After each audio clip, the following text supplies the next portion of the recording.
Planet Vegeta. What has happened to me? Wu Yu opened his weary eyes to find himself enveloped in darkness. He was a 20-year-old ordinary man who, one fateful day, met with misfortune and drowned in a river. As for the reason, it was simply because he was inexperienced and foolishly playful, clearly unable to swim. Ha ha ha, thus my life has vanished. But where is this? Where am I? A complete void of darkness surrounded him in every direction. How splendid. It seems I have truly descended into hell. Suddenly, a dim blue light emerged from the abyss, flickering as though on the verge of extinction. Fusion? Wu Yu was taken aback. What on earth was this? Could it be a spirit? Are you implying that both of us are on the brink of death? That we must survive together, relying on one another? Wu Yu was momentarily speechless. After the fusion, would he still be himself? Moreover, the other was already dead. Could one truly die again? Initially dismissive, it took Wu Yu several days in this space to realize the truth. As the ancients said, essence begets chi, chi begets spirit. Indeed, it was true. His condition was peculiar. He was a soul, a complete soul, yet devoid of chi. His spirit was nearing extinction. The blue orb of light represented a fragmented soul, essentially a spirit, also on the verge of vanishing. All right then, let's fuse. There was no alternative. Continuing in this manner would lead to complete obliteration from this world. Thus, the two souls harmoniously united, instinctively unleashing their essence, absorbing and merging with one another. Ultimately, they coalesced into a new soul, a silvery blue entity. In an instant, the darkness receded like a tide, leaving behind a blank expanse. Wu Yu assumed the role of the primary consciousness not by vanquishing the blue soul, but because the latter was inherently incomplete, incapable of birthing self-awareness. Hence, during the fusion, he naturally emerged as the dominant consciousness. However, throughout this process, he sensed a peculiar gaseous essence, formless and colorless, connecting to his soul, providing sustenance. Is this chi, the nourishment of the soul? Suddenly, I seemed to perceive chi. It appeared he had inherited the memories of the blue soul. Or rather, not at all. Evidently, this world possessed extraordinary powers. Wu Yu felt a surge of anticipation. After all, who does not harbor dreams of conquering the skies? Who has not yearned for extraordinary power? Nevertheless, I shall rest first. I am utterly fatigued. Thus, after several months of slumber in the realm of souls, or the consciousness space, Wu Yu drifted into a deep sleep. Bardock's family, Kind gave birth and collapsed heavily onto the bed, drenched in sweat. Battle power of 20. What is this? A low-class warrior. Raditz' face was filled with disappointment. How could his father produce such a lowly warrior? He himself was born a superior fighter, never daring to imagine having a worthless brother. Raditz turned and exited the room, choosing to disregard this matter entirely. Such a lowly scion was unworthy of being his brother. Chapter 2. The Tenfold Potential of the Soul. The Scion Incubator. What is this? Wu Yu stirred his tail behind him and glanced at the slumbering Broly beside him. I have unexpectedly become Son Goku. Broly, a scion with a lineage of legendary warriors. I am uncertain whether this is the new version or the old one. The new version seems to be referred to as Super Saiyan, all-powerful, pure in character, inherently kind, disliking conflict and shunning combat. If it is the old version of the legendary Super Saiyan, then it would be quite malevolent. This appears to be the older version, does it not? I recall that the new version would not be lying next to me. Sensing the terrifying aura emanating from Broly's body, Wu Yu felt an urge to cry. Yet he did not wish to weep. However, he would call out, ah, ah, ah, ah. As for why he deliberately sought trouble with Broly, is that even a question? I have become Son Goku. If I were to still harbor fears, then my transformation into Son Goku would be in vain. Broly furrowed his brow, turning over in an attempt to block out the noise. Wu Yu eagerly anticipated the day Broly would come to confront him. As for the possibility of being unable to win, what a jest. He is exceedingly strong now. Becoming Son Goku is indeed a blessing. Although he currently lacks proficiency in the universal language, he is untroubled, for with his innate talent, mastering the universal tongue will be a simple endeavor. His memory and comprehension have been greatly enhanced. Even a speck of dust, should he wish to see it, would be within his sight. The clamor of the outside world, the buzzing of insects in flight, and the patrolling scions. Is this the realm of genius? Truly marvelous. Time flowed like a river. And soon it was the day Bardock sent Kakarot to Earth. My child, if my premonition is incorrect, I shall bring you back. Boom. The spacecraft launched like a rocket, swiftly departing planet Vegeta, resembling a shooting star making a wish, transforming into a streak of white light as it sped toward Earth. Countdown to the destruction of planet Vegeta. 1 day remaining. Roar. Let the destruction commence. Planet Vegeta. Frieza emerged slowly from his personal space pod. With a slight lift of his index finger, a small spherical energy ball gradually formed, resembling the sun in its brilliance as it expanded into a colossal orb of energy. Frieza. Bardock bellowed in rage, concentrating a blue energy ball in one hand. The fate of planet Vegeta, Kakarot, and yours as well, comes to an end here. He hurled the blue energy ball with force. Roar. Frieza remained expressionless, unleashing an energy sphere the size of the sun. Bardock's minuscule energy, upon contact with Frieza's formidable force, dissipated like ripples in a lake stirred by the wind. It was annihilated by Frieza's energy. What? The sun-bright energy struck Bardock, propelling him at tremendous speed toward planet Vegeta. Kakarot. Haha, Kakarot. Bardock's initially dazed eyes widened as if he had glimpsed something extraordinary in his final moments. He passed away with a satisfied smile. The massive energy engulfed all the Scions in space, hurtling them toward planet Vegeta. Boom. In an instant, planet Vegeta erupted in a magnificent explosion, presenting a grand display of fireworks to the surrounding celestial bodies. As the last dazzling rays of light faded away, planet Vegeta vanished completely, leaving behind only scattered remnants of meteorites. Humph, a mere monkey, how dare it represent fate? Frieza scoffed, utterly unconcerned. I possess a combat power of 1 million, a formidable talent as an ice demon. A mere scion, a mere monkey, how can it dare to represent destiny? Nevertheless, as the most gifted, it is time for me to put in some effort. Frieza stretched his body, deciding to train for just a second each day. The Milky Way. Have we finally arrived at Earth? Does the Dragon Ball possess the power to annihilate the entire world? Wu declared. Memories of childhood animated scenes raced through his mind. His gaze resolute. Reflecting on his life on Blue Star, his yearning for strength intensified. He had left university to work, for he had no money and was unwilling to borrow. He understood clearly that people were inherently different. How could someone without talent, unwavering will, or anything at all possibly compare to others? After graduation, would he not merely become a member of society's underbelly? It would be better to have worked from the start. At least he could have enjoyed the hardships sooner. I shall become the strongest in this world. There is a saying, endure torment without complaint.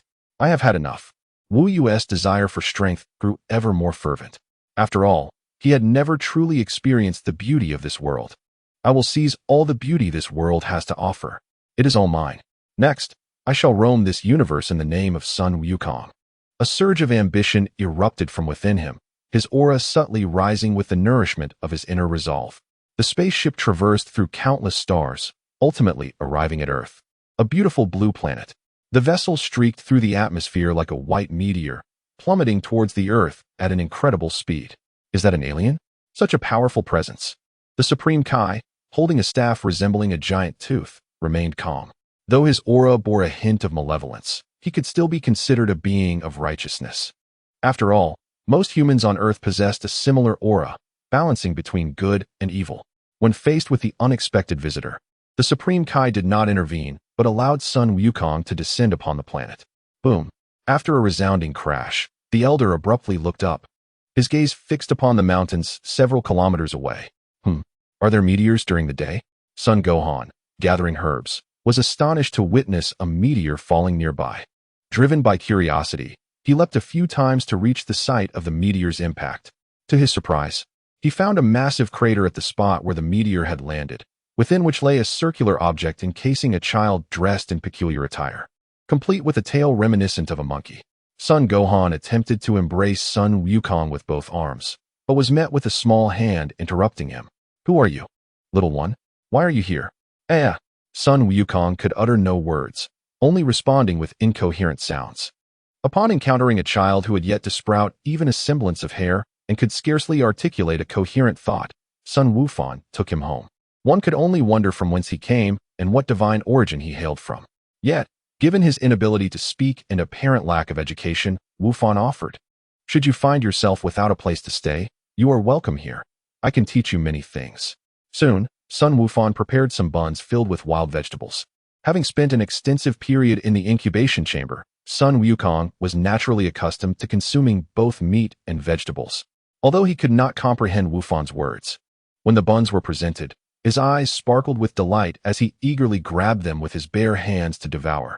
Observing the child devour the food voraciously, Wufang chuckled and remarked, "Let me bestow upon you a name. Since you have come to the Sun family, you shall share my surname. Given your descent from the heavens, I shall call you Wukong. A splendid name, is it not? Haha, truth be told, I am not particularly adept at naming." As he pinched Wukong's cheek, his fondness for the child grew immensely. 2 years later, time, like a merciless blade, swiftly transformed Wukong, who could barely grasp the universal language of the cosmos. "Grandfather, I have learned to read and write. Does this mean I no longer need to attend school?" Over the course of 2 years, Wukong mastered the universal tongue. "Marvelous, Wukong. Yet, education can illuminate various truths, enriching your knowledge and perhaps even shaping your spirit," Wufang replied. Upon hearing this, Wukong's expression turned solemn as he swiftly changed the subject. "Grandfather, I wish to practice martial arts." Wukong was reluctant to squander time on academia, for in his previous life, he had already formed his own worldview. To him, schooling merely expanded knowledge, ultimately deemed futile. After all, not everyone possesses the innate talent of Bulma. His efforts in learning were but a fraction, slightly inferior to those of the scholarly Sun Wufang. Upon hearing this, Wufang immediately devised a plan, recognizing Wukong's formidable martial aptitude. He was determined not to let Wukong squander his potential. The pursuit of knowledge reached a conclusion, for to strive outside the realm of one's natural gift is akin to folly. Thus, Wukong began training in the art of the turtle school under Sun Wufang's guidance. 8 years hence, through a profound metamorphosis of spirit, Wukong attained a level of prowess akin to that of superior warriors, capable of retaining consciousness even in his great ape transformation, thus sparing Wufang's life. Departing from the Bun Mountain, Wukong wandered aimlessly without destination or goal. After considerable exertion, he finally emerged from Bun Mountain. Were it not for his martial skills, his grandfather would surely have barred his exit. At the age of 3, he practiced martial arts. At 5, he hunted the dinosaurs surrounding Bun Mountain, and by 9, he had vanquished all challengers on Bun Mountain, with the exception of his grandfather. Such accomplishments were enough to elevate him above his peers. Wukong then arrived in what was reputed to be the most bustling city in the world, the hub of Capsule Corporation. The vibrant streets resembled the opulence of 1990s Tokyo, teeming with extravagance. Navigating through the throngs of people, he noticed that there were no street vendors. Instead, the shops lining the streets twinkled like stars, abundant and numerous. Having long exhausted the funds bestowed by his grandfather, a pressing question arose. What would he do without money? Alas, if you believe that I, Sun Wukong, am a law-abiding citizen, then you are sorely mistaken. With no wealth to my name, it is only natural that I would resort to robbing the rich to aid the poor. Without hesitation, I seized a discarded trash bag, fashioned it with 2 openings, and dashed towards the bank. How could the opulent city thrive without my involvement? Presently, I possess a combat prowess of 50. Aside from Master Rashi, I could easily conquer any adversary. As for training, isn't that merely a matter of natural growth? Chapter 3. The Bank Heist? What of it? In both my past and present lives, I have yet to rob a bank, and the novelty of this experience filled me with inexplicable excitement. I found a secluded corner and changed into a complete outfit of black. "Hello, little brother. What seems to be the matter?" A bank teller, noticing a short child clad in black with a plastic bag atop his head featuring 2 holes, couldn't he help but chuckle at the sight. "Where's the vault?" Confronted by the audacity of the young robber, the teller burst into laughter. "Huh, over there, over there." She was utterly unconcerned. What child would dare to rob a bank? "Little brother, are you playing some sort of role-playing game?" "Haha, you're so adorable. If you act a little longer, I'll give you some candy, okay?" Sun Wukong, feeling exasperated, realized she mistook him for a mischievous child seeking to play games for sweets. Following her direction, he approached and delivered a single punch, causing the iron door to bend significantly. Bang! Bang! With 3 swift strikes, the entrance collapsed, revealing a dazzling interior filled with shimmering gold bars stacked upon the ground and green paper money scattered about like dust.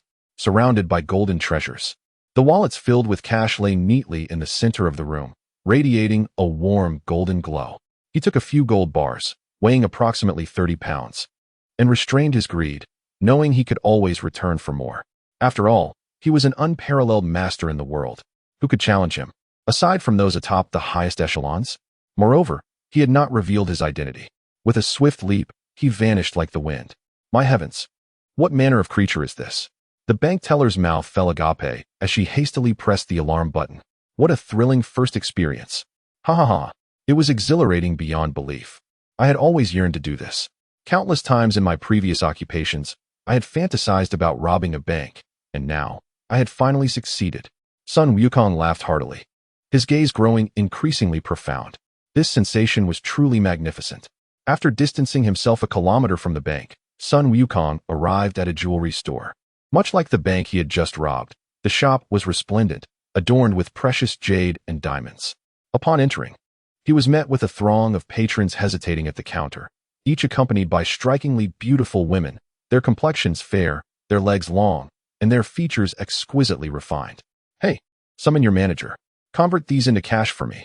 His commanding voice echoed throughout the store, capturing the attention of all present as he tossed the gold he had pilfered from the bank onto the counter.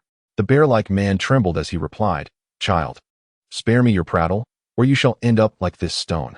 With a swift motion, he unleashed a Kamehameha wave, shattering the stone pillar with a resounding crash, causing the building to tremble violently and showering the surroundings with countless tiny fragments.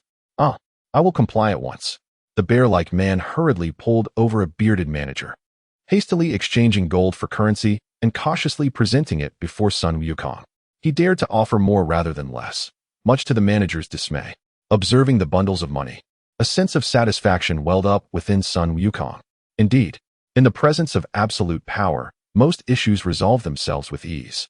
A wisp of ink-like energy subtly infused Sun Wukong's aura, unnoticed even by its master. The heart mirrors the essence. As the heart is, so too is the essence. The protagonist often remarked on how antagonists become lost amidst overwhelming strength. Now it became clear why they stray from their true selves under such power. Concentrating a blue energy sphere in his palm, he hurled it towards the distant mountains. Boom! In an instant, a significant portion of the mountain vanished, sending numerous boulders crashing down and toppling the surrounding trees. Is it truly a loss of self amidst power? It seems rather appealing. Wow, such formidable strength. The middle-aged man was hurled back, colliding with a pillar. Oomph, you are merely weak. Sun Wukong frowned. Indeed, the man had not even tapped into a fraction of his strength. Oomph, do not be too arrogant, little brat. One day, you too shall be defeated by others. You merely rely on your youth. The middle-aged man roared, his anger ignited by being mocked by a child after honing his martial arts for half a lifetime. Although aware of the child's rare genius, he felt insecure, yet his pride would not allow him to yield. Upon hearing those words, Sun Wukong shook his head and chuckled. At merely 10 years of age, he had already reached heights unattainable by the middle-aged man in his lifetime. The man was nothing more than a fool. Surrender your martial arts, you novice. You dare to insult me. I shall slay you, you wretched child. Bang, bang, bang. The middle-aged man, now devoid of anger, silently grasped the family martial arts scrolls. Here they are, take them all. He remained silent, tears streaming from his eyes. Please, copy these texts. Sun Wukong was speechless, pondering whether the man had not made multiple copies of his family's martial arts. Really? Thank you. I feared our martial arts would be lost to time. I am truly grateful. The middle-aged man's face lit up with surprise, bowing deeply in gratitude, relieved he had not disappointed his ancestors after all. Seeing the middle-aged man bow, Sun Wukong's lips quirked slightly. Fragmented gold fist, heavenly step. Is that all? Far weaker than the Kame-sen in style. I should not have harbored such lofty expectations. Initially intrigued by Earth's martial arts, Sun Wukong's interest waned significantly. A young and beautiful woman was sent flying. Surrender your martial arts. Silent fist. Wow. Hand them over. Dragon and tiger stance. Wow. Surrender them. The shadowless kick and 100 mountain technique are truly remarkable. The golden light spell is exceptional in its ability to shape energy at will. The mastermind behind this technique is undoubtedly a genius.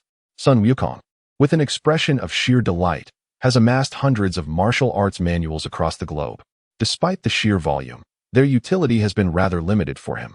It is essential to understand that energy, or chi, is notoriously difficult to mold. In the Dragon Ball universe, it primarily manifests as spherical energy blasts. King Zamasu, being a deity, possesses extraordinary control over energy, yet he can merely shape it into weapon forms. Even this feat is no small accomplishment, as the potency of an energy attack far surpasses that of an identical energy blast. The creator of the Golden Light spell demonstrates a profound comprehension of energy manipulation, making it worthy of in-depth study, particularly since Sun Wukong is still an apprentice in this realm. His grandfather, Sun Wukong, has only mastered the Kamehameha and the Spirit Bomb, indicating his limited understanding of Qi. In the Dragon Ball world, the weak often possess a deeper comprehension of Qi, while the strong rely on overwhelming numerical superiority. What are you babbling about? I can simply unleash an energy blast. With the skills gleaned from the Golden Light spell, any subsequent attempts to create energy blasts or perform circular energy slashes will be considerably more efficient. After a decade of wielding Qi, Sun Wukong has come to grasp that the concept of Qi in the Dragon Ball universe diverges from that in Taoism. The energy system within Dragon Ball is a fusion of Qi and divinity, rather than a mere singular form of energy. Akira Toriyama's conception of Qi encompasses vitality, courage, righteousness, spiritual strength, and life force. It is no wonder that he witnessed Super Saiyan Blue being injured by a mere novice wielding a firearm. It becomes evident that Qi and the physical body can be dissociated once one's mind is at ease. Even the most mundane weapon in the universe could prove lethal to a formidable opponent. It is well known that individuals often laugh in moments of utter disbelief. Perhaps it is due to the fusion of souls that has bestowed upon him an extraordinary martial arts aptitude. In the original narrative, Sun Wukong could immediately learn the Kamehameha upon witnessing it. Now, as long as he understands the underlying principles, he can intuit techniques that surpass the originals, synthesizing the strengths of various styles to forge even more formidable martial arts. "Grandfather, I have returned," he exclaimed, having missed Gohan after several months of adventures. "Ah, Wukong is back. Was everything smooth?" "Of course. Everything went splendidly." The moon hung high in the night sky, casting a silvery light upon the faces of the elder and the youth. Though their smiles were not overtly apparent, a subtle joy graced their countenances. Throughout the evening, Sun Wukong regaled Gohan with tales, while Gohan rested his chin on his hand, occasionally erupting into hearty laughter at particularly amusing anecdotes. Sun Wukong refrained from discussing the origins of the martial arts manuals, and Gohan did not inquire. To be candid, Sun Wukong relished these moments. In the initial year of their acquaintance, he had been reluctant to acknowledge Gohan as his grandfather. After all, one does not casually forge familial bonds. Akin to 100 ants scuttling across one's body, a rather uncomfortable sensation. However, through 5 years of gradual understanding and the lengthy passage of a decade, they had become true kin. He had genuinely and wholeheartedly accepted Gohan as his grandfather. Half a year later, white snowflakes danced through the air, blanketing the earth and transforming the trees into white-haired sentinels. "Grandfather?" Sun Wukong gently nudged the lifeless body of Son Gohan. Could it be that his grandfather had truly passed away? He instinctively took 2 steps back, momentarily stunned before regaining his composure. He then shook his head. After all, the cycle of life and death is an inherent law of nature. How many on this planet can truly escape mortality? Yet, it was unexpected that Son Gohan, with his formidable prowess, had departed this world before even reaching a century. Chapter 4. Transformation of the heart to pass away peacefully was perhaps a fitting conclusion for Son Gohan, dying not at the hands of his beloved grandson. This thought alleviated some of the sorrow within Sun Wukong's heart. He tenderly grasped Son Gohan's hand, allowing his own energy to flow out, gradually merging with Gohan's lifeless form. It was all that could be done. As silver light cascaded down, the moonlight danced upon the sharp edges of Sun Wukong's hair, enveloping the atmosphere in an icy stillness. With a flick of his fingers, he extinguished a firefly, transforming it into wisps of smoke. He arranged Son Gohan's hair, giving it a semblance of vitality before stepping out of Baozi Mountain. The forest came alive with the sounds of nocturnal creatures, the chirps of insects and the fluttering of bats echoing through the night. As darkness enveloped the world, the animals returned to their nests to rest. Yet, before the presence of energy, which he had sensed since birth, it was as if he were a radar seeking the Dragon Balls, effortless. though Son Gohan's energy had vanished. Son Wukong clung to a flicker of hope. What if he had not truly died? What if he were merely in a state of suspended animation? On the first day, Son Gohan did not awaken. The snow fell relentlessly, and the accumulation outside the house was deeper than the previous day. With a sudden jolt, he unleashed a gust, scattering the snow piled at the door. In an instant, the world was blanketed in white. Yet it seemed that Son Wukong's energy was even more difficult to command than before, leaving him with more strands of white hair and a heavier heart. On the second day, Son Gohan remained unresponsive.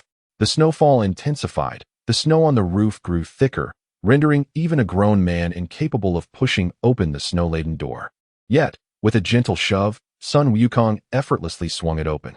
A sigh escaped him as the snow within 100 meters vanished, leaving behind desolation.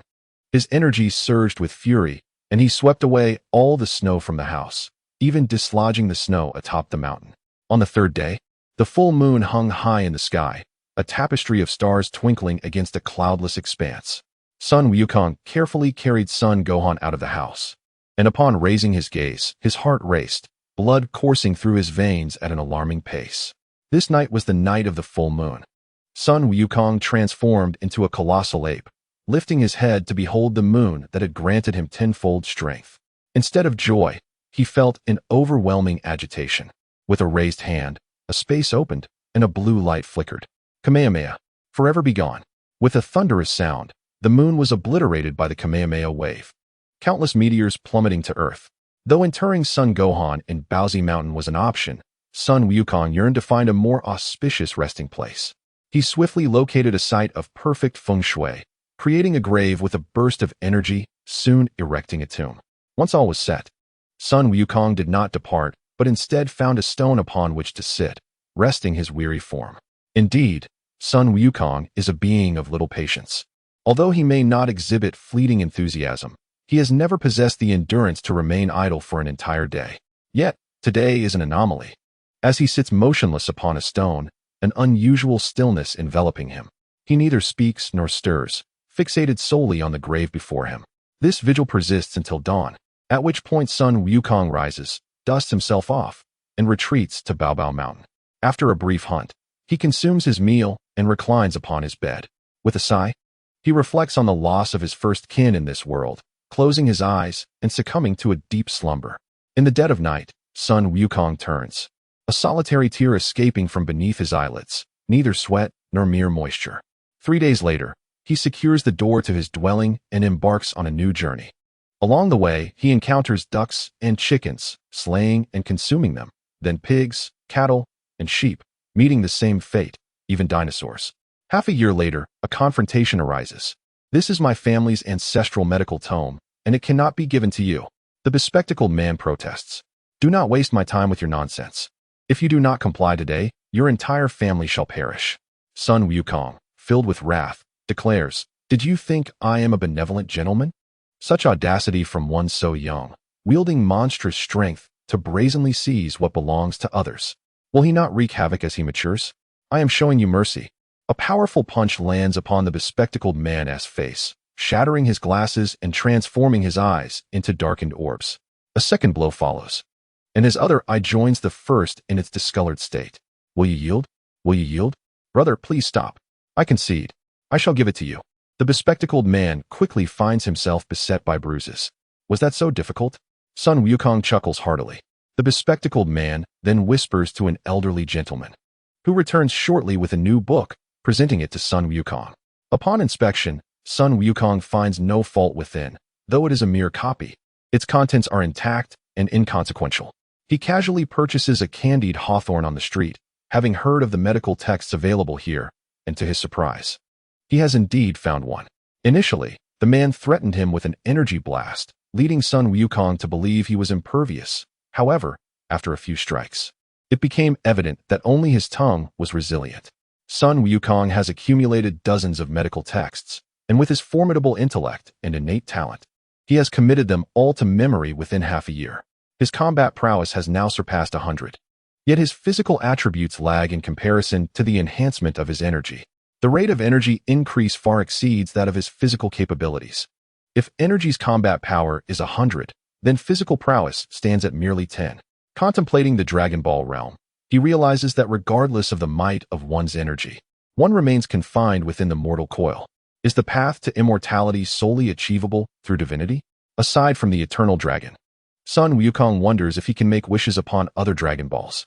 Nevertheless, he yearns to tread an unprecedented path, one never before traversed, for the quest for eternal life. Perhaps he could persuade Bulma to craft a super dragon radar, securing his desires.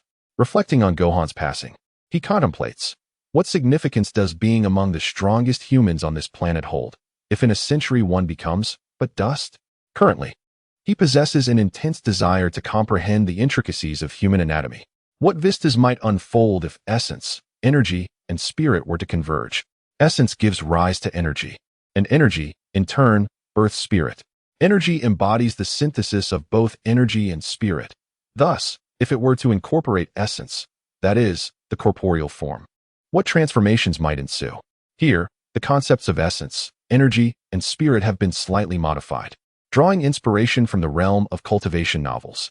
The energy of the divine and the power of the divine are not synonymous. The former is pivotal to becoming transcendent, while the latter is essential for wielding divine techniques.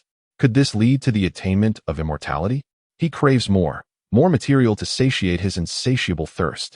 At this thought, Sun Wukong's heart ignited with boundless motivation, compelling him to fervently gather medical tomes. Fools, taking advantage of my solitude to launch a sneak attack. Did you truly think you could catch me off guard? You novices will likely never best me in battle. Ha ha ha, how utterly pathetic.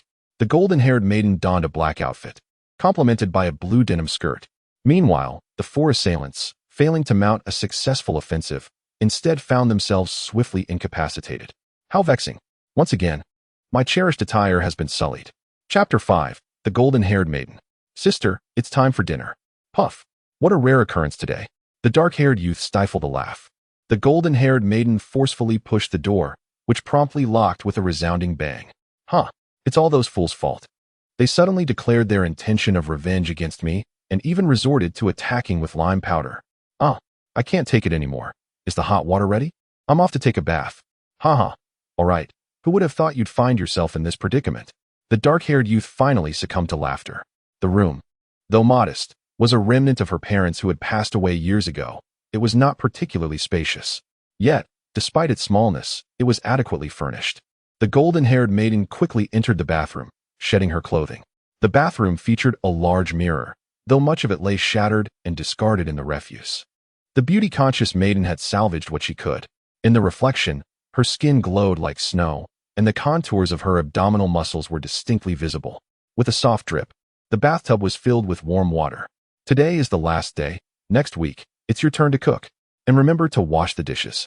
The youth's voice echoed from afar. The golden-haired maiden frowned, responding with irritation, I know. Alas, today has truly been unfortunate. I finally wore my favorite outfit out, only to encounter a band of ruffians. Enraged, she struck the water's surface with her fist, sending a tremendous wave crashing over the bathtub. In the morning, the sky was clear and cloudless. The golden-haired maiden pondered that after a day of misfortune yesterday, surely today would be different. She opened her wardrobe and retrieved her second favorite dress, a pure white gown, immaculate and unblemished. Although she adored white, she rarely wore this dress as it was prone to staining, making her reluctant to don it. With no bread machine available, she resorted to frying a few eggs in a pan. Breakfast is ready. Got it. She rose at 6, earlier than the previous day. But the dark-haired youth stifled a yawn, fatigue evident in his eyes, clearly having stayed up late the previous night. Eat up. The golden-haired maiden donned her coat and stepped outside. Her hometown lay in the southern regions, where snow had never graced the ground. The sun shone brightly yet pleasantly, casting a gentle warmth upon her.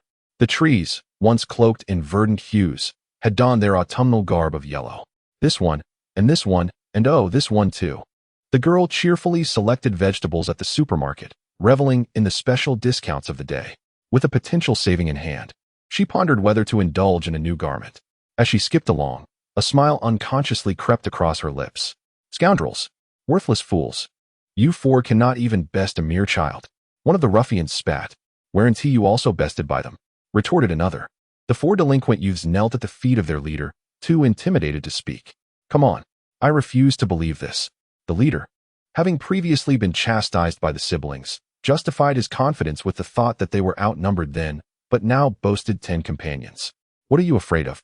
he declared, summoning his 10 subordinates. Although this comprised their entire crew, they consistently proclaimed to outsiders, "We have over 300 members. What do you have to challenge us?" After all, maintaining an imposing demeanor was paramount. "Where are they?" "We do not know, boss. You inept fools, incapable of achieving anything, and you don't even know this?" The leader unleashed a flurry of punches upon the 4 hapless souls. From morning until noon, the golden-haired maiden was evidently in high spirits. "La, la, la," she sang, her hands laden with 2 large bags, filled with provisions for the week ahead for her and her brother. Suddenly, the notorious leader appeared, blocking her path. "You again?" she scoffed. "Of course it's us." 9 ruffians emerged from around the corner, brandishing baseball bats and iron rods, slowly closing in. Sensing the impending threat, the girl felt a pang of dread and turned to flee. "Don't let her escape," one of them shouted in frustration. "Curse it, my brother isn't here." Determined, the girl gritted her teeth and ran for her life. Being caught would mean dire consequences. Ultimately, she was cornered by the riverbank and reluctantly prepared to defend herself, but was ultimately overpowered. "Still buying food? You wretched orphans should just perish. Die in some forsaken corner of the city, like a rat." The gang of ruffians taunted her as they struck, trampling the provisions she had purchased. "People like you deserve only this kind of food," the leader sneered, smearing the ruined items across her face. "Eat up. Why not? Don't you like it?" After what felt like an eternity, the ruffians finally departed. The girl sniffled, suppressing the pain of her injuries, and stood up. "All my money is gone. The food is ruined, and even my favorite clothes are filthy." There was no hope of cleaning them now, which was precisely why she wore them so infrequently. Slowly, she began to rid herself of the remnants of trash and made her way to the riverbank. As dusk approached, her soiled appearance stood in stark contrast to her usual fastidiousness. She longed to rush home for a bath. But today was different. She was at a loss for how to explain this to her brother, as ripples danced across the tranquil surface of the lake. "Hey kid, what is wrong with you? Covered in dirt, how could one be bullied?" Sun Wukong, in this city, seized several ancestral medical books and the hospital's human database. Originally intending to depart from the city, he found himself inexplicably drawn to its scenery. As the sunset bathed him in its golden glow, it seemed to wash away all his fatigue. "None of your business." The golden-haired girl, noticing the small child fixating on her attire, was instantly incensed. How could one not dare to resist those who bully them, yet lash out at those who care? Such rudeness. "How do you know I didn't resist?" "You are the impolite one. It is the utmost rudeness for a mere child to call an elder a brat." You are. Brat. You are. I." The golden-haired girl found her outlet, unleashing a torrent of profanity towards Sun Wukong. He listened quietly, occasionally nodding, while she mistakenly believed he was teasing her, causing her voice to rise once more. As time swiftly passed, the stars twinkled in the night sky, the moon wandering in this world. Gradually, the girl's voice weakened, and her anger subsided. Observing her calming demeanor, Sun Wukong retrieved a tissue from his pocket and gently wiped her dirty little face. In a playful manner, he teased the golden-haired girl. "Could you share why they bullied you? They are utterly detestable for inflicting such harm." Feeling the tissue's touch, the girl frowned slightly but held back her irritation. She truly despised anyone touching her face, even if it was merely a tissue. "Why did they bully you? Can you tell me?" Sun Wukong's gentle voice resonated in her ears, momentarily catching her off guard. She quickly reacted, her anger flaring once more. "It was that group of brats. They came to seek vengeance. We didn't provoke that delinquent leader at all. He approached us uninvited, looking for trouble, and we gave him a lesson." Though she initially wished to hold back her tears, the concern in his words caused them to spill uncontrollably. Chapter 6. With my heart's intent, all right, little brat. Don't drop the little pearls. Sun Wukong gently patted her head in a gesture of comfort. "Thank you. But could you refrain from calling me a little brat? You are more like one than I am." The girl retorted immediately, determined not to be labeled as such. "Fine. Little brat. I told you not to call me that." "All right. I understand. Little brat. Ah. Well, do as you please." The girl displayed a pained expression, resigned to his persistent teasing. From her words, it became clear that the delinquent leader had initially provoked her and her brother, only to be thrashed by them, thus sealing their fate. Days later, Retaliation commenced as 4 individuals ambushed her on a narrow street, leading to the current situation where they were besieged by the delinquent leader. It was a case of one's fist succumbing to overwhelming numbers. Sun Wukong hadn't anticipated the girl to be so formidable. She was far stronger than he had been at her age, for he had struggled even to take on 2 opponents. Sun Wukong beckoned the young maiden to the riverbank, urging her to cleanse herself in the water. He could hardly contain himself, as the filth that clung to him was undoubtedly repulsive to anyone. Hurry! What are you afraid of? I harbor no interest in your youthful form.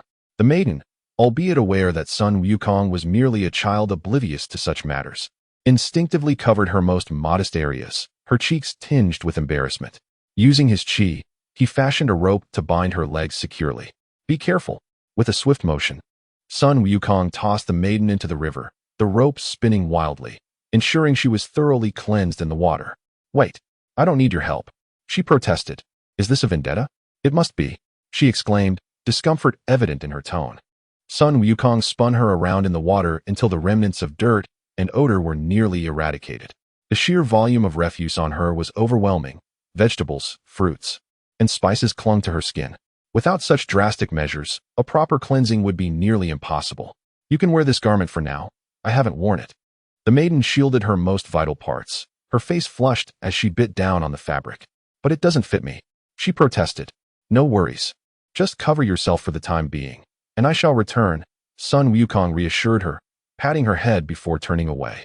Remembering that the maiden wore white, he purchased several food items to take along and ventured to a clothing store to find a dress in her size. How did he know her size? It was through his absolute mastery of chi that he could discern it at a glance. After a brief interval, Sun Wukong returned, bearing several bags. Thank you for your patience. I was unsure of your size, so I chose one at random. Also, here is your dinner. You must be hungry, so eat quickly. Thank you, she exclaimed, marveling at the exquisite texture of the fabric. She had never encountered such fine clothing before. This must be expensive. I've never seen anything like it. It's all right, I suppose.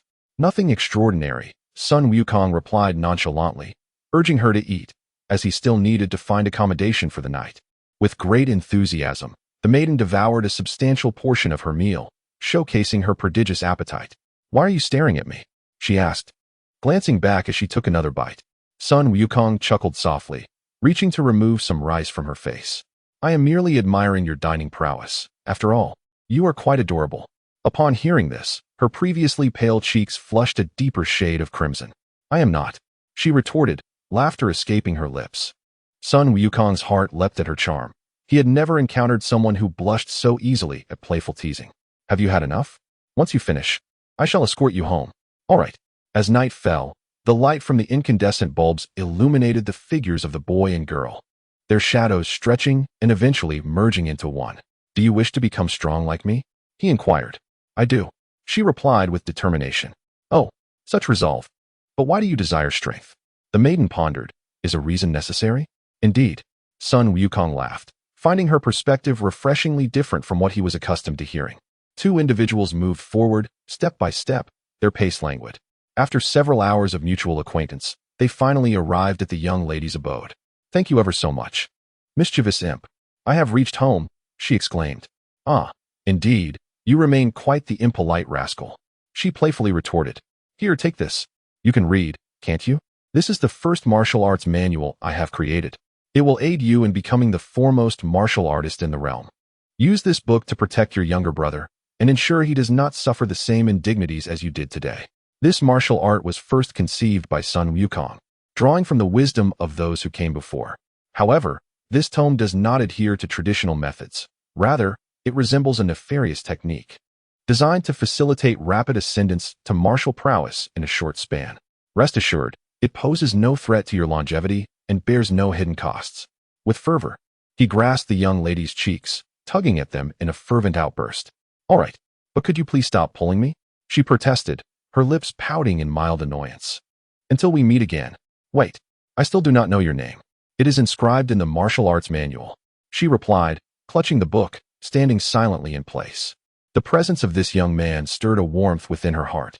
Soon, he vanished from her sight, leaving her gazing vacantly at the space he once occupied. After a prolonged moment, she murmured, Thank you, little rascal. Like a prince from a fairy tale, You have rescued me from the mire. Her reverie broken. She grasped the remaining 2 portions of food and opened the door. I am back. Why have you returned so late? I have searched for you everywhere. Oh, do not even mention it. I slipped by the river and got utterly muddied. I had to wash up before coming home. Sister, what is this garment? Did you use the money for groceries to buy new clothes? The young man's pupils constricted as he glanced around. No. Is that so? Really? Look into my eyes. You scoundrel. No. It was a gift from someone. Hurry and eat. I specifically bought it for you. She spoke with unwavering confidence, entirely unperturbed. At 10 o'clock that evening, back in her room, the young lady finally turned her attention to the martial arts manual. Mind following fist, the first page read, Creator, Sun Wukong. Sun Wukong? What a lovely name. Her legs began to sway involuntarily, her pink toes curling tightly together, supporting her face with her hands. Mind follows the heart. The fist follows the will. The essence of this phrase transcends the body's instinct. The fist strikes as it desires, shape-shifting in form. While it sounds simple, the reality is quite complex, requiring profound understanding of martial arts to grasp its quintessence. Yet, this posed no significant obstacle. Enhancing physical capabilities is also a commendable pursuit. The techniques devised by Sun Wukong spanned over 30 pages, detailing how to elevate one's physical fitness, perceive chi, and various methods to counteract others' martial skills, alongside straightforward offensive formulas for easier application. Gradually, the young lady became engrossed in the contents, eventually flipping to the final page. What is this? Money. 100,000. Her eyes widened in astonishment, radiating beauty. Who exactly are you, Sun Wukong? The young girl blushed as she held the book close to her face, inhaling gently in an attempt to capture the essence of its creator. How benevolent I am, aiding a helpless girl in acquiring the strength for self-preservation. Indeed, I am the greatest benefactor in the universe. It is time to return. The saga of Dragon Ball is finally commencing. How remarkably astute is Bulma, the renowned and formidable young scientist? What profound understanding of martial arts do Master Roshi, Kirin, Bubbles, and the Supreme Kai possess? It is difficult to grasp their prowess while watching the anime. If one is not an insider, how can they appreciate the intricacies? Over the years, Goku sought out Master Roshi whenever he could, yet that old man seems elusive. Who claims he can be found so easily? Master Roshi suppresses his energy to blend in with ordinary folk, making him as hard to locate as a needle in a haystack. I have returned. My excursions have yielded bountiful rewards. Yet, no one responded. Goku remained unfazed as he tossed his bundle to the ground. Oh, this is the Rui Jingu Bang. Although Goku has never wielded it, his strength has rendered weapons unnecessary. Seasons change, winter fades into spring, and spring gives way to summer. Half a year later, Goku transformed his dwelling into a bedroom and a study. He had thoroughly absorbed the contents of the books within, yet he cherished them as trophies of his conquests.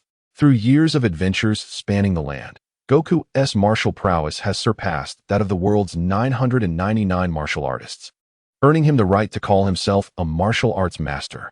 Techniques such as the flying nimbus, energy blade, and ki sphere have all been mastered by him. However, he still grapples with enhancing his physical abilities. Although he devised the Ape King's energy absorption technique, which involves consuming the vitality of animals to strengthen his physique, it is not a mystical cultivation method, but rather a means of optimizing energy digestion with ki. With diligent practice, his stomach has improved. Yet, his combat power has not seen significant advancement. His ki has reached a combat power of 180, while his physical prowess stands at 20. Nevertheless, this remains within the realm of ki, as physical strength is also considered a form of energy. Chapter 7. Fateful encounters suppressing his inner agitation. He drew back the paper curtain. Here she comes. The genius beauty. Goku possesses an innate, extraordinary sense of perception from over 10 kilometers away. He can detect anything at will. Moreover, should an ambush occur, he receives an immediate alert, akin to the observation hockey of pirates. He fears no surprise attacks.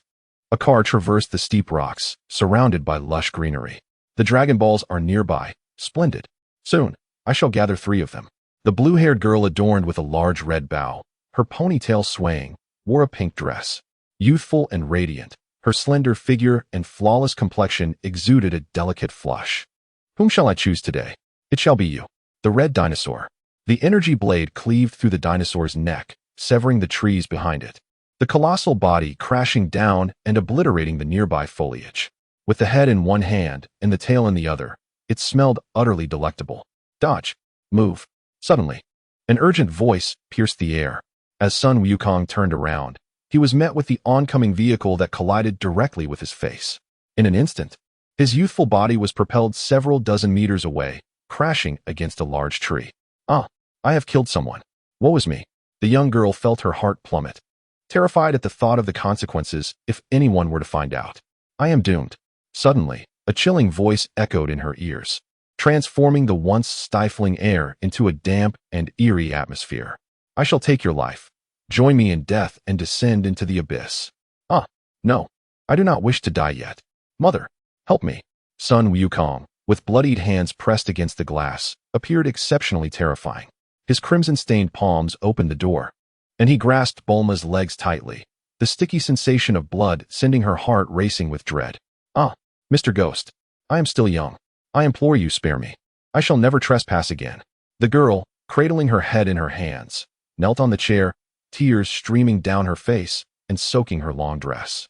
It seemed she had been thoroughly frightened.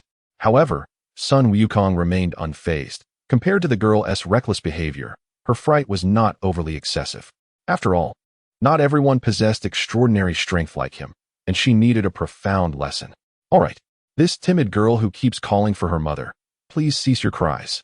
How could there possibly be ghosts in broad daylight? As Bulma regained her composure, she was astonished to see the individual she had just knocked over miraculously unharmed. The blood that had terrified her was merely a drop from the boy's palm. It was indeed a case of self-induced fear.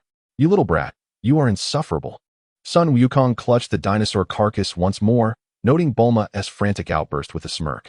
She was indeed more formidable than the previous blonde girl he had encountered. He shrugged and swiftly changed the subject. What brings you to this desolate wilderness?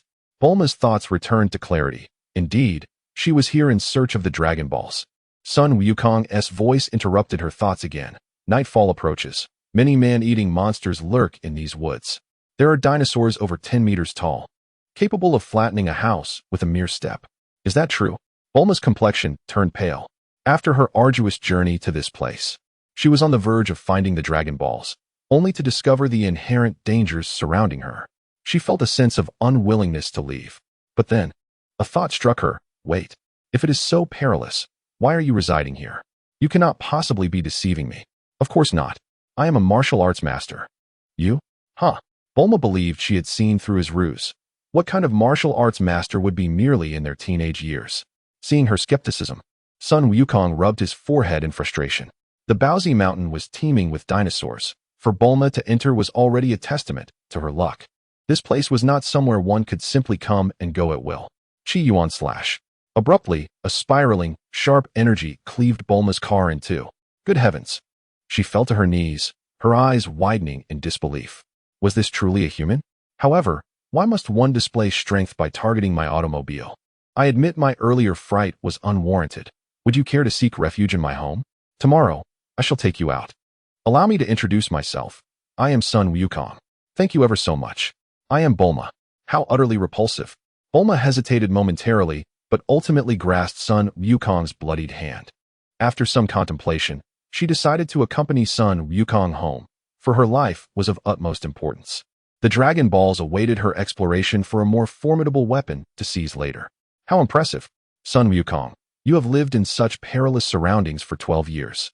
Indeed, this is my abode. Throughout the journey, Sun Wukong could hardly contain his desire to share, having spoken only with his grandfather, a golden-haired maiden, and Bulma during those 12 solitary years. His loneliness rendered him particularly loquacious. Please find a place to sit. I shall fetch the grilling tools. Very well. Bulma glanced around and spotted the Dragon Balls. She quickly placed her 2 Dragon Balls beside her, and the 3 began to shimmer and glow. Ha ha ha. What a stroke of luck to find this without any effort. Hey, it is quite impolite to tamper with a host's belongings. The 4-star Dragon Ball flew from Bulma's grasp into Sun Wukong's hand. Ah, my Dragon Ball. This is the one that can grant any wish. How about you give me this Dragon Ball, Wukong? I can exchange it for something else. No. Regardless of Bulma's entreaties, Sun Wukong remained steadfast.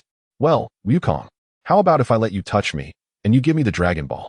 Bulma playfully swayed her skirt, revealing her undergarments. To her surprise, Bulma was quite forward. Yet Sun Wukong had no interest in the current version of her. If it were the 24-year-old Bulma, that would be another matter. Here, take it. I have no use for it. Really? You were just giving it to me? You were so adamant about not trading moments ago. To me? You are far more valuable than the Dragon Ball. I can wait 8 months for another. Sun Wukong tossed the Dragon Ball to Bulma, silently reflecting that this wish-granting dragon was rather lackluster. It is getting late. Let us dine. Beneath the setting sun, the two figures busied themselves. The meat of a dinosaur sizzled to a golden hue on the grill, seasoned with chili powder, creating a culinary delight. Wukong, why did you give me the Dragon Ball? After all, you were so unwilling to trade earlier. It must hold great significance for you, does it not? Holding the grilled meat in her right hand, Bulma turned to the ravenous Sun Wukong, voicing her curiosity. I see that you desire the Dragon Ball immensely. I understand that it can fulfill any wish. So I surmise you must have a very important wish of your own. At this revelation, Bulma's eating quickened, and a faint blush appeared on her cheeks. Thank you. I indeed possess a most significant wish. After speaking, the redness spread from her cheeks to her ears. Her eyes subtly glanced at Sun Wukong's face, lost in thought. Oh, I see through you, Sun Wukong chuckled. As night fell, the stars twinkled brightly in the sky. The moon, the embers of the charcoal fire had long since extinguished. With Sun Wukong resting in his bed, while Bulma lay beside the house, having conjured it with a capsule. Chapter 8, Departure. The journey to seek the Dragon Balls. The midday sun scorched the earth, distorting even the air itself. Wukong, join me in the quest for the Dragon Balls. On this journey, you shall encounter formidable opponents and mighty adversaries, which will refine your martial skills. Isolation is not the answer. There are also thrilling adventures awaiting us. What do you say, Wukong? The girl spoke exuberantly, extolling the numerous benefits of this expedition, as if to imply that not accompanying her would be the greatest regret of his life. Bulma's invitation to Sun Wukong was driven by a desire for him to protect himself, but more so. She yearned to connect with this boy and gain deeper insight into him. Was she smitten with Sun Wukong? Not quite. She merely felt a flicker of curiosity about him. All right, I agree. Really, that is splendid. Although he was not particularly interested in the upcoming journey, he was captivated by Oolong's transformation technique and, most importantly, by Bulma. Bang! With a toss of the capsule, it instantaneously transformed into a motorcycle. Hop on. Bulma, don't you have a car? Why this? Not my fault. In an instant, Bulma morphed into a fierce form, her sharp hands tearing at Sun Wukong's shoulder. Ha! My apologies. Hey, Wukong, don't hold me so tightly. Feeling Sun Wukong's firm grip around her waist, a faint blush crept onto her fair face. You are the one turning as red as a teapot. Sun Wukong loosened his hold slightly, pretending to be oblivious. Boom. The motorcycle surged forth, causing Sun Wukong's head to collide with his back. A delicate maidenly fragrance wafted into his nostrils, reminiscent of gardenias, instilling an inexplicable tranquility within him. The motorcycle raced like a wild enthusiast, speeding at 200 miles per hour across the mountains. One must admit, those who survive are indeed resilient. Wow, this is so tight. Bulma shifted her waist, causing the boy behind her to sway in tandem, sighing in resignation. Who falls asleep as soon as they get on a vehicle? The sun was beginning to set, the azure sky being overtaken by golden hues. The green leaves seemed to change color, transforming into a brilliant gold. Wake up. As they became more familiar, Bulma's attitude shifted dramatically, although her initial demeanor had not been particularly amiable. Bang! A spherical house appeared out of thin air. Let me sleep a little longer. Sun Wukong had not intended to nap, but the alluring scent was so soothing that he unintentionally drifted off. Wake up. I've been driving all day, and you've been sleeping the entire time. Are you a pig? How can you sleep so much? Bulma transformed again into her fierce form, her sharp teeth seemingly poised to snap at Sun Wukong's head. The contrast between sharpness and calmness was indeed intriguing. Sun Wukong stared off into space, momentarily lost in thought. Hey, are you even listening? I am. Bulma, I am. Sun Wukong suddenly came to his senses and promptly stood upright. Huh, where did you learn that from? From within your heart. He replied with a hearty laugh. What a charmingly rustic line that is. Aren't you a martial arts master? How could you possibly know this? Being a martial arts master is not merely a title. I traveled far and wide in my youth, honing my skills through sheer strength, undefeated by any opponent. Oh, I find that somewhat hard to believe.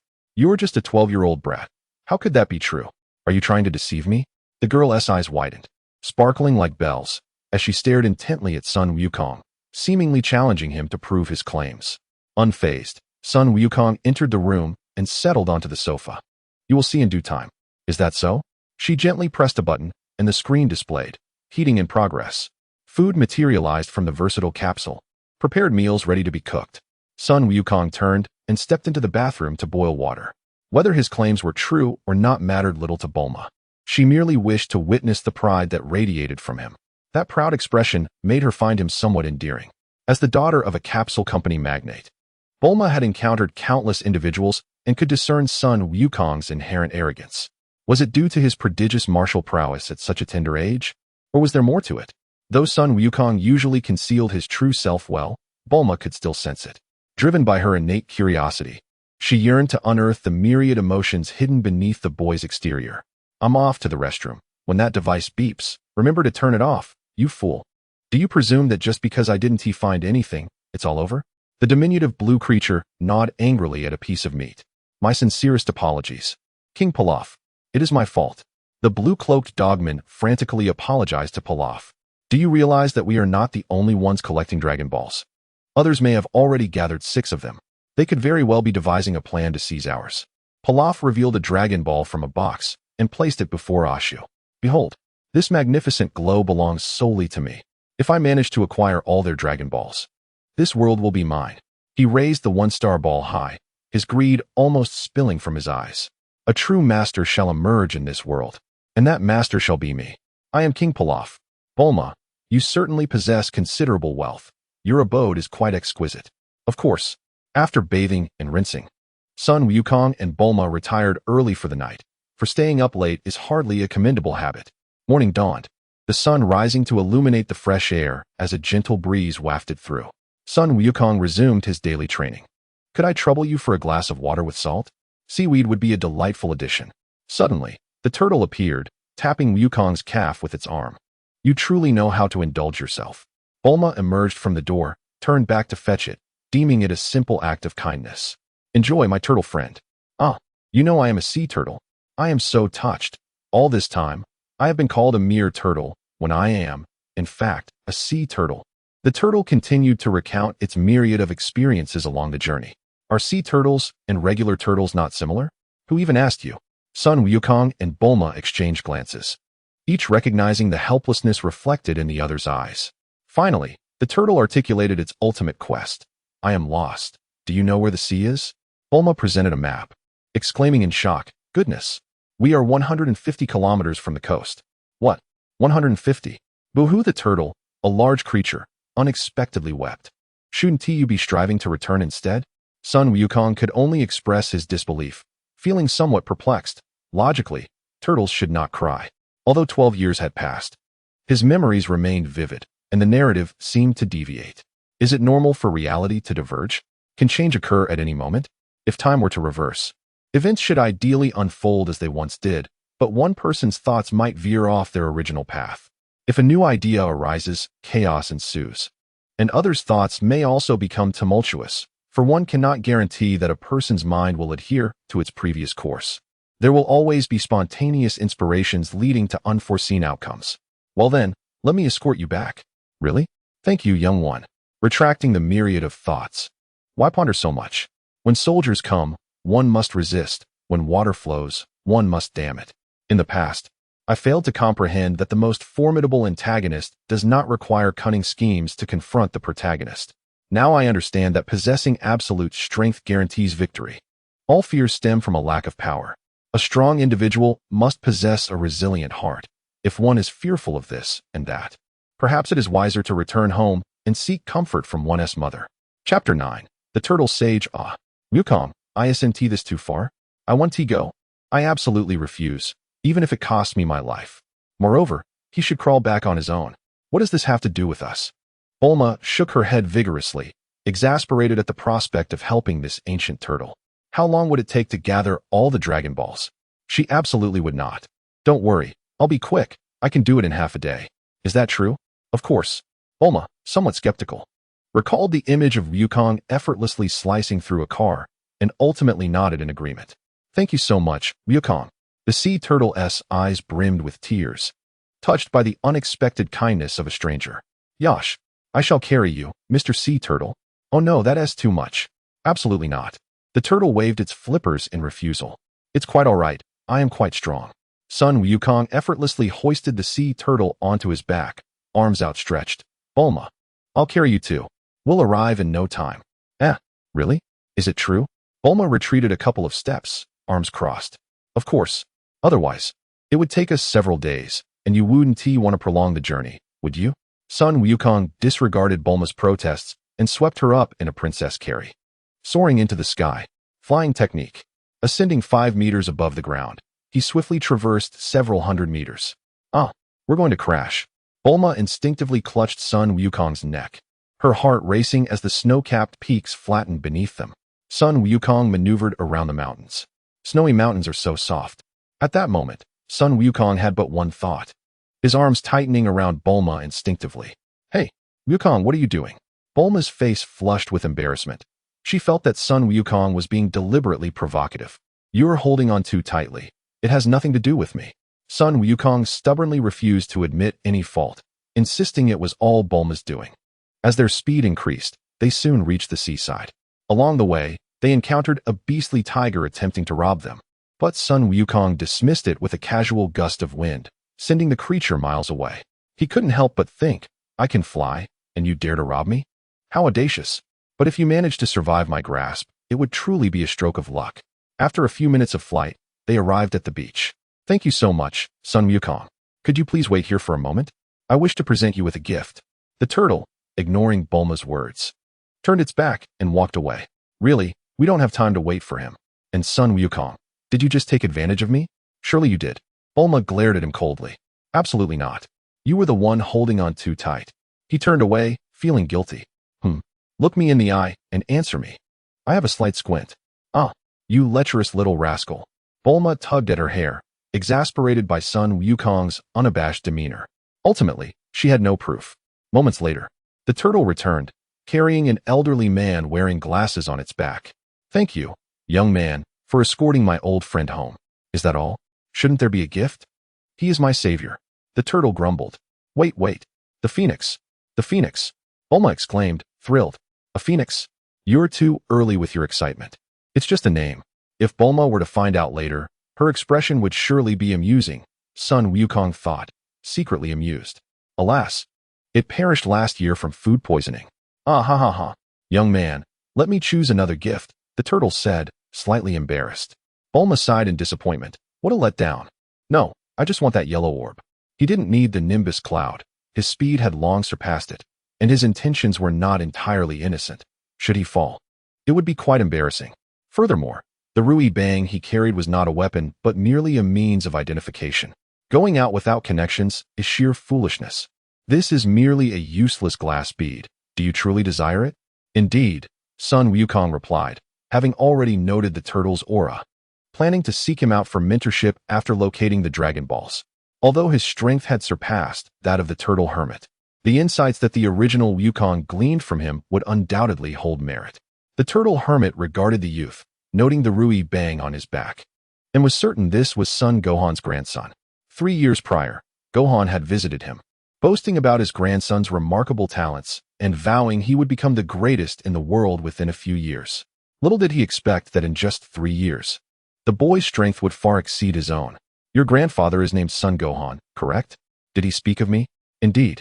How is Gohan doing lately? The turtle hermit tossed the Dragon Ball hanging around his neck to Sun Wukong, subtly adjusting his attire. He was reluctant to lose face in front of his disciple's grandson. A year has passed since my grandfather's peaceful departure from this world. Is it true? Indeed. The turtle hermit nudged the sea turtle, signaling it to move on. With his gaze fixed upon the sun glimmering upon the ocean's surface, he reminisced about that last meal 3 years ago, an unexpected farewell. Goku's dear friend, Gohan, has also departed, leaving behind memories of their shared moments of mentorship and training. Time has indeed flown by, spanning several decades. You must be Master Roshi, as my grandfather spoke of you, despite Gohan never having mentioned you directly. Farewell, Goku. I hope that one day we may meet again. The sea turtle waved, fond of the boy with the tail. The turtle hermit waved back, his hand resting behind him, and thus he vanished from the sea's surface. For reasons unknown, there was a sense of solitude in his retreating figure.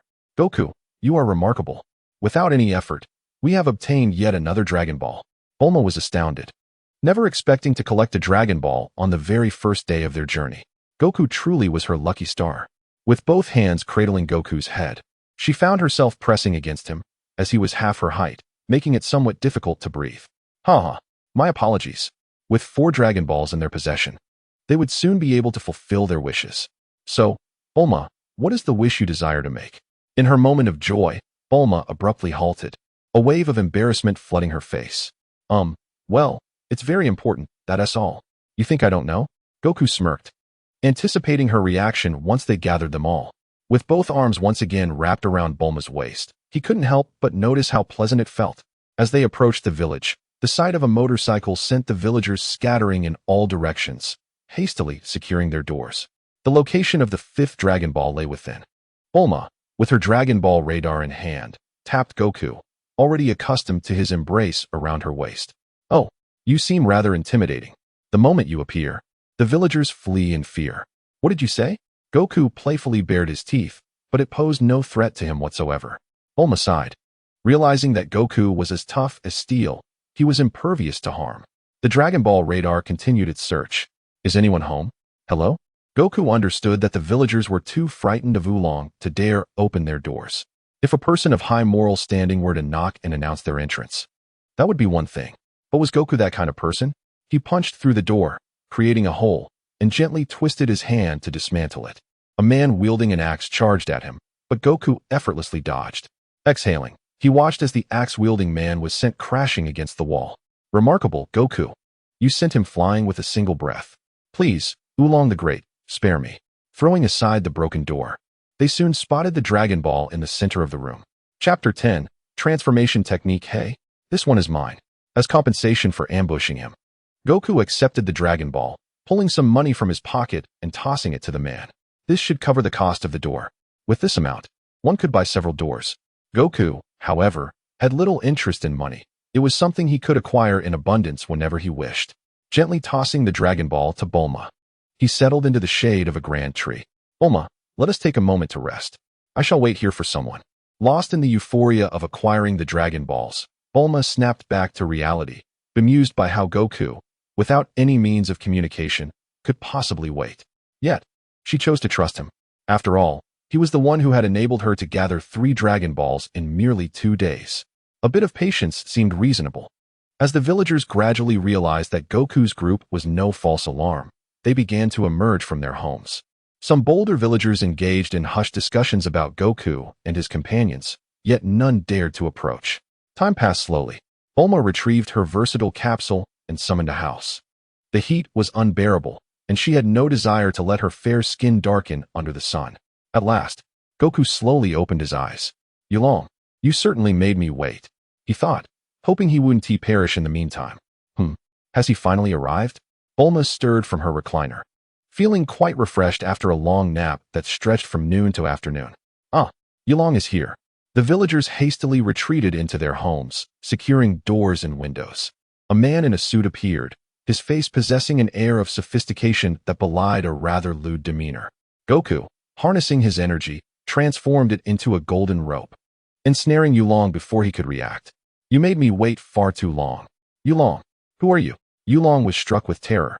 He could not recall offending this formidable youth, nor had he even met him before. With a flick of his left hand, Goku transformed his energy into a whip. With each crack, he scolded, 1, 2, 3. You arrived so late.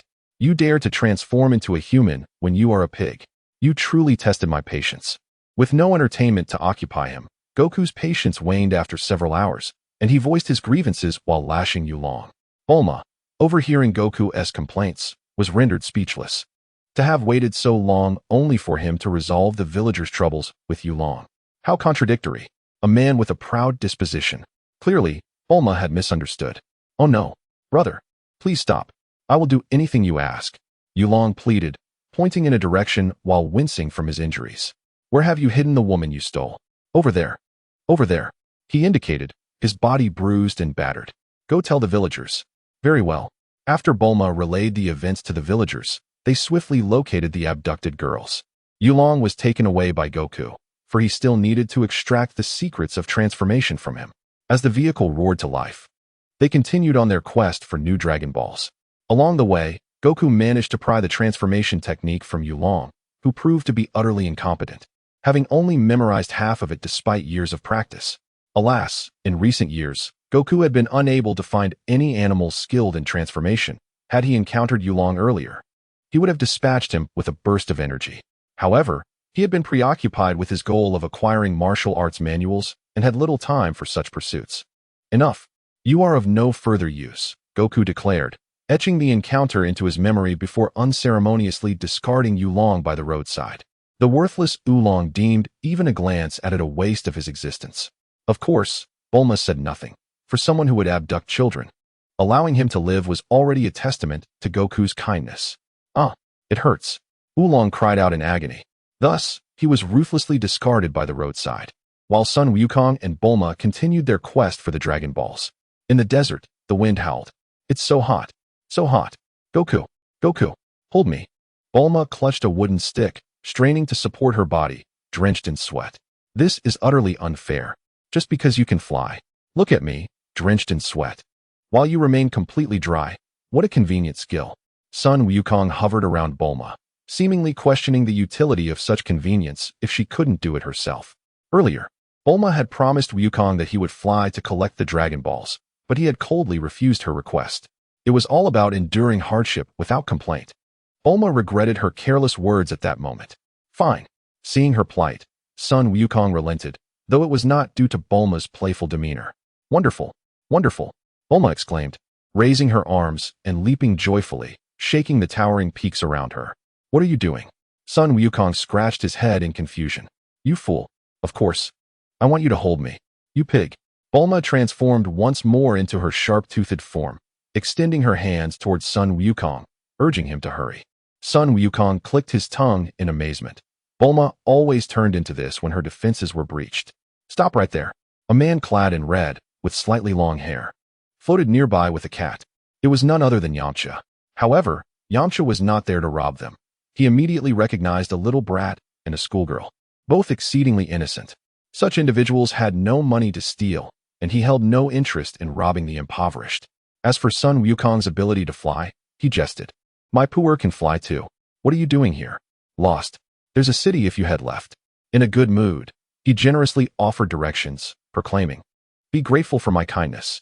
Wow, a handsome guy. Bulma felt a little infatuated. Yet, she secretly judged him as not being as handsome as Wukong. Ah, how handsome would Goku be when he grows up? He was so cute as a child. Not at all. You must be a martial artist, right? Let us have a match. I am Sun Wukong, a martial artist. Who are you? Humph. Just you? I am Yamcha, a great martial artist. Yamcha took an interest.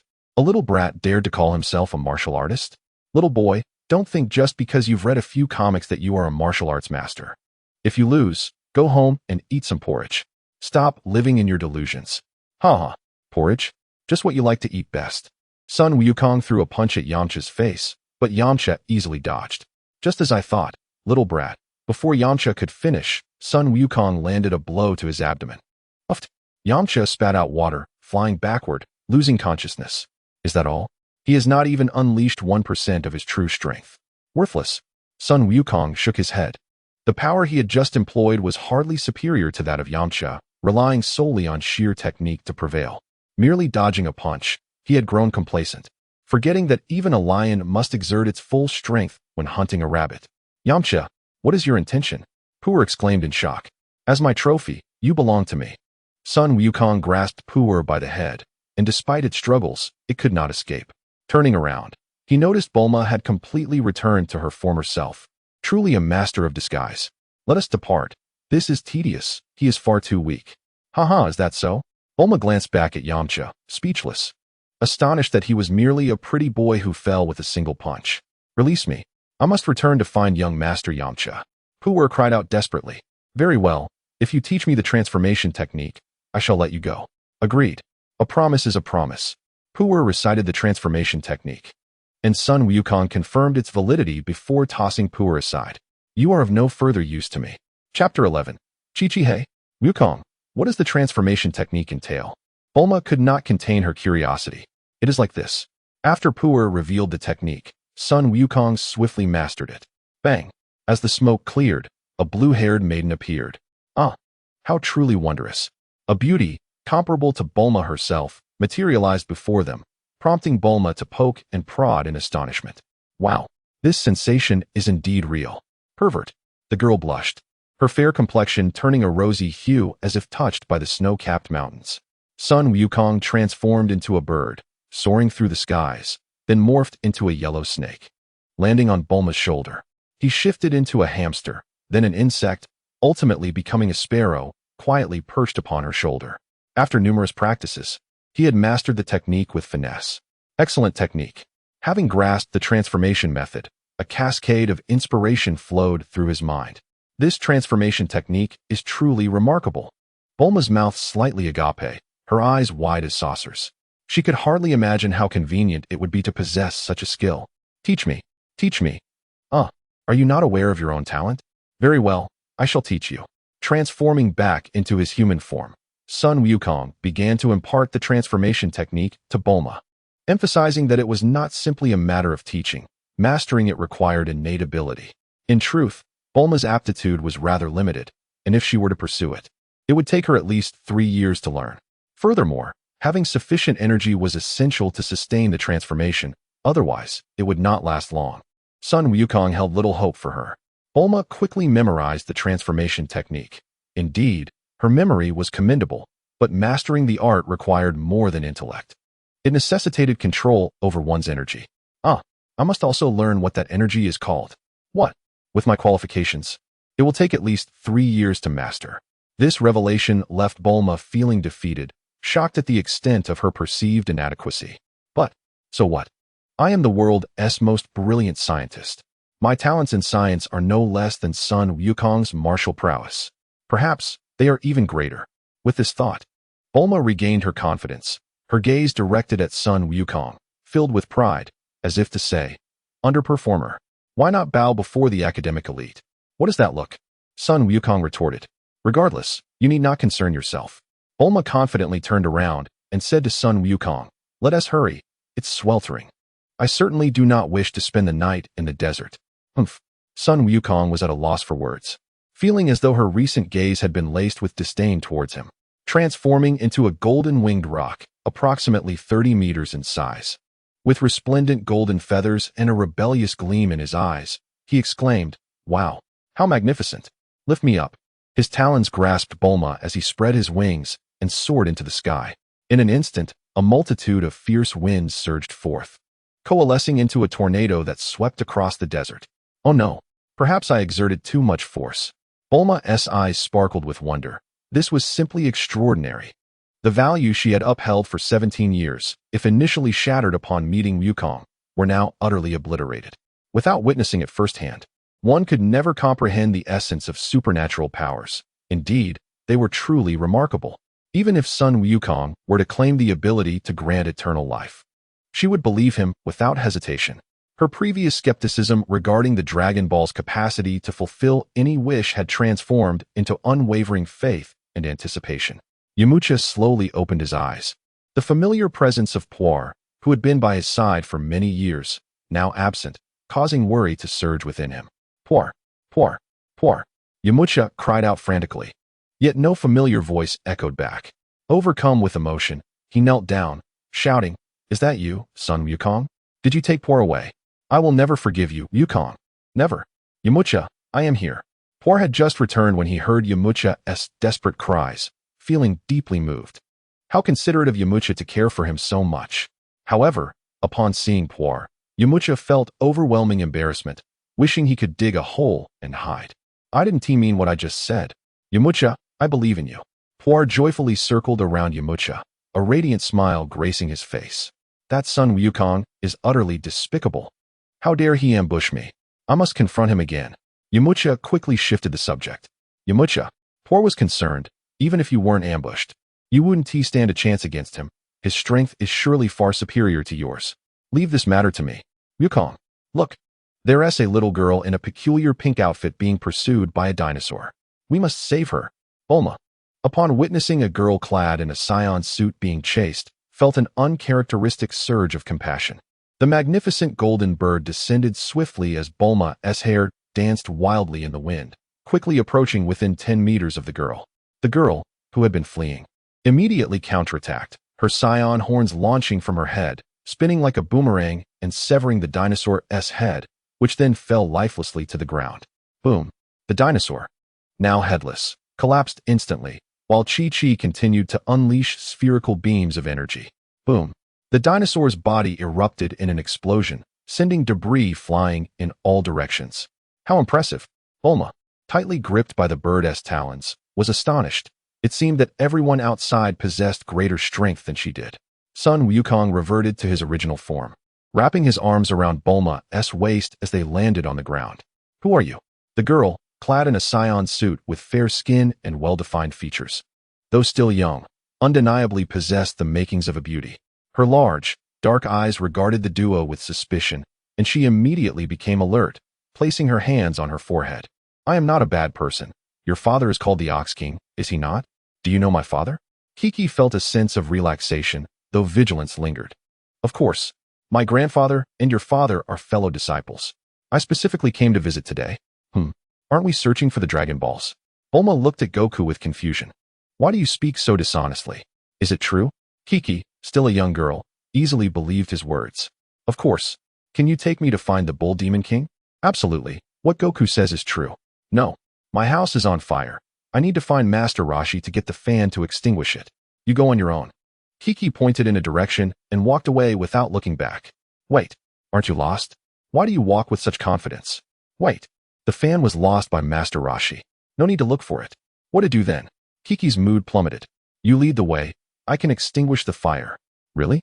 Thank you so much. Kiki expressed her gratitude. It's nothing. We are connected, Goku replied with a smile. Only Bulma found it odd, sensing that Goku's words carried two meanings. Was she overthinking? No time to waste. Let's go. Goku transformed into a golden dragon, with golden eyes and 5-clawed dragon paws. A 5-clawed golden dragon. In just a few hours, Goku had mastered a more powerful transformation technique, allowing him to morph into any being he wished. Although it was merely a form, it was impressive. He could flaunt it in the future. So cool. Kiki's eyes sparkled.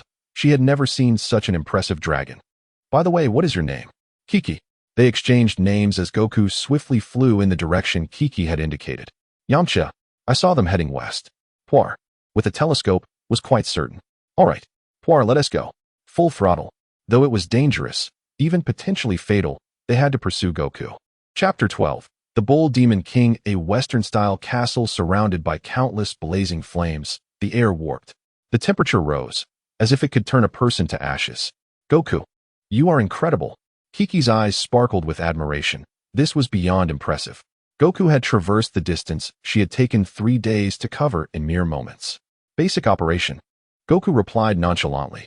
Then how will you extinguish the great fire? Bulma, feeling a bit annoyed, noticed Kiki's eyes were entirely on Goku, seemingly disregarding her presence. What does this mean? Is she looking down on me? Don't worry. He will definitely put out the fire. As for whether the castle will be saved, that is uncertain. Oh, really? Bulma directly sat down under a nearby tree and threw out a universal capsule. Bang! She reclined in a chair, donned sunglasses, and quietly communicated with Goku. Hey, Goku, what do you think of her? Kiki tilted her head, staring blankly at Bulma, wondering why her attitude had suddenly changed. Is something wrong? I don't know. Goku was absorbed in the inspiration brought by his transformation technique, ignoring Bulma entirely. In his eyes, inspiration was rare and shouldn't be overlooked. His mind was wholly consumed by the study of transformation techniques. Damn it! Damn it! Damn it! Bulma tightened her grip on her sunglasses, exerting such force that they were swiftly reduced to shards. What on earth is happening? Anger surged within her as she recalled how Goku had ignored her since they left the desert. That little brat had been conversing with Chi-Chi ever since she appeared. Could it be that he harbors feelings for her? Goku, wait a moment. I need to call my father. Chi-Chi thought of her father and hurried home. Marvelous. The control over the energy was exceptionally strong. Goku once again innovated a new technique, enveloping his energy around his fingertips. with a slight bend of his right hand. He demonstrated remarkable manipulation, golden light surrounding it, gradually transforming into a gilded hand. He swiped through the air, producing a resonant hum. The sharpness was so intense it seemed capable of tearing through space. The energy manifested as a dragon's claw, and in a swift motion, 5 strikes, as sharp as the energy slashes, shot forth from the tips of his claws. Buzz! 20 meters away, trees and rocks began to collapse, the cuts impeccably smooth. Once again, my genius has wrought a miracle. This technique possesses tremendous advantages, whether for ambush or ranged combat, even surpassing combat power. Indeed, he applied the principles of the energy slash to the dragon claw, with the energy swirling rapidly among his fingers, from the thumb to the little finger, ultimately forming a flowing and sharp dragon's claw. While achieving style, it also boasts practicality. Krillin's energy slash could sever Frieza's tail, and with the right ambush, he could even tear off Frieza's head. Bulma had grown accustomed to such displays and was unfazed, yet she noticed Goku ignoring Chi-Chi, while that strangely dressed little brat had departed. Hooray! Splendid! The nuisance has finally left. Gloating, Bulma decided to indulge in a delightful afternoon nap, reclining in her chair as a gentle breeze caressed her face. The Rui stick. You truly are the grandson of Gohan. A tall figure with a bull's head and crimson skin approached, his gaze following the Rui stick with a sense of nostalgia. Yes, that Goku. How would you extinguish a fire without the banana fan? Goku leaped directly onto the wall, gathering energy in his hands, leaving a gap. Came. Huh. That was Master Roshi's ultimate move. The Ox King was taken aback. He had trained for decades without mastering it. A blue energy wave shot skyward, rapidly targeting the castle. Boom. In an instant, half the mountain vanished, and the castle teetered perilously. Kamehameha. Another Kamehameha wave obliterated much of the mountain, rendering the castle, perched atop it, unable to withstand the onslaught, sending it crashing down. Incredible. Goku, at such a young age, you have already mastered the true teachings of the Turtle School. The fallen castle showed cracks on the ground. Though somewhat damaged, it was still usable. Goku nodded in satisfaction. The Ox King's eyes reflected his anguish. His castle. Fortunately, it was mostly intact. Simultaneously, a spark of brilliance ignited in his eyes. Heroes emerged from youth. If they could forge a familial bond, wouldn't that ensure a lineage of extraordinary talent? Uncle Ox King, I need a Dragon Ball. It's within your castle. No problem. Take it as you wish. The Ox King readily agreed, considering it merely a trifle. Goku, how old are you this year? The Ox King inquired eagerly. 12. Yukong. What do you think of my daughter Chi-Chi? She surpasses most women by far. I hate you, Daddy. In an instant, Chi-Chi comprehended the meaning behind the Bull Demon King's words. Her cheeks flushed as she covered her face, peering out with eager eyes at son Yukong. She was utterly captivated by this extraordinary young man. His formidable strength and handsome visage left her entranced. I admire strong women, so rest assured. My Chi-Chi is exceptionally powerful. She undoubtedly qualifies to be your bride. Very well. If Chi-Chi's prowess meets my approval in 7 years, I shall take her as my wife. The prospect of acquiring a beautiful and virtuous wife delighted son Yukong. Chi-Chi's face instantly turned crimson, her mind consumed by a singular thought. Marriage. 7 years hence, marriage. It was evident that Chi-Chi had barely grasped the entirety of the conversation. Son Wukong found the Dragon Balls within the castle and bid farewell to the Bull Demon King and his daughter. Goodbye, Wukong. You must promise to marry me. Chi-Chi shouted, her gaze resolute, her fair and delicate skin slightly flushed. Son Wukong waved his hand, forming a gesture with his thumb and index finger. Hey, Bulma. How long will you sleep? Huh. Oh, right. The Dragon Balls. Bulma awoke groggily, rubbing her eyes. You say you're looking for the Dragon Balls? Really? I've done all the work for you. Now that I've gathered the Dragon Balls, I'll make you work to the bone in the future. Son Wukong tossed the Dragon Balls to Bulma and produced a motorcycle from his waist using a universal capsule. Let us go. While the day still lingers. He scooped Bulma up and placed her at the front of the bike, while he sat behind, relishing the warmth of her back. All right. Bulma carefully placed the 6th Dragon Ball into the box, secretly thinking, this time, I'll forgive you. The motorcycle roared like a crimson specter, racing through the distance like a long, red demon. In the Western Region village, damn it. Have we lost them? Yamcha and Pewter strolled down the street, where a few stalls were scattered about. The sound of the motorcycle echoed as the Red Spectre executed a perfect drift at an astonishing speed. Sun Wukong looked at Bulma in confusion. Are you trying to die by driving this fast? Or are you just overly confident in me? Wukong. Isn't that the coward named Yamcha? What a coincidence. Running into the pretty boy while getting gas. You despicable scoundrel. How dare you ambush me? Yamcha fumed upon spotting Sun Wukong, yet he dared not look at Bulma, as he had always been fearful of women. Huh. You're a coward blaming me for being too swift for your sluggish reflexes?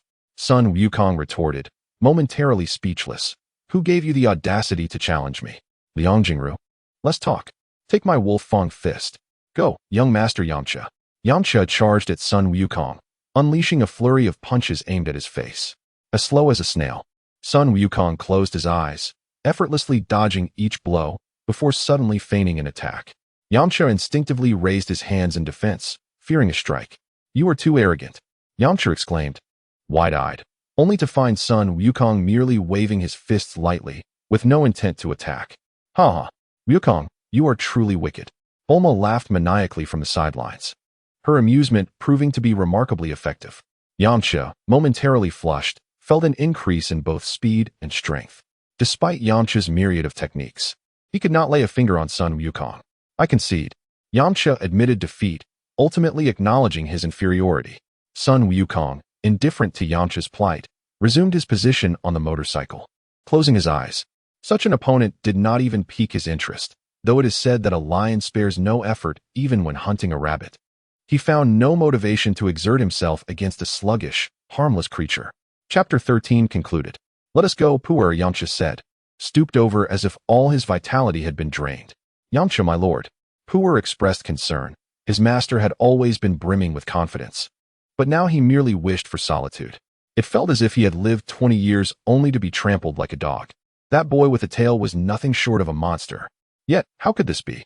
One day, I shall become as powerful as Sun Wukong, perhaps even surpass him. Yamcha held this belief with unwavering conviction. He was certain that his talents were not inferior to Sun Wukong's.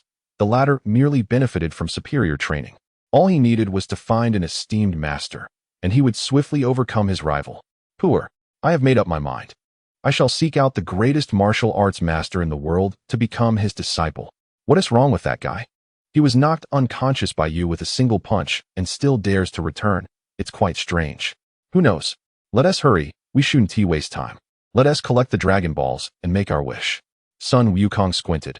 Ever since he had taken a seat on the motorcycle, he had developed a fondness for napping. It truly was conducive to rest. Since arriving in this world, he had experienced the most comfortable sleep. You are remarkably leisurely. After filling up on fuel, Bulma retrieved her radar to confirm their location, setting off to search for the Dragon Balls. Emperor Pilaf, the Dragon Balls are in their possession. Ha! Fortune favors me.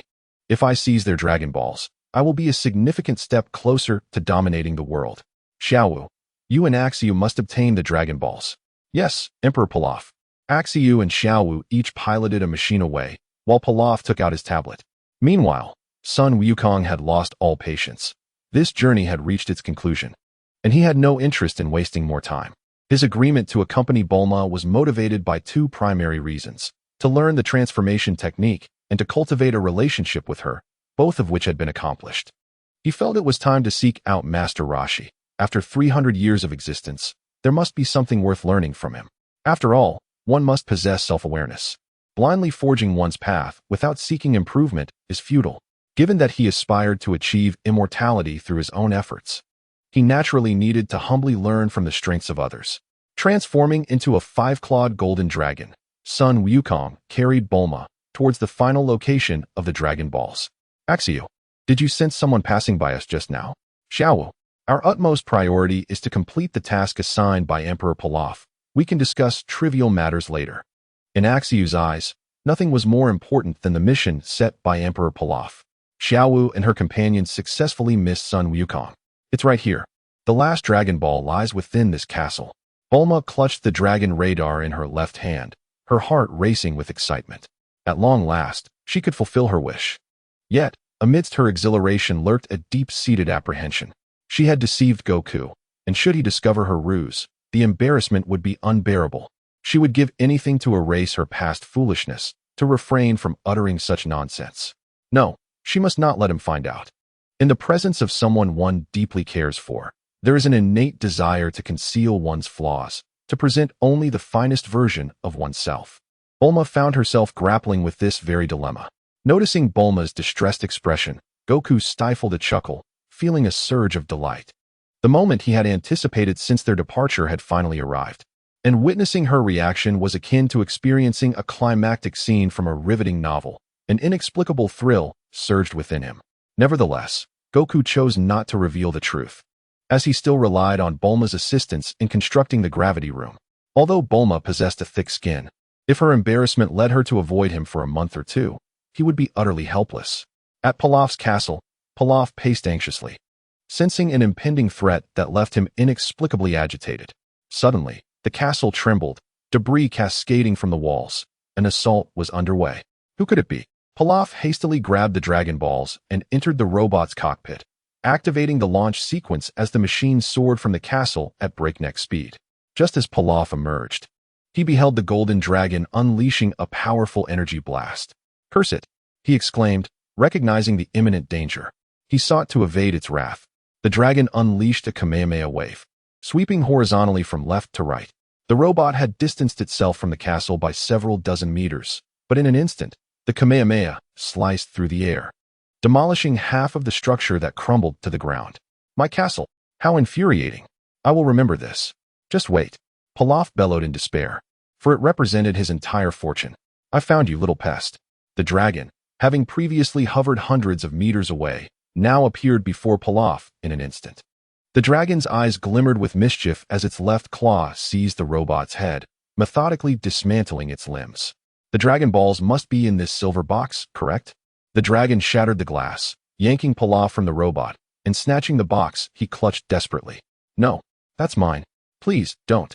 My family." Pilaf's dreams of world domination began to fade, and he quickly resorted to pleading, hoping the colossal dragon might show mercy. Goku, however, was indifferent to Pilaf's plight, remarking, "What does your family's fate have to do with me? If they perish, so be it." With a casual flick of his wrist, he sent Pilaf hurtling thousands of meters away, leaving his survival to chance. The dragon's claws contracted, crushing the box in an instant, and when released, a Dragon Ball lay nestled within its grasp. The golden dragon transformed back into human form, akin to a thunderclap, and swiftly returned to Bulma's side. "Wonderful! We have finally gathered all 7 Dragon Balls," Bulma exclaimed joyfully. "So, when shall we make our wish?" Goku smiled in response. "Well, I must return home before we can wish." "Haha," he replied. "Oh, is that so? Are you in a hurry? You seem rather anxious." Bulma quickly changed the subject. "First, I must seek a mentor. Allow me to escort you home." "Ah, you still wish to find a master?" Who would have thought that someone as formidable as Sun Wukong would also seek guidance? Who was the mentor in question? Could it be someone even stronger than Wukong? Of course, the pursuit of knowledge knows no bounds. On the vast and tranquil sea, a small boat carries a little bald figure across the calm waves. "This time, I am determined to be a disciple of Master Roshi," Krillin silently vowed. Sun Wukong, cradling Bulma in his arms, heads home, during which Bulma gives him a device to stay in contact. "Remember to keep in touch." "Very well." Sun Wukong senses Master Roshi's energy, erupting into the sky as he soars toward his mentor's direction. Quite impressive indeed. Hee. Master Roshi, holding a magazine, seems to be drifting into the world of its pages. "Master Roshi, you old-timer, are you engrossed in something orange?" "Ah." Master Roshi is startled, quickly concealing the magazine behind him, maintaining his composure. "How rude. That little rascal from the Gohan family." Realizing that Sun Wukong is peeking through his window, Master Roshi discreetly hides the magazine beneath the sofa, while subtly fanning himself in Wukong's direction, as if to say, "Go away. This is not something for a little brat like you to see. What brings you here?" Master Roshi wondered, for logically, Sun Wukong is the unrivaled champion of the world. What could he possibly want from him? Chapter 14, Seeking Master Roshi. The pursuit of knowledge is endless, hence my desire to become your disciple.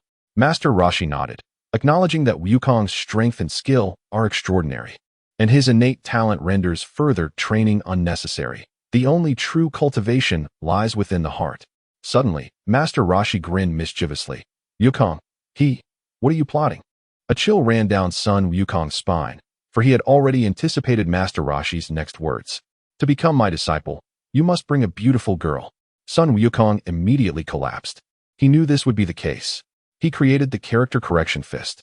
Bang, bang, bang. Do you still need a beautiful girl? No, no, that's not necessary. Master Roshi, rubbing the 3 steaming lumps on his head, instantly became serious, his gaze visibly clear. Thus, Sun Wukong successfully became his disciple. Mr. Yamcha, is that truly Master Potato over there? Puar clutched the railing, nearly teetering over the edge. Of course, I managed to obtain this address after considerable effort. Having sought out some esteemed martial artists from the past, Yamcha was resolute, believing that as long as he studied under a master, he would surely redeem himself. Mr. Yamcha, over there, a small boat carries a little bald figure. How peculiar. Could he also be here to seek a mentor? Let us go and join him. After some time, Yamcha and Krillin's boats successfully converge. Thank you so much. Oh dear, I had not anticipated the waves would be so fierce. It's quite all right. Yamcha waved dismissively, his gaze fixed intently on Krillin. It seems unlikely. Is this little monk truly here to learn from Master Potato? Are you here to seek a mentor? Indeed. Could it be that you are as well? Yamcha and Krillin exchanged knowing glances, realizing they had not erred in their quest. The two conferred, sharing the information they possessed to facilitate their journey toward mentorship. Pray tell, what is this method of training? Sun Wukong sat upon a wooden board, with a round stone positioned beneath it. If you do not believe, then leave now. I will not impede your departure. Master Roshi, holding a magazine, wore a stern expression, yet his hands unconsciously turned a page. Oh, how scandalous. His face flushed slightly as he became fully engrossed, his eyes fixated. Sun Wukong chuckled at this lecherous old man, though he himself was not much better. The method of cultivation required him to sit for an entire day, with 2 holes on either side of a wooden board, through which branches were inserted. The task was to keep the leaves utterly still. Any movement would necessitate starting over. The foliage was lush and light, responding readily to even the slightest motion. The gentle rustling, for Sun Wukong, felt like a torturous melody, and he had already caused the leaves to stir over a dozen times in the 3 hours thus far. It was exceedingly challenging. His temper surged, as if it were his very nature, affecting his heart. If the heart could not find tranquility, neither could the spirit. His innate physicality made it difficult to control his energy, and Wukong seemed to suppress his wildness in a manner unknown to me, which was truly remarkable. Master Roshi kept his gaze on the magazine while meticulously observing the turbulent energy within Sun Wukong. The first step in Wukong's training was to calm both his spirit and heart, for his energy was far too restless. Perhaps it would take a month, or perhaps 3 years, or even a decade. Let this young lad cultivate at his own pace. Master Roshi's attention returned to the magazine. Oh, how extravagant. Come forth, Shenlong. Grant my wish. The Dragon Balls shimmered with brilliance, dark clouds gathered, and thunder roared as it surged toward the Dragon Balls, booming with a resounding crash. Shenlong appeared amidst the thunderous skies. Shenlong bore a striking resemblance to the dragon that Sun Wukong transformed into, save for its 4-fingered claws and green skin. Speak your wish. Shenlong, I wish for Sun Wukong to fall in love with me. I'm afraid that wish cannot be granted, Shenlong replied, embarrassed. Then find me someone as handsome and powerful as Sun Wukong to be my boyfriend. Apologies, that wish is also unattainable. Huh? How can you claim to fulfill any wish when you can accomplish nothing? Bulma exclaimed in frustration, cursing the dragon for its failures. She felt that seeking the Dragon Balls was a waste of time and regretted it deeply, wondering if her only reward was the encounter with Sun Wukong. Then grant me an everlasting strawberry orchard. Bulma held little hope for this inept Shenlong, who seemed only capable of being charming. As you wish. Shenlong, blushing, flashed a red glow in its eyes, eager to depart after failing twice.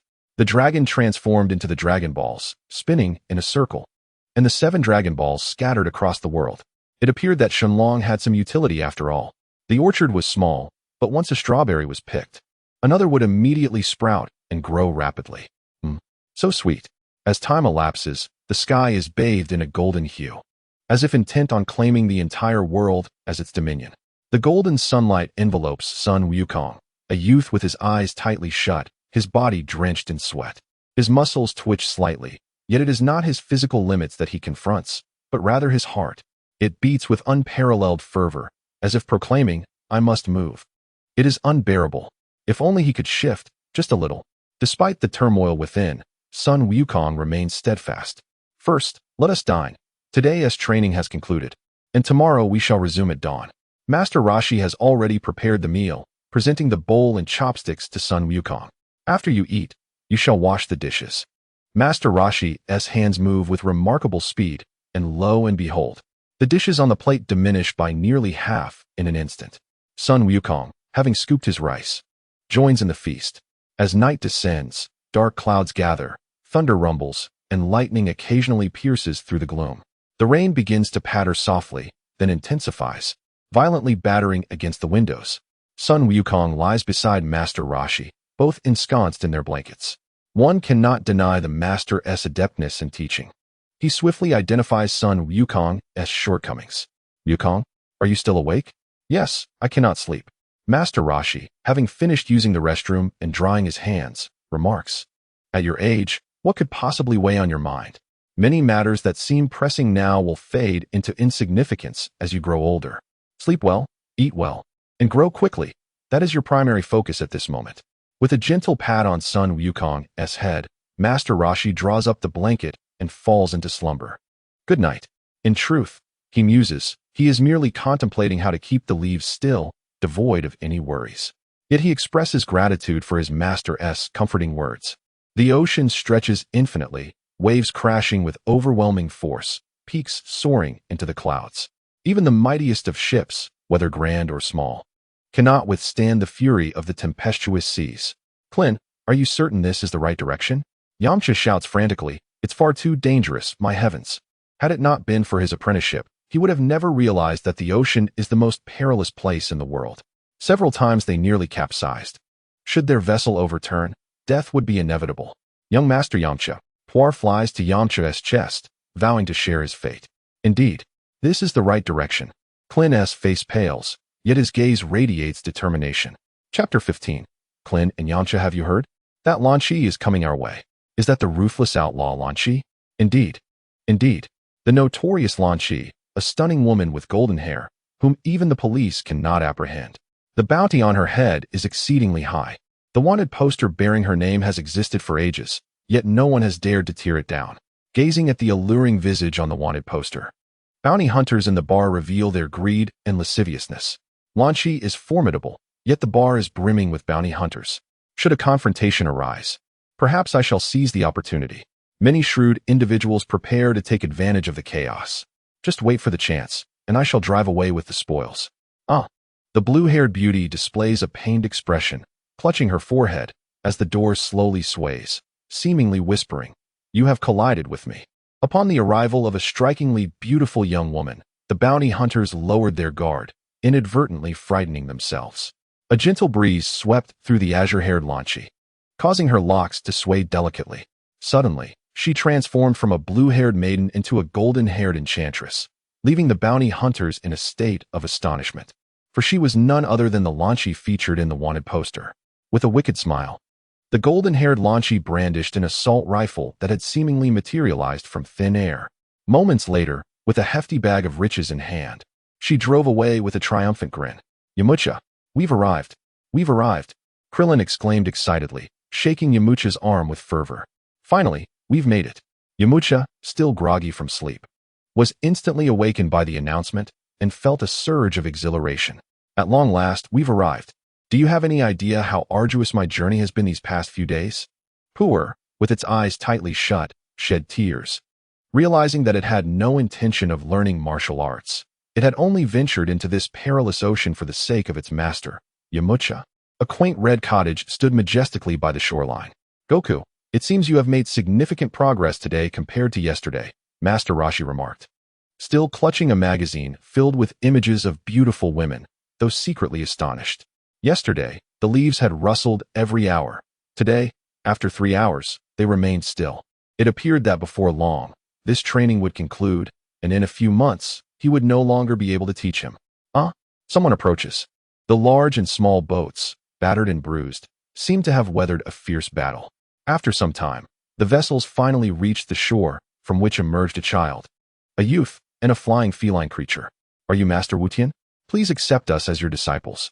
Clillin and Yamcha knelt before Master Roshi, each grasping his legs fervently. What a peculiar sight, the flying nimbus. Master Roshi shouted, sensing the latent potential in the two, yet feeling compelled to test them.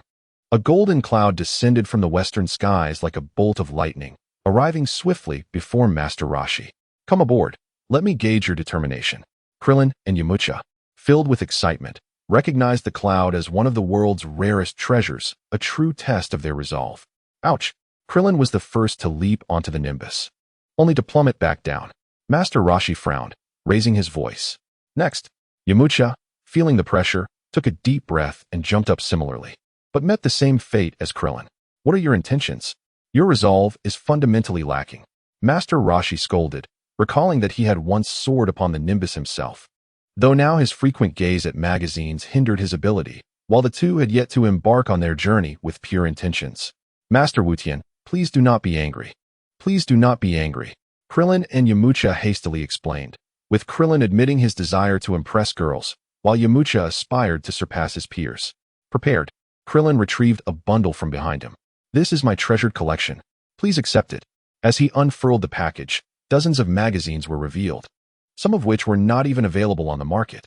What do you mean by this? Are you concealing information? How despicable of you. Yamcha was taken aback, never expecting that this young monk possessed a depth of thought even greater than his own. Excellent.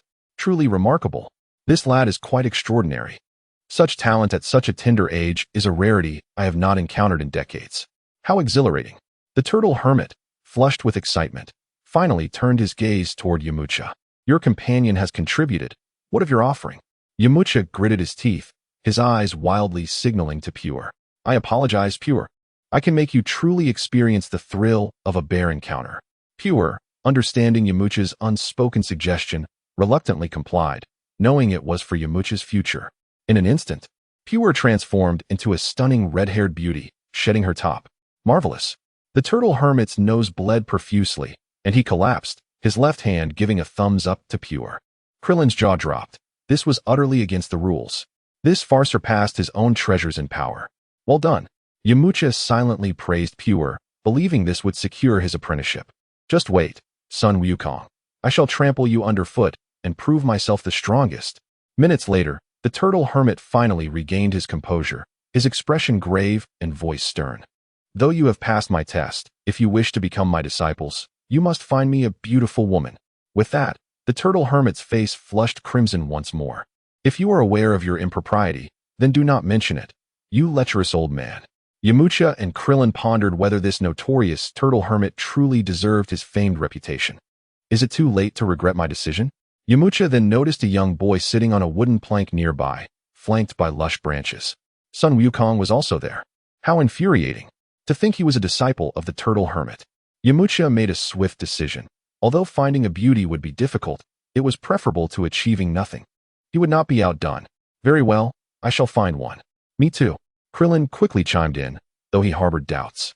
Just one step away from completion. How could he possibly relent? Like a gambler, he would not cease until he had lost everything. Wukong, today's training is concluded. Take these two with you on your flying nimbus, the turtle hermit instructed. Having two reasons for summoning son Wukong. To test his temperament, and because his ancient shell could not accommodate two passengers. Understood. Son Wukong had no objections. In fact, he was eager to meet Lan Chi, this dual-faced beauty. Long time no see, Yamcha. I never imagined you would come here to seek apprenticeship. Son Wukong leaped onto the nimbus, demonstrating the successful results of his month-long training. Yamcha clenched his fists, astonished at the vast gap between himself and son Wukong. Clillin rejoiced. What is this, Yamcha? If you have connections, you should have mentioned them earlier. Son Wukong, valuing efficiency, showed no interest in their conversation. Using his energy, he transformed it into ropes, binding Yamcha, Clillin, and Pure together.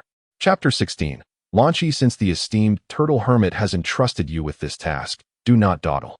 Flying nimbus. The nimbus roared to life. A golden light slicing through the heavens. Yamcha, how could you not inform your brother about such a relationship? It is rather ungracious.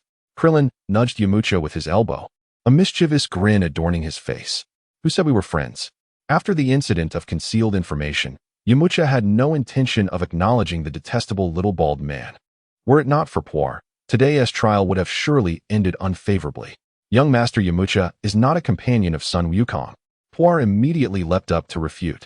That wretched human has stolen its transformation technique. So, it turns out we are not friends. Clillin closed his eyes. Blonde Launch sped down the mountain road on her motorcycle, pursued by several police cars, determined to apprehend the criminal Launch. That despicable criminal truly deserves to meet her end. Stop, Launch. You have nowhere left to escape. Spare us the chatter. You bumbling fools will never catch me. In response to the chubby officer, a few bullets whizzed by, one narrowly missing his ear. The officer was drenched in sweat, so close. His ear could have been lost. Brother Wukong. Brother Wukong. Look, there's a woman below. The astute Clillin addressed him as brother, eager to foster a good relationship, not wishing to be bullied as he had been in the temple before. Without needing Krillin's prompt, Sun Wukong had already summoned the flying Nimbus to descend, casually dropping Yamcha, Clillin, and Puar atop the mountain. You all go on your own. It's too perilous with the presence of firearms. Achu. A stray hairpin flew past, gently brushing against the nose of the golden-haired Launch, bringing her motorcycle to a gradual halt. What is happening? Launch, holding a submachine gun, was taken aback, tears welling in her eyes. Why are you showing up now? Despicable criminal Launch, you shall not escape. The chubby officer retrieved handcuffs from his waist, securing them around Launch's wrists while simultaneously binding his own, vowing that he would not let this villain escape even at the cost of his life. Help! Help! Launch's face turned pale, her eyes brimming with tears. Help! All of this is your own doing. Had you not resorted to robbery, you would not have been apprehended. A hero saving a damsel? He had finally arrived at his favorite part, leaping from the Nimbus and landing atop a rock, surveying the scene below. Who are you? This is terrifying. How could someone leap from such a height and remain unscathed? Uft! A small air pellet struck the chubby officer, sending him flying, though it did not claim his life. No. Help! Launch followed the chubby officer into the air, her limbs flailing wildly. A gust of wind severed the handcuffs, and Wukong caught Launch's slender waist in his embrace. The fragrance of her youth enveloped him, stirring a tempest within his heart. Thank you. It's nothing. Just a small act of kindness. The girl's skin was fair, her blue hair adorned with a bow, set against the backdrop of towering, snow-capped mountains. Her peach blossom eyes gazed intently at Wukong, every movement radiating allure, as though she sought to enchant him. It was peculiar, despite the innocence in her gaze. There lingered an air of seduction. There seemed to be a term for this in a past life, both innocent and alluring. After a moment, she asked, could you let me down? Oh no, my composure is so weak. Clearly, my training is insufficient. This place is too dangerous. How infuriating. Don't run away. The other officers snapped back to reality, swiftly drawing their firearms. Bang, bang, bang. A multitude of bullets surged toward Sun Wukong, but mere meters away, they were inexplicably crushed, seemingly halted by an invisible force. A flash of golden light erupted as the officer and his vehicle were sent hurtling through the air. At times, one must possess the wisdom to recognize their own limitations. Preserving one's life is paramount. Of course, inaction is not the answer. Rather, the true course of action is to escape from those who are stronger. Cloud somersault. Sun Wukong, filled with wrath, propelled himself into the sky at an astonishing 200% of his usual speed. Though he could ascend without such fervor, he felt it was necessary to unleash his full power at this moment. Lan Shi, gazing up from the ground as they ascended, instinctively wrapped her arms around Sun Wukong's head. The fragrance of youthful blossoms enveloped her once more, clearer than before, reminiscent of lavender's purple bloom. A warm-hearted person undoubtedly exudes a comforting scent. Embracing him as they drifted into slumber would surely be a tranquil experience. After several minutes of flight, they finally settled upon the cloud. What the heck? I can't sit on it. Sun Wukong exclaimed, incredulous. Have some mercy. This is the cloud somersault. Only those with pure hearts can ride it. Without hesitation, he perched himself atop, though in reality, his body relied on his own energy for flight. Lan Shi found herself seated upon the cloud, its texture astonishingly soft. She could only imagine how delightful it would be to sleep upon it at night. Where do you reside? She asked. I have no fixed abode. I've never lingered in one place for long, she replied. Her spirit dampened by the aftermath of her gold-haired counterpart's thievery, which forced her to rob as she traveled, never able to settle. Then come live with me.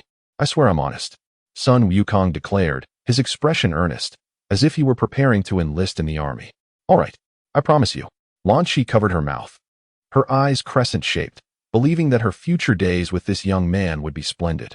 Her eyes sparkled like the moon, her smile radiated warmth, and her serious demeanor seemed to embody the most precious treasure in the world. In that fleeting moment, a subtle blush crept onto the boy's cheeks, disappearing just as quickly. Have you blushed? Though it faded swiftly, Lan Shi had noticed.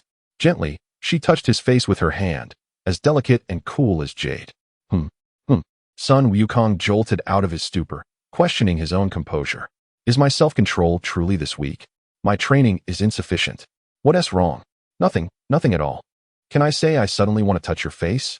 But that would be too awkward. Be careful. Sun Wukong once again grasped Lan Shi's slender waist, finally able to protect her openly. The cloud somersault is incredibly fast. It's dangerous. Here, hold my hand, and I'll take you to my master's home. Is that all right? No problem. I'll take care of everything, he assured, thumping his chest with confidence, certain that the old man would consent. The cloud somersault streaked across the sky like a meteor, leaving a trail of golden light in its wake. Your training is still inadequate. Despite Yamcha and Krillin's frantic rush to the scene, they ultimately lacked the strength to complete even half the journey. Golden ropes ensnared the two men and a creature, binding them into a tight package. The sky was clear, the sun shone brightly, and the air was refreshing. A blue and white expanse was sliced open, revealing a golden path. Wow, this is absolutely on point. They have successfully completed their task. Sun Wukong left a few words and took Lan Shi back to the Kame house. And you, old pervert, do not lay your hands on others. What nonsense.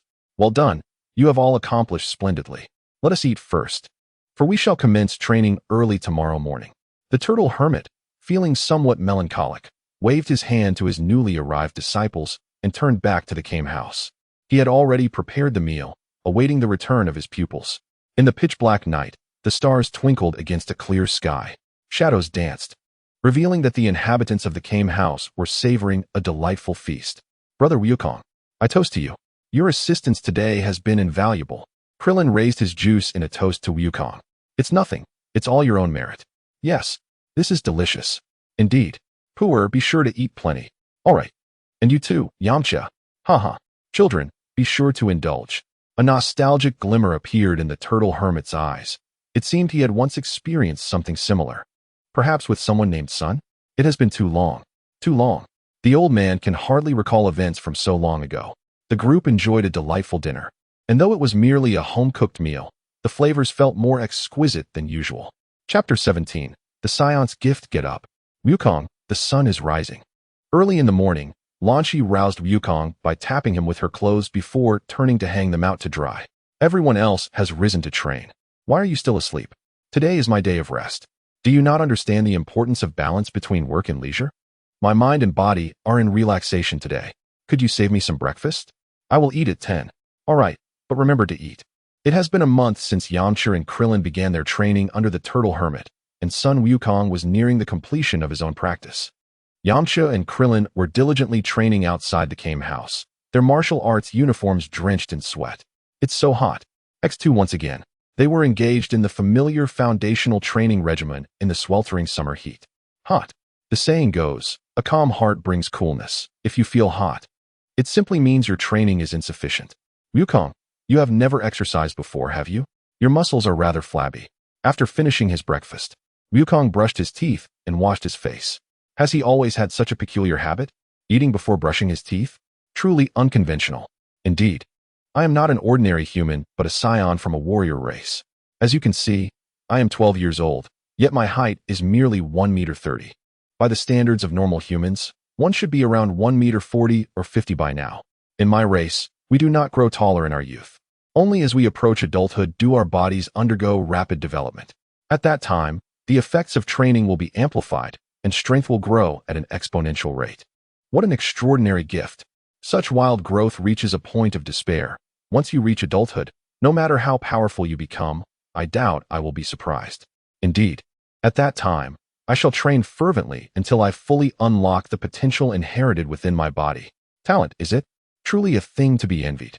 The next 7 months will entail foundational training, alongside Yamcha and Krillin. Though you are young, martial arts knows no bounds. The true cultivation is only just beginning. The turtle sage placed a small piece of watermelon on the table, gently waving his wooden fan as he sauntered outside. Enjoy, it's dessert after your meal. It's time for you to emerge from your own world. Ascension? Remaining isolated will only stifle you. Humans are social creatures, regardless of their race. They must interact with one another. Thus, Wukong, it is imperative that you, like your fellow disciples, engage in activity, study diligently, play heartily, rest well, and eat satisfactorily. Only then can you lead a life brimming with vitality. I must go supervise your foolish disciples now. That Clillin is quite clever, always finding ways to cut corners in his training. Farewell. Son Wukong's lips brushed together, and in the sweltering summer heat, a refreshing coolness emanated from his mouth. So sweet. You are right. I, too, should step out of my own world. For 12 years, aside from a few individuals, he had never opened his heart. Even when he spoke occasionally, his tone was often sharp, conveying an air of superiority. Perhaps it was time for a change in perspective? If left unchecked, I might end up resembling Vegeta, wouldn't I? The next day? Haha.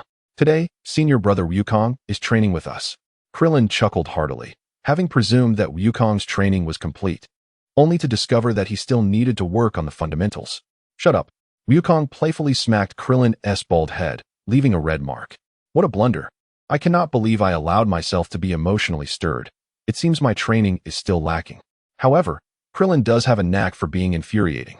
Ouch, that hurts. Clillin clutched his head. Though he was uninjured, the sensation was bewilderingly intense. After plowing fields, climbing the mountain stairs, and running around trees, the four masters and disciples settled beneath a few trees to rest. The cicadas chirped softly, and the wind danced around the great trees, caressing their faces. All right, we have a break from now until 1:30. Practice diligently, study well, eat your fill, and then take a good afternoon nap. This is the training philosophy of our turtle school. With that, the turtle sage's nose bubbled, and he promptly fell asleep. That was quick. How can one enjoy such quality sleep? At 3 in the afternoon.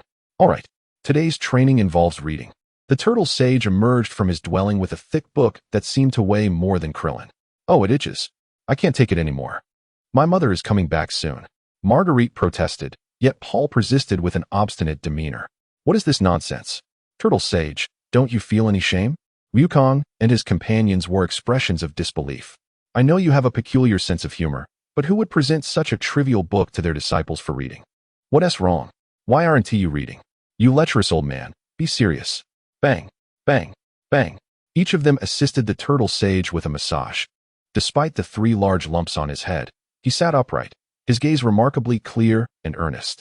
Why does Grandpa Turtle Sage possess such books? Are there not any of a more respectable nature?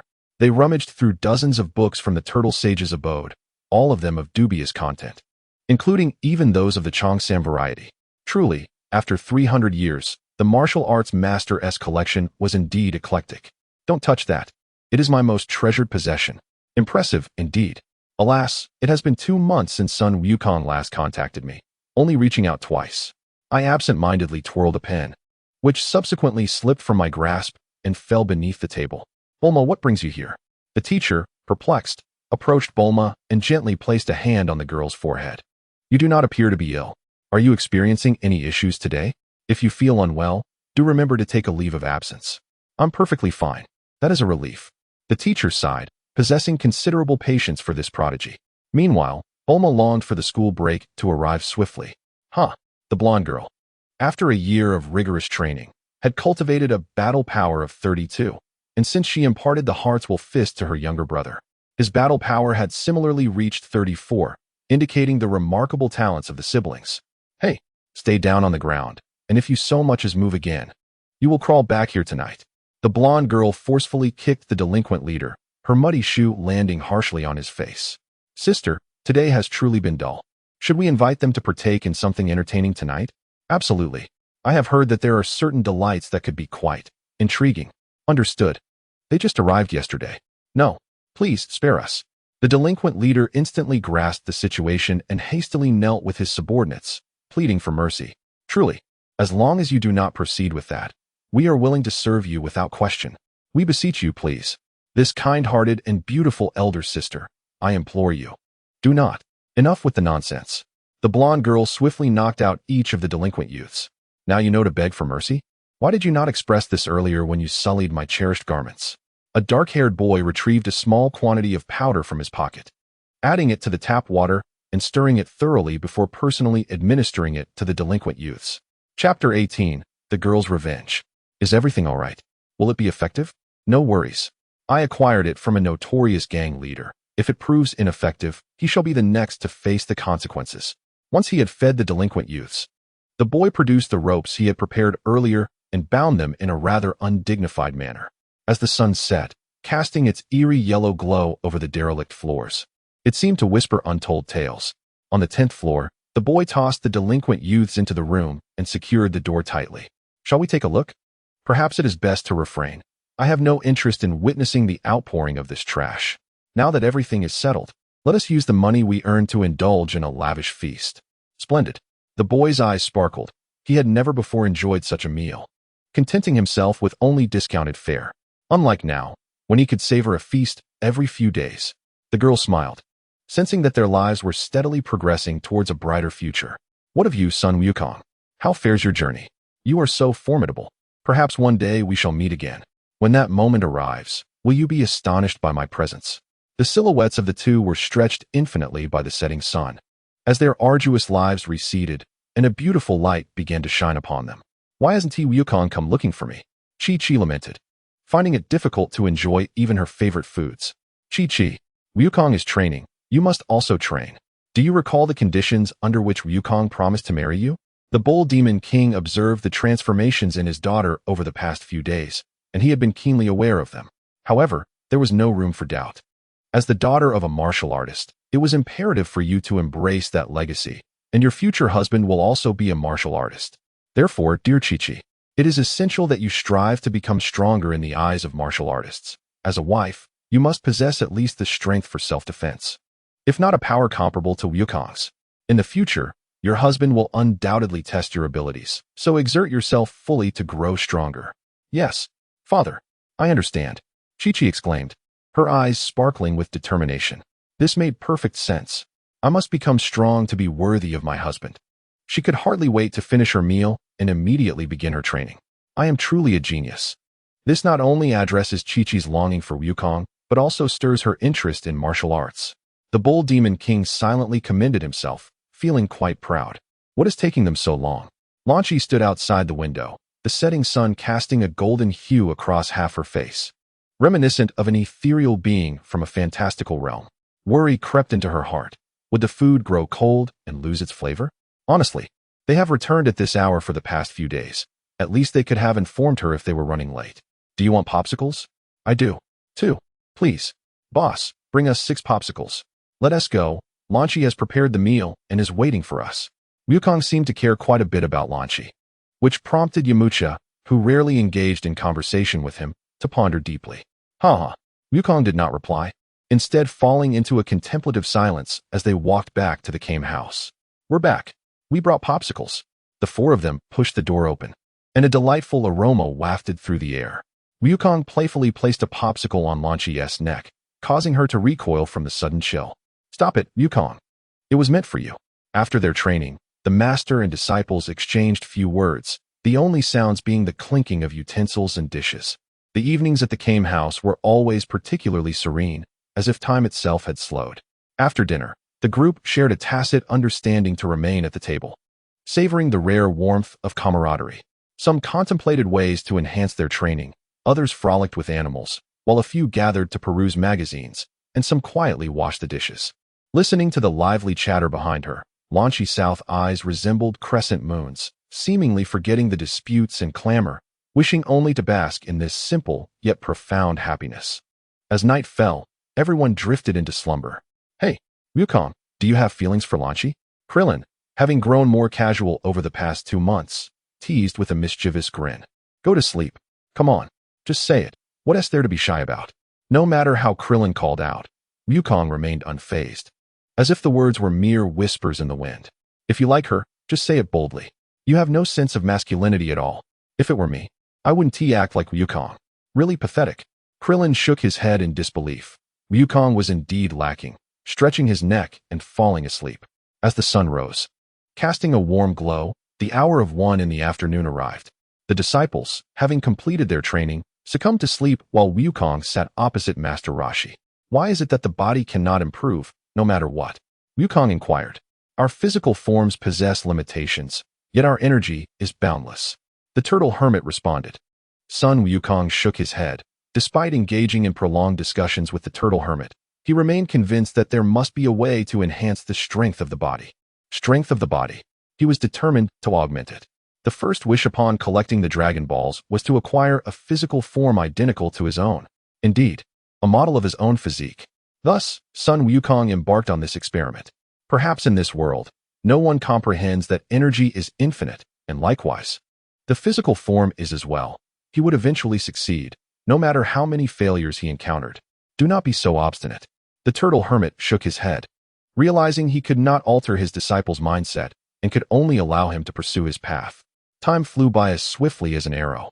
6 months had passed since his dialogue with the turtle hermit.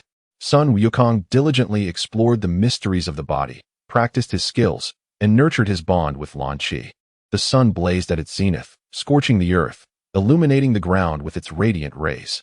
That Wukong, regarding the matter of becoming his disciple, I am immensely grateful for your assistance.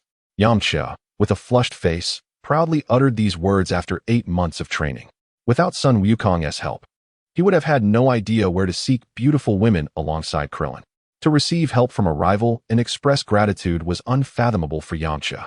Yet, reality was harsh. Had it not been for Sun Wukong's appearance, he might have spent his life as a bandit in the desert, resorting to robbery for survival, unlike now, where his strength had significantly improved. At the upcoming World Martial Arts Tournament, I shall show no mercy, and neither should you. Yamcha turned to leave. This fellow truly has a thin skin. Krillin had already grown accustomed to it. The World Martial Arts Tournament? If I were to win the championship, would I not attract the affection of many girls? Hee hee. Wake up. Don't dream during the day. The ruthless awakening shattered Krillin's beautiful delusions. Sun Wukong felt Krillin's aspirations were rather lackluster. At the upcoming World Martial Arts Tournament, like Yamcha, I too shall show no mercy. Krillin promptly returned to the back mountain for his final training. Everyone is so confident. After 8 months of training, do they truly believe they can defeat him? His battle power had surged to an astonishing 400. Entering the dark and dreary forest, he arrived at the dilapidated hut he had constructed. Opening the door and passing by numerous animal carcasses, a flash of crimson light sparkled in Sun Wukong's eyes as he glanced at a few pieces of paper. Had his years of research finally borne fruit? It was time to make a wish. Boom. The energy blast obliterated the animal bodies and the hut. He no longer required the corpses of monkeys. Chapter 19. The World Martial Arts Tournament. I have purchased flight tickets for you all. The turtle hermit raised the tickets with delight, glad that his disciples were finally ready to embark on their journey, allowing this old man a moment of respite. Long live. X3 tonight. We shall celebrate. I have bought an entire premium Wagyu for hot pot. How does that sound? Wow. Wukong, you must be incredibly wealthy. Who would have thought the hidden millionaire was amongst us? Wukong. The turtle hermit, his complexion flushed, leaned in conspiratorially. Could you lend me some money? I wish to purchase books and continue my studies. After all, one learns throughout life. Is that truly learning? I feel embarrassed to even consider it. Though such words were uttered, he still dutifully accumulated gold coins. As always, he had plenty of money. Night fell, the stars twinkling in a clear sky. A gentle breeze caressed the air, carrying the fragrant scent of distant flowers, creating a serene and beautiful atmosphere. Gathered around a long table, an array of delectable dishes awaited, with a steaming hot pot exuding an enticing aroma. Lan Qi's culinary skills are exceptional. Indeed. Hey, Yamcha, you're eating far too quickly. You finished it right after it was grilled. Slow down. This old man, cannot compete with you. Goku, you can fit so much food in your mouth. Do you even comprehend what you're drinking? Hand it over. The fragrant steam wafted from the house, mingling with laughter and cheerful voices. As the sun rose, Lan Qi bid farewell, promising to buy local specialties after the competition. Goodbye, she said softly, gently stroking Goku's hair and smoothing his suit. The turtle hermit, accompanied by his disciple, donned a blue suit and traversed the airport, boarding a plane. A slender flight attendant passed by, startling the turtle hermit, who received an immediate reprimand as she inadvertently directed a tray towards his face. Oh, my apologies. No problem. you old lecher. Soon, they disembarked the plane, arriving at the martial arts tournament venue. What? 2 children among you are competing as well? Enough chatter. Hurry and sign them up, the turtle hermit urged. And although the staff were incredulous, they complied. Goku. Bulma has finally taken a break and comes cheerfully. Have you finally noticed this lady's charm? You're quite slow. Over here. Turtle hermit. Clillin, Yamcha, I'm off now. See you after the competition. How infuriating. Why does Goku attract so many girls? Clillin lamented, wiping his nose with Yamcha's suit. Ah, don't dirty my suit. With a swift punch, Yamcha retaliated, but it hardly fazed him. Girls were indeed terrifying creatures. Hey, Goku. Wear this martial arts uniform tomorrow. The turtle hermit retrieved a turtle-marked uniform from his box, extending it towards Sun Wukong, while his gaze wandered toward Bulma.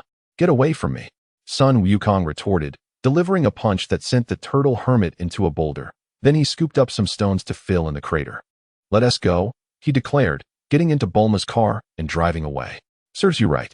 Indeed, during the 8 months of training, every time the turtle hermit sought to take advantage of Lan Chi, Sun Wukong would appear and deliver a stern lesson, leaving the turtle hermit with an increasingly swollen head each time.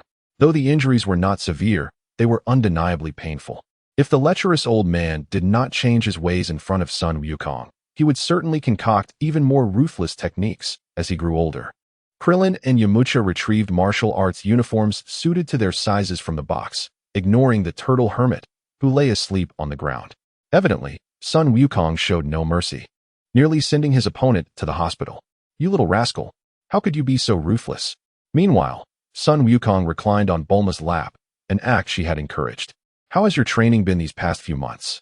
Has it been arduous? Not at all. It's been relaxed yet focused. Then why haven't you kept in touch with me more often? Bulma's face bore 3 distinct lines of frustration, her grip on the steering wheel tightening. Is she angry? But why? Even with her eyes closed, Bulma's subtle expressions were easily perceptible to him when she was upset. Had he offended her in some way? Sun Wukong pondered, meticulously recalling their interactions since gathering the Dragon Balls. Remember to keep in touch, all right? They had agreed to stay in contact. Yet he had only reached out once a month. She was trying to extract an admission from him. In an instant, a cold sweat broke out on Sun Wukong's brow as he resolutely shut his eyes, afraid to open them. How can I explain this to her with emotional finesse and a touch of flirtation? Given the circumstances, perhaps it's best to just sleep for now.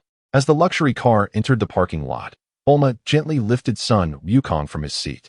Although vexed, she understood that it was natural for someone so young to be oblivious to the complexities of love. With proper guidance from her, everything would be all right. What was this inexplicable excitement? It felt akin to nurturing a boyfriend in a game. It was well known that Bulma sought a perfect partner. Nurturing one herself seemed far superior. 2 people? Yes, 2. 2 can eat so much. The attendant, astonished, wondered if he had encountered a reincarnated pig and hastily arranged a private room. Upon entering the private room, Bulma carefully set Sun Wukong down and removed her sunglasses, tenderly stroking his face. Sister. Sun Wukong was drenched in sweat, thinking, I merely fell short. It doesn't warrant such extreme retribution, does it? Although he couldn't be killed, the situation was not as he imagined. After her gentle caress, Bulma simply sat down, awaiting their meal in silence. After a while, he stirred awake. About the once-a-month contact. It is essential for my training. I apologize for failing to keep my promise. No worries, no worries. Bulma paused momentarily, her smile radiant. After all, he was just a child, regardless of the immense power he possessed. Come, the fish here is delectable. I frequently dine here. Bulma picked up a piece of fish and presented it to Sun Wukong. The fish melted in his mouth, delicately smooth, with a perfect balance of elasticity and tenderness. Delicious, right? Let us have another meal after the competition. Sure. They devoured the array of dishes that arrived, with Bulma having a modest appetite, while most of the food was consumed by Sun Wukong. Next, Bulma took him shopping, traversing from the eastern streets to the western ones.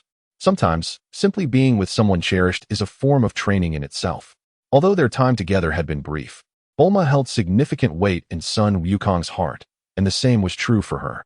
The sun hung high in the sky, scorching and relentless, each step leaving him drenched in sweat. Bulma retrieved a vehicle from her capsule, stepping onto it, while the flying cat, Puer, peeked out alongside them. The World Martial Arts Tournament was officially underway. This time, 137 skilled fighters were competing, but only the top 8 would emerge victorious. Wukong, Krillin is in the second zone, while Yamcha occupies the third. Farewell, and may we meet again in the finals. Clad in a turtle-emblazoned martial arts uniform, Yamcha departs with elegance. The tournament employs a draw system, with Wukong and Krillin drawing lots in succession. Son Wukong draws the first match against a cumbersome adversary. The contest commences. Chapter 20, the quarterfinals. With a hairstyle resembling that of a crab, before the bulky opponent could finish his words, Son Wukong unleashed a powerful gust, sending the heavy-set competitor flying out of the arena. Son Wukong emerges victorious. It appears he has encountered a familiar face. However, I have long since absorbed your martial prowess and possess no interest in squandering time on such an opponent. You are simply too weak. Wukong turns to depart, hoping that subsequent competitors will have the sense to concede, allowing him a day of rest. When will he also possess such magnificent strength, akin to Wukong's? A gentle breath sends adversaries soaring. Krillin gazes on with envy, as he currently struggles to execute the Kamehameha. Wukong's strength has indeed grown. The transformed Master Roshi, now resembling a dragon, senses impending doom. He had not anticipated Wukong's current might, and the upcoming battles may very well result in defeat. He had believed that combat intuition would lead to victory, yet uncertainty now clouds his mind. The opponent is too weak. Krillin, conserve your strength and do not accidentally harm him. Oh, very well. Krillin, elated by Wukong's acknowledgement of his strength, contemplates that his advancement to the quarterfinals seems assured.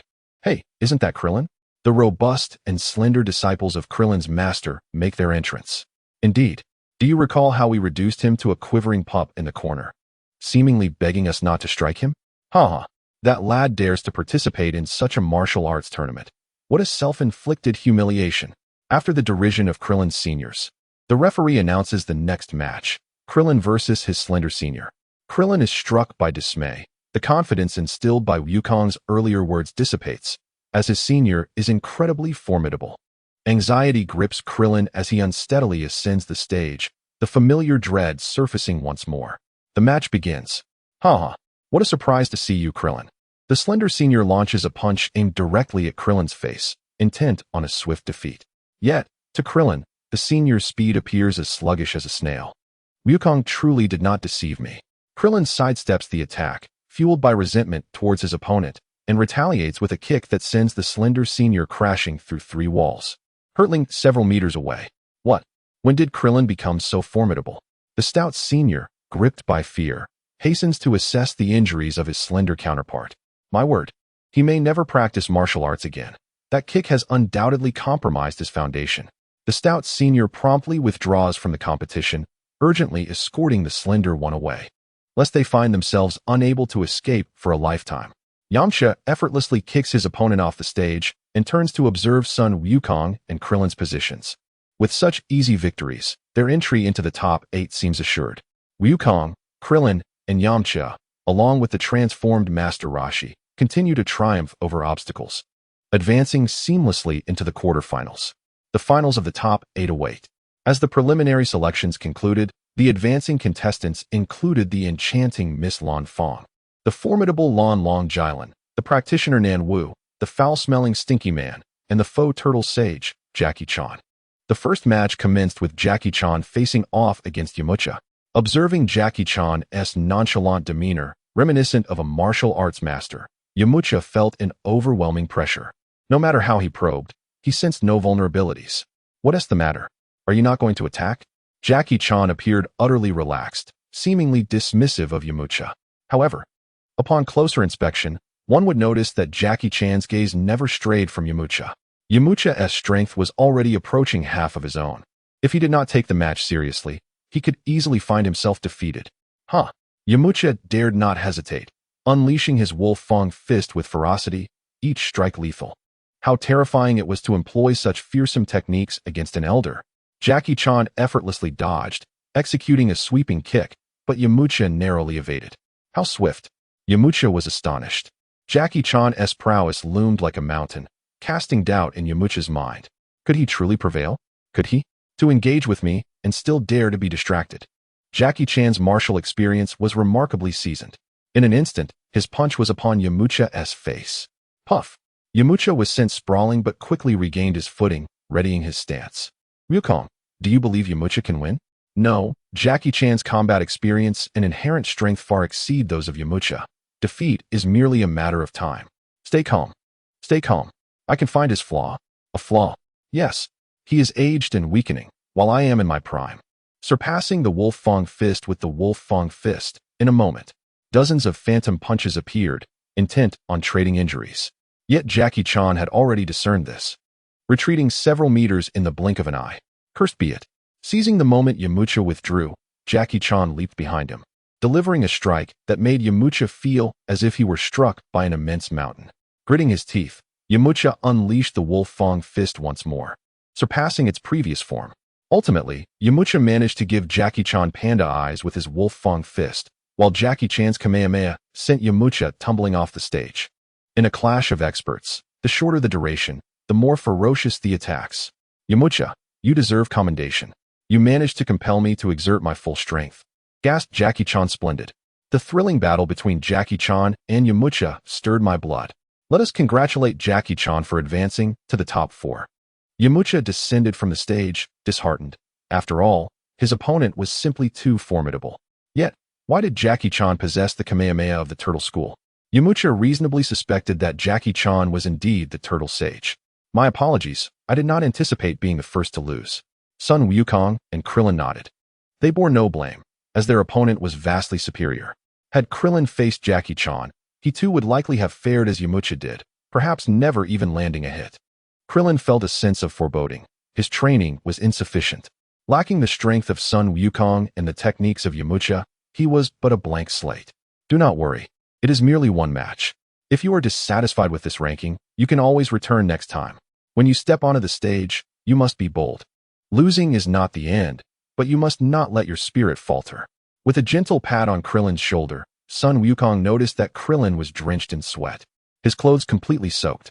Was the pressure truly that immense? Suddenly alert, Krillin's eyes widened in surprise. Next, let us welcome contestants Lan Fong and Namo to the stage.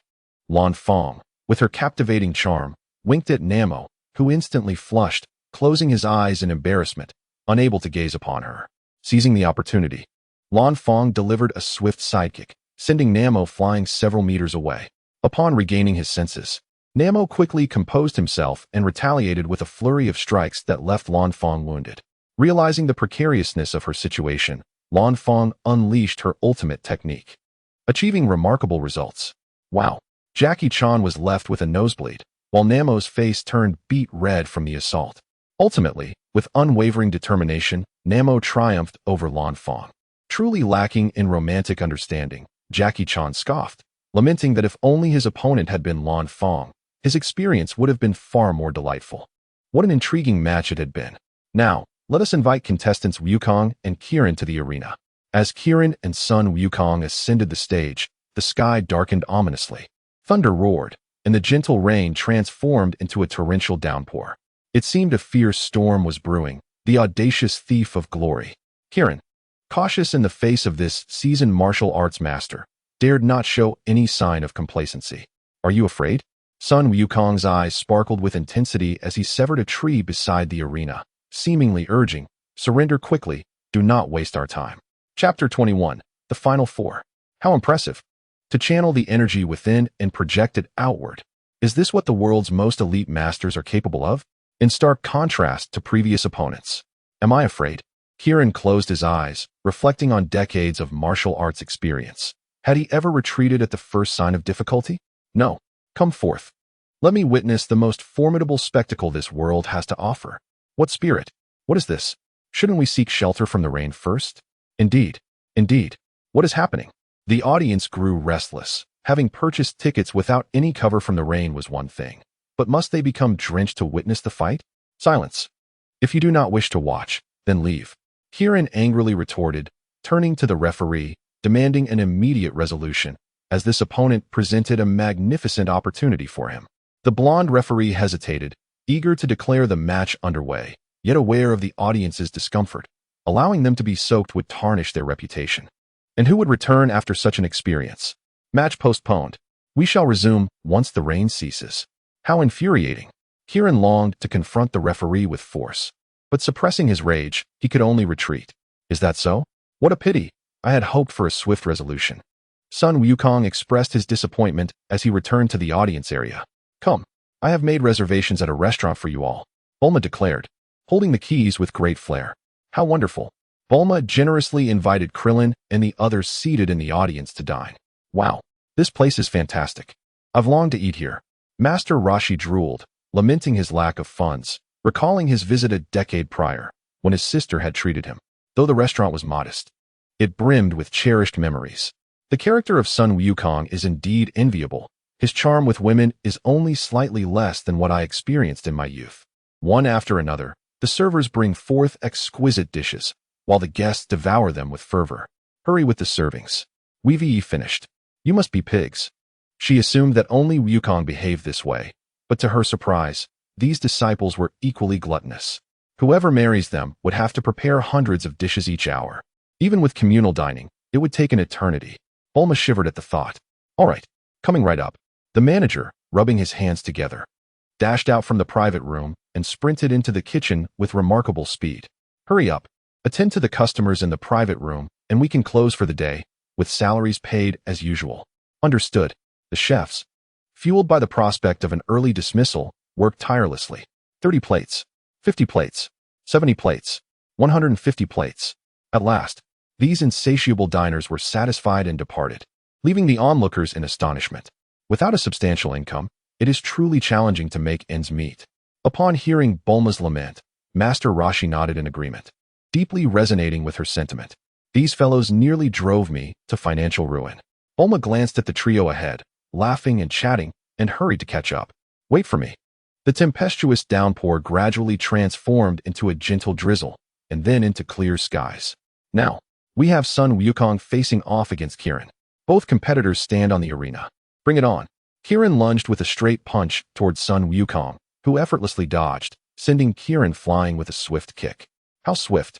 Must one resort to underhanded tactics? Naturally. This is how he navigates the world. Look, there's a spaceship. Kieran pointed at the sky, attempting to deceive Sun Wukong. Do you truly believe I would fall for that? Only a fool would. Where is it? Where is it? A voice from the audience exclaimed in disbelief. Unable to see anything. Nanny, you don't believe this?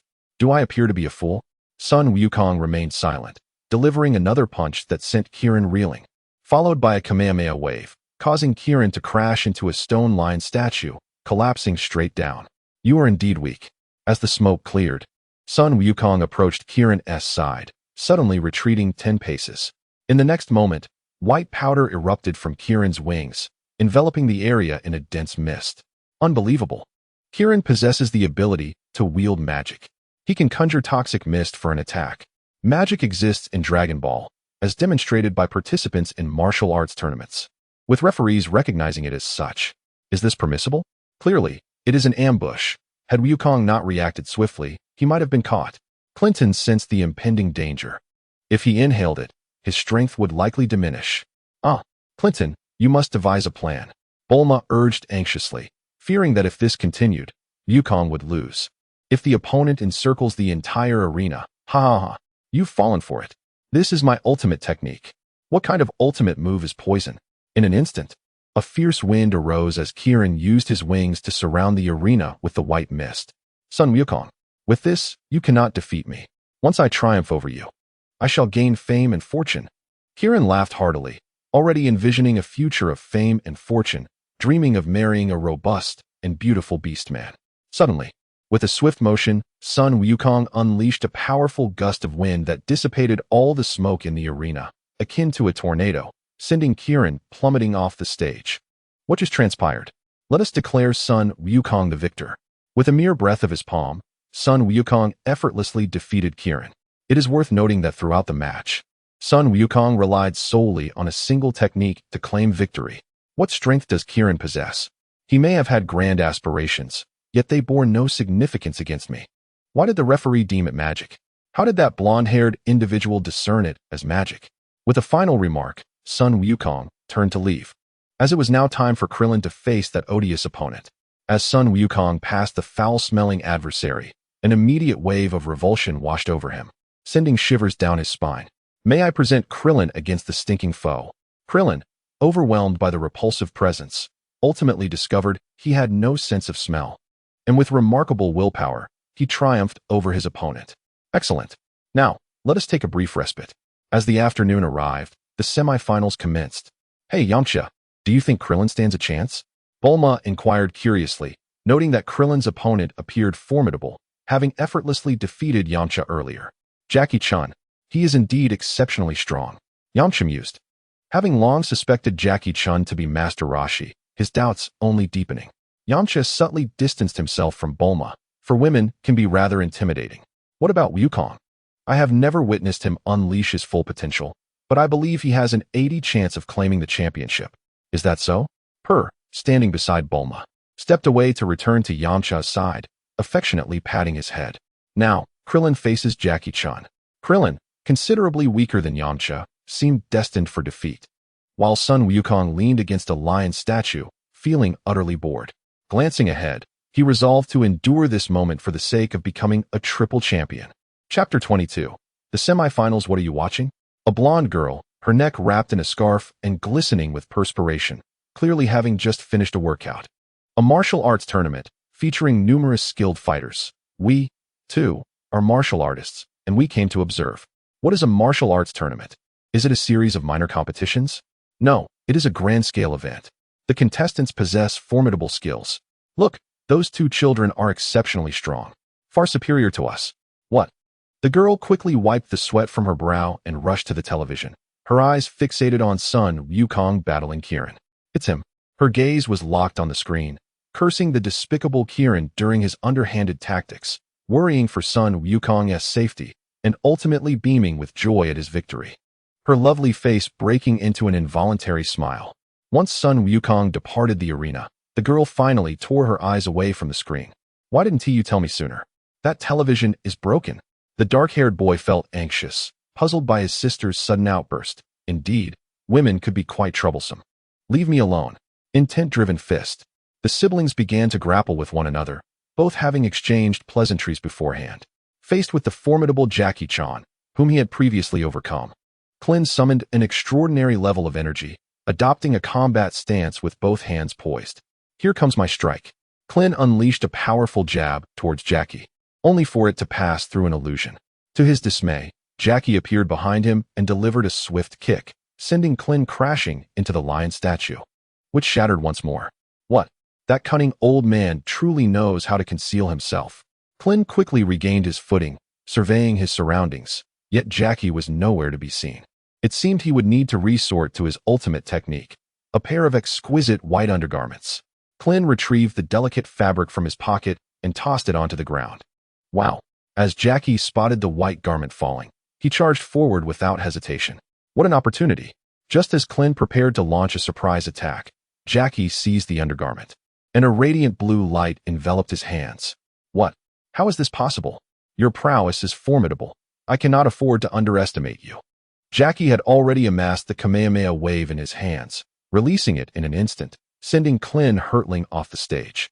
I shall take both the garment and the victory. Marvelous. Jackie donned the garment upon his head, departing with an air of nonchalance. What an exhilarating duel it was, with Jackie emerging victorious. Curse be you, despicable old man. Clillin, bruised and battered, rose to his feet, glaring intently in the direction of Jackie's departure as he returned to the spectators' area. Though he had sustained little injury, the humiliation of being so swiftly defeated was unbearable. The referee, already accustomed to Jackie's demeanor, hastily commenced the next match. He had no desire for the martial arts tournament to be marred by disgrace. Next up was the battle between Sun Wukong and Namu. Bearing the hopes of my entire village, I cannot afford to lose. Namu clasped his hands together in prayer, his gaze intense, muscles slightly bulging. How intriguing. It has been a long time since I have encountered an opponent of this caliber. Sun Wukong stood at the opposite end of the arena. Merely his presence on the stage already imposed immense pressure upon Namu, akin to an insurmountable mountain. Having discreetly observed previous bouts, Namu recognized that his opponent possessed extraordinary strength, rendering his chances of victory quite slim. Yet, he remained undaunted. Come forth, renowned martial arts master of 2 years past. Sun Wukong deliberately tempered his strength to match Namu's. Finding no thrill in overwhelming his opponent, he preferred to showcase his skill. With a powerful leap, Sun Wukong propelled himself toward Namu. So swift, Namu, relying on his perception of the air currents, narrowly evaded the attack, launching an elbow strike toward Sun Wukong's neck. With remarkable speed, Sun Wukong's tail lashed out, striking Namu's face, sending him hurtling backward with equal velocity. I thought that was merely decoration. Namu steadied himself, using the momentum to leap into the air and retaliate with a fierce flying kick. Sun Wukong executed a backflip to evade, instantly reappearing in front of Namu. Incredible speed. A rising dragon punch struck Namu from a distance, sending him crashing into the lion statue, which shattered suddenly, leaving Namu dazed and disoriented. Brother, water. We have no water left to drink. A gaunt little girl, holding a wooden bowl, looked on with desperate thirst as villagers slowly emerged from their homes, clutching their bowls and gazing silently at her. The prize for this martial arts competition amounts to 500,000. I cannot afford to lose. Namu, with unwavering resolve, strives to rise once more. Though the odds of victory seem slim, he possesses a compelling reason to press on. Namu leaps to a height of 100 meters, descending like a shooting star, leaving a trail of white vapor as he passes through the clouds. He descends with his arms crossed over his chest, his gaze resolute. Receive my strike. Very well. Sun Wukong, unflinching, chooses to confront Namu head-on, granting him the opportunity he yearns for. Sun Wukong channels all his energy through his limbs, executing the same technique as Namu. Now, you shall receive my strike. The techniques of Sun Wukong and Namu collide with fierce intensity. Yet, ultimately, Sun Wukong's superior skill prevails, forcefully sending Namu tumbling out of the arena. Despite exerting every ounce of strength, he could not achieve victory. You have won. Namu lies beneath the platform, gasping for breath. His opponent overwhelmingly strong. In terms of seasoned combat skills and bodily control, he is utterly outmatched. Sun Wukong is victorious. As the referee's voice echoes, Namu is engulfed in despair. What should he do? At some point, he finds himself back in the competition room, and upon regaining his senses, he sees Jackie Chan. May I speak with you? Overwhelmed with sorrow, although not one to complain, Namu feels an urgent need to express his plight. It turns out that his village suffers from a severe water shortage, making the prize money critically important. Upon learning this, Jackie Chan produces a universal capsule and leads him to a well. Here, the water is inexhaustible. Use it freely. Jackie hands the capsule to Namu, who immediately kneels down in gratitude. Thank you. I cannot express my gratitude adequately. Wherever I am needed, I shall traverse any peril. Oh, no need for that. Jackie leisurely makes his way back into the martial arts tournament, but encounters a figure. Oh, startled, Jackie recognizes Sun Wukong, feeling a slight calmness within. Why aren't you resting after your recent battle? I merely wish to see who my next opponent will be, Sun Wukong replies, turning away from the universal capsule in Namu's hands and returning to the resting area.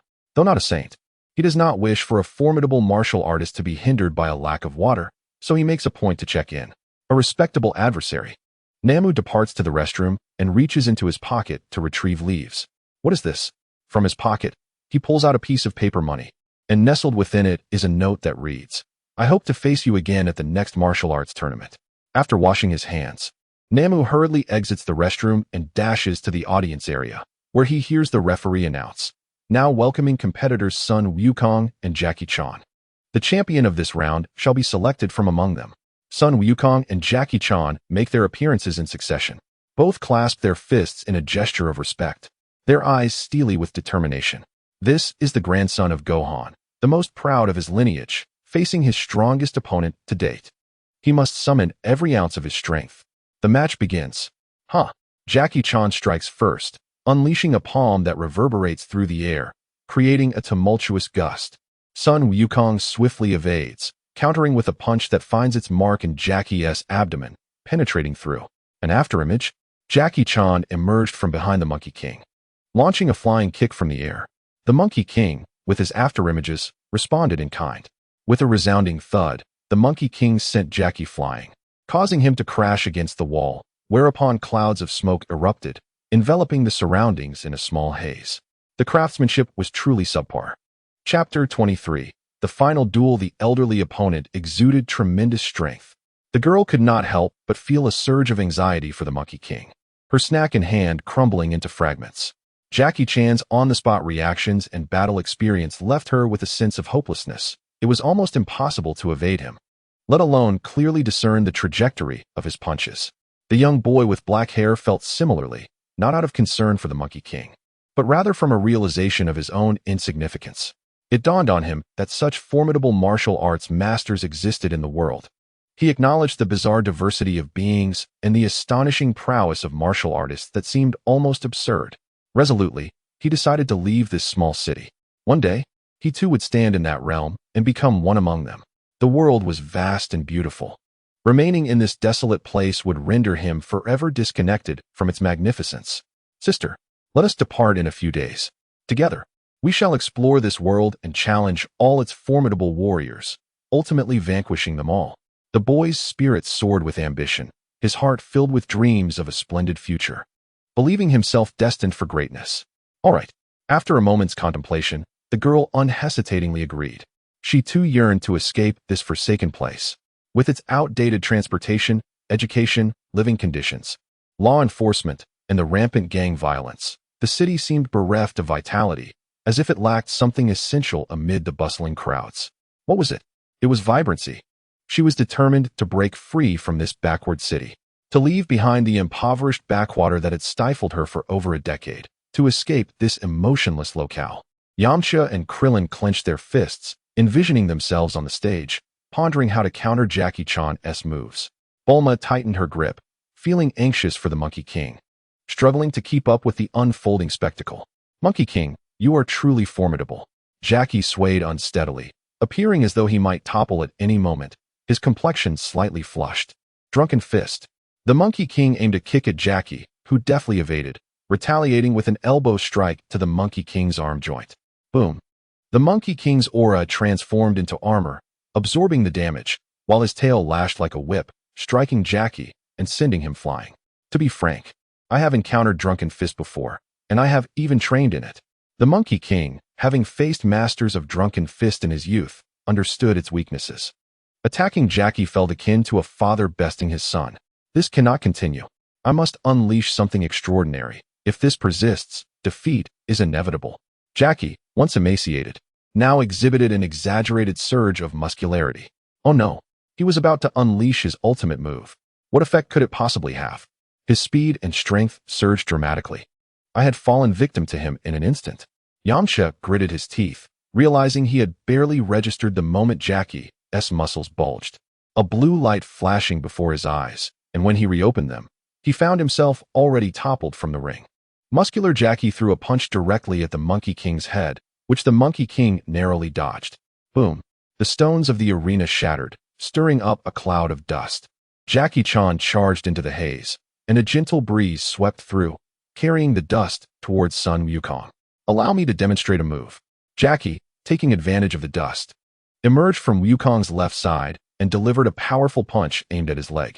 Sun Wukong swiftly evaded, leaping into the air and with a clap of his hands, summoned a fierce wind that dispersed the dust from the arena, simultaneously unleashing a gust of energy towards Jackie. Not good. It's the Phantom Fist. You've fallen into my trap. Jackie appeared above Sun Wukong, both hands radiating blue light, descending from the heavens. This is disastrous. Wukong, be cautious. Krillin shouted anxiously from the audience, his eyes fixed intently on the arena. If struck by the Kamehameha wave, Wukong would be perilously close to being knocked out of the ring. Just a trivial skill.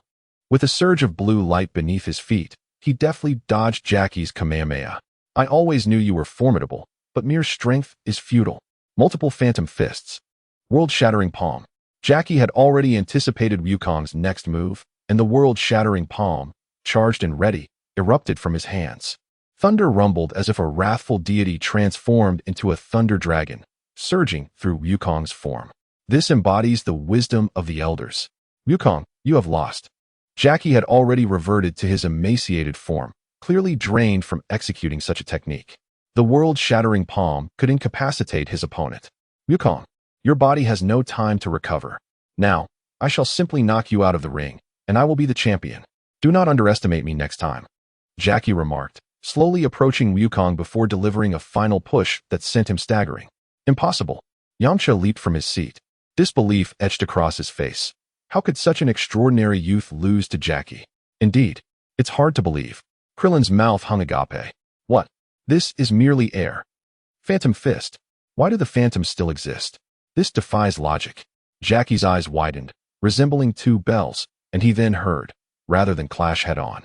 I prefer to counter your moves. Do not underestimate me next time, Mr. Jackie. Sun Wukong had first transformed into stone, then utilized the clone technique alongside the Phantom Fist to successfully deceive Jackie. The clone technique was an enhanced version of the Phantom Fist, devoid of consciousness. Merely an illusion formed from energy. Indeed, after the recent battle, I have successfully mastered the world-shattering palm. The Thunder Dragon burst forth from his palm, flashing with the might of a thunderstorm, piercing through Jackie's body. Jackie struggled to remain upright, the electric energy from the world-shattering palm coursing chaotically through him, making control nearly impossible. Old man Jackie, it seems you are on the brink of defeat. Sun Wukong waved his hand casually, summoning a tempest that surged towards Jackie. You little rascal, do not let your guard down. Learning from another's technique does not significantly harm the creator. Jackie was already well aware of how to counter such moves. Seizing the moment of Sun Wukong's speech, he managed to execute the Phantom Fist and evade. Jackie reappeared behind Sun Wukong, the Kamehameha, charged and ready. Lan Shi covered her eyes, unable to bear the sight of Sun Wukong's defeat.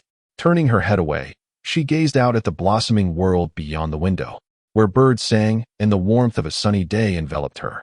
Her concern for Sun Wukong reached its zenith, spilling forth from her eyes. The victor was Sun Wukong. What? Lan Shi could scarcely believe it. How was it possible? How did he triumph over Jackie Chan? She hurried from the curtains to the television, where the youthful figure of Sun Wukong stood, vibrant and triumphant, raising his right hand in a gesture of victory. Splendid.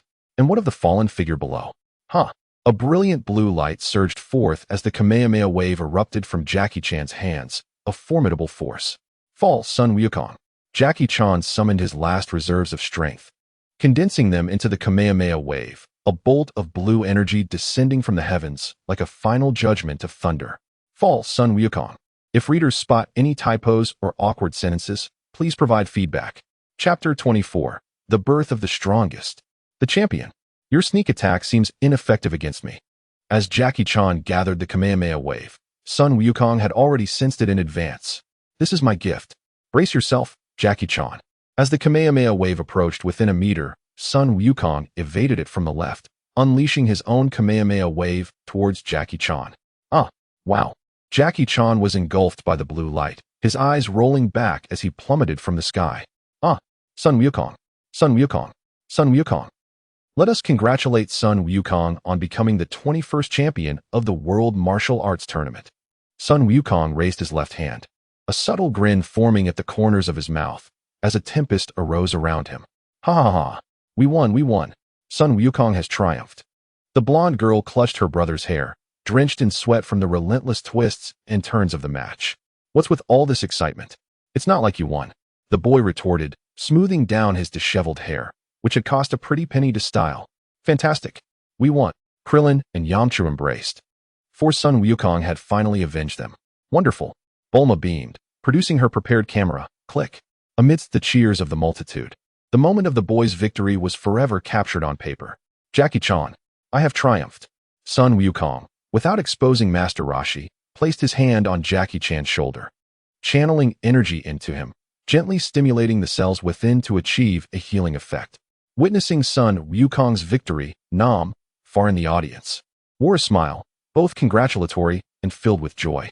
Sun Wukong, Jackie Chan, thank you. Until the next World Martial Arts Tournament.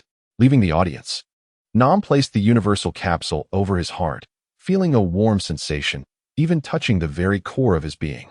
Nam, are you leaving? Lan Fang's voice called from behind. As rivals, Nam had triumphed over her with formidable willpower, leaving Lan Fang with a tinge of concern for him. Yes, Nam navigated through the bustling crowd, traversing vibrant streets and towering buildings. I must take my leave.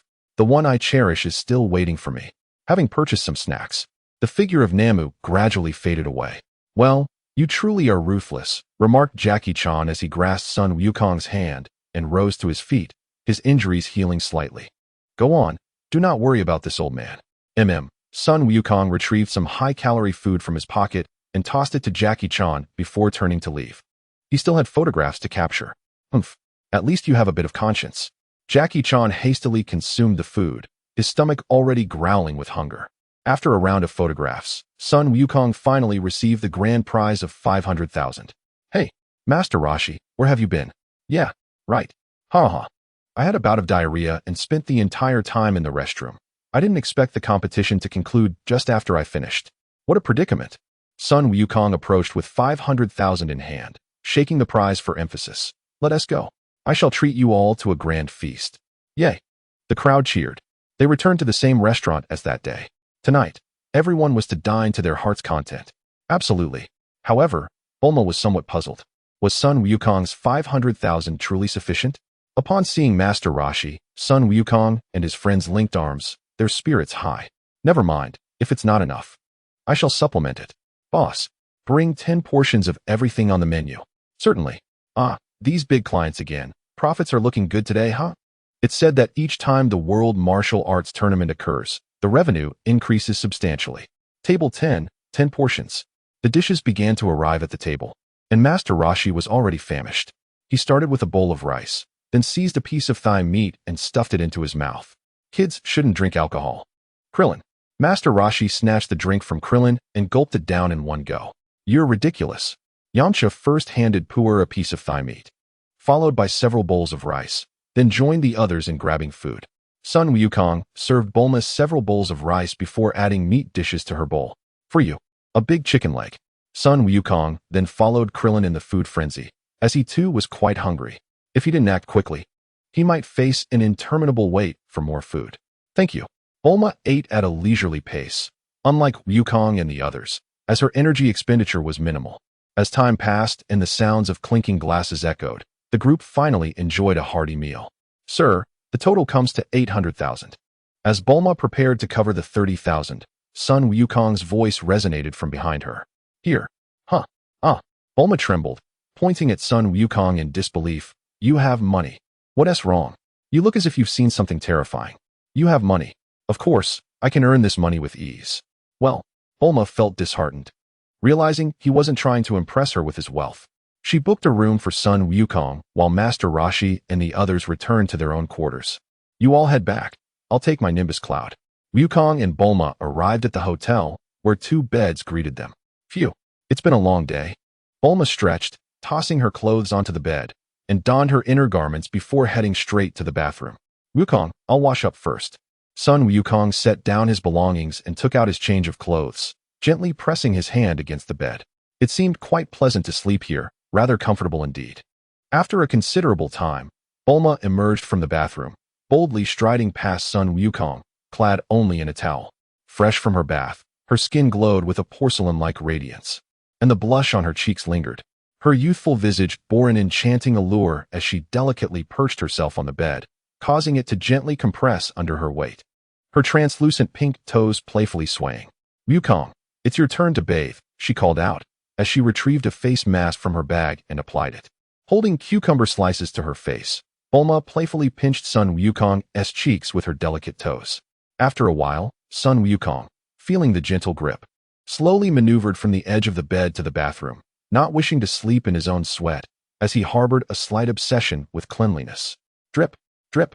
Using his tail, Sun Wukong washed his back, appreciating the utility of his appendage. It was quite advantageous to have someone else attend to his back, after all. Once he dried himself and emerged from the bathroom, his gaze fell upon Bulma. Maintaining a calm demeanor, he approached her, stopping right in front of her. Don't look, Bulma exclaimed, her face flushed as she shielded her eyes from his gaze. Reluctantly, Sun Wukong turned away, disappointment flickering in his eyes. Chapter 25. Dragon Ball Radar. After finishing her mask, Bulma tossed the cucumbers into the trash. Noticing that Sun Wukong was still bathing, she rummaged through her bag for clothes. Suddenly, as she removed her towel to change, she slipped and fell to the floor. Just as she regained her footing, Sun Wukong stepped out of the bathroom.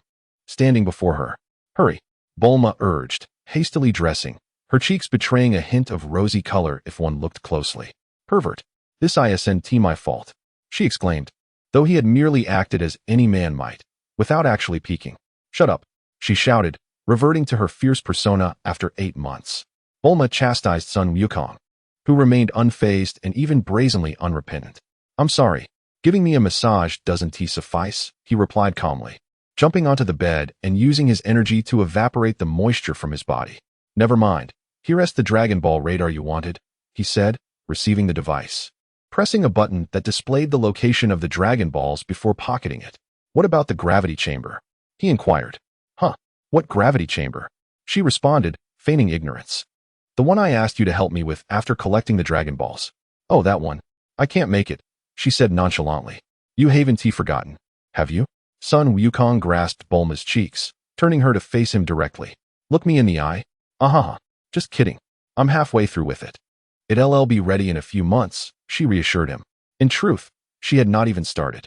She had completely forgotten about the gravity chamber ever since she became addicted to the strawberries granted by Shenron. "Ha, it can't be helped. Those strawberries are simply too delicious." She chuckled. "Rest assured, I promise it will be done by next year," Bulma declared, patting her chest confidently, for after all, crafting a gravity chamber was a trivial task for a genius like her. "All right then." Sun Wukong remained unhurried. For it is said that cultivation does not rely solely on numerical values. He has his own path to traverse and his own doctrines to refine. Merely augmenting his energy would yield no beneficial results. "Dr. Gero, I hope your genius in creating androids proves to be of some utility." Should Dr. Gero fail to meet his expectations, his demise would be imminent. Let it be so. He has no intention of leaving behind any remnants after obliterating the Red Ribbon Army. "I shall retire for the night. Today, I have expended a modicum of effort, yet I feel quite satisfied, having encountered worthy adversaries. In the end, victory was his." "Hey, so soon?" Bulma had yet to finish speaking when the sound of Sun Wukong's breathing interrupted her. "Very well." The clouds obscured the stars, and for reasons unknown, the moon seemed to vanish. Returning to her bed, her mind was a tempest of thoughts. Bulma tossed and turned, unable to find repose as ideas surged like a tidal wave. Why can Sun Wukong sleep so soundly? Bulma grew increasingly agitated. After an hour, the situation remained unchanged. Her eyes were weary, yet her mind showed no sign of fatigue, seemingly capable of remaining in a state of excitement indefinitely. Narrowing her eyes, Bulma found it intolerable to remain in her own bed. She grasped Sun Wukong's tail and gradually climbed onto his bed. "Though I have mitigated this weakness, this area is still quite sensitive." Before Sun Wukong could utter a word, fatigue enveloped her, and she embraced him, wrapping his tail around her arm. "I shall endure." Sun Wukong employed a forced slumber technique, releasing a wave of energy that induced sleep within an instant. At 4 o'clock in the morning, Sun Wukong felt a twinge of discomfort, slightly shifting his head forward. The sun began to ascend, casting a warm glow. "Ah, how delightful." Bulma awoke, cradling Sun Wukong, and gently placed him back on the bed. What is this tail?" Bulma shook the tail wrapped around her arm, quietly setting it down before hastily brushing her teeth. Sun Wukong gradually awakened, pondering the events of the previous night. "What happened? I don't recall consuming any candy." How perplexing. After brushing his teeth and washing his face, Sun Wukong and Bulma strolled through the city, during which he purchased several garments for launch, along with some local specialties, although Bulma remained oblivious. "Should I accompany you to seek the Dragon Balls?" "No need. I shall fly there. It won't take long to make my wish. And I will return to find you afterward." Sun Wukong soared into the sky like a thunderclap, leaving a white trail in his wake. "This fellow," Bulma sighed, retrieving a universal capsule from her waist, and with a pop, a car materialized before her. Came house. Launch finished washing her clothes and took a seat at a table, gazing quietly at the tranquil sea, resembling a still stone. "They should be returning soon, right?" "Hey, Launch." The voice of Sun Wukong startled her from behind. "How swift. How did you walk without making a sound? You nearly frightened me to death." Launch almost toppled off her chair. "My apologies. Here, I have brought you some local specialties." Sun Wukong grasped Launch's hand and entered the Turtle Hermit's house, while Clillin and the others were still on their flight, as Sun Wukong had returned ahead of them. The aircraft traveled at a sluggish pace, taking an eternity to arrive. He could simply fly for a short while and reach his destination. For wasting time was not a principle he adhered to. Try this dress on. It looks exquisite. How beautiful. Thank you, Wukong. Lan Shi replied as she accepted the purple dress from Sun Wukong's hands. This style was her favorite, and to her delight, Sun Wukong had remembered. He had brought back 2 dresses and a Western outfit, all reminiscent of Lan Shi's usual attire, but what she held was the latest design. Lan Shi tried on each piece, finding them all to her liking. Ultimately, she donned a lovely yellow dress. A gentle breeze caressed her face, causing her nose to tingle. She attempted to suppress the urge to sneeze, yet it was futile. Achoo. Huh. After 8 long months, Lan Shi sneezed once more, her blue hair transforming into golden locks. Of all times, it had to happen now. Do you have a problem with that? Upon hearing Sun Wukong's teasing, the golden-haired Lan Shi became instantly incensed. What did he mean by that? Was she frightening? Sun Wukong, have the audacity to say that again. Drawing a submachine gun from her pocket, she gently pressed it against Sun Wukong's forehead while firmly gripping his face, lifting him effortlessly. The barrel of the gun pressed firmly against Sun Wukong's forehead, their eyes locking in a fierce gaze. Unfazed, he gestured, a mere submachine gun? With a swift motion, he sent the golden-haired Lan Shi flying, shattering the gun with a burst of energy, landing squarely on her abdomen. Though he harbored no fear, it did not imply that she could threaten him while perched atop his shoulders with a weapon in hand. He placed his foot on her arm, using his left hand to grasp her cheek.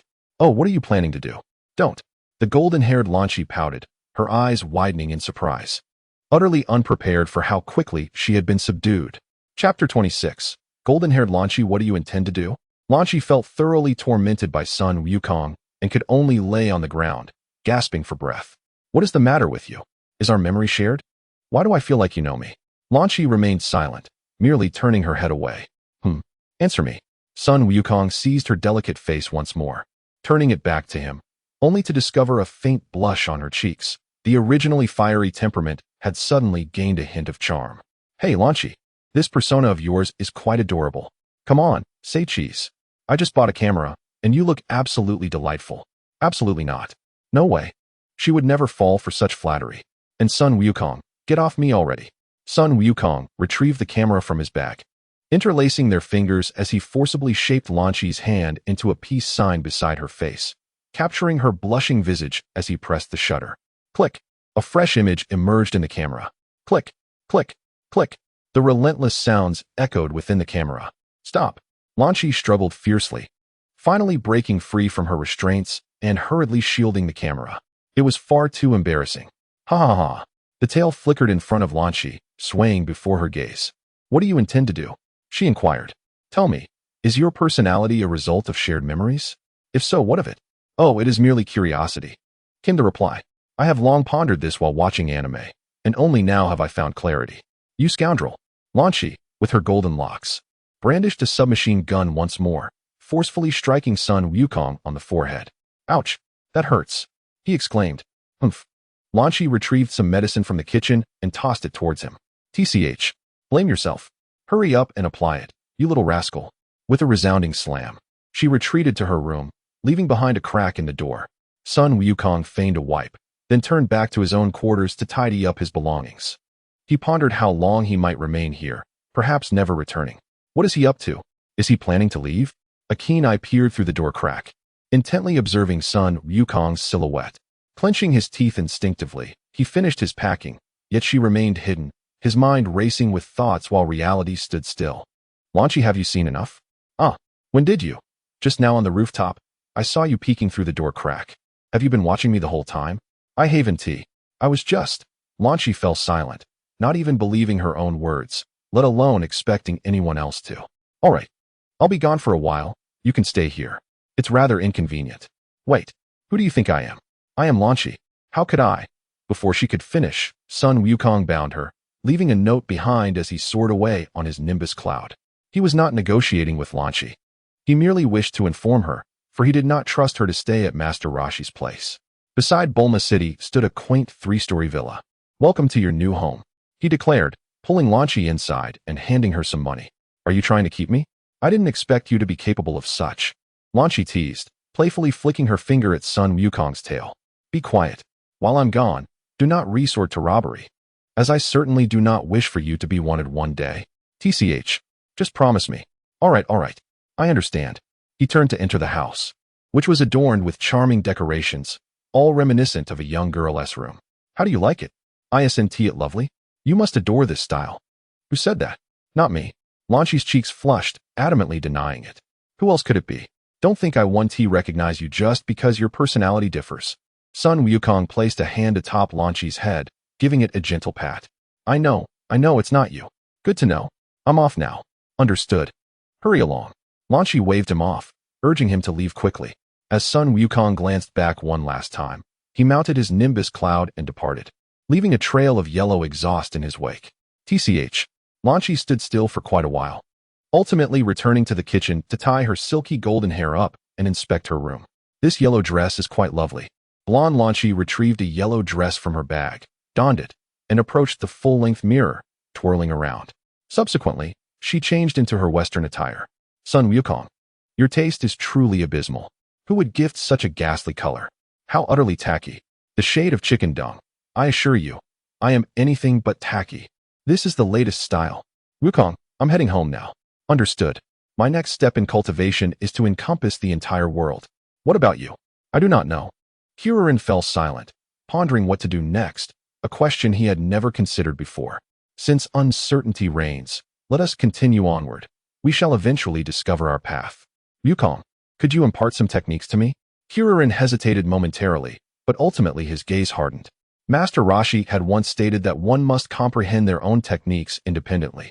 Yet, he believed that initially emulating the techniques of others would be more beneficial. He required more techniques to draw inspiration from. Very well. Without inquiring why, he retrieved the Follow My Heart fist, a more potent version than the Heart Follows Will fist, as it was an enhanced edition. Of course, it was slightly thinner than before. If the Heart Follows Will fist was foundational, then Follow My Heart represented the pinnacle of martial arts on earth. This is the Follow My Heart fist that I have created, drawing from years of experience. Sun Wukong truly regarded Kuririn as a brother. Such martial wisdom was not easily bestowed.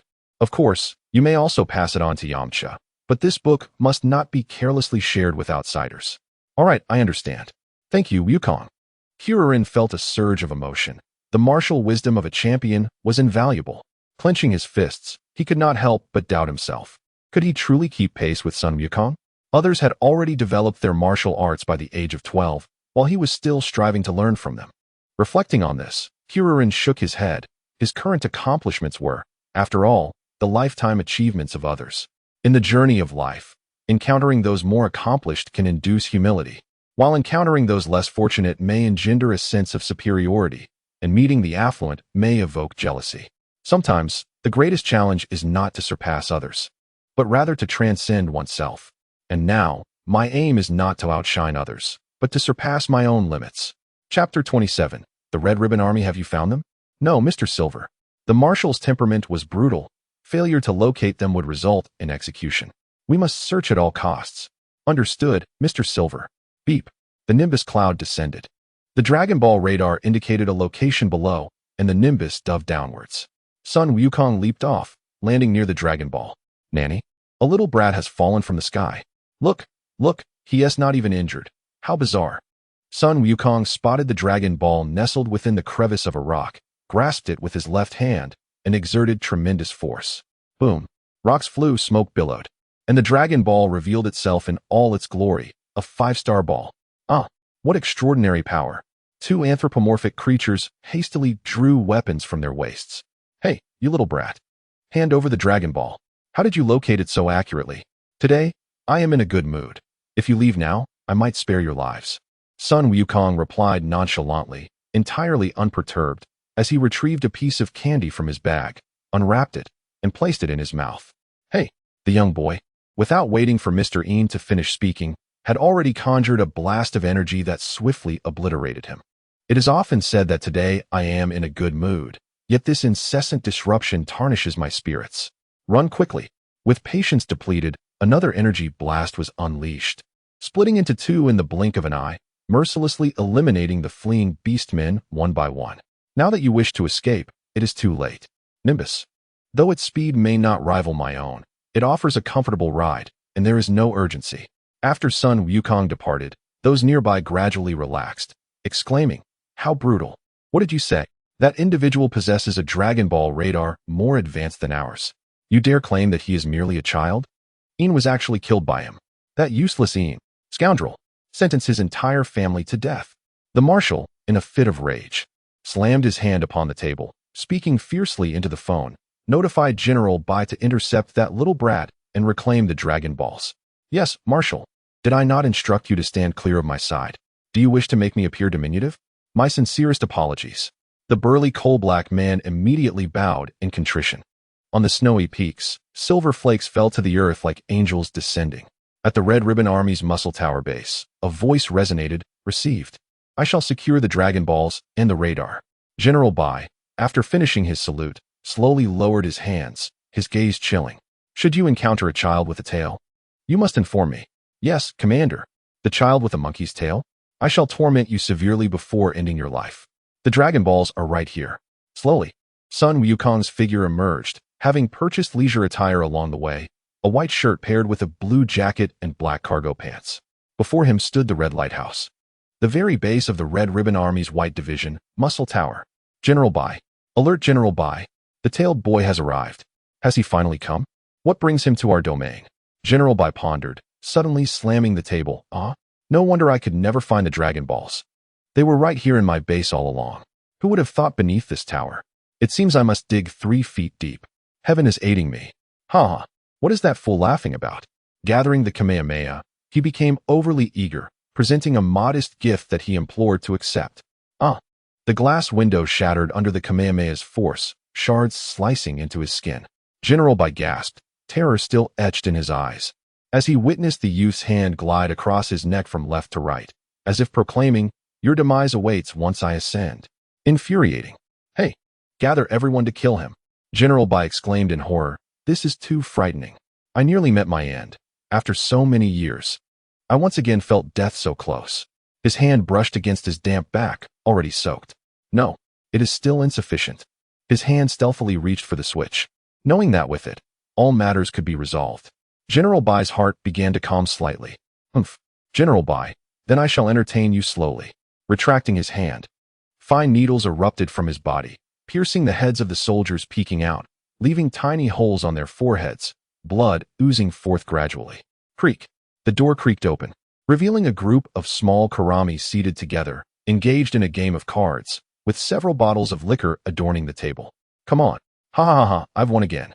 General Bai just brought a little ghost. Can I kill him? Ha ha ha. Do as you please. That little ghost is feeble. Just shoot him." General Bai abandoned the crowd, awaiting the Iron Army commander, the Purple Commander, and the android number 8 to encircle and annihilate them, considering this group mere expendables to wear down the enemy's stamina. "You truly are pitiful.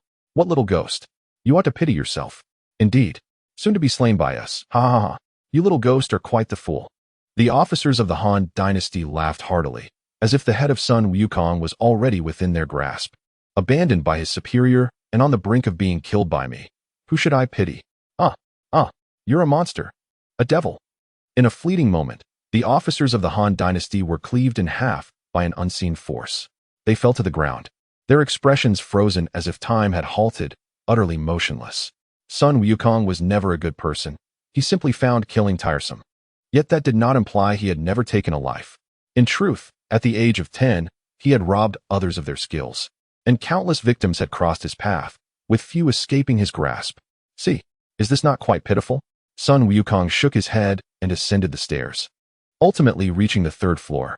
This level housed 3 types of beings: a mindless android, 5 invisible ninjas, and a self-aware, benevolent android. Android number 8, all together now. "No, I detest fighting.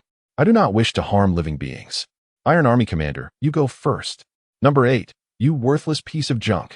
Your creator is the Red Forging Brigade. Do you wish to defy orders?" "I cannot, I'm sorry." The purple-clad ninja was nearly laughing in frustration. This failure was utterly useless at a critical moment. "Your body is rigged with explosives. I have the switch, and you wouldn't want to explode, would you?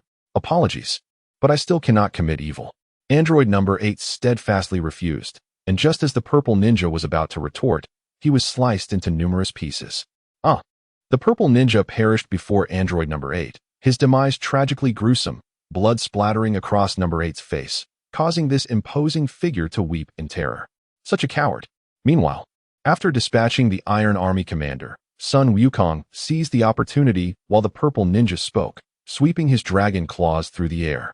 With a hum, 5 waves of energy cleaved through the purple ninjas, annihilating them all. Hand over the Dragon Ball. Take that village elder and leave. In Chapter 28, Tao Bye-Bye. After a moment's contemplation, android number 8 surrendered the Dragon Ball to Sun Wukong. He cared not for the wishes Sun Wukong might utter, as long as his cherished ones remained unharmed. Furthermore, he did not believe that Sun Wukong was the type to indiscriminately slaughter innocents. What? The Dragon Ball is in the hands of android number 8. You foolish pig. Useless. Idiot. General Bai's lungs nearly exploded with rage. Having never anticipated that the Dragon Ball he had sought so desperately would be in the possession of one of his own. Didn't he see that coming, did you?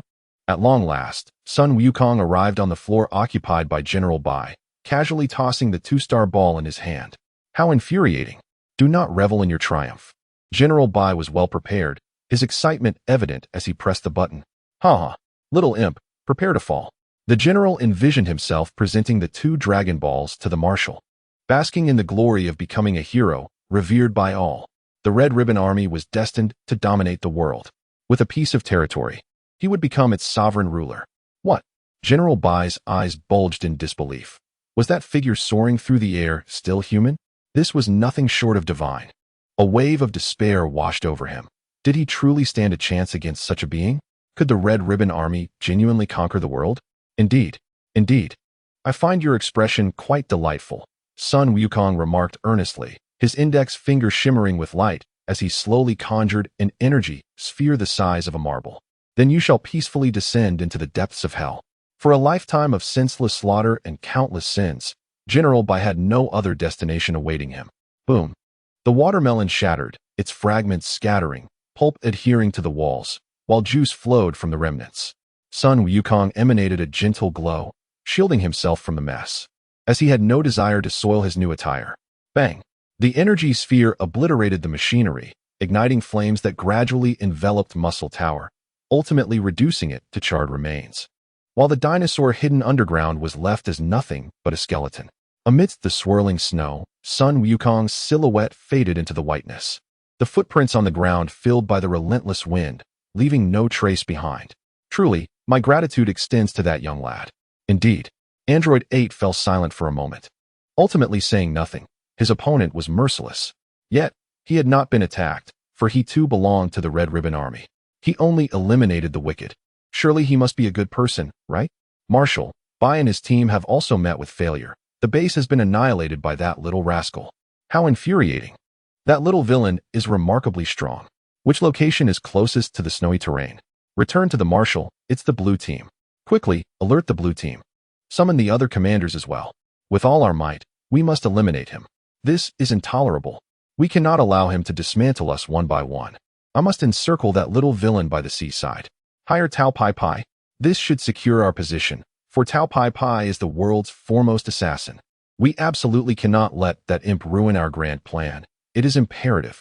After enduring years of being belittled, he must rise above, compelling everyone to look up to him. This is his lifelong aspiration. Yes, understood. General Blue, also known as General Bulma, received the orders and immediately instructed his subordinates to be vigilant. That useless fool cannot even defeat a mere child. Oh ho ho ho. With a flick of his wrist, General Bulma caressed the cheek of a handsome soldier beside him, trailing from his forehead down to his face. Indeed, the handsome soldier was drenched in cold sweat. It seemed he was the target of this perverse man's attention tonight. Here, confirm the location of the Dragon Ball, and with a leap from the Nimbus cloud, Sun Wukong descended with astonishing speed, landing directly above the Dragon Ball. Kamehameha. As the azure light surged forth, a massive breach was carved into the cave, allowing the tumultuous sea to surge in wildly through the opening. Guided by the position of the Dragon Radar, after traversing several substantial openings, the coveted Dragon Ball was finally within reach. The third Dragon Ball was now secured. Safely stowing the Dragon Ball, he approached the statue laden with treasure, determined to abscond with all its riches. Kamehameha. The cautious Son Goku. sensing the potential for further hidden treasures, resolved to obliterate the entire cavern. Releasing 3 consecutive Kamehameha waves, he indeed uncovered several additional treasure locations. Gathering all the riches into his versatile capsule before departing the cave, mission accomplished. Humph! Can your Red Ribbon Army be any more formidable? Meanwhile, Tao Pai Pai, perched upon a stone pillar, finally arrived at General Blue's base, only to find himself waiting for the target to appear. The helpless commander, unable to counter Tao Pai Pai's cunning, had no choice but to increase the bounty, kill the little rogue, and all would be well. Upon witnessing the commander double the reward, Tao Pai Pai fell silent, closing his eyes in anticipation of Son Goku's arrival. You will heed my words, do you understand? Nanny, you think you can command me? General Blue scoffed, dismissing the notion of a bearded old man being a worthy opponent for his new breed of humanity. I am far superior to you. I could defeat you with mere words. Tao Pai Pai smirked inwardly, thinking he could easily handle such a weakling. Huh. General Blue intended to teach this old man a lesson, his eyes flashing with psychic energy. What? Before General Blue could finish, Tao Pai Pai effortlessly evaded the psychic attack and, in the blink of an eye, appeared before him, rendering him unconscious with a swift flick of his tongue. Consider this a lesson, you weakling. Tao Pai Pai unleashed a barrage of small stones, transforming General Blue's handsome visage into a ghastly sight. His hair resembling something a dog had chewed. Humph. Offending the strong always leads to dire consequences for the weak. Consider this a mere reprimand. Hours later, General Blue awoke from his stupor, his expression darkened with fury. Curse you, Tao Pai Pai. Time marched on, and all the leaders of the Red Ribbon Army assembled under General Blue's command, utilizing radar to locate Son Goku's whereabouts. 3 days have passed. What is wrong with you incompetent fools? I give you one last day. Please, calm down.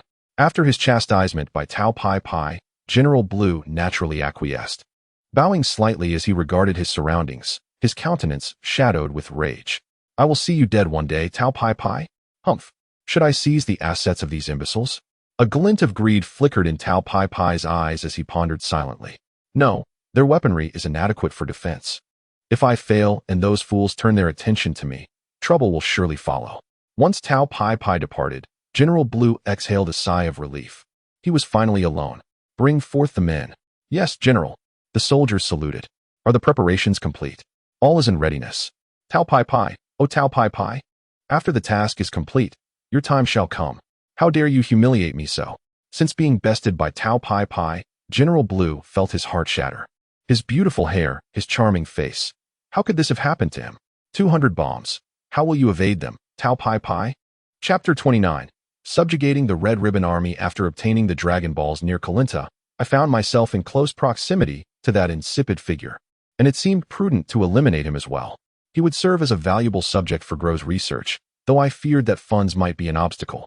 Once I dealt with the general, I believed I could subdue the Red Ribbon Army and subsequently dominate the world. With the resources of the entire globe at my disposal, what marvels might Gro uncover? The anticipation is indeed exhilarating. Riding on the Nimbus, I arrived at the temporary encampment of the blue team. It's that little imp with a tail. Hurry, sound the alarm. In an instant, the camp was awash with flashing blue and red lights. And soon a dozen aircraft appeared, soldiers swiftly donning their uniforms as they emerged from the tents. At last, you've kept me waiting, Son Goku. Tao Pai Pai exclaimed, stretching lazily. I shall relish tormenting you for making me wait so long. At last, you have arrived. General Blue shouted with fervor, a sinister smile creeping across his face as he anticipated the possibility of a mutual demise for both Goku and Tao. Tao Pai Pai, do not fall into my hands. Are you truly so excited by my arrival? From a distance, the soldiers appeared as tiny ants, easily crushed underfoot by Goku. Son Goku, surrender the Dragon Balls and the radar, and we shall spare your life. Hand them over. Boom. Without allowing the soldiers to finish, a shockwave obliterated 2 aircraft in front of him. Enough with your incessant chatter, Goku declared, shaking the smoke from his hand and raising his middle finger defiantly. Come at me, fools. What? Who do you think you are? Let us all attack together. 10 aircraft surrounded Goku, machine guns rattling as they unleashed a barrage of bullets. Nanny, Tao Pai Pai stepped out of the camp, eyes wide in disbelief. He can withstand hundreds of bullets without a scratch. Is he even human? This is impossible. I cannot kill him. Heart pounding, Tao Pai Pai swiftly broke a nearby pillar, hurling it away as he made his escape. I have billions at stake. I cannot risk my life. Trying to flee? Is that truly an option? In the blink of an eye, a shockwave struck Tao Pai Pai, severing half of his body, which fell to the ground, oozing liquid. What? General Blue's shock rendered him devoid of any joy at Tao Pai Pai's demise. Instead, he was engulfed by profound fear. Throwing a universal capsule from his waist, a loud bang echoed as smoke enveloped the area, revealing a robot. General Blue hastily entered the cockpit and activated the machine. I must escape at once. If Tao Pai Pai could be so easily slain, that Son Goku can kill me as effortlessly as breathing. Boom, boom, boom. The 10 aircraft were systematically destroyed by Goku, crashing around the camp, some landing within it, and crushing several soldiers. Run. A demon. Mother, help me. This is a god. Only a god possesses such formidable power.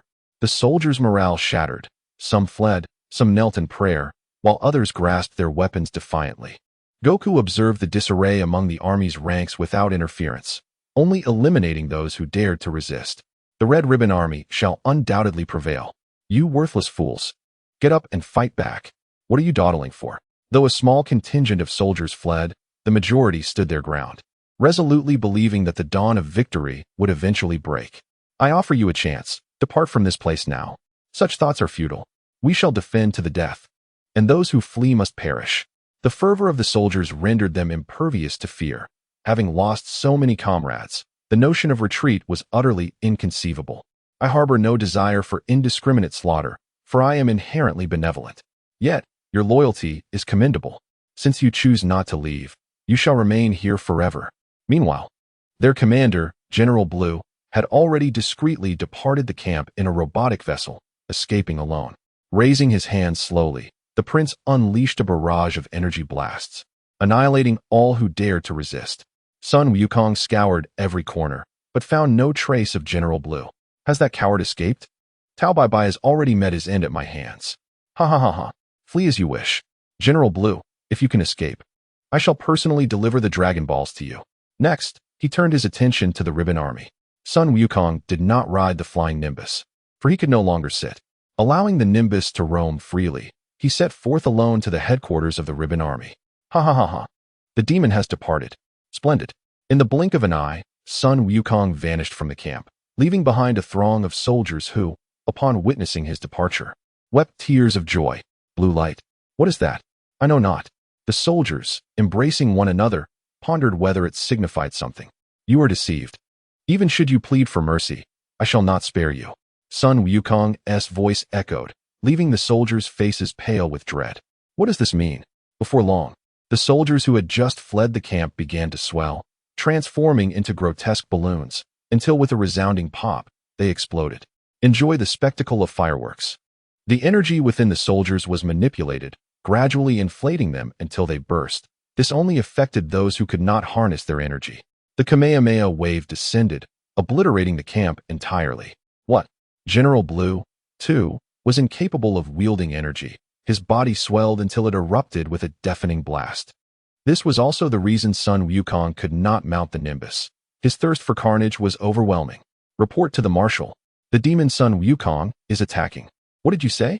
Can it be that Tao Bai Bai and General Blue together could not vanquish that imp? The Marshal slumped in his chair, astonished by the boy's formidable strength. It appeared insurmountable. Is his dream of growth destined to end here? The taunts of youth and the jests of adolescence clung tightly to the Marshal's psyche. No. Activate all missiles. I shall perish alongside him. What? Marshal, we still have a chance. If we retreat now, we may yet survive. I can wait no longer. I am in my twilight years. If I delay, I shall find myself in a coffin before I ever grow taller. What do you mean? Did you not seek the Dragon Balls to rule the world? The charcoal black figure was taken aback. What purpose does your height serve? To rule the world. What is beyond your grasp? The conquest of the world is merely a matter of time. My height cannot increase with the passage of time. The Marshal slammed his hand on the table, venting his dissatisfaction towards the brute, black charcoal. How could this simpleton comprehend the troubles of a shorter man? You brainless Marshal, utterly hopeless. Black charcoal's expression darkened, his hand instinctively tightening around his pistol, fixing a fierce gaze upon the Marshal. Meanwhile, Sun Wukong had dispatched all the soldiers. After all, A few were needed for labor, weren't they? Although he had no need for these useless beings to conquer the world, he intended to utilize them to generate funds for Dr. Gero's experiments. You, Violet? Chapter 30, Violet. Indeed, I am the colonel of the Red Ribbon Army. A short-haired woman with a slightly yellow complexion, smooth features, and an air of spirited elegance was firmly grasped by the neck by Sun Wukong. Do you wish to live or die? Violet reminisced about her past, piece by piece. She did not wish to die, for she was still young, with vast wealth and striking beauty. I wish to live. Very well, submit to me, or else. All right, I submit. Violet readily agreed. For the defeated in war, the options were either captivity or death. She had witnessed too much. For her, betraying the Red Ribbon Army bore no psychological burden. Sun Wukong bound Violet and compelled her to reveal the marshal's location, leaping to the top floor. You fool. Black charcoal finally erupted, aiming his pistol at the marshal's forehead and firing, creating a gory hole. He continued to fire relentlessly, ensuring the marshal was thoroughly dead. Do you know how many soldiers sacrificed their lives for this? This waste. He doesn't deserve to be the marshal of the Red Ribbon Army. After today, I shall be the new marshal, the Azure Marshal. Bang, bang, bang. Who is it? Upon arriving, they unexpectedly stumbled into a power struggle, quite the spectacle indeed. It is you, Sun Wukong. Indeed. How about we discuss a matter? Oh, what matter? Let us gather the Dragon Balls and together rule the world. Rule the world? Indeed. Conquer the entire globe. Ha ha ha. Sun Wukong could hardly contain himself, astonished at the naivety of this new marshal. What do you mean? The Azure Marshal, slightly bewildered, could not fathom why Sun Wukong found his words so amusing. Fool, if I kill you, I will be the sole ruler of the world. Ha ha ha. What? You scoundrel. The Azure Marshal's words were cut short as Sun Wukong shot him in the head, his lifeless body collapsing to the ground. Violet let out a slight sigh. A colleague in arms, may he rest in peace. Do you even have the right? She scoffed. Violet, bring Dr. Gero before me. Yes, understood. How shall I address you? Call me Marshal. Sun Wukong retained the title of the Red Ribbon Army, unwilling to waste time on a name change. Yes, Marshal. Moments later. Marshal, I have brought Dr. Gero. Dr. Gero's face was a portrait of shock. He couldn't believe that in just 3 days, the Red Ribbon Army had replaced its marshal. The young man before Dr. Gero is none other than the illustrious Sun Wukong, the formidable adversary of the Red Ribbon Army, who, against all odds, has ascended to the position of marshal. It is indeed astonishing. You are the brilliant creator of androids, Dr. Gero? Indeed, Marshal. With his Mediterranean hairstyle and aging physique, Dr. Gero stands before him. Despite being a newly appointed marshal, Dr. Gero remains unperturbed, exuding confidence with a calm smile. Oh, take me on a tour of your laboratory. Certainly. Dr. Gero is secretly delighted. Could the new marshal be genuinely interested in android technology? With ample funding, his creations would become even more formidable. Although the previous marshal supported his endeavors, could any backing rival the resources of the victor, Sun Wukong? In a dimly lit laboratory, constructed with immeasurable wealth, lie numerous green glass vials, some empty, others containing humanoid machinery. Colonel, the soldiers salute. This is the newly appointed marshal. Marshal, Sun Wukong nods, gesturing for Dr. Gero to lead the way. Along their path, Dr. Gero elaborates on the functions of android number 8 and other androids. In essence, he proudly declares, my android no. 8 possesses autonomous consciousness, remarkably powerful, indeed. Clap, clap. Sun Wukong applauds, his face betraying no emotion, which only heightens Dr. Gero's anxiety. Could it be dissatisfaction? Your inventions surpass most technologies in the world, yet what purpose do these contraptions serve? Sun Wukong challenges Dr. Gero, mercilessly undermining his confidence. Tell me, what use are they? But silence. Can your creations surpass me? A bunch of worthless robots. Dr. Gero, though indignant, must concede that his androids cannot compete with the marshal's prowess. Upon achieving his goal, Sun Wukong feigns a leisurely stroll around the laboratory before gently patting Dr. Gero on the shoulder. Your talent is formidable, yet remains untapped. It would be a shame for such genius to fade into obscurity. Yes, Marshal, but how should I proceed? Hearing the Marshal's commendation of his genius, Dr. Gero's discontent dissipates. The Marshal possesses discerning judgment. What are your thoughts on the human body? Is it truly incapable of transcending its limits? Dr. Gero, your aptitude is significant, and I hope you will shine in this field. But, Marshal, Throughout history, no matter the individual's strength, the physical form remains inherently weak and cannot enhance itself. I am aware. That is precisely why I require your expertise. Are you not gifted? Utilize your talent to create miracles. But I have been researching for decades. Have I not explored this already? Please do not jest. It is a challenging endeavor for me. Are you not a genius? I will allocate a substantial portion of funding to support your research. Do not disappoint me. Yes, I shall not falter, even if it means risking my life for the Marshal. You are right, Marshal. I am indeed a genius. How could I ever claim otherwise? Such an insult. As Sun Wukong departs the laboratory, he instructs Violet, notify all senior members to return for a meeting tomorrow. Yes, Marshal. Violet witnessed the departure of the Marshal and immediately felt a wave of relief. It seemed that the new Marshal was not a tyrant.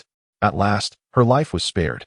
Filled with joy, Violet considered that the change in leadership of the Red Ribbon Army had inadvertently elevated her own status considerably. The former Marshal's demise was fortuitous. She quickly retrieved her contacts to inform the remaining high-ranking officials. Yes, hurry over, for the new Marshal intends to reorganize the Red Ribbon Army. Yes, Lady Violet. Sun Wukong had previously sensed Pilaf's energy and knew their location. He swiftly found Pilaf and his companions, seizing the Dragon Balls. No, please no, Pilaf cried, tears welling in his eyes as despair filled his heart upon losing the Dragon Balls once more. Get away. Sun Wukong kicked Pilaf to the roadside. Chapter 31. The Dragon Deep within the forest. Sun Wukong placed the 7 Dragon Balls on the ground, where they drew close to one another, radiating a golden light. Arise, Shenron, and grant my wish. In an instant, the vast azure sky was consumed by darkness. Ominous clouds rolled in, intermittently illuminated by flashes of lightning. With a resounding roar, thunder struck the Dragon Balls, and Shenron, enveloped in lightning, soared skyward, transforming into the eternal dragon. Speak, what is your wish? Shenron's voice thundered forth. Without hesitation, Sun Wukong articulated the wish he had long contemplated. I wish for a physical form identical to my own, one that will grow taller over time. Shenron's eyes glimmered with a red light as he scanned Sun Wukong, falling silent for several moments. I cannot replicate your power. Understanding this, Sun Wukong nodded, acknowledging the limitations of Shenron, for the dragon's creator lacked such strength. As you wish. Shenron morphed back into the Dragon Balls, spiraling in the sky before dispersing in all directions. Suddenly, a blue barrier emerged, obstructing the Dragon Ball's path. With a resounding thud, the Dragon Balls lost their energy and fell into Sun Wukong's hands. Did you expect this? Ha! Sun Wukong placed the now-stone Dragon Balls in a box, which transformed back into a capsule, neatly stored away with a label. On the ground lay a youth, resembling a crab, his gaze vacant and motionless. He was Sun Wukong's duplicate, identical in every regard except for consciousness. My plan is finally underway. Sun Wukong entrusted the duplicate to Dr. Gero, specifically instructing him to observe only, forbidding any dissection. In truth, Sun Wukong did not fully trust Dr. Gero. He handed over the duplicate as he intended to remain within the Red Ribbon Army for a while. Previously, he had expended considerable resources at the martial arts tournament to acquire a mind-reading technique from Master Roshi, enabling him to delve into others' memories. He was eager to test whether this ability could alter the thoughts of others. Sun Wukong was not so naive. If he could not instill loyalty in others, he could not place his trust in them. Should Dr. Gero manipulate the duplicate into a rebellious android, the situation would become exceedingly troublesome. The following day, under the blazing sun, the high-ranking officials arrived. Marshal, the upper echelon has arrived. Lead the way.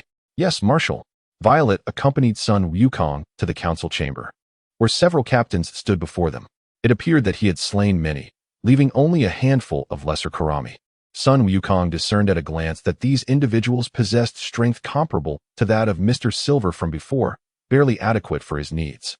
Without further ado, he declared that those unwilling to pledge loyalty could depart at once. No one responded, nor did anyone leave. Satisfied, Sun Wukong nodded and articulated his purpose. My aim is to forge a powerful nation. Do you comprehend? He gestured for Violet to speak, acknowledging that while he may not excel in oratory, he was skilled in utilizing talent, an utter folly to neglect it. Violet, understanding the stakes, recognized that should Sun Wukong succeed, she would rise to a position of immense power. She meticulously outlined Sun Wukong's strategy and presented the cities selected through a night of deliberation. identifying the most suitable for conquest. After 2 hours, Violet and the higher-ups finalized their plan for an invasion set to commence in 3 months.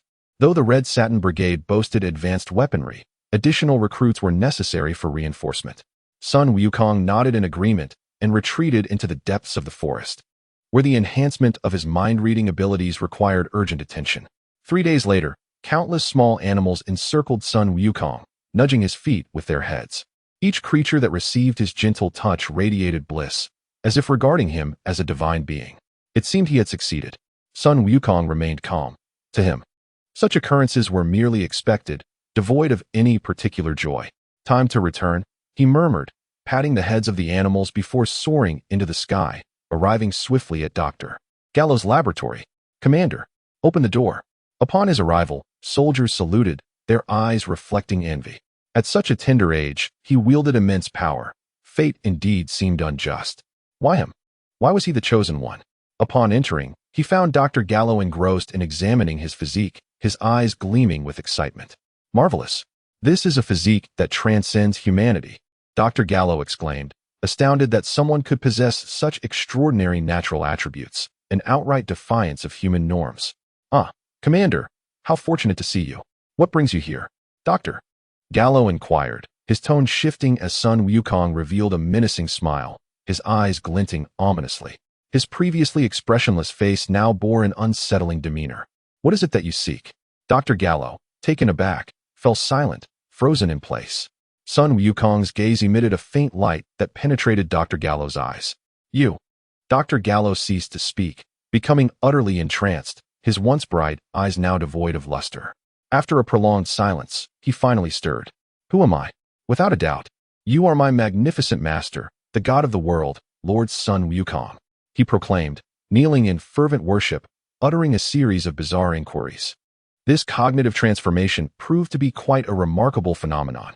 Sun Wukong placed a piece of white paper upon Dr. Gro's head, as if bestowing a divine gift. Gro's eyes brimmed with tears of gratitude. "These are my discoveries, you understand." Sun Wukong smiled enigmatically and departed the laboratory. Yes, great deity. I shall undoubtedly fulfill the task you have entrusted to me." After Sun Wukong's exit, Dr. Gro bowed nearly 100 times before finally rising. Upon leaving the laboratory, Sun Wukong followed the scent of Violet to her office. "Marshal." Violet, upon seeing the visitor, respectfully lowered her head, clutching some documents. She was exceedingly anxious, for she was perusing Sun Wukong's dossier and some of his past experiences. Should this be uncovered, her fate would surely be sealed. Violet regretted her foolish curiosity, lamenting, "Oh, how it has led me into this predicament." Sweat streamed from her body, dampening her attire. "Ah, you are indeed reviewing my dossier. I am utterly delighted," Sun Wukong exclaimed with a joyful smile, casually glancing at the documents before placing them on the desk. Violet let out a sigh of relief, grateful that she was not discovered moments earlier. "Is that so? Marshal, do you truly believe I am happy?" Sun Wukong's previously cheerful countenance darkened, his gaze piercing into Violet. Chapter 32. Clillin and Violet's smile froze. Her heart sank as it raced at an unprecedented speed. "Think, you foolish brain. I do not wish to die?" Sweat cascaded down her previously smooth visage, her attire quickly becoming half-soaked. "Marshal, I didn't. Regrettably, it seems you lack justification," Sun Wukong interrupted, denying her the opportunity to defend herself, his smile now sinister. In truth, even had Violet not looked today, her fate would have been sealed. He was merely toying with her. "Please, I do not wish to perish." Violet's legs trembled as she prepared to leap out the window and escape, but Sun Wukong forcefully restrained her. In an instant, her complexion turned pale, as if death were imminent. "No." Sun Wukong compelled Violet to meet his gaze. Cognitive reconstruction. This technique can only alter those significantly weaker than the user. It proves ineffective against those with formidable willpower. Though useless against the strong, it suffices here. Light flooded into Violet's eyes. Her once desperate gaze lost its luster, as if all emotion had evaporated. After a prolonged silence, Master worked diligently, and call if needed. Understood. Master once Sun Wukong departed, Violet reverted to her original self, indistinguishable from before. The cognitive reconstruction had not altered her thoughts or autonomy. It merely reshaped her perception of the user. For instance, if your crush favors another, Possessing cognitive reconstruction would enable you to become their desired object. Having exited the headquarters of the Red Ribbon Army, Sun Wukong set his sights on Clillin. This is Clillin. At this altitude, it can be reached in a minute. Sun Wukong ascended into the sky with astonishing speed, reaching halfway up the tower in mere seconds, soon catching sight of the pinnacle. It was truly unbelievable that he had succeeded. Master Karen's eyes widened in disbelief, unable to conceal his astonishment at the strength of such a young child. You must be a celestial being, he mused, and a white cat at that. Wiping away non-existent cold sweat, Master Karen realized he could not even glimpse into Wukong's thoughts. Although the Karen Tower was a revered destination for martial artists, he admitted, I can no longer teach you. Master Karen spoke candidly. He had observed Sun Wukong's battles and noted that every movement was executed with precision, devoid of unnecessary actions. Your attacks are already optimal, and thus there is little I can impart. If you desire the super divine water, I can provide it. But you must possess vitality and mental fortitude that rival poison if you wish to unlock your potential. Nodding in acknowledgement, Sun Wukong confirmed that Master Karen truly had nothing left to teach him. Master Karen, how about I trade you some fish for your celestial beings? Sun Wukong proposed. Oh, is that true? Master Karen's eyes sparkled at the thought of exchanging mundane food for delicacies. 1 fish for 2 celestial beings. Excellent. Yes, yes, yes. 5,000 fish. Master Karen drooled in delight, reveling in the sheer joy of it all, as if he had reached the pinnacle of feline existence. I will exchange these celestial beans with you. Master Karen returned to the shadowy corner where he stored the beans, lifting a large jar and placing it before Sun Wukong. After dusting off his hands, he announced, a total of 10,000 celestial beans. Do you truly have that many fish? Doubt lingered in Master Karen's mind, as he only presented such a substantial quantity of beans to allow Wukong to take as many as he could muster. Of course. Wait for me. I will prepare. Sun Wukong replied before leaping into the vast expanse of nimbus clouds. How unfortunate it was that he could not bring a portion of the clouds home to fashion a splendid bed. The comfort it would bring was beyond imagination. Upon returning to solid ground, Sun Wukong arrived at the seaside, proclaiming his intent to purchase a large quantity of fish. The fishermen, thrilled by the prospect, scattered in excitement to gather their catches.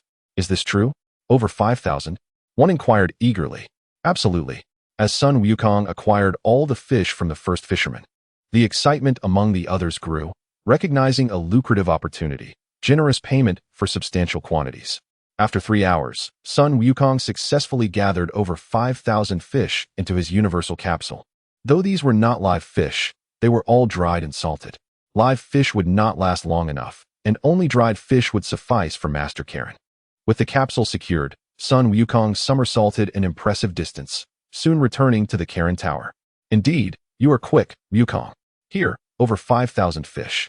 Though they are not live, they are dried, Master Karen exclaimed, his eyes gleaming as he tossed the universal capsule into the air. With a resounding thud, smoke billowed forth. Wow. Thank you, Wukong. You are so thoughtful. A mountain of dried fish appeared, filling the Karen Tower, and Master Karen could not help but smile widely. So much. How many years would it take to consume all of this? It's unimaginable. Truly, this is bliss. Observing Master Karen's infatuation, Sun Wukong chuckled softly as he packed 10,000 celestial beans into a universal capsule. This should suffice for the time being. He tossed one into his mouth, and indeed, his stomach quickly swelled, feeling as though he could forego sustenance for 10 days. The flavor was acceptable. Of course, he would undoubtedly eat tomorrow. For the culinary delights of the world are as numerous as the stars, and one must never betray the allure of exquisite food. Farewell. Until next time, Wukong. Master Karen waved, his mouth vigorously tearing into a dried fish, swallowing the flesh with gusto, though the scent was somewhat overpowering. After acquiring the celestial beans, he returned to the Red Ribbon Army to inquire about Dr. Gero's progress. How goes it? Have you made any advancements? It's quite challenging. Without even discussing the feasibility of merging flesh and energy, current technology cannot observe it. However, we have made significant strides in another experiment. The enhancement of the physical form has yielded preliminary results. Are you suggesting that the Super Soldier project has shown promise, yet it remains untested? Indeed. Once we successfully create the Super Soldier, we shall possess a multitude of formidable warriors, bringing us closer to world domination. A body of steel, immense strength, and extraordinary regenerative abilities. This is precisely the blank slate provided by our divine benefactor. Upon seeing it, Dr. Gero was utterly astounded and hastily dedicated himself to research, ultimately completing it within a week. My God, we require several human trials. Seek out Violet to handle the arrangements. Simply present your findings, and all your requests shall be met by the Red Ribbon Army. Ha! The enhancement of the physical body and the amalgamation of energy with flesh are the directions that Dr. Gero is pursuing. The origin of the current super soldier concept largely stems from the blank slate provided by Sun Wukong, with Dr. Gero completing the remaining elements. Chapter 33. The super soldier Bulma is a genius. Yet Sun Wukong does not wish to involve her. She would never accept such a primal and bloody undertaking. The success of the Super Soldier Initiative would undoubtedly come at the cost of numerous experimental subjects, wasting both time and resources. In recent days, Sun Wukong remained in the laboratory, engaging in extensive discussions with Dr. Gero about the nature of energy and the essence of ki. My God, what is the energy of the physical body? As time slipped away, he finally voiced a long-buried question that had troubled him for quite some time. Dr. Gero, perplexed, felt as though a needle pricked at his mind, rendering him sleepless through the night. It is life. Do you know what the vital essence of the human body is? The kidneys? They are the foundation of life, governing growth, development, and reproductive functions, the very basis of life's activities. Precisely, this is the essence of the kidneys. But what if we were to triple their potency? What would transpire? The essence would indeed increase threefold. Yet is that not merely a form of ki? It is not life itself. What then? Do you believe life to be? It is composed of cells, a complex system endowed with genetic and adaptive capabilities. Dr. Gero remained somewhat bewildered, still grappling with the fundamental question of what life truly is. I believe that life is a form of energy, the very foundation of human existence, determining the duration of one's lifespan and the body's regenerative capabilities. Sun Wukong rose to his feet and patted Dr. Gero's shoulder, his diminutive form appearing somewhat comical. I wish to convey that the essence of physical energy embodies life itself. What if chi could supplant life? Would it not mean immortality? Dr. Gero suddenly became animated. If chi could replace life, then agelessness and invincibility would no longer be mere fantasies. As long as chi persists, he would remain alive. He had grown old, and soon he would face the inevitable casket. Even in failure, he could extend his existence by several decades. Yet, he pondered, chi also possesses a spiritual dimension. How could it truly replace life? Dr. Gero expressed his doubts, noting that chi encompasses not only the physical realm, but also the mental. How could the spiritual energy of chi stand in for life? But what if we engineered a form of chi that could be effortlessly transformed or merged? It could embody both life and energy. What do you think, Mr. Gero? Sun Wukong took a few steps away, turning his back to Dr. Gero, his lips slightly protruding. Ha ha ha ha. Yes, Divine One, I know what to do. Go forth, unleash all your ideas and methods. By any means necessary, pursue this research. Rest assured, I shall be your steadfast support as the Marshal of the Red Ribbon Army. Sun Wukong turned to leave the laboratory, pausing at the door to add, Go ahead. I will allocate half of all resources to assist your research. And do make use of my duplicates. Do not let them perish. Gero, do not disappoint me. Sun Wukong sighed softly. He had studied for a long time, but had only scratched the surface. The path to success was still fraught with challenges. Perhaps the dragon, Shenron, knows? Sun Wukong resolved to wish for knowledge in the future, for his current understanding was insufficient. Marshal, Violet exclaimed, rushing towards Sun Wukong. Her eyes filled with adoration and her cheeks flushed. Yes, remember to fulfill any resource requests from Gero. Understood, Marshal. Violet nodded fervently, akin to a little chick eager to please its master, her head inching closer to Sun Wukong's face. Let us depart. Sun Wukong patted Violet's head, indicating she could leave as he had matters to attend to. Yes. Violet reluctantly took her leave, frequently glancing back at Sun Wukong, her eyes betraying a hint of melancholy. I seem to have altered her too drastically. Sun Wukong thought, perplexed. He had merely wished for her obedience, not for her to transform in such a manner. Did he not intend to be perceived as her master? Was her understanding of a master not aligned with his own? Had he known that altering her cognition would yield the desired results, he would have approached it differently. Sun Wukong exited the Red Ribbon Army. Where to next? The gods? Or perhaps a visit to Grandpa's son Gohan? After some contemplation, Sun Wukong employed his flight technique to journey to the home of the fortune teller, seeking to meet with Son Gohan. This might be their final encounter. Soon, Grandpa, you shall return to the afterlife to enjoy your rest. Reflecting on how Son Gohan cherished the tranquility of the Grand Supreme Elder, Sun Wukong's lips twitched, a young bull grazing on ancient grass, and still.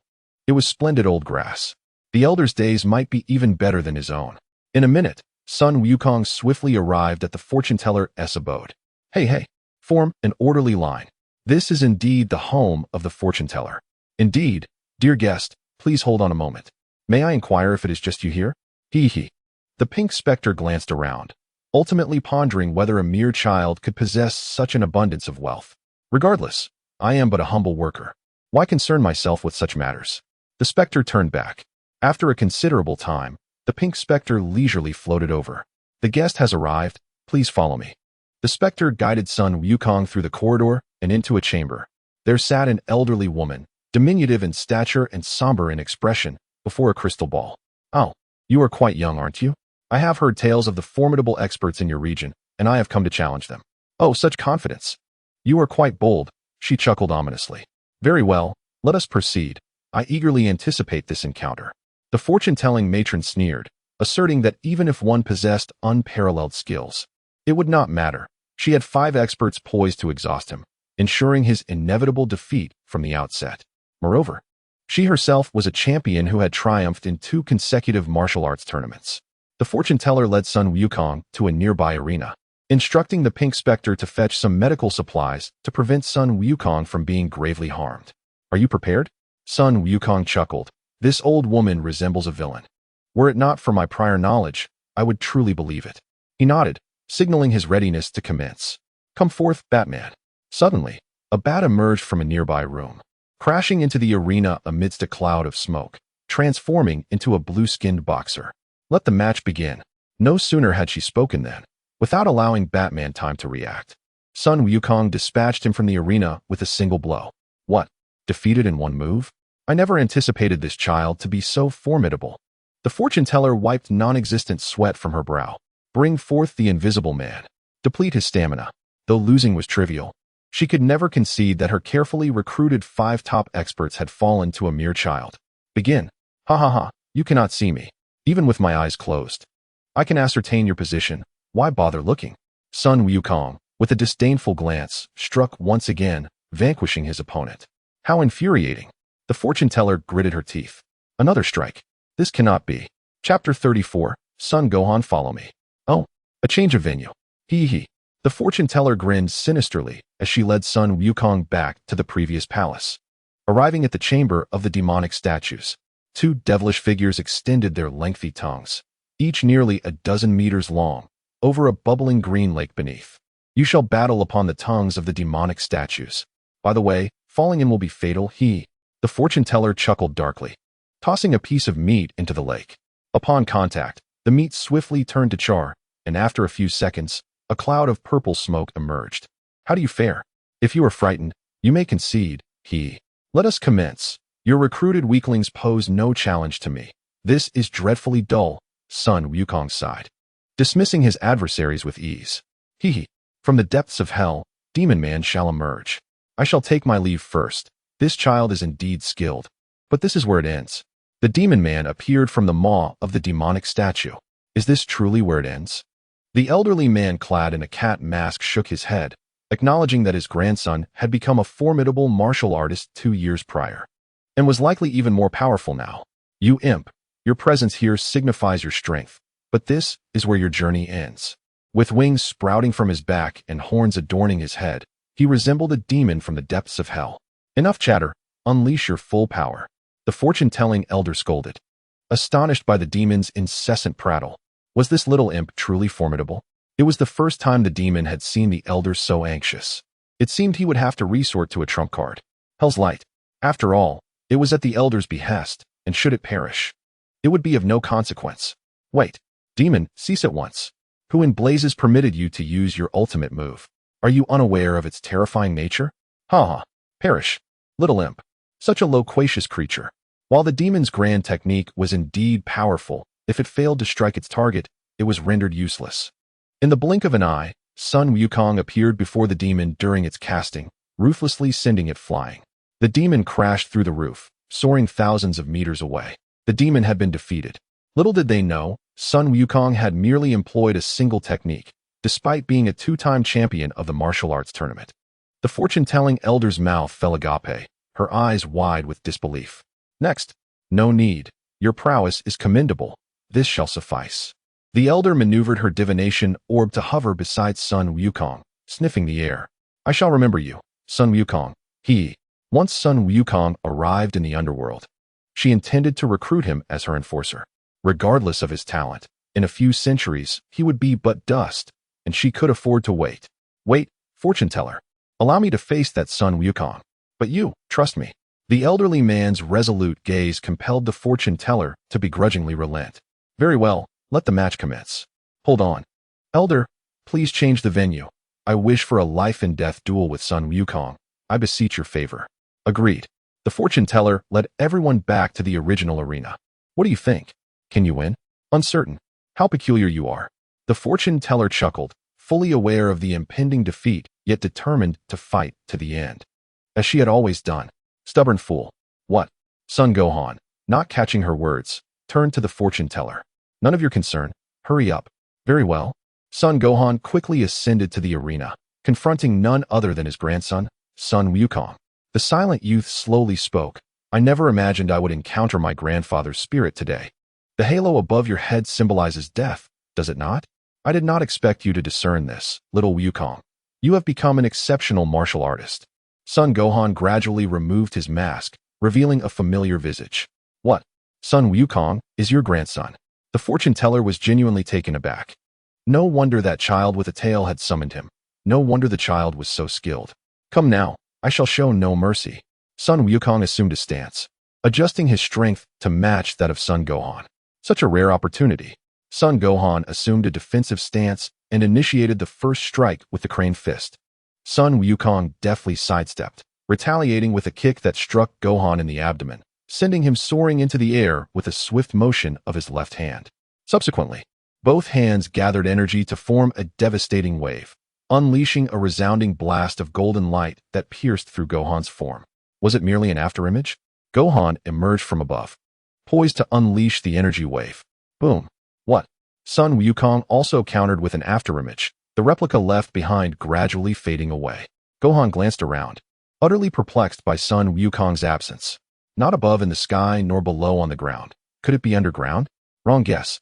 A stone near Gohan's feet shimmered momentarily. And as the smoke dissipated, the truth was revealed. Sun Wukong seized Gohan's foot and forcefully hurled him down. You have lost, Grandpa. I concede to the ambush. Seizing the moment of Sun Wukong's momentary lapse, Gohan grasped his tail. The tail is your weakness. Before Gohan could finish, he was struck in the face by Sun Wukong's elbow, causing him to release his grip and be sent flying. You have overcome. Indeed.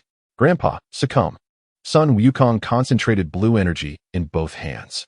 I still possess other techniques yet to be employed. There is no way I shall fall now. Gohan attempted to retreat, but it felt as though an unseen force bound him. What is this? Chains ensnared his feet, rendering him immobile. When did this happen? And why did I not sense it? Gohan's eyes widened in disbelief. Throughout the battle, he had been utterly unaware of the chains restricting him. Naturally, it was when I seized your foot. My energy has firmly ensnared you. And now, regardless of your struggles, you cannot escape. Kamehameha. Wait. Gohan was drenched in cold sweat. Ki blast. I concede. Gohan wiped the sweat from his brow, realizing how terrifying it was to lose so thoroughly in just a few exchanges. If only it had been this way from the start. Sun Wukong retracted the final wave of energy binding Gohan's feet and dusted off non-existent particles from his attire. His casual outfit was enveloped in a gentle glow, seemingly impervious to any speck of dust. You have grown tremendously, and you've also gained considerable height. Gohan marveled, noting that both his combat skills and control over energy had improved remarkably compared to 2 years prior. Shall we head to a restaurant for a meal? We can chat leisurely. Can we bring Grandma? Of course. Let us go. After all, there is still plenty of time in the day. Hurry along. No need to put on a performance of grandparent and grandchild with me. The fortune teller turned and departed. Chapter 35. Ruling the World. Son Gohan and son Wukong arrived at a local eatery. They shared stories of their experiences over the years. When discussing the first meeting with Bulma, Gohan felt a sense of pride, astonished that he had garnered the affection of girls at such a tender age. Upon mentioning the dragon, Gohan was taken aback, realizing the existence of such a formidable treasure in the world. However, he had no desire for resurrection, as the afterlife held no appeal for him. When the conversation turned to his apprenticeship and triumph in the martial arts tournament, Gohan was astounded, learning that his grandson had indeed become a disciple of Master Roshi and had bested his own teacher in the competition. To my astonishment, Wukong has surpassed his master. It appears he is not merely an exceptional martial artist, but a renowned martial arts grandmaster. Son Gohan feels a sense of gratification, realizing that his momentary whim has birthed the strongest martial artist of this era. Do not concern yourself with me. How are things in the underworld? Ha. My life is exceedingly well, you needn't worry. Son Gohan scratched his head, remarking that life in the underworld is splendid, far better than before. That is good to hear. Wukong nodded, having merely mentioned it in passing. As the sun dipped below the horizon, night enveloped the land. Wukong, do ensure you eat well. Farewell, grandfather. I hope you find joy in the underworld. Well then, it is time. I understand, Granny. Son Gohan waved his hand in farewell, as the divination sphere glowed brilliantly, swiftly drawing him inside. So, Wukong, it seems you must also take your leave? The divination granny, noticing that Wukong lingered, urged him gently. Understood. I merely paused for a moment. Is it truly necessary to rush me? Hurry along. The divination granny clearly wished for Wukong to depart without delay. I never anticipated that Wu Tian would take you, this peculiar being, as his disciple. How fortunate that her inept brother should have such good fortune. Thank you for the compliment. Had I known, I would have shown you those experts a bit more deference. Hurry up and leave. Yes. With a few light-hearted chuckles, Wukong leaped gracefully into the air, departing from the divination granny's abode. For months later, at the new headquarters of the Red Ribbon Army, within the royal palace. Master, we have successfully captured the kingdom and are preparing to establish a new regime. Well done. Were all those individuals eliminated? They have all been exterminated. Additionally, Dr. Glow has successfully completed version 20 of the Super Soldier program, with 30 soldiers having been injected and survived. How many perished? Over 100 participated, 30 have died, while more than 40 were injected without immediate fatalities. Though they are not far from death, the physical strength of these 70 soldiers is insufficient to withstand the strain. Wukong nodded, recognizing that the Super Soldier program has achieved preliminary success, yet the connection between energy and life remains elusive. Let us wait a bit longer. The Super Soldier plan is not yet fully refined, and we are too hasty at present. What of the other cities? Most have been completed. In another 2 months, we should be finished. Violet approached Wukong from behind, her delicate, smooth hands gently massaging his shoulders, her crimson lips near his ear, whispering sweetly. The system of the Red Ribbon Army has been established and implemented across various regions, with soldiers actively recruiting in major cities. You may leave now. Yes. Violet's alluring figure slowly withdrew from Wukong, departing from the marshal's palace.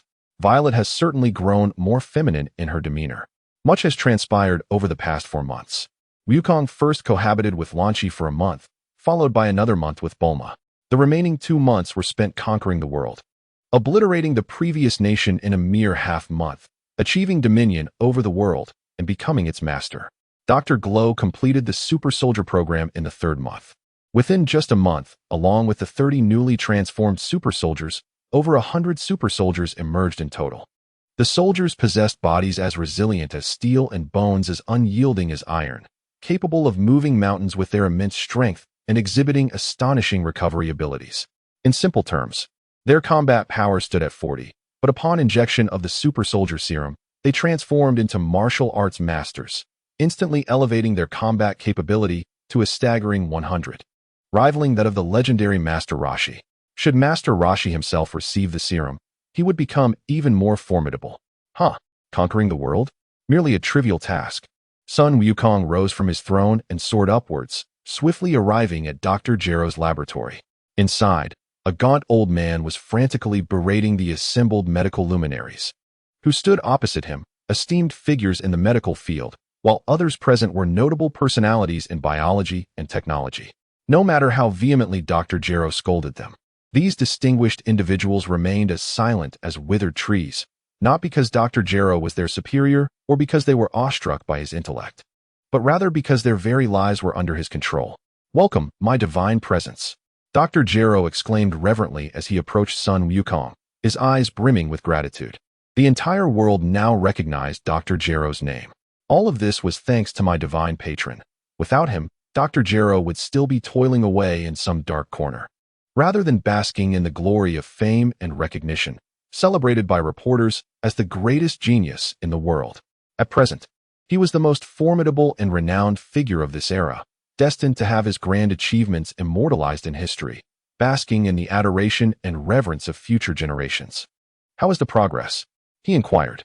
"Chi and life represent a slight advancement, yet without precise instruments, it remains exceedingly difficult. To date, we have wasted over 300 death row inmates, yielding only superficial insights," Dr. Gero lamented. "Never mind, set that aside. Focus on completing the Super Soldier project." "Yes, my divine patron." Sun Wukong nodded approvingly, pleased with Dr. Gero's diligence. "I will conduct further research after a while." "Yes, it is an immense honor to have your divine presence." Dr. Gero's eyes gleamed with fervor. Under Sun Wukong's rule, he had become almost deranged. If anyone dared speak ill of Sun Wukong in his presence, Dr. Gero would surely impose the harshest punishment upon them.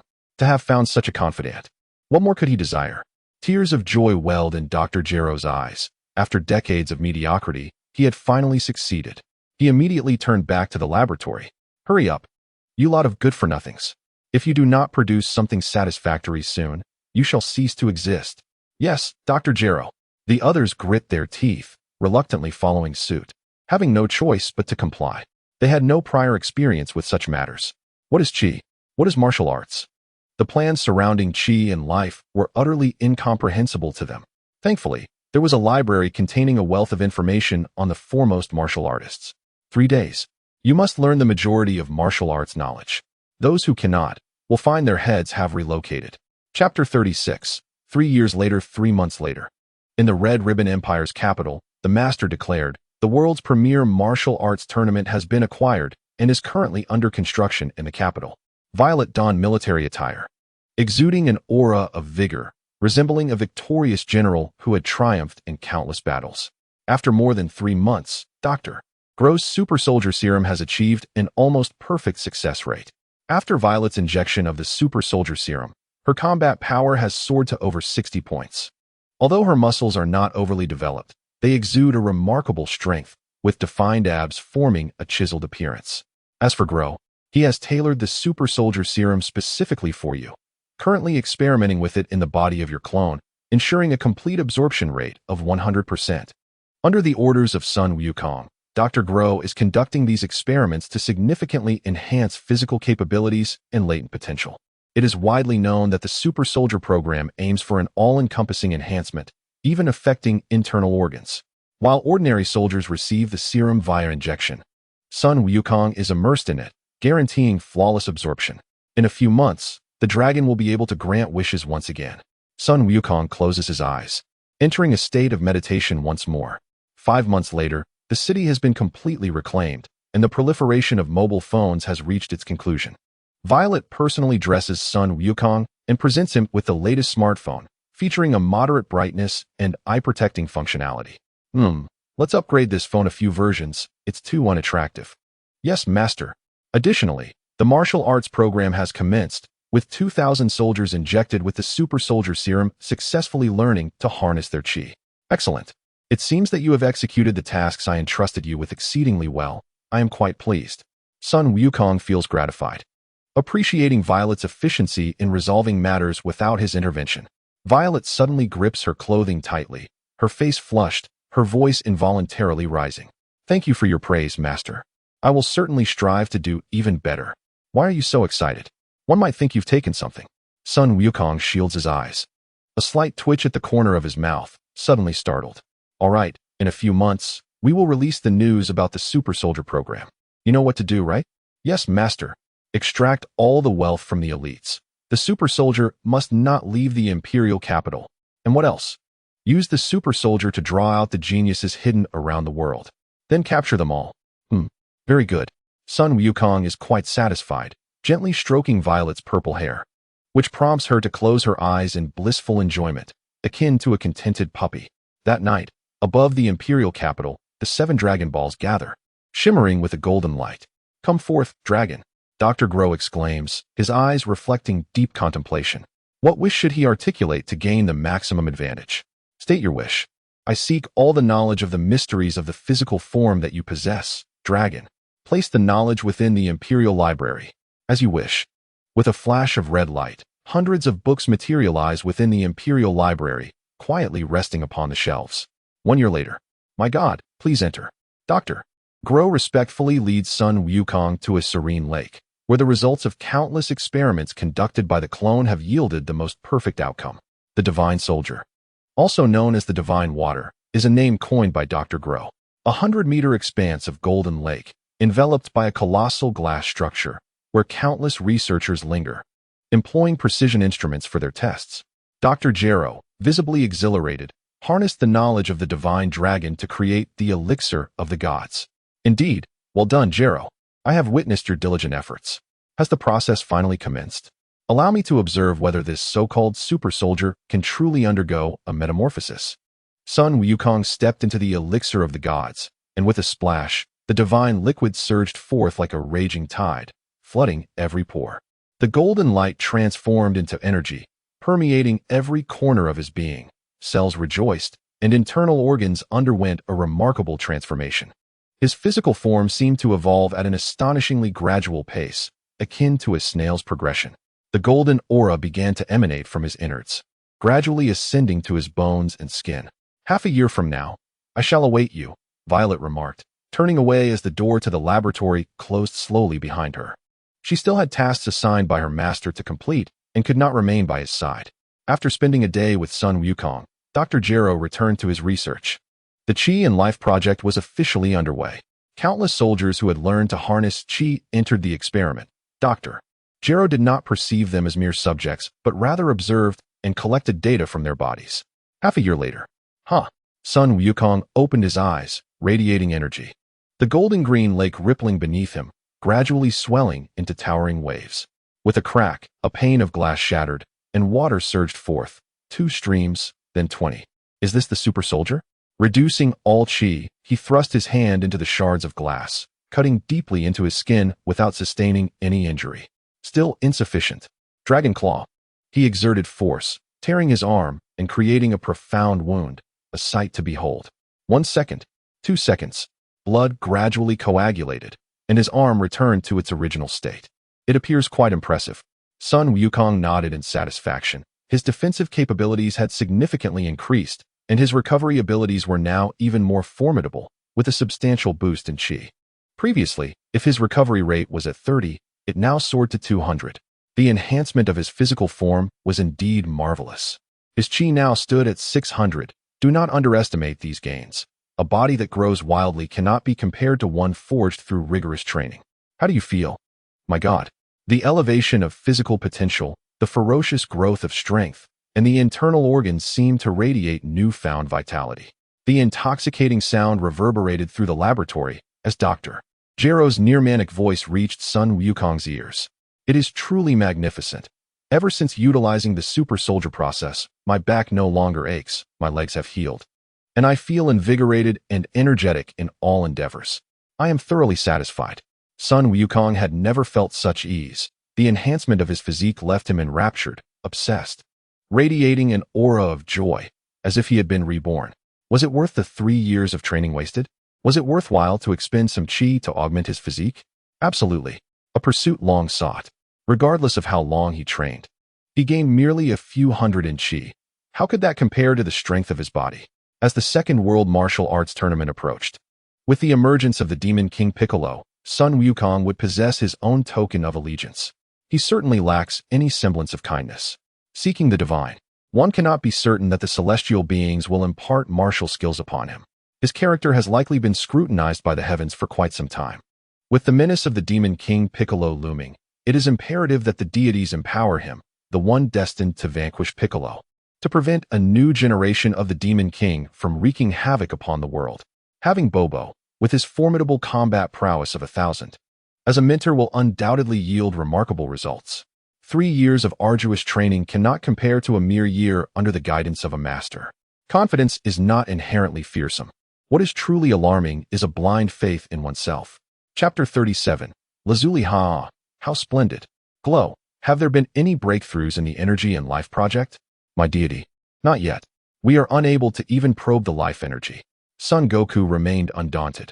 If results could be achieved in just a year or two, this universe would have already manifested, and there would be no need for their research. Let us persevere. After encouraging Dr. Glow, Son Goku felt the necessity to partake in the endeavor, for relying solely on Glow and his team would not lead to success. Their understanding of energy was still too superficial. Yes, my deity. I shall have King Violet prepare the materials you require. Very well, you may depart. Once Dr. Glow exited, Son Goku soared into the sky, arriving within the palace. He had no intention of becoming king. After all, strength was paramount. As for the governance of the nation, anyone who aligned with his ideals could rule. Master, you have finally awakened. Upon recognizing Son Goku, King Violet's face brightened, and the weariness in his eyes transformed into vitality. Yes, how goes the preparation for the Grand Martial Arts Tournament? I have organized and promoted it. Its renown has spread far and wide, and it shall become a focal point of discussion among the citizens. Indeed, after Son Goku seizes control of the world, his initial step will be to elevate the tournament's prominence, further enhancing its prestige. The world's martial arts experts will flock to participate, while lesser competitions in taekwondo and boxing will pale in comparison, garnering a throng of admirers. The arena will resonate with cheers, as if the very center of the world were he, Son Goku. After all, who does not harbor dreams of becoming a champion? The Grand Martial Arts Tournament this time promises to be exceptionally vibrant. Understood. With the information he sought in hand, Son Goku departed the palace. Will you not linger a moment longer? Violet cast aside her dark circles, discarding them onto the ground. How infuriating. Who was the fool that concocted such a wretched idea? Having prepared everything, Son Goku arrived at Dr. Glow's laboratory. My deity, here are the materials from our research. Dr. Glow knelt, respectfully presenting the papers to him. How many experimental subjects do we have? There are over 100, already awaiting in Laboratory 1. Son Goku nodded, for the time had come to undertake his experiments. After years of studying medicine, he was finally ready to apply his knowledge. In the Southern Forest, sister, it seems this year's Grand Martial Arts Tournament is extraordinary, with bountiful prizes. Goodness, they have even included the super soldier as a reward. Lapis donned a black top, adorned with an orange scarf around his neck, exuding significantly more charisma than he had 3 years ago. The illustrious super soldier is purported to bestow its possessor with unparalleled martial prowess. Razali, clad in a luxurious black top made from exquisite fabric that feels sublime against the skin, paired it with bespoke athletic trousers. Her once cold visage was softened by her attire, blending elements of gentleness and aloofness, thus imparting a unique charm to the young woman. That's about right. The super soldier enhances physicality, which is highly beneficial to us. Razali seized the phone, revealing the screen. First prize, 50 million in cash, super soldier. Second prize, 20 million in funds, super soldier. Third prize, 1 million in funds, super soldier. Such bountiful rewards. The Empire has truly invested heavily for the martial arts tournament. Lapis wholeheartedly agreed, recognizing that the super soldier was a strategic asset and never anticipated it being offered as a prize in the world's foremost martial arts competition. Clearly, all the masters from across the globe would participate. The prospect was exhilarating. We will undoubtedly reach the finals. Perhaps we shall even claim the first and second places.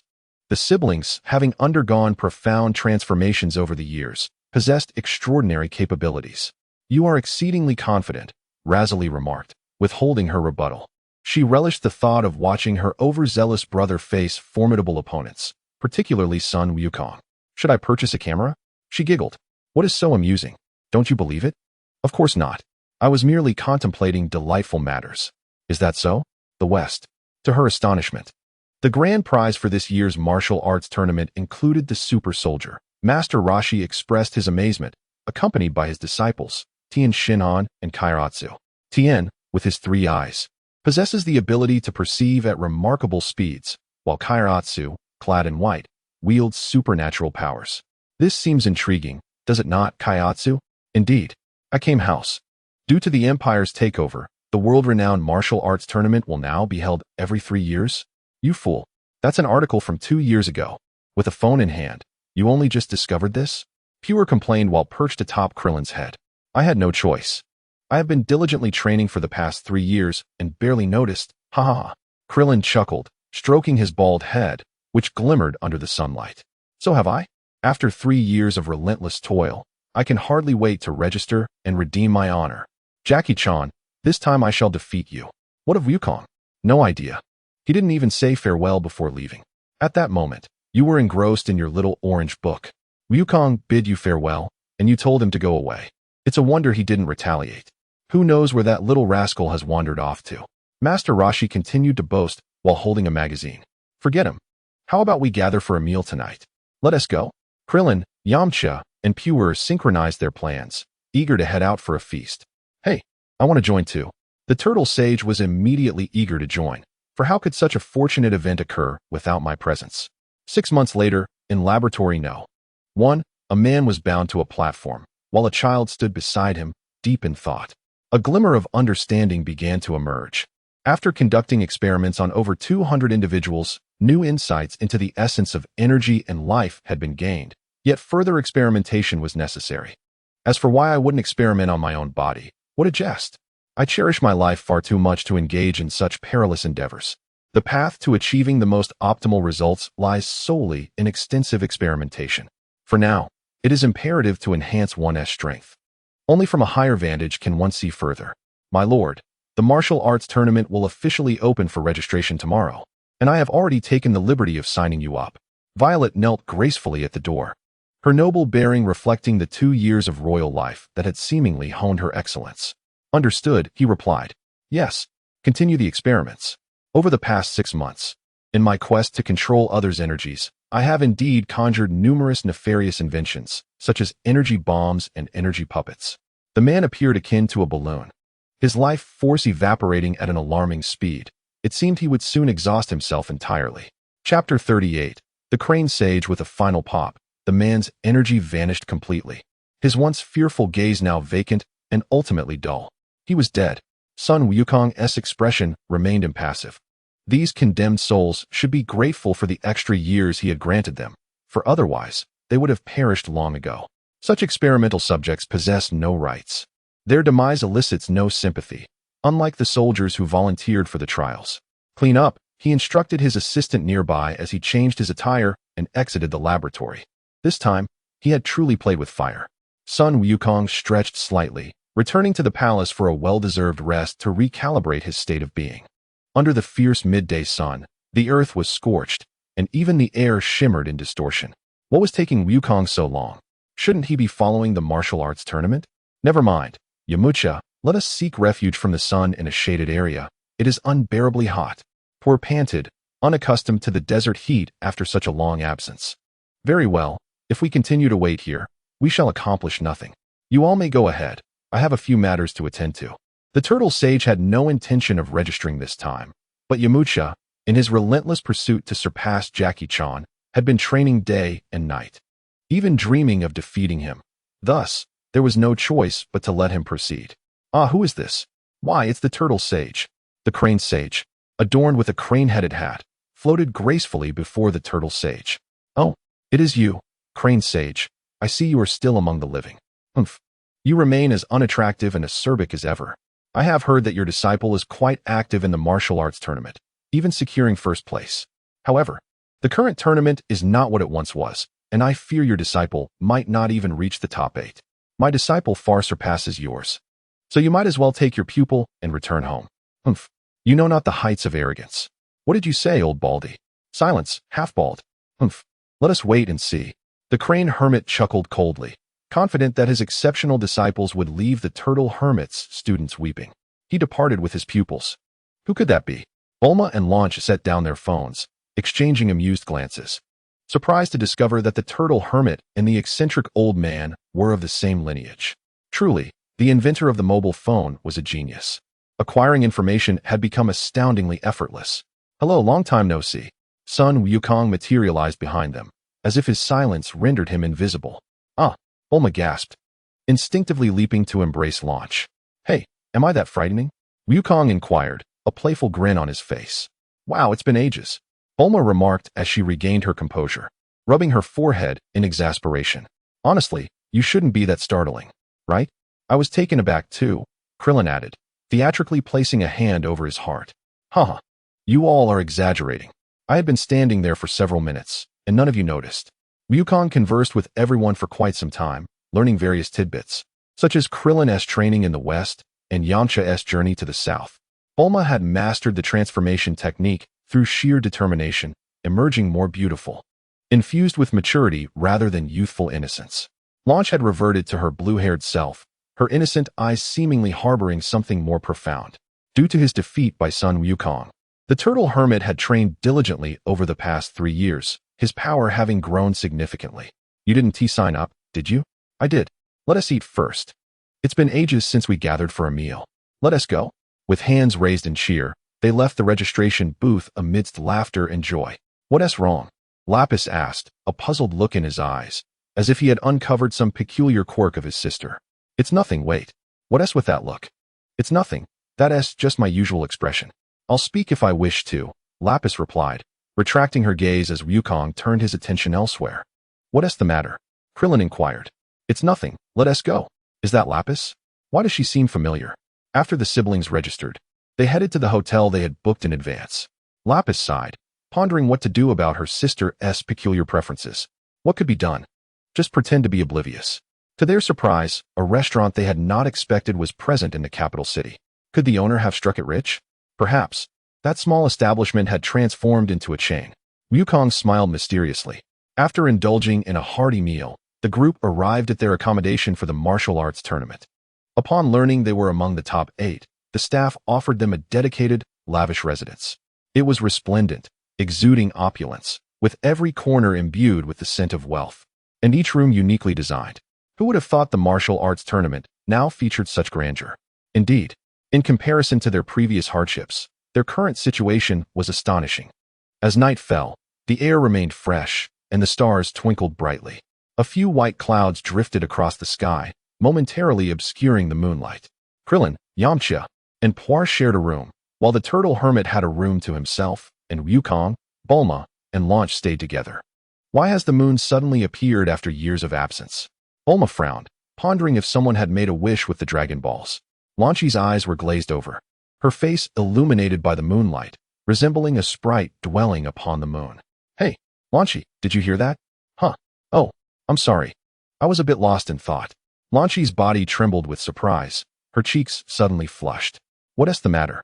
Sun Wukong entered from outside, leaping onto the bed. It's nothing. By the way, you're 16 now, yet you've barely grown. Expecting Sun Wukong to mature, she was taken aback by how little he had changed, only gaining a bit of height. He's about the same as Krillin. Bulma pondered aloud, questioning whether his martial training was the cause. Should they summon the dragon to grant him a wish?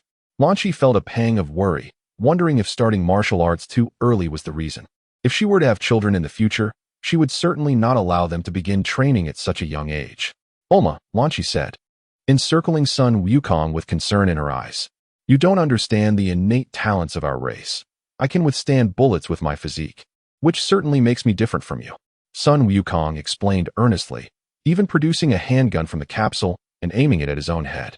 Bang! The bullet struck his head, shattering like an egg against a stone. Ah, you really shot yourself. Launchie exclaimed in shock, hurriedly inspecting Sun Wukong's forehead for injuries. Bulma, however, was unperturbed. If bullets could harm him, he would no longer be the Sun Wukong she knew. More than the bullet incident, she was particularly attentive to Launchie, sensing that she might harbor feelings for Sun Wukong. I must be overthinking it. Apart from her, who else would fancy a child?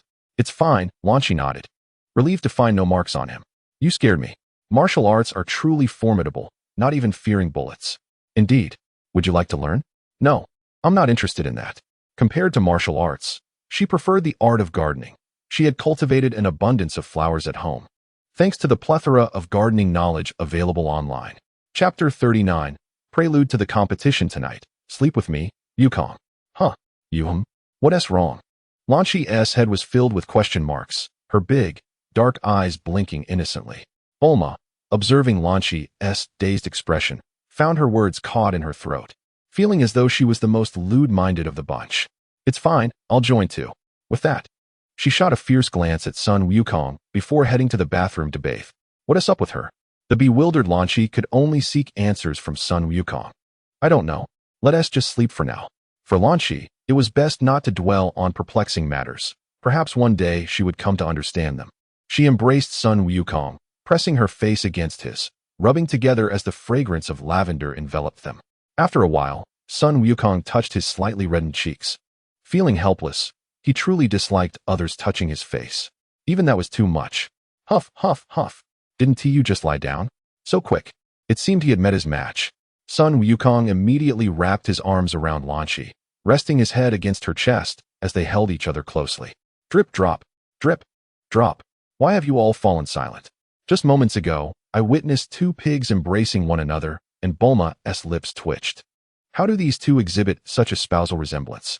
Only a few minutes ago, they were conversing, and now they have succumbed to slumber? Snap. She is utterly astonished. After a simple facial mask treatment, she dried her hair, donned her pajamas, prepared her camera for the morrow, and drew Sun Wukong into her embrace, closing her eyes. In the dead of night, Lan Shi tightly shut her eyes, a slight furrow forming on her brow as she groped about, as if something of utmost importance had vanished. Ultimately, she grasped Sun Wukong's tail, her tightly closed eyelids restoring tranquility. Who could this be again? Sun Wukong instantly opened his eyes, only to find Lan Shi's hands firmly clutching his tail, refusing to let go. He took a few deep breaths. Why must she grasp my tail? Should I consider severing it? Never mind. Super Saiyan 4 is indeed quite impressive. Perhaps it is best to keep it. As drowsiness enveloped his mind, he gradually closed his eyes once more. The sun rose majestically, its first rays filtering through the window. The sunlight graced Bulma's face, gilding it with a golden hue, imbuing her with a semblance of the divine. After stretching, she pried Sun Wukong's hands from around her neck, tossed him back onto the bed, and proceeded to the bathroom. Sun Wukong, squinting and groggy, suddenly realized his rear was planted on Lan Shi's face, while she had clamped down on his tail as if it were a morsel of meat. It's only 6 o'clock. Sun Wukong flung his phone back onto the table and reclaimed his tail from Lan Shi's mouth. With the departure of his tail, Lan Shi's tightly closed eyes instantly fluttered open, staring vacantly at Sun Wukong. What have you done to me? I have done nothing.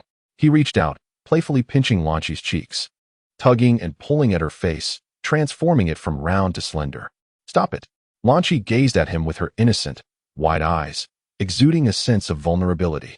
After washing up, he released her cheeks. All right. Lan Shi's previously pitiful expression vanished as she joyfully embraced Sun Wukong and dashed into the bathroom. Be careful. Startled by their sudden appearance, Bulma scolded the two. After a round of morning rituals, a loud knocking ensued. Hey, rise for morning exercises. Clillin and Yamcha immediately opened their eyes and hastily reached for their phones. The screen read, 6:30. What is going on? Wukong, have you ever exercised at 6 in the morning? Clillin complained loudly, for Sun Wukong had never risen early, rarely getting out of bed before 8. Indeed. Yamcha sighed in resignation, having finally enjoyed a good night's sleep only to be awakened by this ruckus. Do not dwell on the details, let us go. He flung the door open and strode in. What? How did you get in? I distinctly remember locking the door. You haven't resorted to thievery during your 3 years of training, have you? Clillin inquired. Silence. Wukong retorted. After a struggle, the two rose, only to discover that this was not a morning exercise at all. So, where are we headed? A question mark appeared above Puer's head, filled with confusion. Of course, we shall indulge in the culinary delights of the entire capital. Bulma, having prepared in advance, immediately unveiled her phone and displayed the map. You mean we shall feast throughout the capital in just 2 hours? The turtle sage was astonished. Are you unaware of the vastness of the imperial capital? Even after 3 days of feasting, there would still be much unexplored. Hush, just a few places suffice. With a gentle tap on Bulma's head, Sun Wukong sighed. The competition begins at 8. One cannot indulge excessively in food. He harbored serious suspicions that others might have sent spies disguised among them. Bulma stuck out her tongue. Her eyes crescent-shaped, adorably charming. That is more like it.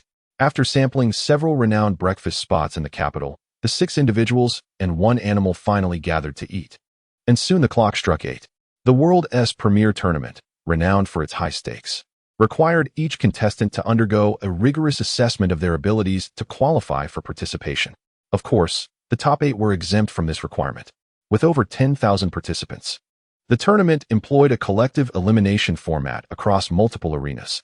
More than 300 contenders would converge on the stage, with only 3 advancing, testing not only their martial prowess, but also their intellect.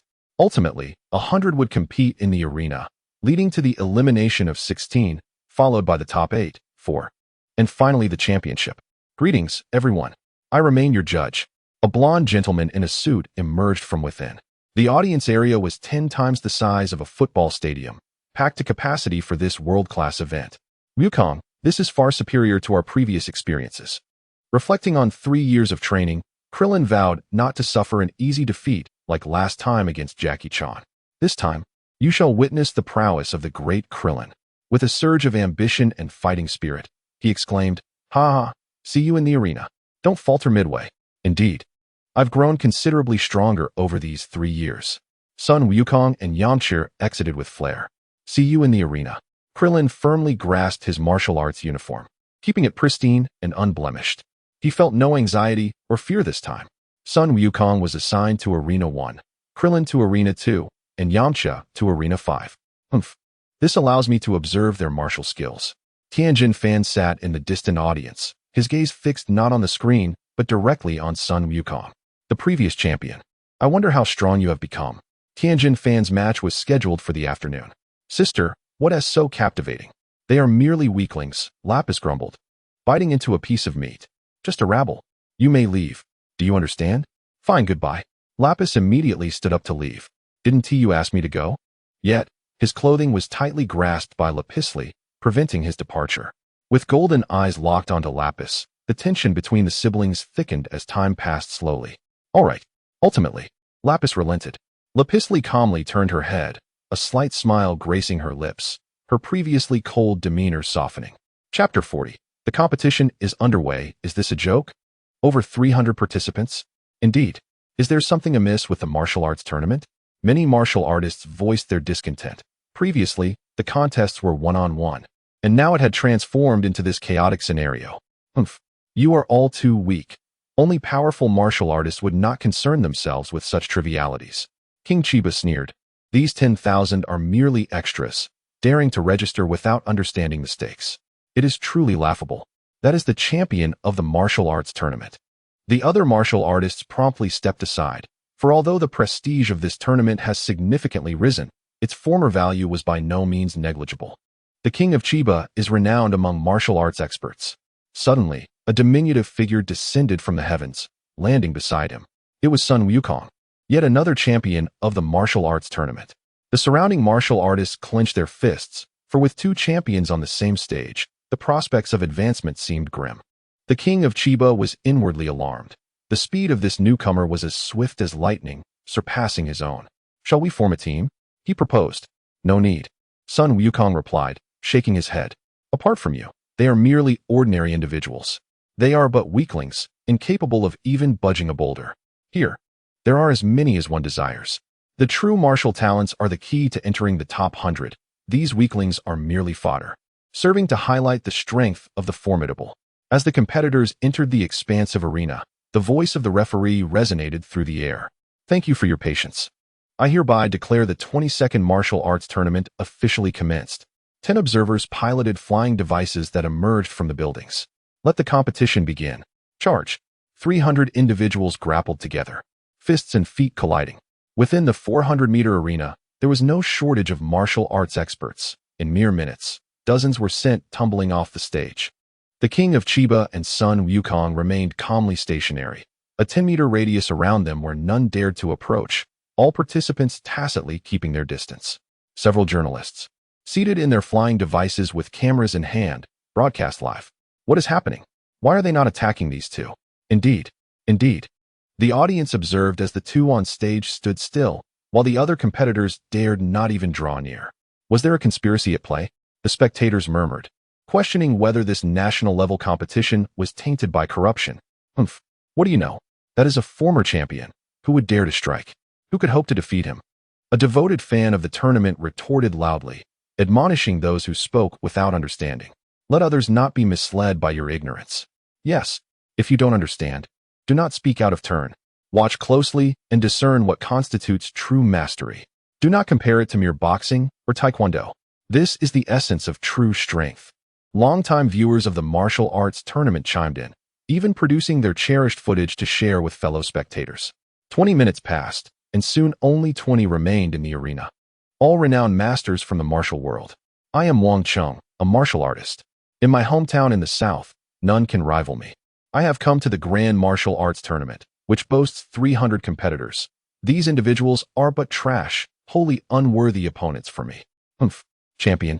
They merely haven't encountered me. Wang Chung was utterly unafraid, having consecutively defeated dozens of opponents, his confidence soaring. What champion? It is only because I did not participate. Had I entered, I would be the champion. That fellow really dares. Ignore him. He is a country bumpkin who likely knew nothing of the martial arts tournament until now. As Wang Chung exhibited such unwarranted arrogance, the martial artists laughed derisively, having initially thought him a formidable adversary, only to witness his self-destruction. Well then, our opportunities have just multiplied, they snickered. Wang Chung sneered, believing that this group of weaklings thought their frailty equated to my own. Little brat, your victory as champion was solely due to my absence. The tail-end brat seems a tad weaker. Once I deal with him, I shall also send Chai Ba Wang off the stage. With a sudden leap, Wang Chung soared like a pterosaur, his hands morphing into claws, exuding an aura of ancient savagery, fierce beyond measure. Huh, are you stunned? In an instant, he was before Sun Wukong, launching attacks from both sides.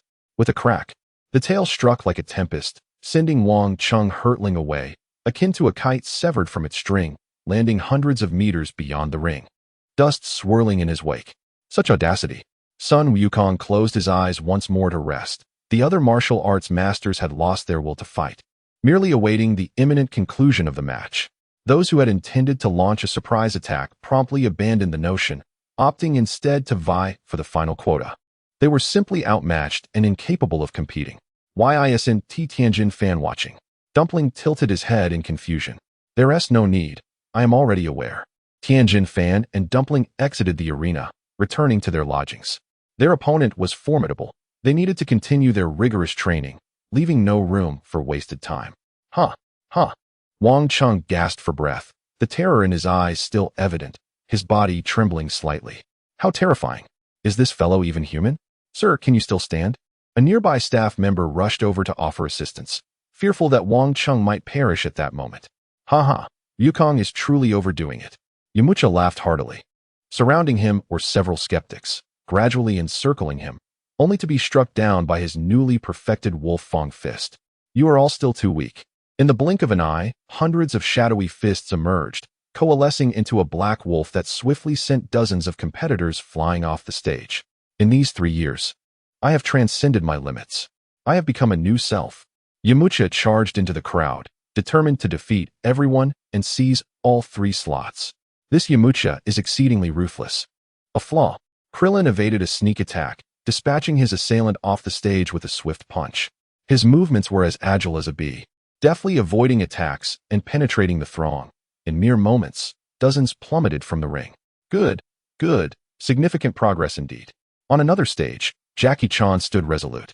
The contestants dared not challenge him, though a few reckless youths, undeterred, approached one by one. Jackie remained still, not moving an inch, before the assailants could close in. They suddenly felt a sting across their faces, propelled off the stage at astonishing speed. Youngsters truly do not understand their limits. How infuriating. That old man is extraordinarily strong. Not to mention, I could barely discern the trajectory of his punches. Witnesses to Jackie Chan's prowess could only retreat. That old grandfather Jackie Chan is remarkable. Wasn't he the runner-up in the last martial arts tournament? Bulma adjusted the camera, following Lan Chi's gaze, and soon captured Jackie effortlessly dodging his opponent's moves while consecutively sending several competitors flying. I didn't expect him to compete in the morning. His strength remains formidable. Bulma mused, sometimes fate is indeed wondrous. Indeed, at that moment, with Jackie Chan present, Goku found himself embroiled in a fierce battle. This time, as concerns reached their zenith. Could Goku emerge victorious? Rest assured, 3 years have passed, and Goku has undoubtedly grown stronger. Yet, Should you not be more apprehensive about the other two disciples? Something feels amiss. Chapter 41. The top 100. What's the matter? Lan Shi, with her dark eyes reflecting confusion, tilted her head and stared intently at Bulma. It's nothing. Perhaps I'm just overthinking, scaring myself. As time flowed, the sun hung high in the sky, its scorching rays beating down, causing the contestants to sweat profusely, panting heavily. All right, now, all the competitors on the platforms have been decided, and the preliminaries will resume at 2 in the afternoon. My goodness, did you see how several contestants effortlessly dispatched dozens of opponents, as if it were as easy as eating and drinking? They were simply too weak. Relying on sheer numbers was futile, merely wasting slots. What do you know? Those individuals have reached a superhuman level. Ordinary martial artists don't even have a chance to get close. In the past, encounters with superhuman martial arts masters were rare. How could that be the case now? Indeed, do not assume that mere numbers suffice. Those individuals would have been invincible in ancient times. There are no shortcuts, huh? Some seasoned spectators, having watched for over 20 years, finally witnessed a superhuman martial artist, and now so many have emerged, naturally elated, rushing to the capital to purchase cameras. The opportunities available now are unparalleled. All right, that should suffice. Latsili departed with Lapis. Let us go for a meal. Latsili tucked a strand of hair behind her ear and smiled gently. Onward. In the room of the top 8 at the martial arts tournament. Huh. Aren't you going to observe your opponents this afternoon? Why are you lying on the bed upon your return? What is there to observe? Observing implies comparable strength. With a disparity in power, the outcome remains unchanged regardless. You truly baffle me. Adjusting the air conditioning to 19 degrees. Lan Shi retrieved a blanket from her luggage and draped it over Sun Wukong. Aren't you going to sleep? Not now. Bulma invited me to go shopping. At 2 in the afternoon. Sister, I didn't expect we would compete on the same platform. Should we not take down the others? No, I'm not interested. You handle it yourself. Humph. Lapis could only amuse herself, randomly seeking a fortunate opponent. You. Heh. With a mischievous grin. She raised her hand and unleashed a concentrated energy blast at the lowest power, akin to a bolt of lightning. Bang, bang, bang. In an instant, dozens were hurled off the platform, the surrounding competitors' eyes widening. What is this? Get away. The more knowledgeable masters leaped into action, retreating several meters. What does this mean? Due to the sheer number of contestants, most were oblivious, their minds filled with question marks. In the next moment, they realized the situation. Lapis was like a colossal giant, rampaging on the platform. Make way. In mere seconds, dozens of competitors were sent flying. Some even suffered fractures and were rushed to the medical room for treatment. Run, run. Panic-stricken voices echoed throughout the platform, accompanied by the sound of footsteps, as those caught off guard were trampled to the ground, enduring numerous blows in an instant. How utterly dull. Not a single contender could put up a fight. Lapis scoffed, lacking even the prowess of martial arts masters, yet daring to participate in such a competition? Dumpling. It appears that this martial arts tournament boasts many formidable contenders.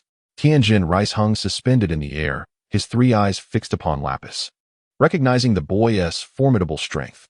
Indeed, Dumpling, with a stoic expression, nodded slightly. His white arms shimmered with a blue glow as several participants were hurled from the stage, crashing beyond the arena's confines. As time passed, the afternoon competitors ultimately settled the score. The dreams of countless individuals lay shattered upon the arena. The once pristine platform now stained crimson, resembling a shattered mirror of purity. Congratulations on breaking into the top 100. You are masters from around the globe, yet here, you are but ordinary contenders. No one knows who will emerge victorious, yet all present are acutely aware of their resolute determination to win. Tomorrow marks the official commencement. Enjoy the dinner I brought. It's truly delectable. Lan Shi playfully stuck her tongue out while placing the food atop Sun Wukong's head, then retrieved the remote to turn on the television. Alas, it's over. What a pity. I wanted to continue watching the live broadcast. The screen shifted to other live streams, searching for any replays. Sun Wukong squinted, groggily awakening, and reached for a portion of food meant for several. Not bad. He finished expressionlessly. It was neither delicious nor distasteful, then pulled out some magical beans from his pocket, consuming a few. Ever since the transformation by the water of the gods, basic sustenance proved insufficient to satiate hunger. It was either eating or being en route to eat. Wukong, what are you eating? I want some too. Lan Shi immediately noticed, jumping off the sofa and rushing to Sun Wukong, extending her hands. You're eating, aren't you? No. No, I want to eat. Lan Shi retorted promptly, convinced that Wukong was reluctant to share, persistently reaching out to awaken his sense of fairness. Very well. Just don't come crying to me later, wondering why your stomach is still full after 10 days. He once more retrieved a magical bean from his pocket and tossed it to Lan Shi, who excitedly swallowed it whole. It's not tasty. Why do you eat such things? Don't you feel anything happening to your body? Could it be? Lan Shi's face flushed slightly, and Wukong was taken aback by her reaction. What expression is that? I truly have no way to deal with you. Sun Wukong forcibly roused Lan Shi from her reverie. What unwholesome thoughts occupy your mind? With a mischievous grin, he placed his hands on her face, tugging playfully. I suddenly feel quite full and have no desire to eat. Lan Shi patted her belly. That bean allows you to go 10 days without meals. What? You mean I can eat and not eat? Lan Shi stammered in disbelief. Of course. How wonderful. 10 days without eating. Marvelous. Is that so? Well, as long as you're happy. Do you have more of those beans? I want to go a month without eating. Yes. I have them. Wukong quickly produced 3 magical beans and placed them in Lan Shi's palm. Splendid. Do as you wish. After all, you won't starve. Time flew by like lightning, paralyzing in its swiftness. On the second day of the competition, the top 100 participants gathered together. Hurry. I paid a hefty sum for this spot to witness the matches up close. Bulma commanded Poir, striding forth alongside Launch. So heavy, Poir felt akin to a laborer, subjected to Bulma's relentless direction. Yamcha, I wish to go home. Poir, hurry, don't lag behind. Yes, I understand. Poir, panting and weary, clutched the camera, striving to catch up with Bulma. Poir, do you need assistance? Launch expressed her concern. Yes. Poir nodded vigorously, nearly exhausted. I shall help as well, Bulma said. Exasperated, having promised a grand meal in exchange for assistance, unaware of Poir's frailty, after only a few kilometers, it seemed as if Poir's life was at stake. Chapter 42, Krillin vs. Nam. The match begins. With the blonde referee's declaration, the arena mechanisms activated, and platforms 1, 2, and 3 moved slowly, debris cascading onto the grass. Ultimately, they converged, assembling into a massive and sturdy arena spanning a kilometer. 6 referees hovered in single-person flying devices, suspended hundreds of meters above the arena. The blonde commentator descended, holding a state-of-the-art microphone, resonating throughout the venue. Now, let us welcome contestant number 1 to face contestant 36. To everyone's surprise, the first contestant was Goku. Quickly, Poir, shift the camera to the left. Bulma shouted, regretting not hiring someone else, realizing Poir's limitations in moving such equipment. Indeed, Goku, it has been far too long. Launch's eyes were fixed intently on the youth beneath the arena, her heart swelling with joy and excitement upon seeing the one she yearned for, intertwined with a thread of anxiety. Does he still remember me? If so, what will his expression be upon seeing me? A slight smile graced her lips, transforming her once cold demeanor into one radiating warmth and sunshine. What has happened to you? The previously languid Lapis was taken aback, his countenance contorting in disbelief. Is this truly my sister? Following Launch's gaze, he looked at Goku, wondering if there was something inappropriate at play. Cold sweat dripped from Lapis. Should he feign ignorance of this peculiar fascination? All right, the match commences. The tiger humanoid stretched his limbs, cracking sounds emanating from his joints, derisively proclaiming, I didn't expect children to participate. It seems the martial arts tournament lacks prestige. Wouldn't you agree, little brat? The tiger man tugged at Goku's hair, playfully patting his cheek. Ha. Is that so? Goku's eyes gleamed ominously, his face taut. 3 lines forming on his forehead as he gritted his teeth. I've made my decision. You must endure until the very end. Huh. What did you say? The tiger man was abruptly launched into the air by a sudden gust of wind from Goku's punch, soaring several dozen meters high, the air whistling around his ears. Quite refreshing, isn't it? In an instant, Goku appeared behind the tiger man, hands unified, veins bulging. Boom. The bricks shattered, dust swirling. Goku, relentless, concluded with a final strike. Kamehameha. A massive blue beam descended from the heavens, akin to divine judgment, obliterating the arena. Phew. It appears my training is still insufficient. Upon your initial encounter with Wukong, you appeared quite agitated. Krillin pointed towards the tiger man, fearing he might have been fatally struck. Rest assured, Yamcha reassured Krillin. Wukong knows precisely what he is doing. Yamcha was indeed correct. Wukong had not slain the Tiger Man, but merely allowed him a taste of his prowess. The Tiger Man lay on the arena floor, gasping for breath, as if on the verge of death. The referee, momentarily stunned, descended in his flying apparatus beside the fallen fighter. Are you still alive? Can you endure? The Tiger Man nearly coughed up blood, realizing that despite his peril, no doctor was summoned. Fortunately, being a martial arts expert, he narrowly escaped the fatal outcome. Help! The Tiger Man's plea was abruptly cut short as he collapsed onto the ground, conveying a dire urgency for assistance. Quick! Doctor! Contestant number 1 emerges victorious. My heavens, is this even human? Is this what a martial artist embodies? Hurry, take the shots. Take the shots. Understood. I'm capturing the moment. In my youth, I was renowned as the photography deity of Qiuming Mountain. Next, we invite contestant number 2 to face off against contestant number 40. At last, it's my turn. Let us go. Upon returning from the arena, Wukong extended his fist. All right, give it your all. Krillin took a deep breath and extended his right hand. Their hands collided briefly before parting, and Krillin exited the waiting room. The waiting area was divided, with Krillin's side adorned with a lion statue facing a tiger statue across the way. Care for a bite?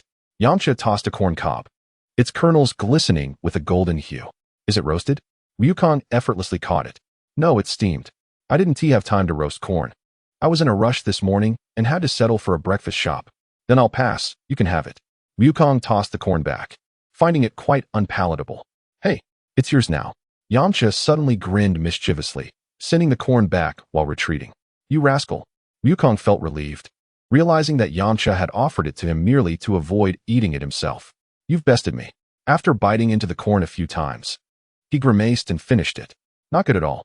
Didn't he expect it to be you? Krillin's eyes widened in surprise.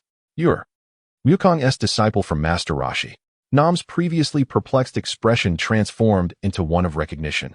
So he was Wukong's junior. Come now. I won't hold back. Neither will I.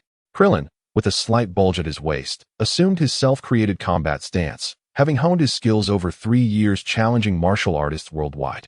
As the match commenced, with the referee's call echoing in the air, both combatants launched their attacks simultaneously.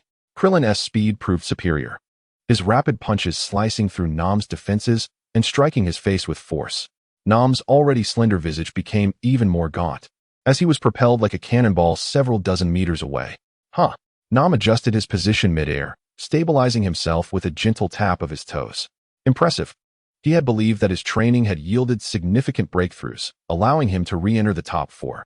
But he hadn't anticipated Krillin's remarkable growth. The Krillin of today was a far cry from the one he faced 3 years prior. Shockwave. Before Nam could devise a counter-strategy, Krillin's hands were already poised at his waist, the shockwave barreling towards Nam's face. What? In a moment of sheer instinct, Nanwu narrowly evaded the impending attack, his pupils contracting with alarm. Clillin leapt powerfully, shattering the stone bricks beneath him and sending dust soaring like bullets. Excellent. Though we are worlds apart in strength, I possess my own means to counter you. With arms crossed protectively over his chest, veins bulging, he surged forward like a cannonball. Crossed blades. Nanwu harnessed his entire essence, transforming his hands into razor-sharp blades akin to the scythe of death. How could I possibly fall for your grand move? Clillin chuckled inwardly, standing merely a meter from Nanwu. His left foot's veins surged, the bricks beneath him fracturing as he propelled himself upward. His hands had long since gathered the Kamehameha energy, a blue glow washing over him like the fiercest river, capable of obliterating all in its path. You've fallen into my trap. A second earlier. No, it can't be. How could his foot suddenly channel a torrent of energy, akin to a bomb on the verge of detonation? Could it be? Back to the present. Nanwu's previously pallid complexion suddenly flushed with vigor, his muscles swelling as if reminiscent of Jackie Chan's techniques from 3 years prior. Chapter 43, The Decisive Moment. Maximum power. That is my technique. He has actually mastered it. In the Tiger Stone Lounge, Jackie Chan's eyes widened in disbelief. How could anyone learn such a thing? Nanwu executed an impossible maneuver, dodging Krillin's Kamehameha. Brace yourself. This is my most formidable strike. Crossed wave of impact. As Nanwu crossed his hands, a golden light flickered between his arms. Buzz. This is bad. Clillin shielded his head with both hands, his body taut, bending into a ball. Turtle retreat. The air was torn asunder, a golden beam streaking across the sky, striking Clillin in an attempt to annihilate him. Ah, my heavens. Clillin was sent flying hundreds of meters by Nan Wu's blow. As the referee's voice echoed throughout the arena, the soot-covered Clillin opened his eyes, his mouth twitching. He blocked it. What? Now it was Nan Wu's turn to be astonished. He didn't fall after taking that hit. No. Is this even possible? Clillin effortlessly rose, gathering blue energy in his hands, the sphere gradually expanding. I concede. Seeing Clillin still brimming with energy, Nan Wu had no choice but to surrender. If it weren't for Clill's oversight, I might not have even landed a hit. Nan Wu executed his strategy and combat techniques flawlessly, yet alas, his opponent was simply too formidable. Tianjin Fan commented soberly. The most valuable talent is the body. Mere strategy and combat skill are futile without strength. Haha, I was careless. Clillin, suppressing his fatigue, retracted the Kamehameha, his muscles relaxing, a sharp pain shooting through his mind. Contestant number 2 wins. As the announcement rang out, Clillin strode confidently off the stage. What a pity. Nan Wu's prowess should not have ended here. Perhaps luck is indeed a facet of strength. Sun Wukong, witnessing Nan Wu's use of the energy wave, was taken aback, realizing how much stronger he had become over the past 3 years, even mastering the Kamehameha. Martial arts hero, may your village thrive from this day forth. Haha, congratulations. Yamcha extended his fist, eager to experience the sensation himself. Haha. I nearly fell victim to Nan Wu's counterattack. After the collision, Clillin felt a surge of anxiety as he recalled the details of the match, realizing he was teetering on the brink of failure. Now, let us welcome contestant number 9 to face off against number 99. That Clillin, every time he gained power, would become excessively arrogant. As Jackie Chan exited the lounge, a glimmer of determination flashed in his eyes. He would not take any chances. Those who had passed the preliminary rounds were indeed martial arts experts. That old man. Lapis, puzzled, followed Lotzi Li's gaze and saw Jackie Chan's departing figure. Just before leaving, Jackie Chan's aura surged dramatically, causing those who had learned to sense energy to turn and focus on the direction of the departing elder. He is a formidable opponent, Lapis commented, though inwardly he was alarmed. The strength displayed was superior to that of previous adversaries, seemingly from an entirely different echelon. How intriguing. Ha ha ha. Lotzi Li and Lapis exchanged glances, both ignited with excitement. It had been quite some time since they had encountered worthy opponents. Shall we engage in a long-awaited spar this evening? Certainly. Those eccentric siblings, Tianjin Fan, sweating profusely, bore witness to the manic display of the sibling duo, feeling a twinge of embarrassment on their behalf. Dumpling turned back to Tianjin Fan, equally speechless regarding the bizarre antics of the siblings. Haha, it's nothing at all. Tianjin Fan patted Dumpling on the head, dismissing their eccentricity. The afternoon sun hung high, and the audience was drenched in sweat, purchasing ice pops from street vendors. As time passed, Sun Wukong and his companions overcame numerous challenges, finally reaching the top 8. What a pity, King Chaiba fell in the top 16, Sun Wukong lamented. Next, let us invite Dumpling to battle against Clillin. The two competitors took their positions on the stage. The match commenced. Clillin took a few steps back and mockingly exclaimed, "Oh, isn't this the disciple of Master Crane? I never expected you to make it to the top 8. Ha ha ha. Baldy." Clill's defenses crumbled instantly. What did you say? Aren't you the same? Not at all. Dumpling removed his hat, revealing a single hair that danced in the breeze. Aren't you still the same? Clillin, exasperated, conceded, I must admit defeat to you. I have hair, while you do not. Before Dumpling could finish his retort, Clillin launched a sudden attack, seizing Dumpling's body and flinging him several meters away. You despicable scoundrel. Dumpling was taken aback by Clill's ambush. Haha, all is fair in war. Dumpling hovered in midair, maintaining a distance of several dozen meters from Clillin. What? Did you not expect this? I can fly? Dumpling proclaimed proudly, his index finger slightly wavering. A golden light flashed as 3 energy waves locked onto Clill's head. That's the Dodon wave. Jackie Chan shouted. Humph, you actually know about it, Tianjin Fan remarked, somewhat surprised. Of course. However, Clillin is not so easily defeated. Clillin executed a somersault, effortlessly evading the attack, and countered with a shockwave. Dumpling's pupils constricted as he struggled to dodge and adjust his body. He anticipated the speed of that bald-headed shockwave. Just a moment ago, you were on the ground. Clillin appeared behind Dumpling, striking him down with great force and following up with a Kamehameha. Dumpling plummeted from the air, having just adjusted his posture, yet failed to evade the Kamehameha, ultimately collapsing on the stage. Dumpling. The disparity in strength was too great. Losing held little significance. Tianjin Fan released his tightly gripped arm, his palm reddened. The competitor, Chung Long, emerged victorious. After a brief pause, the referee's voice resonated once more. Let us welcome Chung Long and Tianjin Fan to the stage. This was an exhilarating contest, as the previous runner-up, Chung Long, faced the formidable Tianjin Fan. Unleash all your abilities and let me witness them, Tianjin Fan remarked with a confident smile. Chung Long remained silent, adopting a stance. The match commenced. Tianjin Fan struck first, delivering a straight punch towards Chung Long, only to have it deflected by Chung Long's left arm. Realizing his attack was in vain, Tianjin Fan swiftly kicked with his right foot, yet Chung Long evaded once more.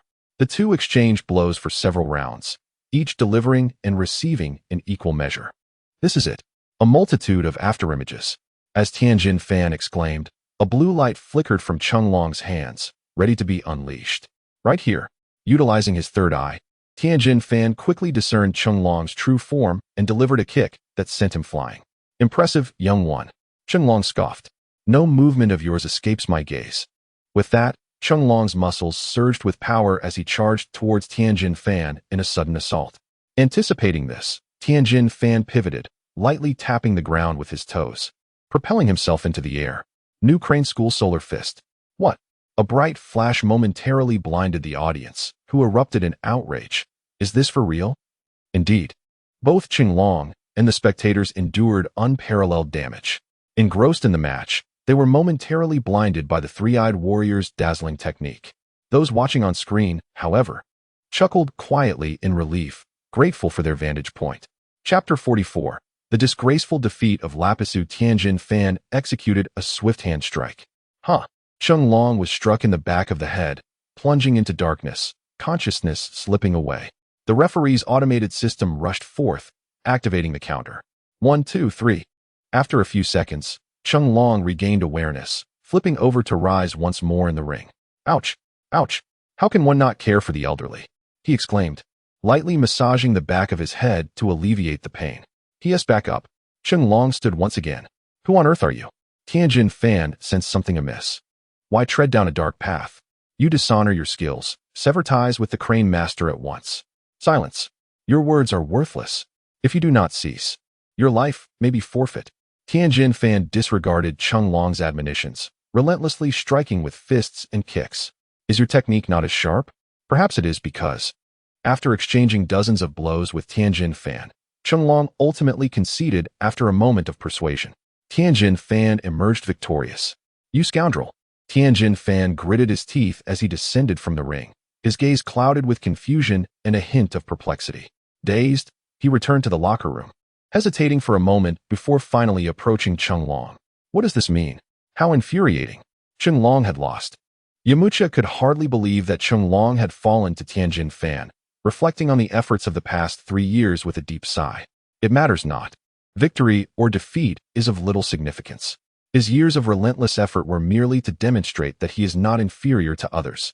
My abilities are hardly less than those of Jackie Chan. I may even surpass him. The upcoming match features Yamcha facing off against Lapus. Both contenders step onto the arena. The pretty boy who was toyed with by the elder in the previous round. Lapus is somewhat taken aback. He did not anticipate this pretty boy advancing to the top 8. What did you say? Yamcha, detest being called a pretty boy. The match commences. Such an impolite brat. Yamcha suppresses his anger, ultimately letting out a cold snort. Lapus remains unfazed, undeterred by the pretty boy. Suddenly, Yamcha unleashes a swift attack with his Wolf Fang fist, catching Lapus off guard and sending him flying. I knew it. Having never faced a worthy opponent, he must have grown complacent. What a fool. Lotzi, covering her forehead, thinks, so what if he gets hit once? Losing is just losing. Spit. Lapus did not expect Yamcha's speed to be so formidable. It is entirely on a different level from the previous match. How infuriating. Why hide one's strength? Lapus quickly adjusts his stance and attempts a side kick. Yamcha's eyes are fixated, evading with ease, clearly having anticipated Lapus's move. Futile. To be honest, Lapus's strength is not inferior to that of Yamcha. Each of Lapus's strikes is as swift as lightning, with the power to shatter mountains. But what does it matter? Despite a flurry of attacks, only a few land. To Yamcha, Lapus appears as an immovable mountain. With each missed strike, Lapus's despair deepens. With every ounce of despair, his next move becomes increasingly flawed. Intent wave. Concentrating his energy, Lapus unleashes a powerful wave that reaches Yamcha in an instant. Futile. Yamcha effortlessly dodges. Possessing strength without technique, his opponent is merely a child wielding a great sword. Lapus has never encountered a worthy adversary before, his raw power merely overwhelming. Now, facing an equal, he finds himself unable to best Yamcha. How infuriating. Though their strengths are comparable, the gap between him and Yamcha is vast. Yamcha remains relaxed and composed. So weak. His opponent is akin to a mere child. Lapus's intent wave alters its trajectory, striking Yamcha's back. You've fallen for my trick. Lapus smiles confidently. Though he is outmatched in skill, he has still managed to ensnare him with his cunning strategy. With a laugh, he conjures a barrage of energy orbs, revealing his prince battle technique. Boom. A relentless onslaught ensues, Lapus drenched in sweat, gasping for air. In the span of mere seconds, he has expended all his energy. Phew, that was close. Yamcha concedes he was careless and nearly fell victim to Lapus's counterattack, not expecting such prowess. Lapus sneers, ultimately raising his hands in surrender. Judge, I concede. There is no way out. His stamina has nearly depleted, and he lacks the strength even to move, rendering him devoid of any chance of victory. This is surrender. A mere child who cannot even best a pretty boy. How laughable. Lapus, suppressing his rage, calls upon the referee to escort him away. He has lost all face to remain here. Next time at the martial arts tournament, I shall defeat you. This grudge, I shall remember.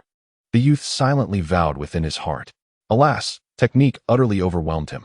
Lazily, Laziri refrained from commenting. She anticipated a formidable opponent, yet never imagined that the reason for defeat would be sheer lack of skill. Goodness. Now, may we invite contestant Sun Wukong to battle contestant Laziri. Wukong. The opponents are but siblings. Feel free to strike them down. They are utterly inept. Yamcha, upon returning to the resting area, immediately began to voice his criticism, for he had never witnessed such lackluster combat skills before. It was akin to having talent, yet possessing a feeble foundation. Sun Wukong strode forth with great confidence. Wow, truly. I never expected to see such a novice on the arena, really. It resembled a toddler wielding a large sword. One need not even see to defeat him. Clillin sensed a peculiar familiarity in the boy's martial arts, as if he had trained in a similar manner. Defeated. No matter. Laziri said nothing. She and her brother were in a similar predicament, both destined for defeat. Departing the resting area, she gracefully leaped to the center of the arena. Sun Wukong. The girl rarely displayed a smile, as if the icy mountains had melted away. Next up is last year's champion, Sun Wukong, facing the undefeated Laziri. Let the match commence. Number 18? I don't believe I've seen her before. He pondered where he might have encountered a girl with golden hair. Suddenly, a spark of recognition illuminated his mind. I remember now. Is it possible? Laziri exclaimed with delight, astonished that after 4 years, he still recalled her. How wonderful. You are that crybaby from 4 years ago. Although it may be true, she felt a hint of embarrassment at his recollection. Enough of the pleasantries. Let me see how well you have honed your skills. No wonder, upon seeing numbers 17 and 18 during registration, he wondered how they might possess martial prowess. It was his doing. No wonder. Sun Wukong thought of Lapis and mused how this lad learned his techniques, yet remained so inept. It is undoubtedly not a flaw in my martial arts, but rather that the boy is simply too lazy. Chapter 45. Laziri's disastrous defeat. Very well. Laziri knew this was not the time for reminiscing. She immediately assumed a defensive stance, her gaze unwaveringly fixed upon Sun Wukong, daring not to advance. Why does it feel as though there are only openings? Should I attack? Laziri felt the cold sweat trickling down her brow. What? Do you not intend to come at me? Sun Wukong smiled, thinking that since they were acquaintances, he might as well have some fun with her. Before Laziri could finish her thought, Sun Wukong appeared instantaneously behind her, his lips near her porcelain ear. Your skills seem to mirror those of your brother. Laziri's cheeks flushed slightly, instinctively distancing herself, as the breath he exhaled brushed against her ear. With a sense of helplessness, Sun Wukong lamented that despite having drawn numerous blueprints, you have not learned a thing. He suddenly felt as if he were a teacher admonishing a student. What? Lazili's pupils constricted, realizing the disparity in strength was overwhelming. Nearly imperceptible to the naked eye, Sun Wukong's tail swept forth like a powerful tempest, and without any movement on Lazili's part, she was sent flying. How is one to fight like this? Taking a few deep breaths to assess her body, Lazili found it curious that the force was not as great as anticipated. Did he hold back? Adjusting her position mid-air, she felt her shyness dissipate, replaced by a fierce determination. Intent gathered quietly in her palms. Who would have imagined that the once weeping child had blossomed into a graceful young woman? This was beyond Sun Wukong's expectations. He had acted out of kindness, not foreseeing that she had mastered martial arts and arrived at the Grand Martial Arts Tournament. Such a twist of fate is truly remarkable. Though Sun Wukong marveled at this transformation, Lazili was growing anxious. I can't see. This is impossible. Are you truly not giving it your all? Oh dear, is little Lazili attempting a sneak attack? Sun Wukong gently grasped the young girl's fair hand, effortlessly dissipating the intent she had gathered. Your purity is insufficient. Is this level of energy merely a tickle to me? With his tail firmly clutching the delicate girl's neck, he lifted her high into the air. Haha. Lazili gasped for breath, gripping Sun Wukong's tail tightly, attempting to pry it loose. No matter what she did, she could not escape, only able to weakly thrash her legs. Sighing, Sun Wukong loosened his grip slightly, allowing her to breathe more easily.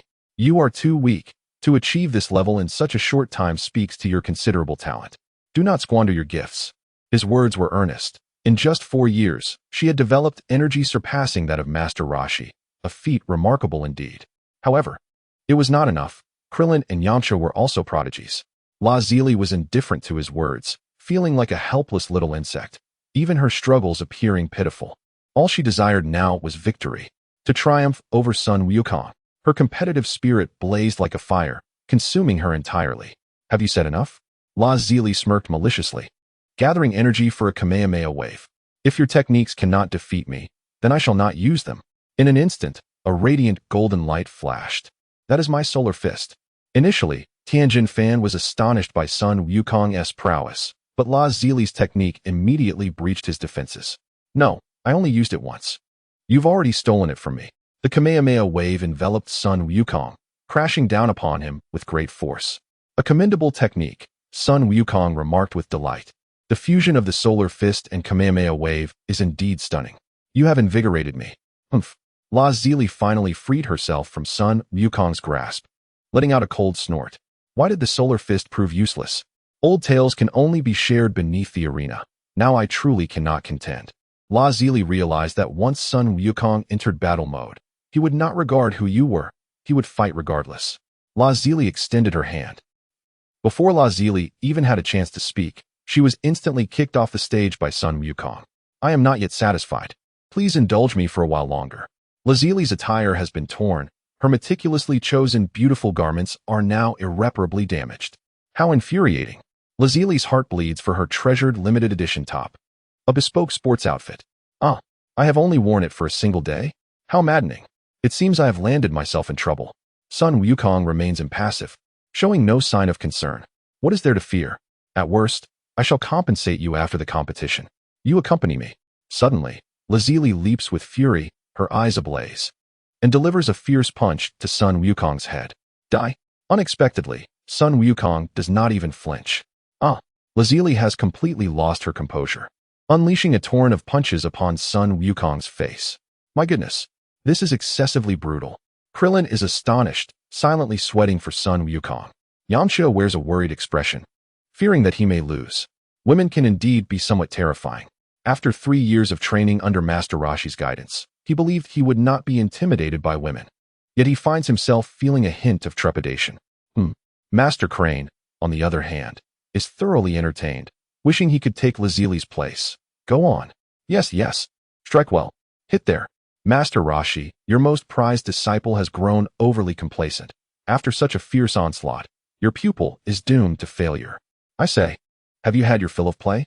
I had thought Lazuli would conjure another miracle, but is it merely brute force? Grasping Lazuli's mouth with one hand, her cherry lips morph into a pout. Lazuli's eyes widen like brass bells as she frantically swings her fists, attacking Sun Wukong. Truly, when have I ever deceived you? Is that really so? Of course it is. Come find me tonight. Sun Wukong, exasperated, remarks, it's just a few pieces of clothing. Can't you buy them? Why would I resort to theft? Do you doubt me? I assure you. Upon hearing this, Lazuli beams with delight, her goal achieved. It is merely clothing. She has never cared. Then I shall come by at 8 tonight. All right. Hearing what she desired, Lazuli smiled sweetly and coldly addressed the referee. Hey, I surrender. Without heeding the referee's words, she promptly jumped back to the resting area. After recording the result, the referee inwardly scoffed. What a master of disguise. Following an intense battle, the ultimate victor remains our champion, contestant Sun Wukong. Shall we anticipate whether contestant Sun Wukong can once again claim the championship? Sun Wukong raises his right hand, striding confidently back to the resting area. That woman is ferocious. Congratulations. This was an inevitable outcome. Yamcha and Krillin, momentarily speechless, clutch their heads, having spent time with him. They have come to understand his character. What can be done? They express their understanding. Krillin believes that with Wukong's prowess, he is even more audacious. Well, since we all made it to the top 4, shall we enjoy some barbecue tonight? I just discovered an incredibly delicious barbecue restaurant this morning. Yamcha enthusiastically praises. As if to say, if you don't go, you may regret it for a lifetime. All right, I shall bring a few people to introduce to you. You know people? How come I was unaware of this? Clillin was bewildered. When did you meet? We met at the arena. Chapter 46, The Miniature Battlefield. Oh yeah, you all won. Bulma rushed over, pulling Lanchi along, a basket of fruits in hand. Here, indulge yourselves and replenish your strength. Hurry up, Pooh-er. You look utterly drained. She turned her disdainful gaze towards Pooh-er. At that moment, Pooh-er, with drooping ears and a crestfallen expression, struggled to drag the camera. Having exhausted the utmost power of his lifetime, yes, he replied, panting heavily. What is the deal with this camera? It's ridiculously heavy. It's not something a mere human cat can lift. Oh, you're all here. After some guidance, Jackie Chan shed his disguise and transformed back into Master Roshi. Let us go. How about barbecue today?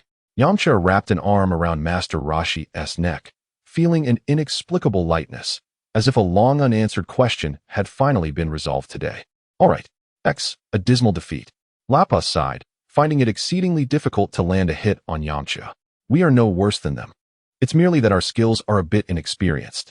Lazuli, however, did not lose faith. Instead, she brimmed with confidence. One day, she would undoubtedly triumph over Sun Wukong. Beep, beep. A phone rang from Lappas's pocket. He pulled it out, revealing the location of the barbecue restaurant, with a note, come at 8. Who is it? Lappas wondered, puzzled as to when he had added someone. That's mine. I want to introduce myself to them. They are formidable, and I wish to learn humbly. Lazuli seized upon a suitable excuse and snatched the phone back into her pocket. I'd rather not. Lappas exploded with indignation. To ask him to humbly learn from his opponents was akin to asking for his life. At 19, Lappas valued his pride above all else. The thought of seeking advice from Yamcha, after previously mocking him, was utterly embarrassing. Then shall I go alone? Lazuli shrugged nonchalantly, as it was not her pride at stake. I'll go. Lappas declared, striding away with determination. TSK, how fragile his pride is, she remarked sarcastically, hastily following after him. That evening, moonlight streamed through the curtains, casting a glow upon the bustling metropolis, a dance of gold and silver. As Sun Wukong and his companions traversed the opulent streets of the city, they arrived at a lavish barbecue restaurant. Is this the delectable place you spoke of? It seems rather ostentatious to me, Clillin remarked with a hint of disdain, having visited numerous establishments of this sort, yet finding few to his taste. Well, this is different. All right, let us hurry inside. The group entered the reserved private room and summoned the waiter. Bring us the entire menu 5 times, Bulma instructed with ease. By the way, who did Wukong invite? I know. It must be that beautiful girl from the arena. Clillin pondered, finally uncovering the flaw and smiling mischievously. Oh, is that so? Really? Bulma's expression remained impassive. Given Wukong's ruthless demeanor, she found it hard to believe. We're almost there. After sending the message, Sun Wukong sat quietly, offering no explanations. Is that true? Lan Shi tugged gently on Sun Wukong's sleeve, her voice barely above a whisper. Sun Wukong fell silent for a few seconds before replying, Indeed. I met her several years ago. I never anticipated her exceptional talent in martial arts. Wow. Krillin's words ring true. Bulma clenched her fists, her palms slightly reddening. Her face devoid of any emotion, only a rigid expression. Is it true? Is it really? Sharp nails dug fiercely into Sun Wukong's flesh, leaving no injury. After a long time of not transforming into her sharp-toothed form, Bulma resembled a creature returned to its original state. Feed me, you scoundrel. She clawed incessantly, leaving white streaks across Sun Wukong's skin, clearly displaying considerable force. Clillin and Yamcha exchanged glances and chuckled heartily, genuinely admiring Sun Wukong's composure as he calmly sipped his juice. I have already explained, Sun Wukong stated with utmost calmness, unperturbed. With a creak, the door to the private room swung open, revealing a man and a woman. The man was clad in black attire, exuding an air of arrogance. The woman, with her golden hair and black gown, possessed an originally frigid demeanor that made her appear even more coldly noble, like a rare flower atop an icy peak. Greetings, I am Razali. After exchanging pleasantries, she made her way directly to Sun Wukong's side. Make way. Razali boldly took Lan Shi's seat, while the innocent Lan Shi obediently vacated her spot. Is it really that he told you to move? Bulma muttered, feeling exasperated. At this moment, Lapisi wore a blank expression as he hurried to a less crowded seat. And upon closer inspection, one could see him trembling slightly.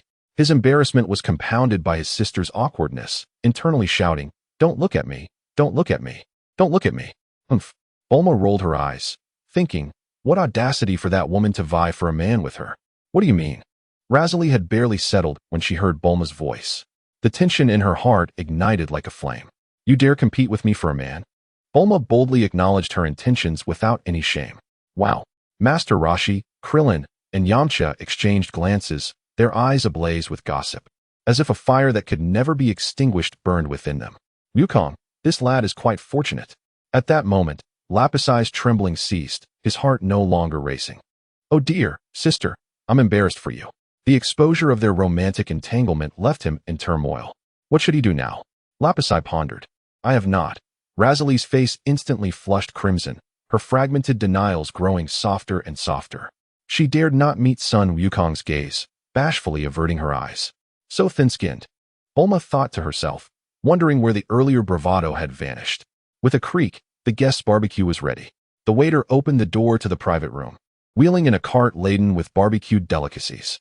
The aroma wafted through the air as the lid was lifted, releasing fragrant tendrils of smoke. Enjoy your meal. The waiter's arrival felt like a splash of cold water, dousing the previously tense atmosphere, leaving only wisps of smoke. Razali, with her head bowed, dared not lift her gaze. Her cheeks still flushed. How embarrassing. I can't bear to stay here. Lan Shi blinked her large eyes, seemingly indifferent to the unfolding drama. She even took the initiative to grab a skewer of roasted lamb, pointing it at Sun Wukong's mouth. This is delicious. Ah, autumn. The cumin powder sprinkled on the lamb fell onto her nose, causing a tickling sensation. Sun Wukong stiffened as he received the skewer. Oh, so many sisters. The golden-haired Lan Shi leaned beside Sun Wukong's ear, a sinister smile creeping across her face. Don't you agree, Wukong? Not really, he replied. Lan Shi furrowed her brow, her expression darkening, revealing her sharp tiger teeth. Since a gun doesn't work on you, I shall resort to my teeth. Chapter 47. The battle intensifies. The glint of Lan Shi's tiger teeth flashed ominously as her gaze fixed menacingly on Sun Wukong's neck. Awu, her sharp fangs, imbued with a fierce energy, sank into Sun Wukong's neck. Ah, you dog. It was now Bulma and Lazili's turn to be astonished. Why does this feel so ambiguous? Saliva dripped from the neck, and regardless of her biting, she could not inflict any harm upon Sun Wukong. From a distance, it resembled a beautiful woman with a child, a small pony pulling a heavy cart. Hey, hurry up, let go. Bulma and Lazili spoke in unison, each seizing one of Lan Shi's hands. Loosen your grip. With a collective effort, they forcefully separated Lan Shi from Sun Wukong. Hey, what are you doing? A bunch of pedophiles. Lan Shi retorted with an expression of disbelief. What did you say? Bulma tugged at Lan Shi's collar. You're the one. Lazili, having lost all inhibitions, declared, what is it to you? You're shamelessly doing this right here, you BTCH. What a filthy girl you are. Say that again if you dare. Am I not speaking the truth? Filthy BTCH. Screw you. Lan Chi's fury ignited as she pulled out a submachine gun, aiming it at La Zili's forehead, her voice dripping with venom. You dare say that again. Krillin stepped back, signaling to Sun Wukong with his eyes. Hurry and stop this. Don't play dead. After devouring dozens of skewers of roasted lamb, Sun Wukong remained silent, deliberately diminishing his presence. Absolutely not. Once involved, one could hardly remain neutral. Yet the situation was already precarious. Oh dear. Don't be angry. This is not good, Bulma hastily intervened. Heh, BTCH. Whoever gets angry is the one. La Zili showed no fear, regarding the toy weapon with disdain. Let us not say that. Please, calm down for a moment. Bulma was sweating profusely. Lan Chi, don't shoot just because of a disagreement. La Zili, don't retaliate. Her eyes darted around, signaling Sun Wukong to stop eating and step in. All right, let us eat first. Sun Wukong stood up appropriately, understanding that neither Lan Chi would shoot nor La Zili would retaliate. A stepping stone was needed now. Please don't be angry. He positioned the two women on either side of him, soothing words finally calming their tempers. Humph. As long as she doesn't come looking for trouble with me, it's all good. La Zili let out a soft huff, savoring a piece of lamb that had been offered to her. Delicious. The flavors were to my liking. Humph. Lan Chi remained silent, finishing a skewer of lamb in one breath. Her eyes still shadowy and brooding. Not bad. Bulma laughed heartily, patting her chest in relief. That was close. A confrontation was nearly at hand. These two are like balloons, so easily popped. Suddenly gripping Sun Wukong's tail, she scolded him. Could you not have intervened sooner? I was eating just now, Sun Wukong replied. His mouth stuffed with barbecued meat, looking quite innocent. I believe you did that on purpose. All right, everyone, let's eat, Yamcha interjected, anxious to prevent a recurrence of the earlier scene. Indeed, Master Roshi wiped the sweat from his brow. At my age, I shouldn't still be so anxious. Lapisi observed for a moment before burying her head in her meal, unaffected by the drama. Won't your sister come to my aid if someone bullies me? La Zili, in a fit of anger, snatched the piece of roasted meat from Sun Wukong's hands and devoured it. Lan Chi. Bulma's eyes widened in shock, staring at La Zili. How outrageous. Sun Wukong watched in disbelief as La Zili finished, pulling out a napkin to help her wipe her lips, dusted with chili powder. Stop that. Bulma appeared beside them in an instant, veins bulging, and brought her iron fist down hard on the crab's head. Bang!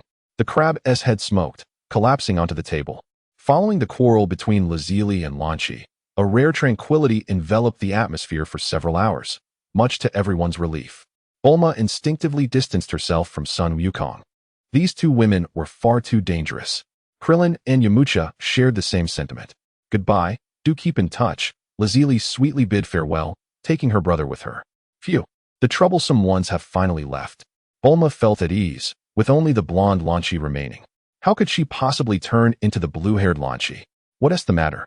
The blonde Lan Chi looked puzzled, surprised by the sudden closeness. Fearing that an outburst might ensue, Sun Wukong pinched Lan Chi's nose. Lan Chi tilted her head, perplexed. Achoo! A sudden itch in her nose provoked an involuntary sneeze. Instantly, the blonde Lan Chi transformed back into the blue-haired version. What is this? So that was it, Lan Chi remarked, flicking her hair back, smiling sweetly as she picked up Sun Wukong and walked back. Bulma stumbled, causing dust to rise. Was it truly that simple? It seems I must study some contraptions that induce sneezing. As the clock struck 8 in the morning, the highly anticipated finals of the World Martial Arts Tournament began. The competition had reached its most intense phase. Let us see who will emerge victorious. Please welcome Tien Shinhan, disciple of Master Crane, and Yamcha, disciple of Master Roshi. What an incredible turn of events. Nearly all the top 8 are disciples of Master Crane and Master Roshi. Indeed, remarkable. I can make you roll your eyes without breaking a sweat. Yamcha proclaimed confidently, eager to demonstrate how he would defeat Tien Shinhan. Let the true abilities be revealed. Although Yamcha possesses considerable strength, he is outmatched by his opponent. His combat experience is far superior. The new Wolf Fang Fist, Yamcha shouted, unleashing the latest technique. With hundreds of shadowy fists surging violently towards Tenshinhan's face. Relying on his third eye, Tenshinhan swiftly evaded, retreating several paces. This is troublesome. Yamcha's speed is nearly on par with his own. The DD wave. Tenshinhan rapidly unleashed several energy waves, which appeared before him in the blink of an eye. A mere trick. Yamcha performed several flips, dodging the DD wave, before launching forward with a powerful kick, arriving before Tenshinhan in an instant. Prepare to receive my attack. In a heartbeat, hundreds of fist winds surged forth, bombarding Tenshinhan, who staggered back, his back arching painfully. The four-demon fist. Utilizing his third eye, Tenshinhan seized Yamcha's hands with both of his own. What? Yamcha's eyes widened in disbelief. He never anticipated such a counter, sprouting two additional hands. What sorcery is this? The tide has turned. The referee's excited voice rang out. This is dire. If he cannot break free, defeat is certain. The disguised Master Roshi clutched the railing tightly, his palms sweating profusely. DD wave. Tenshinhan aimed for a swift resolution, launching his remaining two hands to release the DD waves in quick succession. Haha. Yamcha suddenly burst into laughter, his feet coming together. It's futile. The challenge is simply too great. Chapter 48, Goku vs. Krillin. A flash of blue light erupted as the Kamehameha surged forth, striking Tenshinhan in the head. Ever since the last tournament when Son Goku utilized the Kamehameha at my feet, I have diligently studied it, and finally mastered it a year later. Yamcha grinned with satisfaction. Thinking, you didn't expect this move, did you? What does your four hands matter now? Haha. Tenshinhan gasped, realizing his oversight. Chaozu, use your psychic powers. Seeing the situation deteriorate, Master Crane immediately commanded Chaozu. Yes. Chaozu's arm glimmered with blue light, yet Yamcha remained standing, unaffected. What is happening? Chaozu, we're too far from the ring. It's out of reach. Damn it, hurry. Master Crane rushed forward with Chaozu toward the front row spectators. Haha. It seems you are about to lose. Yamcha's hands once again gathered the Kamehameha energy. Is that so? Tenshinhan suddenly appeared before Yamcha, gripping his hands with all four of his own, interrupting the Kamehameha. What? You can still move. You were too careless. Solar Fist. Kamehameha. Tenshinhan disregarded everything and unleashed his most formidable technique. A brilliant light flashed as the hands behind him formed a triangle. This is bad. That's the Kamehameha. It's several times more powerful than the DD wave. I thought Yamcha's training over the past 3 years would bring change, yet his careless nature remains unchanged. Master Roshi covered his forehead. This fool. A blinding light surged as the Kamehameha struck Yamcha, sending him flying out of the ring, landing 100 meters away. Coughing up black smoke, Tenshinhan panted heavily. Fortunately, this guy was careless, or it would have cost him a great deal of time. However, his energy is running low. As the referee counted down, Yamcha stood once more. The contestant Yamcha has risen again. Haha. Yamcha, dragging his weary body, summoned all his strength to finally withstand that energy wave attack. What? He can still stand. Are you an indestructible cockroach? Yamcha threw a punch aimed at Tien's head, but Tien barely evaded it and retaliated with a side kick. Similarly, Yamcha dodged and, using all his might, tightly grasped Tien's body. Fall down. The unyielding will propelled Yamcha as he bit fiercely into Tien's neck. Ah, are you a dog or something? Tien cried out in pain, unleashing his Dodon Ray. It seemed he was destined to lose. Goku lamented the equal prowess of the fighters, yet Yamcha's carelessness led to his defeat in this match. Boom. With the impact of the Dodon Ray, Yamcha finally fell. As the referee's voice rang out, Tien emerged victorious. What a pity. Krillin shook his head. Krillin versus Goku.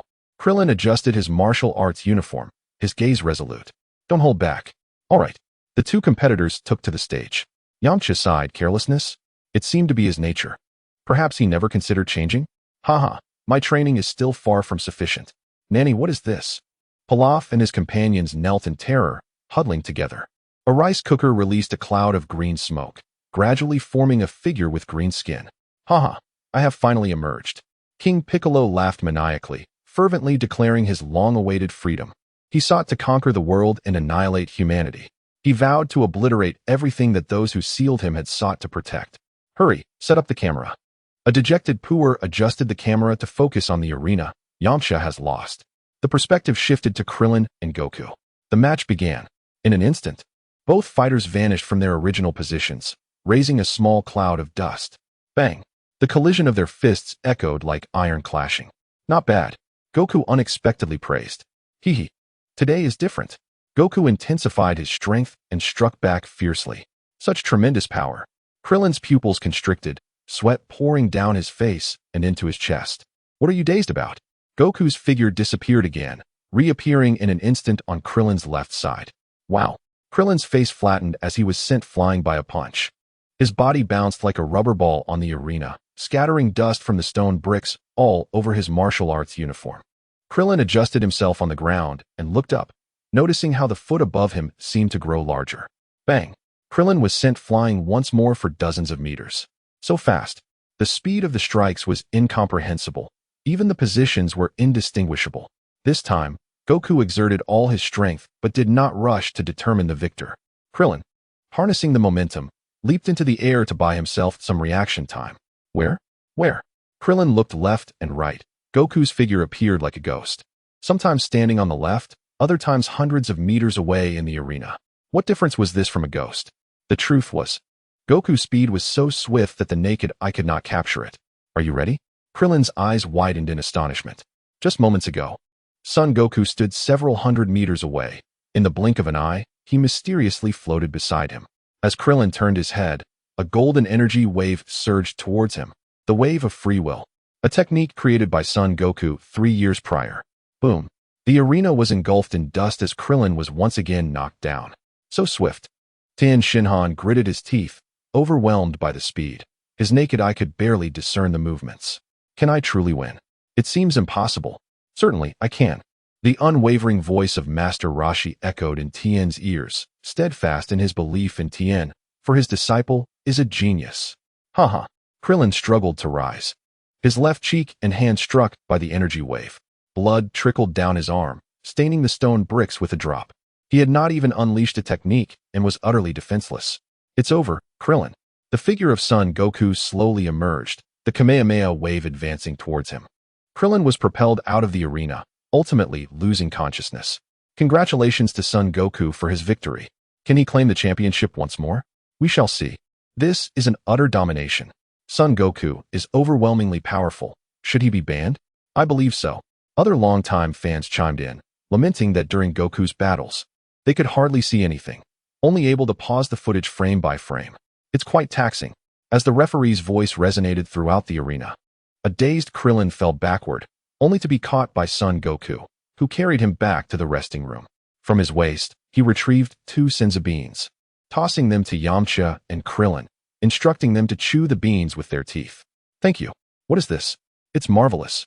Yamcha felt his injuries vanish, the pain dissipating instantly, and he relaxed. Chapter 49, The Strongest. The Birth of the Champion. A place all martial artists long for, Karen Tower, home to a sage revered as the god of martial arts. So formidable, Yamcha was astonished, secretly vowing that after the martial arts tournament, he too would ascend Karen Tower. Where is it? Where? After consuming the senzu bean, Krillin awoke from his stupor, leaping to his feet. So, you've become this strong because you visited the tower of the martial god. Krillin was exhilarated. If he went there, could he not become as powerful as Goku? Quite possibly. I have made my decision. I shall go. Krillin shouted. So shall I. Yamcha echoed. Let us go. Please welcome Son Goku to face Tien Shinhan. The referee's voice buzzed with excitement. The final battle had arrived. Son Goku sprang from the resting room, standing in the center of the arena. Humph. Although Tien felt his chances were slim, his spirit remained unyielding. It's not certain I will lose, but if I lose my spirit, then defeat is inevitable. The senzu bean can heal injuries. Tien accepted the bean, curious but unafraid of potential poison. If victory must be attained through insidious means, then that person's path is destined to be short. Are you not afraid I might poison you? What is there to fear? If you have resorted to poison, then you are truly lacking. Tien Shinhan spoke with arrogance, as the pain from his injuries began to dissipate after consuming the magical bean. A surge of energy enveloped his body, and in an instant, his wounds healed, and his strength gradually increased. Truly a remarkable treasure, Tien Shinhan exclaimed in astonishment, never anticipating the existence of such a wondrous artifact in this world. The match commenced. With the referee's call echoing, Sun Wukong vanished from Tien Shinhan's sight in an instant. Although your injuries have healed, you are still no match for me. As he revealed himself, Tien Shinhan was sent flying, tumbling across the ground multiple times. with his muscles bursting as he soared dozens of meters into the air. I didn't see it clearly. Tien Shinhan's pupils constricted, his veins bulging. After all, he possessed 3 eyes. Down you go. Sun Wukong no longer held back, gathering the Kamehameha energy for a thunderous eruption. Huh. The blue beam of light descended from the cosmos like a galaxy crashing to Earth, unleashing devastation. Kamehameha wave. Utilizing the inertia from the flight technique and the energy wave, Tien Shinhan narrowly evaded the attack. Dumpling, hurry. Tien Shinhan is on the verge of defeat. Master Roshi was taken aback by the incredible power of the old turtle's disciple, far surpassing that of his own master. Yes, yes. Dumpling responded in panic. He simply could not lock on his son Wukong. He was too swift. A flash of blue light ignited, activating his psychic abilities. After unleashing the Kamehameha, Sun Wukong felt a sharp pain in his abdomen. Huh. His energy surged, causing Dumpling's psychic powers to vanish instantly, proving ineffective. The energy blast, imperceptible to the naked eye, departed from Sun Wukong's body. In a mere breath, Master Roshi was pierced through, collapsing in the audience. What is happening? His consciousness began to fade as blood flowed from his chest, falling in the stands. Master! Dumpling shouted in alarm. At that moment, Tien Shinhan remained lost in his earlier terror, utterly unaware of Sun Wukong's subtle movements. Enough, Sun Wukong declared. He had played long enough in this arena. This personal showcase must come to an end. What does this mean? Tien Shinhan barely began to speak when suddenly his awareness blurred, darkness enveloping him as he fell from the sky. Sun Wukong has once again claimed victory, the champion of the world. The golden-haired referee piloting the flying device, grasping the microphone tightly, exclaimed with excitement. Sun Wukong slowly descended, raising his right hand. Sun Wukong! Sun Wukong! Sun Wukong! The audience erupted in fervent cheers. This was sheer domination. Indeed, it was astonishing. He defeated his opponent in just a few moves. Bulma pressed the shutter, lowering her camera with a sigh. Incredible! Launch shouted in excitement. Truly magnificent. Wukong. Covering her ears, she slowly distanced herself from Launch, fearing her eardrums might shatter. Amidst the fervent cheers of the crowd, Clillin and Yamcha entered the losers bracket. Ultimately, Yamcha exhibited slightly superior skill, while Clillin fell to 4th place in the martial arts tournament, missing the chance to compete against the super soldier, only securing a modest prize. Sun Wukong stood on the podium, his smile captured in a fleeting photograph, eternally preserved. What a pity he did not reach the top 3. Clillin sighed, feeling disheartened as he fell to 4th place. Here, Sun Wukong casually tossed the super soldier serum to Clillin, showing no concern. Huh, for me? What about you? That could enhance your physique. Clillin exclaimed in astonishment, taken aback by Wukong's generosity. It's fine, I've already used it, Sun Wukong replied nonchalantly, explaining that the serum had lost its efficacy after he absorbed the divine water. Is that so? Clillin, recovering from his surprise, placed the serum into his pocket and inquired, how did you acquire it? I took it. It's simple to use. Just inject it and remember to use it early, Wukong said, departing with his bank card, leaving Clillin in a state of amazement. You managed to snatch the super soldier serum too. You truly are impressive. Are you saying the Dragon Balls are here? Indeed. I wouldn't dare deceive you. The great Lord Piccolo. The Pilaf gang sat up straight, bowing deeply. Huh, as if you would. Without hesitation, Piccolo dashed into the laboratory to seize the Dragon Balls. He ventured dozens of miles away to summon the Eternal Dragon. Dark clouds enveloped the sky, transforming day into night. Has the Demon King Piccolo finally obtained the Dragon Balls? How intriguing, Sun Wukong mused as he enjoyed the fruit Bulma had offered. Hurry and regain your youth. Then we can separate from Piccolo. I can hardly wait to train with the Supreme Kai. This diminutive body is finally about to grow. He had long been displeased with using a child's physique to attract attention. Huh. The rejuvenated Demon King Piccolo unleashed a powerful energy blast, obliterating the Eternal Dragon. From this moment forth, the world shall be devoid of the Eternal Dragon. Piccolo's aura flared as he proclaimed his return to this world. The Pilaf gang stood speechless, bewildered by his actions. What the hell is wrong with you? Why destroy the Eternal Dragon? Has it hindered you in any way? Fool. Meanwhile, oh no.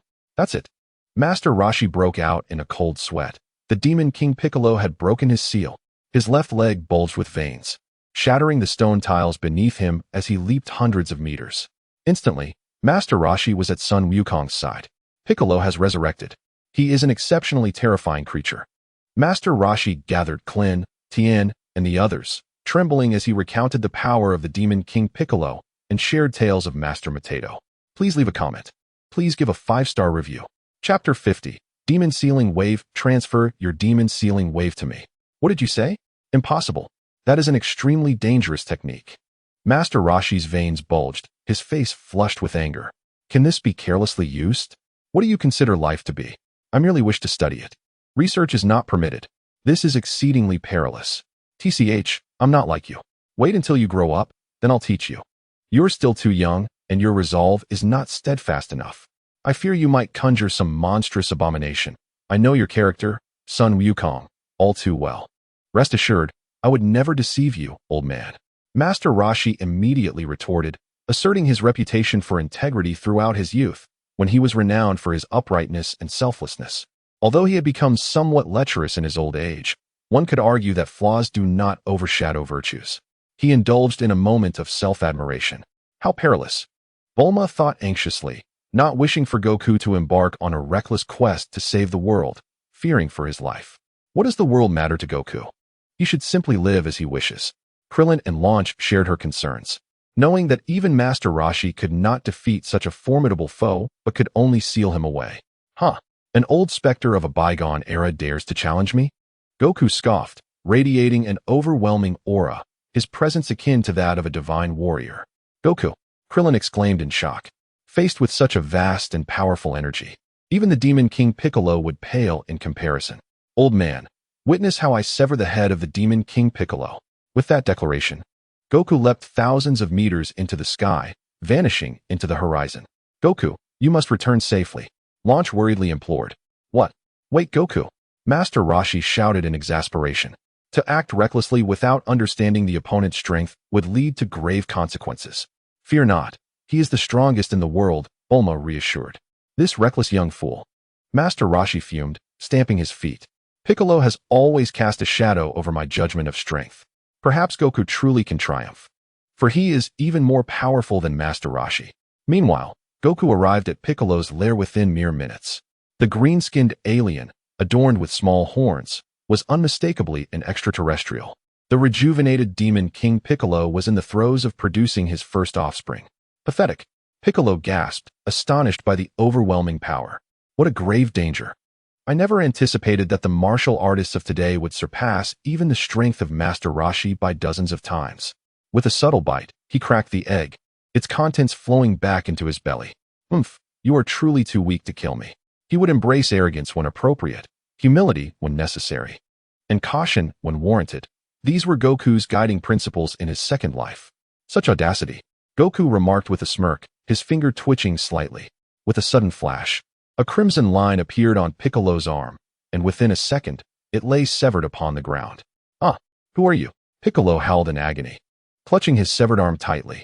This power, it's impossible. It can't be. His grotesque visage resembled that of a dying specter, struggling in a manner that was anything but dignified. Goku's expression remained impassive as he wiggled his finger once more. Ah, no. Whatever you desire, I will fulfill. Just spare me. Goku stood momentarily still, lost in thought. Haha. Indeed, as long as you do not kill me, I will fulfill all your wishes. In the eyes of the mighty Demon King Piccolo, a glimmer of hope surfaced, albeit in the heart of a selfish being. You are unworthy, he remarked, and indeed, you are feeble, akin to a mere ant. With a gentle press, you would perish, would you not? In an instant, Piccolo felt as though he had plunged into an icy abyss, his countenance drained of color. The mocking voice of Sun Wukong echoed eerily, akin to the whispers of malevolent spirits, elevating Piccolo's terror to its zenith. A mere flick of a finger set Piccolo's legs in motion, leading him to collapse upon the ground, blood gushing forth and staining the grass crimson. Farewell. For someone has offered a higher price, a chilling voice resonated in Piccolo's ears, pronouncing his death sentence without remorse. His verdant form fell victim to Sun Wukong's might, his head severed as if sliced from a watermelon vine. I shall take your head, declared Sun Wukong, departing with it like a flash of lightning. A few hundred meters away, a mountain swayed in the fierce wind, trees bending perilously. The lifeless body of Piccolo was swept away by the gusts, loose soil scattering as though recently disturbed, leaving behind a barren patch.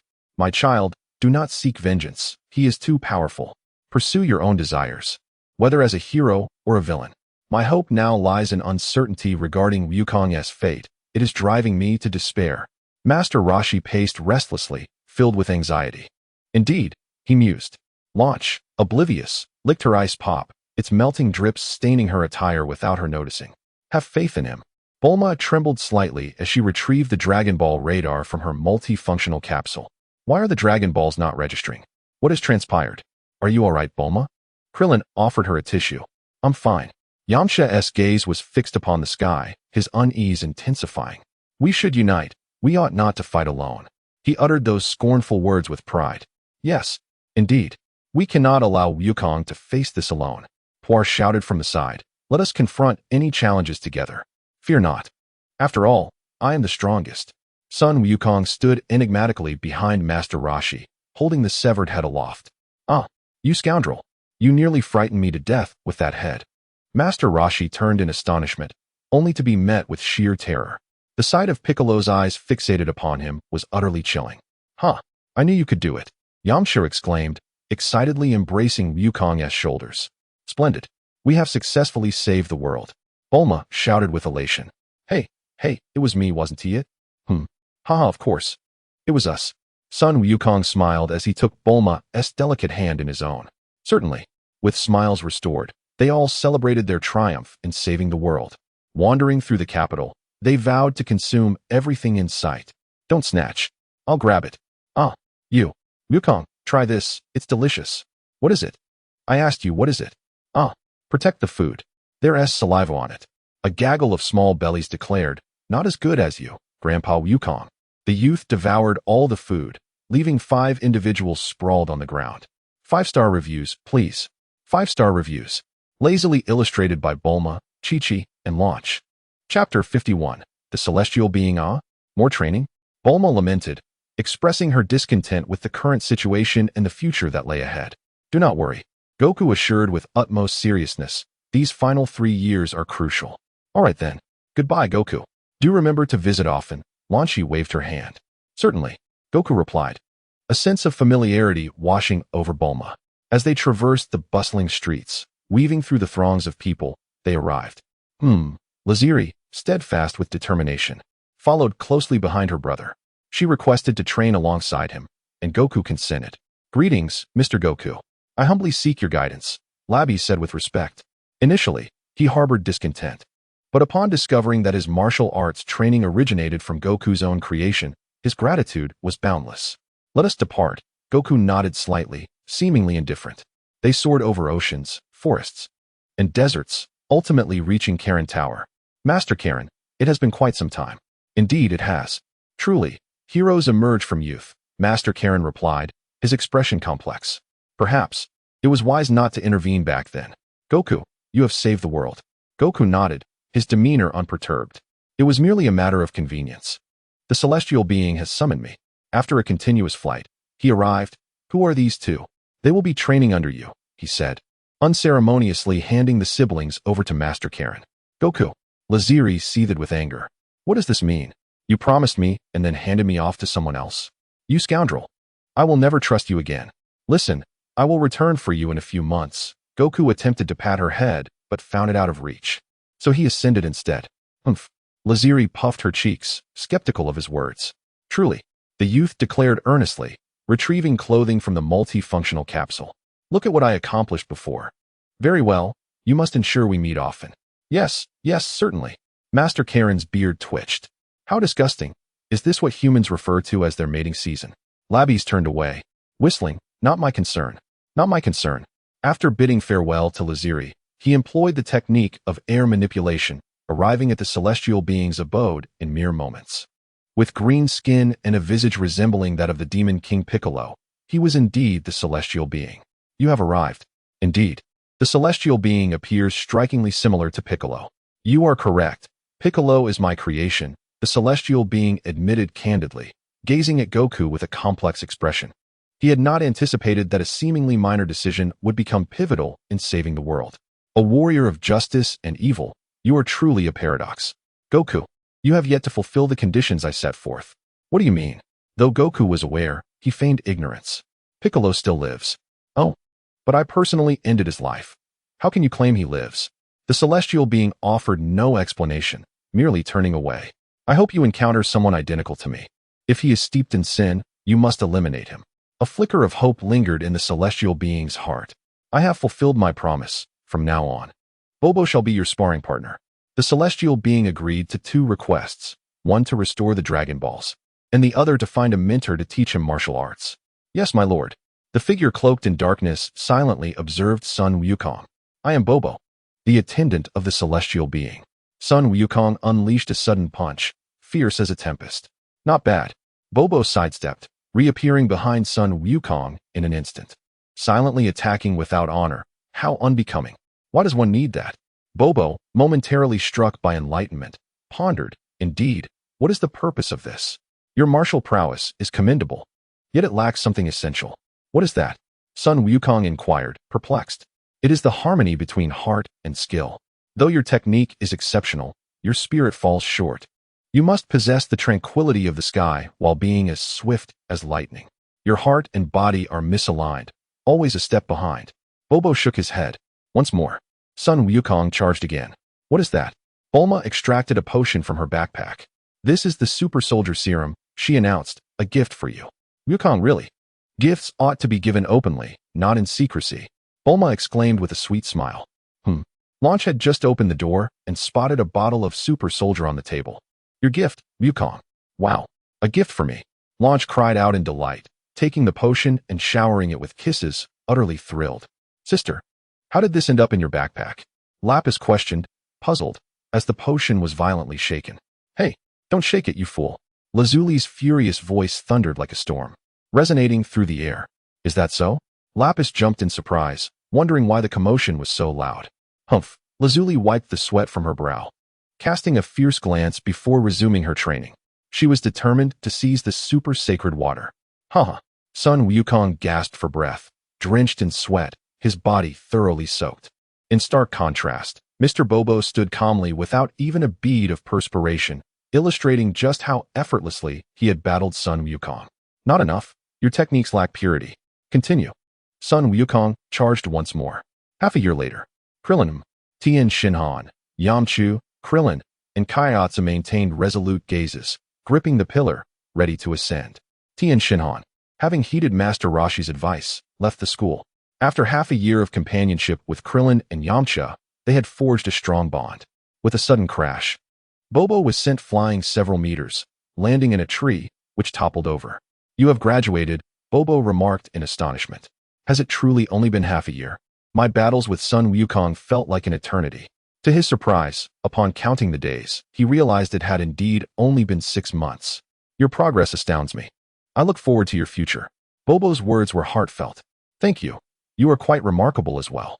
Perhaps it was Bobo's sincere words that prompted Sun Wukong to respond with rare politeness. I can no longer guide you. The path ahead must be traversed solely by you. And it is imperative that you walk it alone. Such an important matter deserves reiteration thrice. Haha, understood. Thank you, Mr. Bobo. This is my duty. Mr. Bobo shook his head. This task was bestowed upon him by the divine, an obligation he must fulfill. Sun Wukong was about to launch the universal capsule. The smoke gradually dissipated, revealing a colossal machine. The gravity room, a contraption that Bulma had completed long ago, now finally coming into play after being stored away. Chapter 52. Transformation time flies, and before one knows it, autumn and winter have quietly passed. Gurgle, gurgle, gurgle. Lazuli wiped the water from the corner of her mouth and tossed the bottle containing the ultra holy water onto the ground. Clang. Oh no. Master Karen appeared heartbroken. The little girl is far too wasteful. What is the worry? It one tea break. Lazuli was utterly unconcerned, taking a moment to feel her body. Why is there no enhancement? Because the ultra-holy water is merely ordinary water. How could it possibly confer any enhancement? Master Karen revealed the truth. Are you deceiving me? Lazuli frowned, flames of anger igniting within her. Am I being toyed with? I never claimed that. It was your little boyfriend Sun Wukong who said so. It has nothing to do with me. Master Karen waved his hands insistently, asserting that she should not blame him. It was Sun Wukong who spoke to her, and she ought to confront him. Did you not tell Tianjin and the others that the ultra-holy water amplifies strength? I didn't hear that from Sun Wukong. He distinctly told me to train here. Ah, well, seizing the ultra-holy water is also a form of training. Your heart is still lacking. Master Karen shook his head and tapped Lazuli lightly with a wooden stick. If you cannot even control your heart, your training is still far from sufficient. Though Sun Wukong's intentions may not be entirely pure, his character is commendable. Proceed. There is nothing more I can teach you here. Your heart shall be guided by Mr. Bobo. Master Karen turned to instruct the others. Understood. Lazuli leaped onto the rooftop, gazing up at the clouds obscuring the sky, the divine palace nowhere in sight. With a gentle step, she soared hundreds of meters high, employing the aerial dance technique to ascend. Clillin, Tianjin, Dumpling, Yamcha, and Lapis bore expressions of dismay. Are you implying that all my efforts over these days have been in vain? The group felt despondent. Had it not been for Lazuli, they would still be in the dark. What kind of expressions are those? Climbing up Karen Tower and competing for the holy water were all exercises that would enhance your strength. You youngsters are truly overreaching. Both strength and spirit require cultivation. Master Karen left them with those words, biting fiercely into a dried fish. Tianjin and the others exchanged glances before finally approaching Master Karen. Thank you for your unreserved guidance. It is merely my duty. Despite saying so, a faint smile crept onto Master Karen's lips, clearly in good spirits. Return to your training. Do not stray. Lazuli traversed the vast clouds, a structure coming into view. Is Wukong here? In an instant, Lazuli soared upward, standing at the abode of the divine. A grand machine? Do the deities also utilize these? Greetings. Mr. Bobo acknowledged her. Greetings, is this the palace of the divine? Lazuli elegantly swept her hair aside, exuding confidence and poise. Indeed. May I inquire who you are? Bobo asked, puzzled. Here is the proof. Lazuli retrieved a bell from her pocket and tossed it to Bobo. Oh, however, to meet the deity, you must first endure my trial. Lazuli promptly retorted. I have no desire to meet any deity. I wish to see Sun Wukong. Sun Wukong, a little boy with a tail. Bobo immediately fell backward. If you do not wish to meet the deity, what purpose does the bell serve? Within that vast machine, I have been instructing him for the past 6 months, but it is no longer necessary. Bobo pointed to the enormous contraption. Here, you despicable creature. You promised me in person, yet I have not seen you even once in a year. You fool. A complete fool. Despite the turmoil within, Lazuli maintained a stoic expression. Sun Wukong. Sun Wukong. Sun Wukong. Sun Wukong. Come out. As the girl's voice echoed like a bell, the youth training in the gravity chamber ceased his exertions. The red lights of the chamber glowed ominously, illuminating the boy who had been fervently exercising, his once loose muscles now forged into unyielding strength. Oh dear, he is coming. The boy opened the door to the gravity chamber and emerged slowly. Sun Wukong, is that truly you? The diminutive figure from her memories had vanished, replaced by a tall youth. His muscular form showcased perfect proportions, and his serene visage bore a hint of mischief, his gaze akin to the celestial bodies, seemingly capable of encompassing the universe. Simply standing there, he exuded an aura as formidable as a towering mountain, commanding respect without uttering a word. What is this? Do you not recognize me? How handsome. A year apart, and you have become even more striking. Lazuli mused to herself. Sun Wukong lowered his head and inhaled the scent from Lazuli's neck. The fragrance of roses. You have become even more beautiful. The breath tickled her ear, causing a faint blush to rise on Lazuli's cheeks, a delightful tingling sensation. Please, do not say such things. Why have you sought me so infrequently this past year? Her voice dwindled to a whisper. You too have your training. Naturally, I would not wish to disturb you. Is that so? Well, in that case, your presence would not be a disturbance at all. With a flicker of belief in Sun Wukong's reasoning, Lazuli's smile blossomed brighter, akin to the melting of ice and snow, like a pure and exquisite flower basking in the sun's radiant glow. First and foremost, congratulations on passing Karen's training. After a year of cultivation, Sun Wukong felt he had grown immensely, not only in body but also in spirit and mind, a truly wondrous transformation. Most importantly, he no longer had to look up to others. He placed his palm on Lazuli's head, caressing her hair, the intoxicating scent of roses enveloping him. Humph. Ah. His teeth pried open, his tongue ensnared. Moments later, their lips parted, and Lazuli wiped away a trace of saliva from the corner of her mouth. How abrupt. Her previously flushed cheeks now burned a deeper crimson. Haha, I could not help myself. You are simply too beautiful. It is good that you understand. I shall forgive you this time. The girl's voice trembled slightly, unmistakably shy yet still exuding pride. It is utterly impossible to claim indifference towards women. It was merely a matter of physical maturity yet to be attained. In the span of just 1 year, Sun Wukong has fully matured, exuding natural fervor. Come, let me witness the fruits of your training. Sun Wukong cradled Lazuli in a princess carry and strolled towards an open space. Who would have thought that after a year, she would be so proactive? Has he reached his adult phase of desire? Foolish Wukong. Lazuli clung tightly to his neck. Upon descending from his embrace, she positioned herself opposite him, striking a stance. Her skills had improved remarkably. She had become ever more flawless. Come, this time, I shall leave you searching for your teeth. Ha! Lazuli brimmed with confidence. Chapter 53. 3 years in the blink of an eye. Sun Wukong chuckled lightly, seemingly unfazed. He acted with abandon. After learning the free will fist from Sun Wukong, Lazuli had chosen not to pursue the turtle school techniques, as her current strength required no further instruction. Mastering the control of her energy could occupy her entire life. What need had she for additional techniques? Golden light streaked across the sky like a meteor descending to the mortal realm. There was notable progress, Sun Wukong observed, though he felt a twinge of impatience. He neither dodged nor evaded, instead striding forward with confidence, entirely unconcerned. What? Upon being struck by the free will wave, smoke billowed forth. Sun Wukong emerged unscathed from the haze, not a single hair harmed, nor a shred of clothing torn. Quite impressive, indeed, his strength had significantly increased. In the blink of an eye, Sun Wukong teleported directly before Lazuli. Run! Lazuli attempted to flee, yet Sun Wukong was swifter. Before she could move, his arms ensnared her. He drew near to her ear, gently biting down. It appears you cannot escape. How despicable! Cretin, cease this. Under normal circumstances, Lazuli would have relished such intimacy. But in the midst of battle, it was her humiliation. She struggled fiercely, her legs flailing like shadows, stamping upon Sun Wukong's feet. Humph! Sun Wukong remained unmoved, his grip on her ear tightening slightly. Let us engage in a fair fight. Lazuli abruptly turned, her gaze earnest as she addressed Sun Wukong. Very well. Releasing Lazuli, he stepped back a few paces. With a sudden punch, Lazuli unleashed a forceful blow, seemingly unstoppable. Sun Wukong effortlessly evaded once more. As her relentless barrage of attacks failed to connect, it was as though no matter her efforts, she could not strike him. Crack! A flash of lightning illuminated the scene, sending Lazuli hurtling backwards, shattering stones, and stirring up clouds of dust. Sun Wukong retracted his tail.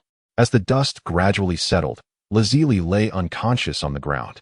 Beside them, Bobo was sweating profusely. Initially dumbfounded by their sweet exchanges, he was now shocked by the ferocity of Sun Wukong's strikes. Is she truly your beloved? A drop of sweat fell to the ground as Bobo swiftly turned and returned to the temple, not daring to look back. He gently lifted Lazuli, a tempest swirling around them, sweeping away the dust from her garments. I have matters to attend to. I shall rest for a while. Sun Wukong returned to the gravity chamber, pressing the switch, the screen displaying 40 times. The golden sun illuminated the divine palace as night fell. As Lazuli remained unable to awaken, Sun Wukong selflessly sacrificed his own comfort to assist her with a bath.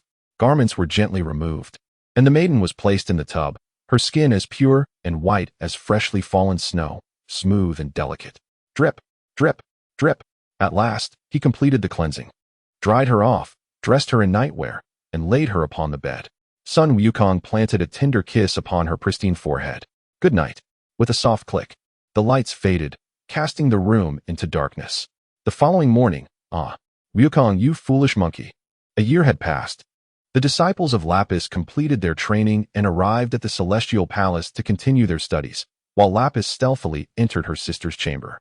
Here, Lazuli generously offered a substantial portion of her savings to Lapis. Fantastic! Lapis exclaimed, inhaling the scent of the money, having endured a year of monotony in Corinta. And now at last, he had his reward. This would allow him to purchase an abundance of items. Lazuli's condition: refrain from training at the Divine Palace for 1 year in exchange for 70% of her funds.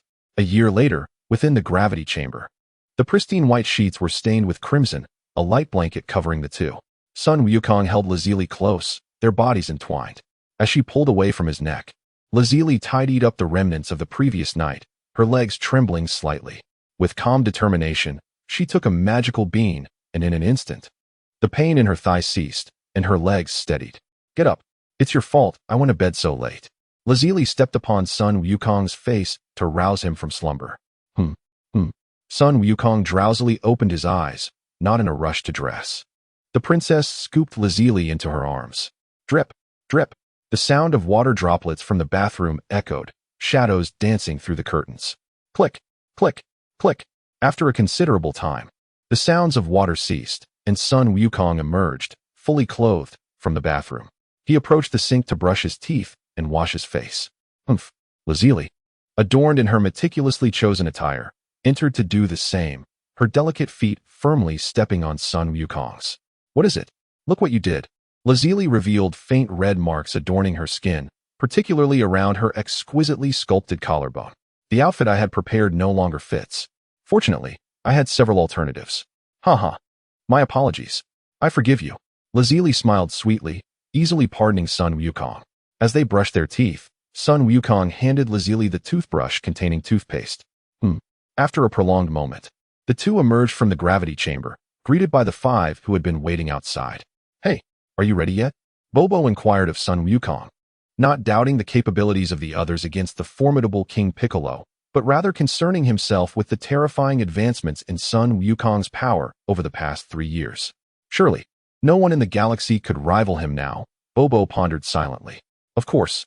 Sun Wukong nodded, his strength having surged remarkably alongside his bond with Lazili. All his latent potential had been unleashed, and his battle power was now estimated to be around 1 million, perhaps even greater. As he released all his breath, a tempest erupted around him, the clouds were torn asunder, and the earth fractured, reminiscent of the apocalypse. It is no exaggeration to say that even if the demon King Piccolo were to merge with the deities once more, they would still be no match for Sun Wukong in his current form. 3 years have elapsed. Participating in the martial arts tournament to validate one's strength? Perhaps it is best to refrain. Clillin waved his hand dismissively, acknowledging that he had never been a match for Sun Wukong in the past, and certainly was not now. Half a year ago, he was truly astonished. That overwhelming aura was as fathomless as an abyss, seemingly without end. Tien and the others were equally disinclined to engage in combat with Sun Wukong, as they were simply not on the same level. However, their own gains were not insignificant. Even the weakest among them, Kaiatsu, had attained a combat power of 500. Under the dark night sky, a gentle rain began to fall over the imperial capital. The martial arts tournament, where could they be? Had they not agreed to participate in this edition of the tournament? Bulma was troubled. Indeed, why had Sun Wukong not returned? The fierce expression on Launch's face conveyed her frustration. That wretched Sun Wukong, who promised to keep in touch, has not contacted me for 3 long years. I must teach him a lesson. Oh dear, you all have become quite beautiful over the years. Master Roshi blushed profusely as he approached. Get away from me, you old pervert. Launch exclaimed, sending Master Roshi flying with a swift slap that shattered 3 walls before he came to a halt. Covered in dust and in a disheveled state, Master Roshi remarked, your temper remains as fiery as ever. I still prefer the blue-haired you. At these words, Launch exploded in anger, gathering her energy to unleash a barrage of energy blasts. Boom. Master Roshi's clothes were torn to shreds, leaving him covered in soot as he coughed up a cloud of black smoke and collapsed to the ground. Chapter 54, Bulma and Launch Humph. Now you understand my prowess. Do you? Launch tossed her hair back, her expression one of disdain. After injecting the super soldier serum and through 3 years of dedicated effort, she had successfully mastered the Kamehameha wave. Bulma, on the other hand, had not trained. Aside from her transformation technique lasting longer, she had made no significant improvements. Nevertheless, she adored the gifts from Sun Wukong, feeling invigorated no matter what she did. Truly splendid. A little girl's balloon floated in the air, caught among the leaves, suspended in place. My balloon. The girl's eyes filled with tears as she cried out in sorrow. Let me help you, Bulma comforted, rushing to the girl's side. She stood on her tiptoes, attempting to retrieve the balloon. Oh no, I can't reach it. Just as she was about to jump, a large hand descended and retrieved the balloon, returning it to the girl. Thank you, big brother. Thank you, big sister. The tears vanished from the girl's eyes as she joyfully bounced back home. It had been a long time since they had last met. In merely 3 years, Bulma had transformed from a girl into a stunning woman. Who are you? Bulma inquired. Perplexed, Sun Wukong removed his hat, revealing his hair. It's Wukong. Launch was the first to react, rushing to embrace him. I can't believe how handsome you've become. Bulma quickly followed suit, pushing Launch aside to examine Sun Wukong's abdomen. Wow, you even have abs now. After marrying Sun Wukong, Bulma's cheeks flushed with embarrassment as her mind wandered into fantasies. Hey, why are you running so fast? Lazuli pouted, her anger palpable. This greedy man wants even more after already having someone. What a scoundrel. Moments later, Tien, Clillin, and Yamcha arrived. By the way, you all need to sign up quickly. Time is running out. Don't worry, I'm the champion. There's no need for me to register or participate in the preliminaries. Isn't that a splendid privilege? We are among the top 8 and do not need to enter the preliminaries. Why didn't you say so earlier?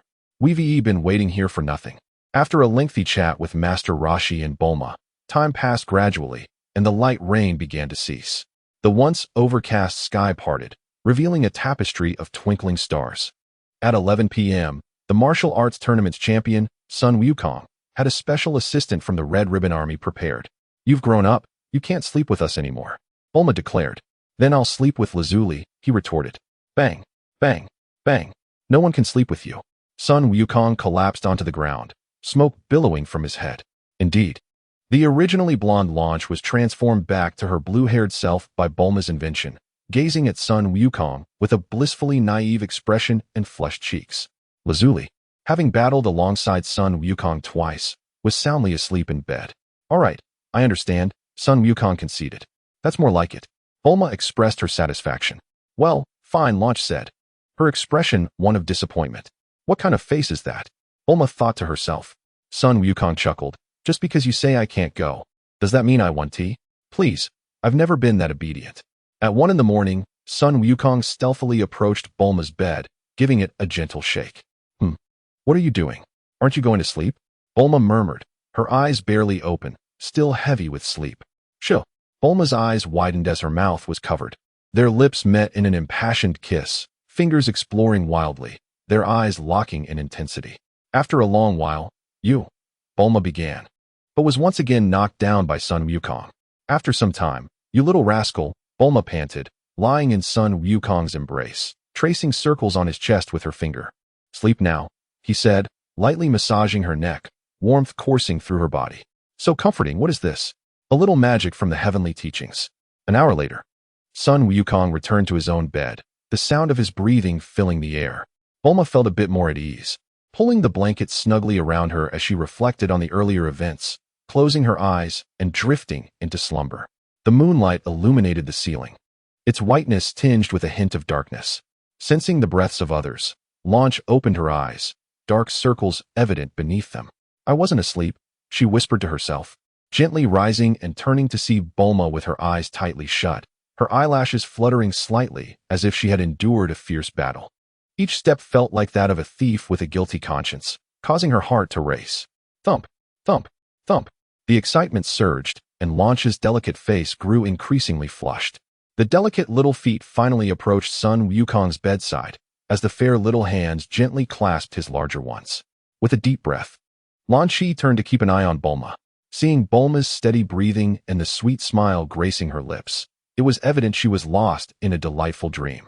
Gritting her teeth, Lan Shi pulled back the covers and dove into Sun Wukong's lap, her head colliding with his chest. Instantly awakened, Sun Wukong's eyes widened. Fixating on Lan Shi. I didn't mean to. Lan Shi's words were as faint as a whisper, barely audible unless one leaned in closely. Yet, Sun Wukong's senses were keen, and he heard her clearly. An emotional tide surged within him, and he eagerly embraced Lan Shi, holding her tightly. Lan Shi gasped, instinctively gripping his waist. Their bodies pressed closely together. What brings you here? She inquired, frowning as she pondered for a suitable reason, just as she was about to speak. In that very moment, Sun Wukong invaded her lips, their sweetness melting away like lavender at the entrance. Lan Shi's eyes widened, akin to wind chimes in a gentle breeze. As their lips parted, she exclaimed, "How rude. You didn't even let me finish my sentence." Nestled against his chest, her fair face flushed with embarrassment, she murmured softly, "I'm so sleepy, I really need to rest." Sun Wukong held her close, savoring her presence. "I'm not sleepy," Lan Shi suddenly declared, her gaze earnest. The unexpected outburst illuminated the dim room like a ray of sunshine. Realizing her reaction, she became tense, instinctively tightening her legs around his waist. The blue-haired and black-haired figures exchanged glances, ensuring no one had been disturbed before relaxing once more. With a sigh, Lan Shi's previously taut muscles softened, akin to mountains settling upon plains. Following this event, she dared not speak, allowing Sun Wukong to guide her movements. "All right, just like this," he confirmed, ensuring their position was comfortable before placing his hand on her head and employing a hypnotic technique. A gentle cloud of hypnotic gas swirled around her mind, causing her eyelids to flutter until, utterly fatigued, she finally closed her eyes. The steady rhythm of her breathing brought Sun Wukong a sense of calm, and he too used the technique on himself. Chapter 55. Piccolo. The sun shone brightly, streaming through the curtains. Lazuli, rejuvenated from a night's rest, felt a wave of relaxation wash over her.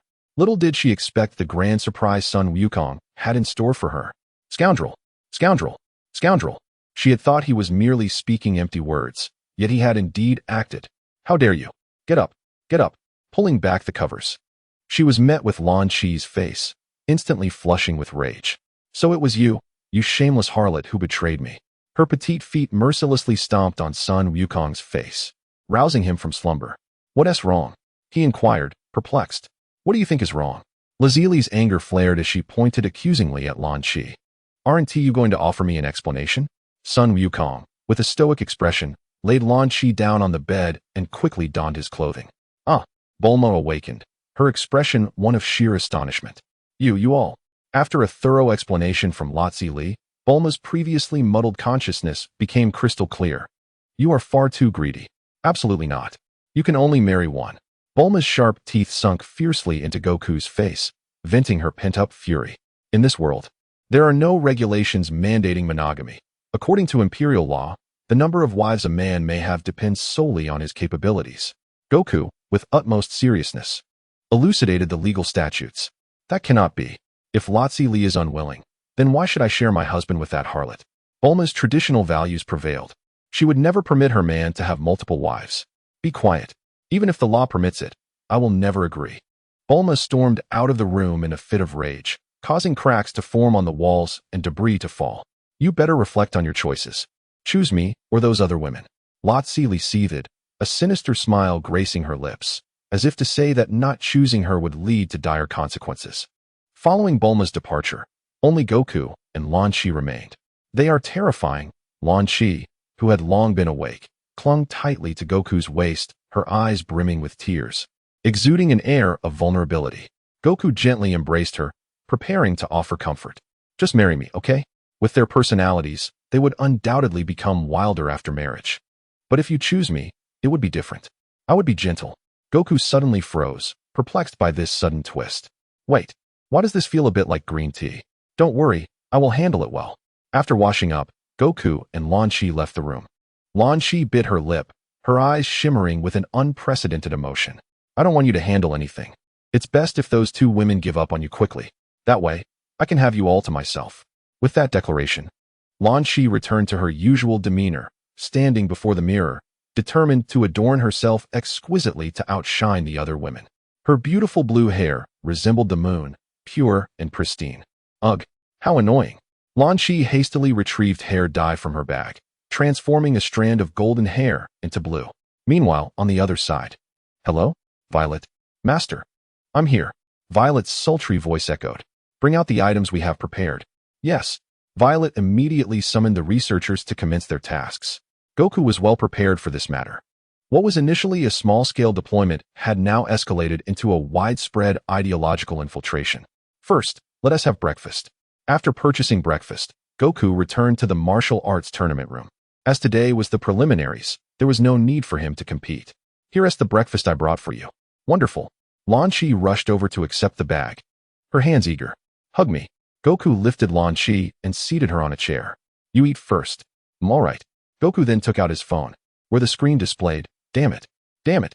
With a slight calmness, Bulma searched on her phone. Why should men be allowed to marry multiple wives? The results returned overwhelmingly in favor of polygamy. Nearly all comments and videos echoed this sentiment. This left Bulma utterly devastated, even causing her to curse vehemently. Following this was a wave of self-doubt. Was she too rigid in her views?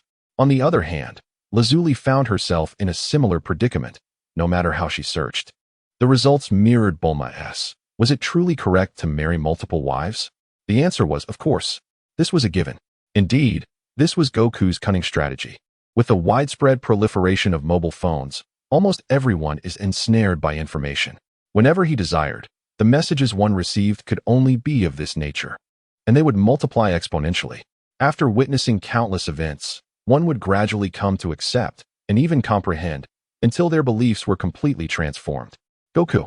Launchi's voice suddenly interrupted his thoughts. What is it? Will you marry me? Launchi's tone was exceedingly earnest, tinged with a hint of huskiness. Absolutely. I promise. Launchi smiled sweetly. He had never lied to her.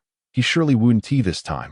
The initial anxiety evaporated, replaced by a sense of ease and joy, leading him to eat several more bowls of food. After being interrupted by Launchi, Goku switched off his phone, ceasing to ponder the matter. Has Piccolo arrived yet? I wonder if, after being so easily defeated, he would still dare to come? He had clearly witnessed the little schemes of the Demon King Piccolo, after all, as he was the one who had let him go. Meanwhile, time ticked away, and anger simmered in the eyes of Bulma and Lazuli. Damn it! Why is everything like this? Will it ever end? I've seen your mother's videos. The clear sky was once again overshadowed by clouds, and light rain began to fall. It's payday today. Let us go eat pufferfish together. The little girl immediately leapt up, hugging the man joyfully. That's wonderful. I've been longing for another meal. The girl reminisced about the delicious taste from a year ago. Then you must properly thank your father. Do you understand? The woman lifted the little girl and placed her upon the man's shoulders. Thank you, Daddy. Let us go. Ha ha ha. The little girl spread her arms wide on her father's shoulders, resembling a fighter jet. Be careful, the woman cautioned, supporting the little girl from the side. Piccolo wore a stoic expression, stepping back a few paces. For some reason, he felt an overwhelming sense of agitation, and he kicked a stone away. Clang. The metallic sound echoed as the traffic light was struck by the stone, toppling to the roadside. Ouch! Ouch! Help! Help! Urgent cries emanated from the street, and upon looking closely, Piccolo noticed an elderly woman had been struck by the traffic light. He hesitated momentarily, but ultimately lifted the traffic light, rescuing the woman. Thank you, young man, she said gratefully, pulling some fruit from her bag as an expression of her gratitude, limping her way to the hospital. Chapter 56. Enemy attack. As Piccolo watched the woman grow increasingly distant, a green light flickered from his arm, and a faint glow infused into the woman's body. Oh, I feel better. My back doesn't hurt, my foot isn't sprained, and even my old ailments have vanished. Thank you, divine being. Thank you. A woman knelt upon the ground, her forehead touching the earth, praying to the deity she had believed in for decades. Was a miracle finally manifesting today? Meanwhile, Piccolo finished his apple in one bite and shook his head, departing from that place. Son Goku. The photograph was abruptly severed, vanishing from Piccolo's grasp, only to reappear in a nearby trash bin.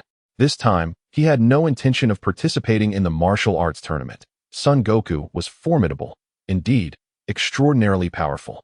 The odds were not in his favor. How could he avenge his father? With his current strength, he would likely be outmatched, leaving him with no choice but to rely on his wits. Piccolo held unwavering confidence in his intellect. Just wait for me, Son Goku. Launchi returned to her innocent and lively self since she had torn that piece of paper. She became increasingly attached to Son Goku, frequently seeking kisses and hugs. He remained unchanged. Aside from sharing affectionate moments with Launchi, he immersed himself in meditation and training. Presently, his martial arts were intricate, and in all honesty, he had few techniques worthy of demonstration. He needed to forge even more potent skills to create a technique imbued with multifaceted properties. At this moment, his understanding of martial arts and his skills were nearly unparalleled. With no true mentor, he could only explore and discover on his own.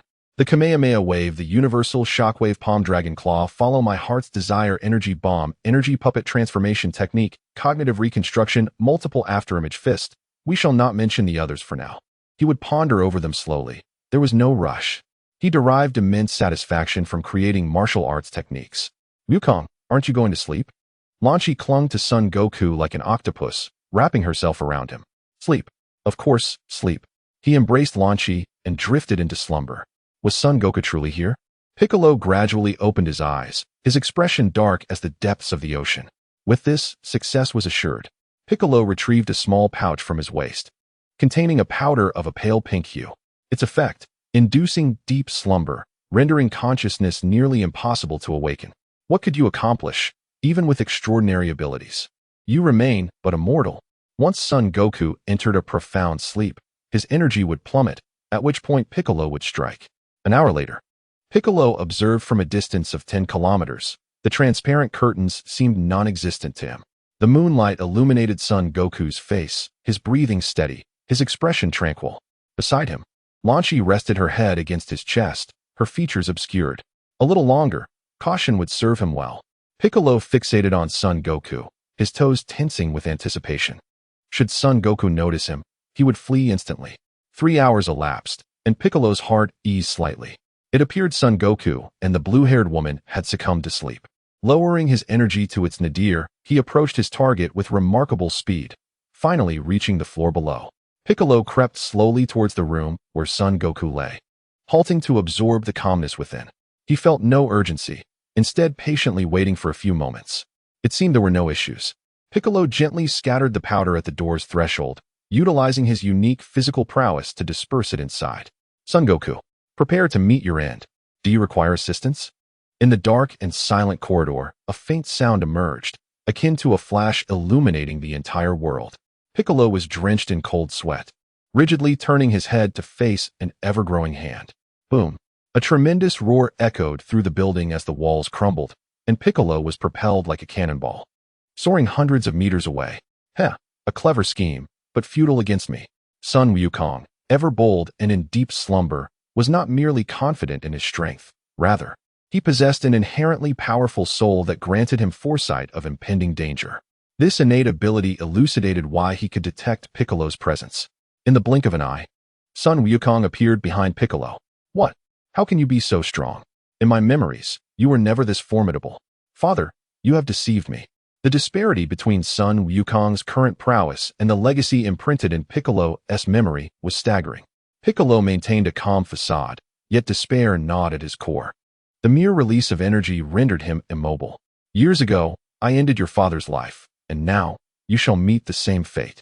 The calm voice sent a shiver through Piccolo's body, causing him to gasp for breath, not from fear, but from the realization of being ensnared. The energy bomb surged within him, his body feeling as if it were being filled with an endless gas, gradually expanding until he resembled a colossal sphere. You are pitifully weak. You couldn't even best Tien Shinhan. Humph. Piccolo scoffed, his pride refusing to waver. Aside from Son Wukong, he considered himself the strongest in this realm. Ultimately, Piccolo did not explode. The energy dissipated at an astonishing speed, and his form slowly reverted to normal. Why? I came to assassinate you. Why spare me? 3 years ago, I made a promise to the heavenly god, a condition that if the demon king Piccolo showed mercy, he would be spared.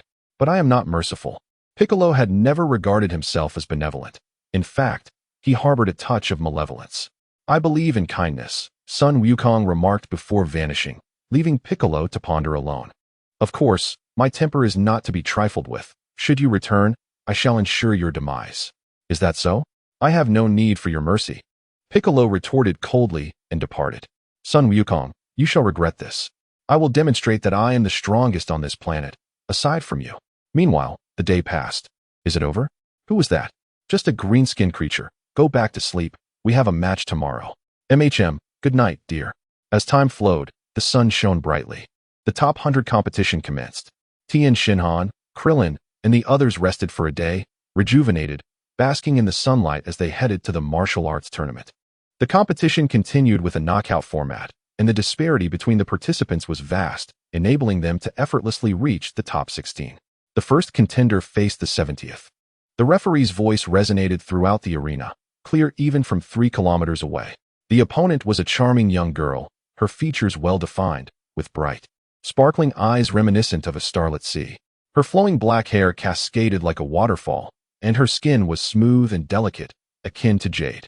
In contemporary terms, she embodied purity and charm, resembling the archetype of a sweet schoolgirl from a novel. Hee, Sun Wukong. She smiled sweetly. Clad in a martial arts uniform specially crafted by the Ox King, reminiscent of a qipao, yet modestly concealing, Chi-Chi exclaimed, Sun Wukong, you remember me. Just as she was about to reminisce further, the referee's voice intruded. Chapter 57, The Innocent Maiden. Before you stands Sun Wukong, a two-time champion of the martial arts tournament. The crowd erupted, chanting his name. In this digital age, the title of champion has spread far and wide, and Sun Wukong is a name known to all. He is hailed as the strongest man in the world. Most of the attendees are his fervent admirers, drawn to his formidable prowess, irrespective of gender. Will the champion, Sun Wukong, secure victory once more and become a three-time champion? Let us await the spectacle. As the match commenced, Chi-Chi's face flushed crimson. This was not the time for interruptions. May you remain single for life, she retorted, recalling their past promise. Sun Wukong remained composed, of course. Chi-Chi's gaze softened. He was to be her future husband, handsome and powerful. Come on. Sun Wukong beckoned, signaling for her to attack. With a fierce battle cry, Chi-Chi unleashed her full strength. While her might was commendable, her technique was lacking. Faced with her fervent onslaught, Sun Wukong handled it effortlessly, as if playing with a puppy. Take this. Chi-Chi's energy flared, and a brilliant beam shot towards Sun Wukong. Impressive. A Kamehameha wave. Sun Wukong's pupils constricted. Chi-Chi's talent was indeed remarkable. Of course. I've been striving to be your wife all these years, she declared, her face ablaze yet her resolve unwavering. It was as if she proclaimed, I take our youthful promise seriously. Do not dismiss it as mere childhood folly. Well then, will you marry me now? Sun Wukong remained relaxed, effortlessly deflecting the energy beam that struck the arena floor, shattering the stones. In the blink of an eye, he was before Chi-Chi. I do, she replied. Her cheeks flushed as she bashfully covered her face. Confessing in such a setting was overwhelmingly shy yet undeniably romantic. What is that fool doing? Master Roshi interjected. He had never thought of Sun Wukong as one to engage in frivolous talk. Something felt amiss between the two. The girl's martial arts seemed familiar, reminiscent of the turtle school techniques. I feel it too. Something isn't right. Puer concurred. Given his years of understanding Sun Wukong, it was clear he held a special interest in that woman. Otherwise, he would not squander time on such matters, seeking a swift resolution. The precedent was set with that woman, lazily, echoing today's events. After sufficient time in the arena, Sun Wukong deemed it time to conclude the match. Just as Chi-Chi finished her thought, a sudden gust of wind swept her off her feet. Upon reopening her eyes, she found herself outside the arena. Truly worthy of being my man. Only such a man deserves to be my husband. Despite being treated so rudely, she remained unperturbed, her eyes sparkling with anticipation for her married life. Once again, the champion of the competition was none other than Sun Wukong. Following the judge's announcement, the crowd erupted into cheers. Wow! Sun Wukong! Sun Wukong! The seasoned spectators of the martial arts tournament were astounded. 3 years had passed, and the once youthful boy had blossomed into a young man. It seemed that the championship title was once again destined to be his. Lighting a cigarette, one could not help but lament how swiftly time had flown. 6 years had passed in the blink of an eye. As the competitors advanced, none could rival him, whether they were long-established martial arts masters or previous tournament champions. The former champion, Chai Ba Wang, having endured failure, regained his confidence after 3 years of training. He made it into the top 16 once more, only to be effortlessly defeated by Sun Wukong, as if he were merely an obstacle on the roadside. With his spirit shattered, he stumbled out of the tournament in a daze. Nam Mu also managed to reach the top 16 through sheer strength, only to be vanquished by Lapis.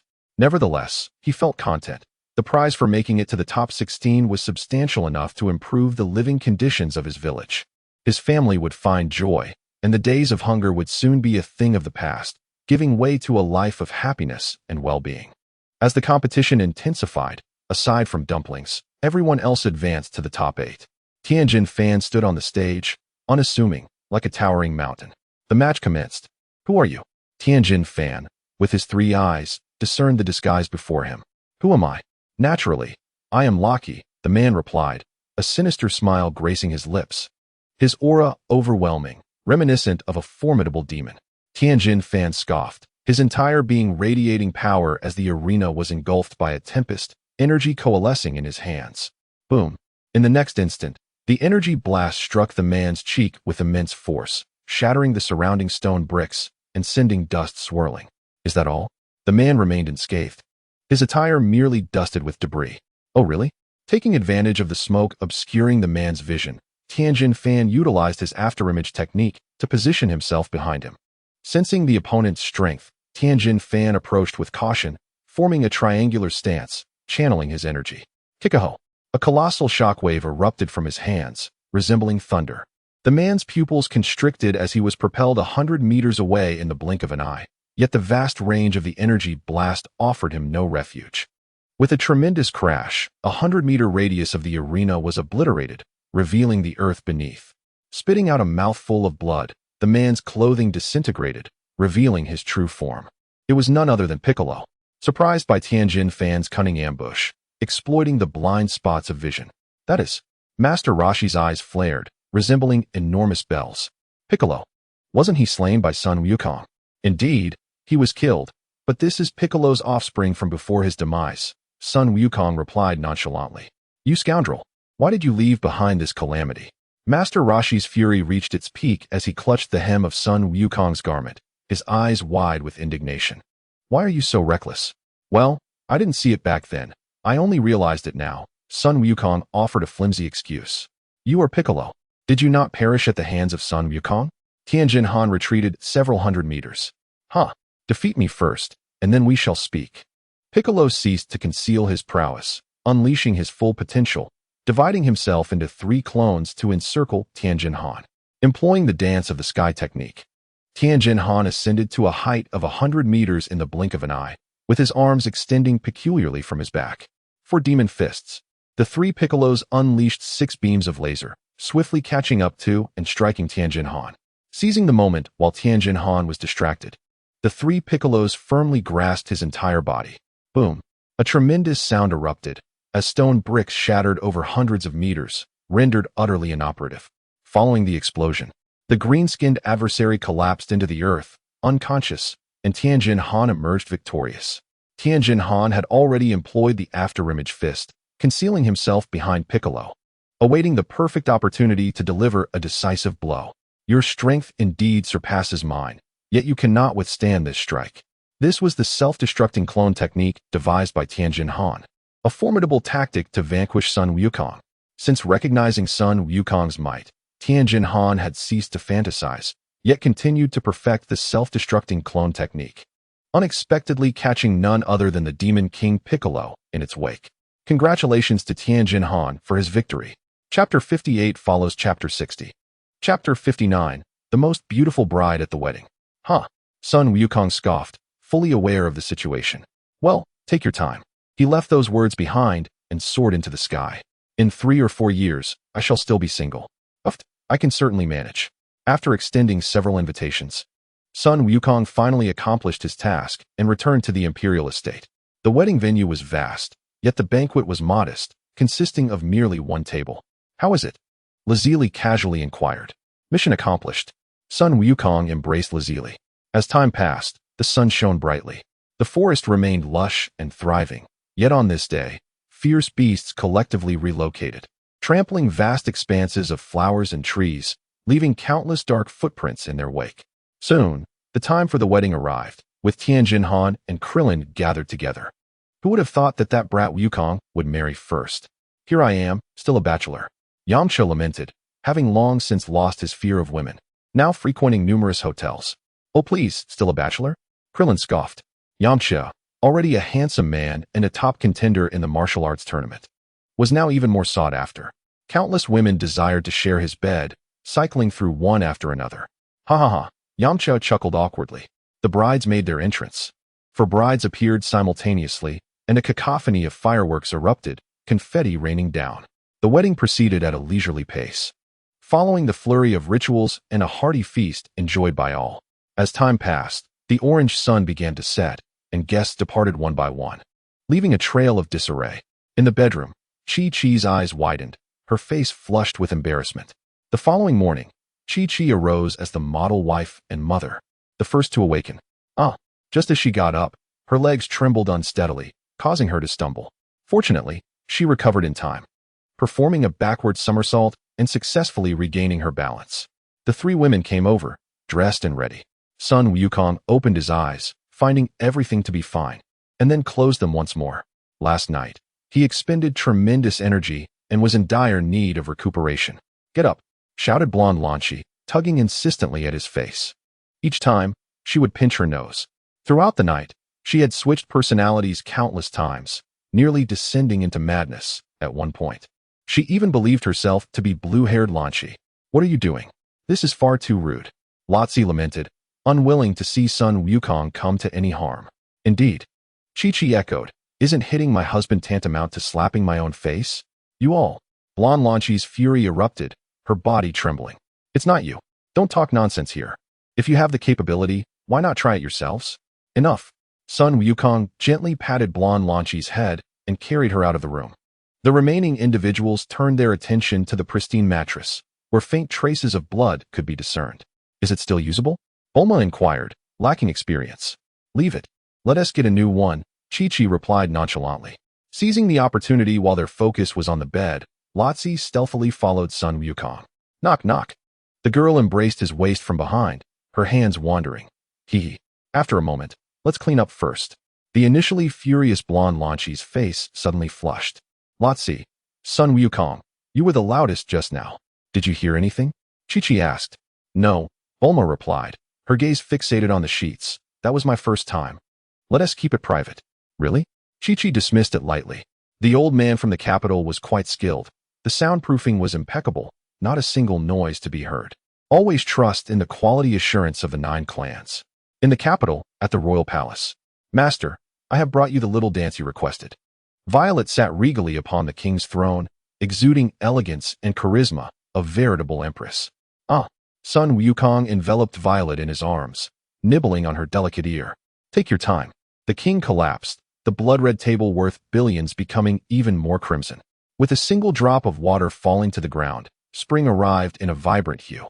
"You recover slowly. I will go take a look." Sun Wukong exited the palace. Yes. Violet's flushed face gradually returned to its natural color. In a certain basement. "It's over." Little Dance's face turned pale, despair flooding her heart. A year had passed since she was captured. During this time, all her needs were met, except for freedom. "I wonder how King Pilaf is faring. Why hasn't he come to rescue me?" Despite her inner pleas for calm, thoughts surged like mushrooms after rain. She had harbored hatred for King Pilaf, for Ashu, resenting them for not coming to save her. And she despised her captors even more. "Long time no see." A voice emanated from outside, calm and familiar. "Who is it?" Little Dance immediately stood up, searching for the owner of the voice. "Who are you?" she asked in a panic. "Of course it's me."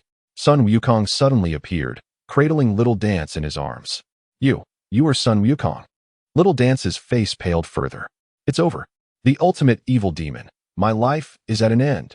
I am doomed. King Pilaf, help me. Is there anyone who can rescue me?" He observed Xiao Wu, whose heart was in turmoil, her eyes darting restlessly, and her once luscious lips now pale. "Cover." Xiao Wu widened her eyes, sensing a faint sweetness on her lips. "He has intentions towards me." Xiao Wu felt a mix of relief and panic, relieved to be alive, yet panic that her first kiss might vanish just like that. More importantly, Sun Wukong was indifferent to Xiao Wu's feelings. To him, she was merely a toy for release. No. As the atmosphere grew increasingly intense, 3 hours later, Xiao Wu, covered in bruises and tears glistening in her eyes, looked pitiful. "You promised." "I will. Just do what you must," he replied. "Yes, I understand. I'm always welcome," Xiao Wu hastily assured. Finally, a life of happiness awaited, though it came at a cost. It was, after all, a positive outcome. Chapter 60. Sun Wukong and Sun Lingyi. After training Xiao Wu, under Chi-Chi's insistence, countless battle invitations were sent out, and she finally became pregnant. One fateful night, Lan Shi experienced an overwhelming moment. After 10 months, Chi-Chi's child was born. "It's here. It's a boy." The bull demon king emerged holding the child, his face alight with excitement. Chi-Chi, however, looked pale, supporting herself against the doorframe. "Have some senza beans." Sun Wukong produced the senza beans he had prepared earlier. After Chi-Chi consumed them, her pallor vanished, restoring her rosy complexion. So, what shall we name the child? Bulma approached, cradling the baby. With his jet-black hair and the distinctive tail of a scion. How about Sun Wukong? Sun Wukong suggested. That's not a pleasant name. It should be Sun Gohan, Lan Shi remarked. Haha, Sun Wukong's smile faltered. What a ridiculous name. How about Sun Gohan? It pays homage to my grandfather. Bulma's eyes sparkled with delight at the idea. What a wonderful name. Chi-Chi exclaimed excitedly. What? Change it. Sun Wukong was reluctant to use the name of the deceased, deeming it inauspicious. He felt uncomfortable treating his grandfather as a son. He simply could not do it. I like it. After a voting process, Sun Wukong secured 2 votes against Bulma's 3, thus winning the naming with a clear majority. The name bestowed upon the child was Sun Gohan. In truth, he had compromised, crafting a clever pun. A month later, Lan Shi's child was also born, sharing the same jet-black hair and scion tail. Following a day and night of family discussions, the baby was named Sun Lingy, with Bulma commanding the majority of the votes, having consumed 5 bottles of water. It's done. It's done. The emaciated old man stood alongside the handsome youth, their eyes sparkling with excitement, their pupils fixed firmly ahead. Inside the glass enclosure, a man lay on the ground, breathing heavily, his wounds oozing bright red blood, the floor stained crimson. Regardless of the injury, be it hand, foot, or head, he suffered tremendously, his life force waning. Yet, the man's spirit refused to succumb. He struggled as though something held tightly to his essence, preventing its end. It hurts so much. I feel so unwell. I implore you, end my suffering swiftly. I cannot endure this any longer. The once gradual struggle escalated into a violent tremor, even a frenzied convulsion. Following the man's anguished cries, in mere moments, he circled around the glass numerous times, his speed ever increasing. However, as the concentration of golden gas in the laboratory continued to rise, the man's wounds suddenly erupted with blood, which then curiously coalesced. Ultimately, every wound upon his body miraculously healed. Ha ha ha. Once more, with the voice of the handsome youth echoing, the man suddenly burst apart with a resounding crack, his blood spraying like juice, staining the entire glass surface. After the individual clad in white attire cleaned up, dozens more were brought in, each bearing fatal injuries. Their blood evidently drained, freshly inflicted. With a flicker of enigmatic golden light from the handsome man's hand, the fatal wounds of these individuals astonishingly healed, their blood replenished. As if the earlier bloodshed had been but an illusion. It succeeded. This time, it was a genuine triumph. For years later, the forest flourished, streams babbling. Within the hollow of a giant tree, we have returned home. Mother awaits us for dinner. Father, I refuse. I wish to play a while longer. Sun Lingy protested, not wanting to return for a meal. So do I. So do I. Sun Wufan pondered. If his sister refused to go home, why should he? What right did he have to return? Silence, you little rascal. Sun Wukong, unyielding, seized their tails. In an instant, the siblings felt utterly powerless, collapsing onto the ground. Father is so despicable. Release my tail. Sun Lingy exclaimed weakly. Despicable. Despicable. Sun Wufan echoed in unison. Despicable, despicable, despicable. He paid no heed, tightly gripping the siblings' tails as he soared toward home. How infuriating. Father is so vile. Yes, indeed. Silence. How many times have you complained along this journey? Sun Wukong, feeling exasperated, smacked the siblings' backsides repeatedly, turning them a flushed red, reminiscent of a monkey's rear. Wow, father struck me. I will tell mother. I will tell her. Sun Lingy was the first to cry out, and Sun Wufan, stunned for a moment, quickly caught on. Wow, I too shall inform mother. I will tell her. This is troublesome. He hardly exerted any force. Seconds passed, and in the blink of an eye, they returned to the grand estate. Why are you crying? Wukong. Chi-Chi emerged from the kitchen, her large pot in hand, and upon seeing the 2 little devils with tear-streaked faces, her anger flared. A light smack, and look what happened? And they began to cry. Sun Wukong remained unconcerned. It was normal for children of such an age to weep.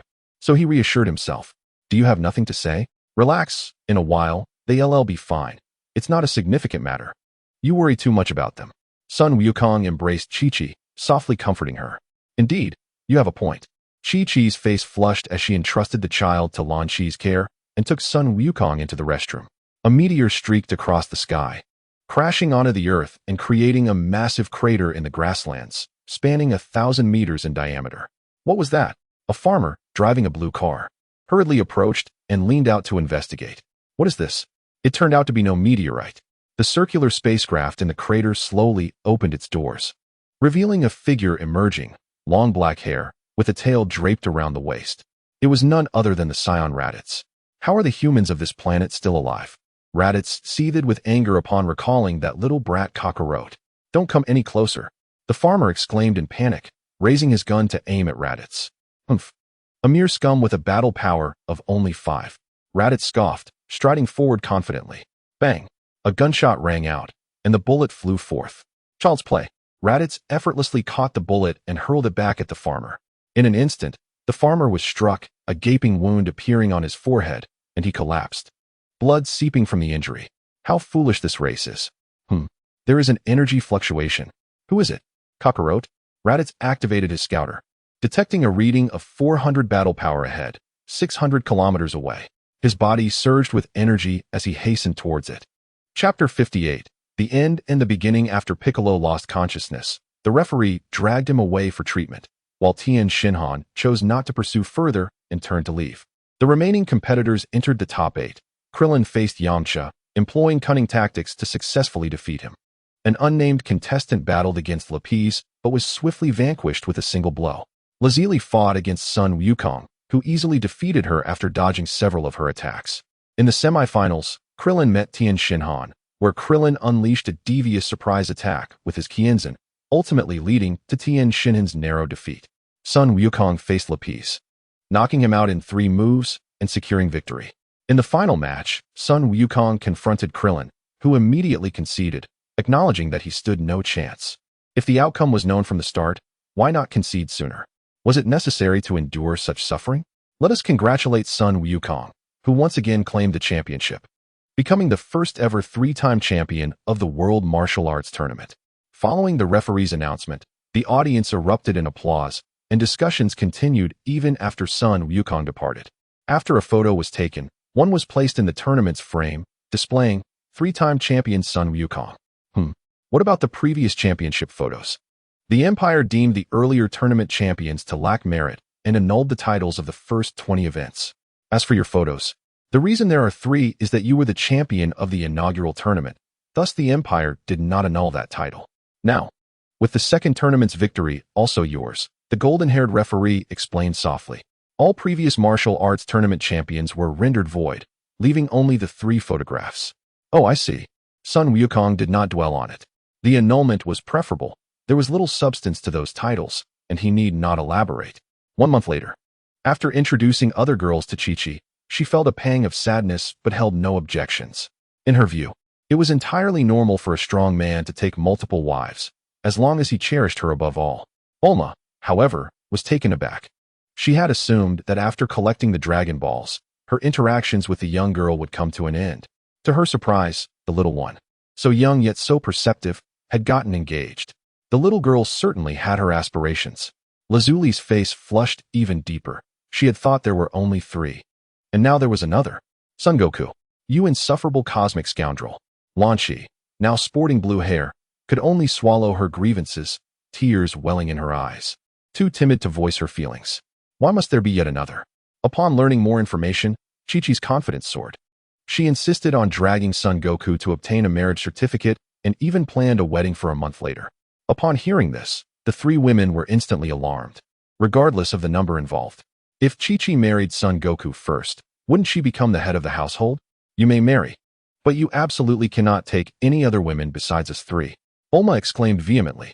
All right, I promise. Son Goku quickly stood at attention, his expression earnest. Bulma nodded in satisfaction. Having been exposed to various perspectives online, her views had shifted significantly, and she felt less repulsed by the idea of multiple wives.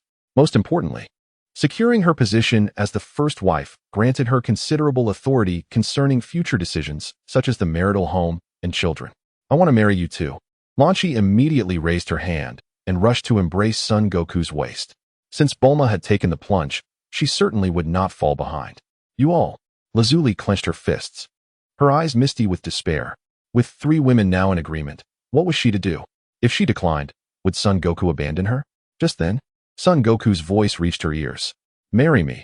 I will treat you well for a lifetime, and I will never take another wife. His steady voice enveloped her, causing ripples in her heart, her pulse racing. All right. With a gentle sigh, Lazuli succumbed, unable to refuse Son Goku. As the three women melted, their earlier bravado crumbled at Son Goku's simple statement. What are you looking at me for? Feeling the weight of their disdain, Lazuli panicked.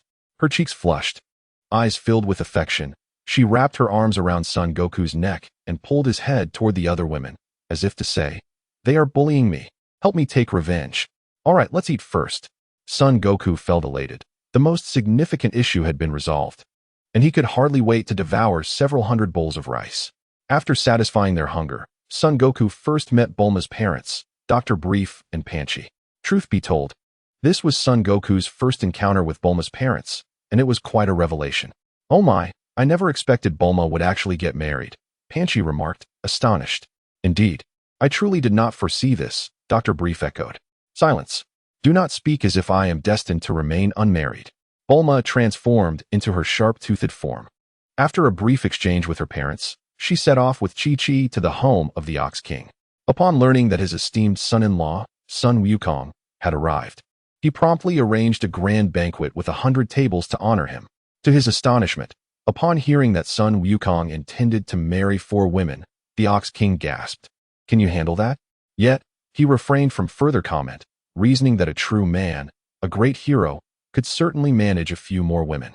Sun Wukong feasted heartily, patting his belly in satisfaction, only half full, lamenting that his body required an abundance of energy. After a heartfelt conversation, the Ox King consented to move from the mountains to care for Chi-Chi, promising to accompany their future children in play. Sun Wukong, along with Lazuli, Chi-Chi, Lan Chi, and Bulma, proceeded to acquire their marriage licenses, choosing to hold their wedding in the imperial capital. This city was also Bulma's home, and the ceremony would take place in a grand estate located 100 kilometers outside the city. Violet had designated this region as Sun Wukong's marital abode. Within the forest, a gentle stream meandered, accompanied by countless birds soaring above, while formidable beasts roamed nearby, including the Tyrannosaurus that once ruled the dinosaur era. Naturally, these creatures dared not approach the estate, for many had met their demise there, staining the earth with blood. It was a veritable hell, a place from which there was no return, deemed an area of absolute peril by the forest's fierce inhabitants. What? You're getting married in a week? Krillin exclaimed in despair. I don't even have a girlfriend, and you already have 4 wives. The disparity is staggering. He lamented the unfairness of the world. Indeed, Sun Wukong replied, handing Krillin an invitation to the wedding before turning away. You should settle down too. You're no longer a child. How dare you underestimate me? I swear I will find a wife within 3 months. The 3rd martial arts tournament shall not be chronicled, for it serves merely as a backdrop for Krillin, which would be rather tedious. Thus, we shall skip over it. Hey, Chapter 61, Raditz. Chapters 59 to 60 follow after Chapter 57. What is that? Lazuli's pupils constricted as an unfamiliar aura surged swiftly before her. A strange and powerful being? From outer space, a flash of golden light zipped past her, vanishing in mere moments. Lazuli exhaled in relief, grateful it was not seeking her. Her attire remained intact. Within the grand estate, Chi-Chi, her complexion bright and her spirit invigorated, inquired, What is it? My brother is coming here, she replied. Sun Wukong, invigorated but with a glint of menace in his eyes, declared, How could a lowly scion dare to call himself my brother? He strode through the living room, lifting the 2 little ones and returning them to their respective rooms. Wukong, I too am about to wed, Krillin exclaimed, bursting with excitement as he extracted the invitation from his bag. Now you cannot mock me, can you? 2 years prior, Krillin triumphed in the martial arts tournament, gaining widespread renown. Countless girls pursued him, some motivated by wealth, others captivated by strength. Behind Krillin stood his wife, Marin, with porcelain skin, large, lustrous eyes, and a sweet smile. Please take care, Mr. Wukong. Xiaoluan's eyes sparkled with excitement as she expressed her admiration for both Krillin and Sun Wukong. Your battle was truly magnificent. Sun Wukong gazed intently, looking through Xiaoluan at Krillin. Haha, that's just her, isn't she adorable? Krillin was already accustomed to her enthusiasm. Congratulations. Wishing you both a lifetime of happiness. Thank you. Jalon exclaimed, embracing Krillin's arm. You must come a month from now. Krillin's face flushed, clearly overwhelmed. Of course, how could I possibly miss it? Suddenly, a golden light rushed towards them, hovering above Sun Wukong's head. Hey, you've grown. I recognized you at once, Kakarot. You look just like your father. Raditz descended slowly from the sky, standing before Sun Wukong. Kakarot, what is going on? Why haven't you annihilated the humans on this planet? What are you dawdling for? Raditz shouted. Hey, there's no Kakarot here, so stop shouting.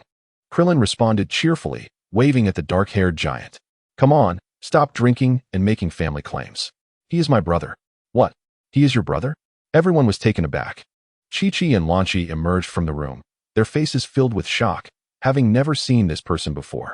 Sun Wukong provided an explanation. As long as you remember. It saves me a lot of effort. Listen, we've found a planet that we can sell for a high price. Attacking a planet with just the three of us is a bit challenging. Although your combat power is still lacking, with my assistance, we will undoubtedly succeed. Sounds quite promising. Doesn't it? Let us hurry and destroy this planet, so we can leave. What? Destroy this planet? The crowd tensed at Raditz's suggestion. While they could handle him, the situation would be dire if Sun Wukong were to join him. He won't join you. You lunatic. Chi-Chi shouted defiantly. What did you say? Don't think I won't kill you just because you're Kakarot's wife. Your terms sound enticing, but I must decline. Sun Wukong pointed at Raditz's head. Whether you agree or refuse, you will come with me. Raditz sneered. Is that so? To be honest, you think you're worthy? Sun Wukong reached out with one hand towards Raditz, who twisted his body to evade. However, Sun Wukong was faster, seizing Raditz by the neck and lifting him above his head. You really are pathetic, brother. Kakarot. Raditz screamed in shock. Why is your power so immense when your battle strength is only 100? Raditz gathered his energy, launching hundreds of ki blasts. Boom, boom. Thousands of energy blasts struck Sun Wukong's face, engulfing the surrounding forest in smoke. Wukong! Wukong! The crowd shouted, quickly dispersing the smoke with a gust of wind. Sun Wukong emerged unscathed, not even a speck of dust on his clothes. Rest assured, my dear brother, you do not possess that level of strength. Sun Wukong's eyes glinted with a fierce intensity. Wouldn't you agree, brother? Kakarot, we are family, spare me. The oxygen grows scarce. Raditz's cheeks gradually flush red, his strength waning and his consciousness dimming. I implore you, Kakarot, spare me. Raditz is increasingly certain that Son Goku harbors a deep-seated intent to kill him. If he does not plead for mercy soon, he will indeed perish here. Son Goku releases his grip, not out of compassion, but to toy with Raditz. After all, this individual is no paragon of virtue, yet if Raditz were to flee now, sparing him might not be entirely out of the question. Raditz instantly relaxes his neck as oxygen floods back in, his previously crimson face swiftly returning to normal. Thank you. Raditz hastily retreats. He cannot defeat Son Goku and must escape in a state of utter disarray. Why can Kakarot not detect his battle power? Could it be that he possesses some arcane ability to conceal it? To his astonishment, he truly managed to flee. Son Goku is taken aback. The others cry out in unison, "You scoundrel!" They had presumed Son Goku's mercy, only to discover he was merely toying with them. Beep, beep, beep. Hello. Is this Prince Vegeta? Raditz shouts urgently. Yes, what is it? I cannot overcome Kakarot, and he has hidden strength. You incompetent fool. You cannot even defeat a mere low-class warrior, and you dare to call yourself a superior warrior. Vegeta bites into a piece of meat, cursing furiously. This fool, after so many years, still has a power level of merely 1500. And now, he cannot even best the brother of a low-class warrior. What use is he? Yes, I am terribly sorry. Raditz bows his head, kneeling humbly on the ground. You return first. Very well, Prince Vegeta. The screen abruptly goes dark. Kakarot, you shall pay for this. Raditz bellows with rage. To be defeated by a mere low-class warrior is a profound disgrace. I say, you dare to harbor hatred towards me. You truly are amusing. What? Who are you? Show yourself.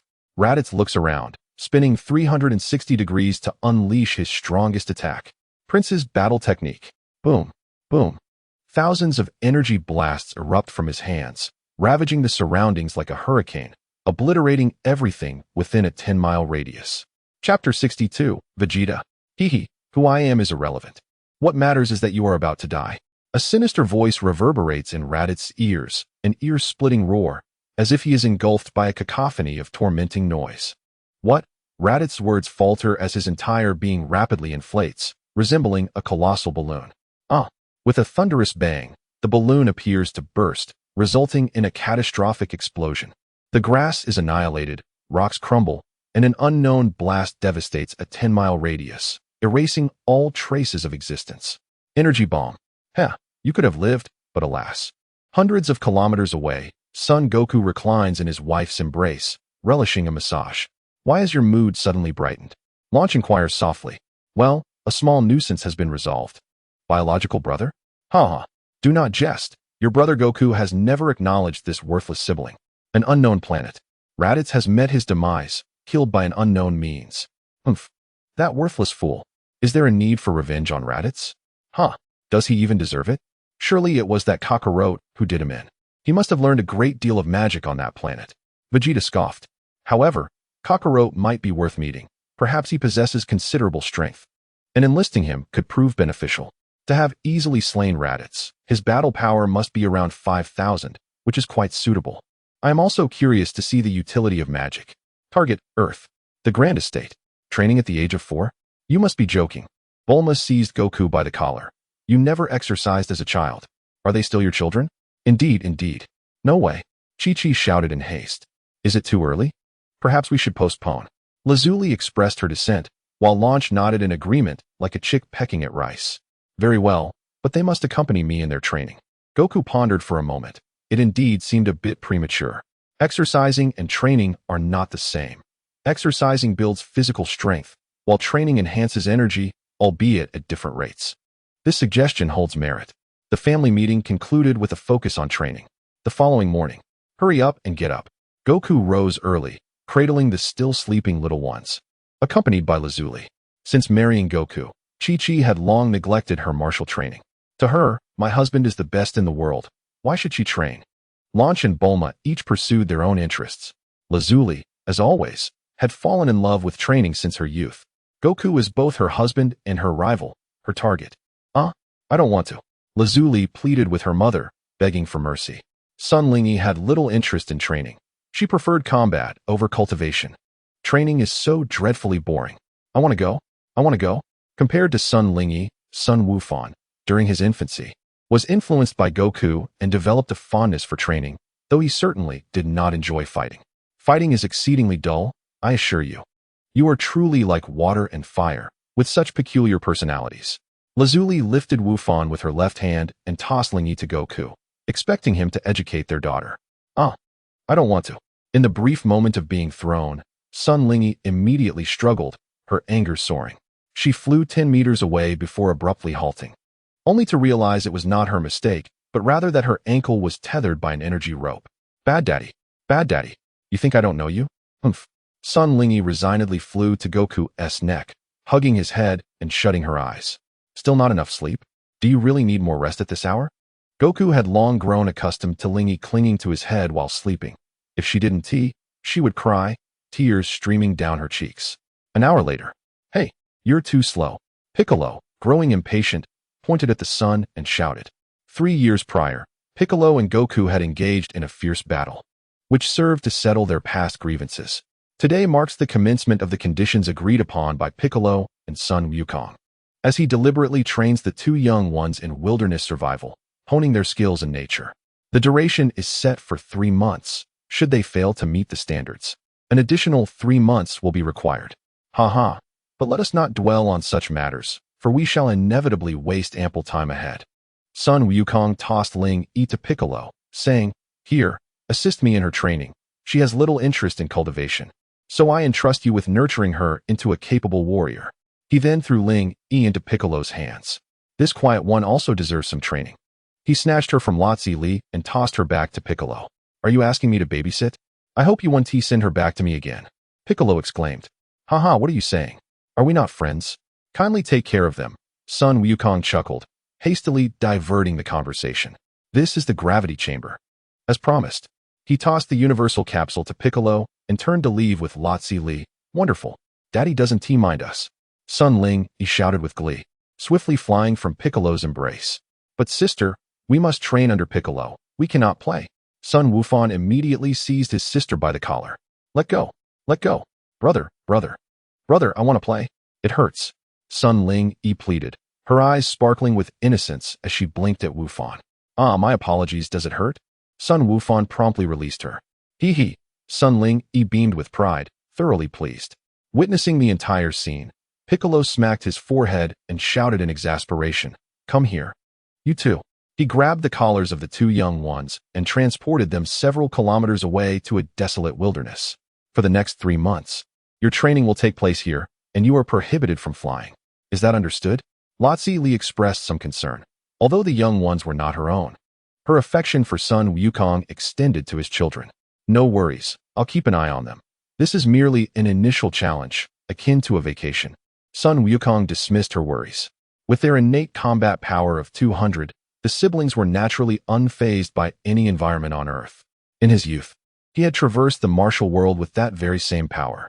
If they could not conquer such a trivial test, he would indeed need to reconsider their intelligence. After all, they possessed extraordinary talents that could only be described as monstrous. Under normal circumstances, they would dominate this universe effortlessly within a decade or so. Of course, this merely represents the lower limit. Who knows where the upper limit truly lies? It is our turn now. Lotzi Li initiated a surprise attack, striking Sun Wukong's face with a fierce energy blast during a lull in his speech. All right, witness my dragon flying claw. The two engaged in a fierce tussle, battling from the dense, flourishing woods into the thick underbrush. The trees swayed, and the waist-high grass was flattened as they continued to spar, completely disregarding appearances. Yield. Sun Wukong tightened his grip around Lotzi Li's delicate neck. Absolutely not. Lotzi Li resisted with every ounce of her strength, but ultimately succumbed to Sun Wukong's prowess. Chapter 63. The arrival of Vegeta. Time passed swiftly, and a month had elapsed. From hunting dinosaurs in the wilderness to pursuing peculiar whales beneath the sea, and from stalking venomous insects in the tropical rainforest, the two younglings gradually adapted to their extraordinary existence. Sun Wufan glanced around, his abdomen contracting, breath surging, and with a single utterance, his voice resonated across a 10-mile radius. Uncle Piccolo! Uncle Piccolo! The piercing sound echoed throughout the rainforest, causing insects hidden among the leaves to tumble down. A pitch-black shadow descended from above, and the toad, with wide eyes, marveled at the scene before him, exclaiming that it was nothing short of paradise. Grateful for nature's bounty, the toad flicked out its tongue, capturing dozens of insects to consume. I've told you countless times. Do not be so loud. Piccolo was reluctantly compelled to emerge from his tree hollow, dark circles evident beneath his eyes. These siblings had summoned him dozens of times over the month. Sleeping was impossible, and so was meditating. He was in dire need of rest, although his body was unscathed. He required replenishment of his mental faculties. Indeed, brother, you're far too noisy. Sun Ling chimed in, casually launching a blast of energy that obliterated the nearby trees, leaving a swath of destruction in its wake. You are the true nuisance. Piccolo swiftly dispatched her into slumber with a swift strike. After 3 days of hundreds of energy blasts and countless deep craters surrounding them, every single one was her doing. Troublemaker, Sun Ling. Noisemaker, Sun Wufan. Piccolo felt overwhelmed, silently praying for the 3 months to pass swiftly. He truly did not wish to continue accompanying these two young rascals. Let us go? It is Uncle Piccolo. They chorused. At the Grand Estate, Chi inquired, where are the children? They are with Piccolo, Sun Wukong replied. What? You let Piccolo take them. You bring them back to me. Lan Chi, with golden hair, bellowed in fury. I knew it. Bulma adjusted the black-framed glasses on her nose, helplessly raising her hands. Lazili, can't you do something about this? Hee. Lazili nervously fidgeted with her fingers. Am I allowed to say they're having fun? As time elapsed, after 3 months of training, the two younglings bore sharp features, resembling little warriors of the demon clan. How about this? You entrusted me with 2 chubby children, and after 3 months, I returned to you 2 elite warriors. Piccolo then shouted to those behind him, greet your father. The eyes of the 2 younglings sparkled with intensity, their breaths surging as they opened their mouths to shout. Yes, King Piccolo. Father, we greet you. Sun Wukong slapped his forehead, exclaiming, is this how Piccolo taught you? How embarrassing. Well, you both did exceptionally well. I am quite pleased. It was forgivable, After all, Piccolo was merely an 8-year-old child. A touch eccentric was to be expected. Not far away, Piccolo felt his cheeks flush, instinctively taking a couple of steps back before clearing his throat. All right, disperse quickly. That King Piccolo is not something I taught you. Yes, King Piccolo. The two responded in unison. I shall take my leave, Piccolo hastily declared, soaring into the sky and vanishing in the blink of an eye. Hooray! The plan is a resounding success. The two younglings exchanged smiles and jumped up, clapping their hands. It seemed they were merely amusing Piccolo. After 3 months of training, Sun Wukong commenced the training regimen for the two youngsters. The first month would be a grand tournament for the siblings. The two young warriors must engage in combat hundreds of times over the course of 2 months. In the third month, they will defeat the martial artists of the world, opening their eyes to new horizons. By the 7th month, a grand operation for the destruction of celestial bodies will commence.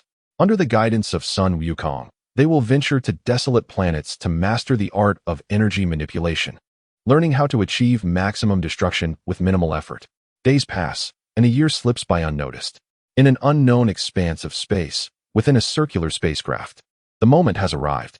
In the dark, Vegeta opens his eyes, quietly gazing at the Earth, which draws ever closer. The Grand Estate. Oh, have they arrived on Earth? I see. It has indeed been ages since I engaged in warm-up exercises. Sun Wukong snickers, calling out in his heart, something fun is about to happen. Come quickly. In an instant, Clillin, Yamcha, and the others, situated miles away, turned their heads towards Sun Wukong's direction. What could possibly be so entertaining? Yamcha embraces Puer, and in mere seconds, the distance between him and Sun Wukong has diminished significantly. Clillin, Tien, and the others abandon their tasks, rushing over with utmost speed. Within a minute, everyone has gathered. Sun Wukong sits casually on a sofa, taking a bite of an apple, and remarks nonchalantly, aliens are approaching. Do you have confidence? The group exchanges resolute glances. They are the most formidable martial artists on the planet. Fear? Never. Very well. The circular spacecraft streaks across the Earth's atmosphere like a meteor, descending rapidly into the heart of the city. Vegeta and Nappa emerge from the vessel, their feet meeting the moist earth, infused with the scent of grass and the pungent aroma of the soil beneath. As the citizens witness the aliens disembarking, a flurry of speculation ensues, with hundreds gathering around. Humph. I loathe greeting insignificant insects, Nappa grumbles, flicking his fingers lightly. A wave of energy erupts from below, obliterating the city. Every structure crumbles under Nappa's might, leaving behind gaping chasms. On the other side, what a powerful energy! Clillin exclaims in astonishment. The group, eagerly awaiting this confrontation, includes Sun Wukong, Clillin, Sun Lingy, Sun Wufan, Lazili, Tien, Chaos, Yamcha, and Piccolo. Let us go, Nappa. Vegeta quickly scans the surroundings, soon pinpointing several high-energy life forms amid the rugged wilderness nearby. They're coming. Yamcha gasps, taken aback by the formidable presence of the short warrior. 2 energy signatures approach from the distance, gradually expanding and hovering in midair. It seems you are Kakarot. You bear a striking resemblance to Bardock. Vegeta descends slowly, looking down from his height. Reveal everything about Earth and the training of magic. And perhaps I might spare your life, Kakarot. Vegeta has no intention of engaging in idle chatter. His energy surges explosively, winds whipping around him, distorting the very air. What overwhelming power! Sun Wufan stumbles back, his eyes filled with dread. Sun Lingy finds herself trembling, hiding behind Lazili. The others are similarly affected, beads of cold sweat dotting their foreheads. Humph, do you think you are worthy? Sun Wukong erupted with a golden aura, swiftly appearing before Vegeta. What? 3,000. 4,000. Accompanied by the explosive sound of the detector, Vegeta's pupils constricted. His battle power ultimately registered at an astonishing 22,000, while his own was merely 18,000. Hey, is this the Prince of the Science? Even I, a low-ranking warrior, surpass him. He is truly pathetic. Silence. Sun Wukong's voice resonated like a demonic echo from the depths of hell, replaying incessantly in Vegeta's ears. Anger surged within Vegeta, his temples throbbing. As he gathered his might for the ultimate technique, Gallic Gun. In mere seconds, the sky darkened with ominous clouds, lightning flashed, and purple light flickered ominously. Wherever the Gallic Gun passed, everything crumbled into dust. Chapter 64. Defeat and Retreat. Kakarot dares to challenge Prince Vegeta. he truly seeks his demise. Naba remained composed, extracting a glass vial from his pocket and shaking it.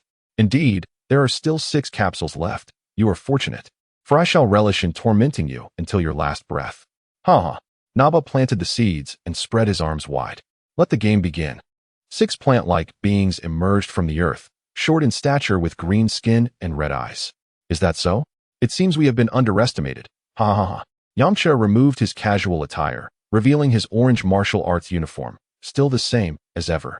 Clillin, Tien, and Kaiatsu stood behind Yamcha, their previously concealed auras erupting in a blaze of white energy. Go have some fun with them. At Naba's command, the plant creatures began to encircle them from all directions. A bunch of insignificant pests. At that moment, Lapis suddenly appeared from behind Lazuli. Having transformed from a scrawny lad 6 years ago into a muscular figure with a noticeably colder demeanor. I thought you wouldn't show up.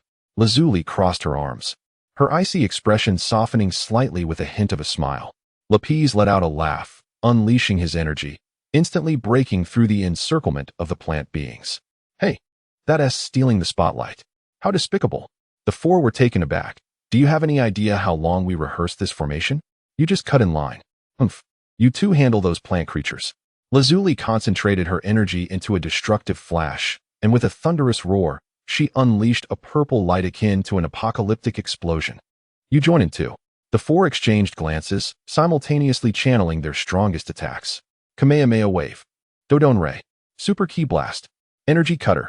In an instant, a riot of colors flashed, and as Naba turned to flee, his legs remained unmoving.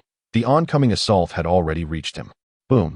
This was the most devastating damage the Earth had ever witnessed, obliterating 100 meters without leaving a trace. Though limited in range, the sheer power was so immense that Naba could not even emit a cry of agony, his entire being annihilated on the spot. It was as if he had vanished without a trace. Damn! Lapis cursed under his breath, hastily retreating several hundred meters, quickly preparing his most formidable technique. Ultimate destruction. A thunderous roar echoed, dust billowed, and the ground craters multiplied exponentially. I am truly astounded by these old fools. They nearly brought about my demise. In mere seconds, Naba met his end. The vegetative beings widened their eyes, standing frozen in place. What should we do? It appears our leader has perished. What are we to do? Run away.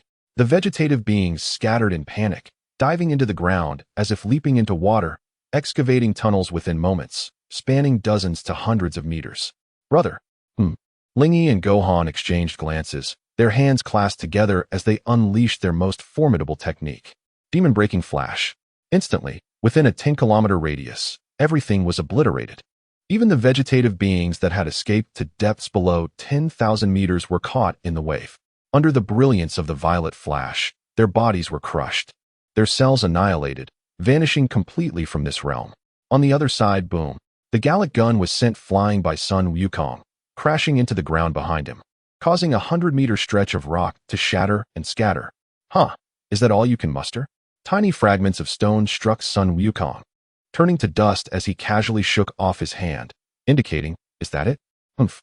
At that moment, Vegeta realized that Sun Wukong was significantly stronger than he. Should I transform into a great ape? Suddenly, several voices interrupted his thoughts. Father, go for it. Defeat that diminutive prince. The 2 little ones nearby cheered for Sun Wukong. What? That useless Naba couldn't even last a few minutes. The opponent's attire remained pristine, clearly indicating that Naba was merely a character easily manipulated by others. It seems your companions are not as impressive as they appear, failing to endure even a minute. Sun Wukong appeared mysteriously beside Vegeta, delivering a swift kick. When did he? Before Vegeta could react, Sun Wukong's figure reappeared, this time with even greater speed. His fingers clawed tightly at Vegeta's cheek. How infuriating. Vegeta immediately struggled. Yet despite his efforts, Sun Wukong remained as immovable as a mountain. Silence. Sun Wukong soared into the air, and upon descending, he forcefully slammed Vegeta's face into the ground. Instantly, rocks, boulders, and trees collided intimately with Vegeta. Ha ha ha. Thrilling, isn't it? Father has taken flight, Lingy remarked. Yes, father has taken flight, Gohan replied. Bang. You 2 are merely echoing each other. The 2 little ones, smoke rising from their heads, collapsed to the ground. Sister, you are far too rude. Children should not be taught in such a manner. At this moment, Lapis stepped forward, speaking with righteous indignation. Indeed, mother is wicked. X2 the two little ones scrambled to hide behind their uncle. Oh, do you have some clever tricks up your sleeve? Lazili's expression darkened, emanating a dangerous aura, reminiscent of a demon from hell. How terrifying. X2 the two little ones clung to each other, tears welling in their eyes. Meanwhile, as the speed intensified, Vegeta's already battered body suffered even further. A prince? Merely a worthless fool. Worthless prince. Useless. Useless. Vegeta's eyes turned crimson. A surge of white energy erupted from his being, manifesting a power more formidable than ever before. Get away from me. Vegeta let out a furious roar, his energy surging dramatically, creating a powerful repulsive force that enveloped him like a sphere. Trees and stones in close proximity were sent flying. His strength has indeed increased considerably, yet it remains insufficient. Goku stood firm as a mountain, utterly unfazed, even retrieving a mint from his pocket to pop into his mouth. You, Vegeta bellowed, his white aura flaring up once more, the repulsion intensifying. The surrounding area for miles was uprooted. Animals scurried in all directions, desperately seeking refuge. The sky darkened with ominous clouds, thunder crackled, and golden lightning occasionally flashed across the heavens. A kilometer away, a colossal tornado rampaged, while 10,000 meters out, titanic waves unseen for millennia attempted to crash upon the land. Under the influence of Vegeta's aura, the world resembled a scene from the apocalypse. However, within mere seconds, Vegeta's eyes rolled back, and he collapsed to the ground, causing the world to return to its normal state. Was that really his ultimate move? What a disappointment. I was all excited for nothing. Discontentedly grabbing Vegeta by the collar of his fate, I swiftly transported him to his spaceship, tossing him inside and activating the launch button. Go on, and next time, perhaps you can excite me a little. He had dominated Earth for far too long and was in dire need of a thrilling battle. For Goku, suppressing his power always felt unsatisfactory. Boom. The spaceship slowly ascended into the air, swiftly departing Earth with a whoosh. Chapter 65. The spaceship, is it truly wise to let him go? Lazili emerged slowly from behind Goku, her gaze cold and expressionless, subtly revealing a hint of murderous intent. That guy is useful. Is he? It would be best to eliminate him next time. His strength is no trivial matter, so be cautious. Rest assured, that won't happen. Goku and Lazili returned to the spot where Naba had perished. Do you wish to embark on an adventure in the cosmos? Adventure. Their eyes widened. When did we acquire a spaceship? Indeed, it is a spaceship crafted by Bulma. After some explanation, it became clear that the vessel Goku had previously used to arrive on Earth had been transformed by Bulma into a massive spaceship capable of traversing the galaxy in just a few days. We must go. The two youngsters jumped up and down, their hands raised high. Children are always brimming with curiosity and anticipation for anything new. All right, and what about you? I will go. Piccolo was the first to raise his hand, equally intrigued by the cosmos. Seeing Piccolo take the lead, the others followed suit, eager to participate. Earth had grown monotonous, and they yearned to witness the wonders of other planets. Fear of the unknown was absent in their hearts, replaced only by boundless curiosity. Any unfamiliarity stemmed from insufficient power, but their power was more than ample. They were undaunted. Excellent. Everyone returned home, preparing for the long journey ahead. At the Grand Estate. What? You want to take them on a cosmic adventure? Kiki exclaimed in shock. How wonderful. I want to go too. Lanchi shouted excitedly. Kiki and Lanchi instantly became contrasting images, one dejected, the other radiating sunshine. You two have had enough. Sun Wukong's eyes darted about, signaling that it was her turn to make an entrance. Bulma nodded in affirmation, indicating that she would take charge. Oh dear, with Wukong around, his unrivaled strength guarantees safety. She reassured. Indeed, all the strongest martial artists on Earth are going, so there's absolutely no danger. Lazuli concurred enthusiastically. Lanchi and the two little ones nodded vigorously, their eyes sparkling with excitement. Quick, shield your eyes. It's too bright for my sight, exclaimed Chi-Chi, hastily covering her eyes. Understood, just make sure to return promptly. Aren't you coming? Sun Wukong approached Chi-Chi, gently caressing her cheek with a tender expression. Well, someone needs to look after the Senzu beans. What if I leave and a few days later they perish? Chi-Chi retreated a few steps, flustered, her cheeks tinged with pink. The three women behind her stifled giggles, amused by Chi-Chi's ever-easy shyness. What are you laughing at? Am I wrong? If the senza beans die, what will happen to the children? A year prior, after nearly exhausting 10,000 senza beans, Sun Wukong summoned the Dragon Balls, wishing for a vast senzu bean plantation. However, the cultivation conditions were exceedingly stringent, and Bulma's current robots were incapable of planting. It solely relied on Chi-Chi's efforts. Fine, I've already said to find someone to help.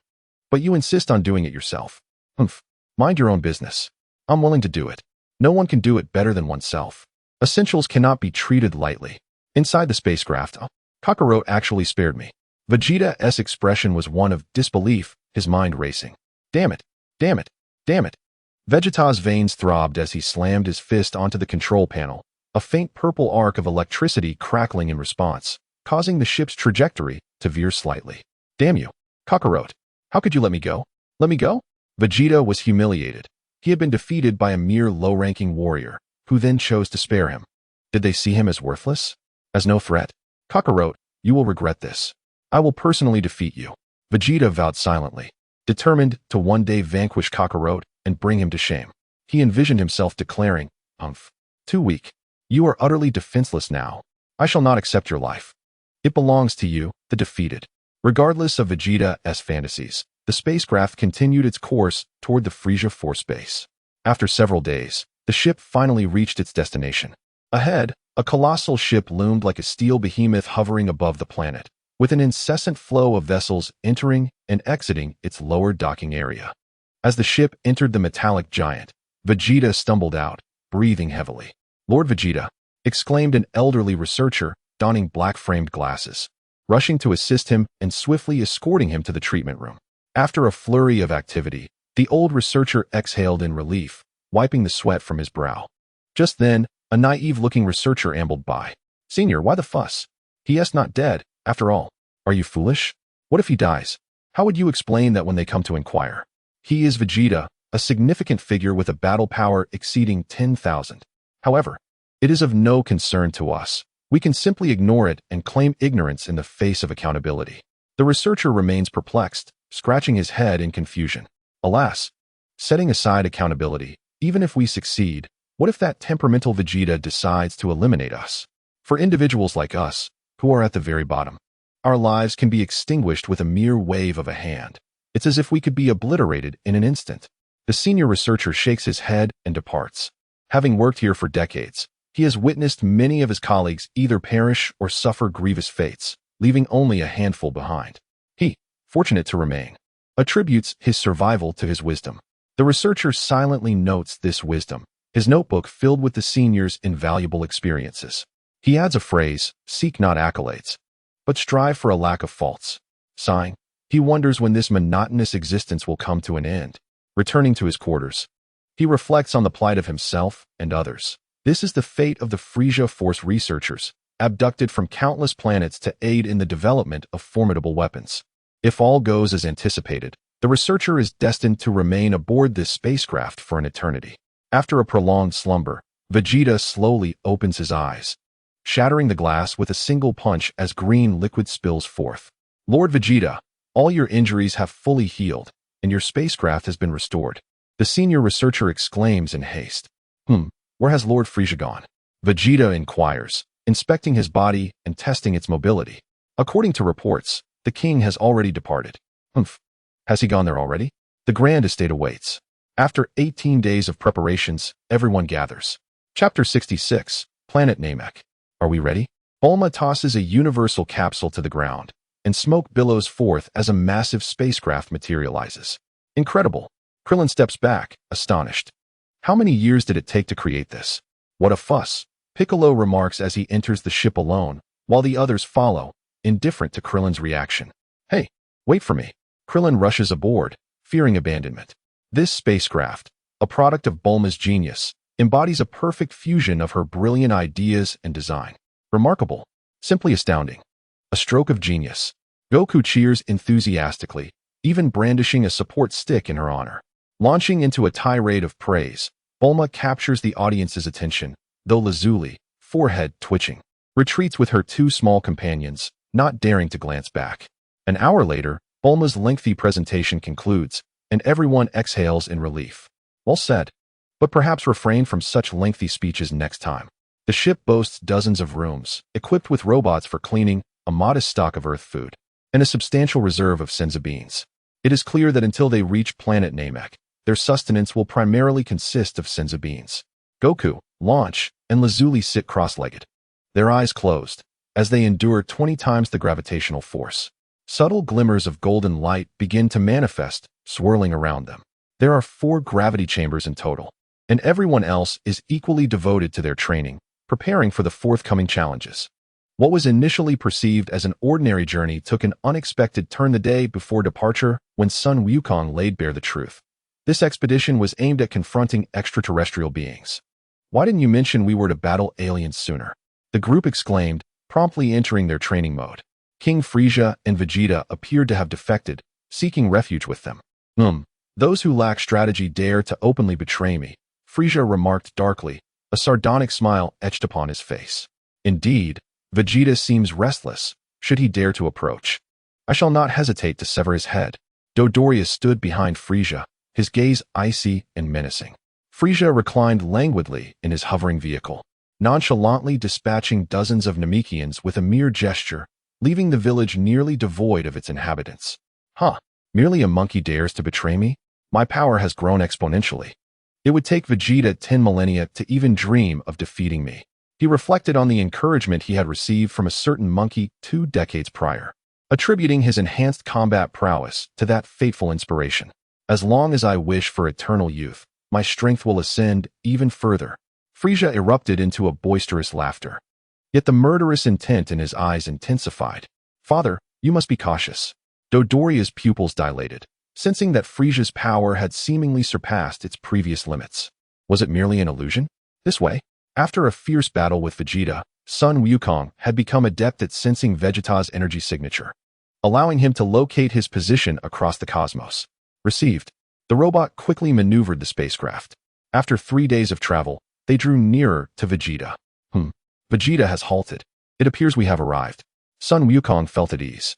Although he had yet to master the Super Saiyan transformation, he felt confident against Frieza's 100 million battle power. With closed eyes, he contemplated the intricate composition of his cells, bones, hair, and internal organs. The method of transformation was deceptively simple, not solely reliant on rage. "What's wrong? You aren't considering confronting Frieza, are you?" Meanwhile, on King Kai's planet, the king shouted in fury, "That is the Cosmic Emperor. With your talents, you will undoubtedly surpass him in a few years. Why seek danger now?" Sweating profusely, King Kai reminisced about Sun Wukong's month-long training on his planet 5 years prior, during which he mastered the Kaioken technique. The spirit bomb took 5 months to learn. He had initially believed it would be a formidable challenge, only to be astounded by Sun Wukong's innate talent, which allowed him to grasp it despite its supposed difficulty. Such talent, if he survives, surely he could become a King Kai with ease. Yet, doubts crept in. Would he truly be capable? Rest assured, Frieza is of little concern to Sun Wukong. Very well. Just be careful. King Kai knew he could not dissuade Sun Wukong, and sighed as he retreated to his dwelling. The violet figure's abdomen twisted violently, erupting in a spectacular explosion midair. Vegeta scoffed disdainfully, effortlessly retracting his hand. Meanwhile, a loud bang echoed as the scouter exploded from Dodoria's ear, crashing to the ground. "Lord Frieza, it seems Vegeta's combat power has reached 22,000. Let me see my latest scouter." Dodoria was incredulous. "What? Vegeta's combat power is 24,000. Dodoria's voice quivered with panic as he stepped back. "Such power could easily annihilate me. There's nothing to be surprised about. Vegeta, a battle-hardened warrior, has undoubtedly mastered certain techniques during his time on Earth. However, it is merely 24,000. The two of you can handle it together." Frieza's expression was one of utter contempt. The spaceship entered the atmosphere, plummeting like a meteor, the steel glowing with heat as its speed gradually diminished. Ultimately, it halted midair, slowly descending, displacing the Earth below and creating 4 deep craters in the soil. "You go find the Namekian Elder," Son Goku remarked before vanishing in a flash of speed. The others exchanged glances, and Piccolo led the way, sensing a familiar energy from the Namekians. as if he had experienced it long ago. Keep up. Bulma pondered for a few seconds before hastily grabbing the two young boys and following suit. Although Piccolo had once been malevolent, years of acquaintance had revealed his composed and aloof nature. He would surely not act irrationally, having undoubtedly uncovered a clue. The others understood and swiftly took flight, keeping their energy suppressed to a minimum. Upon reaching the atmosphere, they were immediately enveloped by an overwhelming aura, reminiscent of a hellish abyss. The malevolent energy sent chills down their spines, as merely standing on Namek elicited a suffocating sensation. Fortunately, it was weaker than Goku, which was why they dared to venture to Namek.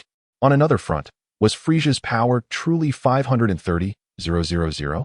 Son Goku relied on his physical prowess, leaping over dozens of mountains, each time leveraging his strength, transforming the muddy ground into large craters, with dirt flying in all directions. Could it be that my perception is flawed? I clearly remember the measurement units from the Scouter 20 years ago, yet why is it that from the moment of his birth, Goku possessed an innate ability to sense energy, having already conducted his own assessments of the Scouter's units? Could it be? A change swept over Son Goku's countenance, his gaze growing cold, his aura becoming more restrained, as unyielding as stone. It is absolutely that way. Chapter 67. The Grand Elder. On another front, Piccolo, relying on his unique perception, successfully detected a faint signal. After traversing hundreds of mountains and thousands of kilometers, he finally reached his destination. Why? Piccolo pondered, perplexed as the sensation grew increasingly familiar. Could he also be an alien? Observing Piccolo standing in a daze, the others immediately halted, cautiously scanning their surroundings. What's wrong with you? I'm fine. It's just that it feels very familiar, warm, as if I've returned home. Piccolo's thoughts were interrupted, and regaining his composure, he leapt to the highest point. What should we do? Krillin hesitated slightly. You all stay here.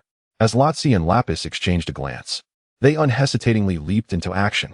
The siblings, possessing formidable strength, had a higher chance of survival in the face of danger. They could not remain passive. We watched from a distance, ready to provide support at the first sign of an ambush. Bulma transformed into a dragon and swiftly ascended to a height of 10,000 meters, her gaze sharp and focused on Piccolo and the others. Mom, I want to go, Sun Lingy exclaimed, eager to join. So do I, Sun Wufan added after a brief hesitation, his heart filled with concern, but his resolve soon solidified. No, you would only bring them unforeseen trouble. Bulma rejected their request. Although their combat power had reached 1,000, it was still far from sufficient. You've arrived. The Elder is already aware of this matter. A being, resembling Piccolo in skin tone, emerged from a white house, causing goosebumps to rise on Piccolo's skin. The prophecy. The Elder with the heightened perception is truly formidable.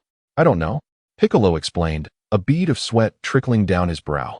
The siblings exchanged a glance, signaling their trust, yet their muscles remained tense, prepared to flee at the slightest hint of an ambush. I am Neru, a Namekian like you, Neru said upon meeting Piccolo, a wave of familiarity washing over him, prompting him to speak unexpectedly at length. The Elder? Indeed, we are all children of the Elder, who is also an ancient Namekian. Neru led everyone into the white circular house, revealing a grand chair at the center, upon which sat a tall elder.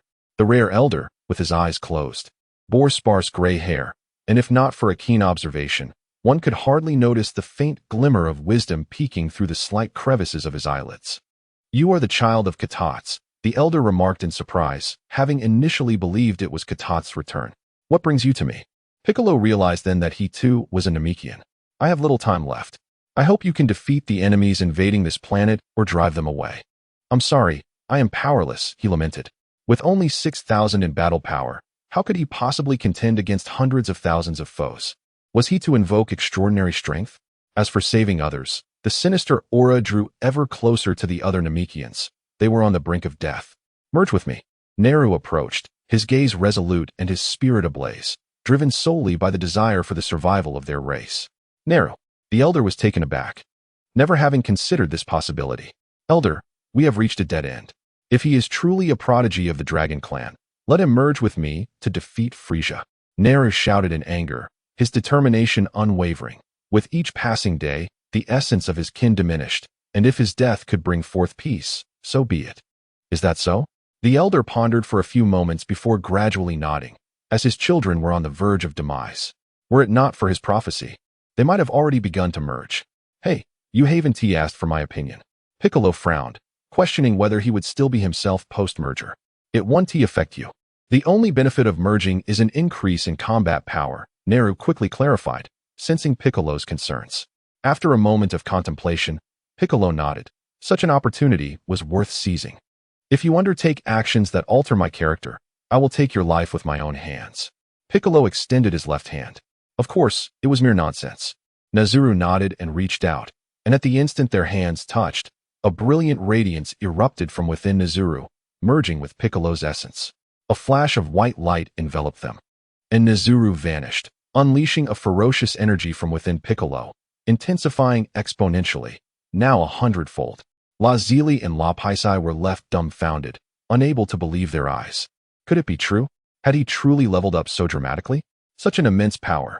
To assimilate at such a scale? It was as if he had saved centuries of cultivation. Even Sun Wukong could not rival this. What overwhelming energy! What had Piccolo done?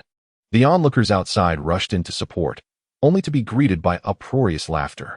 Ha ha! How splendid! Piccolo shouted triumphantly, feeling the surging power within him.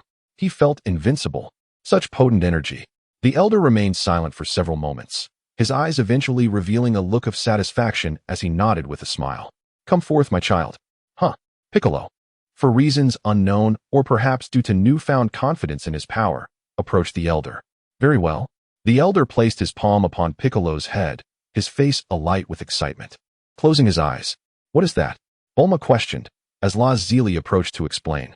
Oh, I never realized Piccolo was an alien, a Namekian no less. My heavens. A mere assimilation resulting in such a monumental enhancement. How extraordinary. Potential unlocked. The elder withdrew his hand, a benevolent smile gracing his face. Child, your potential is immense, yet I cannot fully awaken it. No sooner had the elder's words left his lips than Piccolo's energy surged once more. The mere release of his essence sent titanic waves crashing upon the shore, the ground fracturing violently, spreading at a breakneck pace. The sky darkened with ominous clouds, air swirling chaotically, and those in the room were drenched in cold sweat, standing frozen in place. Ha ha, now even Sun Wukong cannot defeat me. Piccolo laughed maniacally, revealing his fangs, a sinister aura enveloping him. He was beyond the comprehension of earthly beings, feeling as though with a mere touch, he could shatter this planet, reducing it to a fragment of a colossal meteor in the cosmos. Uncle Piccolo is terrifying. This is not the Uncle Piccolo we know. The two little ones trembled, clutching each other tightly, tears welling in their eyes as they hid behind Bulma. Ahem, ahem.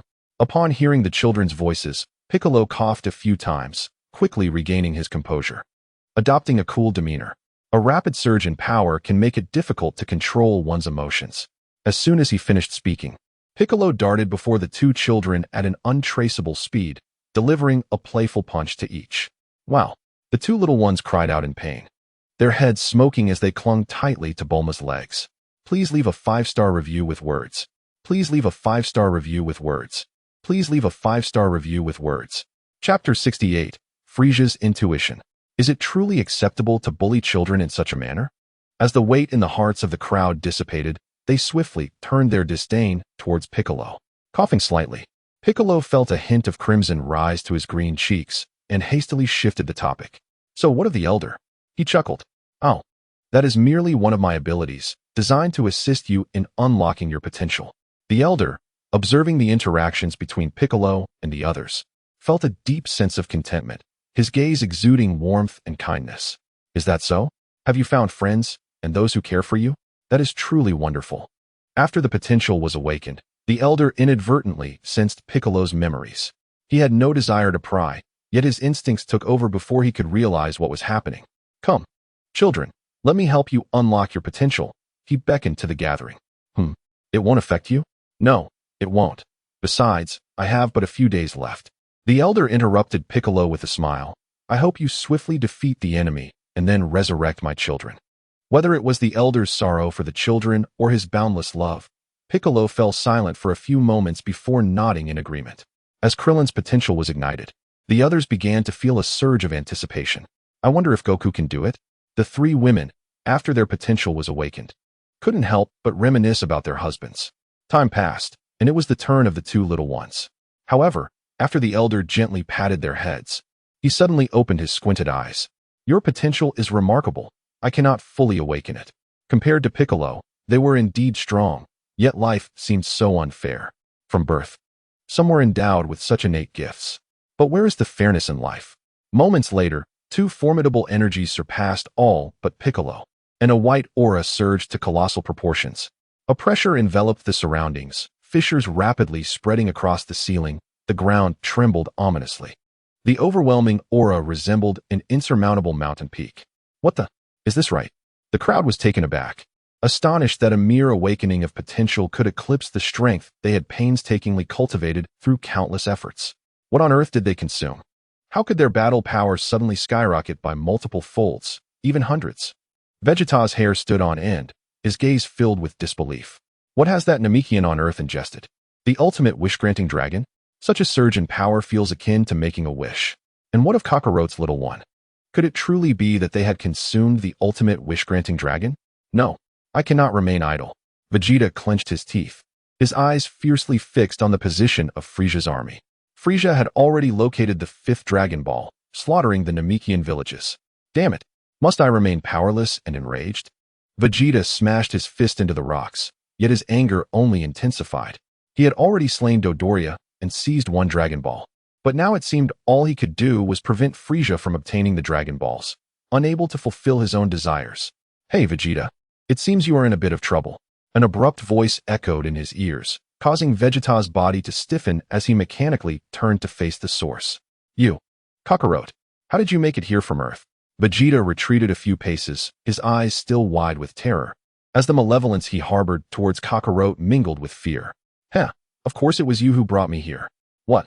Vegeta recoiled, his expression contorted in horror.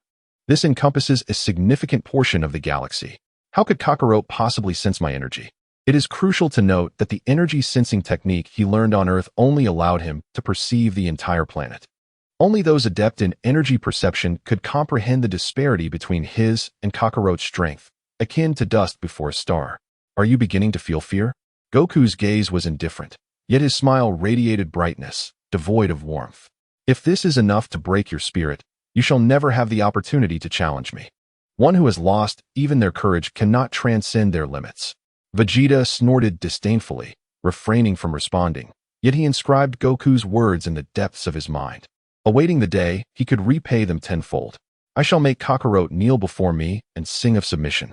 Goku pondered for a few moments, a malevolent glint in his eyes, amusement dancing upon his features. Hey, Vegeta, how about I distract Frieza for you? This way, you can seize the Dragon Balls. Really? Vegeta's mind raced, attempting to decipher Goku's intentions. Indeed, I have always been true to my word. All right. Though Vegeta was aware of the malicious intent behind Goku's proposal, what if he succeeded? He would grasp any opportunity with fervor. Ha ha ha ha, I eagerly await this. Goku smirked, swiftly moving to confront Frieza. Vegeta furrowed his brow. As long as Kakarot drew Frieza's attention, Sabo's current combat prowess was insufficient to defeat him. What was Kakarot planning? Why did he harbor an ominous premonition? Who is it? In the instant Goku approached, Frieza instinctively reacted, attempting to evade. Yet Goku had already reached Frieza's side, his finger aimed at the neck. Frieza barely managed to dodge. A sharp sensation surged through him as Frieza clutched his head, his expression icy. You despicable monkey! How dare you ambush me? His gaze fixated on the severed horn on the ground, murderous intent surging within him, his face contorted in rage. Ha ha ha! I never expected the Cosmic Emperor Frieza to be such a diminutive creature. Knowing who I am, you still dared to strike? Frieza's teeth clenched in fury. Meanwhile, Sabo stealthily positioned himself at a safe distance, not daring to utter a word. I cannot be bothered to explain. You are unworthy of hearing it. 5 razor-sharp claw marks surged forth, slicing through the ground with precision. What is this? Frieza attempted to retaliate, but as he drew near, his expression shifted dramatically. Yet it was too late. The claw marks severed through his 3 fingers with ease, which fell to the ground, staining the grass with blood. Ack! As he felt the searing pain coursing through his body, his contempt dissipated, replaced by a grave seriousness. Monkey! Frieza instantly transformed into his second form, energy surging from his body, unleashing a barrage of deadly beams. Dozens of potent purple flashes surged towards him. Not a chance. Not a chance. Sun Wukong effortlessly evaded every attack from Frieza, almost as if he were playing a game, even taking a moment to dance amidst the chaos. With a resounding crash, Frieza unleashed a barrage of hundreds of death beams, yet not a single one found its mark. Frieza's forehead bulged with veins, clearly exasperated. Not wishing to squander another moment, he tensed his entire body and, in the blink of an eye, transformed into his final form. Chapter 69. Final form. Is it really necessary to transform so soon? Sun Wukong promptly decided to make his escape. Don't run. Earth-splitting slash. Frieza, now visibly agitated, brought his fingers together, channeling a swirl of purple energy before making a powerful swipe. A massive blade of energy shot forth, slicing through the air with deadly precision, rapidly closing the distance to Sun Wukong. It seems Frieza's power has surged significantly. There is an unusual aura about him. I must further test Frieza's strength. Sun Wukong nimbly sidestepped to the left, narrowly avoiding the attack, and in an instant, he had fled 1,000 miles away. Zabo, stay here. Guard the Dragon Balls. Frieza commanded, transforming into a purple light as he pursued Sun Wukong, leaving a trail of violet energy in the sky. Yes, Lord Frieza. Zabo exhaled a sigh of relief, remaining within the energy field, his heart racing with trepidation. Suddenly, a sharp pain radiated from his back, spreading throughout his body. As Zabo regained his senses and caught sight of his assailant, he was bombarded by a multitude of energy blasts. Boom, boom. Dust erupted, obscuring visibility, as Vegeta, having launched a surprise attack, unleashed a flurry of energy waves, culminating in the devastating Gallic Gun to conclude the skirmish. Is that all you've got? The Dragon Balls are mine. Vegeta swiftly leaped to the Dragon Balls, which shimmered with golden light as they congregated. Only one more Dragon Ball remains to fulfill my wish. Suppressing his excitement, Vegeta casually fired an energy blast into the ground, burying all 5 Dragon Balls. Now, only I know their concealed location. Is that so? Thank you for revealing the location of the Dragon Balls. Zabo's energy wave surged, ready to unleash its fury. Before Vegeta could react, he was struck. Boom. I am one of the rare transformation races in the universe. Zabo's once handsome visage grotesquely swelled, his face covered in warts, transforming him into a grotesque, toad-like alien. Die? Vegeta gasped, the pain in his back constantly hindering him, making it increasingly difficult to regulate his energy. He concentrated his power into the most formidable Gallic Gun he could muster. In an instant, the world around him darkened, as if everyone had vanished, leaving him standing in solitude. Gallic Gun. With a thunderous roar, he unleashed a torrent of energy fueled by his unwavering resolve. What are you babbling about? Zabo waved his left hand dismissively, effortlessly deflecting the Gallic Gun, which spiraled into a nearby village. In an instant, a flash of purple light erupted, leaving devastation in its wake for 10 miles. What? It was deflected. Vegeta's pupils constricted in shock. I can simply sweat you away. With astonishing speed, Zabo approached Vegeta and delivered a resounding slap to his shocked face, sending him flying hundreds of meters. You might have found the Dragon Balls, but you buried them beneath the village, didn't you? Zabo wore a triumphant expression, as if everything had unfolded according to his calculations. However, what is this? Is this not permissible? You are far too swift. Zabo's eyes gleamed with amusement. Vegeta felt darkness envelop him, his pupils rolled back, and he collapsed onto the stone-strewn ground. Zabo smirked wickedly, returning to his original demeanor, and extended his green hand downward. Quite impressive. As Zabo's smile grew increasingly malevolent, his movements became more fervent. Meanwhile, Goku and Frieza each arrived at a clearing. It seems you wish to engage in a little play. Oh, are you aware that I intentionally lured you here? Indeed. You must be the very support that Vegeta has betrayed me for, correct? Is Vegeta not currently with Mr. Zabo? At this juncture, Frieza paused for a few seconds, then grinned wickedly. But alas, Mr. Zabo is a transformed extraterrestrial. He is not one that Vegeta, with his mere battle power of 24,000, can defeat. I dare say Vegeta is likely already lying unconscious on the ground. Oh ho ho ho ho ho. With this thought, Frieza's emotions soared, unleashing a quintessential villainous laugh. Regrettably, you are mistaken. Goku had already amassed the Kamehameha wave in advance, and with a mighty shout, the blue energy surged toward Frieza. Haha. Frieza scoffed disdainfully. swatting the Kamehameha away with ease. Such feeble energy cannot triumph over me. Oh ho ho ho ho. Frieza was in no rush to strike. Rather, he resembled a child who had not played with a toy in ages, delighting in tormenting the insect that crawled beneath his feet. He distinctly sensed that the energy of the monkey below was less than 1/10 of his own, yet in this universe, such strength was exceedingly rare. Alas, I inadvertently grazed the Ginyu Force just now. Frieza flicked a switch, and the wicked smile on his face grew even more sinister. Why has that Scion monkey been silent since earlier? Could it be? Frieza suddenly realized, and a lethal beam shot forth, piercing through Goku's head. Cursed monkey! A barrage of several hundred death beams, laden with malice, rained down, zipping through the air. Each beam penetrated Goku's body. It was merely an afterimage. How dare you? How dare you mock me? The more Frieza pondered, the angrier he became, releasing a frenzied series of death beams that obliterated the ground in a 100-mile radius. Mountains crumbled, the earth fractured, and trees vanished without a trace. Frieza, still unsatisfied, concentrated a supernova in one hand, intending to annihilate the entire Namek. Forget it, Frieza paused for a few seconds, his smile stiffening, a murderous intent surging forth. Energy radiating from his body like a demon returned from the depths of hell. Your goal is the Dragon Balls, is it not? I shall await your arrival, hee. Frieza retracted all his energy and swiftly departed. Goku, observing from 1,000,000 kilometers away, wore a grave expression. This power does not resemble a mere 1 billion. It appears I must prepare in advance. Goku slightly turned his head, his gaze sharp and unearthly, unlike that of an ordinary mortal. His vision pierced through waterfalls, traversed mountains, and navigated forests, ultimately resting upon Sabo and Vegeta. Whoosh! A flash of golden light pierced the air, and Sabo's seductive smile abruptly froze as he collapsed to the ground. Wow! Over 100 miles away, Sabo struggled to breathe, blood gushing from his throat, staining the vibrant grass beneath him. It seemed he was still alive. Sun Wukong had no intention of striking again. After all, he was merely a weakling. He deliberately spared Sabo's life, driven by a sudden curiosity to witness Vegeta's awakening expression. However, was Piccolo exhibiting some kind of extraordinary prowess?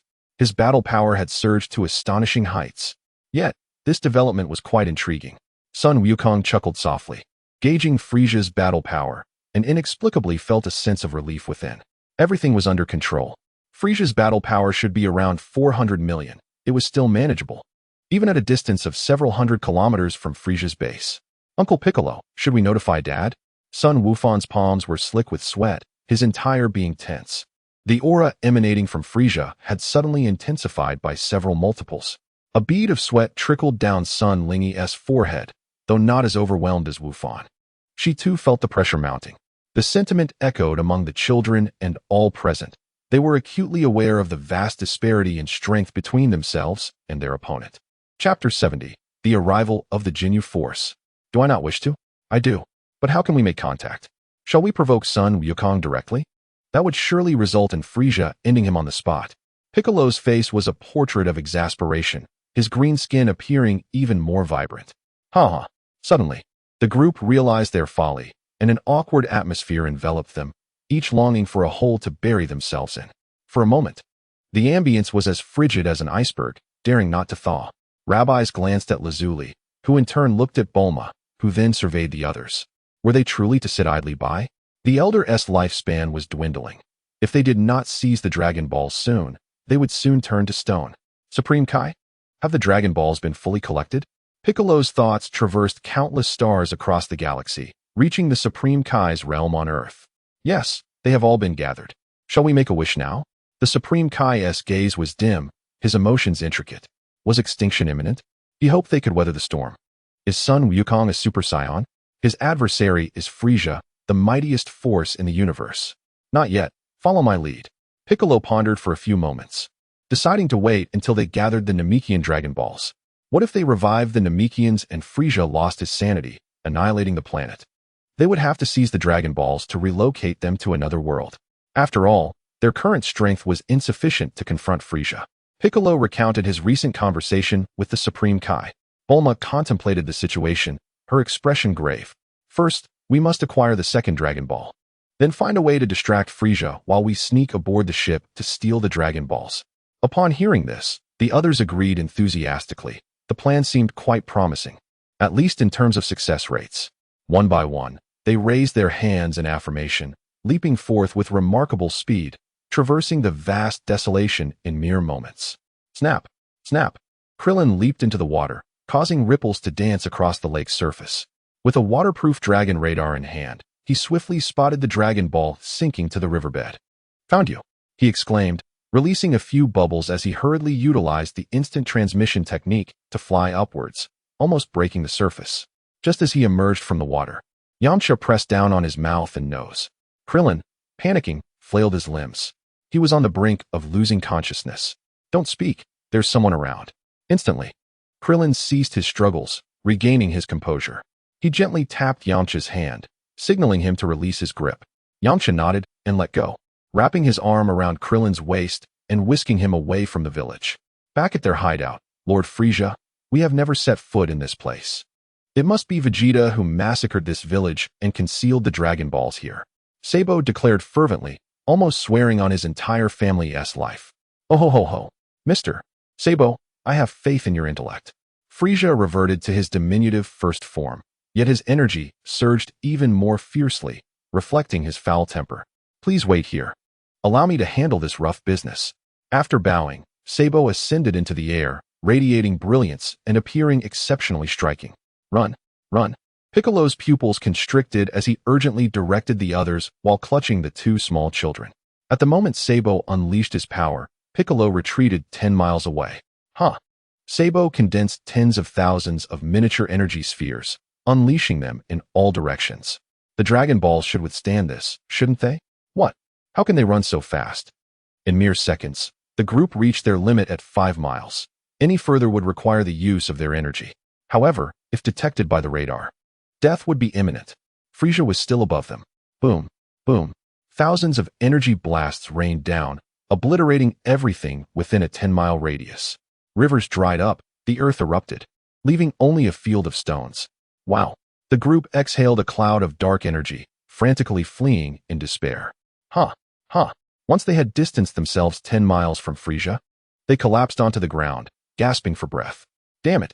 Bulma's face darkened as she clutched her clothing tightly. "I will make Frieza pay for this." Launch lay on the ground, her face grim, feeling utterly unfortunate. Meanwhile, time passed, and Sabo searched repeatedly but still could not locate the Dragon Balls. "Mr. Sabo, where are the Dragon Balls?" Frieza's temper boiled over, veins bulging on his forehead, radiating murderous intent. In an instant, Sabo found himself enveloped by that murderous aura, his body stiffening in fear. "Lord Frieza, please let me explain, no? Just give me one more chance." Before Sabo could finish, a death beam pierced through his body, and he fell lifeless to the ground. "I no longer wish to hear your nonsense." Frieza's gaze was icy as he turned away. "Had it not been for your capture of Vegeta, you would have met your demise long ago. The task you failed to complete will be handed over to the Ginyu Force." As Frieza departed, the others were left in stunned silence. Did he just kill him? Indeed. Typical of the nefarious antagonists in television dramas, those deemed of no utility may meet their demise. Holding the Dragon Ball aloft, Krillin exclaims, "To hell with it. We have successfully acquired the second Dragon Ball. Now, we merely need to seize Frieza's Dragon Balls." Piccolo's eyes gleam with increasing fervor. Inside Frieza's spacecraft, a tempest brews. Damn it! Damn it! Damn it! Vegeta, submerged in the latest healing chamber, tightly closes his eyes, gritting his teeth in frustration. Suddenly, he opens his eyes wide and shatters the glass with a single punch. Green liquid gushes forth from the breach, wreaking havoc upon the special alloy floor. "Humph! Did you think I would recover from my injuries so swiftly?" Vegeta strides to the changing room, discarding his drenched battle attire for an older ensemble. As this vessel is bereft of anything new. "Frieza! Frieza! The Dragon Balls you so diligently collected are now mine." Vegeta senses Frieza's energy emanating from the distant east. Ecstatic, he roams the spacecraft, unleashing energy blasts that obliterate the walls, transforming the already chaotic scene into utter ruin, a veritable wreckage. No, not here either. Panic seizes Vegeta as he frantically ponders where Frieza might have concealed the Dragon Balls. In the midst of his desperate search, 5 meteors streak across the sky. their velocity increasing alarmingly. Oh no! Vegeta realizes he must flee, yet it is too late. With 5 deafening booms, 5 massive craters appear nearby as the circular spacecraft slowly opens its doors, enveloped in smoke. Curse it!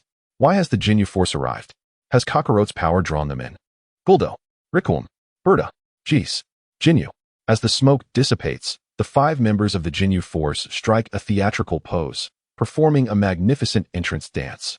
Lord Frieza, we express our gratitude to the readers for their unwavering support.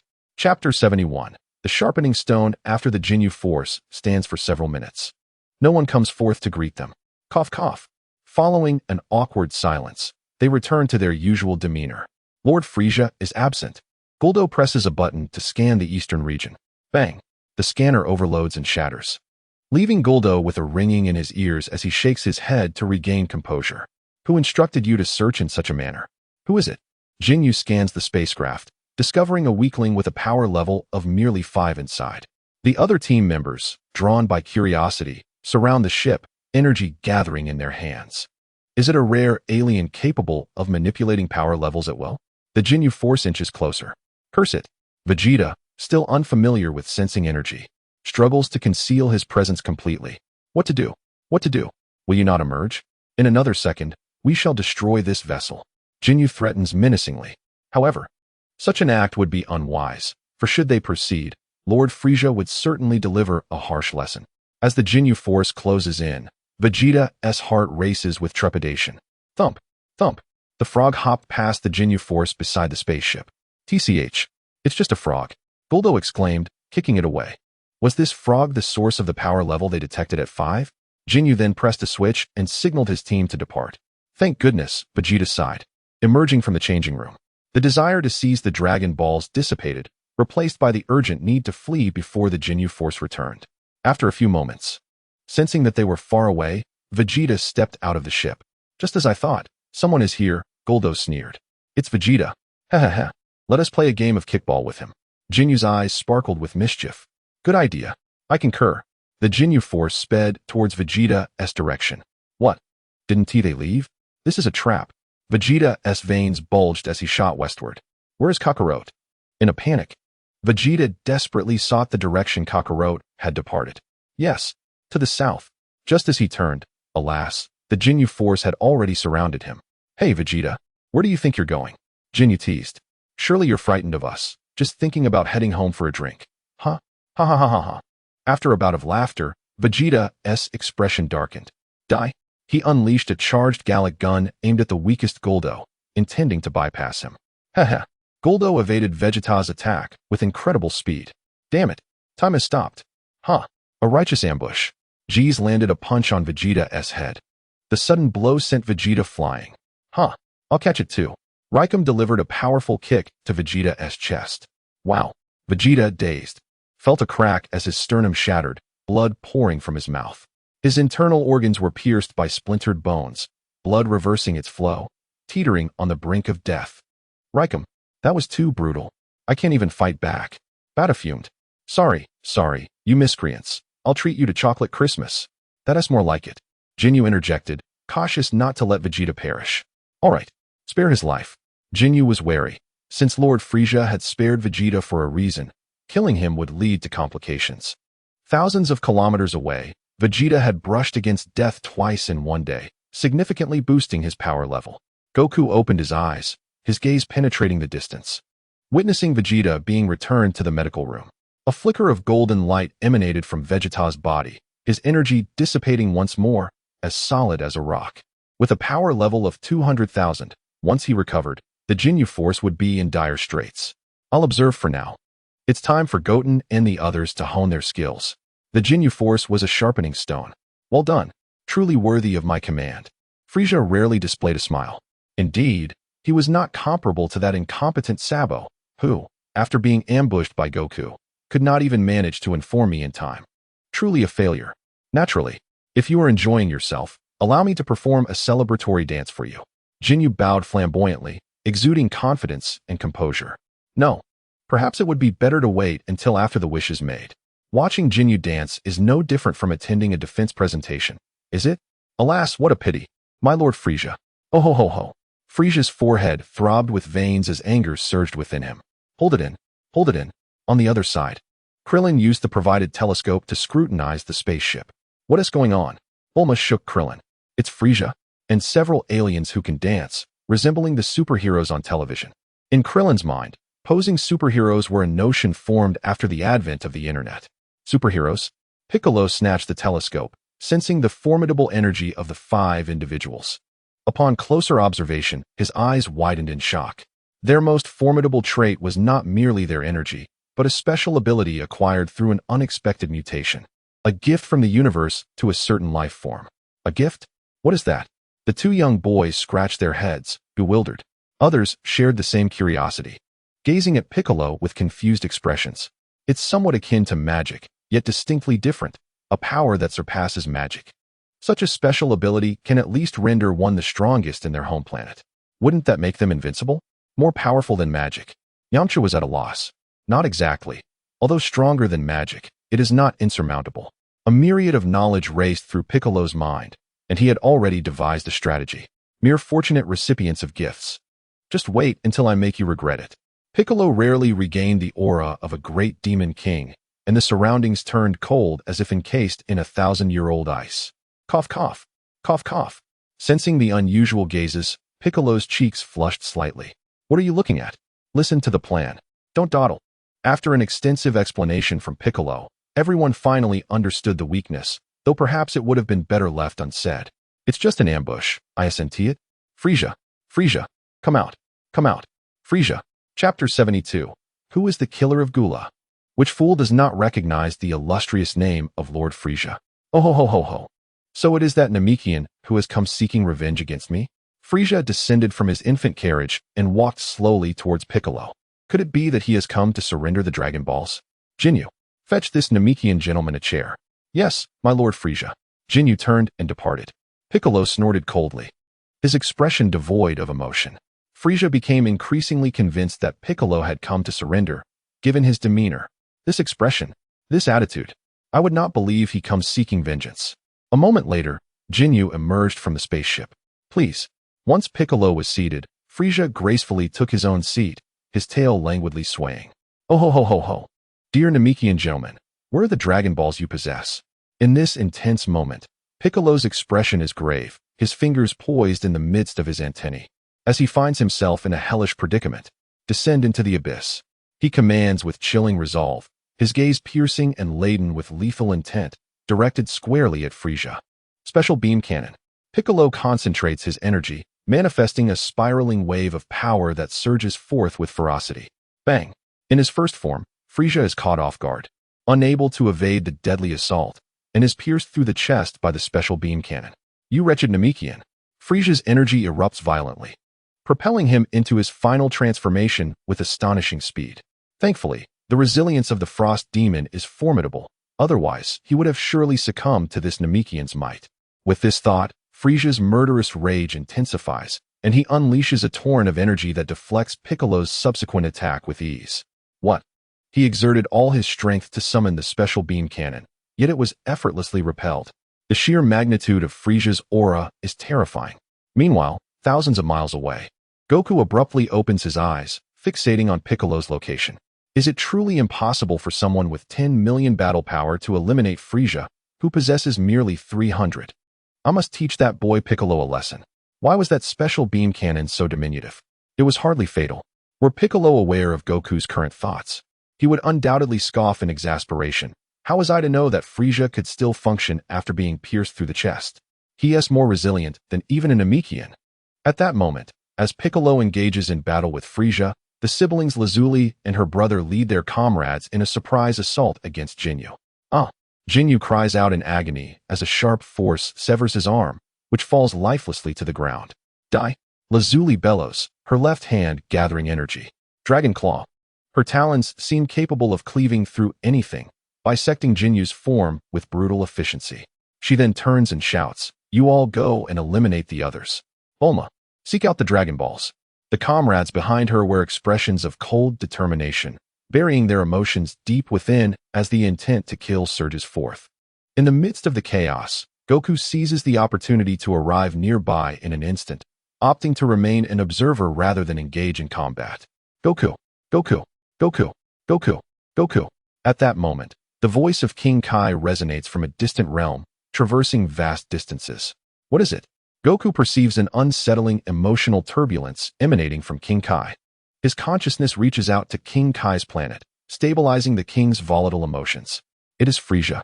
King Kai's panic subsides somewhat, yet his excitement remains palpable. He has killed Gula. Gula, who is even stronger than Frieza. Gula. Goku is taken aback. Indeed, 5 years ago, Frieza's power surged dramatically, resulting in the demise of his brother, Gula. King Kai trembles, his eyes wide with fear. Understood. Thank you for the warning. Goku replies. Damn it, this has gone awry. No matter, just be cautious. The connection with King Kai abruptly fades. Curse that Namekian. Frieza seethes with rage, recalling the Scion monkey from before, now fixated on the Namekian. What do you all take me for? This is absurd. I am the Emperor of the universe, the strongest being alive. In an instant, energy erupted from Frieza's body, causing planet Namek to tremble on the brink of collapse. Dark clouds enveloped the sky, while the seas roared, unleashing monstrous waves. The desolate land was suddenly beset by countless tornadoes, and the very ground quaked as if nearing destruction. Planet Namek teetered on the edge of annihilation. What? It was one thing for Frieza to survive an attack, but to be alive and thriving, multiplied in strength by hundreds, was incomprehensible. The Kaioken, 20-fold. 2 years prior, Goku had imparted this ultimate technique of the KO to him. At the time, Piccolo had resisted vehemently, yet the Kaioken proved to be utterly irresistible. The Senzu bean within Piccolo's abdomen began to stir. Should he sustain injuries, the bean would vanish instantly to heal him. Die, you Namekian. On another front, Vegeta slowly opened his eyes. Am I still alive? He felt his body returning to its former state, energy surging within him. A power several times greater than before coursing through his veins. Magnificent. Now, even the entire Ginyu Force would stand no chance against me. Crash. Glass shattered once more. Liquid spilling forth. He needed to act swiftly. The energy outside belonged to the Namekian of Earth. Vegeta sensed trouble and burst from the spacecraft, only to be met with the familiar faces of Goku's friends. Oh, it's Vegeta. If you wish to survive, you'd best step aside. Lazuli scoffed. Though his energy was significantly greater than hers, everyone had their hidden trump cards, did they not? Did he truly believe she was merely a force of rage?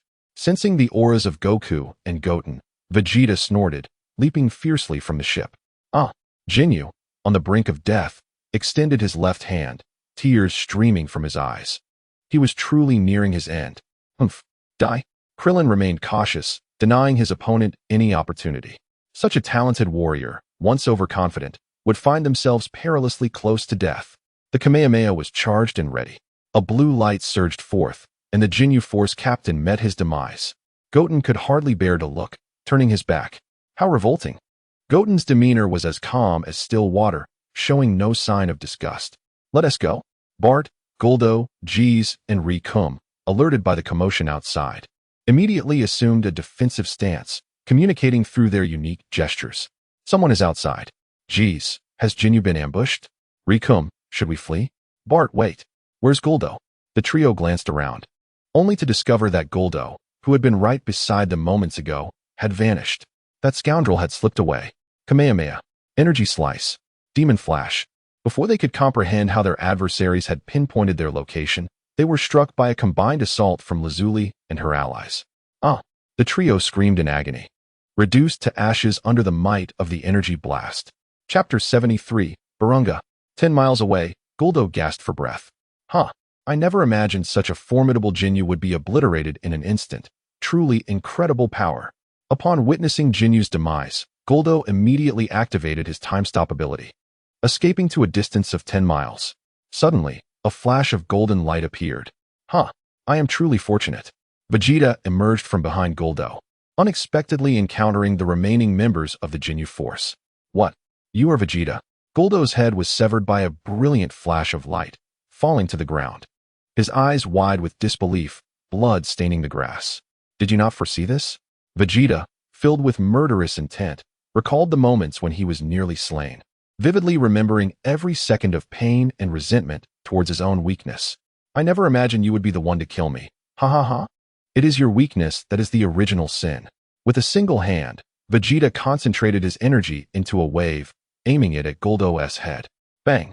A burst of golden light flashed, and Goldo's head vanished, leaving no trace behind. Meanwhile, Bulma, armed with the dragon radar, was searching beneath the spaceship with Tien and Kairatsu. Found it! Bulma exclaimed, releasing an energy blast that created a deep crater in the ground. As the dirt flew, 5 shimmering Dragon Balls were revealed. Excellent! We must hurry and call Piccolo to retreat. Bulma shouted excitedly. This might become problematic, Tien remarked, glancing up. Kairatsu followed suit. In the sky, Piccolo, using a 20-fold Kaioken, was still no match for Frieza, his body being torn apart repeatedly, only to regenerate time and again. Thankfully, he had enough Senzu beans, otherwise, he would have perished long ago. With each collision between Piccolo and Frieza, a Senzu bean was consumed. Damn it, where has Goku gone? Why hasn't he arrived yet? Piccolo thought anxiously, as the 100 Senzu beans in his stomach dwindled. If Frieza continued his assault, he would surely be doomed. Quite resilient. Unlike the other Namekians who are far less durable, Frieza sneered, directing his attack at Piccolo. Death Beam Barrage. 100 violet beams shot forth from his fingertip. Piccolo attempted to evade, but found it futile. After dodging a dozen beams, the remaining ones were too swift, striking him with 3 beams. Piccolo staggered momentarily, and Frieza, with a playful glint in his eyes, unleashed 50 more death beams. Swish, swish, swish. Piccolo's pupils contracted as the death beams loomed perilously close. Bang, bang, bang. Suddenly, Goku appeared, his hands creating afterimages as he deflected the death beams effortlessly. Finally, you've arrived. Piccolo sighed in relief, consuming his last Senzu bean and recovering from his injuries. I'm sorry I'm late. Allow me to handle him from here. Got it. Piccolo quickly sensed Bulma's energy and transformed into a beam of white light, departing. Monkey, you've come back again. Frieza, now in a frenzied state, his muscles bulging like a grotesque creature from a horror game, declared, I will show you my ultimate form. He made no effort to stop Piccolo's escape, instead choosing to remain in place. He was determined to eliminate this bothersome monkey, seize the Dragon Balls, and annihilate this Namekian planet. Energy surged within him, his veins bulging as he bellowed. Frieza unleashed his full power. Incredible, my battle power can still increase. This is quite unfortunate. Sun Wukong's current base combat power is merely 5 million. However, this is easily remedied. Oh ho ho ho. Do you see it? A flawless physique, coupled with the most formidable power in the universe. Frieza chuckled with confidence, extending his arms wide, his gaze menacingly cold. Oh, to provide you with a clearer understanding. My current combat power stands at 750 million. Tremble with fear. Oh ho ho ho ho ho. Despair. Lose your sanity. The more Frieza pondered, the more exhilarated he became, his entire body trembling with delight, his tail swaying joyfully. Get away from me. Sun Wukong's fist struck Frieza's body with a series of relentless attacks. Yet, Frieza did not evade. Instead, he spread his arms wide, as if everything were under his control. Sun Wukong's eyes glinted with murderous intent as he unleashed his dragon claws. A streak of claw marks flashed by, sending chills down Frieza's spine, compelling him to instinctively move with blinding speed. Thud! Frieza's left arm plummeted from the sky, blood cascading from his body. What a pity. Sun Wukong casually shook his hand, knowing that overconfidence could lead to dire consequences, laughing heartily. This time, Frieza's laughter ceased, his arrogance utterly shattered, as the urge to kill surged from deep within him, enveloping his heart. In that instant, a punch that transcended limits. Boom! Sun Wukong's head exploded. A mist of blood erupting into the sky, cascading down like fireworks. The spectators, once engaged in the battle, suddenly found their pupils constricting. In an instant, silence enveloped everything. Those on the ground forgot even to make a sound. Moments later, Sun Wukong. Thunder rumbled through the heavens, followed by the rising tide of despair within their hearts. He had actually been defeated. Bulma's gaze became vacant, disbelief etched across her face. Lazuli and Launch soared into the sky, desperate to check on their beloved's body, only to be halted by Piccolo. Use the Dragon Balls first. We can resurrect Sun Wukong then. Upon hearing Piccolo's words, the crowd gradually regained their composure. Indeed, the Dragon Balls can bring him back. There is still hope. Moreover, There are the Dragon Balls of the Namekians.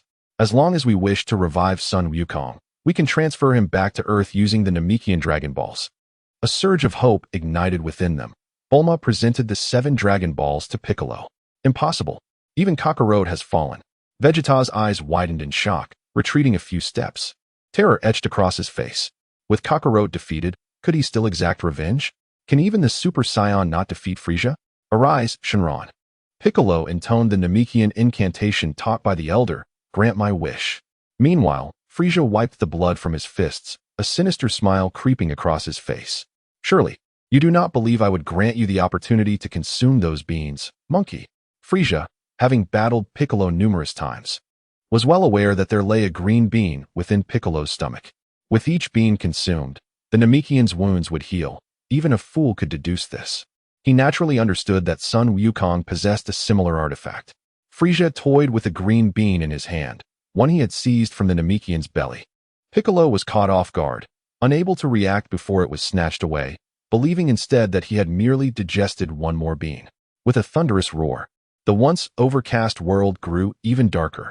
A bolt of lightning struck the spaceship, and a mysterious green creature emerged from the Dragon Ball, the Dragon Purunga of Namek. Was this the dragon capable of granting any wish? Frieza's heart surged with joy. Having sought this opportunity with great effort, it appeared to have presented itself effortlessly. Oh, how fortuitous. Chapter 74, The Arrival of the Super Saiyan.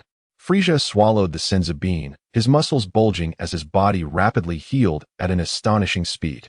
Remarkable. To feed these insects such a treasure was indeed a waste. A greedy darkness spread within him, and Frieza's aura grew increasingly sinister. This was rightfully mine. It was merely taken from me by these pests. I demand it back now. Hurry, Bulma urged anxiously.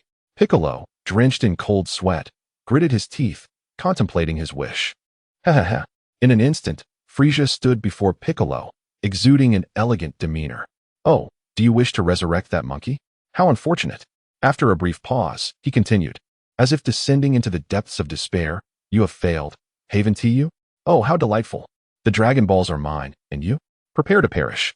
He launched a punch towards Piccolo, imbued with immense power and lethal intent. Piccolo felt as if he had fallen into an icy abyss, his heart freezing in fear. This time, there was truly no chance for escape. Ah, how intriguing. Did you truly believe you could kill me? A familiar voice echoed beside Piccolo, a golden-haired, blue-eyed man surrounded by a golden aura, firmly grasping Frieza's arm. A base combat power of 10 million. Is that Goku? The crowd erupted in joyous exclamations, astonished that he had not perished. Piccolo's resilience had multiplied beyond measure. Son Goku. His power had significantly increased. Even his hair had changed color. Piccolo's visage turned even greener as he swiftly retreated several dozen meters. Atop a mountain peak, Vegeta's eyes bulged in astonishment as he gripped the rock tightly. A Super Saiyan? This was the true Super Saiyan, an invincible warrior born once every millennium. The Super Saiyan. Vegeta's voice resonated throughout the land, heard by Bulma, Piccolo, and the Elder alike. Far away, the Elder opened his murky eyes, his heart racing. Could this be the legendary invincible warrior? The Super Saiyan? Naturally. Frieza heard as well. Humph. Merely a legend, he scoffed, his eyes gleaming with amusement as he sensed that Goku's energy was on an entirely different level. Is that so? A mysterious smile crossed Goku's face as he sent Frieza flying with a single punch. In an instant, dozens of mountain peaks were shattered, followed closely by thousands of energy blasts. Is that all? Frieza sneered, gathering a supernova at his fingertip, obliterating Goku's energy blasts one by one. Kamehameha. Goku had already appeared behind Frieza, the Kamehameha poised for release. I told you, it is nothing more than this. Frieza's muscles tensed as he absorbed Goku's Kamehameha without a scratch. Following that, he retaliated with a vicious punch. Wow, that hurts. I have never encountered such an adversary. A fervent expression of excitement illuminated Sun Wukong's face, his muscles quivering with an intensified desire for battle. Let us engage. With an explosive surge of energy, he summoned hundreds of energy waves, poised to unleash their might. Ha ha ha. Your energy purity is woefully inadequate. Frieza remained steadfast, allowing the energy waves to strike him directly. The ground trembled as a colossal cloud of dust erupted, enveloping the entire landscape. Super. Kamehameha. Seizing the moment while the smoke lingered, Sun Wukong unleashed his most formidable attack, vowing to vanquish Frieza on this very spot. Oh ho ho ho. Futile. Futile. All your assaults are utterly ineffectual against me. Frieza, intoxicated by his overwhelming superiority, reveled in the exquisite sensation of dominance.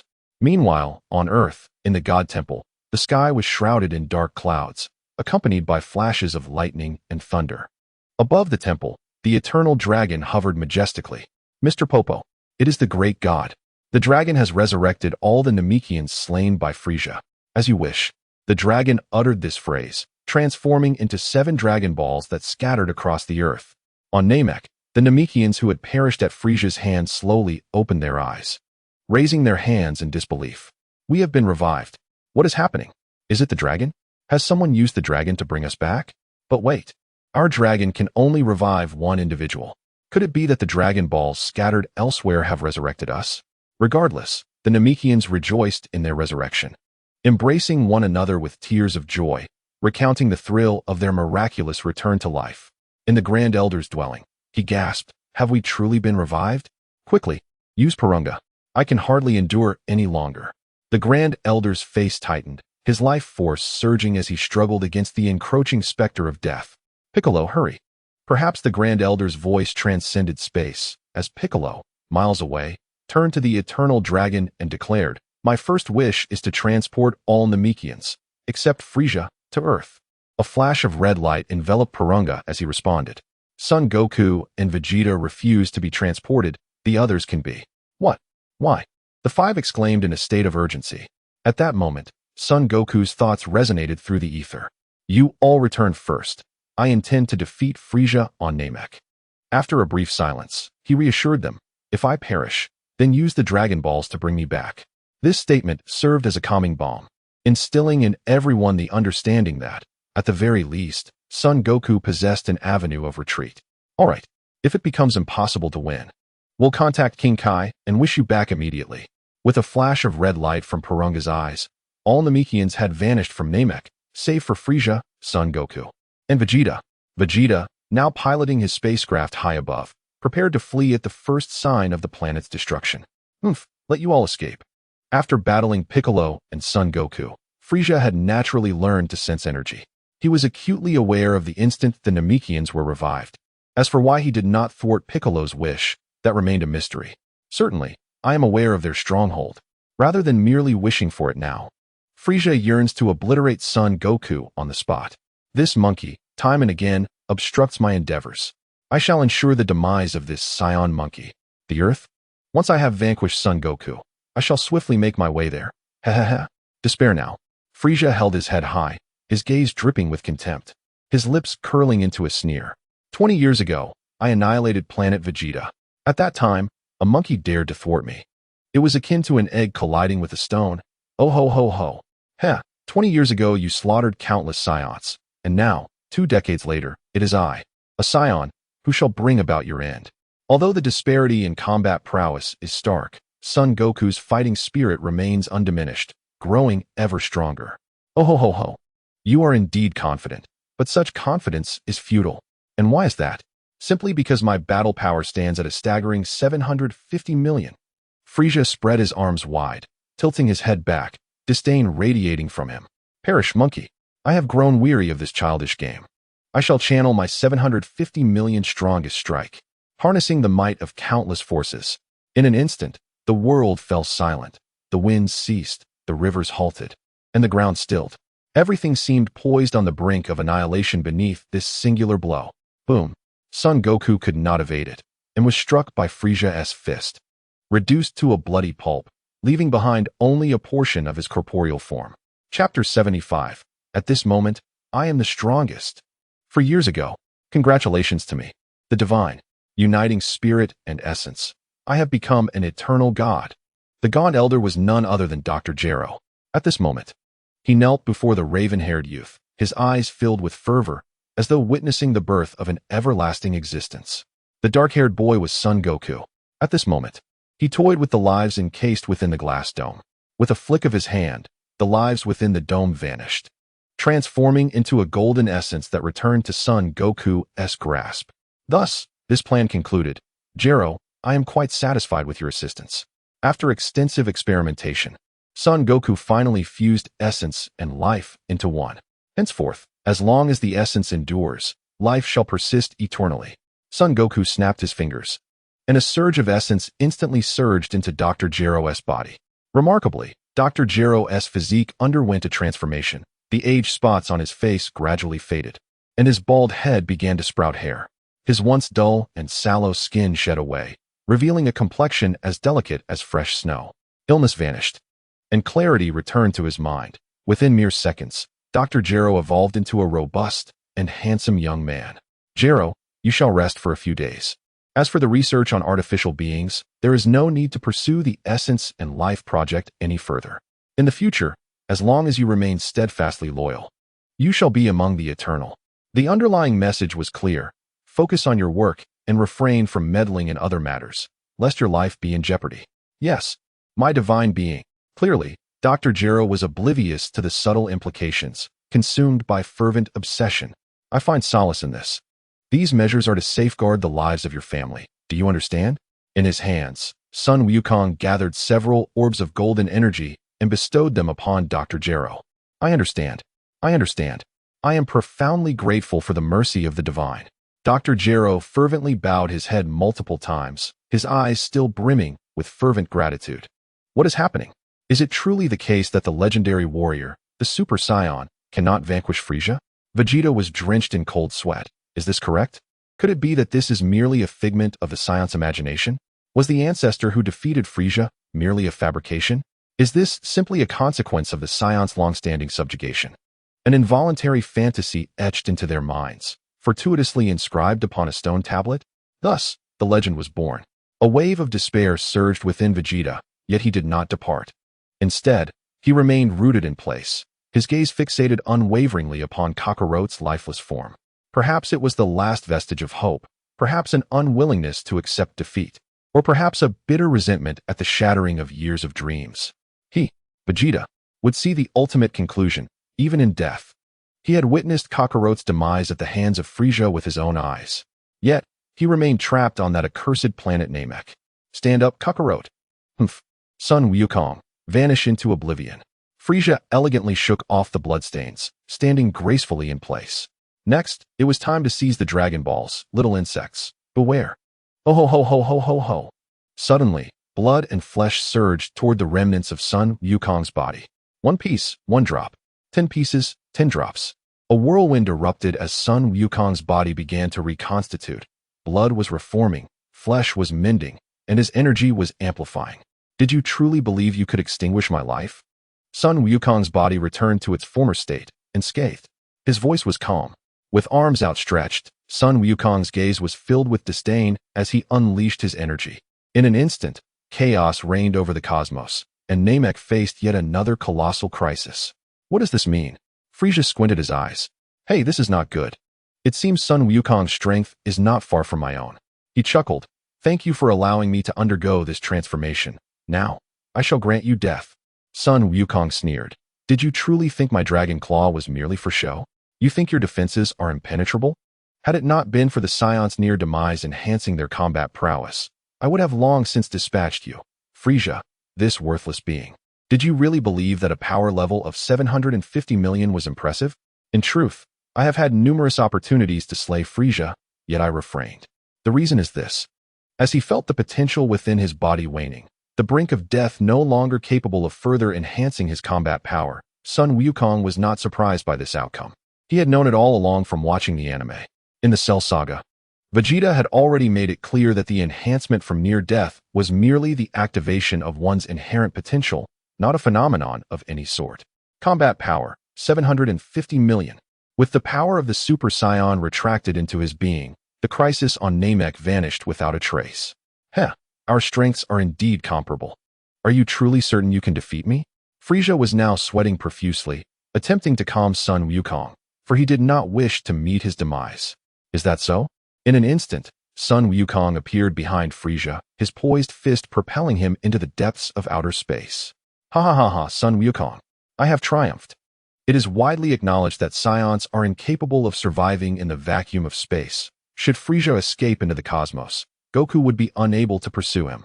With an overwhelming intent to kill, Goku teleports in an instant, standing before Frieza. How can your speed be so astonishing? Are we not evenly matched? Frieza gasps in disbelief. Eyes wide, hands shielding his head. There exists a disparity, even amidst 750 million. With a single punch, Goku sends Frieza hurtling back to Namek. Frieza soars over countless mountain peaks, ultimately crashing into the ground, creating a chasm thousands of meters deep. Blood gushes from his battered body as he struggles to rise. Why is this happening? Is this right? And what is the source of Goku's power? How can it penetrate my energy? By what right does he succeed in this? Frieza is utterly defenseless against Goku's every lethal strike. From this moment forth, I shall be the strongest. Goku descends slowly from the heavens, hovering above Frieza. Damn it! You shall perish. Frieza, having gathered a death beam in his hands moments earlier, prepares to unleash it. In an instant, several beams of death surge forth, imbued with relentless malice. Goku neither dodges nor evades. As the beams strike, he redirects them back. Frieza is struck by his own assault. His already ravaged body nearing death, blood draining, consciousness fading. Has he fallen after merely a few exchanges? Not enough. Not nearly enough. Having attempted to kill him twice, Frieza thinks he can succumb so easily? Not a chance. He tosses a Senzu beam from his pocket, which disintegrates and penetrates Frieza's body. Instantly, blood pours from his abdomen as the powder reaches his digestive system. Gulp. Frieza's injured form begins to heal at an extraordinary speed. Ha ha ha. How does it feel? Goku places a foot upon Frieza's crystalline head, rubbing his shoe against it in a display of utter humiliation. Damn, you scoundrel. Frieza, consumed by impotent rage, channels all his energy into a super death beam. With a desperate strike, he vows to annihilate Goku once more. A mere parlor trick. Goku, unlike before, perceives the death beam as nothing more than a sluggish snail's pace, utterly inconsequential. The energy is scattered, riddled with flaws. Frieza lacks even the most basic combat technique. You are destined for annihilation. It is fated. It is fated. The monkey of 20 years past spoke thus. The monkey of 20 years hence speaks likewise. Do you scions not recognize your wrongs? Your wickedness and brutality, treating all beings as mere animals, slaughtering them at will. Should you not be eradicated? Chapter 76. The Supernova Explosion of Frieza. What is this fellow rambling about?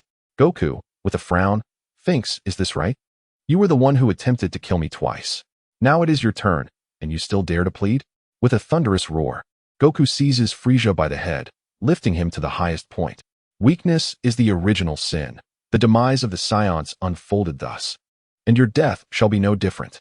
Frieza's weary eyelids suddenly burst open, propelling him from the planet at a velocity that surpassed all limits. In mere moments, the once massive Namek shrank to the size of a basketball. The Scions could not survive in the vastness of space. Why was it that Goku appeared before him in mere seconds, his fist following suit? Boom. Frieza attempted to fend off the blow with energy, yet it was futile. Goku's strength and scathe was fully unleashed upon his abdomen. A strange energy surged from the outside, mercilessly ravaging his flesh. His insides were pierced, the sounds of his organs slowly subsiding, his vision growing increasingly blurred. I feel as though I am on the brink of death. Fear not, I shall treat you well, especially after the kindness you've shown me just now. A voice, calm and gentle, whispered near his ear. Yet, to Frieza, it felt like the tortures of the 18 levels of hell before death. Please, spare me, Mr. Goku. I will reform. Frieza was overcome with fear. Terror gripped his heart. And all he wished for was to survive. To live. I beg you. If you let me go, I shall do anything. Each second of torment inflicted by Goku felt like an eternity to Frieza, as if he had endured decades of suffering. This was a stark contrast to Frieza's pampered existence, making today's pain the most excruciating he had experienced in centuries. Very well. Goku's serene face broke into a smile, and under the radiant golden light, he seemed to embody the sun god himself. However, this shall serve as a lesson for you. Let us make a deal. Endure 3 of my attacks, and I shall release you. That. All right, I want to use that technique. Good. Frieza rejoiced, believing he could withstand it as long as that bizarre move was not involved. The unfortunate Frieza failed to notice that Goku's murderous intent had not diminished in the slightest from the beginning. Why is Kakarot resurrected? His power now surpasses Frieza's. Is it the Scion's innate talent? Does one's battle power increase when faced with death? Vegeta observed the battlefield from his spaceship. In his eyes, Kakarot, upon revival, toyed with Frieza as if he were a mere rodent. He could not believe that Kakarot and Frieza were evenly matched. First attack, Goku unleashed a blue light, comparable to the explosion of a planet, striking Frieza. Indeed, he had refrained from using that technique. Feeling the force in his abdomen, Frieza realized he had not sustained severe injuries. Excellent. As long as he could withstand the final two attacks, he would survive. Frieza felt a surge of joy within. Second attack, Goku's fist, imbued with the might of billions, was poised for launch. Boom. With an unstoppable force, faster than Frieza could perceive, it struck him squarely on the head. Frieza collided with Namek at superluminal speeds, akin to a sharp needle piercing a balloon. Boom. Boom. The once fragile Namek erupted in a cataclysmic explosion. A light brighter than the sun illuminated the cosmos, casting its glow across the entire world. Vegeta turned pale with shock. The explosion engulfed him, and he hurriedly summoned his energy for defense. But it was too late. A surge of crimson light engulfed the spacecraft, which could not withstand the intensity and erupted in the vastness of space. From the explosion emerged a shadow, drifting through the cosmos. None other than Vegeta. Frieza's speed, far from diminishing, escalated with fervor. Boom. The planet hovering adjacent to Namek was instantaneously pierced. Boom. Frieza, infused with a unique energy, would cause the planet to explode the moment he reached its core. Not dead yet. His combat prowess has multiplied several times, and his vitality is remarkably tenacious. Goku hung suspended in the starry expanse, his gaze narrowed. Yet still, he is no match for me. Extending his arms, a surge of energy materialized between them, gradually expanding. A crimson sphere resembling a supernova detonated. Within it swirled countless explosive energies. Upon contact, one's essence would react and merge with that of the supernova, ultimately transforming into a magnificent cosmic firework. Ha! I have received it. I have received it. Frieza's heart brimmed with hope, his face alight with the thrill of having narrowly escaped death. It is too early to rejoice. The battle is far from over. Goku's thoughts resonated within Frieza's mind. Are you prepared? I am prepared. Frieza's gaze was resolute, his mind devoid of distractions, filled solely with a yearning for life. Then brace yourself. With those words, the supernova erupted.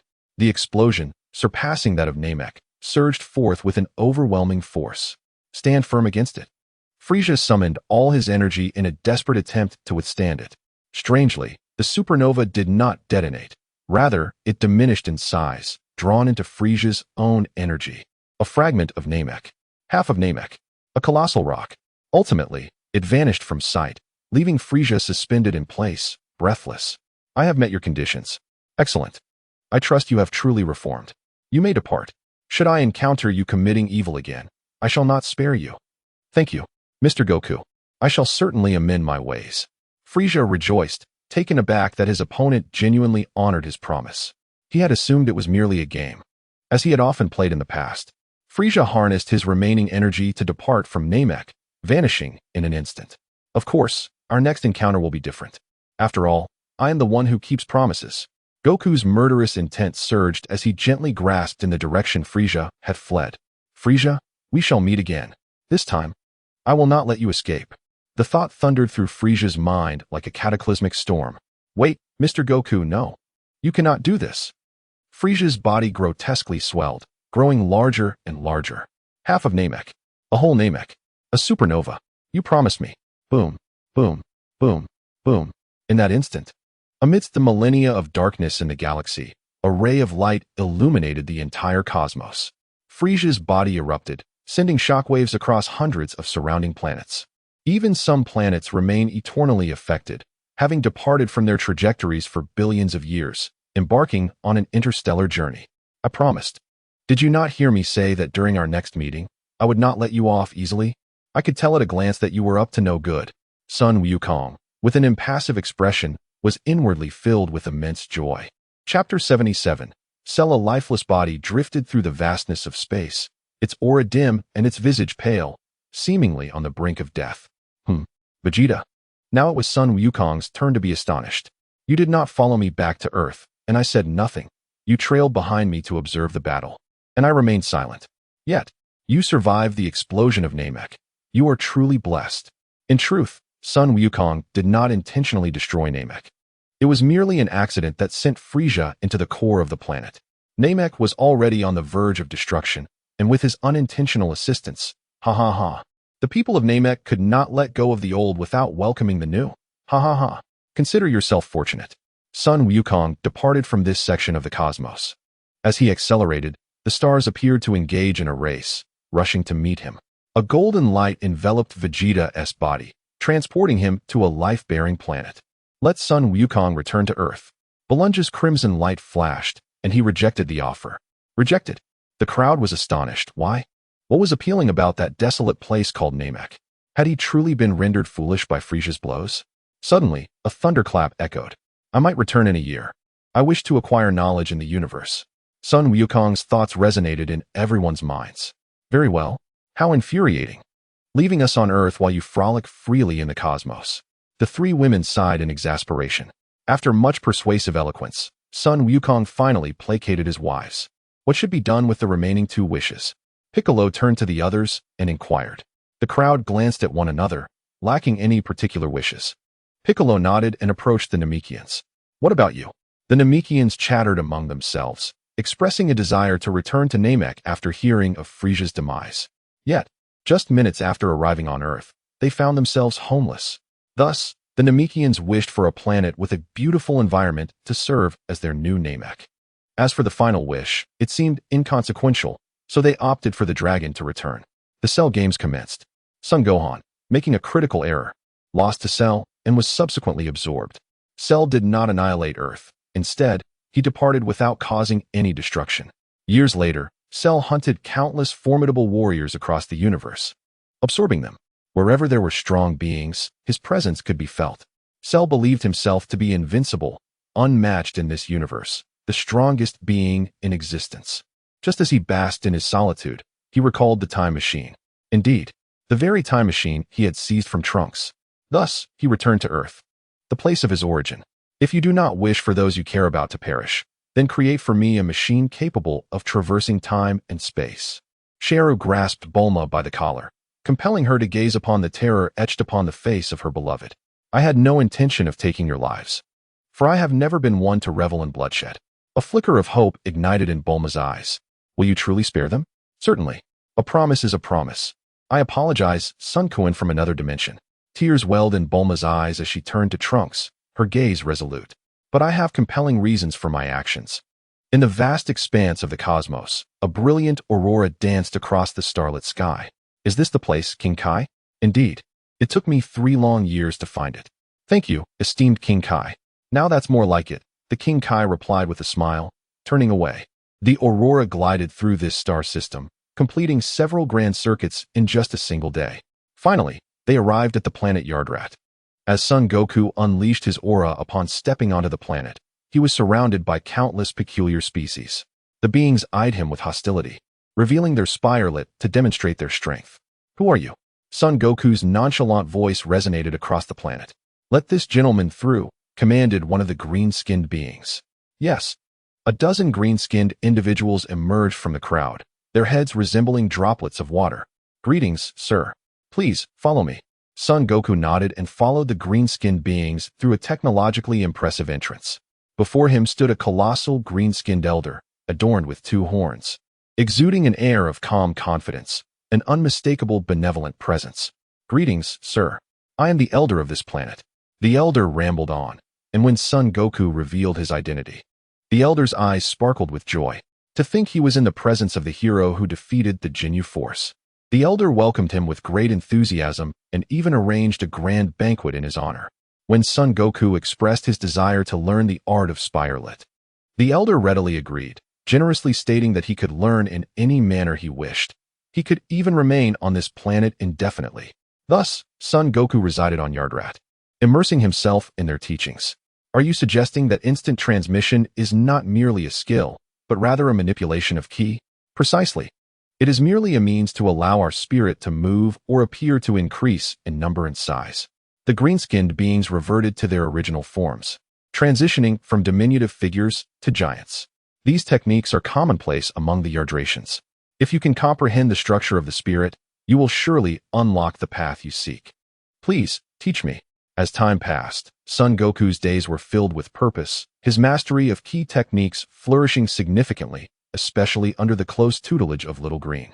Mr. Goku, your foundation is remarkably solid.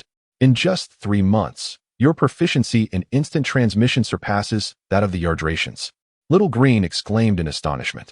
Son Goku's command over Spire-Lit rivaled that of the Elder, perhaps even exceeding it by a subtle margin.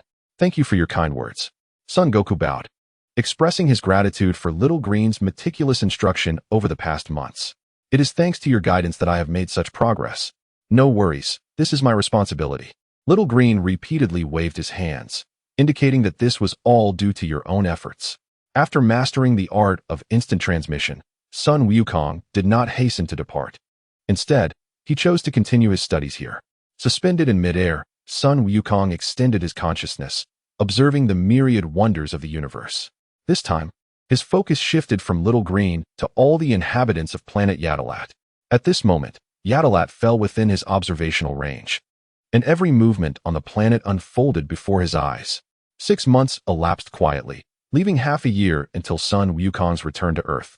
Sun Wufan and Sun Lingyi were now 5.5 years old and would not normally be required to attend school. However, at the insistence of everyone at home, they enrolled in an esteemed kindergarten, allowing them to engage with their peers. Krillin's wife, Jialuan, was pregnant, currently 3 months along. Chapter 78, Super Saiyan Sun Lingyi. Krillin was overjoyed and that evening indulged in dozens of bowls of rice. Just a minute after receiving the news, everyone was aware of his wife's pregnancy.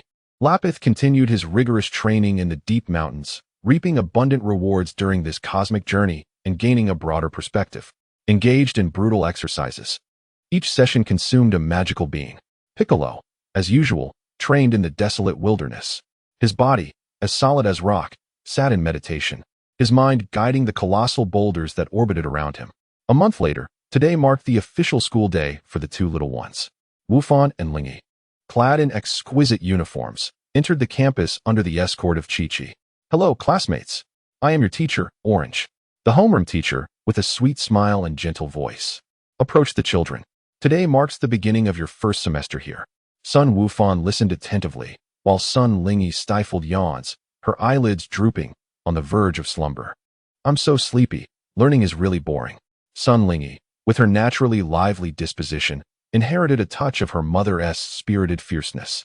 After class, as she had anticipated, there was nothing to look forward to, such as slides or games of tag. She was utterly uninterested. This is so annoying. Can't I skip school? It's really boring. After several hours of torment, the school day finally ended. Sun Lingyi let out a small sigh of relief, and as she stepped out of the school gate, the air felt refreshingly invigorating.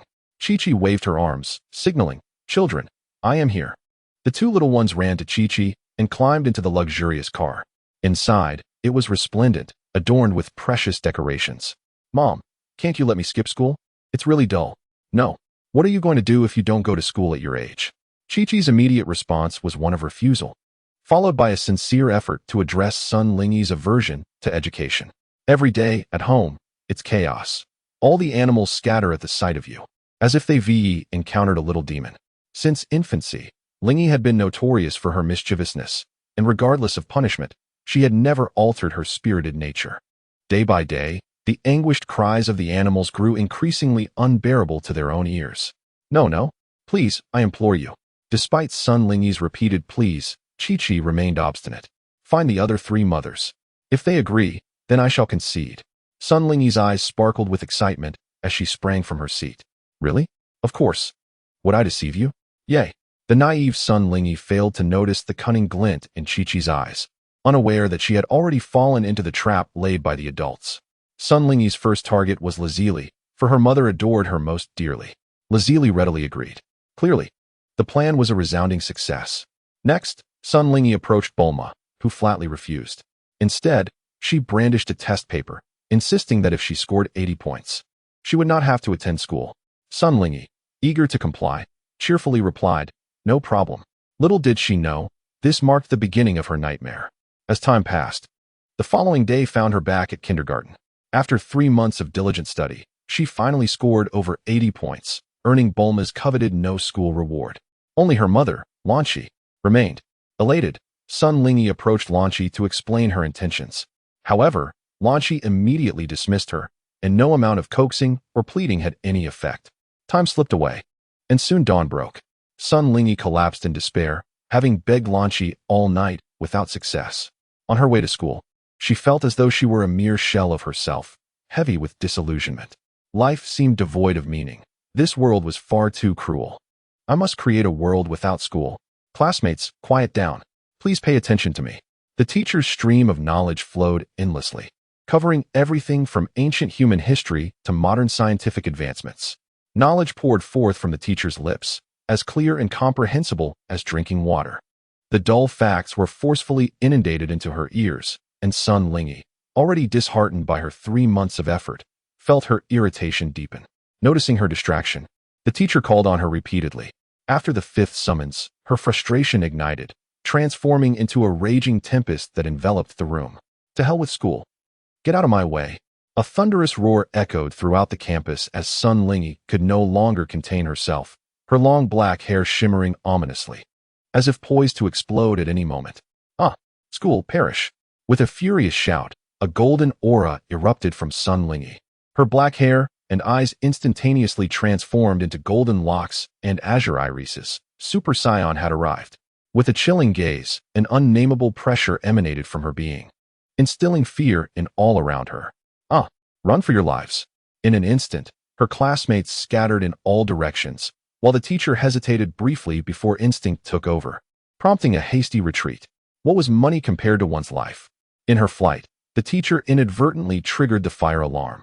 Sister, Sun Wufan attempted to intervene, but Sun Lingyi paid him no heed, unleashing a gust of energy that soared for miles.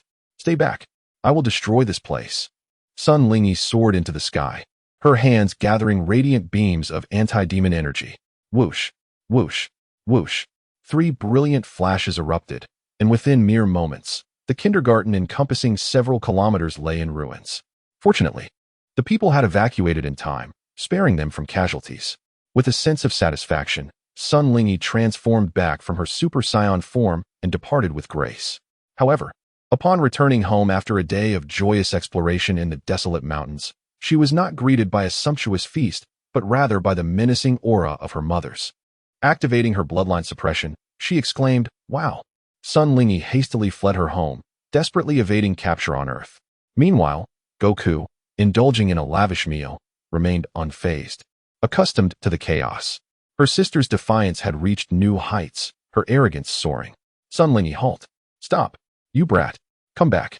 Eventually, despite transforming into a Super Saiyan and circling the Earth thousands of times, Sun Lingyi was apprehended by her mothers. Please, please, I truly beg you, spare me this time.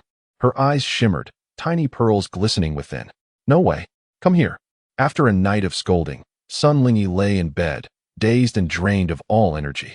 Having destroyed the kindergarten, she was rewarded with a year-long holiday, a silver lining amidst her misfortune. She drifted into a deep slumber, a satisfied smile gracing her face. Outside, the sunny day shone brightly, and birds chirped joyfully in celebration. Chapter 79. The Spirit Tree. Suddenly, a shadow appeared outside the window, sending the birds into a panic as they scattered in all directions. Transforming into a Super Saiyan so easily, Piccolo's face turned even greener, his gaze fixed intently upon Sun Lingyi. The legendary warrior can change forms at will. This is utterly absurd. Wait. If I provoke Goku a little, with his talent, could he also transform into a Super Saiyan? Piccolo's eyes lit up. Without hesitation, he flew toward the kindergarten. Upon entering, he was met with the sight of Goku, focused and diligently studying. Without a word, Piccolo cast a spell, hypnotizing everyone present, including Son Goku. Currently, the combat power of the 2 younglings hovered around 2 million. If they transformed into Super Saiyans, their power would soar to 100 million. Is school over? Son Goku's eyes were glazed, his tone sluggish. Indeed, I have come to pick you up. Piccolo spoke a benevolent lie, lifting Son Goku and transporting him to a desolate area hundreds of kilometers away. Today is your graduation training. Piccolo's gaze was icy, his expression deadly serious. Yes, Lord Piccolo. Demon Warrior's son Goku. Excellent. Very spirited. Piccolo nodded in approval. Let us begin. Yes. Son Goku immediately scoured the wilderness for animals to hunt, preparing for his graduation assessment. However, he felt perplexed. Why hadn't his sister arrived? Had she already passed the test? After several days of hunting, Son Goku met the assessment criteria and excitedly sought out Uncle Piccolo. Uncle Piccolo! Uncle Piccolo! His voice echoed throughout the land, yet Piccolo remained unresponsive. Son Wufan's voice grew increasingly anxious, his footsteps quickening to the point of defying the pact against flight. Uncle Piccolo! Uncle Piccolo! As time slipped away, Son Wufan searched relentlessly, his voice nearing a hoarse whisper, as if his very spirit had waned. He traversed the tropical rainforest, soared over the damp, sticky swamps, and flew past towering urban landscapes. Yet, despite his efforts, Piccolo remained elusive.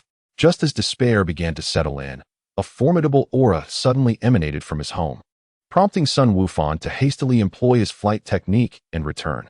A colossal beast erupted from the ground, adorned with sharp rocks, its eyes resembling a massive blue star from the cosmos. Destruction awaits, humans. How dare you ravage nature? It bellowed. I am the wrath of nature. The calamity known as Godzilla, born from the age of dinosaurs. Together, shouted Lazili, Chi-Chi, Lan-Chi, and Bulma, exchanging glances before unleashing their most powerful attack against Godzilla. However, their efforts proved futile. Godzilla remained unscathed, retaliating with a casual strike of a particle beam that left them bloodied and unconscious on the ground. Curse it! Just then, Piccolo arrived, engaging Godzilla in combat. The sky reverberated with explosive sounds as Piccolo ultimately fell, struck down by Godzilla's quantum ray.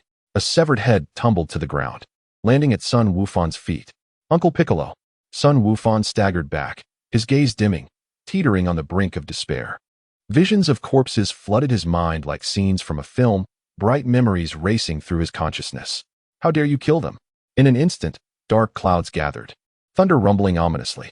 The air surged violently, and Son Wufan's once ebony hair transformed into a radiant gold. The previously translucent white aura around him metamorphosed into a brilliant golden light, erupting from within him. Crack! Crack! The ground fractured beneath him, and in a blink, Son Wufan appeared before Godzilla. Die! Dragon Claw! 5 beams of golden light flashed, and Godzilla had no time to scream before being reduced to mere fragments. Huh! The demonic flash obliterates Godzilla, leaving not even ashes behind. In the real world, it worked.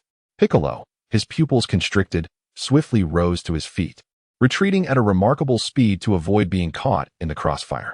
Is this what it means to become a Super Saiyan? How astonishingly simple. He had anticipated arduous conditions and a surge of rage to achieve this transformation. Was it truly as simple as mere anger, or was there some other special requirement? At that moment, Son Wufan shut his eyes, an aura enveloping him. Upon opening them, his expression was cold and merciless. I am Wufan. Uncle Piccolo, you're alive. The icy demeanor on Son Wufan's face melted away, replaced by innocence, as he hurriedly embraced Piccolo. You must have been having a nightmare. Come, let me treat you to a grand feast. A Super Saiyan, you say? I shall cultivate you into an exceptional warrior. If the previous training was akin to child's play, then the future for Son Lingyi and Son Wufan promises to be a harrowing ordeal of the most infernal kind. In the expanse beyond Earth, a colossal steel beast looms against the starry sky, its machinery employing radar for detection. Report. This planet possesses the capability for cultivation. Is that so? After scouring hundreds of planets, have we finally found one? A man, bearing a sinister scar across his face, clutches a seed in his hand. If Clillin were present, he would surely be astonished to find this man bearing an uncanny resemblance to Son Wukong. Lord Dales, shall we descend here? A subordinate approaches respectfully. Let us proceed. Dale smiles, yet to his subordinates, he appears as the most terrifying demon in existence. Yes, the soldier trembles, hastily departing upon receiving the command, fearing for his very life. The spacecraft pierces through the atmosphere, transforming into a red meteor as it plummets towards Earth. 3 days later, why has the forest withered? Lapis trains amid the tropical rainforest, his muscular physique exuding power. Is this the place? A vast expanse of forest has perished. Lapis's eyes widen. What is this? I recall this tree did not exist just days ago. Towering trees have taken root here, piercing the sky and dominating the land. I must observe for a moment. Lapis conceals himself among the clouds, his gaze fixed intently upon the tree. He is eager to uncover the nature of this strange entity. Lord Dales, the fruit of the spirit tree is nearing maturity. Sun Wukong? No, this is another scion. Lapis is astonished. The aura of Sun Wukong is not so feeble. Are all scions so similar in appearance? Humph, I need not your counsel. Dale scoffs, swatting the subordinate away with a casual flick before striding directly towards the spirit tree. I do not require your guidance. Forgive me. Forgive me. The soldier recoils. Humph. Dales inspects the tree, locating a fruit that is somewhat ripe. He leaps from the ground, seizing the fruit with a firm grip and plucking it from the tree. Ha ha ha. The energy within this fruit is astonishing. Dales devours it in one bite, his muscles swelling dramatically as his battle power surges. Chapter 80, The Spirit of Justice. The power has increased, not merely doubled, but multiplied manifold. Lapis stands agog, his eyes glimmering with greed as he closely observes Dales. What a waste to bestow such nourishment upon this worthless scion. Crack. At the very instant Dales finishes the fruit, a crimson figure bursts forth from the clouds. No words are exchanged, only a fierce onslaught. Tenfold Kaioken Dragon Claw. Exercising caution, Lapis employs his most formidable technique, aiming for a decisive strike. Dales is caught completely off guard. 5 golden lights flashing before his body is instantaneously marked with 5 lines of blood. This tree is mine, Lapis declares, and before the words fully leave his lips, Dales's body collapses to the ground, shattering into 5 pieces. The soldier's words are cut short as he is obliterated in a cataclysmic destruction, leaving no trace behind. Hooray! Hooray! Lapis is incredibly powerful. Lapis pulls out his phone, striking a pose for a moment of self-admiration. Certainly, he would only act in such a manner in private. If recognized, it would undoubtedly lead to an excruciating social demise. Wait, why do all the flora and fauna here appear to wither in such an abnormal manner? Could it be? Lapithis gazed upward, his eyes filled with complexity. He was uncertain whether he had just condemned this precious tree. Such unearned power was indeed a tempting thought. If he refrained from destruction, the very vitality of the earth might become a mere feast for this tree. Perhaps it would be best to obliterate it. After all, his sister still needed to live on earth, as did his friends. Damn it, how selfish of me. How could I commit such an act for the sake of power? Lapithis struck himself with fervor, the gluttonous desire in his eyes vanishing, replaced only by the anger directed at his own moment of hesitation. Evil entities dare to threaten the destruction of Earth before the great Lapithis. You have sealed your own fate. With a thunderous roar, Lapithis unleashed a surge of purest energy. The ultimate destruction.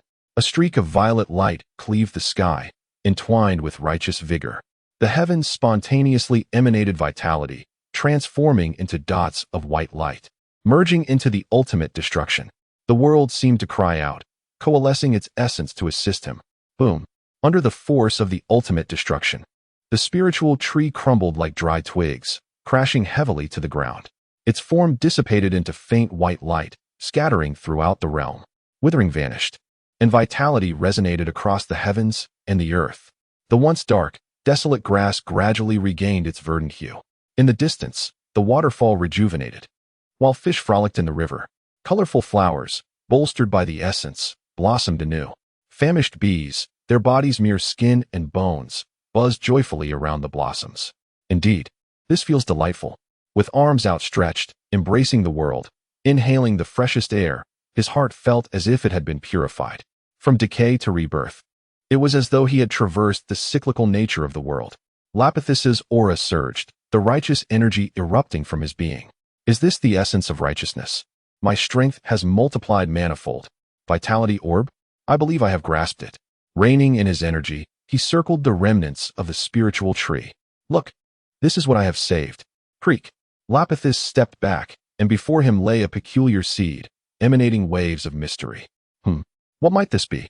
Holding it delicately, he observed closely. This object did not resemble anything of this world, as if it had descended from the divine. Is it from that tree? If so, I sincerely apologize. Oh, dear tree, just now, your humble servant acted thoughtlessly. Please forgive me.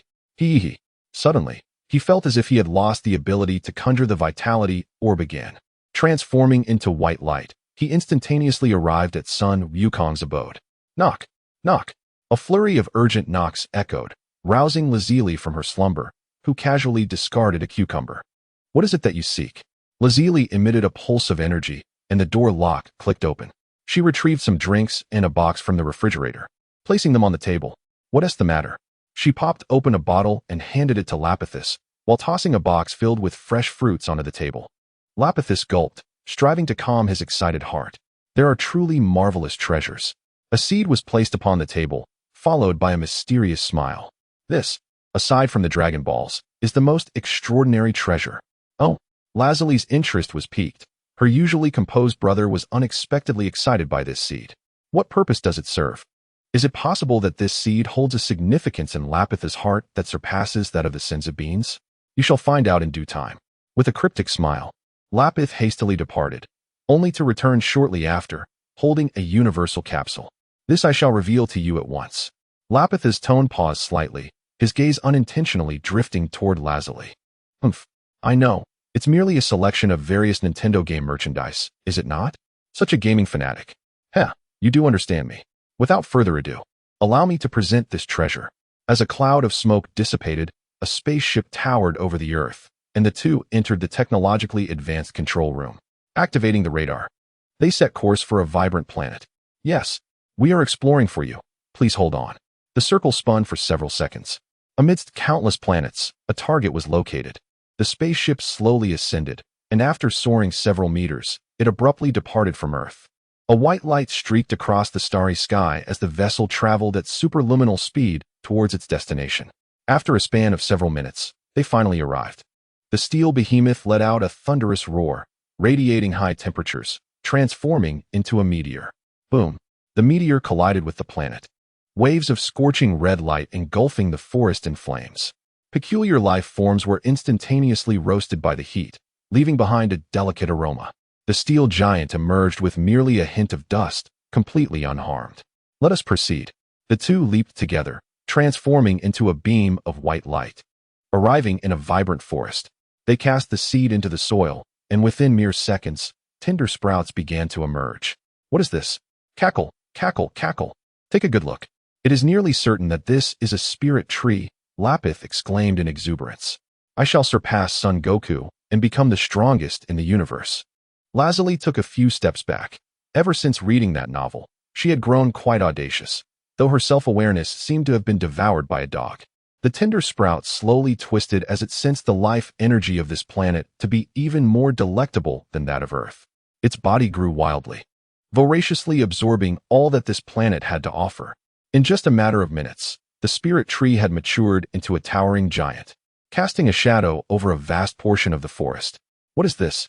The two, utilizing flight, hurriedly retreated several meters. After 2 days, the spirit tree had fully developed, its branches adorned with plump, crimson fruits. Its surface was pockmarked as if it had been struck by countless meteors. As time passed, the planet's life energy was nearly depleted, teetering on the brink of destruction. A day went by. The fruits of the spirit tree were fully ripened, with 2 of them exhibiting an even more vivid scarlet hue, reminiscent of drops of blood. Chapter 81, Super Saiyan Full Power. A splendid opportunity. Lapith leaped high into the air, plucking the scarlet fruits with both hands. In an instant, both felt their blood surging, an overwhelming desire for the fruit welling within them.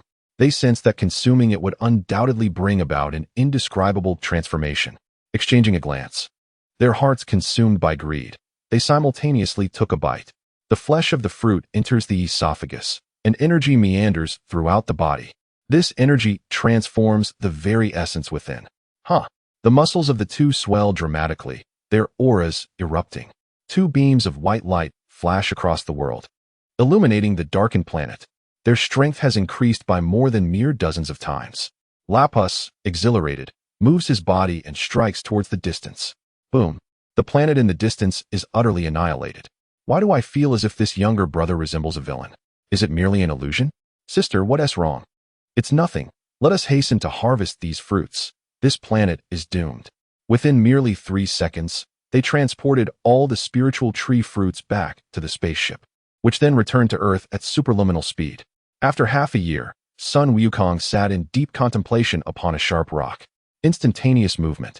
a technique that necessitates sensing energy to execute. Why can't I teleport within my own perception? His figure, 10 meters away, suddenly returns to its original position as Sun Wukong slowly opens his eyes. The principles of space are remarkably simple. To him, space resembles a flower with a gentle tug. Its mysteries can be unveiled. He instantaneously teleports to the neighboring planet of Adrat. Sun Wukong stands tall beneath the starry sky, his index finger lightly swaying. Crash! The planet shatters into countless fragments, transforming into meteors. Is this the power of space? Is it divine power? No, it's merely a technique of mortals. Sun Wukong has yet to master divine energy and cannot transcend to wield divine force. Crack! The starry sky remains intact, while the adjacent planet shatters. The planet laments, alas. It seems I have merely grasped the surface. Sun Wukong shakes his head. Such techniques can only contend with physical powerhouses, but against Majin Buu, they would be utterly futile. However, dealing with the transcendent super science is akin to a father playing with his child, effortlessly manageable. It seems that the Dragon Claw technique may soon be obsolete. Sun Wukong sighs, reflecting on how swiftly time passes. Once, his power was so formidable he dared not use it recklessly. Yet now he finds himself outpaced by the evolving versions.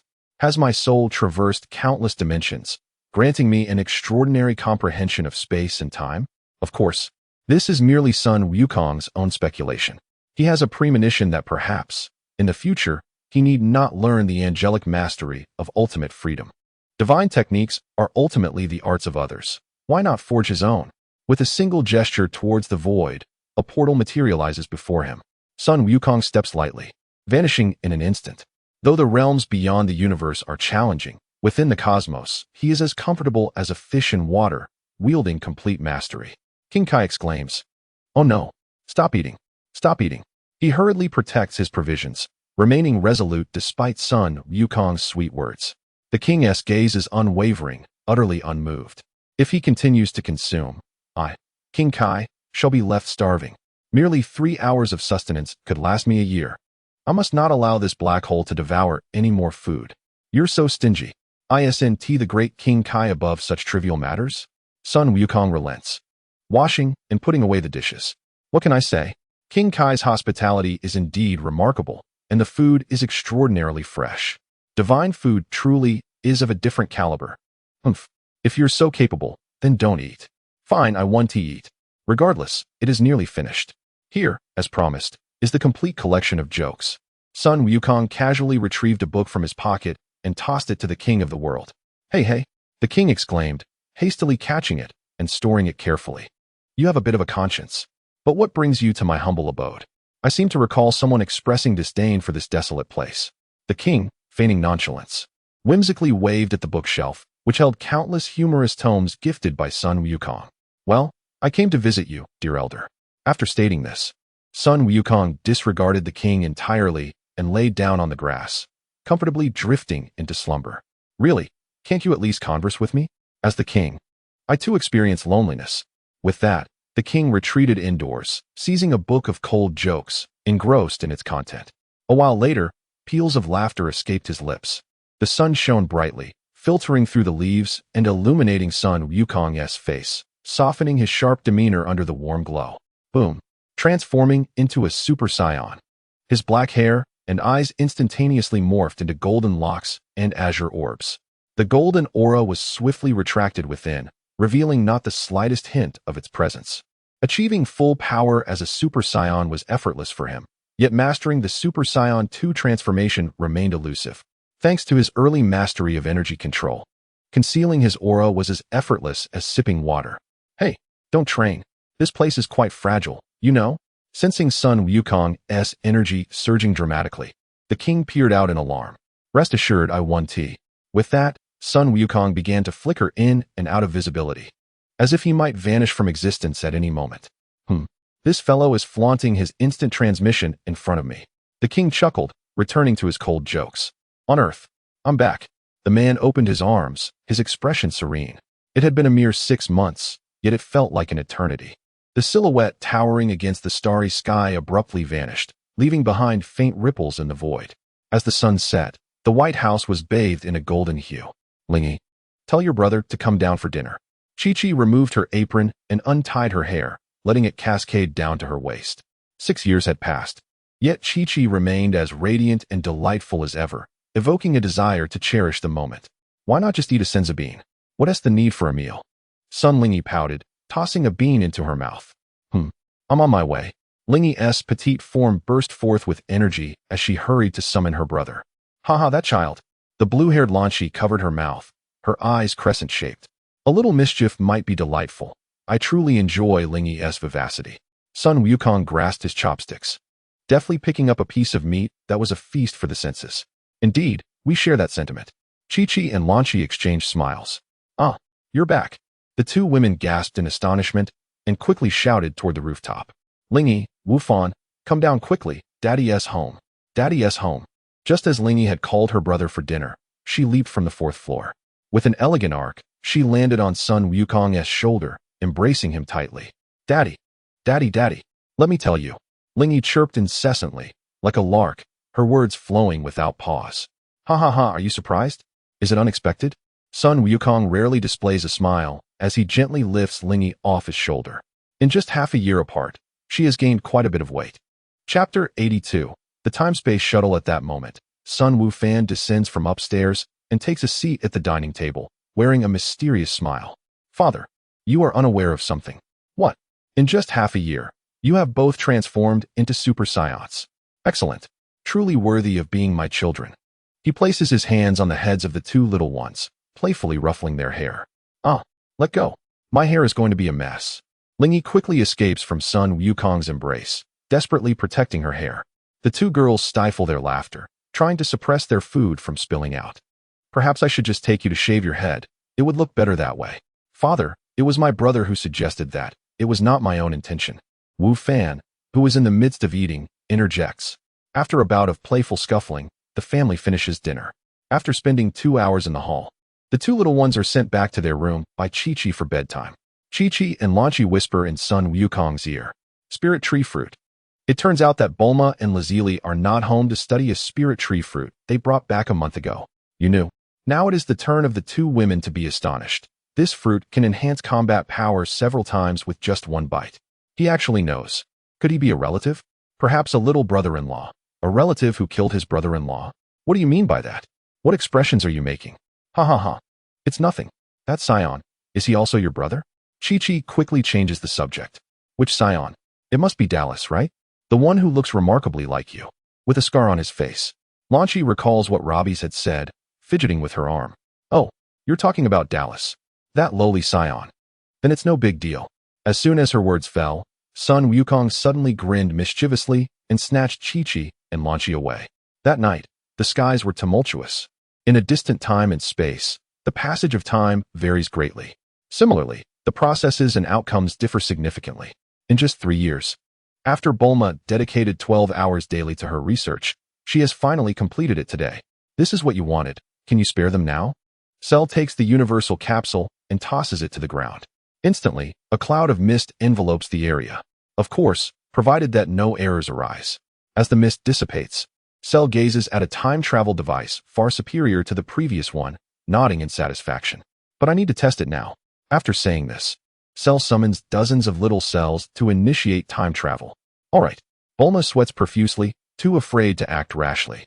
Will he truly uphold his end of the bargain? Or will he eliminate us directly after obtaining what he desires? Bulma's mind races, her heart pounding in response. Even if there is a glimmer of hope, she must seize it tightly. The time-space shuttle suddenly vanishes from its original location, and after several hours, it returns. A diminutive Cell trembled as he opened the door, reporting to his counterpart the authenticity of the time-traveling device. What? The malevolent dragon Shinron. Super Saiyan 4? Fusion technique, Vegeta? Has that time-traveling son Gohan defeated me? This was the harrowing experience of the little cells in an unknown timeline. Originally dozens of them existed, but now only one remained alive. The rest perished. How intriguing. Utterly delightful. Ha ha ha. Cell spread his arms wide, madness swirling in his eyes as his energy surged intensely. You shall all become my sustenance, aiding my ascension to the ultimate being. Bulma was taken aback, hastily retreating a few steps. Is he insane? Why is he suddenly laughing maniacally? Could it be that Dr. Gero's androids are still incomplete? Are there numerous genetic defects? What about my energy? Cell ceased his laughter, his expression devoid of emotion as he addressed Bulma. Here, right here. Bulma hurriedly handed over the universal capsule to Cell. A malicious glint erupted from the depths of Cell's eyes as he aimed a hand at Bulma. Wait. Energy has its limits. If no one replenishes it in time, must I remain in that timeline for countless years? If that timeline lacks Bulma, would I be doomed to stay there forever? Cold sweat streamed down Cell's brow. That was a close call. He nearly killed the only individual capable of creating the time machine. You will honor our agreement, won't you? This was Bulma's source of confidence. Should you kill me, you shall remain in that timeline indefinitely, for the current energy is sufficient for merely 2 journeys. If Cell were to end his own life, replenishment of energy would be impossible. In that moment, Cell realized that the information Bulma had provided was undoubtedly false. Or perhaps all of it was true. But where were the key details? Such a perplexing puzzle. Should he kill her and depart, he might find himself eternally trapped in that timeline. Of course, I am a person of my word. Cell stepped into the time machine, an air of murderous intent enveloping him. Wait for me. Once I master the art of memory retrieval, that shall be your day of reckoning. He pressed the time machine button, and with a whoosh, he vanished from sight. Ha ha ha. The previously calm Bulma suddenly erupted into maniacal laughter. Surely, you didn't think I hadn't tampered with it, did you? Clearly, the android is a complete failure, lacking any intellect. Bulma hurried back home, rummaging through the storage room, and finally discovered a red button within a green toy box. Die Cell. With madness in her eyes, she pressed the button with fervor.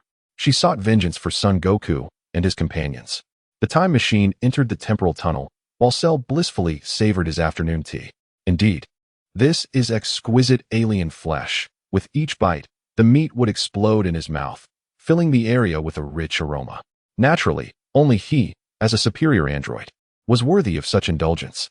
Crackle. A jolt of electricity erupted from the machine, causing Cell to snap his eyes wide open. Impossible. I had thoroughly inspected it. There couldn't possibly be any explosive devices. When did Bulma arrive? Before Cell could finish his sentence, a flash of crimson light enveloped the time machine, departing from the established temporal tunnel and venturing into the unknown. If Bulma were present, she would undoubtedly exclaim, "A bomb? Am I so foolish?" Such a notion is the lowest form of thinking. I am a genius, and I never tread the conventional path. The time machine shook violently, careening through countless timelines in search of an individual capable of vanquishing Cell. However, Bulma's intricate plans began to unravel as certain deities sensed the disturbance. Yet, they did not intervene. Rather, they turned a blind eye. It's not as if he has invaded my timeline. Why should I concern myself? After an arduous journey through time, the energy of the time machine was completely depleted, leaving Cell stranded in an unknown dimension. That wretched woman. Damn her.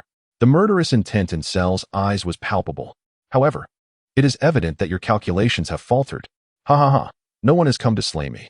Chapter 83. The Legendary Super Saiyan. Throughout this temporal expedition, Cell also detected numerous formidable presences that instilled fear within him. There were even beings whose auras he could not perceive. They must be gods. Only a divine entity could possess such capability. After a brief moment, Cell regained his composure, allowing reason to reclaim dominance over his emotions. My strength is still insufficient. In the 8 years since I eliminated Gohan, his potential and physique have reached a certain limit. The rate of my growth has significantly diminished with the passage of time. At this moment, my power has peaked. It is increasingly challenging to achieve further enhancement. This is precisely why I requested Bulma to construct a time machine, for the purpose of breaking through my limits. Super Saiyan 4. Here I come. Cell was transported to a distant planet, one that was unequivocally not Earth. What is this place? Is this still Earth? However, he sensed 2 distinct auras nearby. Could they be Saions? As Cell spoke, his form vanished in an instant, employing instantaneous movement to reach his destination. Hey, you must be a Saiyan, right? The figure before him possessed black hair and eyes, with heavy bags beneath his eyes, seemingly lost in thought. His gaunt, pallid visage suggested a history of suffering. Yes, I am Broly. To encounter such a pathetic Saiyan for the first time, you must be a disgrace to your race. Cell dismissed Broly without a second thought. Such filth was hardly worthy of his attention. He held no interest even in killing Broly. Broly sees him. That alien must possess a spaceship. With it, we can escape this place. An elderly man emerged from a cave, his hair gray and his gaze murky. Humph. Cell scoffed coldly, and before Broly could react, a flash of crimson struck, severing his father's neck and erupting into a spray of crimson in the air. The head fell to the ground, rolling to Broly's feet. Does a weakling dare to challenge the strong? Although Cell did not possess a spaceship, it did not imply that he was unconcerned. Father. Despite the fact that his father had employed some means to control Broly, he was still, after all, his father. There were emotions involved. Rest assured, soon you shall join your father below.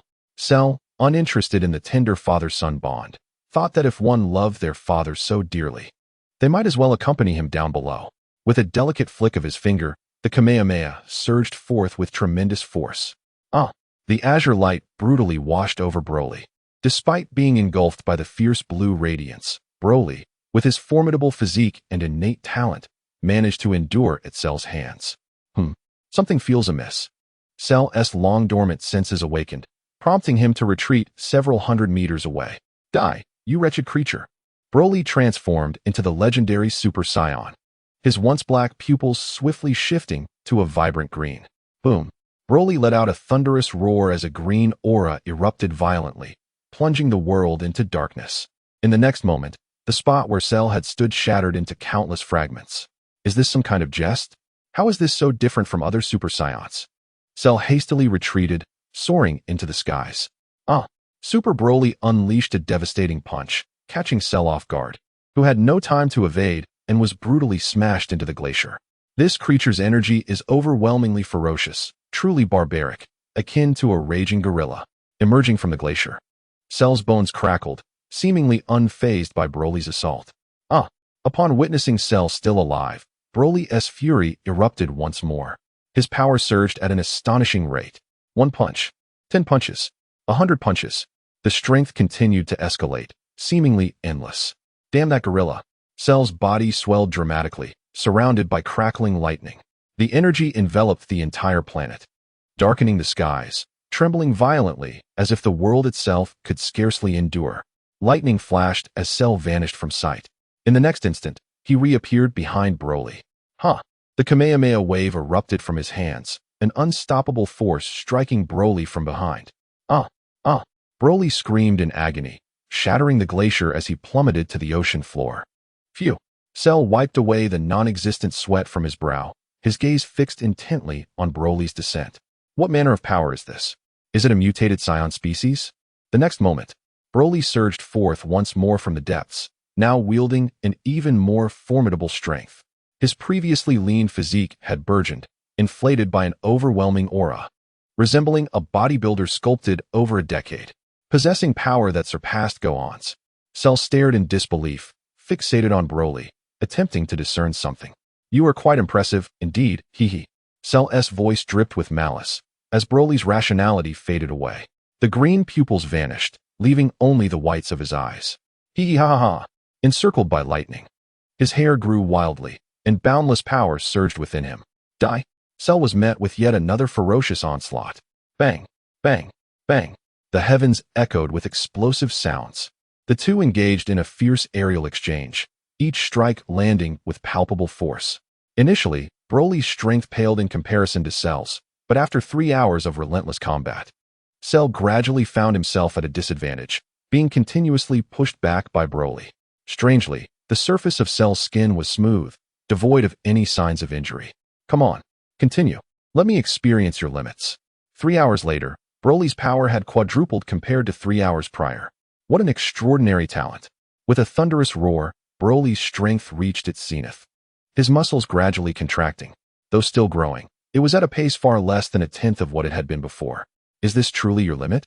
Cell, who had been serving as Broly's punching bag, wore a stoic expression, yet one could faintly discern a hint of excitement. Is surpassing Super Saiyan to your current threshold? Cell repeated, this time with an undertone of disappointment or perhaps regret. What could this mean? After 6 hours, Broly had regained his composure and finally sensed something amiss with Cell. I was born with the cells of the strongest warriors in the universe. This grants me immense potential and an extraordinarily rapid growth. Fool, what does that have to do with me? Why such pointless chatter? Broly spat a mouthful of blood, splattering it across Cell's visage, his demeanor brimming with arrogance. You are merely an artificial being, Why would I ever believe this insect could possess the power to defeat me? Huh. Cell wiped away the blood. What I mean is, the cells of the strong can lead to both triumph and defeat. I can no longer ascend. Cell erupted with energy, his aura transforming into an unusual purple lightning. Become the nourishment for my breakthrough. Only you can enable my transcendence. A surge of green light burst forth from Cell's core, expanding to envelop the entire planet. You have nowhere to escape. Chapter 84. Purple Lightning Cell, what is this? Broly sensed the impending danger and transformed into green light to flee. His entire body quivered, foretelling the horror ahead. Useless. Useless. I have laid a trap across this entire planet. Purple Lightning Cell spread his arms wide, confidence radiating from him. This mutated scion was now utterly ensnared within his grasp. Huh. Broly roared in fury, confronting the green light at the easternmost edge of the planet. Alone, he charged towards the green light, throwing a punch. However, his attacks, effective against Lightning Cell, were utterly futile against the green light, which instead clung tightly to him. Tear. Tear. Broly frantically clawed at the green light, his fury escalating. Yet, it was in vain, as the light infiltrated his nostrils, ears, and mouth. Time passed, and he was completely enveloped by the green light, his arms crashing down heavily. Broly's demise was proclaimed. This power shall be entrusted to me. The green light surged into Cell's body, being wholly absorbed. Red Ribbon Army Base. My God, this is the newly developed soldier of the gods. Dr. Gero knelt on the ground. No, let others utilize it, Goku replied. Picking up the soldier of the gods and feeling its details before tossing it back into Dr. Gero's hands. He did not seek to enhance his physique. Rather, he contemplated how to transcend the cells. His aura was growing stronger by the moment. The physical body and internal organs are no exception. You may study at your own pace. In an instant, Sun Wukong teleported away from the laboratory, leaving Dr. Gero in a state of bewilderment. Cells? Can I bypass Super Saiyan 2 and 3? Sun Wukong floated in the air, lost in contemplation. His thoughts penetrated the cells, which immediately began to collide. Boom. The Super Saiyan made its appearance. This is fundamentally why Sun Wukong can transform into a Super Saiyan without relying on anger. As his thoughts ceased, the cells regained their tranquility, flowing slowly within him. If the cells can evolve, does that signify the potential to develop transformations even more formidable than Super Saiyan Blue? It is crucial to understand that cells are the key to transforming into a Super Saiyan. Once the cells surpass their limits, it implies that the Saiyan transformations will become bizarre and uncontrollable. After all, once limits are transcended, transformations could spiral out of control. What good is it to become like Broly, who loses his reason to gain power? Lacking skill and relying solely on brute strength, is it not absurd to headbutt Jiren? Ultimately, it must be tested. Sun Wukong remained confident and composed. If one is to fear this and that, the point remains. Go home and find one's mother for comfort. However, Sun Wukong's thoughts once again delved into his physical form, scrutinizing his changes. Why had no transformation occurred?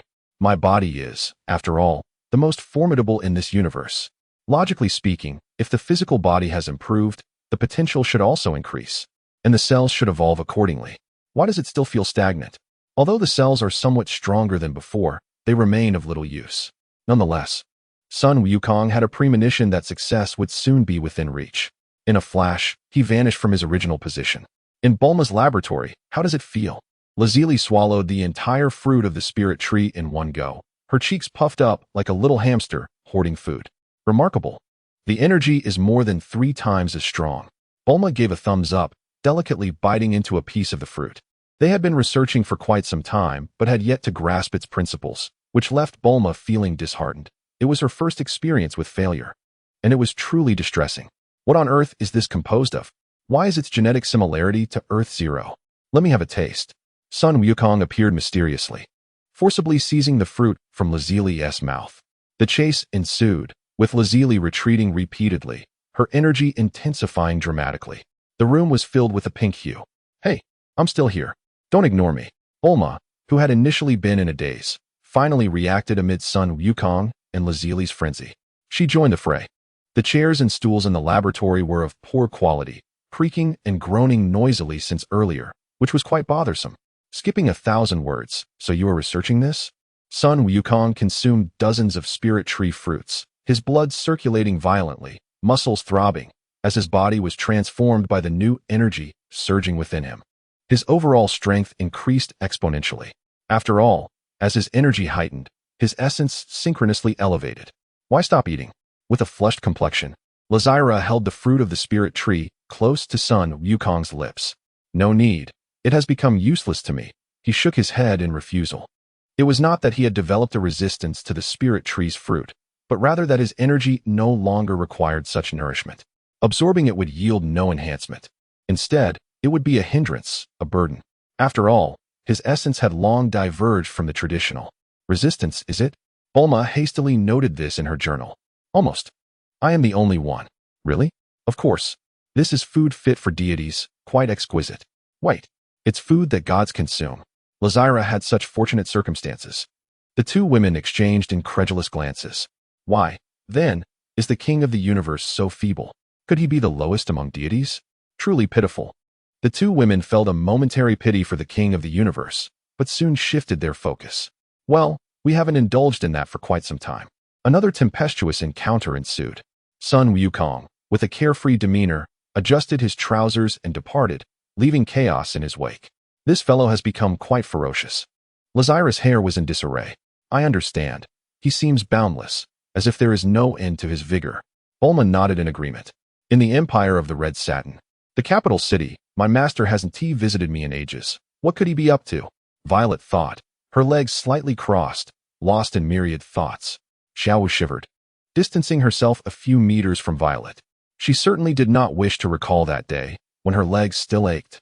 It was a moment she would never forget. Each time she awoke, her body was drenched. Why don't you miss me? Sun Wukong suddenly appeared, pinching Xiaowu's face. Xiaowu's pupils constricted, cautious. Of course I miss you. You are my favorite.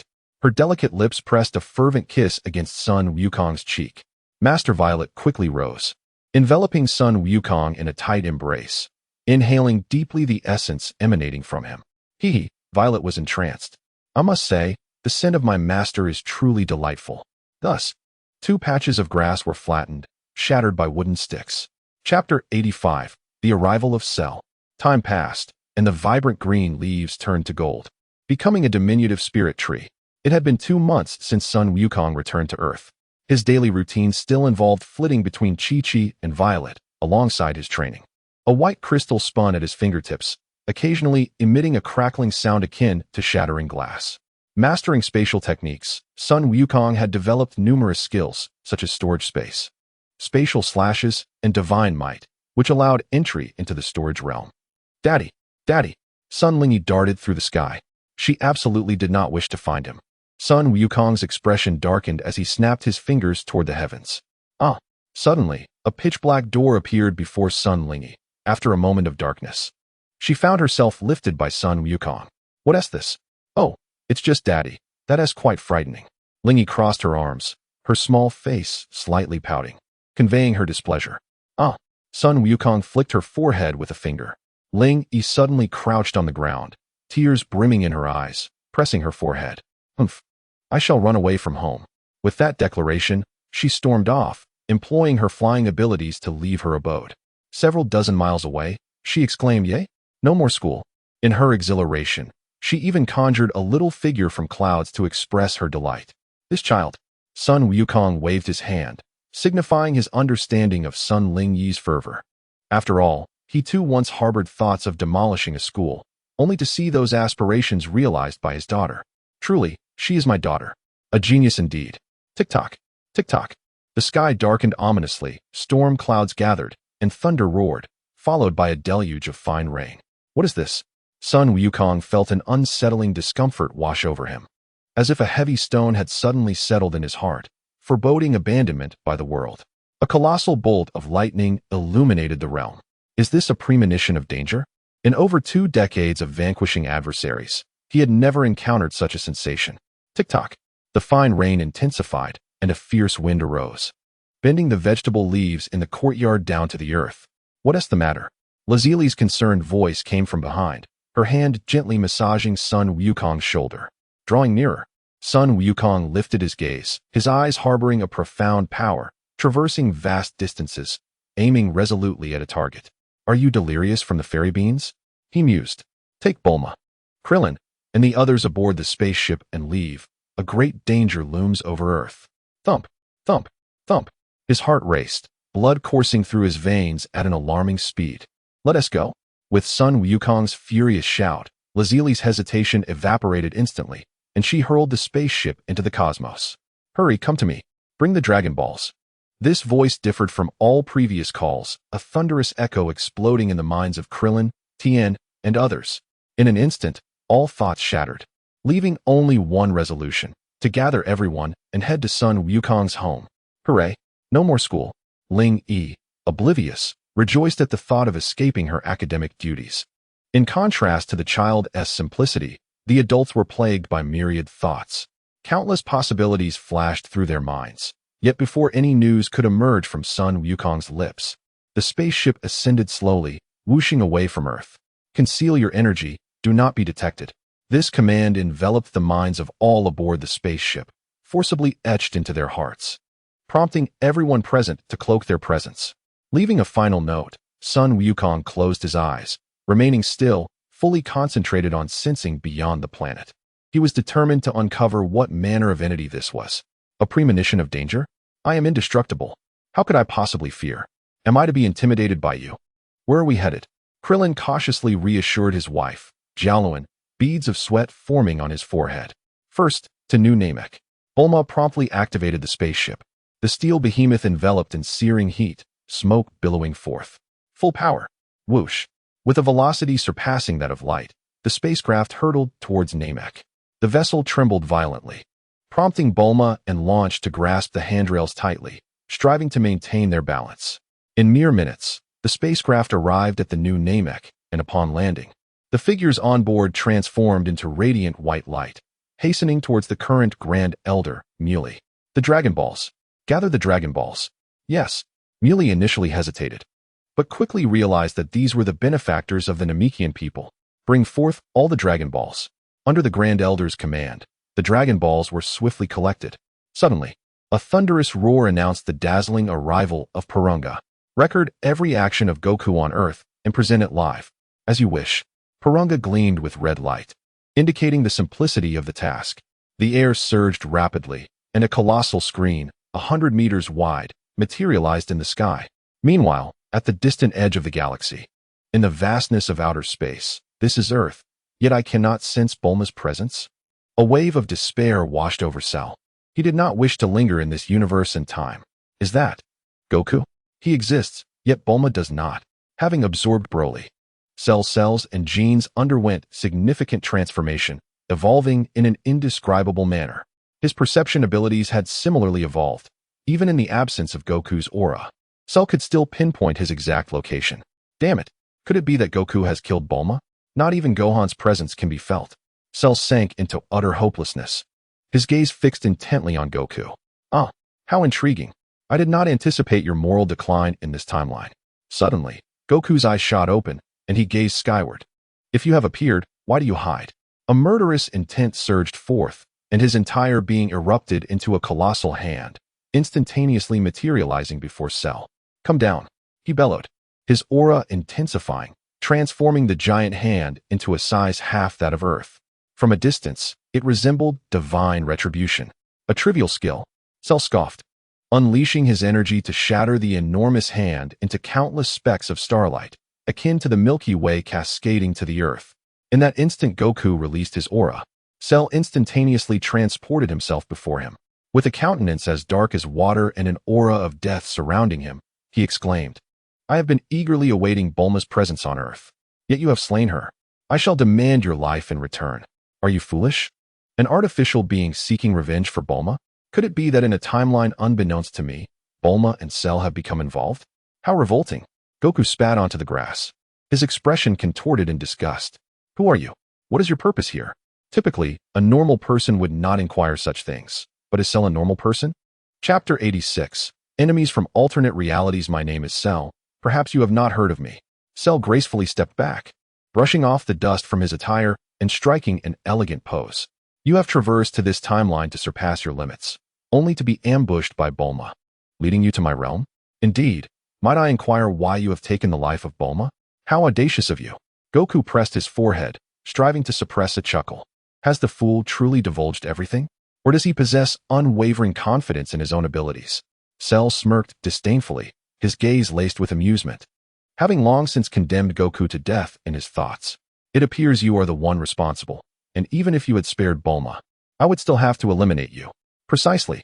Even without Bulma's demise, there exists no justification for your attempt on Goku's life. Akin to humans ruling over the demise of ants. Cell advanced, taking one deliberate step after another until he stood towering before Goku. Although your foundation is stronger than it was 8 years prior, it remains woefully insufficient. Bang! With Cell's declaration, an overwhelming aura erupted, sending Goku hurtling away. Cell's cells exuded a peculiar energy, reminiscent of Gohan, Frieza, and Vegeta. Individuals Goku had previously sensed and was familiar with. But there was something else within Cell. What could it be? It seems Cell's power is limited after all. Goku employed instant transmission, vanishing in an instant. What timing is this? Blood spewed from Cell's mouth as he hastily transformed into his lightning form, retreating several hundred meters. Impressive, you managed to react. The Super Saiyan makes his entrance. Goku flicked away the bloodstains, his golden hair and piercing blue eyes exuding an icy demeanor. The golden aura contracted, concealing his energy, Super Saiyan 1 at full power. Yet still, it falls short, green-skinned insect. Ha ha ha, your strength is commendable. It seems I must reveal my true prowess. Cell, exuding confidence and composure, spread his arms wide. Muscles tensing as the fury within him ignited a clash of cells. In an instant, lightning flashed and thunder roared, enveloping the world in silence. With Cell as the solitary beacon of light. Crackle, crackle. Cell's ultimate lightning form. Do you see? This is my limit. Is this surpassing Super Saiyan 2? No, it is leagues beyond. Goku's pupils constricted, a tempest of emotions swirling within him. He did not anticipate Cell to be so inept. Transitioning from Super Saiyan 2 strength to Super Saiyan 3 over the span of 8 years. How absurd. You might as well hurl yourself into the sun and end it swiftly. Ha ha ha. Is this truly your strength? Your limit? Ha ha ha. Goku even mimicked Cell, arms wide, declaring, this is my limit. Ha ha ha. Crimson energy enveloped Cell, his eyes cold and intent, a murderous aura surging. Do you seek death? The ultimate lightning Cell unleashed a furious explosion, hands coming together, energy coalescing. Ultimate Big Bang. Prepare to perish. Faced with such a formidable assault, Goku neither dodged nor shied away, but instead advanced boldly. Boom. In that instant, all of humanity on Earth was caught in the backlash, succumbing to the aftershocks, perishing instantly. Within a mere second, all were dead. The image depicted the Super Saiyan's form shrouded in golden light, ultimately vanishing from sight. What to do? Krillin's face was etched with worry, his heart engulfed in confusion. In the face of such a devastating attack, given Goku's current strength, evasion was impossible. Yet he chose to confront it. Bulma's face bore no trace of sorrow. Rather, she exhibited a keen interest in the parallel universes spoken of by Cell. Similarly, Goku's wives showed no signs of distress, calmly indulging in snacks. They understood that Goku would never truly perish. The others exchanged glances, silently turning their heads. Their thoughts converging on one singular notion. Did Goku possess a hidden trump card? As Cell concluded his remarks, he elegantly dusted himself off with a bow. After dealing with Goku, he sought an artifact akin to the Dragon Balls to facilitate his departure from this timeline. However, in the briefest moment of his turning, the fabric of space warped, resulting in shards erupting forth. Crack, crack. Half of Cell's form shattered into countless tiny particles, his very blood included.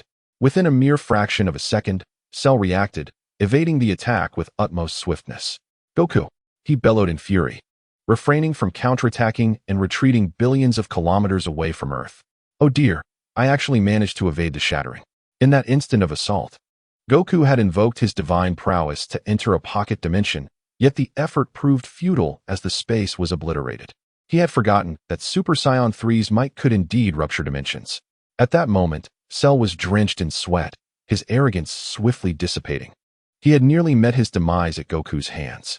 You wretched fool. A surge of energy erupted, and from the wound, a new half of his body emerged.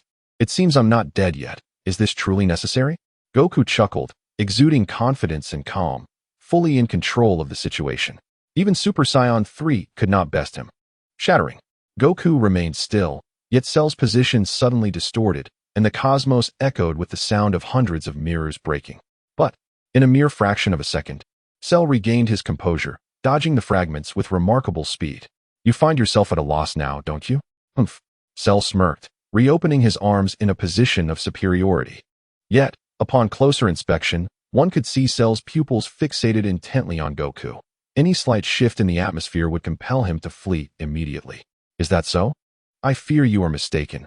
Your power is pitifully lacking. Goku's tone shifted, a murderous intent surging forth towards Cell. You coward, do you not wish to retreat swiftly? The two stood suspended in the cosmos, unmoving for an extended period. Uncle Piccolo, why has Dad stopped moving? Son Wufan asked anxiously, beads of sweat forming on his brow for Goku's sake. The reason lay in their equal footing, making it arduous to determine a victor. Piccolo, having released his 20-fold Kaioken, breathed lightly. Equal footing. The onlookers were astonished. Despite their reluctance to admit it, Goku appeared to be at a disadvantage. His speed and strength were clearly inferior to Cell's. Defeat was merely a matter of time. Incorrect. Piccolo shook his head, the reflection of Goku's figure shimmering in his eyes. Though Cell's speed and strength indeed surpassed Goku's, the damage inflicted was distinct. Goku's assault was a unique technique capable of bypassing Cell's energy defenses, confronting his physical form directly. Should Cell be struck, he would either lose half his body or be entirely obliterated, reduced to shards of glass. Chapter 87. The ultimate predicament of Cell at this juncture. Son Wufan posed a question. Why not engage in a ranged attack? Wouldn't that allow us to strike at Father? Son Lingyi then interjected into the discussion. Brother is right. Cell's speed far surpasses that of Father, allowing him to strike effortlessly. However, this notion was flawed. Goku's reaction speed greatly exceeded that of Cell, rendering any attempt to hit him futile, which would only result in a significant waste of energy. Krillin, having released the 20-fold Kaioken state, could barely discern the unfolding events. My brother-in-law's attack range is vast, he observed. Cell could only narrowly evade, too intimidated to approach, forced to remain several planets away. Yet, due to Cell's remarkable speed, Goku found it impossible to retaliate, leaving both parties in a stalemate, waiting for the other to reveal a vulnerability. Lapis was correct. Son Goku was indeed grappling with this dilemma. Manipulating space was no trivial feat. Each attack drained immense stamina, which explained why he had initially resorted to ambushing Cell. After executing several spatial maneuvers, his energy reserves were nearly depleted, allowing him to perform perhaps one final strike. Should he proceed in this manner, Goku would be perilously close to death, as the extinguishing of his energy would lead his soul to return to the underworld.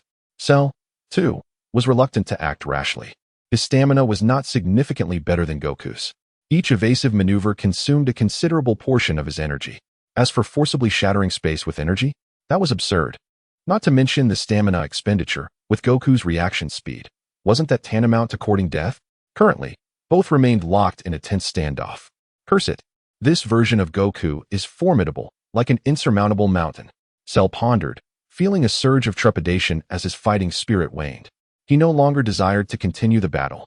Such bizarre techniques required tremendous energy to evade. If this persisted, he would surely be shattered. What to do? What to do? What to do? Countless what to do echoed in Cell's mind, cold sweat streaming down his body, soaking him thoroughly. Crack, crack.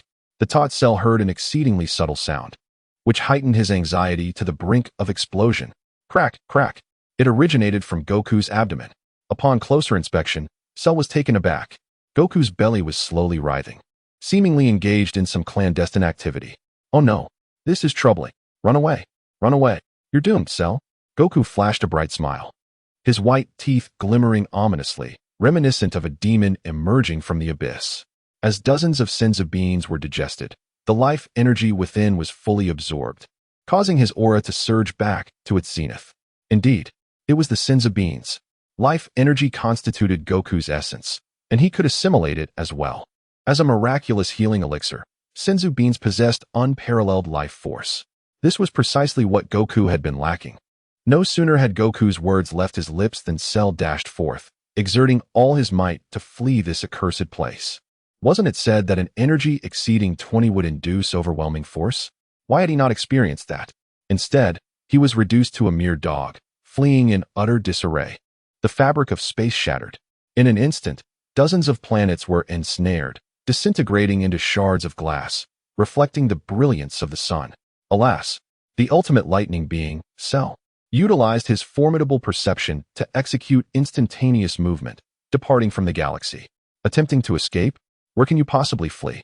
Sun Wukong employed instantaneous movement, closely tailing Cell, even faster. What? Even if you can teleport, you shouldn't be swifter than I. This is preposterous. Isn't instantaneous movement predicated on sensing one's aura? The previous iteration of Sun Wukong misled me. What worthless instantaneous movement did I learn? For I require no aura to sense. Crack. Space fractured like a tide. Surging towards Cell. My life is forfeit. In a moment of dire peril, Cell executed his final instantaneous movement, vanishing from sight. Regardless, you shall never escape my grasp. Crushing the spatial mirror within my palm, I followed Cell's silhouette with deliberate slowness, intent on shattering his will to fight, rendering him quaking at the mere sight of me. Let him relinquish all desire for survival. Sun Wukong spread his arms wide, a glint of amusement in his eyes, savoring the thrill like a delectable feast. Floating away, Piccolo smacked his forehead, overwhelmed with disbelief. Is this how it goes when one is riding the wave of fortune? One day, you shall regret this. Clillin and Yamcha paid little heed, as this was a familiar pattern. Wukong had always been this way during his training, yet how he missed the days of yore. Upon arriving at the planet, Cell hastily sought to escape, advancing towards his ultimate goal. Thus, it shall end here. Sun Wukong toyed with his prey for a brief moment, his playful demeanor evaporating, leaving only a boundless intent to kill.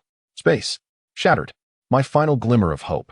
Cell severed his own arm and hurled it forward.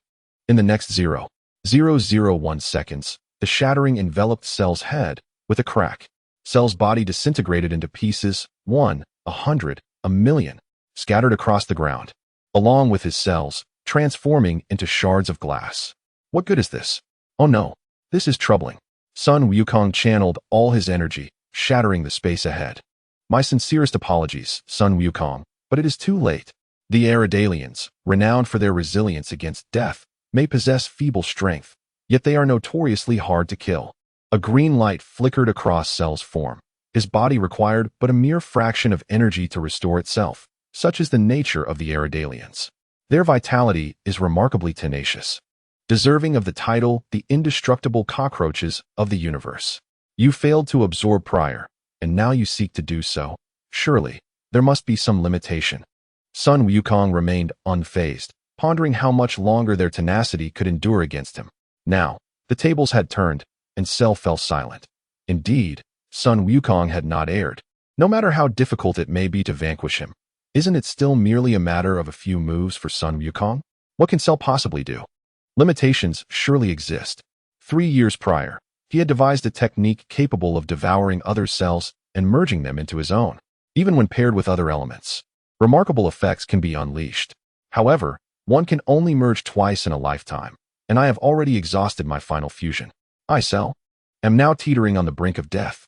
Although you have demonstrated commendable abilities, even instilling in me a sense of yearning, this is where it must end. With a sharp crack, the space surrounding Cell shattered, and he too disintegrated into fragments. No, I refuse to accept this. I am not ready to perish. I am the most powerful being in the universe. I aspire to become, or even surpass, a divine entity. I cannot die yet. In the face of despair, Cell summoned a desperate courage, fiercely striking against the destruction, attempting to halt the shattering. Chapter 88. Beyond the ultimate lightning, Cell's boundaries break through. Do you truly believe that a mere shout can grant you immense power? How utterly ridiculous. Do you really think you are the protagonist? Is your strength solely reliant on your cries? Absurd. Absurd. Goku turned away, preparing to use instant transmission to depart. At last, it is over. Goku has emerged victorious. Krillin straightened his rigid form and called to those behind him. Hurry, let us depart in the spaceship. Naturally, with Goku's prowess, he would encounter no failure, regardless of the challenge. Yamcha was the first to dash towards the spaceship, for Goku has always been a reliable ally. Hey, Yamcha, wait for this old man. And wait for me too. Krillin turned to his wife, extending his arms. Let me hold you. The tense atmosphere among the inhabitants of Namek dissipated, replaced by joyous laughter. Yamcha generously invited everyone to his home. Tonight, we shall drink until we are inebriated. Goku. A tremendous roar caused the Namekians to tense up, their pupils constricting as they turned. So, what is happening? You were right. With a single shout, my power surges like a tidal wave. I am invincible now. Goku finally understood the source of the previously unknown aura. Cell had consumed the legendary Super Saiyan. Is Cell now the new legendary Super Saiyan? No, you must be cheating. One cannot write a story in such a manner. Are you simply bestowed with invincibility? Is this a fusion of Goku's, Gohan's, and Broly's genes, resulting in a tremendous metamorphosis? Oh, can you deduce it in mere seconds? Indeed, you are far more extraordinary than the Gokus of other timelines. Had I not absorbed the Arladian, my next target would unequivocally be you. A green light enveloped him, a golden-green aura crackling with electricity, neither purely golden nor purple, but a stunning blend of both. Cell's muscles surged dramatically in an extraordinary manner. His aura escalated at a breathtaking pace, seemingly without end. In mere seconds on this planet, it was already on the brink of annihilation. Cell's boundaries have truly shattered. Thanks to you, I would have remained oblivious to the fact that this mutated Scion is, in fact, the legendary undefeated warrior among the Scions. I would not have awakened this formidable power. Currently, Cell feels invincible, believing that with merely a touch, the entire universe could be reduced to ruins. However, this is alarming. Just as Goku prepared to flee, his pupils constricted, and he abruptly dodged to the left. What a terrifying force this is. In truth, Goku's naked eye cannot possibly perceive Cell's strike. The mere ability to react stems from the fusion of their souls. I, Goku, acknowledge that you are the strongest in this parallel universe. Upon encountering numerous Gokus in the time machine, including several Super Saiyan 4s, Cell has never before witnessed a being quite like this. Thank you for the compliment, but I must apologize. Goku's aura surged, unleashing his full power in an explosive display. In an instant, countless fragments surrounded the entire planet, drawing ever closer to Cell, seemingly intent on obliterating him. Your technique has long been ineffective against me. It poses no threat whatsoever. Cell scoffed disdainfully, unperturbed by the impending destruction, allowing the fragments to surge toward him. Flee. Goku instantly teleported away from the planet, transforming into a shooting star in the cosmos. Futile. Cell's entire being trembled as his energy erupted violently, shattering the fragments entirely. I told you it's useless. Cell transformed into a streak of light, closely pursuing Goku, as if relishing the thrill of a cat-and-mouse game. How is this possible? Has Cell become invincible after consuming Broly? Previously, while on Earth, even the authors of novels wouldn't dare to write such a scenario. What to do? Should I truly allow Cell to kill me once? Though my energy remains unextinguished, ensuring my survival, it doesn't mean I won't feel pain. Who wishes to endure senseless beatings? I am immortal. Even the strongest foes must reckon with my might. So, you choose not to flee? Cell's eyes glinted with malice, and his energy surged once more. Goku cursed inwardly as his own aura intensified several-fold. This is nearly approaching Super Saiyan 4. Can I still fight? Your most powerful move, the shattering, has already failed. Do you possess any other techniques? Cell's mocking voice echoed in Goku's ears, who could only manage a bitter smile. The disparity in strength was insurmountable, rendering him incapable of inflicting any harm. Whack! Boom! Clap! Goku launched a flurry of attacks, yet they lacked form, resembling a primal fighting style. Damn! Strike as many times as I can. Otherwise, I will be the one to suffer. Cell remained dismissive, as Goku's efforts proved utterly ineffective, failing to even tickle him. Boom! Cell landed a punch that sent Goku hurtling towards the opposing planet. Boom! One planet was annihilated. Goku was repeatedly struck and sent crashing into planets, as though playing a game of billiards. Boom! Boom! How infuriating! Goku attempted to counterattack, but it was utterly futile. He was forcibly pressed along the surface of a planet by Cell. Sun Wukong let out a heart-wrenching cry, his blood saturating the ground in an astonishing deluge. Sun Wukong, I derive immense pleasure from your anguished wails. The mocking laughter of Shalu reverberated within Sun Wukong's mind, igniting an unnameable fury within his heart, summoning every ounce of strength to rise and resist. yet he remained mercilessly tormented. Sun Wukong's dignity was ruthlessly shattered in this battle, his once indomitable spirit broken into fragments. Ha ha, I am the victor. A single stroke of fortune can render all your efforts futile. The power you have painstakingly cultivated, Sun Wukong, pales in comparison to the mere chance of others. Ha ha ha, how utterly absurd. What martial artist? What techniques? All of it is nonsense. Damn your fortune. Damn your super scion. Damn your genetic fusion. With these words, Sun Wukong's rage obliterated his reason, transcending mere anger to emanate from his very soul. The essence born from his inception radiated a chilling aura. This was an uncontrollable magnetic field, casting a shadow over every celestial body in the galaxy. King Kai sensed the ominous energy. No, this is a radiation affecting all life forms. He hastily returned the humorous tome to the shelf, urgently employing his abilities to discern who could possess such a formidable soul. Please, let nothing go awry. This is my domain. King Kai silently prayed. Chapter 89. The Essence of Evil and Justice. Hurry, who is it? King Kai felt the pressure mount, pleading against the impending radiation. In the next moment, his expression shifted dramatically as he staggered back. It's Wukong. What has he done? Wukong, Wukong, awaken. Do not let your fury consume your reason. I implore you, awaken quickly. In response to King Kai's frantic calls, Sun Wukong remained unresponsive, his eyes swirling with madness. The power of his soul manifested. At that instant, all life within the galaxy looked up, entranced and motionless. No, Wukong. Accompanied by King Kai's desperate cries, Sun Wukong's essence infiltrated the souls of all beings in the galaxy. Even Piccolo and Bulma stood transfixed, gazing at the screen's display. At the galaxy's edge, Vegeta, with his golden hair and piercing blue eyes, obliterated the enemies surrounding him with a single energy blast. Humph, I'm Super Vegeta. A bunch of worthless fools. You couldn't touch a single hair on me, even if given the chance. Vegeta smirked, his thumb raised in a chilling gesture. As the soul's radiation invaded the planets, all life on Vegeta's planet fell into a stupor, standing motionless. Is that Kakarot's aura? Why is it so strange? What are you doing? Under the invasion of Sun Wukong's soul power, Vegeta too succumbed to a stupor, standing dazed. No. In King Kai's eyes, all life in the galaxy had been ensnared in a trance, gazing upward in bewilderment. Oh, the galaxy I once governed. It has been utterly destroyed. The King of Worlds lies despondent upon the grass, ensnared in a profound sense of despair, as existence itself has lost all meaning. Surrender. The voice reverberates like a cosmic explosion, resonating within the consciousness of all life throughout the galaxy. Offer me all your energy. That commanding voice, imbued with an irresistible authority, issues a decree to every being in the galaxy. In unison, all life raises their hands, contributing 90% of their vitality. Even Vegeta joins in this act of sacrifice. Under the radiant influence of Goku's spirit, the King of Worlds, too, lifts his hands, offering his energy. 1, 10, 1,000, countless.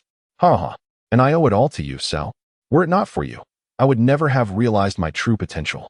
Upon Goku's birth, I once believed that a battle power of 20 was a mark of talent. However, Goku only grasped part of the truth. It was not the prowess of the body, but that of the soul. His arrival never enhanced the latent potential of the physical form. Ah, I can perceive that you are merely condensing energy, but what of it? Cell's aura surges once more, suddenly manifesting before Goku. The weak should lie down, subjected to the humiliation of the strong. Cell launches a frenzied assault. With each strike, his power escalates without limit. Ha ha ha, perish at my hands. Goku stands resolute, unflinching amidst the onslaught of millions of punches. Blood and flesh scatter as his skull shatters. His brain reduced to a mere trickle of sweat, yet Goku remains steadfast. Cells, ignited by the seething fury of the soul, awaken from their former stagnation, clamoring for action. It is as though they are reveling in the grandest of feasts. Bang, bang, bang. The cells collide, engage in battle, and through this tumultuous process, they replicate, enhance, metamorphose, and evolve, surpass, evolve. Suddenly, Goku's body erupts, not from Cell's assault, but from the culmination of the Cell's efforts. They strive to become the singular Cell, replicating every aspect of the human form. Goku's cells are devoured, duplicated, and fused, transforming into cellular proteins, cellular intellect, cellular teeth. Not enough. Not enough. The cells cry out. The soul transmits its fervor. Yield, for even if you condense energy, you cannot extinguish my life. Cell, believing he has reduced Goku to mere blood mist, calmly declares, farewell. Goku. This time, victory is mine. I demand energy. Energy. Still insufficient. I require more energy. Not enough. The soul's radiance surges dramatically. The previously languid energy begins to whirl in a frenzy. With a mighty roar, the energy transforms into a colossal dragon, as large as a planet, a white eastern dragon. Roar. The dragon opens its enormous maw, devouring all surrounding energy in one gulp. The dragon morphs into a beam of white light, executing a sweeping tail attack that traverses one celestial body after another. With each touch upon a celestial body, its essence diminishes by more than half. Roar. In an instant, the colossal dragon devours the vital energies of all planets within the galaxy at an astonishing pace. The celestial bodies of the galaxy exclaim, "How selfish! You consume too much. Not enough. Not enough." Under the dominion of spiritual power, the dragon's eyes widen in astonishment, rendered momentarily helpless. This is insufficient. Not enough. Not enough. Cells scream in frenzy, while the soul fervently transmits messages. Roar. Roar. The dragon's form suddenly swells multiple times. Before it, a spatial portal materializes. With a thunderous roar, the dragon charges into it. In the underworld, the ground trembles violently, shaking with fervor. Countless tiny stones cascade from the ceiling. What is happening? The king of hell drops his pen in alarm, turning to the little spirits below. Report. It is Sun Wukong. His soul has transformed into a dragon, bringing righteousness to the underworld. What? Is it that exceptionally talented little spirit? The one praised by Lord King of Worlds. The king of hell momentarily lapses into contemplation, pondering his inability to contend against such power. Furthermore, should Sun Wukong perish, there exists the possibility that Lord King of Worlds might take him away to continue his duties. Do not slack off. The king of hell's declaration leaves the little spirits exchanging bewildered glances. It is rare for the king to let such matters slide. The dragon traverses through the spatial portal and enters the underworld, forcefully breaking through with righteousness, crashing into the realm of the damned. Not enough. Hurry, hurry. Roar. The dragon rampages through hell, seizing the essence of the wicked, be it Frieza, Cooler, or the formidable beings who traverse the cosmos. All are stripped of their vitality by the dragon. No, that is the evil energy wave. The little spirit hurriedly steps forward, attempting to halt the dragon. Yet, he is minuscule in comparison. The dragon's roar sends him soaring thousands of miles away. The dragon devours a vial containing the evil energy wave. Ah, who is it? The evil energy wave, emerging from the vial, cries out in agony, but is swiftly consumed by the dragon. Chapter 90. The Super Saiyan Beyond Super Saiyan. Ah, the evil energy wave is vanquished. Roar. The dragon's claws transform into 5, pulsating with malevolent energy, morphing into 7 dark dragon balls. Cough. Cough. Ha ha ha. Am I truly dead? Cell's pupils constrict as he suddenly turns around. Sun Wukong is, astonishingly, immortal. Ha ha ha. Sun Wukong spreads his arms wide, as a massive spatial portal materializes behind him, shrouded in profound darkness. I shall repay you well. Roar. As the words leave his lips, a tremendous roar resounds, with the dragon enveloping the dark dragon balls surging forth from the portal. The energies of evil and righteousness consume Sun Wukong entirely. The dragon vanishes, enveloped in a brilliant light surrounding him. This is bad. Cell's aura surges once more, concentrating tremendous power in his hands. Ultimate Big Bang. In mere seconds, hundreds of planets surrounding them are impacted by the colossal wave of energy, exploding with a resounding bang. One after another, they are obliterated. Huff, huff. Cell gasps for breath, his gaze fixated on Sun Wukong. Surely, this must mean Sun Wukong has perished? His cells have turned to ash. He must be dead. The smoke, as vast as a planet, gradually dissipated, revealing a startling sight. What? He is still alive. In Cell's eyes, a particle of dust began to metamorphose, replicate, and ultimately return to its original form. This agitated him. Millions of energy blasts targeted Goku, erupting from his hands. Yet they proved utterly futile. Evolve. Evolve. The cells surged into a frenzy, and Goku's form expanded dramatically. His hair grew wildly. Suddenly, darkness intertwined with radiant gold as the giant ape ascended, resonating through the cosmos. The soul returned. Roar! The giant ape unleashed a thunderous roar, shattering countless dimensions and causing planets to tremble, its sound echoing throughout the universe. Ah! The two little ones collapsed in agony. Goten, Trunks, Bulma, in a panic, rushed to embrace the two children, preventing them from falling. In the realm of the gods. What an enigmatic force is this? The stout figure immediately rose, squinting his eyes, peering across vast distances to behold Goku's presence. The Grand Kaioshin and the other Kaioshins exchanged worried glances, all turning their eyes toward Goku. The Grand Kaioshin reassured them, saying, "It's all right, everything will be fine." In the God of Destruction's palace, Whis paused his meal, lifting his staff to gently tap the ground, and Goku's silhouette materialized. It would not be long before Lord Beerus would find himself unable to contend with this mortal. Lord Beerus, ha ha ha, how exhilarating it is to anticipate. Lord Beerus was once just like this, exuding an aura of majesty that traversed the universe. The giant ape's form swiftly diminished, as the essence of evil and righteousness was entirely absorbed, leaving a lone figure standing amidst the starlit sky. This individual was not overly muscular, yet every sinew radiated power. With shoulder-length black hair and black patterns sprawling across fiery red fur, his cold, merciless black-gold pupils seemed capable of devouring all existence. An aura erupted from his being, a magnificent ebony gold. Sinister and formidable, he resembled a demon.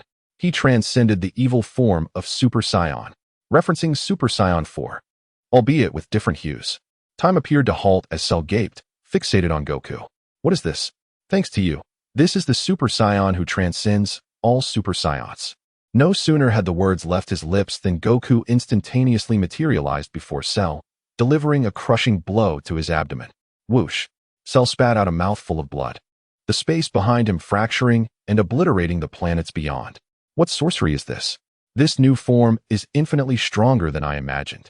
Before Cell could ponder further, Goku unleashed a flurry of millions of punches in an instant. Bang! Bang! Bang! Cell's body shattered into countless pieces, falling to the ground.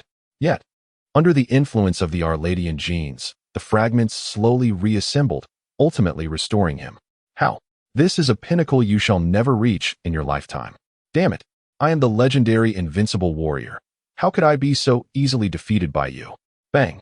Before he could finish his sentence, Cell's head exploded into a mist of blood, collapsing lifelessly to the ground. Goku spread his arms wide and arrogantly declared, "I have no desire to hear your prattle. Now, I grant you the gift of death." Whoosh, whoosh, whoosh. Sheru's head was restored, panting with breath, his eyes still filled with lingering terror. Suddenly, he smiled, and the power of the Super Saiyan surged dramatically, amplifying by a staggering 5-fold. Ha! This is the power that Broly, that worthless fool, could never harness. Thankfully, it is I who has become the Super Saiyan. Can Broly truly be swayed by the power of the Super Saiyan? Indeed, he is nothing but a fool. Undoubtedly, it is right for the Super Saiyan power to accompany me. How amusing. Damn you. Go to hell. Sheru's height abruptly increased by 3 meters, towering over everyone with a disdainful gaze. In his perception, Sun Wukong was now on par with his strength. Moreover, he possessed the power of the Super Saiyan. It was merely a matter of time before Sun Wukong was defeated again. With overwhelming force, Sheru launched his attack, but Sun Wukong neither dodged nor evaded, bracing himself against Sheru's full-on strike. As they battled amidst the stars, each clash resulted in the obliteration of planets. Realizing the peril, Sun Wukong knew that if this continued, the Milky Way would truly vanish. Get away from here. With all his might, he seized Sheru's head, forcefully pulling him through a spatial portal to escape the galaxy. Sun Wukong. King Kai, do you see how righteous I am? Even in battle, I make sure to distance myself from the galaxy. King Kai. The portal opens in an unknown star system. Sheru roared, his power surging 3-fold once again, breaking free from the restraints. Sun Wukong, you have no chance left. Sheru felt invincible. Suddenly, Sun Wukong's hair stood on end, a silvery blue aura enveloping him.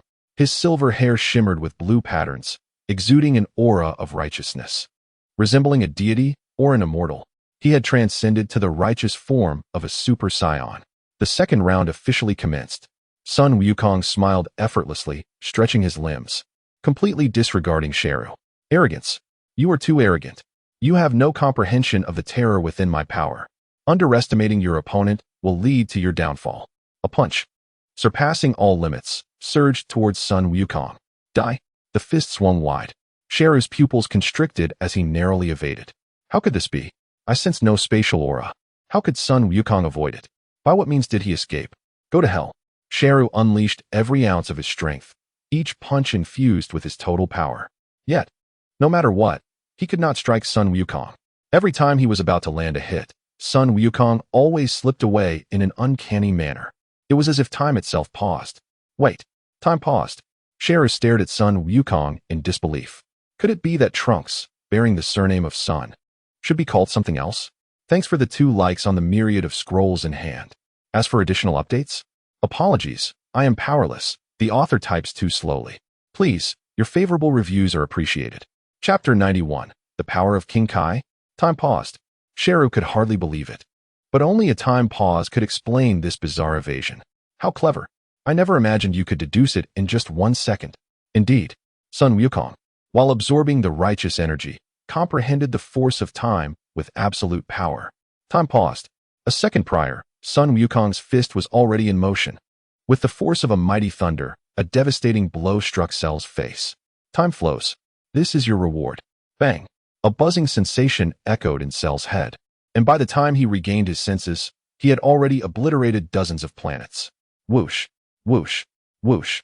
Cell's ears rang. What is this? Can such a technique truly exist? Can even time be manipulated?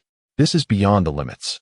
As long as one masters the control of energy, they can wield an incomprehensible power. Goku's fist came crashing once more, firmly grasping Cell's head, asserting that my control over energy is unmatched. By the way, have you reached your limit? Why hasn't your energy surged again? Upon hearing this, Cell turned away, falling silent, for Goku had struck a chord. The rate of energy growth had begun to wane, and with only half the speed remaining, it was utterly insufficient to contend with this freak. It is not that the power of transformation has a limit. Rather, Cell's physical form has reached its threshold. Should this violent escalation continue, his body would surely explode. Cell's strength could no longer increase. What a disappointment. Although this power is rare, there is no way to counter it. What does that mean? It means Dragon Claw. 5 streaks of light flashed, and in an instant, Cell was sliced into 5 pieces. A mere mortal, Goku moved with ease. Even possessing the power to annihilate worlds, Cell's defenses remained as fragile as a cicada's wings, easily shattered. As for why he couldn't defeat Cell earlier, obviously he couldn't get close. Goku. Cell roared in fury. After being cleaved into 5 parts, he unleashed his strongest power against Goku. This was his final resort. A fierce force infused with murderous intent surged forth, but upon hitting Goku, it passed through him as if it were water. What is this? Even if your power were magnified 100-fold, you would still be no match for me. Goku's words rang clear, piercing Cell's mind like a spear that could never be withdrawn. Transcending the evil form of Super Saiyan, Goku's silver hair abruptly transformed to black as he calmly stated, "Farewell, I shall accept everything about you." Roar. As his words faded, a colossal black-gold ape emerged from the void. With a gaping maw, it devoured the incredulous Cell in one bite. No. Instantly, Cell was consumed by darkness, reduced to mere nourishment. Delicious. What a delectable power. Goku's energy surged dramatically, the black gold hue becoming more pronounced as thousands of strands of black gold hair sprouted forth. Can this be considered full power? Darling, darling. An urgent voice echoed from a distant galaxy, abruptly appearing in Goku's mind. Oh no, who is it? A surprise attack. Do they not realize I am the strongest in the universe? Except for angels and destroyers. Transcending the righteous form of Super Saiyan, righteous Goku forcibly tore through space, arriving before Bulma in the next moment. What's wrong? Goku's spiritual energy scanned the area, revealing no enemies. It was Goten and Trunks. They had suddenly collapsed. What on earth has happened? Amidst the eager gazes of 4 women, the righteous Sun Wukong approached the 2 young spirits. What is this? Sun Wukong's expression turned grave as he pointed at the 2 young ones. Wu Fan and Ling Yi suddenly opened their eyes, their energy surging within them exponentially. Wonderful. You are unharmed. Chi-Chi sighed in relief and embraced the two children tightly. The young spirits appeared adorably bewildered, surrounded by those who had escaped calamity. Have my cells evolved alongside me? If it weren't for my presence, I fear they would have perished from a lack of energy. Sun Wukong sighed, exclaiming that one could indeed starve to death. Truly a tale of the absurd. Mom, it seems I possess a new strength. Me too. I have it as well. As soon as the words left their lips, the two young spirits exchanged glances and simultaneously transformed into Super Saiyans. Pink. The crowd gasped in astonishment. Oh, how delightfully youthful, Bulma exclaimed, examining the two children with fervor. This new surge of power appears to be even more formidable, Piccolo noted, sweating profusely. Harnessing the strength of this form demands an understanding of energy beyond the ordinary. A perfect blend of power and technique. It's as if it embodies the fusion of Sun Wukong's two forms. The malevolent aura, an ultimate physique, which, even in its legendary form, would merely become a feast. The righteous aura, an ultimate technique, capable of weaving wonders even with a mere breath. We're back. Time flowed on, and a year passed. Krillin's child was born, named Lin Luan, a testament to the love between Krillin and Xiaoluan. Time, like a fierce tide, washed over the young, transforming the tender youth into a mature and composed man in the blink of an eye. 5 years later, amidst a lush jungle, billions of trees intertwined in an intricate tapestry. At the heart of the world, a colossal tree reached for the heavens, its might ascending toward the pinnacle of existence. Crash! Crash!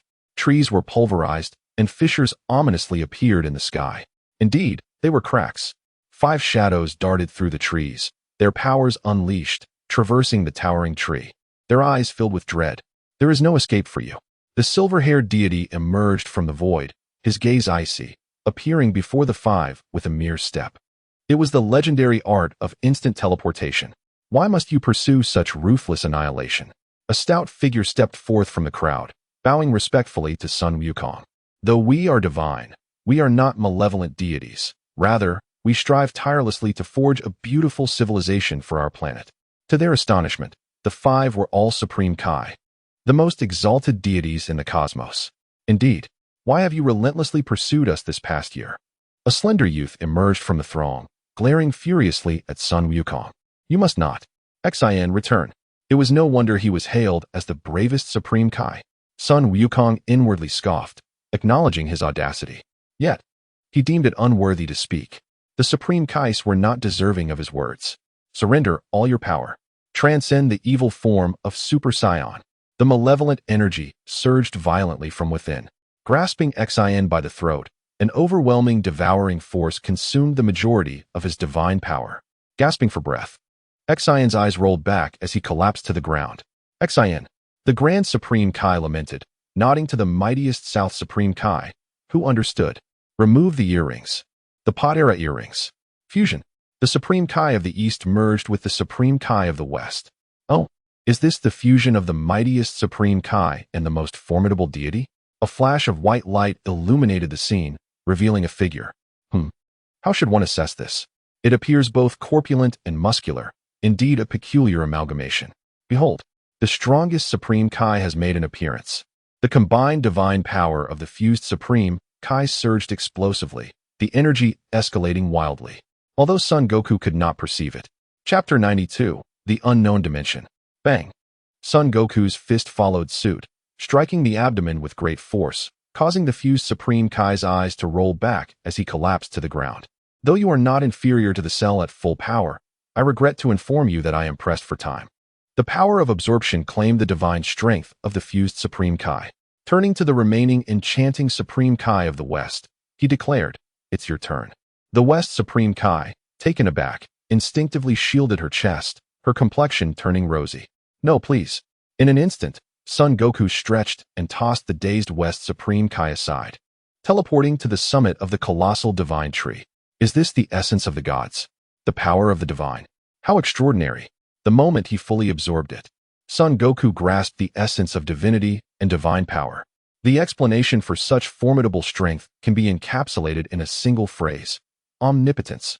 Upon comprehending this divine might, he attained a superior understanding of both space and time. Spatial banishment. Divine power surged from his hands, and a pitch-black passageway abruptly manifested before him. Is this a time-space tunnel? Will I encounter other versions of myself from different dimensions? Fascinating. Truly captivating. As Son Goku relinquished his divine power, the spatial banishment vanished without a trace, leaving only a faint echo of the temporal essence. Teleportation. Earth. In the blink of an eye, Son Goku returned home. And upon his arrival, a little girl playing with a toy dinosaur beamed with delight. Daddy, you're back. Play with me. The girl placed her dinosaur before Son Goku, her eyes sparkling as if she would burst into tears if her request went unanswered. All right. Son Goku lifted the girl onto his shoulders, soaring through the various corners of their home. This is amazing. So much fun. The girl, named Sun Xinyue, was 4 years old, the youngest of Son Goku's 5 children, with her mother being Lazuli. The third child, Sun Wunan, was also 4 years old, born of Bulma. The fourth child, Sun Wutian, was likewise 4, the offspring of Chi-Chi. Come down from your father's shoulders. It's time to eat. Hurry. Lazuli emerged from the kitchen, swiftly pulling Xinyue from his shoulders and seating her at the table. I don't want to eat. Be quiet. Your siblings are eating, why not you? Chi-Chi placed a bowl and chopsticks in front of Xinyue. I simply refuse to eat. Bang. 3 resounding thuds echoed. Xinyue covered her head, her little face contorted in pain, reluctantly swallowing her food bite by bite. Over the years, Lazuli had matured into a more composed and stern figure. Bulma remained unchanged, effortlessly oscillating between youthful and mature appearances. The golden-haired Launch exhibited a fierce demeanor, yet her temperament had stabilized considerably. After a decade of being a housewife, mostly to robots, Chi-Chi still radiates youthful beauty and innocence. At the dining table, Sun Wukong inquires, "Is the time machine ready?" Bulma responds, "It's all set. I've gathered plenty of energy for you, enough for at least a dozen trips." Time travel, how intriguing. Launchi expresses her desire to accompany Sun Wukong. I want to go too. New Moon eagerly raises her hand, rice spraying from her mouth. Hey! Everyone swiftly uses their energy to shield the food. Finish eating before you speak, you brat. Wunan scolds angrily. Right, you brat. Wu Tian concurs. All right, let's eat. Wu Fan and Ling Yi turn to New Moon, comforting her. It's fine, just eat. New Moon takes a big bite, resembling a little hamster. A perfect replica of her mother, Lari. Wu Fan and Ling Yi have matured significantly, no longer scolding their younger sibling, but instead supporting New Moon. A blissful atmosphere envelopes the family, and Launchi, her eyes slightly squinted, revels in this delightful ambience. After a satisfying meal, the 4 women tug Sun Wukong into a room, attempting to devour his attention. A few thousand words omitted. In the hall, Sun New Moon, groggy, stumbles to the bathroom, passing by a vivid illustration of a humanoid creature with mottled green skin. It feels so real, as if it once existed. Indeed, it is the boundary-breaking cell. Suddenly, a red light flashes, as if it has come to life, the illustration trembling wildly, on the verge of breaking through this space. Boom! Darkness spills from the frame, engulfing the image, and the red light plunges into eternal darkness. The following morning, birds frantically flit through the sky, while a girl with starry eyes and black hair, her eyes shimmering with red light, chases after them. Don't run. My delicious food. Sun New Moon's energy erupts. Her black hair and eyes instantaneously transform into a vibrant pink, an exquisite fusion of skill and immense power. The mutated Super Saiyan Pink. Squeak, squeak, squeak. My life is over. In but an instant, the birds are captured by New Moon, their feathers plucked and entrails extracted, roasted over a fire. Launchi, do you want to travel with me? Of course. It's been ages since we've had time to ourselves. Launchi replies, revealing a bright smile, her cheeks flushed. Thus, Launchi, Sun Wukong, and Sun New Moon embark on an adventure through the unknown realms of time. As for why they don't use time exile, how absurd. What if they couldn't find their way back home? The parallel timelines are so numerous, nearly infinite. The trio enters the time machine, and with a whoosh, it vanishes from sight, as if it had never existed. Mom, why can't we go with Dad? Wu Tian and Wu Nin ask. Be quiet. You need to study. Bulma retorts. So stingy. New Moon is the same age as us. Some people, despite having learned fusion for an entire day, still can't surpass their own sister. Who could that be? Bulma glances around, her eyes inadvertently drifting towards them. Shut up. That is not true. Wu Tian and Wu Nan's faces flush red as they hastily defend themselves. We just aren't in good shape, right? After a restful night, we shall undoubtedly learn with ease. Humph. Before my return, remember to master the art of cultivation. Upon finishing her words, Bulma consumed a fruit from the spirit tree, its energy appearing pitifully insignificant compared to the overwhelming aura. The slight increase in power seemed futile. How might one discover a truly remarkable planet? Bulma approached the mirror and donned the detector over her right eye. Beep, beep. The detector indicated a combat power of 100 million. Her strength had significantly improved since 5 years prior, compelling Bulma to study energy control with Lazuli. Simultaneously, she took the opportunity to learn various techniques from Goku during their intimate moments, such as instant transmission, separation technique, and the revamped version of the metamorphosis technique, which even allowed one's aura to transform into that of another being.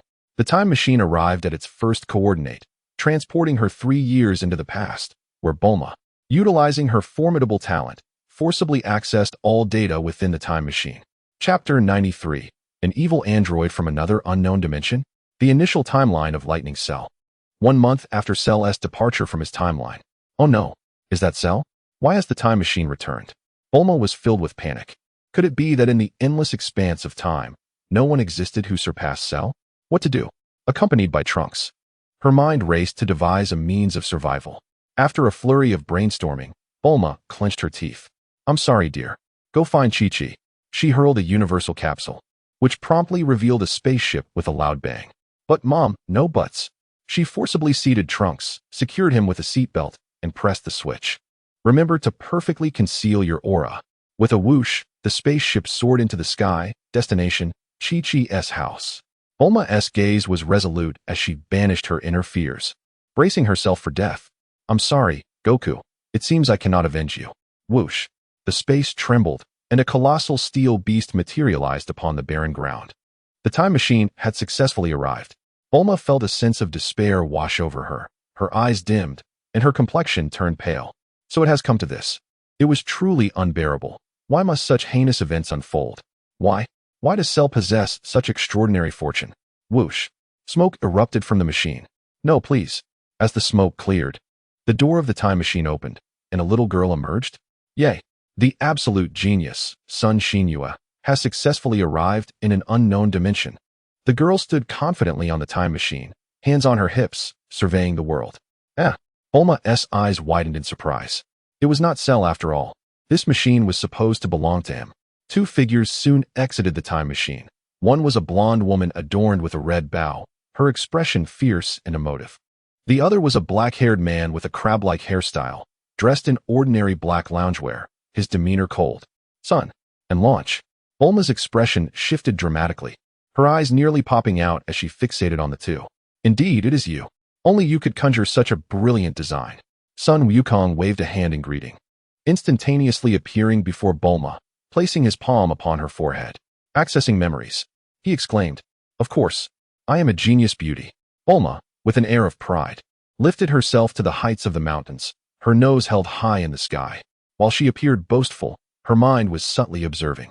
In contrast to Sun Jun, who was well acquainted with Bulma, this individual seemed far more astute. If Sun Jun was a martial arts master with a straightforward disposition, then this one was a master of intricate thought. These two were indeed polar opposites. Perhaps in a different timeline, there exists a distinct Sun Jun. It was truly unexpected that Gohan would also face defeat. Upon accessing Bulma's memories, Sun Wukong was left dumbfounded, entirely oblivious to the revelations. Was this a fan-made scenario, or a naturally evolved parallel universe? Alas, one misstep in the game left us with no choice but to accept our loss gracefully. Bulma waved her hand dismissively, indicating that it was an unavoidable circumstance. However, the fact that you managed to defeat Cell astounded her. She was taken aback, for this was an adversary so formidable that even the prodigious Gohan could not vanquish him, especially after Cell had grown stronger over 8 years. Mom. A child's voice echoed through the air, causing the atmosphere to plunge into an icy silence. You call me Mom? Bulma stammered, pointing incredulously at herself. Could it be that another version of herself had acted so boldly in a different timeline? Bulma had to concede that she had indeed felt a spark of emotion in her younger years, but she never imagined that her alternate self would be so audacious. How remarkable! She had even managed to stand up to Chi-Chi. Yes, Bulma mommy, don't you remember the new moon? New Moon spoke with tears welling in her eyes. Her expression one of distress. Be quiet. Did I not tell you this is a matter pertaining to another timeline? Surely, you must not be remembered. Lan Shi abruptly lifted New Moon, intending to toss her aside. It's all right. No need to blame her. After all, children speak without a filter. Bulma quickly took New Moon from Lan Shi's grasp, observing her with great care. She was indeed precious. Bulma summoned the spaceship back, taking the three of them home for a conversation. After all, she was genuinely curious about how her alternate self lived in another timeline. In the unknown timeline, wow. Sun Wukong was struck by a beam of pink light, letting out a cry as he transformed into a delectable piece of chocolate. Dad! Gohan's energy surged explosively. He attempted to intervene but was hit by another beam of pink light, transforming into a soft, fragrant cake. Curse it! That wicked, ha-ha! All shall become my food. Whether it was Piccolo, the benevolent android 21, or the warriors, they were all struck by the evil android 21's pink rays, turning into sweets. Evil android 21 opened her cherry-red lips, extending her delicate tongue to devour each confection with delight. Indeed, it is utterly delicious. The mottled red and purple skin underwent a transformation, tingling and alive. With each movement, evil android 21 would stretch her body, lost in this sensation, unable to extricate herself from it. How to describe it? It was akin to an incessant itch that could not be scratched. A feeling of redemption after a day and night of torment, where one could finally indulge in that cathartic release.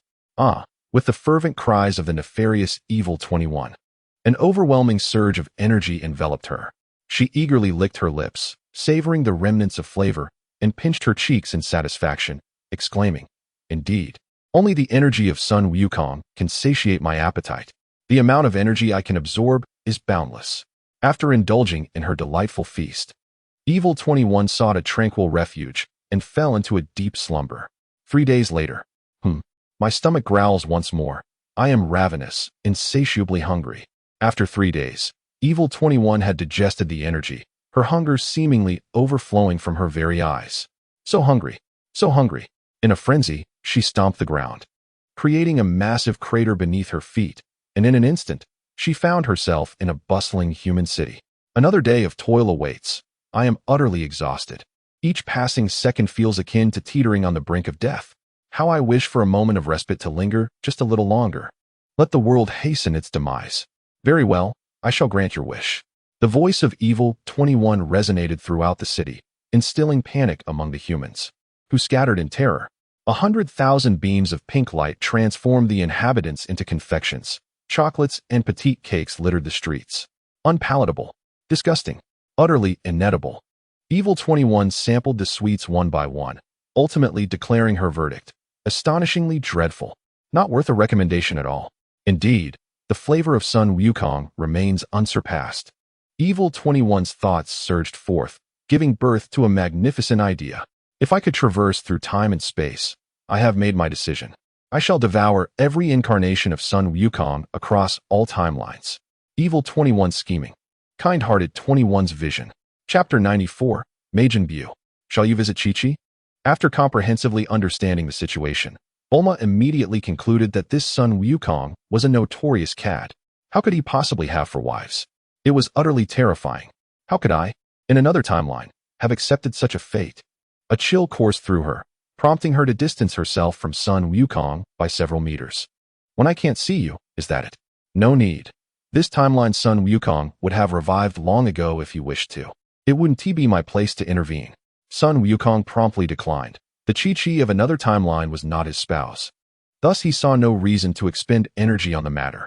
Xinyue sat dazed upon Lan Shi's lap, while the blue-haired Lan Shi appeared equally bewildered, leading Bulma to momentarily believe they were mother and daughter. Xinyue activated her motherly kindness mode. What surprised Bulma the most was the revelation that Xinyue's mother was, in fact, number 18, that cold, unyielding woman. The one who always wore an expression as if someone owed her 1,000,000. Clearing her mind, Bulma turned to Sun Wukong in confusion. What brings you here? With Cell already vanquished, logically you should return to your own timeline. But could it be?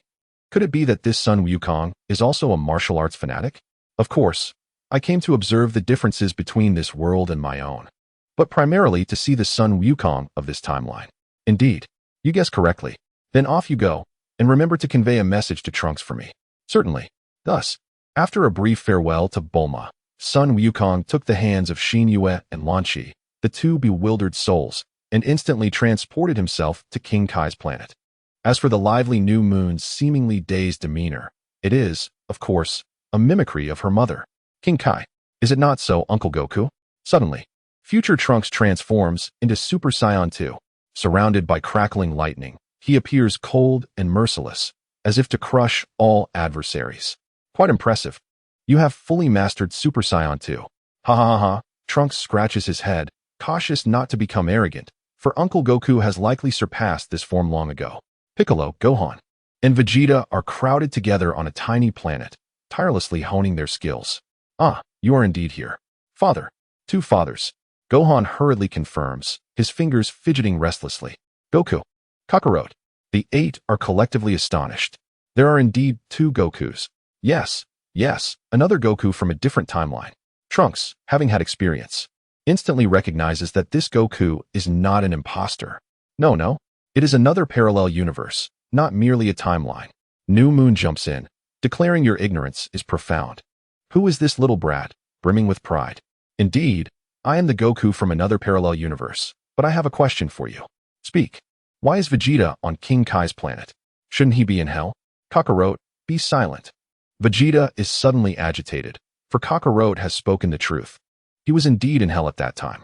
Were it not for King Kai, would he have remained in hell eternally, cohabiting with Frieza? Enough. Since you have come to find me, you must be yearning for a thrilling battle, correct?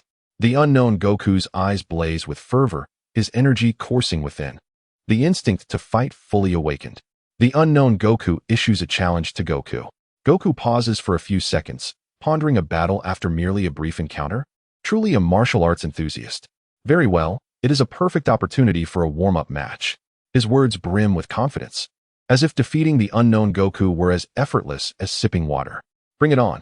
The unknown Goku is indifferent to such musings. He only desires an exhilarating fight. His fist approaches Goku's face, but curiously, the strike that nearly lands is miraculously evaded with ease by Goku. You are unsteady on your feet. With legs like whips, Goku lands a fierce blow on the unknown Goku's legs, making him falter. The unknown Goku grits his teeth, retaliating with successive strikes, yet no matter what, he cannot land a single hit on Goku. On King Kai's planet, grass and foliage are scattered, trampled beneath the unknown Goku's feet, while Goku remains unscathed, standing firm upon the soil. How astounding! He has rendered Father utterly defenseless. The techniques of the Father from another timeline are executed with exquisite elegance in each evasion and attack. Not merely flashy moves, but rather graceful actions formed through the process of dodging and striking, each maneuver illuminating the eyes of onlookers. How infuriating! The Kakarot from another universe possesses such formidable strength. After achieving the transformation into Super Saiyan 2, Vegeta's previously relaxed demeanor tightened once more. The battle raged on. Goku, having gauged the unknown Goku's strength, delivered a fierce punch to the abdomen. The air erupted with a thunderous roar, and the very fabric of space seemed to shatter. The flora behind the unknown Goku was instantly obliterated by the shockwave. Are you not going to transform yet? You may find it impossible to do so after my next move.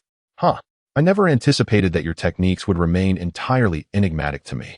After hundreds of exchanges, I still haven't grasped your style, which astonishes me, as I have always mimicked my opponent's moves since childhood. It appears I must resort to my true abilities. Following a furious shout, the unknown Goku transformed into Super Saiyan 1. His aura surged violently within him, his gaze turning icy. Prepare yourself. You won't be using your lightning Super Saiyan. That transformation cannot possibly grant you victory over me. My entire being is composed of cells. There is no amplification to speak of, merely my baseline form. I now possess the combat prowess of Super Saiyan 4, even if I transform into Super Saiyan. It is merely a change in appearance. There is no enhancement whatsoever. No need. I have my own judgments. The unknown Goku closed in for an attack, refusing to believe that he could not reach the version of himself from an alternate timeline. In the primary timeline, 1 day prior, the defeated Kai lay sprawled on the ground, with only West Kai remaining to tidy his bloodstained garments. Maiden Bu, this is a divine being. Hurry and absorb him, urged a pale, extraterrestrial figure with a tuft of yellow hair. This was Babidi. Maiden Bu had just been created and possessed no wisdom whatsoever. Indeed, this version of Maiden Bu has only just come into existence. But the demon has already departed. Why is there still another? Upon receiving the command, Bu instantaneously knocked out West Kai, his eyes glinting with greedy delight as he focused on the fused Kai. Bu transformed into a large bag, swiftly engulfing all the Kais within, and with a gurgle, digested them. Bu underwent a transformation, evolving in intelligence and amplifying in strength. Huff, huff, huff. After assimilating all the energy, Maiden Bu's body erupted with steam, reminiscent of an aging locomotive, humming with power. Thanks to the character summons from the escapee. Thank you, Sister Min from Roller Street, for your likes. Chapter 95, Kai Bua. Bu bellowed, his form abruptly shifting. His once slender body became robust. Although the majority of the Kai's divine powers had been consumed, their energy still surged within Bu like a colossal tidal wave. Yet, the true source of this power remained the fused Kai. He was far too formidable for Bu to absorb. What is happening to me? Who am I? Kai Bu gazed down at his muscular arms, his intelligence steadily rising, as if striving to break free from the controlling magic. Behold, Maiden Bu, Babidi exclaimed, his face alight with triumph, as malevolent thoughts swirled in his mind, his presence growing more sinister. The thought of having devoured the Kais filled Bu with invincible strength. I shall dominate the entire universe. Silence. The Kai Bu, immersed in the throes of evolution, was abruptly interrupted by Babidi, inciting his furious wrath. How dare you speak to me in such a manner? I am your master. Maiden Bu, you shall obey my commands for eternity. Huh. The supreme Kai of Bu scoffed at the notion of such a worthless creature being worthy of his servitude. The tranquility of the supreme Kai of Bu's mind was suddenly disturbed, rippling with boundless malevolence.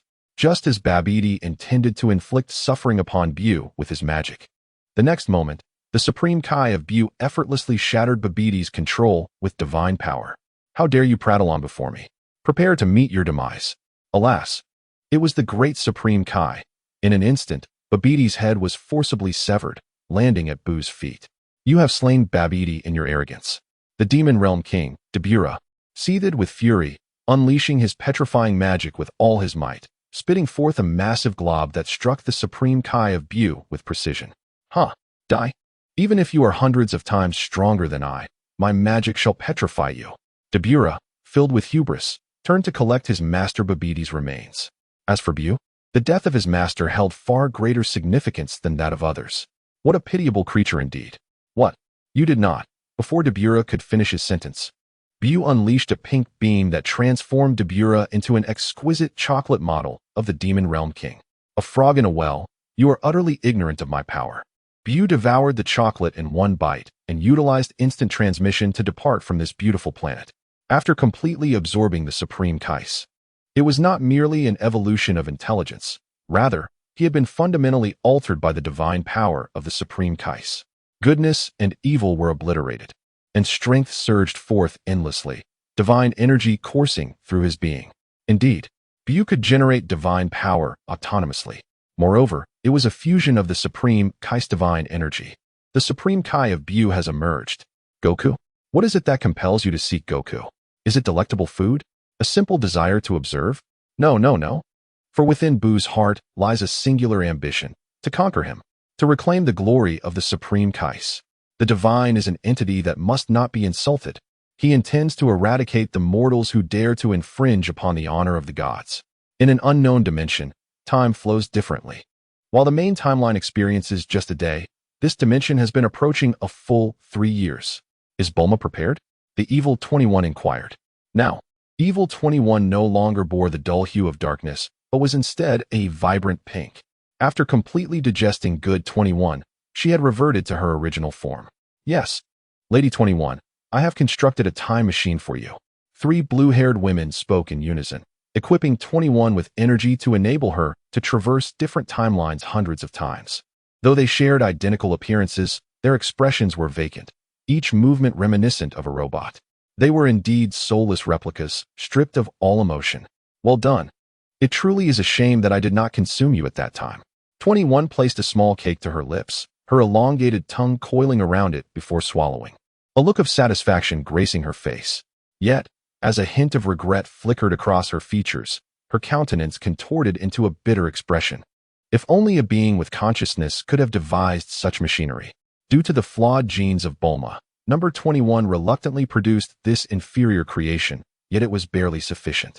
The three Bulmas stood dazedly in place, quietly listening to number 21's lament. Alas, I have told you, but it seems futile. After a brief pause, number 21 smiled gently. For you are merely defective products. The fact that you could create a time machine is already commendable. 3 pink beams of light struck the Bulmas, transforming them into blue candies, which were then enveloped by telekinesis and brought to number 21's hand. How delightful! It is indeed the long-lost candy. Bulma is truly the best. Number 21's elongated tongue eagerly rolled up and consumed the 3 candies. Had Son Goku been present, he would surely have declared his desire for a fair and open battle with number 21. In the primary timeline, if the flow of time in the Cell timeline resembles a gently flowing river, then the time in the primary timeline ebbs and flows like a raging torrent. 1 month after Son Goku's departure, in the wilderness, amidst the untamed land, several figures could be seen, one of which, a tall shadow, appeared to be on the brink of a meltdown, saliva spraying everywhere. No, no, no. I have repeatedly stated that this is not how fusion works. Do you not understand? It is not merely the synchronization of movements. The frequency of your energy must also be in harmony.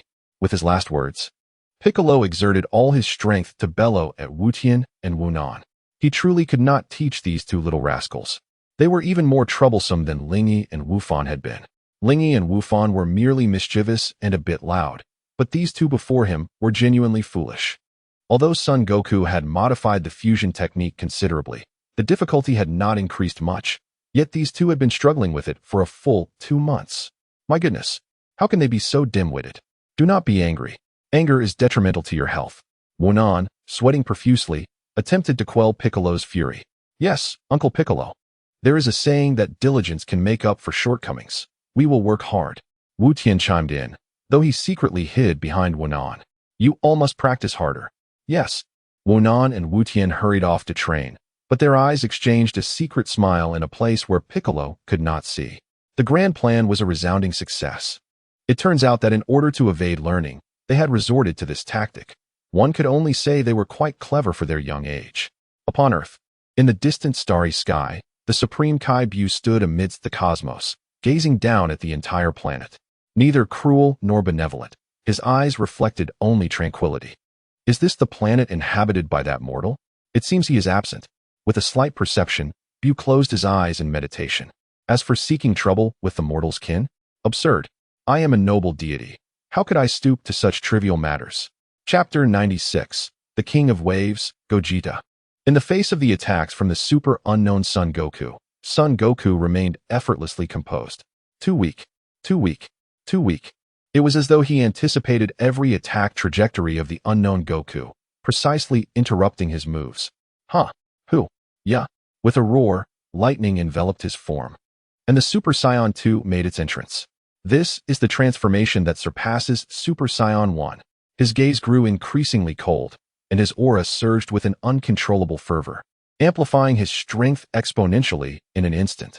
Faced with my current self, is there still no transformation into a Super Saiyan? I am truly at a loss. Sun Wukong halted, and his eyes shifted dramatically. The Super Saiyan made his entrance. Yet, the aura remained unchanged. What could this mean? Is it possible that his mastery over energy is so profound? Piccolo's pupils constricted, and he immediately rose from the rocks, rapidly contracting his aura to create the illusion that nothing had altered. No, the energy of another Kakarot remained consistently unchanged. It is his transformation. Vegeta's eyes, sharp as an eagle's, pinpointed the crux of the matter. Indeed, the transformation of the other Uncle Wukong seems to have become a norm. Thus, there has been no transformation for so long, because there is no need to possess the ability to make transformation a regular state. Hence, without relying on rage, he can unleash his full power at any moment. Moreover, the consumption of energy is reduced countless times. This is nothing short of extraordinary. Bang! Sun Wukong uttered not a word. merely executing a single move to completely vanquish the unknown Wukong. I have lost my patience. Do you wish to employ the fusion technique? Sun Wukong's tone lingered with malice, emanating from deep within. For you are undeniably weak. I cannot even muster the interest to engage in battle with you. Not in the slightest. He cast a dismissive glance, his eyes filled with disdain, addressing the insignificant ones. Listen closely. Hurry and let Vegeta face me in combat. In response to his malevolent tone, Piccolo and Wukong remained silent, but Vegeta could no longer contain himself. What did you say, Kakarot? Allow me to battle you. Vegeta would never concede that he was inferior to Kakarot, not even in another timeline. Boom. Vegeta transformed into Super Saiyan 2, his fist enveloped in fury, unleashing a full-force strike. A trivial skill, hardly worthy of mention. Sun Wukong dodged effortlessly, evading Vegeta's furious blow, and with a speed imperceptible to the naked eye. His tail ensnared Vegeta's neck tightly. Is this all you have? This is truly disappointing. Consumed by humiliation, Vegeta's rage engulfed him, and he unleashed his full power. His muscles swelling, his aura intensifying significantly. The Super Saiyan 2 form, characterized by an increase in muscle mass. A technique that sacrifices a portion of strength to elevate one's aura. Yet it was futile. With a mere flick of his tail, Sun Wukong rendered Vegeta unconscious. His eyes rolling back. Father, Vegeta, rest assured, I have not dealt a lethal blow. Sun Wukong tossed Vegeta in front of Trunks. So how shall you contend with me?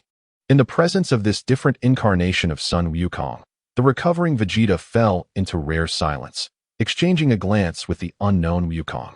Ultimately, his pride compelled him to consent to this humiliating fusion. The two stood together in an open space, and with Vegeta's slight blush, they fused. Their first attempt at fusion miraculously succeeded.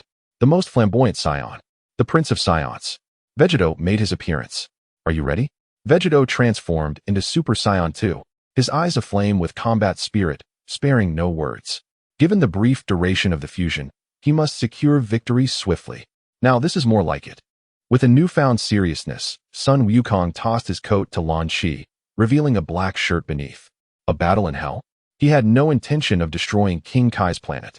In the next moment, a colossal spatial gateway materialized within the realm of King Kai. This was precisely the intention. Without hesitation, Gogeta stepped through.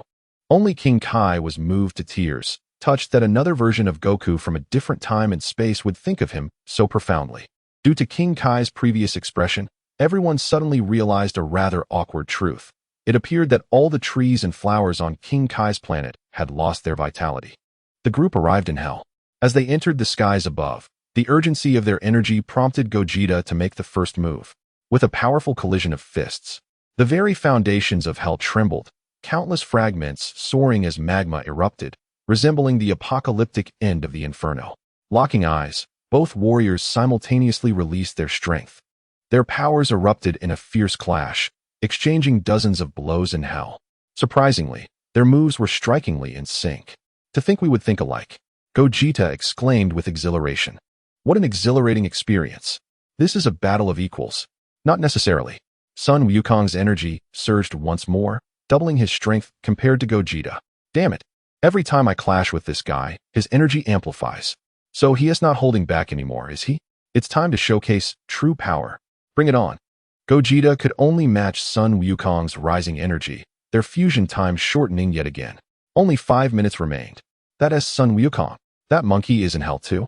Frieza, lounging in a hell that resembled paradise, felt his anger intensify with each lullaby he heard. Good riddance. Good riddance. Stinky monkey. Regardless of Frieza's thoughts, Sun Wukong and Gogeta continued their fierce battle in hell. Countless lesser demons suffered the consequences, and even the once dominant evil overlords of the universe were obliterated by the residual shockwaves. Fight! They both unleashed their energy once more, elevating their powers, bringing hell closer to annihilation. My heavens! Upon awakening, the sky has fallen. King Yin calmly put away his pen and notebook, ensuring they wouldn't be crushed by falling debris. As for hell, what could be done? Simply let it be. King Yin resigned himself to the imminent reality of his demise. What on earth was wrong with these two powerful fools? How had they found their way to hell? Though this battle did not encompass the entire universe, the devastation extended beyond just hell. It threatened the entire underworld. The realm of the dead was on the brink of destruction. enduring such an intense assault. Hell, you have endured much. Meanwhile, the time machine traversed the temporal tunnel. Number 21. Feeling helpless. Sensed the absence of Sun Wukong in many of the timelines she encountered. Where on earth could Sun Wukong be?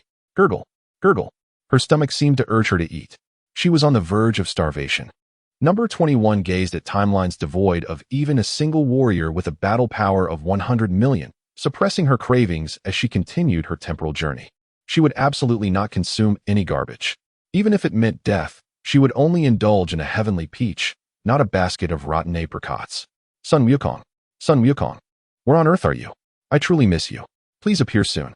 After several hours of temporal travel, Number 21 finally discovered the planet inhabited by Bulma and Krillin. How splendid. The prospect of indulging in a feast was exhilarating. Just the thought made Number 21's mouth water. She swallowed her saliva with her slender, delicate tongue and pondered. Why was Son Goku absent? Had he ventured out? Grateful for the urging charm from the fleeing Jiang, the narrative progressed to Chapter 98, The Fusion Warrior, Wuling. Chapter 97 will follow shortly. Ultimately, he acquiesced, marking his first experience of caring for children. Reflecting on that time, he was merely 8 years old, transitioning from a state of chaotic disarray to effortless familiarity in a mere month. Of course, the four women had no inkling of this past. Otherwise, they would never have allowed Son Goku to assume such a role. Truth be told, whenever Piccolo recalled the time spent with the two little ones, a gentle smile would subtly grace his face. Indeed, through their prolonged companionship, he had come to regard them as his family. Therefore, I shall never allow you to harm them. 150 times the Kaioken, muscles tearing, blood surging within, bones on the verge of shattering. Piccolo gritted his teeth, unleashing a tremendous energy from within, striving to repel the onslaught of pink energy blasts. Yet, his strength fell short, managing only to deflect a majority of them. In the reflections of Wufan and Ling Yi's tears, Piccolo was struck by the pink rays, transforming into chocolate and plummeting to the ground. How infuriating! Number 21 gasped in horror, attempting to unleash the pink energy once more. Uncle Piccolo! Mother! A blinding white light flashed, and a heart-wrenching cry echoed throughout the universe. Hair cascading over her neck, her face remained placid, yet her gaze was fierce and resolute, brimming with murderous intent. The fusion of calmness and ruthlessness. The universe's mightiest fusion warrior, Wuling, emerged. How dare you? How dare you transform them into chocolate? Wuling roared, his hair swept back as pink flames erupted from his being, revealing flickers of lightning within the fiery aura. Something was amiss. Number 21 contemplated retreating, but Wuling's fist was already upon her face. Boom. In an instant, Number 21 was propelled beyond Earth, arriving at the very center of the galaxy. What on earth? Such power, such strength. How could such might reside within a fusion warrior like you? Just as Number 21 sought to regain her composure, her pupils widened in shock. For Wuling was not only capable of surviving in the cosmos, but his fist had struck her face once more. Number 21's features were shattered, her entire form contorted by the overwhelming force. Her body could not withstand the immense pressure and exploded in the starry expanse. Die already. The atmosphere was thick with murderous intent, enveloping the entire galaxy. Wuling moved with such swiftness that Number 21 had no time to recover. She could only grit her teeth and endure. Faced with such an invincible adversary, she yearned to escape, to flee. But it was utterly futile. He was far too terrifying. Such power could not possibly exist in this universe. I believe I understand now. Wuling suddenly smiled, the pinnacle of strength and technique revealing that he could slice her open alive. In that fleeting moment, Wuling ceased his assault, granting Number 21 a brief respite to regain her composure. Alas, a cry of agony escaped Number 21 as her abdomen was forcefully torn asunder by Wu Ling. An extraordinary energy enveloped Wu Ling's hands, which then thrust into the very depths of Number 21's belly, retrieving Wu Nan and Wu Tian from within her. This time, his hands did not merely rend flesh but penetrated into the very stomach of Number 21. The formidable Wu Ling, endowed with exceptional perceptive abilities, located Wu Nan and Wu Tian, forcibly extracting the remnants of their undigested forms from Number 21's innards. Gazing upon his brothers in his grasp, Wu Ling's murderous intent dissipated, declaring, "Then, you must perish." Number 21, intent on resisting, found herself powerless against Wu Ling's instantaneous energy wave. She had barely begun to react before the demonic flash obliterated her form, reducing her cells to mere dust. With a disdainful snort, Wu Ling turned and instantaneously transported his unconscious brothers back to Earth. Ouch! Ouch! Ouch! Wu Nan and Wu Tian cried out as they plummeted from a height of 100 meters, landing unceremoniously on the ground. Clutching their crimson posteriors, they writhed in pain. Wu Ling remained silent, gathering the chocolate from Piccolo and Bulma, lost in contemplation. How could he possibly unravel this enchantment? Despite his deep deliberation, he found himself at a loss. Lacking the knowledge of magic, having only mastered techniques from his father, he struggled to comprehend these principles. Leave it to me. Wu Ling's pupils contracted in surprise. When had this presence emerged? He had sensed nothing. Before him stood a figure adorned with green earrings and pink skin, reminiscent of that accursed woman. However, this individual possessed a distinct aura.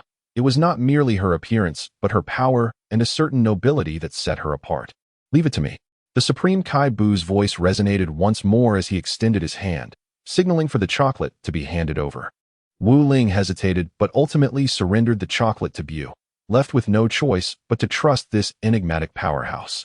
With a powerful breath, Bu sent the chocolate soaring into the air, and with a mere gesture of his finger, divine energy struck the confection. What? The four exclaimed in astonishment, eyes widening as they beheld their arms. The enchantment had been lifted. Was it Wu Fan and the others? Piccolo, regaining his senses, recognized the familiar figures and felt a wave of relief wash over him. Clearly, they had triumphed over that peculiar foe. Who are you? Wu Ling gazed at Bu in astonishment, utterly unable to fathom the nature of this power. I am the most exalted deity of this universe, the Supreme Kai. Bu declared calmly. He was neither merely Bu nor just a Supreme Kai, but the newly manifested Supreme Kai Bu. Supreme Kai? The group gasped in unison, realizing that there was a deity even greater than the Kai. Are you the superior of the Kai? Bu pondered for a moment, a shadow flickering in his mind. Your assertion is not entirely erroneous. I am indeed the overlord of all deities in the universe. Forgive our ignorance. Please, follow us. Bulma's eyes sparkled with excitement. Stronger than the Supreme Kai? His techniques must surpass the Kai's by several magnitudes. Bu contemplated for a few seconds before acquiescing, regarding it merely as a trivial foe, unworthy of his concern. He possesses an unwavering confidence in his own strength, harboring no fear of anyone in the vast cosmos. As for the reason behind his assistance to the kin of his adversary, Bu merely attributes it to a whimsical impulse. In the endless expanse of the starry sky, dust twists within the universe, ultimately transforming back into a figure. Lo and behold, it is Android 21. She is, against all odds, alive. You wretch, you nearly brought about my demise. She gasps, realizing that had she not discarded her cells into the cosmos moments ago, she would have perished at the hands of Wu Ling. Damn it. After all that effort, I gained nothing and suffered severe losses. Android 21 is on the verge of tears. She can scarcely bear to remain in this universe any longer. She resolves to flee this wretched place immediately. Chapter 97. The Assault of Android 21. Is she dead after all? Android 21's expression shifts dramatically. The staple food she had tirelessly sought has vanished. How infuriating. Moments later, Android 21 forcibly suppresses her overwhelming sorrow and begins to think calmly. Even in the absence of her staple food, other dishes are still appealing. However, she is left pondering the strength of this timeline. How formidable or feeble might it be? As a highly intelligent artificial being, she decides to ascertain the potency of the available sustenance before making her move. 3 days later, Android 21 reverts to her human form, donning a white mask, black tight pants, and a white shirt, exuding an enchanting allure. Gazing at the grand villa several kilometers away, she swallows a blue candy. Is this Son Gohan? Truly a chaotic timeline. After 3 days of intelligence gathering, Android 21 discovers numerous differences between this timeline and her own. For instance, Bulma is now the partner of Goku, and Android 18 has not been modified but rather lives as a human woman, marrying and having children with Goku. How delightful indeed. Ha ha ha, this timeline is simply splendid. Suddenly, Android 21 spreads her arms wide, her eyes gleaming with excitement. Bestow upon me all your energy. With Bulma possessing such formidable power, how could Android 21 not feel exhilarated? With her strength far surpassing that of Super Saiyan 3, Android 21 has every right to declare such a statement. At the Grand Estate, today marks the graduation of Wu Nan and Wu Tian from their training regimen. To celebrate the brilliance of these two prodigies, the entire family gathers here. Go for it. You can do it. If you fail tonight, you'll be punished with your older brother's summer homework. Hey, why not the older sister's summer homework? That's unfair. Bang. Ling Yi crouches on the ground, clutching her smoking little head. Life is devoid of fairness. You must strive to make yourself better, Chi-Chi imparts wisely. But it truly hurts. Unprepared for an attack from her family, Ling Yi's defenses falter, and she is struck by Chi-Chi's punch. Ouch, that hurts too much. Regardless of the audience's thoughts, Wu Nan and Wu Tian collide. At that instant on Earth, the air becomes thick with tension, and the once black-haired, black-eyed duo has transformed into Super Saiyans. This assessment focuses on controlling one's aura during combat, with Piccolo serving as the judge. Only those who score above 90 will be deemed successful. What if I miss by just 1 point? Sorry, you'll have to return and train again. Two pink figures continued their fierce battle, resonating with sonic booms in the air. Each equally matched. 100 meters away, a voice taunted, "You would do well to focus entirely on those two little brats." Number 21 transformed into a viscous sludge, diligently concealing its presence as it stealthily approached. Although it possessed greater strength, the element of surprise proved far more advantageous. Just a fleeting moment, and the exquisite taste of victory would be savored. Impressive strength, yet still not my match. Wu Nan unleashed his full power, his aura surging, subtly overshadowing Wu Tian. Humph. Do you think you are the only one who can conceal your abilities? Wu Tian also erupted with his full might, his energy intensifying. Ultimately, the confrontation mirrored the previous stalemate. All shall become my sustenance. Number 21 unleashed its full power, hundreds of pink beams erupting forth. Mere meters from Wu Nan and Wu Tian. Not good. Both Wu Nan and Wu Tian, utilizing their mutated Super Saiyan forms, reacted instantaneously. Yet the speed of the attack was beyond their evasion. Surrounded by dozens of pink beams, they transformed into exquisite pink chocolates within mere seconds. The remaining 100 beams targeted Ling Yi and Wu Fan, the two individuals endowed with the greatest potential. Give it to me. Get away. In an instant, the duo transformed into ultra-pink forms, unleashing a torrent of energy that rebounded the pink beams back. Whoosh, whoosh, whoosh. The strength of their adversary was formidable. The two youngsters gasped for breath. Having merely deflected that strike had already depleted a significant portion of their energy.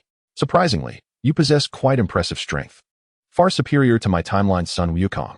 Concealed in the shadows, the pink sludge emerged from the ground, dozens of pieces gradually amalgamating. Ultimately, they fused into a singular pink extraterrestrial entity. With red pupils and pink skin, it emanated an aura of sinister charm, unmistakably malevolent. Who are you? Why do you seek to assault us? Piccolo, perspiring, fixed his gaze intently upon number 21. Me? I am an android, a culinary enthusiast android, to be precise. Number 21 feigned contemplation, but secretly gathered Wu Nan and Wu Tian's chocolate remnants, tossing them into its mouth. Its aura soared dramatically, precision and harnessing power heightened, while cognitive and reflexive abilities subtly improved. Return our children to us. Within the span of a single second, they had already devised a plan. 100 times Kaioken. Thanks to the continuous injections of Super Soldier, they executed the 100 times Kaioken with effortless ease. The three women had long since circled to number 21's rear. Enveloped in red steam, their gazes fierce as they unleashed their mightiest energy waves. Demon-breaking flash. Such a futile struggle. Your demise at my hands is but a foregone conclusion. Number 21 scoffed, remaining motionless, allowing their assault to unfold. Boom. Damn it. Piccolo, sensing an impending realization, swiftly turned. Wu Fan. Ling Yi. Leaving behind an urgent command, he unleashed his full energy to support the three women. To be honest, Piccolo's heart had plummeted to despair. His strength was not on par with that of Lazuli. Engaging such a powerful foe offered no hope. Only death awaited. Indeed, that android was still alive. Yet Piccolo pressed on. For what reason? It is neither Lazuli nor Bulma, nor is it for Chi-Chi. Ha ha ha ha. Utterly futile. As the voice of number 21 faded, 3 beams of pink light accurately struck the 3 women, transforming them into chocolate that plummeted to the ground. Mother! The two little ones were heartbroken, yet they forcibly reined in their emotions, allowing their breaths to gradually stabilize. Indeed, it is the fusion technique. After number 21 turned the three women into chocolate, she also noticed the two little ones. Her expression changed dramatically. Fusion technique? Do you think I would grant you time to fuse? In an instant, she soared into the air, unleashing her full power. Your future lies in becoming my sustenance. Thousands of pink beams surged toward the two little ones who were on the verge of fusion, just as they were about to be transformed into delicacies. Yes, it is indeed because of them. Piccolo's thoughts drifted back to 9 years ago, after his battle with Son Goku had resolved their grievances. Son Goku arrived at his training grounds, accompanied by two little ones. One was mischievous, wreaking havoc on the surrounding animals, while the other was quiet, seated on the ground with a book in hand. Upon hearing Son Goku's request to look after the children, Piccolo's face was etched with refusal. How absurd! How could the great demon king Piccolo take care of children? Sometimes, it was truly exasperating. Despite having revised this section, the Tomato Writer software behaved like a mindless creature, utterly disregarding your commands. Chapter 99, Defeating Gogeta. Woo, it is terrifying. Number 21 transformed into a flash of light, and in mere seconds. She was far from the Milky Way. After 30 minutes of continuous flight, she finally halted. There was no choice. The fusion entity known as Wuling was indeed terrifying, and she dared not provoke this being from another time and space again. Bang! Number 21 deployed a universal capsule and an enormous time machine, towering 100 meters, materialized in the open space. Hurry, hurry, hurry. We must leave this place. As she settled into her seat, she immediately instructed the AI to depart from this timeline. Yes, Little Boo is at your service. Following Little Boo's voice, the time machine whooshed away from this chaotic reality. Boom, boom. The fabric of space was fracturing, and hell was reeling under the onslaught of two formidable beings, teetering on the brink of collapse. After countless eons, hell was on the verge of annihilation. Although Son Goku and Gogeta attacked solely with their bodies, they paid no heed to their surroundings, utterly unrestrained in their power. Not even Frieza, nor even the mightier Cooler, could withstand the residual waves that left them grievously injured. Ha ha ha, come and fight. Gogeta, with a solemn countenance, summoned his utmost strength, barely managing to contend with Son Goku's assault. How could it be so powerful? Even in our fused form, we cannot defeat him, though we are the same person. Why is the disparity so vast? I am the mightiest fusion warrior, Gogeta. Heh! Son Goku effortlessly countered, each of his strikes akin to a planet's explosion, extraordinarily perilous. Alas, if you were Super Saiyan 4, I might have found some interest, but you are not. After 10 minutes of playful sparring, he had lost interest in the fight. He wished to conclude this tedious battle. Though Gogeta harbored discontent within, he found himself unable to retort, silently swallowing his pride. Then, prepare to receive my ultimate attack. He resolved to unleash this technique to demonstrate he was not inferior to his Super Saiyan 4 self. Kamehameha. How intriguing. I shall also invoke a move that has long lain dormant. Goku declared, mirroring Gogeta's stance as azure light flickered in his hands. Kamehameha. The two warriors exchanged knowing glances, smiles adorning their faces, and then unleashed their ki blasts simultaneously. With a resounding roar, energy waves larger than 10 grown men erupted from their palms, infused with boundless ferocity. Boom! The two beams of blue light collided violently, sending tremors through the very fabric of hell. No! Run! The little demons fled in a frenzy. King Yama, what is happening?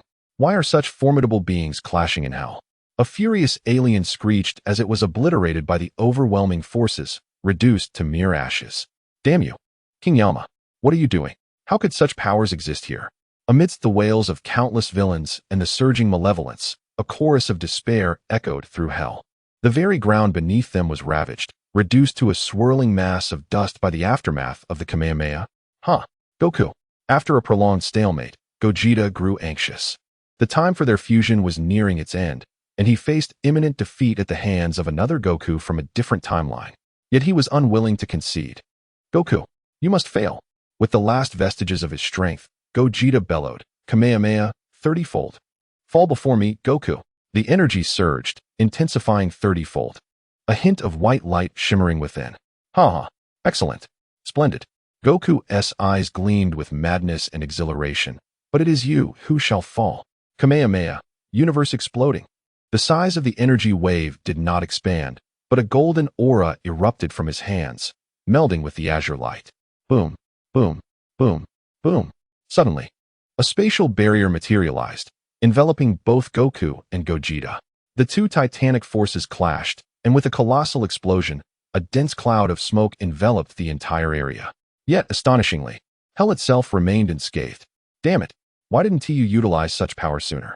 King Yama exclaimed. The demons of hell murmured in awe. What an exhilarating display of force. Trunks gazed on with envy, contemplating how, if he possessed such strength, perhaps Gohan would deem him a failure for his inability to protect those he cherished. What am I hiding from? Trunks scoffed at himself. Yet his resolve began to solidify. Incredible. My father from another timeline must far surpass even the likes of Cell. Gohan, though appearing as a youth, was in fact 19 years old. After his demise, his body ceased to grow normally. Ha! Father is indeed the strongest. Even when fused with others, no one can defeat him. The crescent moon stood proud, hands on hips, her expression radiating pride. Meanwhile, Launch, her cheeks slightly flushed, swiftly covered her daughter's mouth with a hand, employing a stealth that eluded ordinary perception. Speaking such words in front of friends is undeniably quite embarrassing, albeit in a different realm. As the smoke dissipated, Sun Wukong stood proudly in the air, his arms enveloping Vegeta, while his countenance remained tranquil and unperturbed. You are still too weak, he remarked with an expressionless face, having already surmised that their strengths were akin to those depicted in the original narrative. Dad, Uncle Wukong, Son Gohan and the others hastily ascended, anxiously assessing the situation. They collectively exhaled in relief upon discovering that it was merely a matter of excessive energy expenditure leading to unconsciousness. Why the concern? For those who possess a corporeal form, dying once more would mean eternal disappearance. Ah, what a relief. To you from another realm, it is time to bid farewell. With his objectives achieved, Sun Wukong naturally had no reason to linger in this dimension. By the way, Trunks, Bulma has a message for you. What is it? Trunks replied with urgency. Hee, she said. Do you not wish to return to your rightful timeline? This place is not where you belong. Upon hearing these words, Trunks clenched his fists, a drop of blood trickling down, though he remained unaware of it. Uncle Wukong from another realm, please convey to my mother. I wish for her to resurrect me. Trunks' gaze was resolute, his energy surging within him. All right, I understand, Sun Wukong stated, leaving behind a final remark without engaging further with others. As he prepared to depart with his wife and child. This dimension is far too mundane. I still hope to encounter something intriguing. Wait, Dad! Son Gohan shouted urgently. What is it? Sun Wukong turned back. What do you believe is the ultimate evolution of a Super Saiyan? After 8 years of training as a Super Saiyan 2, Son Gohan had reached the pinnacle, feeling that he had exhausted the limits of Super Saiyan potential. Sun Wukong fell into silence for a few seconds, then revealed a mysterious smile. In the great ape form, find your true self, and only then shall you harness superpower. It is through this that you can achieve a new self and become the ultimate Saiyan. Chapter 100. Slave number 21, A Great Ape? Superpower. Son Gohan was taken aback, astonished. Indeed, this is the intelligence I gathered from another dimension. It suits you perfectly. Sun Wukong grinned mischievously as he departed with his family. Gazing at his father, who could not be defeated even by a fusion warrior, Son Gohan's thoughts were tumultuous. To find oneself in the great ape form, thus gaining superpower? To become the ultimate Saiyan? What manner of power is this? How could my father from another realm refer to it as the ultimate Saiyan? What is this great ape? Is it transforming into a Super Saiyan while in the great ape state? Surely not. Son Gohan shook his head, for maintaining consciousness in great ape form was exceedingly difficult, let alone transforming into a Super Saiyan. With a whoosh, the steel behemoth appeared above the earth. After 3 hours of time travel, 21 once again located the realm where Bulma existed. This shouldn't be too formidable, right? Number 21 was particularly cautious this time. She would not reveal herself unless she was certain of Son Gohan's strength in this dimension. There was no other reason. She was genuinely afraid. Had it not been for her immortality, she might have truly perished during that encounter. On the 21st, armed with a telescope, I meticulously observed the vicinity of Bulma's residence, endeavoring to uncover clues that might reveal the potency of this time and space. Suddenly, 3 silhouettes materialized in the open area, and to my astonishment, through the lens of the telescope, I beheld none other than Sun Wukong. How remarkable my father is. He has even triumphed over a fusion warrior. The crescent moon shape of Xinyue's eyes sparkled with exhilaration. She could hardly believe that even the invincible fusion entity could be bested by her father. It was truly astounding. She was well aware of the formidable nature of the fusion technique, having experienced it herself alongside her siblings, and she had witnessed the inaugural emergence of the martial spirit. The cold, piercing gaze, the ultimate embodiment of power and finesse, the invincible demeanor, such memories linger vividly in her mind, impossible to forget. Upon seeing the term invincible, Xinyue immediately thought of her siblings' fusion martial spirit. It was simply breathtaking. Naturally, Xinyue aspired to emulate her father. Sun Wukong chuckled gently, affectionately ruffling Xinyue's hair. Indeed, I shall become a person like my father. Xinyue's gaze was resolute, as if this declaration would eventually become her guiding principle in life. Hee. You ought to aspire to be like your mother. Nurturing flowers would be delightful. Lanchi's mood soured. Her cheeks puffed in frustration, for her daughter bore no resemblance to her whatsoever. Instead, she resembled the golden-haired Lanchi. Oh dear, how brash and fierce. Silence. Sun Wukong lightly tapped his wife. With your temperament, you might just end up being the one bullied. Lanchi's eyes brimmed with tears as she swallowed her indignation, too timid to retaliate. All right, I apologize. Reluctantly, Sun Wukong embraced Lanchi, placing her back into the time machine. In the vastness of outer space, is Sun Wukong truly like this? Could this be yet another chaotic time and space? The 21st furrowed her brow, as this was not the Sun Wukong she remembered. Wasn't he supposed to be a martial arts fanatic? Surely, his wife could not be merely Chi-Chi. Was this accurate? Could it be that the Sun Wukong of her time was the one who was chaotic? Regardless, the 21st pulled her thoughts back and resumed her observation of Sun Wukong through the telescope. In the lens, Sun Wukong placed his wife and daughter back into the time machine, then turned his gaze skyward. What is this? The 21st's pupils constricted, as Sun Wukong was looking directly in her direction. Was it spider sense?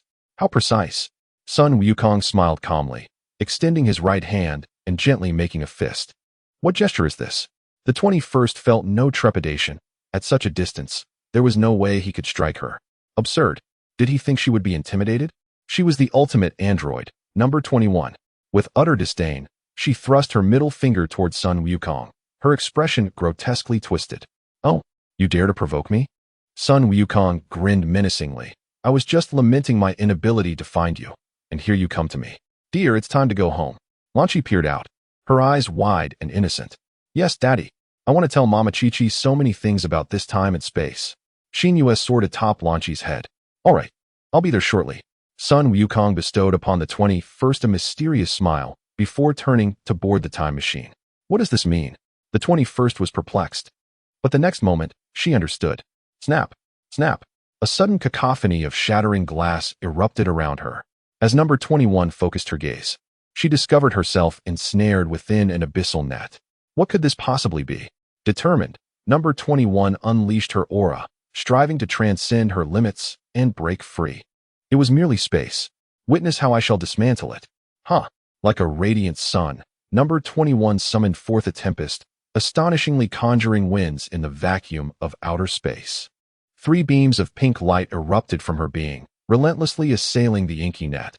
This was no ordinary pink light, as used against Piccolo and his ilk. This energy was far more potent and possessed greater penetrating power. Boom. The beams struck the walls of the spatial barrier, yet they bore no effect. The dark net continued its swift constriction. Why was this happening?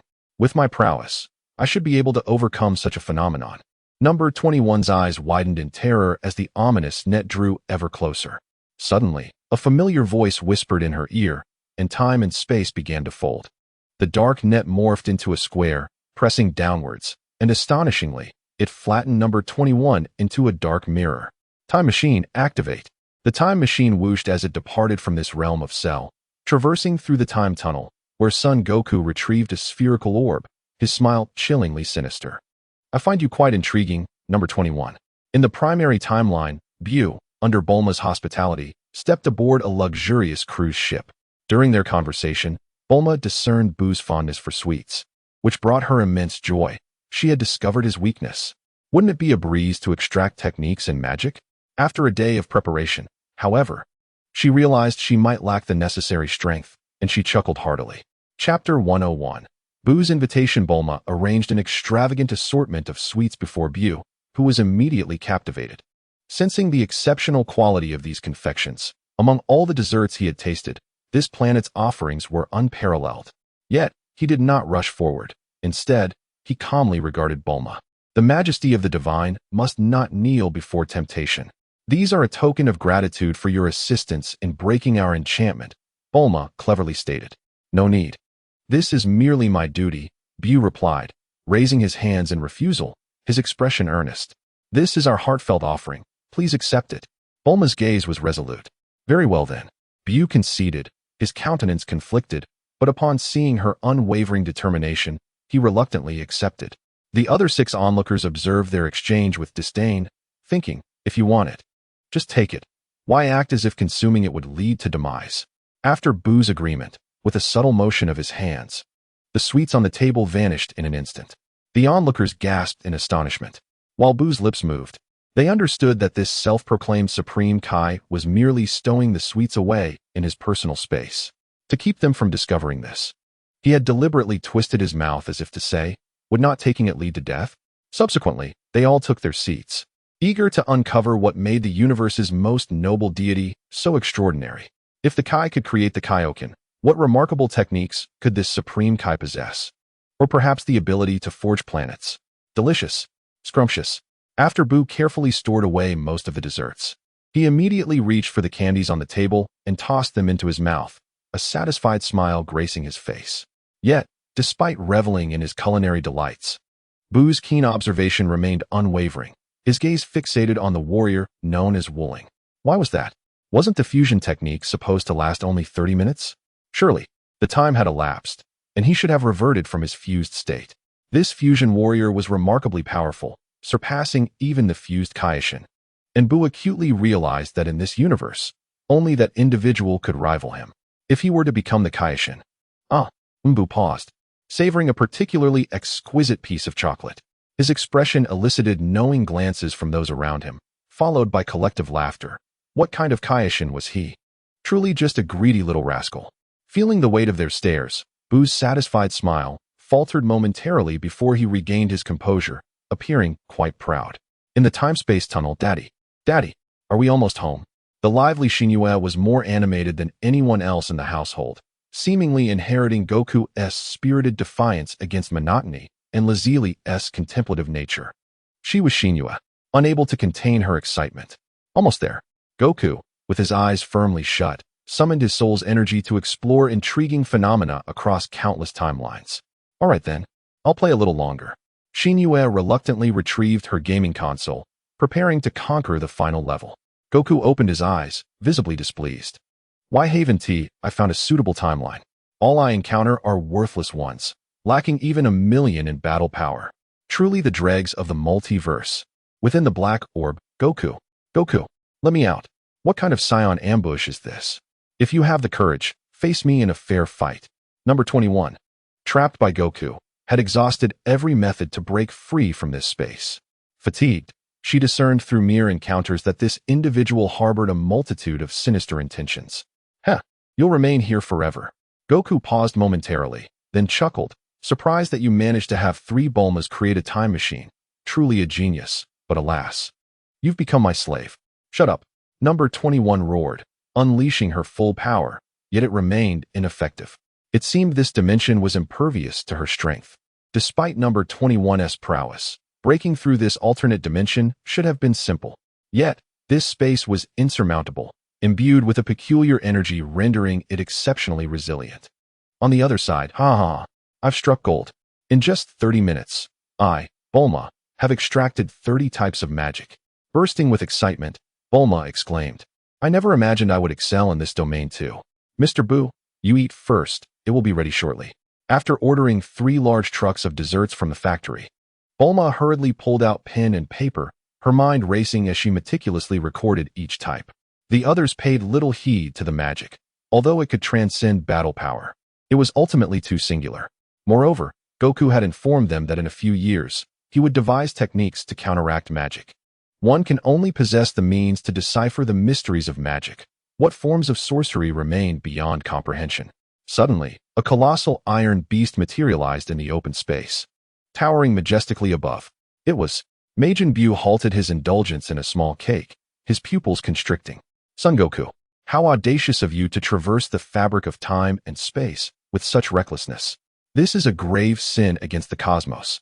Should the god of destruction become aware of this, your existence would be forfeit. This transgression far exceeds mere temporal travel. We are treading upon the very essence of time itself, a matter of utmost significance. Once the god of destruction learns of it, annihilation is inevitable. While one might seek permission from the Supreme Kai, such consent has yet to be granted. Majin Buu? Son Goku was taken aback, for he sensed no trace of malevolence within Buu. Instead, there lingered an aura of nobility akin to that of the Supreme Kai, the divine essence of the Supreme Kai. Perhaps, a shadow of a smile crossed his face. Ha ha ha, the god of destruction? Ha ha ha, if I eliminate you, won't the god of destruction cease to exist? In an instant, Son Goku realized that Buu had consumed the Supreme Kai, only to be engulfed by the very power he had assimilated. Merging with all the Supreme Kais, he had transformed into a new Supreme Kai. Concerning Buu's immortality, Son Goku scoffed. In the realm of his might, it was utterly futile. Now, it was Buu's turn to fall silent, for in the moment their eyes first met, he comprehended that he would be vanquished in an instant. How could he know this? For he was the embodiment of power, wisdom, and knowledge, the most formidable among the Supreme Kais. The strongest Supreme Kai in history, Majin Buu. Son Goku. After a few moments of silence, Buu earnestly inquired, would you consider becoming a Supreme Kai? Huh. The crowd collectively gasped as the previously tense atmosphere dissipated in an instant. Despite the adversarial tones exchanged between Buu and Son Goku, why did Buu extend an olive branch towards the exalted position of a deity? Buu had his rationale. Though Son Goku bore a hint of darkness, he had not committed any malevolence. With his formidable talents and powers, perhaps he might even surpass Beerus upon the latter's awakening. Chapter 102. The division of the benevolent 21. If he were to defeat Beerus, then the god of destruction would surely be humbled. He would, in essence, ascend to become the most noble and powerful deity in the universe. On a distant planet, upon hearing this, the Supreme Kai gasped in astonishment, contributing to the warming of the cosmos. Goku, Goku. The Supreme Kai's voice brimmed with more excitement than when he had ascended to godhood. Goku, you must agree. This is the Supreme Kai I previously spoke of. The Supreme Kai was ecstatic. He had never anticipated that the casual musings of yesteryears would manifest into a genuine opportunity for Son Goku to become a Supreme Kai. Truly remarkable. Amidst the Supreme Kai's eager voice and the expectant gazes of his family, Son Goku's demeanor shifted. While the role of a Supreme Kai was enticing, I must decline. Apart from divine power and abilities, Son Goku could not fathom any advantages of becoming a Supreme Kai. Would he be tasked with creating planets every day? How monotonous. The Supreme Kai may perish, but Son Goku would not. He is indestructible.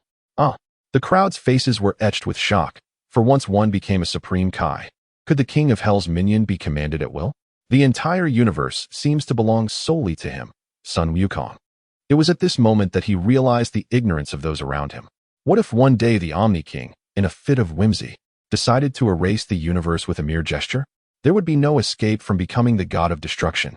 If I do not ascend to that position, I could still lead you all to safety. However, should I truly become the god of destruction, it would be a waiting game for death.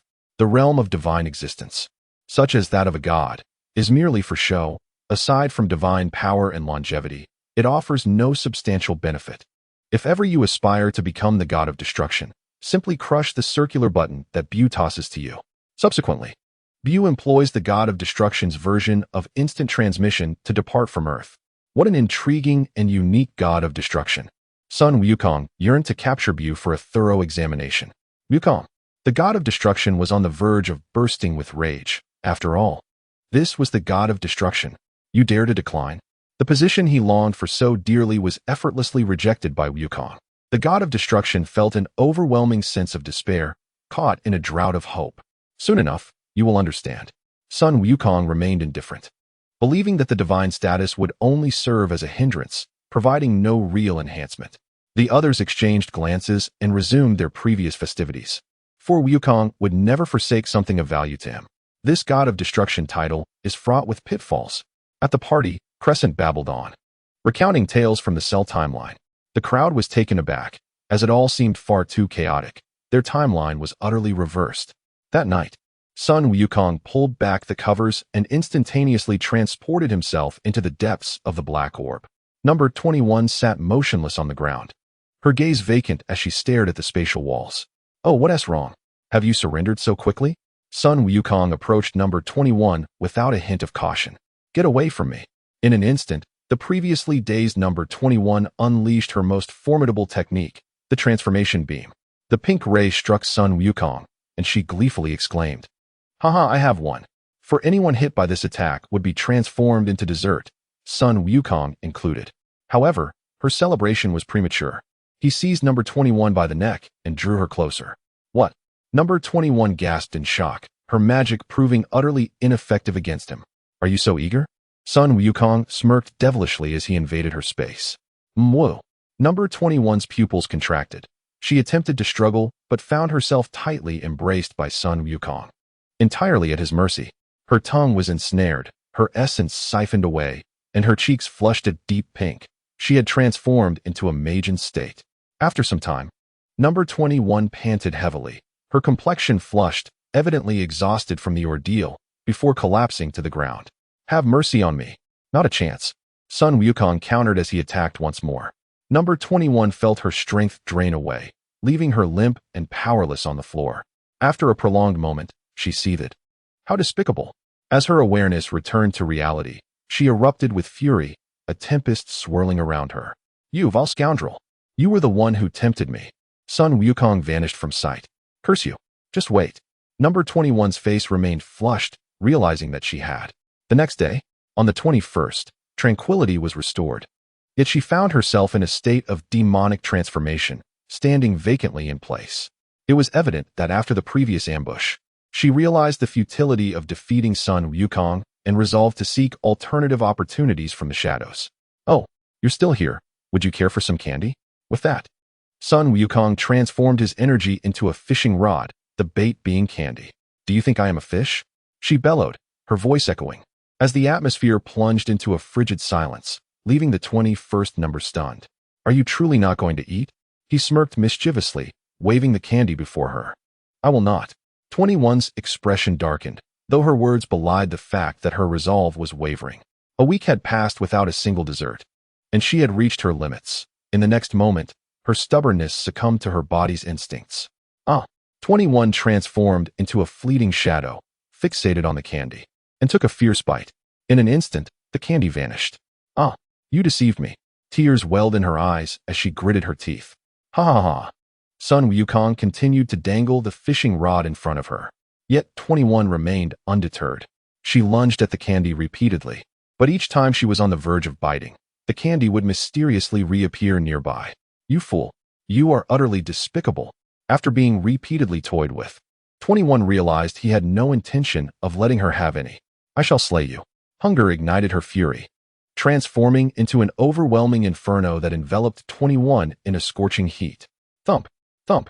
Her heart raced uncontrollably, steam surging within her. With a thunderous roar, steam erupted from her head. Her gaze was filled with terror. No, I did not intend for her to emerge. The steam she expelled coalesced into a form, taking shape as a pink figure. Kind 21. Witnessing the emergence of Kind 21, her eyes brimmed with unyielding resentment. No, my perfect state. The appearance of Kind 21 caused 21 to revert to her malevolent state, her energy equally divided. Evil 21's skin returned to a gloomy hue, speckled with crimson, her pupils a vivid scarlet. Astonishingly, they both reverted to Super Saiyan form. Was I not consumed by Evil 21? Have they defeated her? The pink-skinned, light blue-eyed 21 gazed at her hands. Sun Wukong. Kind 21 exclaimed in disbelief. You managed to defeat my complete form without even transforming into a Super Saiyan. Chapter 103. A slave transformed into two, unveiling hidden Easter eggs? Sun Wukong was slightly taken aback. He had not anticipated that Evil 21 would consume Kind 21. Logically, She should have fully digested her. Yet here he was, able to expel Kind 21. What a genius he was. Of course, Sun Wukong approached Kind 21, brimming with confidence. Everything is part of my scheme. Kind 21, from now on, you shall be called 21. This left 21 momentarily stunned. This was not typical of Sun Wukong. Excuse me, who are you? Suddenly, Sun Wukong. I want you dead. Evil 21 was on the brink of madness, having finally achieved her perfect form only to be thwarted by Sun Wukong. In a fit of rage, Evil 21 unleashed a torrent of wrath upon Sun Wukong. The figure leapt into the air like a thunderclap, its sharp teeth glinting with a menacing light as it lunged towards Sun Wukong in furious intent. With a snap, it clamped down on the head of the Monkey King. In an alternate dimension, this android, designated as Android 21, had constructed a time machine and arrived in my current realm. Unfazed, Sun Wukong calmly explained, showing no concern for the malevolent 21 that clung to his head. The android's pupils ascended in a peculiar manner. The sight of her wicked self hanging atop Sun Wukong was undeniably strange. Yet, unexpectedly, she found herself perceiving a certain charm in her evil counterpart. You will pay for this. After a series of futile bites, Android 21 realized that her attempts were ineffectual. Her fangs had not even pierced the skin. Nevertheless, she refused to relent, exerting greater force in a desperate attempt to make Sun Wukong aware of the consequences of inciting her wrath. Observing this absurd spectacle, Android 21 remained silent for a while before timidly inquiring, "Am I able to leave?" It dawned on her that although this space was vast, it was devoid of any substance, an empty void where even the presence of dust was absent. Who could withstand such isolation for days without succumbing to madness? No wonder her nefarious self was so enraged. Absolutely not. The cold rejection echoed in her ears, prompting a surge of panic within her. She was unwilling to remain trapped here. Why? If you have a grudge against her, settle it with her. It has little to do with me. I am not like her. She is my subordinate, Sun Wukong stated coolly. But I am not your subordinate. She retorted. No, in fact, even within my subordinate's form, I am still the master. She asserted with righteous indignation. Pointing an accusing finger at Sun Wukong, Android 21's gaze turned icy. She was no mere naive girl. Is it simply that you do not wish for me to leave? Why utter such nonsense? Very well, but can we negotiate? She attempted to plead, only to be ruthlessly interrupted by Sun Wukong. No, a subordinate is a subordinate. Where is the question of rights? Ha ha ha. Subordinate. Subordinate. The malevolent 21 erupted in glee. For as long as the benevolent one remained, she saw a chance to devour her goodness once more.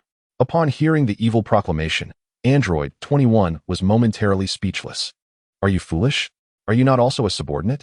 You understand what a subordinate must do, do you not? What do you mean? Android 21's eyes widened in realization. Is it as I think? Literally. Absolutely not. I will never do such a thing. Her pink skin flushed a deeper hue as she crossed her arms defiantly. All right. All right. All right. Subordinate. Subordinate. Subordinate. The wicked 21 rejoiced. Could it be? After the split, has the evil 21 become so mindless? Sun Wukong glanced at the benevolent 21, not wishing to associate with a fool. Should they be merged once more? Sensing the malice from Sun Wukong, Android 21 bristled. What do you intend to do? To ensure you fulfill your duties as a subordinate, Sun Wukong replied bluntly, directly seizing her cheeks with forceful intent. Please. In the reflection of her blue pupils, she saw another Sun Wukong from a different realm.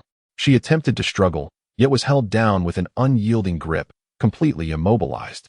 After a prolonged moment, she flushed a deep red and sank to her knees. See you tomorrow. After a taste of her power, Sun Wukong departed without a trace of mercy. At the very moment Sun Wukong departed, malevolence had already been lying in wait for an opportunity. With a swift motion, it bit down upon the head of number 21, forcibly severing half of her skull. An ambush? Do you not realize that both our lives are under the dominion of Sun Wukong? Number 21 shifted her tone. If you kill me, do you not fear his retribution? Huh, he would never dare to slay me. The malevolence profoundly recognized that she was indeed a delectable dish, a culinary delight worthy of Sun Wukong's discerning palate. Sun Wukong is not one to be trifled with. Had he been so, she would have met her end long ago. Consuming goodness, she could always submit before Sun Wukong in due course.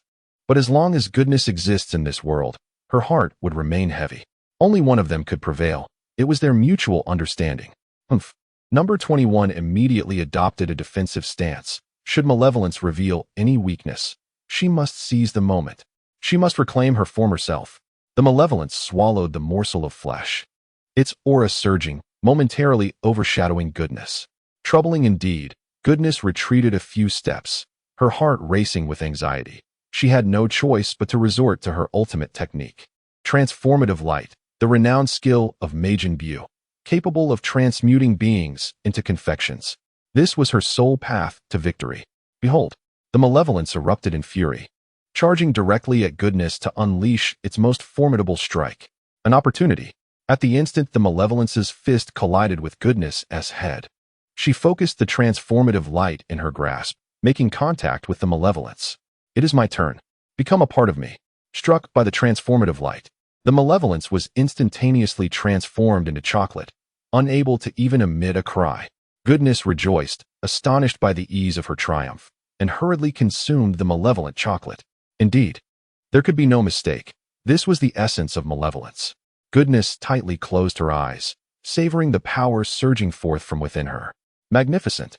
Just as she reveled in her victory, she failed to notice a shadowy figure at her feet gathering transformative light. Indeed, you are far too foolish. A pink beam erupted from its hands, striking goodness directly. It is my turn. Defeating you once allows me to conquer you twice.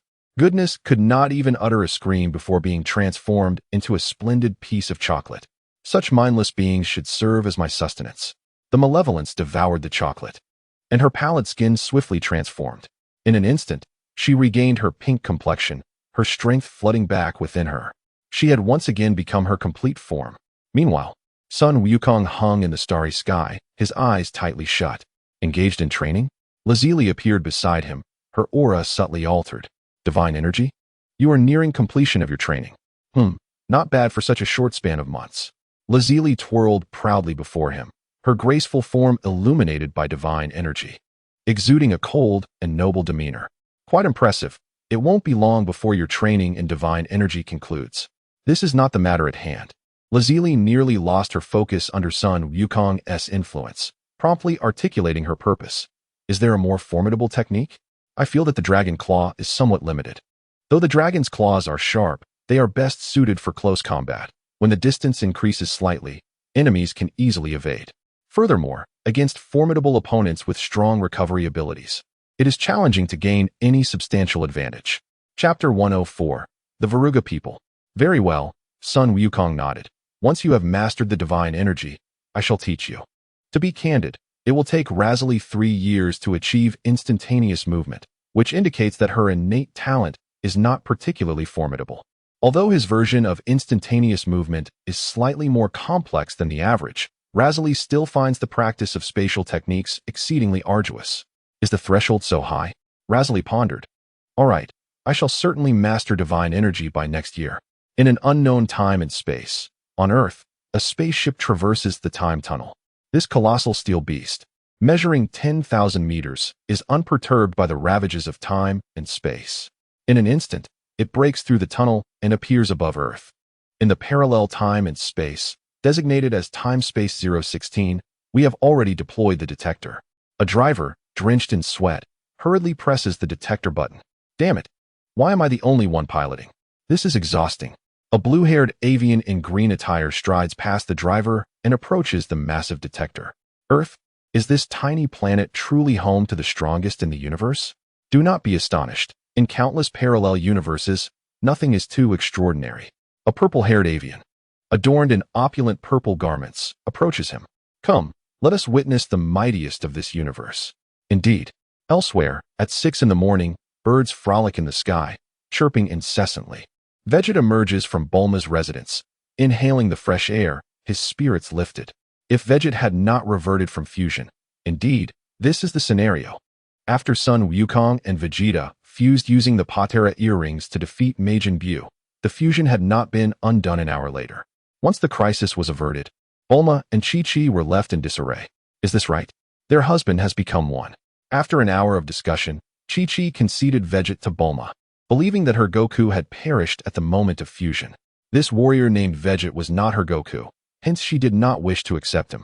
Father, A blue-haired girl called out to Vegeta from the center of the yard, perspiring and breathless. Clearly, she had just completed her training. Vegeta nodded before instantly disappearing. Can't you spare a moment to look at me? The girl huffed in annoyance. Due to Vegeta's inaction, the girl strives for her father's acknowledgement. The blue-haired girl, named Bra, is the daughter of Vegeta and Bulma. Meanwhile, Vegeta keenly senses a foreign aura suddenly manifesting on Earth, although it is subtle and weak. It cannot escape his extraordinary perception. Instantaneous movement. Inside the time-space spaceship, the avian's pupils constrict as they instinctively step back, realizing that the esteemed one before them must be the strongest in this time and space. Who are you? Vegeta's eyes blaze with murderous intent, and a surge of nameless pressure erupts from his being, enveloping the avians around him. The Birdman, also known as the Wargans, was accompanied by 3 green-skinned extraterrestrials who emerged beside him. We are Namekians, hailing from an alternate parallel universe. This individual with a beak is a Worgen. Our purpose for visiting Earth is to convey a simple yet profound truth. The universe is not confined to a singular timeline, but rather comprises countless dimensions, each with its own unique trajectory of development. However, similar origins can yield distinctly different outcomes. They are akin, yet diverge in their processes, leading to varied results. For instance, in one particular parallel universe, the sky of your planet is crimson, harmony prevails, and resources are abundant. In contrast, in another realm, the sky is azure, and your homeland may face devastation and occupation by other alien beings, with resources being scarce. This exemplifies the concept of parallel universes. We, the Namekians, have forged an alliance with the Worgans to host a martial arts tournament featuring the mightiest warriors from all parallel dimensions. Moreover, we have secured permission from the Kais, ensuring that traversing timelines will not render us fugitives. This is a once-in-a-lifetime opportunity, devoid of any risks.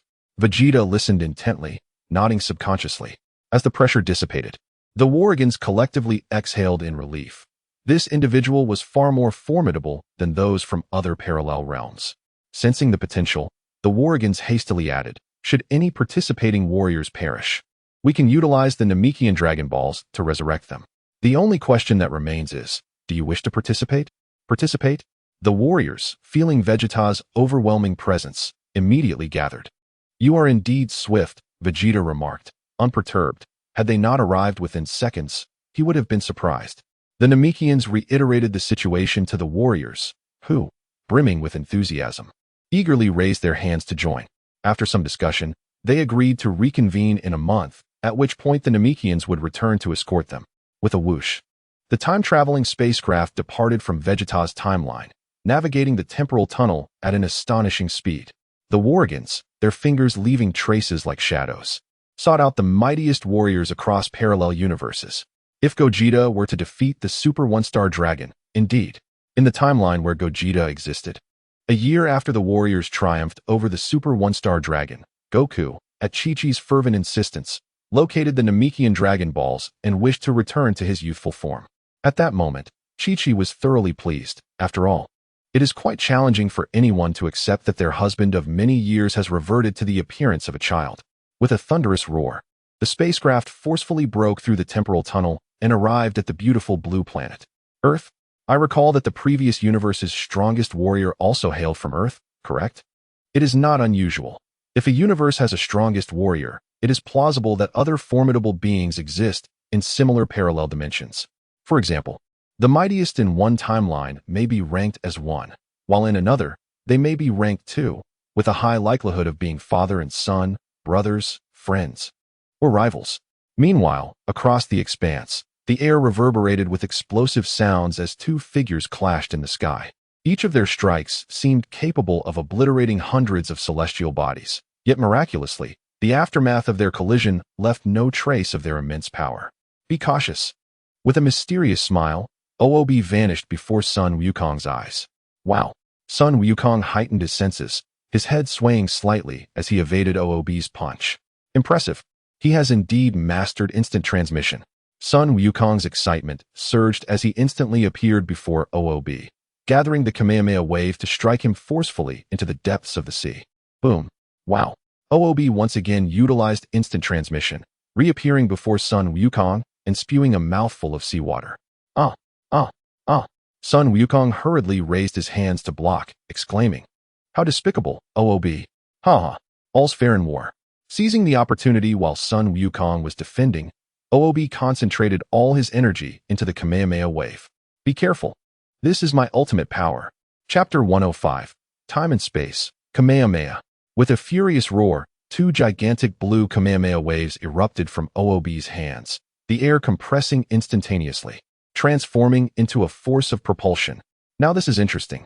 Facing OOB's most formidable strike, Sun Wukong's enthusiasm peaked as he too summoned the Kamehameha wave, its blue light flickering in his hands. Rather than compressing the air, Sun Wukong's Kamehameha curiously traversed through the air's resistance, colliding head-on with OOB's Kamehameha. Boom! Sun Wukong's Kamehameha was unstoppable, and upon contact, OOB's Kamehameha was forcefully pushed back. Wow! OOB was thoroughly drenched in the blue light, while his clothes had some protective aura. It proved ineffective. After the aftermath of the attack, OOB's ebony skin appeared even darker, and his garments were riddled with numerous holes, resembling a beggar on the streets. OOB exhaled a cloud of black smoke, helplessly remarking, "That was rather excessive."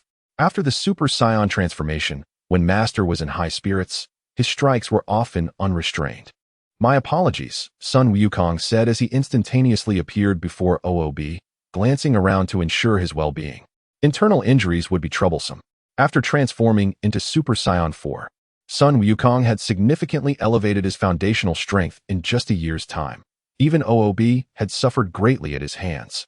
Gurgle, gurgle, gurgle, both their stomachs rumbled in unison as they exchanged glances, with Sun Wukong smiling slightly. "Allow me to treat you to a meal." At Vegeta's residence. In the gravity chamber, the screen displayed 400 times gravity. A red hue enveloped the entire chamber, as a figure within trained fervently. Only after his stamina was nearly exhausted did Vegeta press the switch. TCH. Kakarot's power surges so rapidly. Sensing the distant battle, Vegeta sat on the ground, fully aware that after transforming into the ultimate Super Saiyan, namely Super Saiyan 4, he had indeed achieved the same transformation. However, he lacked a crucial element, his tail. Thus, his strength did not escalate as swiftly as Sun Wukong's. Damn it, is this all there is? Vegeta felt discontent. He did not wish to emulate Sun Wukong by regrowing a tail. If he did, wouldn't it imply that he was inferior to Sun Wukong? Yet, his foundational strength had already diminished considerably. If this continued, he would truly be unable to catch up. This left him even more dissatisfied. 10 minutes later, Vegeta returned home. "Huh, Vegeta, what is the matter with you?" Bulma inquired, puzzled by his immediate search for tools upon arriving home. "Is the gravity chamber broken?" Vegeta remained silent, his hands moving so swiftly they seemed to blur as he frantically rummaged through the toolbox for a particular tool. After a considerable time, he emerged holding a pair of pliers. Bulma, upon witnessing this, exclaimed in disbelief, "Is he really trying to grow a tail?" Regardless of Bulma's presence, Vegeta clamped the pliers onto the fleshy part of his tail. A piercing scream erupted, causing passers-by on the street to turn their heads in unison, exchanging glances of surprise. Once they grasped the situation, a knowing smile spread across their faces. Who would have thought that even after reaching middle age, this couple still possessed such vigor? "Oh, you should have mentioned it earlier. If you wanted to grow a tail, my company has just developed a regenerative serum for disabilities. Had you told me, I could have provided it for you," Bulma said, slapping her forehead and shaking her head in exasperation. Vegeta, gripping the pliers, felt a tremor in his hand as he gazed at the half-grown tail behind him. After a moment of silence, he resumed his forceful grip. "Enduring this excruciating pain only to use the serum would render my suffering meaningless." Bulma, feeling helpless, decided to leave, muttering, "You're so stubborn. Do as you please." With that, she strode away, disappearing from sight. Vegeta gritted his teeth, summoning all his strength for a third attempt. Transforming into a Super Saiyan, his muscles bulged as he exerted himself fiercely. With a swift motion, he yanked. The tail was finally freed, but the immense exertion caused him to revert from his Super Saiyan form, his eyes rolling back as he nearly fainted. Have I grown too complacent? Is this pain truly beyond my endurance? After several deep breaths, Vegeta finally regained his composure, heavily collapsing onto the sofa, his eyes wide with disbelief. What a joke! I am Vegeta, the Prince of the Saiyans. Though his mind was filled with such thoughts, his body slowly moved toward the refrigerator, where he grabbed some jelly, tearing open the packaging and consuming it in haste. I must double my training tomorrow, Vegeta silently vowed, thinking that if he failed to complete his training, he would reward himself with triple the effort the day after. Suddenly, a new presence caught his attention. A foreign energy permeated the atmosphere, faint but infinitely stronger than any human on Earth. Is that spaceship from the Sacred Realm? How could they possibly locate it? Or could that energy belong to Namekians? After years of experience, he was well aware of the principles established by the previous Supreme Kai. Intrigued, he pondered what the long-absent Namekians could possibly want. Similar thoughts crossed the minds of Goku, Gohan, who was on break, Clillin, who was on break, and others. Various orbs of light streaked across the sky, and within mere moments, most of the warriors arrived at the Sacred Realm. Vegeta, you've grown a tail? Goku exclaimed in shock, pointing at the appendage protruding from Vegeta's backside. Humph. It grew naturally, Vegeta replied with an impassive expression, coldly clarifying the situation. Gohan paused in astonishment, wondering why he hadn't experienced a natural growth himself. A year prior, he had dispelled Uncle Piccolo's magic, anticipating the regrowth of his tail. However, he soon discovered that such an expectation was misguided. Once his strength surpassed that of the great ape form, the tail had become nearly impossible to regenerate without external intervention. Thus, Vegeta understood the implications. Suddenly, with a whoosh, steam descended as the spacecraft's doors slowly creaked open. To his surprise, it appeared they were quite popular. A group of Valugians emerged from the ship, followed closely by several Namekians. What is it that you seek from me? After decades of development, Piccolo believed he was witnessing the newborns of the Namekian race. A year ago, following the incident with the malevolent dragon, Goku had resurrected him using the Namekian Dragon Balls. A few of the Namekians paused momentarily, then quickly realized that they were not from this timeline, but rather from alternate parallel dimensions. The Namekians spoke at length, succinctly summarizing their discourse. With each experience of invitation and explanation, their communication became increasingly clear and comprehensible. Yet, they still spoke for several minutes, causing Goku, who listened intently, to feel the weight of sleep descend upon him, as if he were on the verge of dozing off. It was only when the Namekians mentioned the martial arts tournament of the parallel dimensions that Goku's drowsiness vanished, and he became fully attentive to the entirety of the rules. Once the Namekians concluded their explanation, Goku eagerly raised his hand. May I inquire, are all participants from the parallel dimension the strongest warriors of that realm?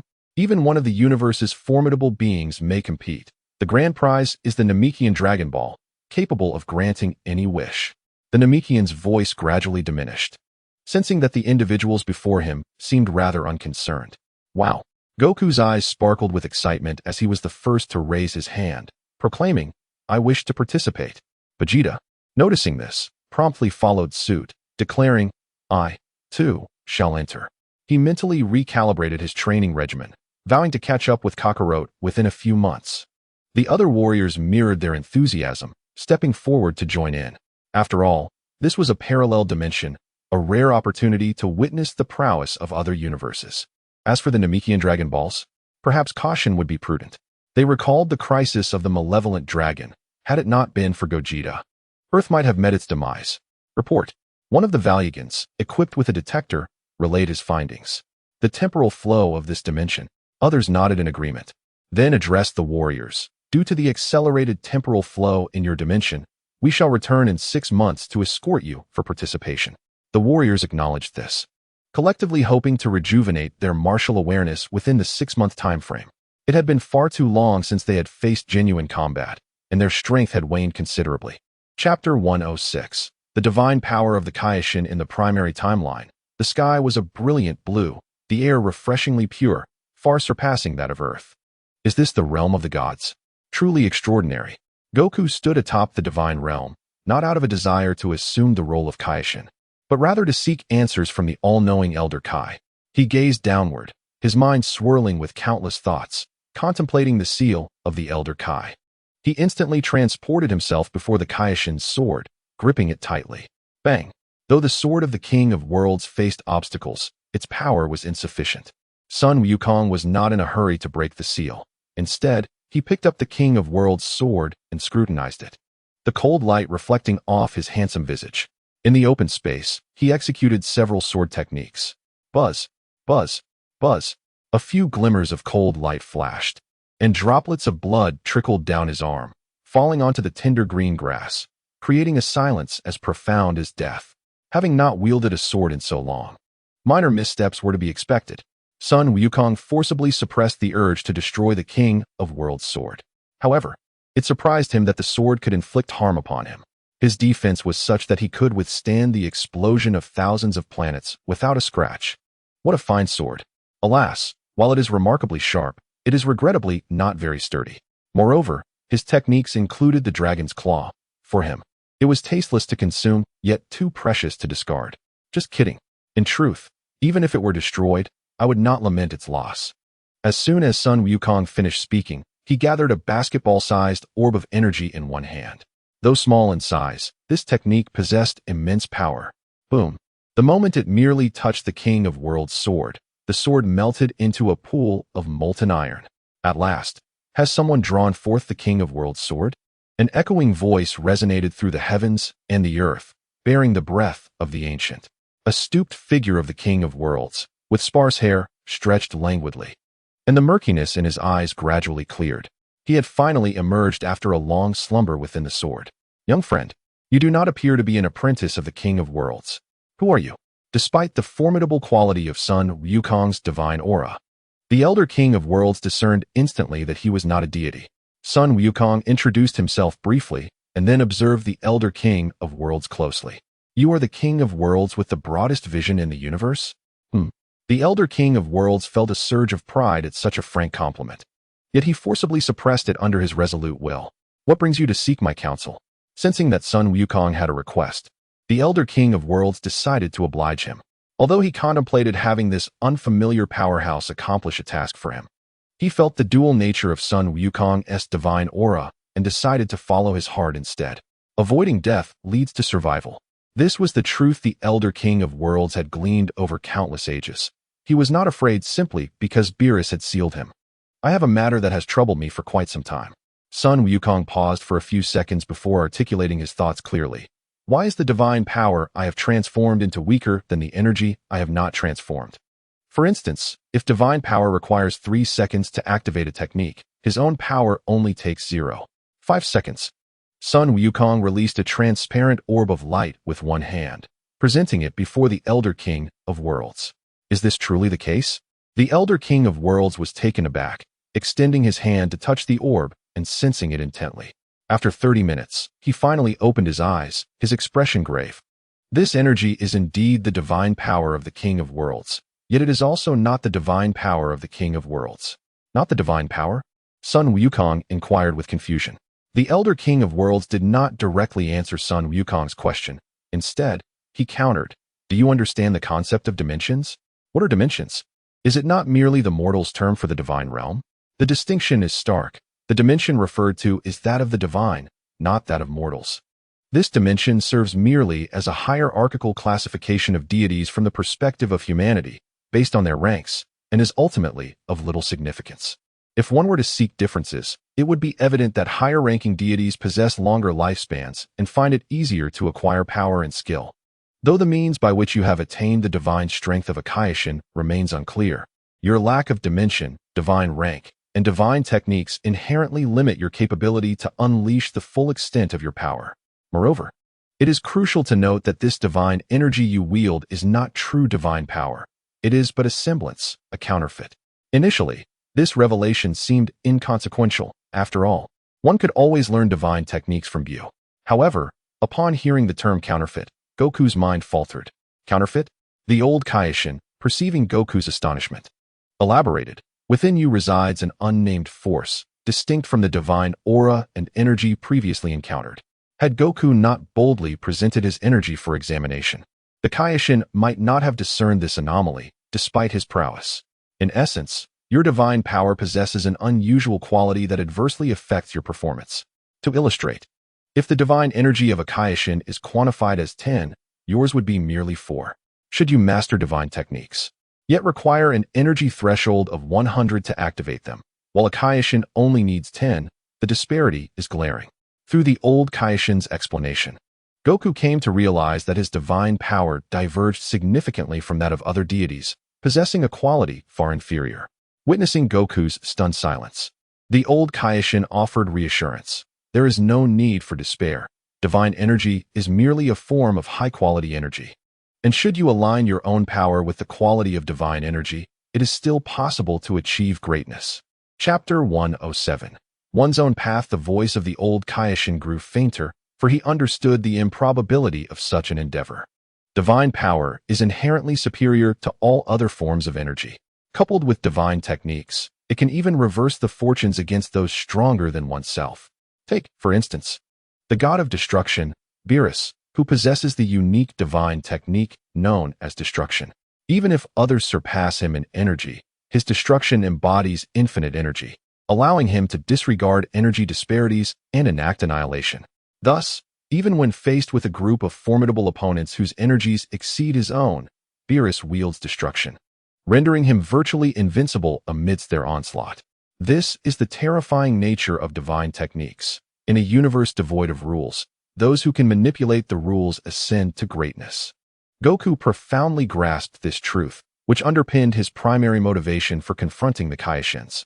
Without the power to govern the rules, he would lack even the qualifications to contend with Beerus, let alone aspire to be the strongest in the universe.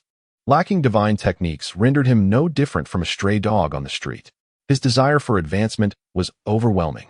The old Kaioshin hesitated, yet resolutely endeavored to convey the fundamental purpose of divine power and techniques to Goku. He yearned to articulate this truth. Divine techniques? Divine power? The most fearsome aspect lies not merely in the augmentation of strength, but in the ability to wield the power of the rules, the very laws of existence. Though the divine power stands above others, its quality is not significantly superior compared to other energies, at most granting a slight advantage among similarly ranked warriors. This is the primary reason the old Kaioshin was consumed by Son Goku's divine power. Gasping for breath, the old Kaioshin struggled to convey so many words in one breath. A considerable strain for one of his age. However, there is no need for despair. After all, divine power is merely a lesser form of untransformed strength. Take heart. The old Kaioshin's comforting words felt like daggers, piercing deeply into Son Goku. With a resigned sigh, Son Goku reflected on the irony of life, where both triumph and defeat stem from the same source, a twist of fate indeed. The old Kaioshin's gaze occasionally fixated on Son Goku's expression, as he purposefully concealed certain truths from him. Why? He chuckled inwardly, believing that the old Kaioshin was oblivious. The presence of the Kaioshins had vanished, and Son Goku possessed the divine power of a Kaioshin. It was likely that the Kaioshins had already met their demise at his hands. What a pity, Son Goku sighed. Suddenly, a flash of insight illuminated his mind. A torrent of inspiration surged within him. My divine power was born from imitating the divine power of the Kaioshins. Coupled with life energy, it signifies an impurity in divine power. What if I were to create a divine power that belongs solely to me? Wouldn't that resolve the issue of impurity? With a mortal vessel, I could forge my own strength, a power akin to divine energy, or perhaps even surpass it. The more he pondered, the more exhilarated he became, convinced that his path was indeed the right one. He could generate an alternative essence, and likewise, create a unique divine power. After all, he was Son Goku, a prodigy, a genius capable of crafting an extraordinary aura. Yet, his knowledge remained insufficient. If only he could acquire the wisdom of others. Turning back, his eyes sparkled with determination as he fixed his gaze on the old Kaioshin. Indeed, if I could obtain all of the old Kaioshin's knowledge, my journey would become significantly easier. What is the matter? The old Kaioshin, puzzled by the prolonged stare, inquired. It's nothing, Son Goku chuckled, just borrowing your knowledge. Suddenly, he seized the old Kaioshin's head, pulling him closer. No. Fear flashed across the old Kaioshin's face as he struggled to pry away the hand atop his head. Yet, with his strength, it was utterly futile. Come now. It's merely knowledge. Must you be so stingy? Son Goku exhaled forcefully, a fierce gale rendering the old Kaioshin dizzy, a shroud of power enveloping him. Seek memories. In an instant, countless luminescent particles of transparent energy surged into the old Kaioshin's mind. No. As the light flooded his consciousness, the old Kaioshin felt his mind being invaded and instinctively fought to awaken, his eyes wide with terror. I beg you, summon a dragon. I wished to avoid the torment of having my memories searched. The old Kaioshin was not merely afraid of having his memories probed. He feared that Son Goku would uncover the truths he had concealed. With Son Goku's unpredictable nature, his life would be in jeopardy. And seeking help from Beerus? What a joke. He had no means to contact Beerus at all. The sole means of survival for him now lay in seeking the angel Whis. Just as the old Kaioshin was about to call out to Whis, in the next moment, Goku swiftly delivered a powerful slap, causing the old Kaioshin to roll his eyes and collapse lifelessly to the ground. What nonsense is he babbling? Do I still need to summon Shinron for you? It would be far more effective to delve into the memory pack myself, painlessly. As for why Goku knocked out the old Kaioshin, it was simply because he was acutely aware that his divine power was rather mediocre. Goku was already exasperated, and to his dismay, when he sought to explore some memories, this Kaioshin exhibited such ungratefulness. Not only was he wasting Goku's time, but he also dared to squander a wish. Have I been too lenient with you? I was trying to discuss matters amicably, yet you dared to oppose me? Would you care for a hefty slap instead? Enough of this. I, in my magnanimity, shall offer you a complimentary sleep aid package. Surely, that will suffice. With a sigh of resignation, Goku placed the old Kaioshin on the ground and proceeded to manipulate the white glow to invade the old Kaioshin's mind, attempting to extract all his knowledge meticulously. As time elapsed, after 3 hours of knowledge extraction, streams of white light began to escape from the old Kaioshin's nose, mouth, and pores. 1, 2, hundreds, thousands. Each white light represented a fragment of knowledge. Goku's pupils constricted. He realized the old Kaioshin possessed a vast amount of knowledge, yet this was utterly overwhelming. Before his eyes, billions of white lights coalesced, merging into a colossal spherical orb of light. This reservoir of knowledge could sustain him for a century. This posed a dilemma for Goku. When would he ever have the time to digest all this? After much contemplation, he discarded 999 pieces of the old Kaioshin's knowledge, retaining only the divine power, divine techniques, speculations on righteous and malevolent energies, and the theory of cosmic racial energy evolution. How intriguing is this creation? Goku directed his thoughts towards the cosmos, employing creation. In an instant, a speck of dust materialized in the void, rapidly expanding and ultimately revealing a lush, azure planet amidst the starlit expanse. Upon closer inspection, it appeared to lack several characteristics when compared to other celestial bodies, particularly in size, which was reduced by half. Unfortunately, non-offensive, functional divine techniques were of no use to him. He had no desire to be a Kaioshin, awakening each day merely to create planets. After all, the Dragon Balls were far more utilitarian than creation. Yet, Goku found himself helplessly gazing at the old Kaioshin. However, throughout his memory collection, he had already discerned that this old fellow was concealing a considerable amount of information. Chapter 108. The invitation to the strongest martial arts tournament across time and space. Nonetheless, it was of little consequence. The primary information withheld by the old Kaioshin pertained to the principal purpose of life, which he was aware of. Additionally, he concealed the peculiar quality of the energy within his body, due to Goku's aura now encompassing a unique energy known as life. The quality of his own aura had similarly increased. It could be considered the foremost strength beneath divine power, with minimal disparity, arguably qualifying as an alternative form of divine energy. The sole drawback was the lack of the ability to manipulate rules, which remained the one significant flaw of the aura. This was the most substantial point concealed by the old Kaioshin. Retrieving his thoughts, Sun Wukong gazed down at the unconscious old Supreme Kai and delivered a swift kick. Awaken! The old Supreme Kai, who had been in a deep slumber, was jolted awake by the excruciating pain. As his eyes opened, he was immediately met with an overwhelming aura of hostility.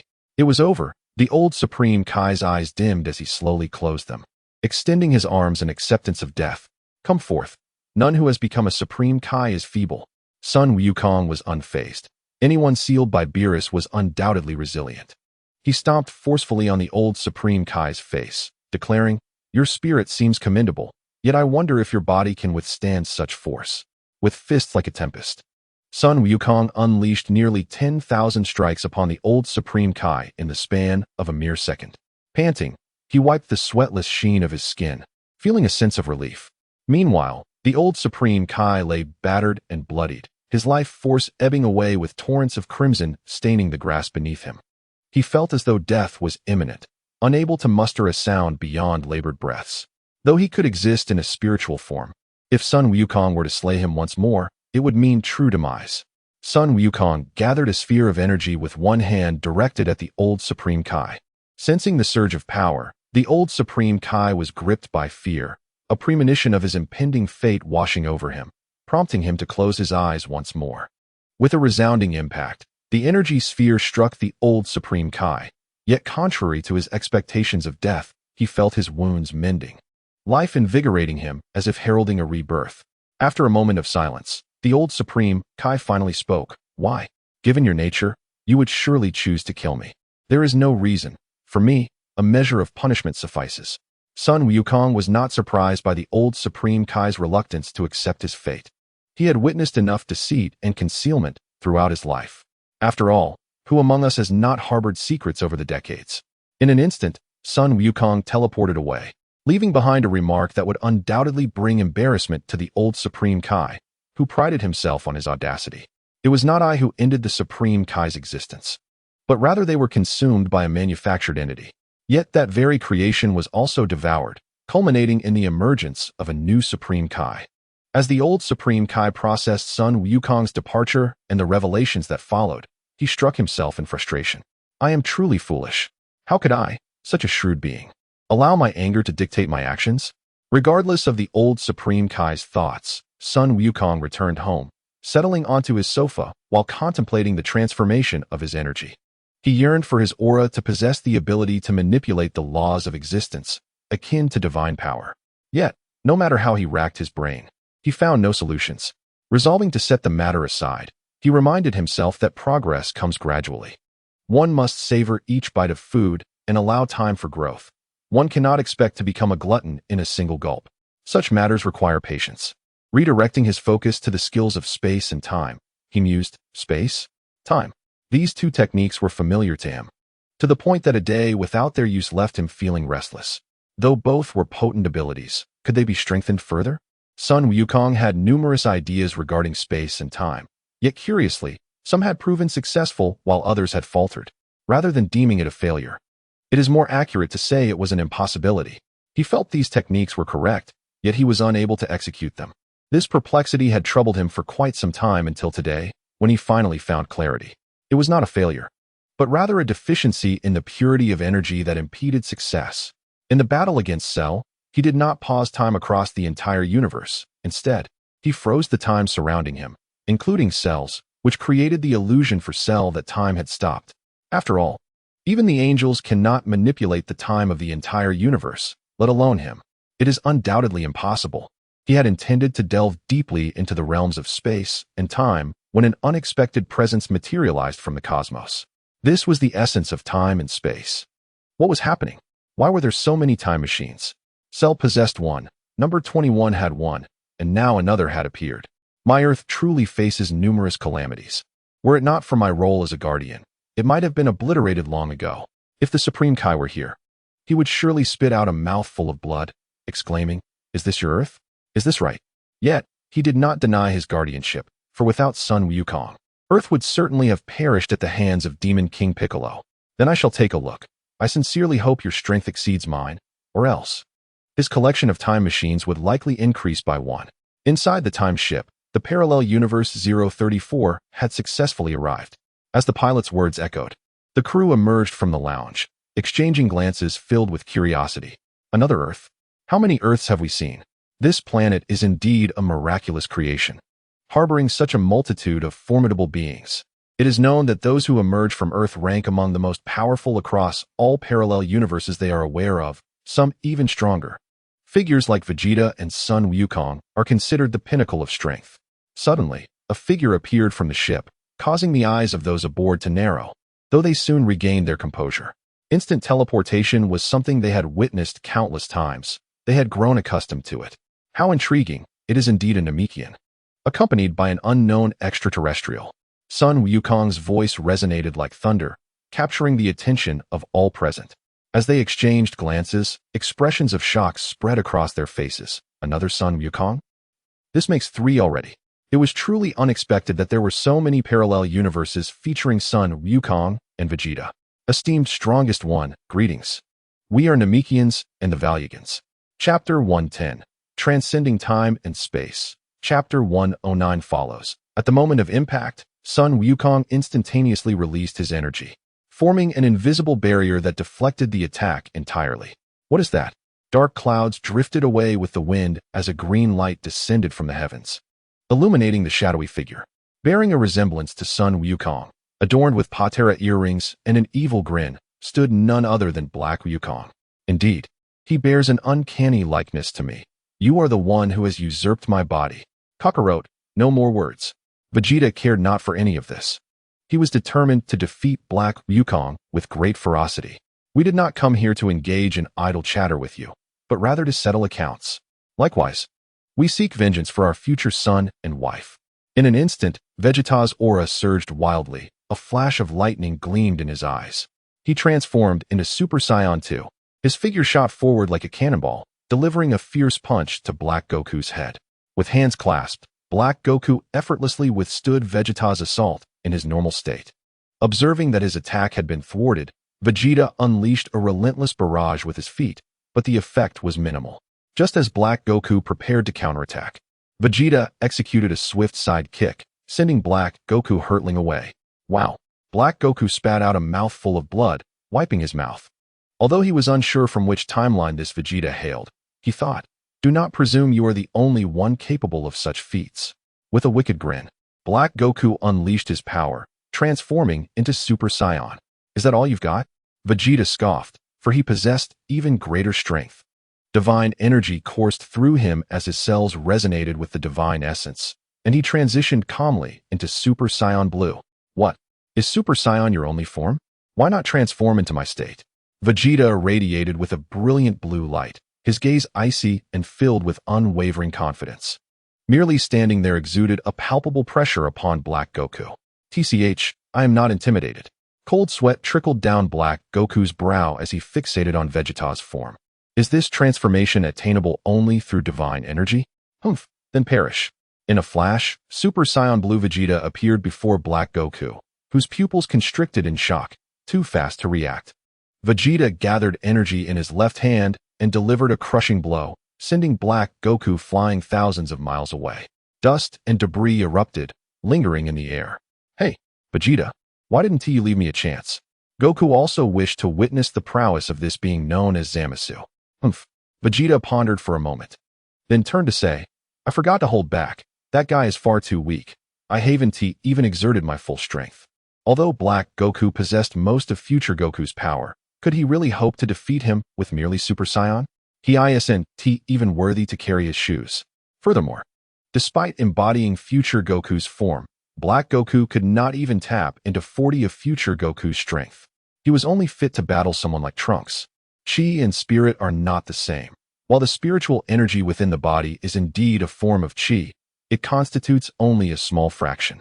The majority of the energy remains stored within the cells of the body. After Black Goku and future Goku exchanged bodies, he acquired most of Goku's power, while future Goku, having lost a significant portion of his energy, was left vulnerable to Zamasu's whims.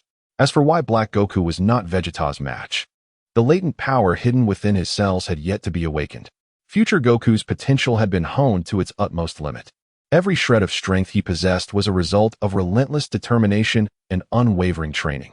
Thus, Black Goku is incapable of fully unleashing the power of future Goku.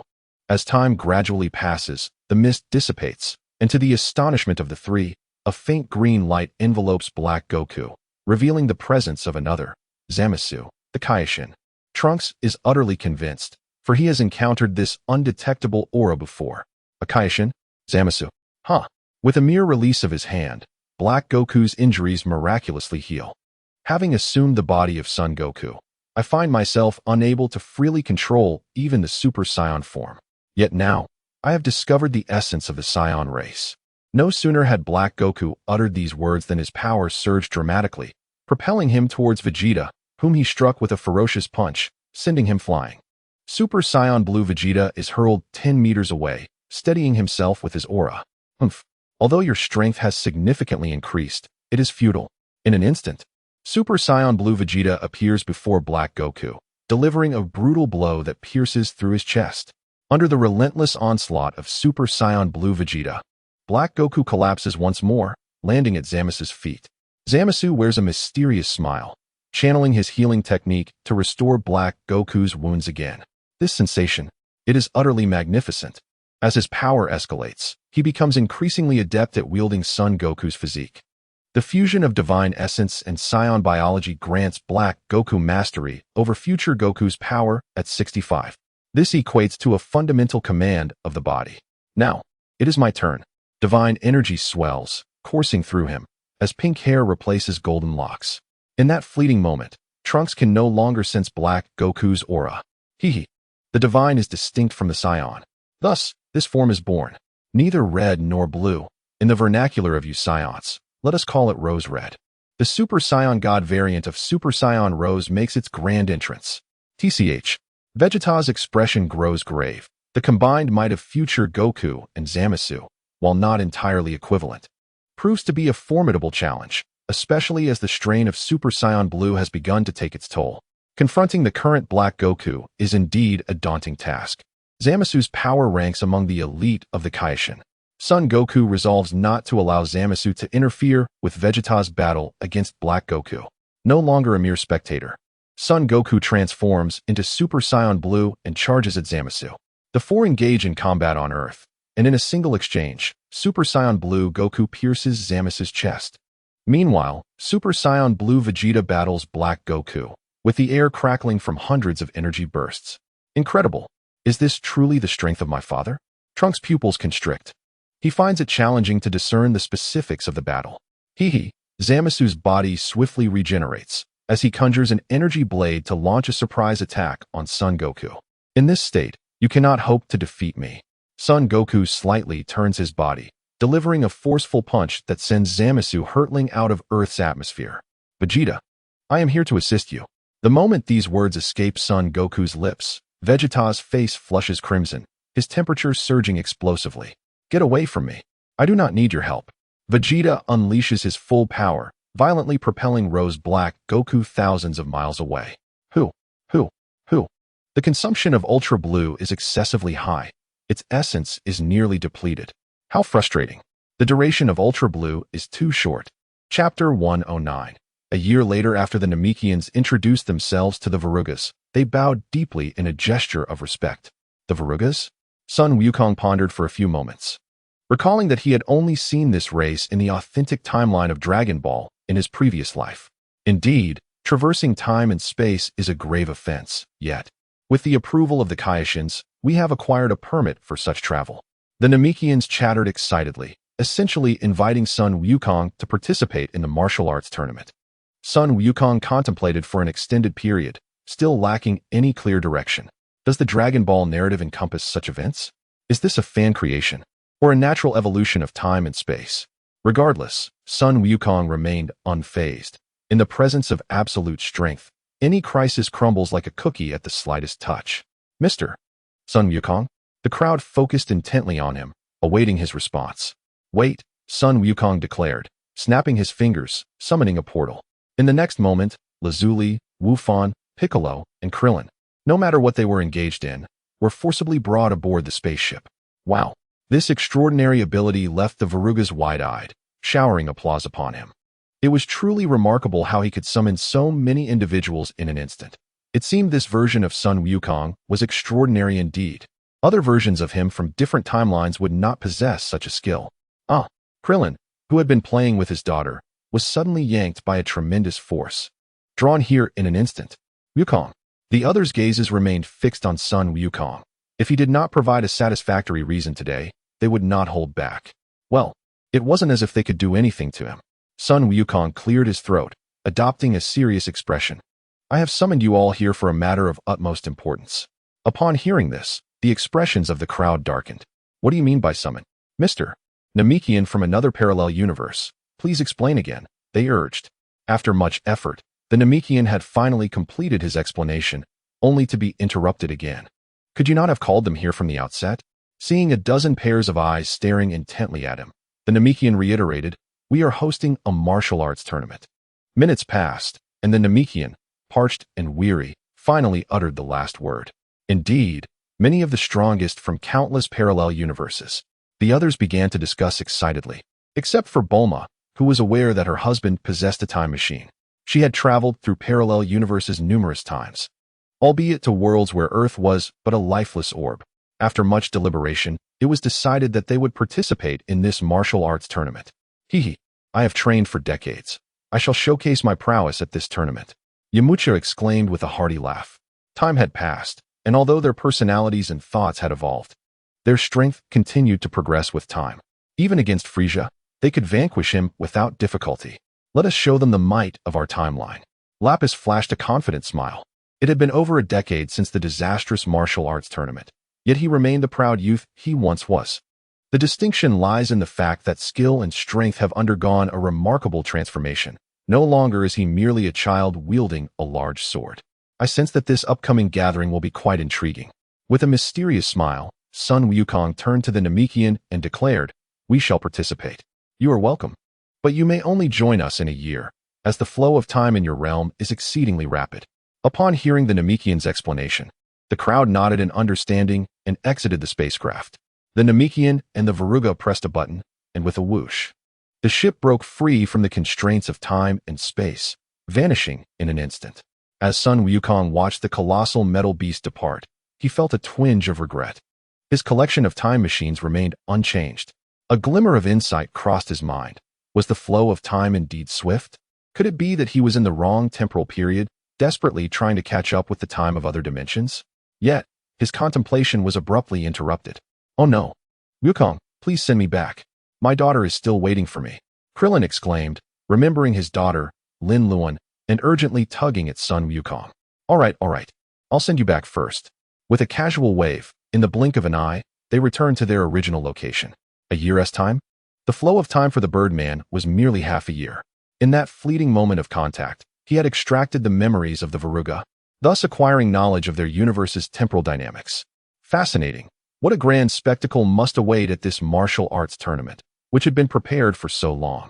The ability to locate oneself so swiftly attests to the formidable technology of the Birdman. If they still needed to prepare for half a year, the implications were profound. How many parallel dimensions had they traversed? Hundreds? Thousands? Perhaps even tens of thousands? Vegeta? An invincible warrior. Sun Wukong's eyes sparkled with excitement. He had not anticipated that the Patera earrings would remain intact. Truly a miraculous outcome. Regardless of Sun Wukong's musings, time continued its inexorable march. The sun repeatedly arced across the sky above his home, trees withering and then rebirthing in a monotonous cycle. 1 year later, Sun Wufan and Sun Lingyi, now 12 years old, had successfully attained a unique form of Super Saiyan 2, significantly augmenting their foundational strength. The Super Fusion technique, an enhancement of the ordinary fusion technique, is twice as effective, lacking any temporal limitations, dissolving only when physical stamina is exhausted. In a distant continuum, a martial arts enthusiast named Sun Wukong resumed a tranquil life after participating in a clash between gods of destruction. One day, Trunks arrived in this realm via a time machine, and thus, the gears of fate began to turn. Upon awakening, Trunks launched a fierce punch at Sun Wukong. However, Wukong, ever vigilant, swiftly parried Trunks' attack. "Calm down, Trunks." Eyes wide with surprise, Trunks exclaimed, "Mr. Wukong?" He quickly realized he had returned to a previous time. Had he not perished alongside Cell? Ha. I was revived afterward. Following a cordial exchange, they were taken aback to find that the god of destruction, Beerus, was quite displeased. For the Supreme Kai had met his demise in that future. Truly, a clumsy yet meddlesome figure. Under the guidance of Angel Whis and Zuno, the truth dawned upon them. The perpetrator was none other than the apprentice Supreme Kai of the 10th universe, Zamasu. Enraged, Beerus, the god of destruction, immediately set forth with the angel to the 10th universe, intent on annihilating Zamasu. Observing the god of destruction's departure, the Supreme Kai refrained from following, but instead activated the time ring to seek evidence in the future timeline. As the Supreme Kai and the god of destruction vanished, the remaining warriors exchanged glances, a singular thought emerging in their minds. They must journey to the future. With the support of Bulma's newly developed energy source, the time machine roared to life, propelling them into the future. Upon their arrival, they were greeted by a scene of smoke and ruins. a testament to Zamasu's profound disdain for humanity. As they explored their surroundings, a shadow suddenly emerged, wielding energy transformed into a weapon, launching a fierce attack. The razor-sharp blade grazed Goku's skin, drawing a few drops of blood. In an accidental mishap, they found themselves embroiled in yet another chaotic chapter. Vegeta resolved silently within himself. He must master the Super Saiyan God transformation. The Super Saiyan blue form was but a fleeting power, incapable of sustaining a prolonged battle. If he were to be outmaneuvered, the chances of defeat were substantial. Vegeta, hurry! Goku's voice grew increasingly urgent. Through their recent skirmishes, Goku realized that Zamasu possessed an immortal body, which was the very reason he had sent Zamasu flying into outer space. Frustration consumed Vegeta, for he could not transform into a Super Saiyan in his current state. We must flee, Goku insisted, desperation evident in his tone. Given Zamasu's immortality, the presence of Black Goku posed a formidable challenge. Goku would find it arduous to overcome him.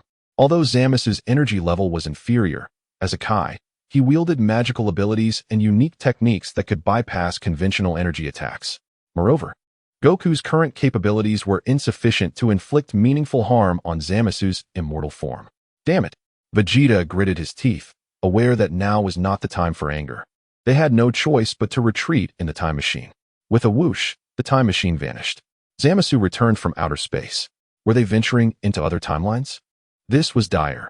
If they summoned the God of Destruction or the Omni King, trouble would ensue. Black Goku emerged from the shadows, standing beside Zamasu. Meanwhile, after Beerus obliterated Zamasu in this timeline, Supreme Kai Shin led the 10th universe's Kai to the future.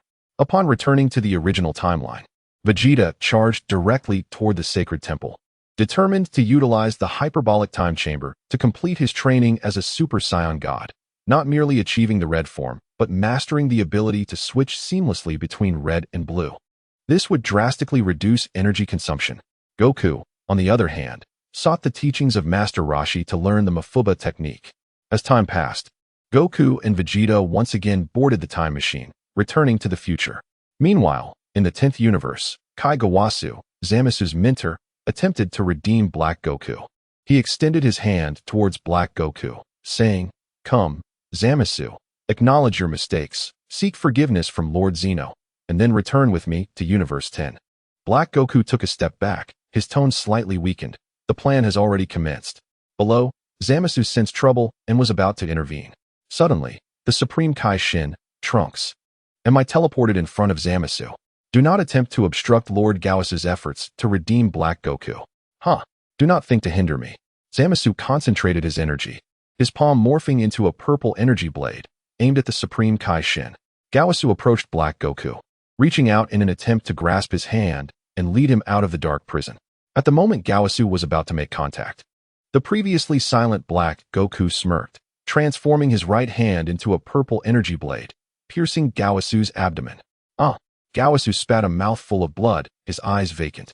Slowly collapsing backward, Lord Gawasu was caught by the Supreme Kai Shin. As Trunks battled Zamasu, he rushed over to assist Gawasu, only to witness this shocking scene. Meanwhile, Goku and Vegeta traveled through time once more, arriving in the future. Vegeta descended from the time machine, swiftly flying to confront Black Goku once more. Round 2. Black Goku sneered, dismissing him as a mere defeated foe daring to stand before him. The divine aura surged within him, enveloping him in a crimson halo, and he struck fiercely at Vegeta's head. Vegeta smirked, effortlessly transforming into Super Saiyan God Super Saiyan Red, evading Black Goku's attack with ease. Wow! Blood trickled from the corner of Black Goku's mouth, his eyes wide with disbelief. Vegeta remained suspended in midair, maintaining his assault stance, while Black Goku's cheek slightly caved in. He was caught off guard. Indeed, in that fleeting moment, Vegeta's strike had connected. Such power? Why? My energy level should surpass yours. Why can I not see clearly? Yet, Vegeta offered Black Goku no respite, launching a relentless barrage. Each time Black Goku believed he had deciphered Vegeta's attack trajectory, Vegeta would strike him with unimaginable speed, sending him flying. It was as if Vegeta's energy level had multiplied exponentially at the moment of his strike. With Vegeta's arrival, Trunks and the immortal Zamasu momentarily ceased their battle, drawn to the confrontation between Vegeta and Black Goku. What was this state? Noticing Trunks' confusion, Goku patiently explained. This is Super Saiyan Blue. Super Blue? Trunks' eyes widened, seemingly unable to comprehend. Indeed, Super Blue's energy consumption is tremendous. If one fails to defeat the opponent swiftly, they risk being countered. Conversely, Super Red offers significant boosts while maintaining remarkably low consumption. After a brief pause, Goku continued. This is why, after mastering Super Saiyan God, Vegeta also trained in the Red-Blue transformation. At the instant of a Super Red attack, he transitions to Super Blue, greatly reducing energy expenditure while catching his opponent off guard. So that is how it is. Trunks suddenly came to a realization. The transformation from red to blue involved more than mere color change. It also encompassed tactics and combat consciousness. At that moment, Zama's appeared before Goku, attempting to immobilize him with a binding technique. Goku swiftly reacted, morphing into his Super Saiyan Blue form to evade the attack, casually remarking, "You are even weaker than Trunks. Your strength is pathetic." Zama's, infuriated, unleashed all his attacks, yet was incapable of inflicting any harm. Had Zama's not possessed immortality, he would have perished hundreds of times over. Goku retrieved a bottle and attempted to seal Zama's with a magical wind technique, but he forgot to carry the sealing talisman, allowing Zama's to escape from the bottle. In a flurry of combat, Black Goku was swiftly vanquished by Vegeta. As the two exchanged knowing glances, realizing they were no match for Goku and Vegeta, Black Goku removed the earring from his left ear and donned it on the right. At that moment, Whis shouted, "This is bad. They are about to fuse using the Patera earrings. We must stop them." Goku quickly reacted, unleashing two massive Kamehameha waves from his hands, striking Zama's. However, it was too late. With green skin and white hair, the fused Zama's made his grand entrance. The figure of the fused Zama's vanished, and in the next instant, with just one exchange, Super Goku and Super Vegeta found themselves kneeling on one knee, eyes wide in shock. Indeed, my body is exceptional, and I can manipulate it at will. Although the future Goku's body granted him immense power, it also came with significant limitations. Damn it! Vegeta, unwilling to succumb, forced himself to rise, transforming into Super Saiyan Blue to pursue the fused Zama's. Goku, equally determined, transformed into Super Saiyan Blue, trailing behind Vegeta. It's futile, utterly futile. The fused Zama's laughed haughtily, declaring, "From the moment I fused, I became the sole god of this universe." Chapter 112. An invitation from a parallel universe, the fused Zama's effortlessly dodged the attacks of Goku and Vegeta. Meanwhile, the Supreme Kai removed his Patera earring and tossed it to Trunks, instructing him to give it to Goku and Vegeta. "Yes, Lord Supreme Kai." Trunks dashed to their side as they were being overwhelmed. "Let us fuse with the Patera earrings." Although Vegeta hesitated, he was compelled by Trunks to wear the earring. "Hey, I didn't agree to fuse." Amidst the scuffle between Vegeta and Trunks, Goku recognized the gravity of the situation and promptly donned the Patera earring. Suddenly, a wave of purple energy surged toward him. Stop! But it was futile. The two bodies merged in an instant, enveloped in a flash of white light. And the invincible warrior, Vegeta, emerged. "Who are you?" Zama's pupils constricted. "I am neither Goku nor Vegeta. I am Vegeta." Without further ado, Vegeta closed the distance with a speed that was imperceptible to the fused Zama's, delivering a punch imbued with the power to obliterate universes. Zama's pupils dilated in shock, and as the fist struck, he barely managed to dodge by a meter.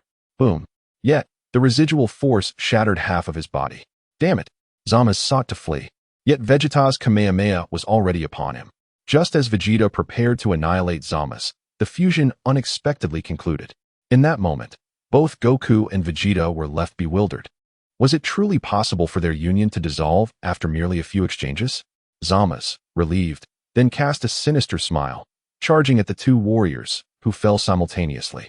Subsequently, Trunks discovered his identity as a disciple of the Supreme Kai, endowed with the ability to rejuvenate his energy, reviving Goku to his Super Saiyan Blue form. Goku, albeit with great effort, attained the full power of Super Saiyan God Super Saiyan.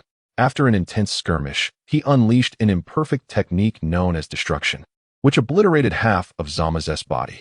However, in a critical moment, Zama's used Mai as a shield, forcing Goku to halt. In the next instant, Zama's split into two heads, revealing that the Patera fusion's time limit had been reached. Just as the crowd rejoiced, Goku realized that Zama's was resisting the separation, and when the two bodies parted, they collapsed to the ground. Trunks unsheathed his sword, delivering a fierce blow to Black Goku. Yet, astonishingly, Zama's visage reverted to that of his fused form, and he began to multiply, each copy possessing the strength of the original. 1, 3, 100, thousands. A sense of dread enveloped the onlookers.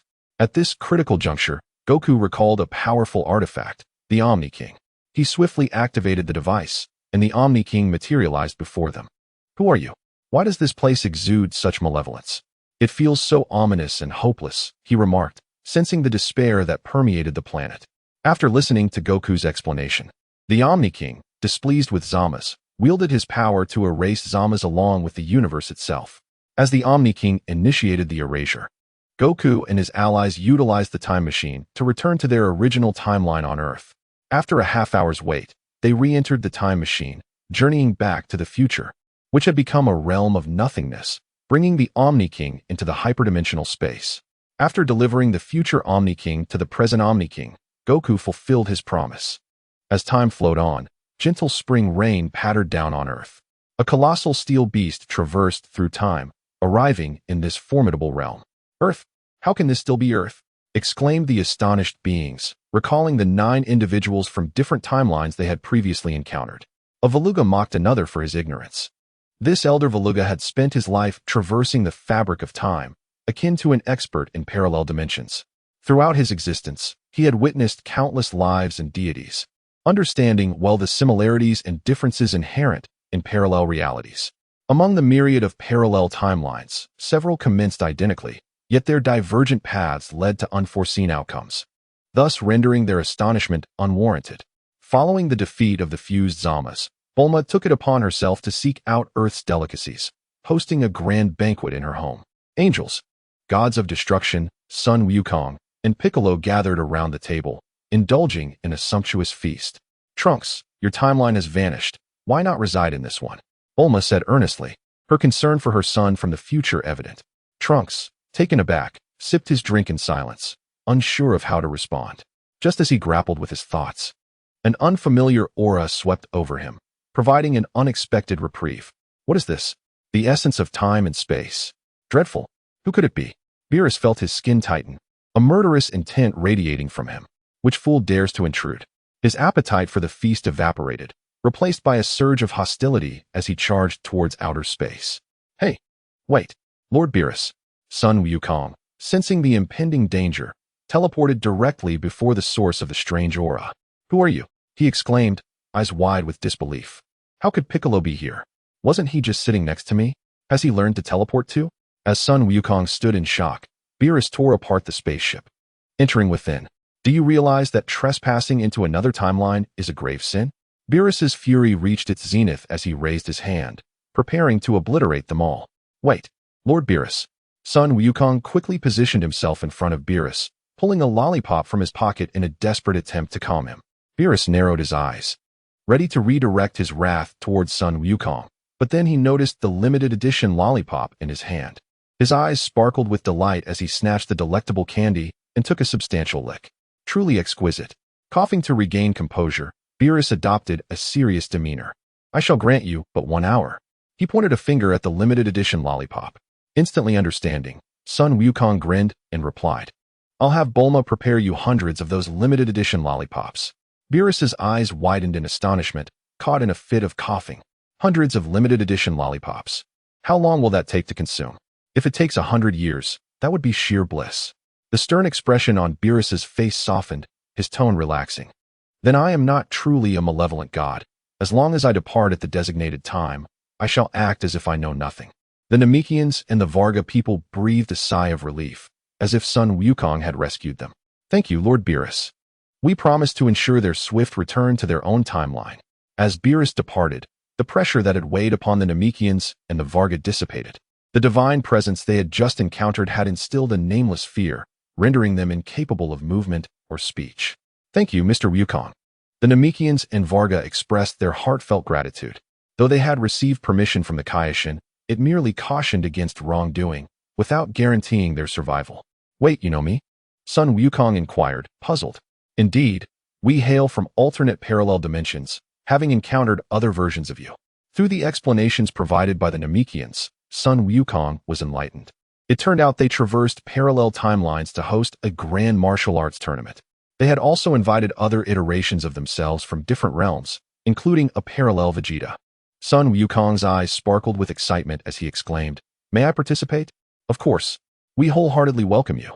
The Namekians and the Varugans were filled with gratitude for Sun Wukong's earlier act of heroism.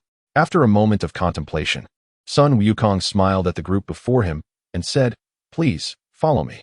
Without waiting for a response from the Namekians and Varugans, Sun Wukong seized them and utilized instant transmission. In the blink of an eye, they found themselves at the center of the gathering. "Oh dear, I have blatantly brought individuals from other timelines here." Weiss elegantly retrieved a napkin to dab at the corner of his mouth. "Sun Wukong, did I not instruct you to send them away from this timeline immediately?" Beerus roared in furious exasperation. Sun Wukong clasped his hands together, apologizing profusely. "My sincerest apologies. Lord Beerus, please allow me to explain."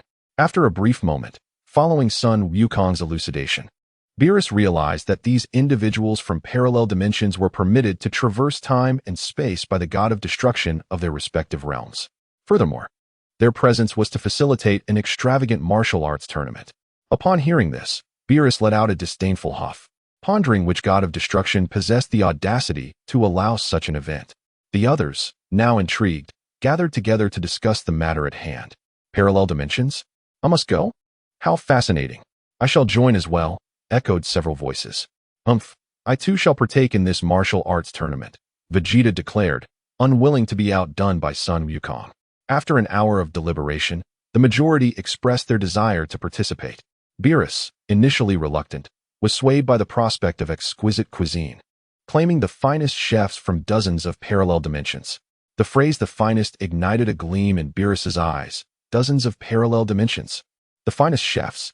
"Very well, I shall assume the role of an audience member," Beerus stated, his demeanor turning serious. "However, if I am not satisfied, I shall destroy you." "Yes, Lord of Destruction. We guarantee your satisfaction." Through further inquiry, the Namekians realized that this imposing figure was indeed a deity of the highest order, akin to the God of Kings, presiding over destruction. "Let the tournament commence tomorrow, then." "So soon?"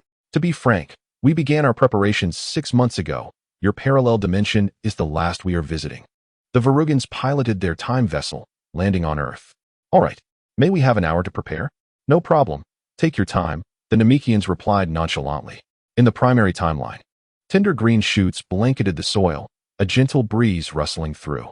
Sun Wukong's hair remained undisturbed as he stood upon the fresh grass, gazing up at the azure sky adorned with fluffy clouds. It had been a year, and soon they would arrive. How do you know? In the span of a year, Lazili had cultivated the essence of divinity, even touching upon the realm of divine power. Surrounded by 4 women, who fainted at the sight. They had initially expected another one of Sun Wukong's new techniques, but it turned out to be merely a visual illusion. "Very well, gather your belongings. The spacecraft has arrived."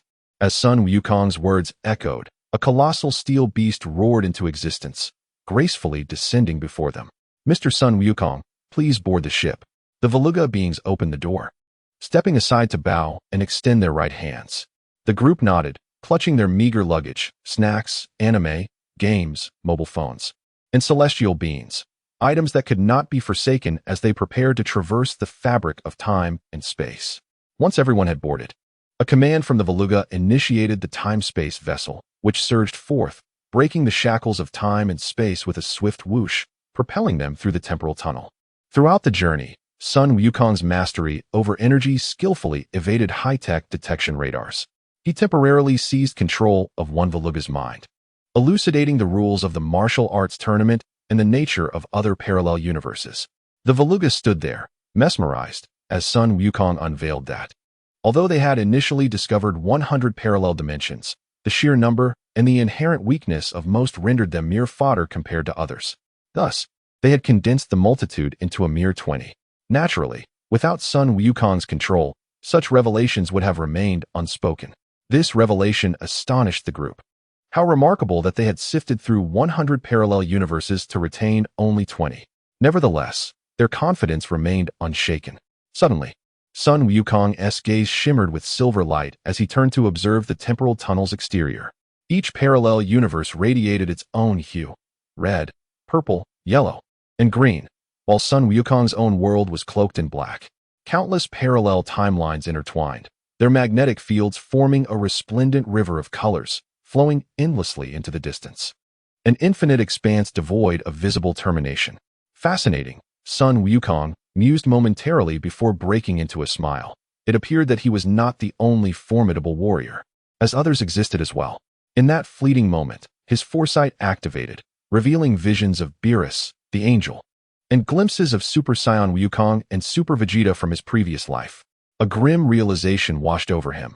If he were to face Wukong, who had comprehended the utmost freedom of mastery, he would be at a distinct disadvantage. After all, they were not on the same level, and he might not even be able to lay a finger on him. The realm of nothingness. Was this the martial arts tournament? An endless void, devoid of light. Neither a planet nor outer space, but perhaps beyond the cosmos itself? To his astonishment, air existed even beyond the universe.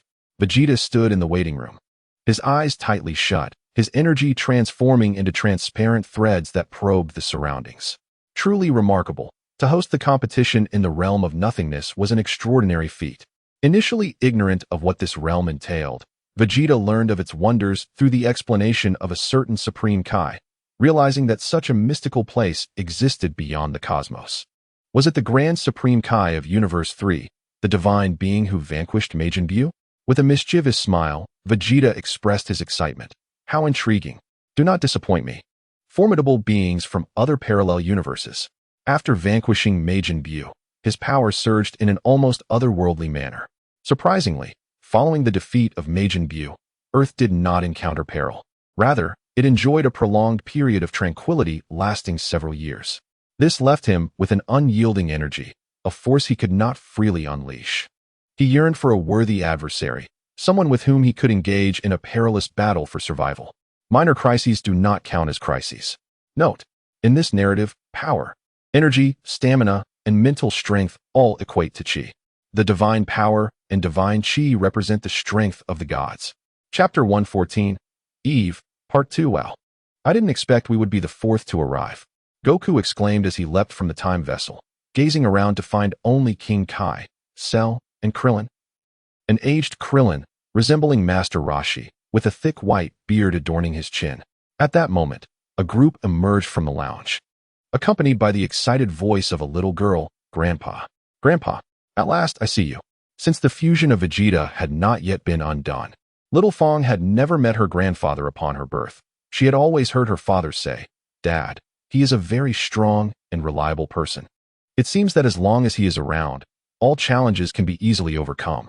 The little girl immediately embraced Goku. Wait, two little fangs. Goku held Little Fong, observing her and her counterpart back and forth. Although they shared the same appearance and similar temperament, their fashion sense differed, and their personalities were as divergent as night and day. Little Fong was resilient and more sensible, while the other was more spirited and possessed greater strength. Hey, that's my grandpa," Little Fong exclaimed, forcefully pulling her counterpart from Goku's embrace. Little Fong was yanked into Little Fong's arms by an overwhelming force. "What does it matter? I am you, and you are me. Grandpa is our grandpa," Little Fong retorted, wriggling free from Little Fong's grasp with conviction. "Indeed, that seems accurate. They are quite alike. Her grandpa is my grandpa, and my grandpa is her grandpa." The crowd was taken aback. Did you not hear the organizer's explanation regarding the parallel universes? You two are independent entities, possessing no true sameness, only resemblance. The notion of you are me, and I am you is utterly absurd.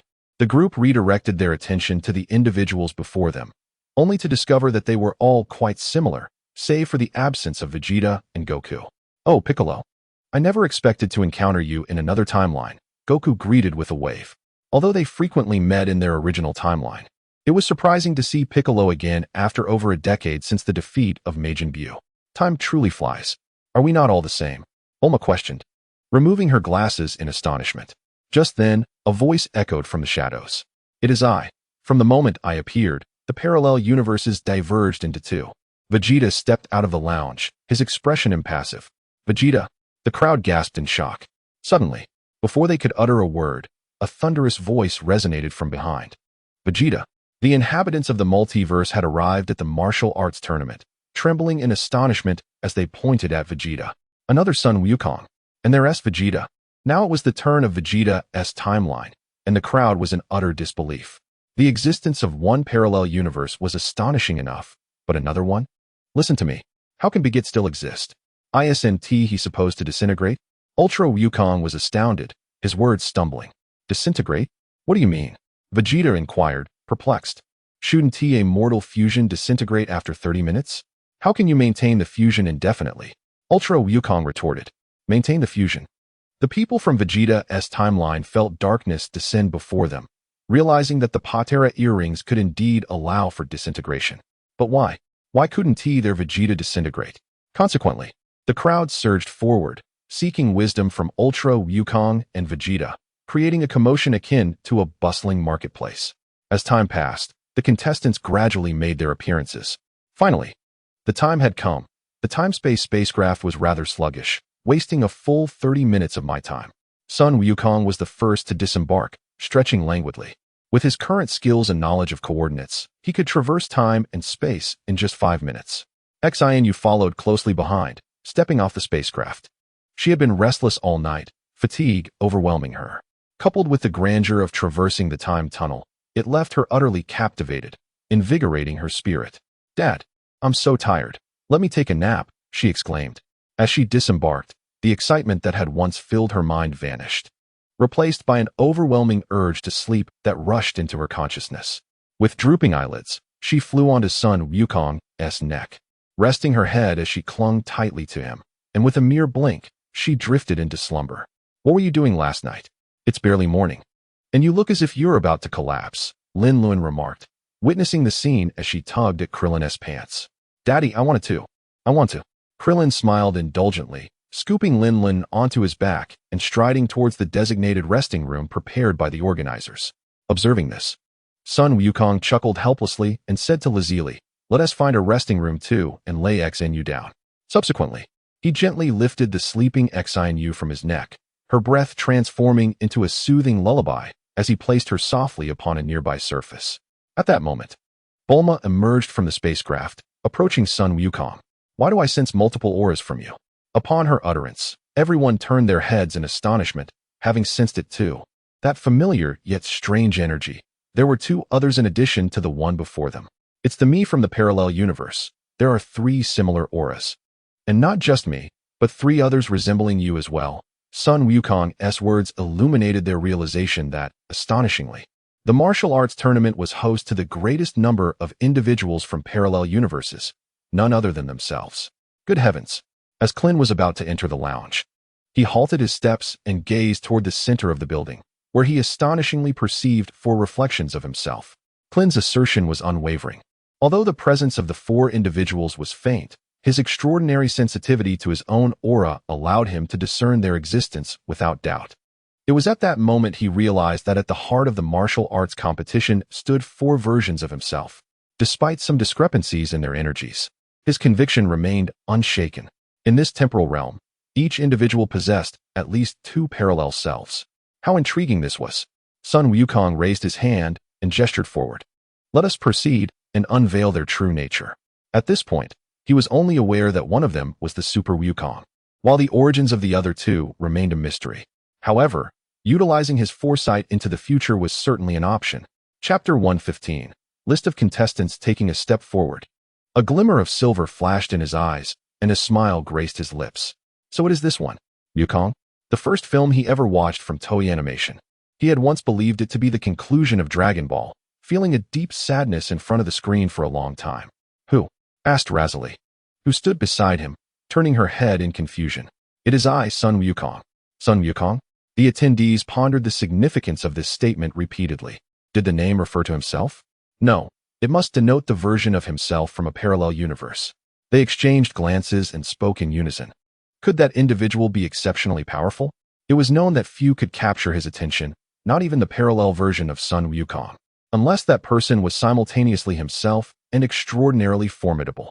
You all deduced that rather swiftly, Wukong thought to himself. regretting the desire to conceal his identity until their astonishment was fully unveiled. The conversation flowed, yet their pace remained unyielding as they swiftly approached the center of the building, the arena for the martial arts competition.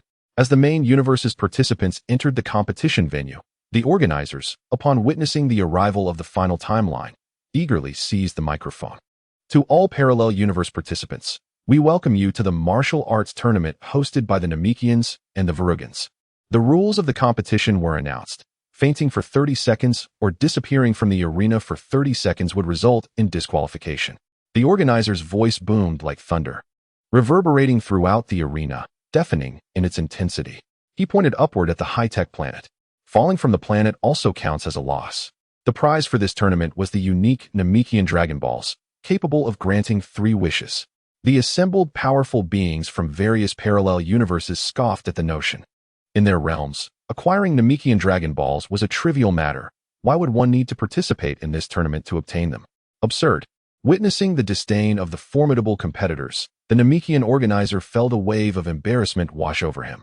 It was evident that the extraordinary beings they had invited from parallel universes were not only powerful, but many had already wielded the Namekian Dragon Balls. Consequently, the allure of their prize felt somewhat diminished. The voice of the Veluga people resonates once more, urging the King of Worlds from the 1st dimension to confront Frieza from the 6th dimension without delay. Contestants are as follows. 1st dimension, the Grand Kaishin and the East, West, North, and South Kaishins in training. In their realm, they have discerned the weaknesses of Bu and ultimately vanquished him. 2nd dimension, the 2nd generation Turtle Hermit Krillin, the ascetic Tien Shinhan, the android Yamcha, and Videl. In their universe, there is no Goku, nor is there Gohan. Chaos reigns, and the myriad crises on Earth must be faced alone. Through immense perseverance and wisdom, they have navigated countless tribulations, preventing the annihilation of their world.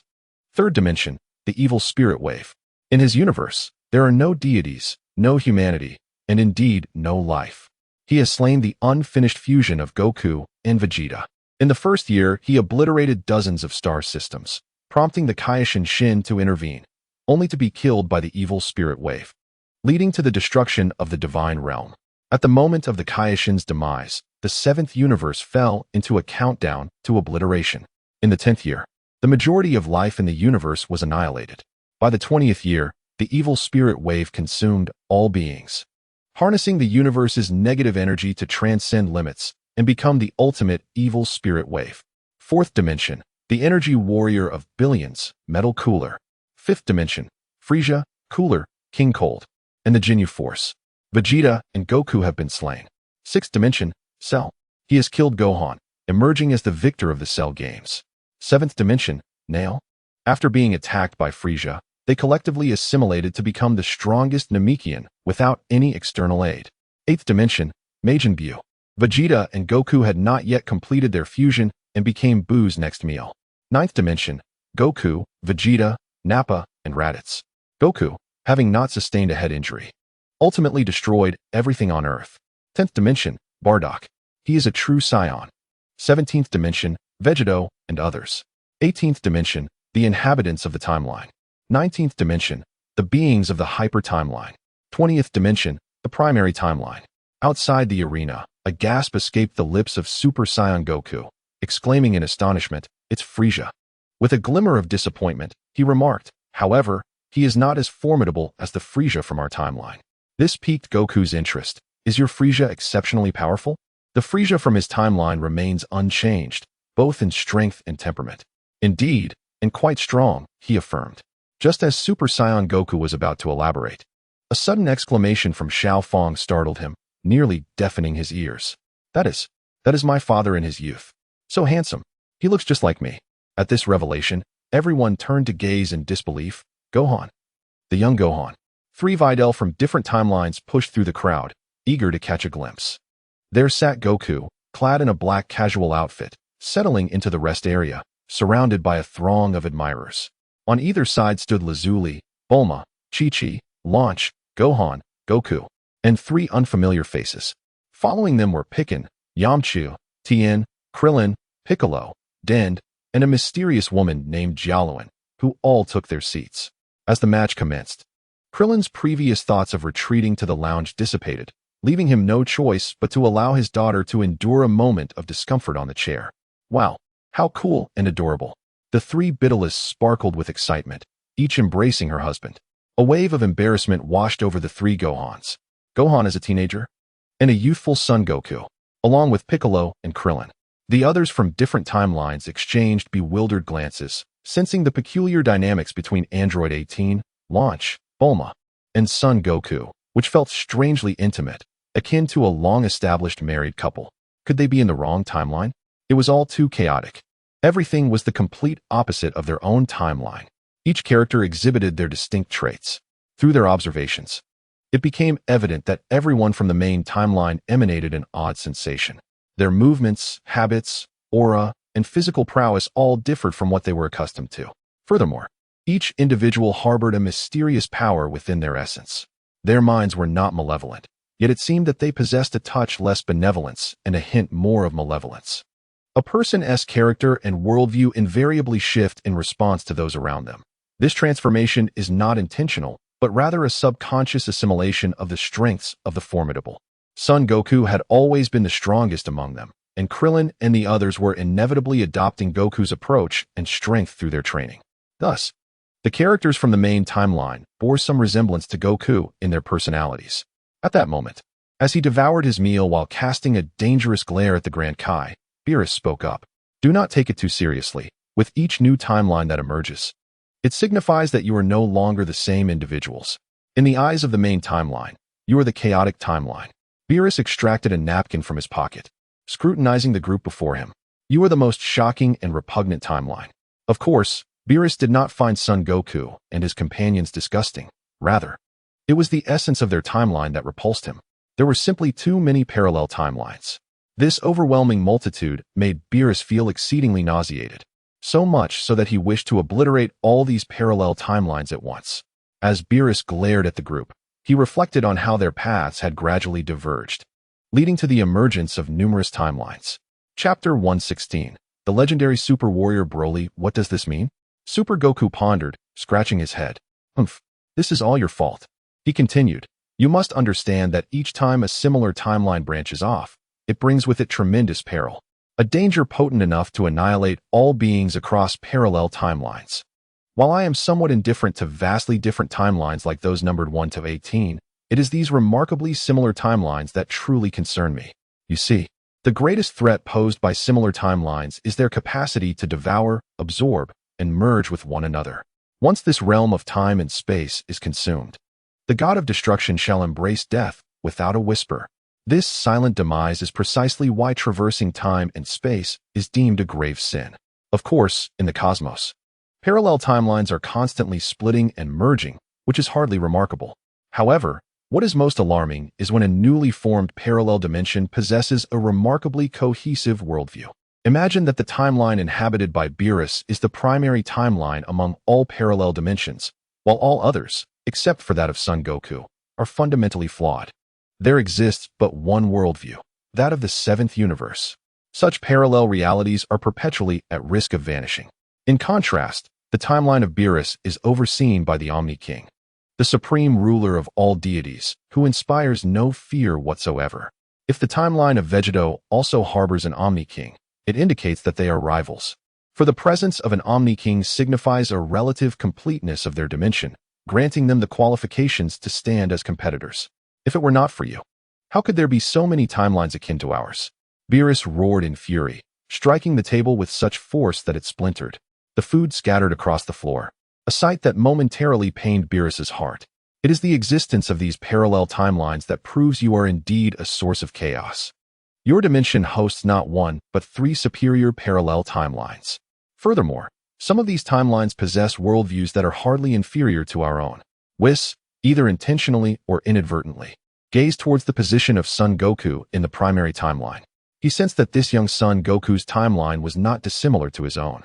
The only distinction is that Goku's reality is slightly more complete than Vegeta's.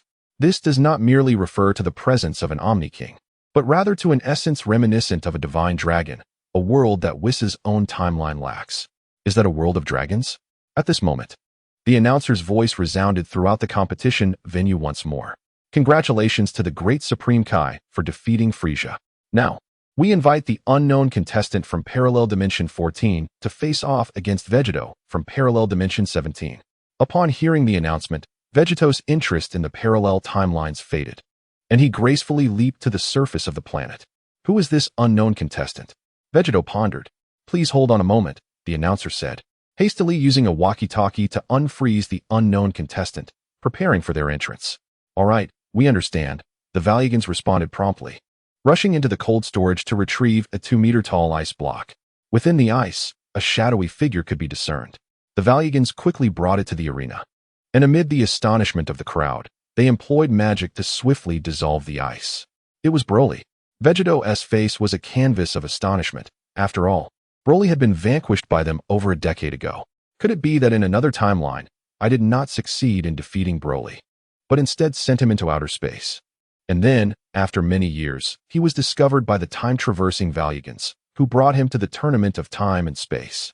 Vegeta's mind was exceptionally agile, and within mere seconds, he deduced the situation's cause and effect. Clearly, Vegeta had made an astute guess. Broly, they exclaimed in shock. Meanwhile, the inhabitants of both the temporal and extratemporal realms appeared puzzled, questioning who Broly was. In their reality, this character had never been encountered, nor had they even heard his name. Observing their confusion, the individuals from Vegeta's timeline quickly clarified the matter. It was then that the denizens of the temporal and extratemporal realms learned that this scion named Broly was a legendary super warrior in Scion history, the fabled Super Saiyan. However, as they scrutinized, they found no extraordinary strength in sight.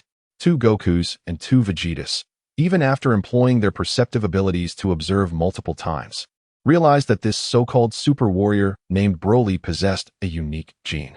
Energy does not simply manifest, it is transferred from other sources. Broly's gene harbored a formidable devouring power that, once triggered by his rage, would consume the energy around him, granting him the remarkable ability to grow infinitely stronger. Goku and Vegeta exchanged glances, expressing their helplessness. Although the enhancement of such power was seemingly effortless, it bore significant drawbacks. Rage, irritability, and the propensity to be consumed by fury were all evident flaws. This was a gene difficult to alter, characterized by a high lower limit and a relatively low upper limit. The main timeline's inhabitants remained unconcerned, casting sidelong glances at their counterparts from the extratemporal and temporal realms. Despite their differing personalities and developments, they remained intrigued. The 4 women sat beside Goku, chattering incessantly about their alternate versions of Goku and why there was no sign of the new moon spirit. As for Broly, a mere trifling matter, hardly deserving of their attention.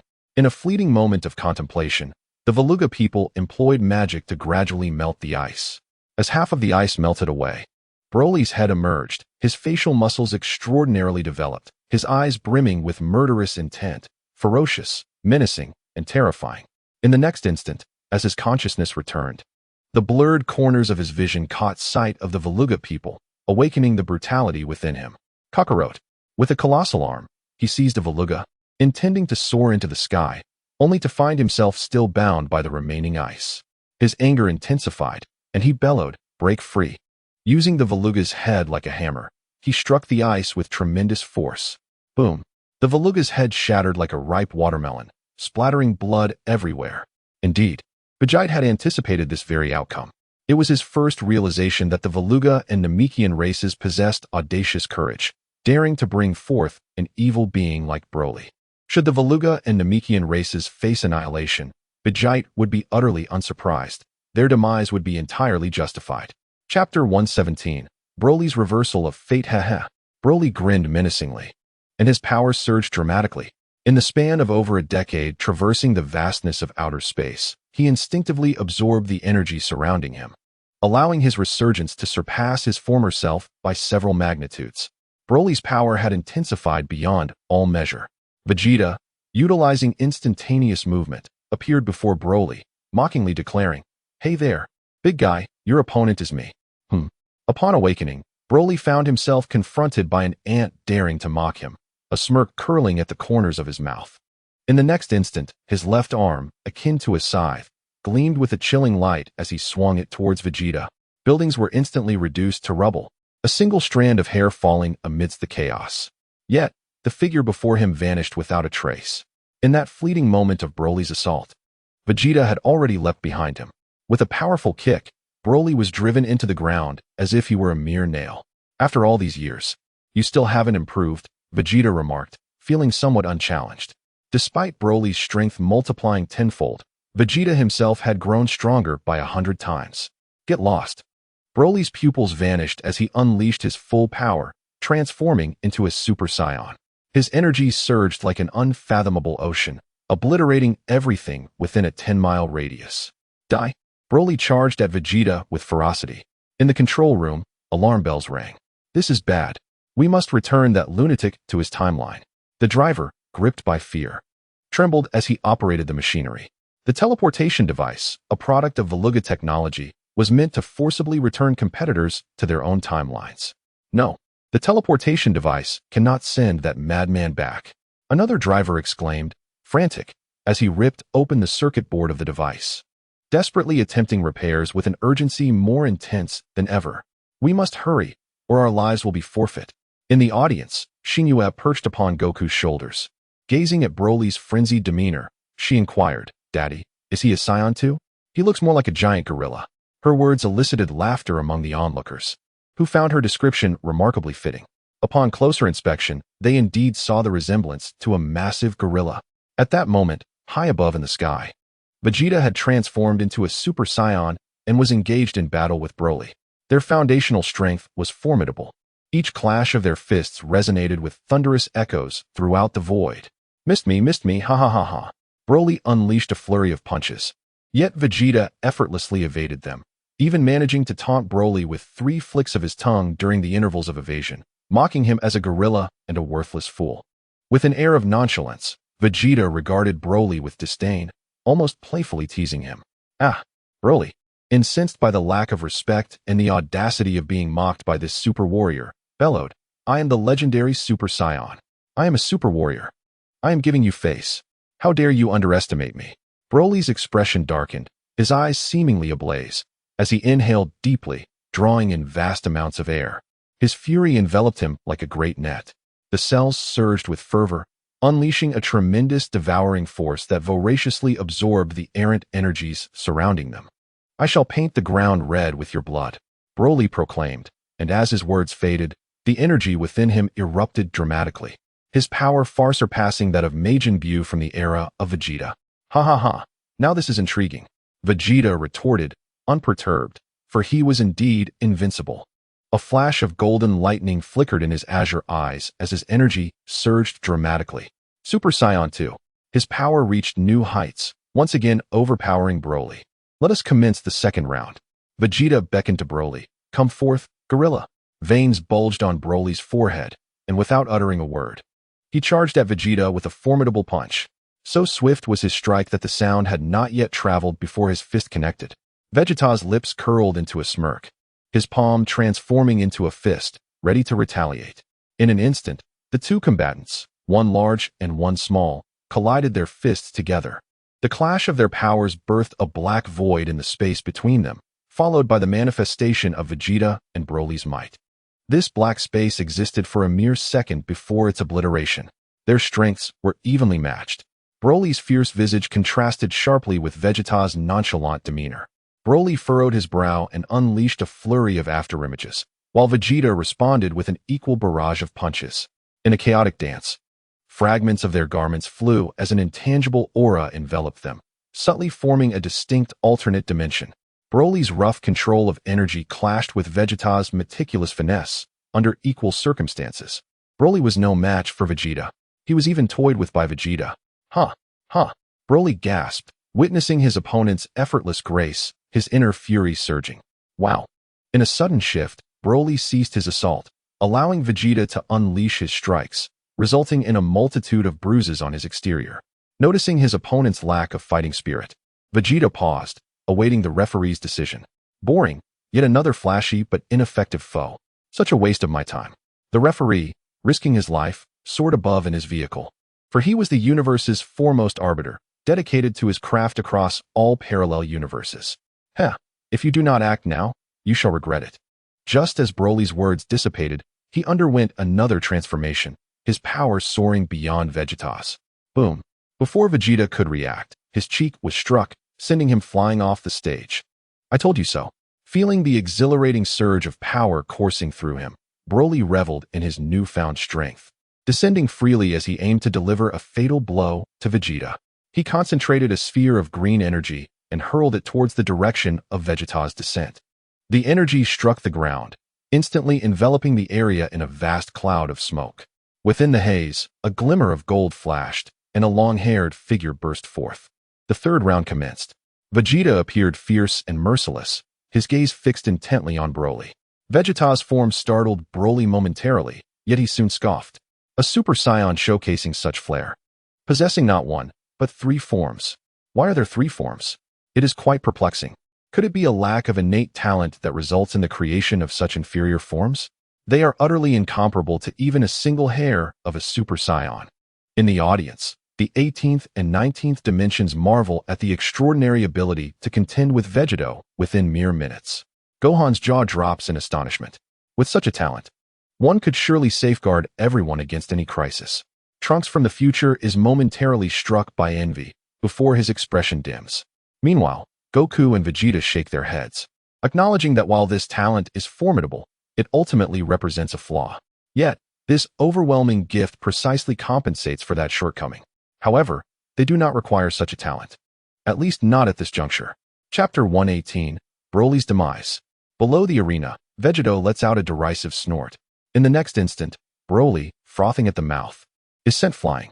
His eyes widen in disbelief as he struggles to perceive Vegeta's punching speed. Such remarkable power is rendered futile in the presence of a true warrior. Those who cannot vanquish me only serve to make me stronger. With Broly's declaration, a wave of power engulfs the entire arena, causing the competitors to narrow their pupils and retreat a few steps. This feral strength is indeed enviable. With a thunderous crash, Broly lands precisely in the 20th dimension. Vegeta's eyes narrow as he shouts, "Goku, get away." Though he is unaware of Goku's strength in the 20th dimension, the sight of the 12-year-old Gohan makes it abundantly clear. The Goku of this timeline is likely grappling with the Cell crisis. His strength may be considerable, but Broly possesses a unique, impenetrable defense. Vegeta finds it difficult to eliminate Broly with a single blow, which is why that colossal being still stands. The Goku of the 20th dimension is in peril. Hey, he's right next to us. Lazuli glances back, casually offering chips to Goku. That's enough. Bulma continues to observe the 17th, 18th, and 19th dimensions, intrigued by these 3 entirely contrasting parallel timelines. That gorilla is excessively noisy. Krillin glares at Broly, standing at a height of 1.70 meters, with Linluan playfully perched atop his head. Haha. Lapis has recently taken a liking to photography, snapping away at Krillin with fervor. Upon hearing Vegeta's frantic voice, the individuals from both time and alternate dimensions immediately realize the impending danger. The folks from the 21st dimension face peril. Super, Goku cries out, "Danger!" Yet Broly rises, seemingly unscathed, still brimming with vitality. Kakarot. He gazes at Kakarot, clad in a black tracksuit, gently playing with the new moon. Broly's eyes turn bloodshot, and his once calm heart begins to race with fervor. Kakarot. As Super Goku perceives the urgency, they all transform into Super Saiyan 4 and Super Saiyan Blue, charging forth. Their energy erupts from within like a colossal tidal wave, surging towards Broly. Broly cease at once. Although the timeline of the 20th differs from theirs, Super Saiyan Goku harbors no desire to witness the tragic demise of his beloved family and friends. Yet, it is too late. The ominous shadow of Broly looms menacingly behind Son Goku.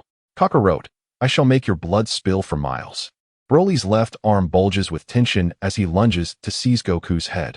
It's my second encounter with you, madman. Once at birth, and now. I had initially contemplated how to deal with Broly, only to find myself outpaced by Cell. As he neared Kakarot, Broly wore a cruel smirk. Suddenly, Goku's figure vanished in an instant. Not this time.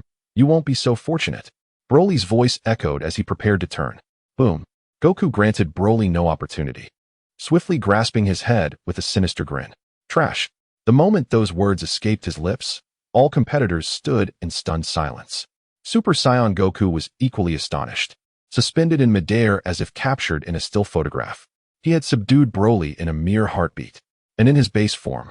Any participant familiar with the Saiyan race would recognize the Super Saiyan transformation. Yet this version of Goku from the 20th timeline could overpower Broly even in his normal state. What immense power! Goku uttered not a single word, his gaze solely fixated on Broly with murderous intent. Ugh, ugh, ugh. Broly's mouth was sealed. His furious glare directed at Goku as he unleashed all his might, relentlessly pounding Goku's arm. Let me go? I can't be bothered with you. Goku's palm exerted pressure, gradually squeezing.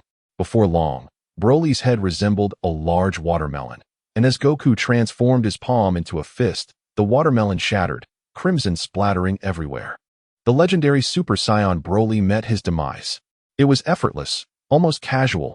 Broly perished at Goku's hands. After all, Goku held no interest in conversing with those he deemed too weak. Gazing at the blood staining his attire, he mused, "Fortunately, I have techniques to protect my clothing. Otherwise, you would have sullied it." He expelled the blood, leaving his garments unscathed. He's dead. He actually killed him. This timeline's Kakarot is incredibly powerful. Instantly, the 17th, 18th, and 19th timelines erupted in an uproar. Initially intrigued by the 20th timeline, they now expressed their astonishment, all discussing Goku's strength and what transpired in this parallel world to render him so formidable. Super Saiyan Goku exchanged glances and let out a hearty laugh as he returned to his seat among the spectators. It seemed there was no need for their assistance. The alternate version of himself could handle matters independently. They felt no surprise at Goku's slaying of Broly, for they had anticipated this outcome. After all, this Goku lacked the heart of a bodhisattva. It was hard to fathom that the competitor Broly had been defeated by Son Goku of the 20th timeline. The referee's excited voice resonated throughout the arena, deafening in its intensity. All competitors could not help but turn their gaze towards Son Goku. Incredibly, in but a single round, Broly was vanquished by him. The competitors were all apprehensive of Son Goku, with some even contemplating withdrawal. This monstrous being seems utterly insurmountable, does it not? No. It is absolutely insurmountable. In an instant, 3 contestants, aware of their inferiority, voluntarily forfeited and returned to their respective timelines. Another Son Goku appears to be exceptionally formidable. Beerus, in a moment of indulgence, inhaled a bowl of noodles. Incorrect, Lord Beerus. That Son Goku has consistently maintained his Super Saiyan form. Whis, with closed eyes, elegantly savored a small cake, pausing occasionally to sip red tea. Has he not always possessed black hair? Could it be that another Son Goku has forged a black-haired Super Saiyan? No, no, no. He has merely normalized the Super Saiyan state. Thus, his power is not vastly different from Goku's. Normalized? Beerus comprehended, a smirk gracing his lips. So it is, he has indeed pioneered an unconventional path. One must understand. Once a Saiyan becomes a Super Saiyan, they seldom desire to revert that power to a baseline state, instead opting to further develop the transformations of the Super Saiyan.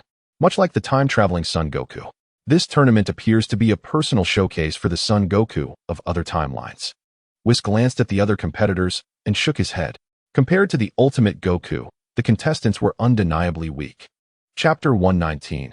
Accelerating the pace, the perspective shifted to the Veluga. It turned out the circuit board had been incorrectly connected, but it was rectified now. What a load of nonsense. That brute is dead. The pilot's lungs nearly burst with rage. How could such a critical apparatus be misconnected? Are you even human?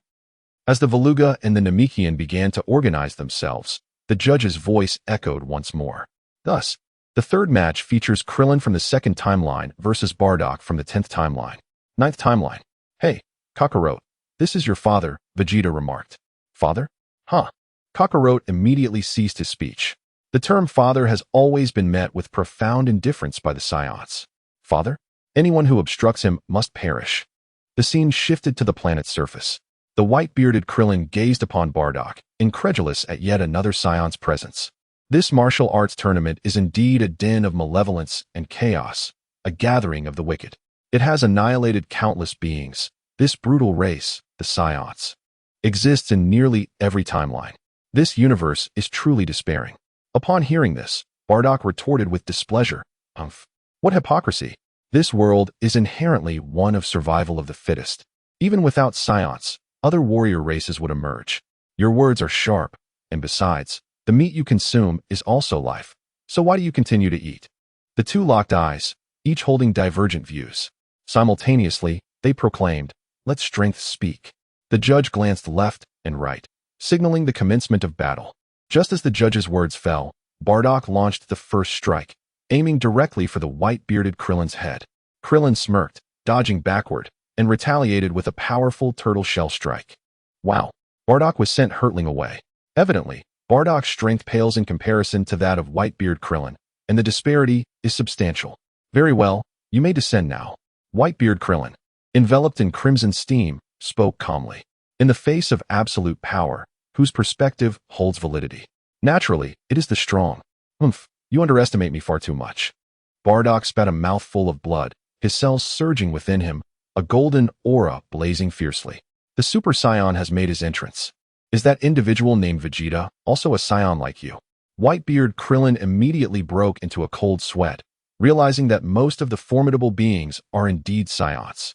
This world is utterly unfair. With a cold smirk, Bardock charged at Krillin. Sensing the impending danger, Whitebeard Krillin brandished his turtle shell to defend himself. A sharp clang echoed, ringing in Krillin's ears, his vision becoming increasingly blurred.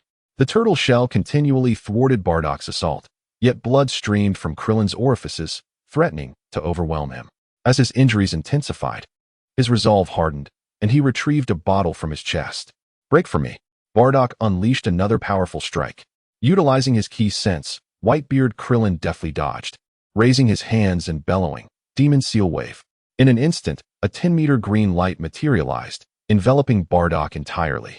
Unsurprisingly, Bardock was successfully absorbed into the bottle, yet Krillin maintained his stance for the Demon Seal Wave. After 30 seconds, following the referee's assessment, Whitebeard Krillin emerged victorious. "That Krillin is quite impressive," Goku remarked. "Ha. Krillin chuckled awkwardly, for he was no match for Whitebeard Krillin's strength.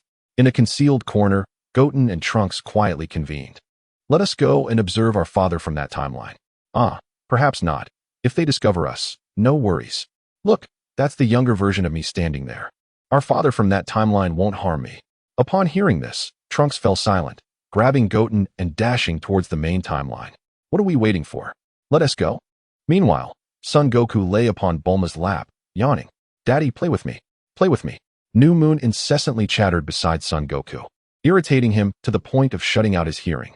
His gaze was vacant, utterly disinterested in the match unfolding on stage. These competitors are far too weak, unworthy of capturing his attention. As for their developmental experiences across timelines, they seemed laughable to Son Goku, who possessed mastery over time. With a mere glance, he could discern their origins and the journeys they had undertaken. All of this was visible to him. This was a technique he had developed over the course of a year, known as past and future sight. It allows him to peer into the past and future of others. Of course, angels are exempt from this ability. Bulma's lips moved as she pointed at New Moon.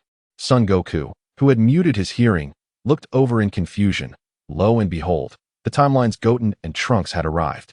"Hey, I am your elder brother." In a state of astonishment, Goten found himself rooted to the spot, marveling at the emotional depth of his father from another dimension. To his bewilderment, he now possessed an additional sister. Not only was Bulma his aunt, but even Lan Chi, whom he hadn't seen in centuries, was also wed to his father. This alternate reality was indeed extraordinary. As his head returned to rest on Bulma's lap, he realized that someone was assisting Goku with the New Moon, and he could hardly contain his joy. Relishing Bulma's meticulous massage, he gradually eased into a state of relaxation. Boredom enveloped him. The anticipated tournament was exceedingly dull. Suddenly, an idea flashed through Goku's mind. Fast forward. Only Vegeta and the interdimensional challenges could truly pique his interest.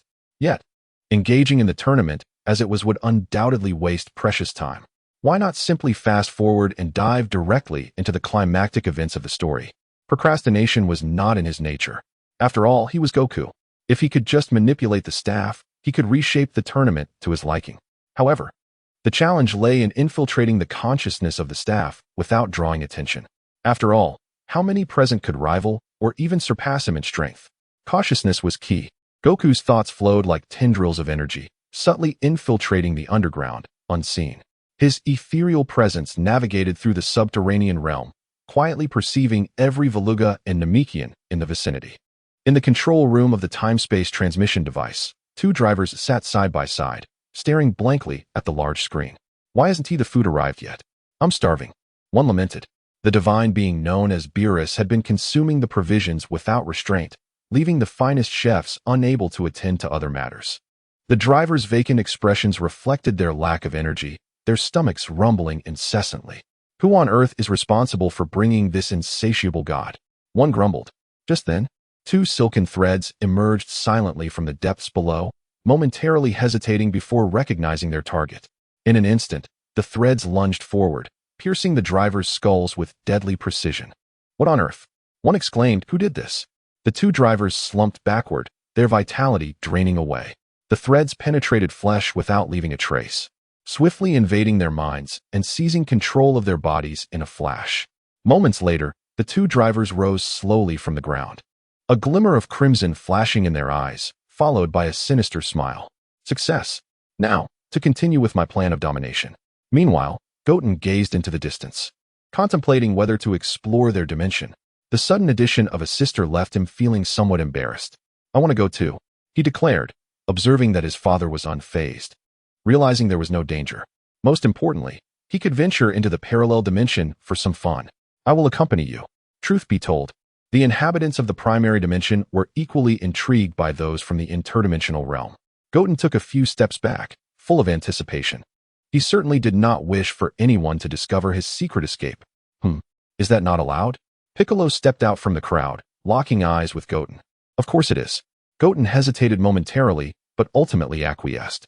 If I must perish, so be it. This version of Uncle Piccolo exuded an overwhelming aura and possessed unexpected strength. Thus, a group emerged from seat 20, prompting Bulma and the others to follow suit, eager to learn about the alternate realities Goku. Although their husbands had shared tales, first-hand experience left a far more profound impression. Oh dear, am I to be left here alone? Just as he subdued two staff members, Goku opened his eyes, only to find himself utterly alone. Suddenly, Bulma's voice reached his ears, an echo from a sound magic she had mastered. You rest for a while. I shall explore the other timeline's version of myself. Also, I've placed a pillow atop your head, if you do not need it. Please remember to return it to the bag. Gazing at the distant group, Goku smiled faintly before closing his eyes once more, threads from the ground locking onto the staff members. In an instant, Goku's threads multiplied into hundreds, swiftly capturing the isolated staff members. Within mere minutes, a dozen staff members fell victim to Goku's cunning, falling directly under his control. Meanwhile, the main timeline's group approached the alternate timeline's individuals. 18. How did you become Goku's wife? Chi-Chi stepped back, her face a mask of disbelief. Her query was met with silence. Wait, who is 18? Lazuli stood still, cradling Goten. Noticing Lazuli's lack of response, the bold Xiaofang approached her directly. N18, how did you become my grandfather's wife? For a moment, silence blanketed the surroundings as everyone turned their attention to Lazuli, intrigued by the unfolding tale. First of all, I am not called 18. My real name is Lazuli. I met Goku in our childhood and married him after the martial arts tournament. Realization dawned upon Lazuli. 18 was indeed referring to her. The crowd's expressions mirrored shock. But aren't you an android? Certainly not. I am human, a human from Earth. After a thorough explanation, the individuals from the alternate timelines discovered that in the main timeline, Lazuli had not been modified but had wed Goku as a human girl. The revelation of Lazuli's humanity piqued the interest of those from the other timelines, drawing them closer to the couple. Chi-Chi stood proudly at the center, surrounded by three alternate versions of herself. Wow, your skin is so beautiful. It's so smooth and youthful. How is it that, at nearly 30, you still look like you're 18? How come I don't look like you did back then? The three alternate Kais sparkled with excitement, knowing that by their 30s, they were already losing their youthful allure, their beauty long past its prime, unlike the main timeline's Chi-Chi, whose appearance remained untouched by the passage of time. Of course, it is because I do nothing special. My skin has never been pampered, Chi-Chi declared proudly, hands on her hips. Although she is not vain, when compared to her other selves, she stands out distinctly and is quite beautiful. Upon hearing this, the three Kikis exclaimed, What nonsense! Why can't I be like that? So what do you do at home? Of course, I educate my children, watch television, tend to my plants, and at night, I sleep with my husband. What about cooking? Have you stopped? Isn't it something you can just do? If I don't, then it's obviously the robot's job. Upon hearing this, the other three Kikis fell silent, their gazes fixed on their husbands. Friends and family, aware of Kiki's struggles, discreetly withdrew, leaving the bewildered Chao Wukong to ponder, "Why did you all suddenly leave?" Silence reigned, an oppressive stillness. Did I say something wrong? Kiki was perplexed. It's nothing. The three Kikis clenched their fists. Everyone else's husbands were good, while theirs caused them endless worry. If their husbands were to vanish for a day, chaos would ensue at home. A chill ran down the spine of the three Kikis as they dared not imagine the scenario. Lazuli gazed at her three counterparts. Feeling a shiver of dread, "What is going on?" The number 18s exchanged glances and spoke in unison. "Are you truly human?" "Of course, absolutely authentic." Upon hearing this, the number 18s paused for a few seconds, contemplating. Finally, they asked, "Can you tell us about our parents?" Their memories from their youth should be quite vivid. But after the transformation, childhood and youthful memories had become hazy, and they even struggled to recall their parents' names, let alone their own. Knowing that their counterparts from other dimensions had undergone inhumane experiments, even being transformed into androids, Lazuli felt a pang of pain and anger, not for the 18s, but for her own flawless body. If she were to discover who had transformed these perfect forms, she would ensure they paid a heavy price, a grievous price. Meanwhile, Lanchi stood in a daze, realizing that there were no other versions of herself in the parallel dimensions. Is that right? Am I the only one? Blue-haired Lanchi quietly approached Lingy, feeling that standing beside others from different dimensions would be extraordinarily awkward. Chapter 121.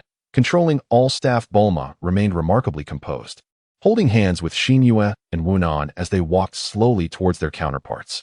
"Let us get acquainted with our other selves from parallel dimensions. It's a pleasure to meet you, my dear self." Bulma elegantly extended her hand, shaking hands with each of her counterparts. "Who is this little girl?" Bulma inquired, gazing at her parallel self with a hint of envy. As the eldest Bulma from the parallel universe, she had aged, and her beauty had faded. Standing alongside her younger self, she realized her own charm and figure paled in comparison. She couldn't help but lament how unforgiving time can be. The Bulma from the alternate dimension appeared slightly younger. While she didn't share the same sentiments, she thought, "This Bulma is stunning." It felt as though the ravages of time had overlooked her entirely. "My daughter, also the child of Lazuli." Bulma turned her head, greeting New Moon and the other versions of herself from different timelines. Standing at attention, New Moon bowed and said, "Hello, mothers from other timelines." "Greetings, New Moon. It is a pleasure to meet you," Bulma replied as she lifted New Moon into her arms, finding the little one quite charming. Super Bulma then embraced Wu Nan, inquiring, "Is this your child?" "Indeed, she is my own," came the reply. Super Bulma observed closely, noting that the child bore a striking resemblance to Sun Wukong. With just a hint of herself, she gently stroked Wu Nan's hair, filled with a profound sense of nostalgia. The heart flutter she once experienced had culminated in this reality for her other self across timelines. In contrast to the women, Super Wukong and his companions remained remarkably composed, having matured to a point where acceptance of various circumstances came swiftly. "Hey, how have you been?" the younger version of herself inquired. Gohan approached, accompanied by his daughter and wife. "I'm doing well, I suppose," Gohan replied after a lengthy silence, quietly contemplating his grown self and his daughter. He felt as though his life had reached its conclusion. In the timeline known as 17, formerly referred to as the Vegeta timeline, Vegeta returned to his original time after shedding his Super Saiyan 3 form. He sighed in relief, glad that the 20th timeline remained unscathed. However, he found Sun Wukong's strength in the 20th timeline to be beyond his wildest expectations. After years of rigorous training, Wukong's power had increased exponentially, surpassing his strength during the Buu saga by more than 100-fold. A smirk crept across Vegeta's face. It appeared he had finally encountered an intriguing adversary, one worthy of his full effort. Sun Wukong and Vegeta had pushed their bodies to their limits, making significant enhancements increasingly elusive. Yet, upon their fusion into Vegito, their potential surged dramatically, akin to that of a beastly Gohan. "Father, what are you smirking about?" "Bruh." Passing by Vegito with a snack given to her by her new friend Sun Lingy, queried. "Ahem, little one, it's nothing to concern yourself with." Vegito responded awkwardly, swiftly reverting to his strict father demeanor. "Humph, brah," noticing her father's lack of warmth, turned away in frustration. "What is wrong with him? Is it so dreadful to see me? Am I truly that fearsome? Even if I were, I am still your daughter." How could a father treat his own daughter this way? As Bra walked away, Vegito regained his composure, eventually letting out a heavy sigh. Bra had inherited Vegito's formidable talents and, utilizing her gifts, developed a unique form of Super Saiyan. Upon transformation, her emotions would dictate her actions, blurring the lines between friend and foe. This flaw troubled Vegito, who viewed it as a failure in his parenting, leading to Bra's imperfect transformation.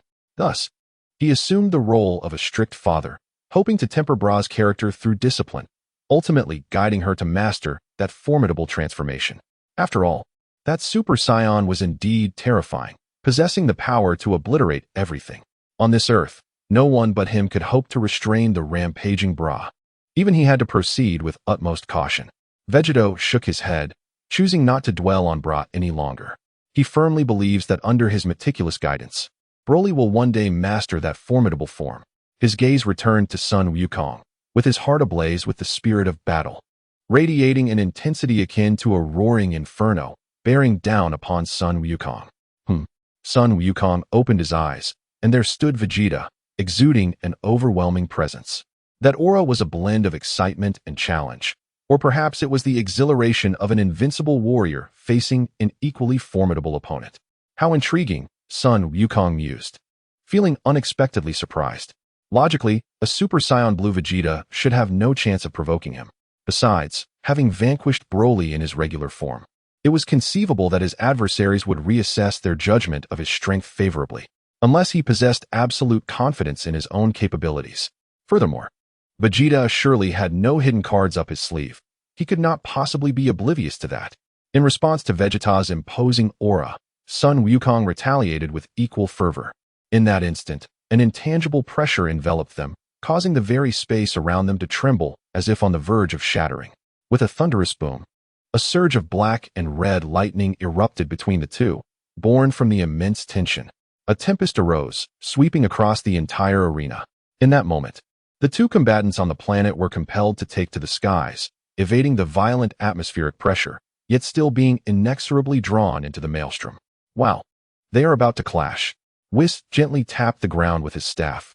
Immediately, a green light enveloped everyone in time zones 17, 18, 19, and 20. Beerus cast a glance at Vegeta and Sun Wukong before redirecting his attention to his food. What energy can withstand my destruction? Vegeta and Sun Wukong exchanged amused glances, dissipating their auras, and the arena swiftly returned to a serene state. At the same time, they spoke in unison, not too shabby. The two paused, then shared a laugh. I hope our next opponents are each other, Vegeta remarked as he turned to depart. It will be, see you in the next round.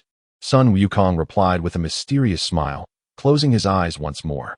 The threads beneath the ground were no longer as cautious as before. In just one fleeting second, all personnel present were completely ensnared. Now this is intriguing.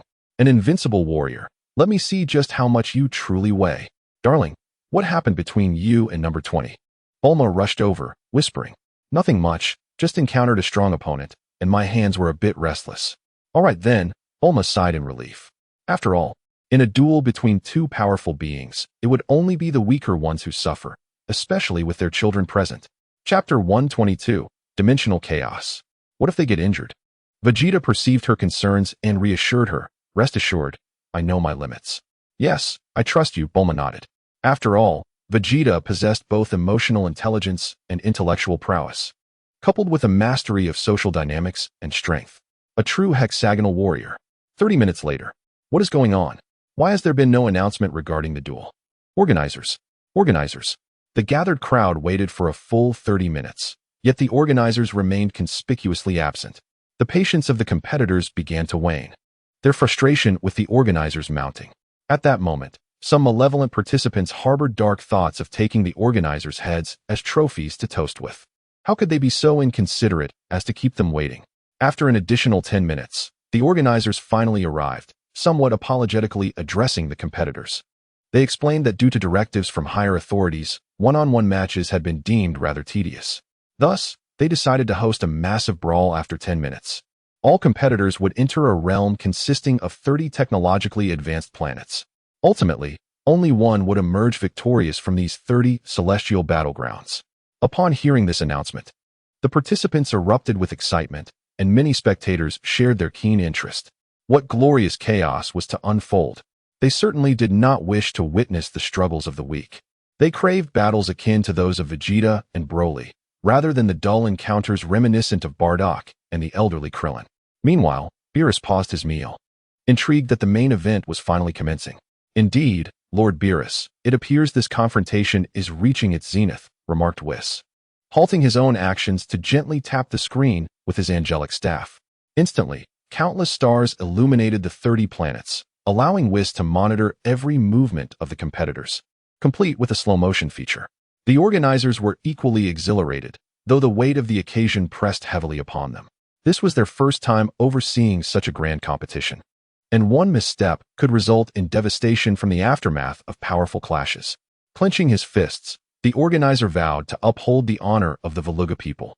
He activated the maximum power of the spacecraft, circling the arena in mere seconds. Now, all competitors, please ascend the stage. In the 16th dimension, Android 18 and Android 17 suddenly opened their eyes, a sinister smile gracing their lips. How amusing! They would commence a slaughter. The malevolent androids 17 and 18 directed their gaze towards their counterparts from other dimensions. Observing their joyful existence felt akin to a vampire being scorched by the blinding rays of the sun, revealing their own vile, grotesque nature, accompanied by the rancid stench of decay. They were struck by self-pity, lamenting why their other dimensional selves could bask in such happiness while they languished like sewer rats. Abandoned and desperate for salvation, they too yearned to transform into the vermin of the sewers. In the 4th dimension, Metal Cooler smirked, feeling the surge of billions of warriors coursing through him. After all, even Broly was no match for him now. As for why he did not intervene to stop Broly's rampage, it was a jest. He would relish the opportunity to annihilate every Goku in sight. Even in the absence of Sun Wukong, he would refrain from intervening, instead applauding with glee.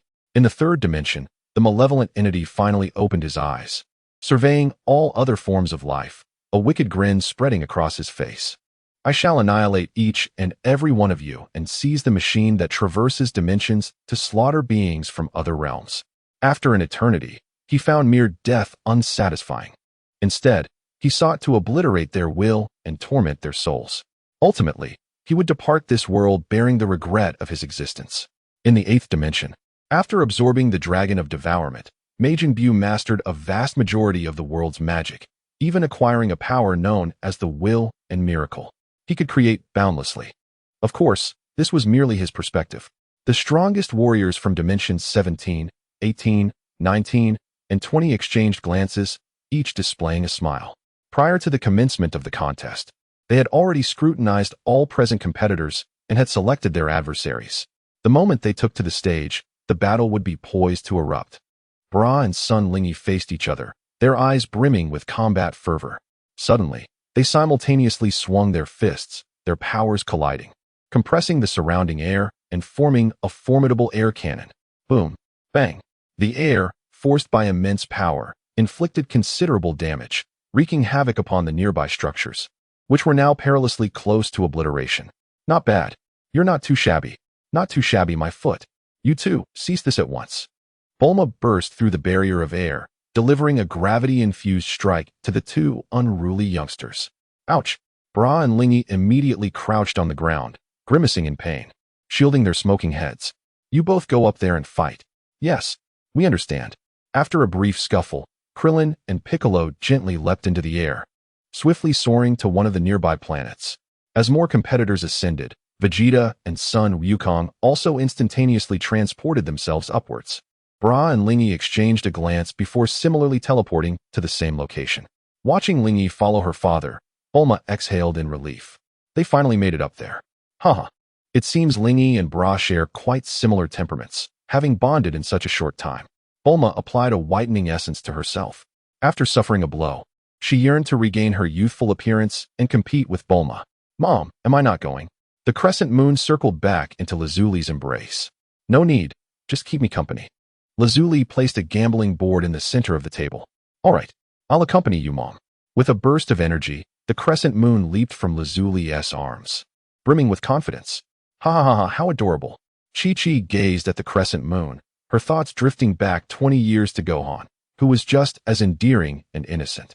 How swiftly time passes. Suddenly, Lazuli grinned mischievously. Since they were competing, let us cheer them on. How shall we cheer? The group's enthusiasm ignited, and they quickly gathered together. Hee, of course, let us wager. Let us bet on who will win.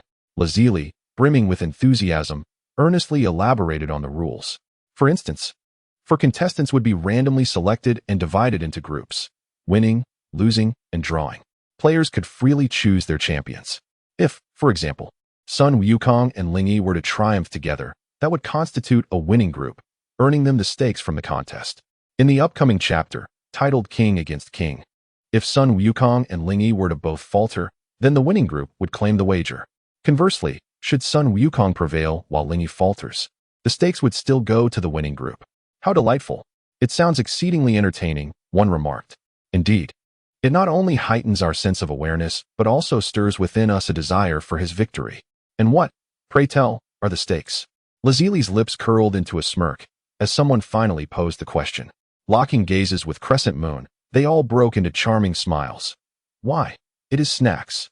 Snacks from our time and from other realms. Snacks. Snacks.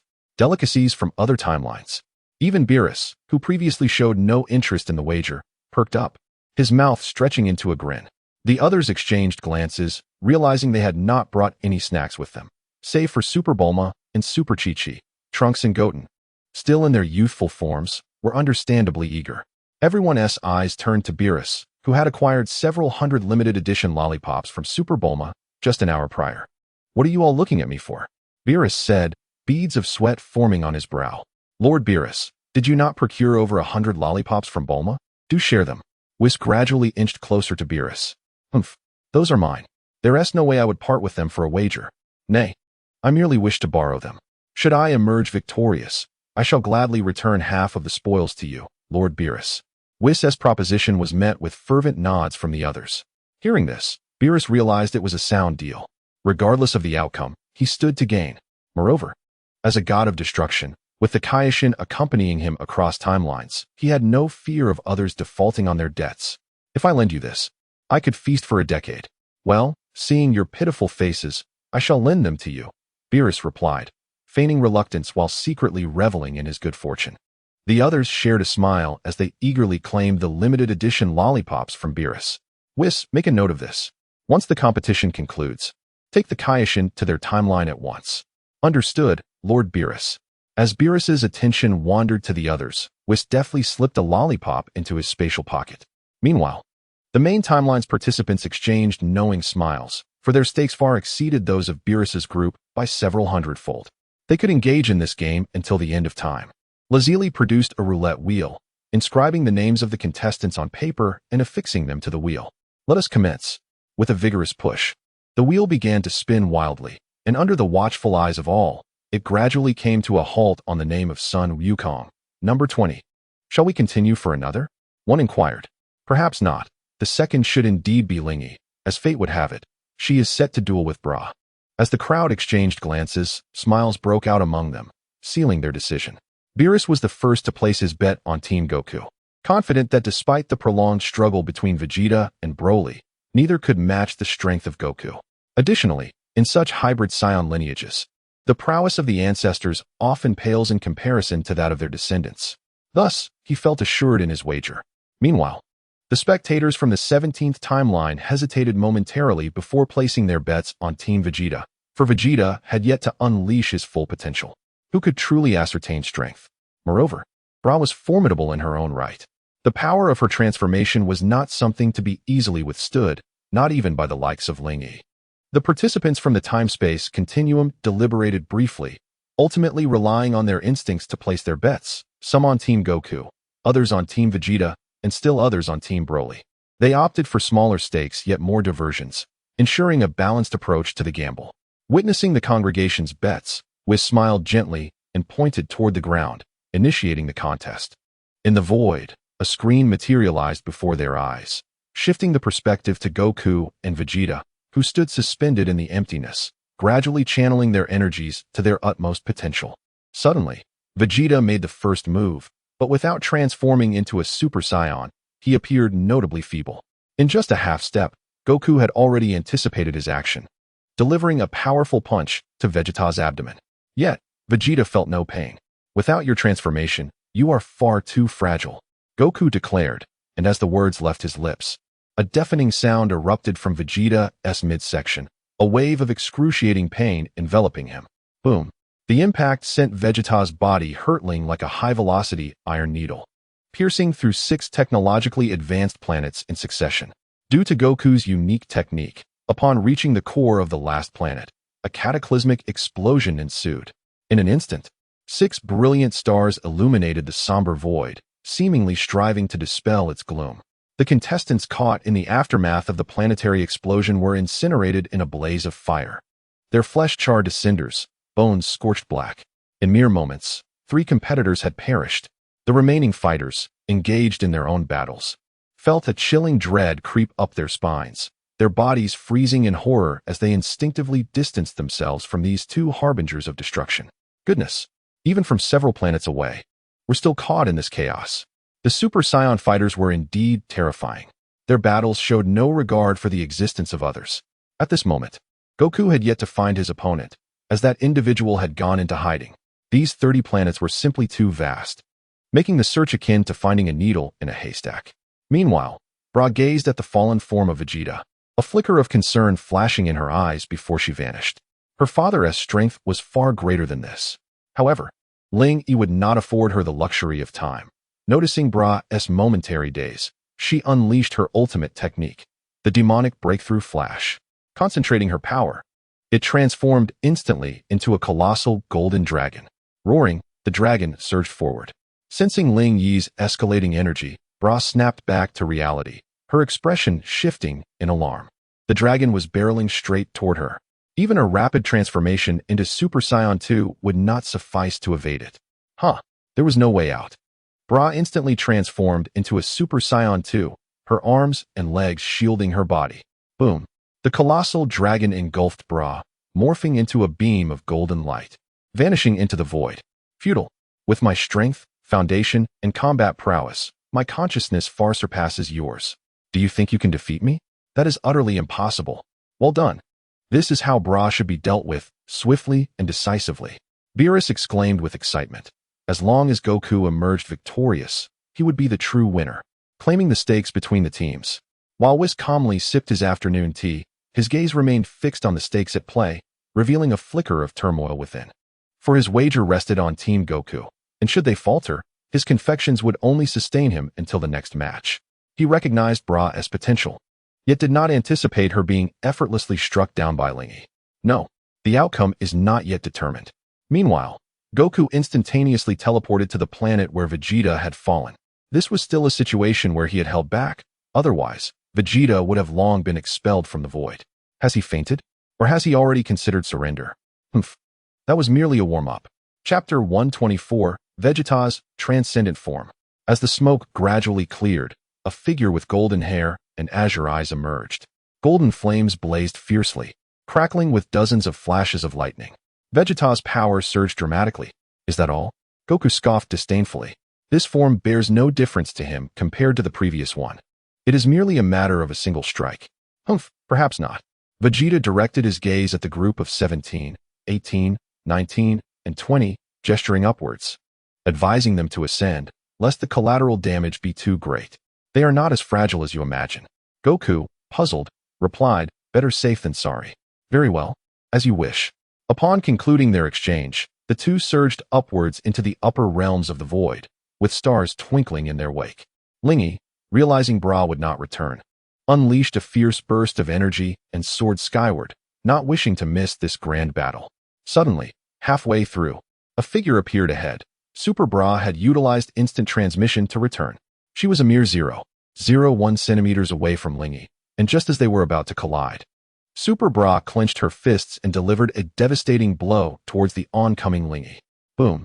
Ling Yi's body plummeted like a colossal nuclear bomb, descending at a speed surpassing light, directly crashing onto the planet below. Boom. At the moment of her descent, the planet crumbled as if devastated by a nuclear explosion.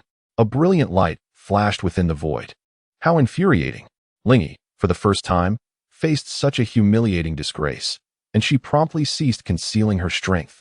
A white aura ignited fiercely, vanishing in an instant, only to be replaced by a pink flame that enveloped her in a massive inferno. She transformed into a mutated scion of pink. She instantaneously teleported before Bra, gathering energy from her entire being and channeling it into her fist, causing a tempest to erupt. Since you have already been sent flying, it is best for you to concede. Faced with the potential for annihilation, Bra's pupils narrowed as she desperately concentrated all her energy. Suddenly, due to the excessive concentration of power, her fist crackled with a symphony of sounds, illuminating the air with hundreds of lightning strikes. She exerted every ounce of strength to withstand this assault. Yet, in comparison to Lingy's power, she was still lacking by a considerable margin, by dozens of times. She was utterly incapable of countering it, unable even to make contact. There was only one course of action left. Lingy, do not blame me, and besides, if you perish, the Namekian Dragon Balls can bring you back to life. Bra truly yearned for victory. Meanwhile, Vegeta and Goku hovered above the Void Realm, their presence commanding and fierce, causing tumultuous winds and thunderous roars to erupt. This was not merely the weather of the void, but rather an unfathomable force radiating outward from both parties. This phenomenon was what allowed the elements of Earth to exist within the void. They exchanged glances, yet this time, Goku did not adopt a serious demeanor. Instead, he appeared languid. I'm so tired, he yawned, his eyelids slightly drooping. His opponent was too weak. Was this not a form of hypnosis? Observing this, Vegeta could only manage a wry smile. He had initially intended to gauge Goku's Super Saiyan form, but had underestimated him. Very well. I shall no longer conceal my true power. Oh, have you been hiding other abilities? Goku inquired, intrigued. Besides Super Saiyan Blue and Super Saiyan 4, could there be other transformations? This was indeed a remarkable revelation, Vegeta. You will find out soon enough, Vegeta replied, relinquishing his Super Saiyan 2 form as his aura gradually stabilized. On the other side, hurry. Defeat Vegeta. What are you doing? Beerus exclaimed in a flurry of anxiety. Upon hearing that Vegeta was hiding his strength, he felt a surge of panic, as if his snacks were about to slip away from him. Beerus was regretting his choices, wishing he had opted for a different team. It was evident that Vegeta was about to unleash a transformation on par with Super Saiyan Blue. Otherwise, why would he wait until now? Lord Beerus, please remain calm, Whis interjected, his mouth covered as his eyes nearly curved into crescent shapes, his heart brimming with joy. Meanwhile, Lazuli and Bulma shared a knowing smile. This was not a certainty. Goku had his own strategies in play, and they believed wholeheartedly that he would triumph over Vegeta. Ha ha ha. Ha ha. Vegeta unleashed a classic roar as he transformed, his once ebony hair now fluctuating between black and white, his power steadily escalating. Indeed, it seemed he was not transforming into the anticipated Super Saiyan 3. Suddenly, an overwhelming force of brutal power surged forth, enveloping the Void Realm. Fear, rage, and malevolence permeated the atmosphere, affecting any existence weaker than Vegeta.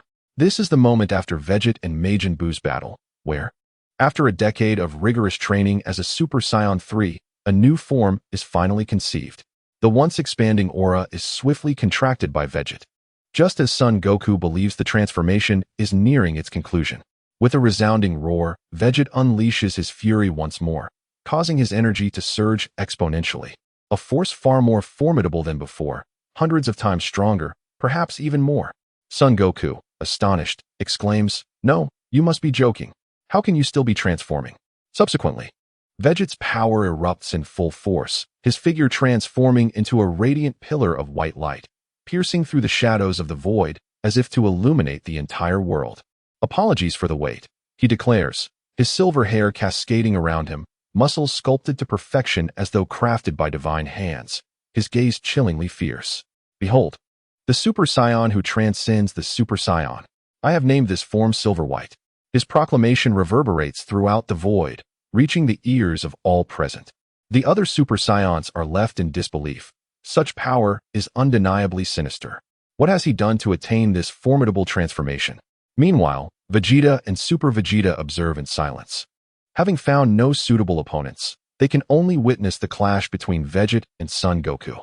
Super Vegeta's eyes narrow as countless thoughts swirl within him. Perhaps he could learn from this transformation. It would suit him well. Vegeta, however, remains unconcerned, his focus entirely on Super Kakarot.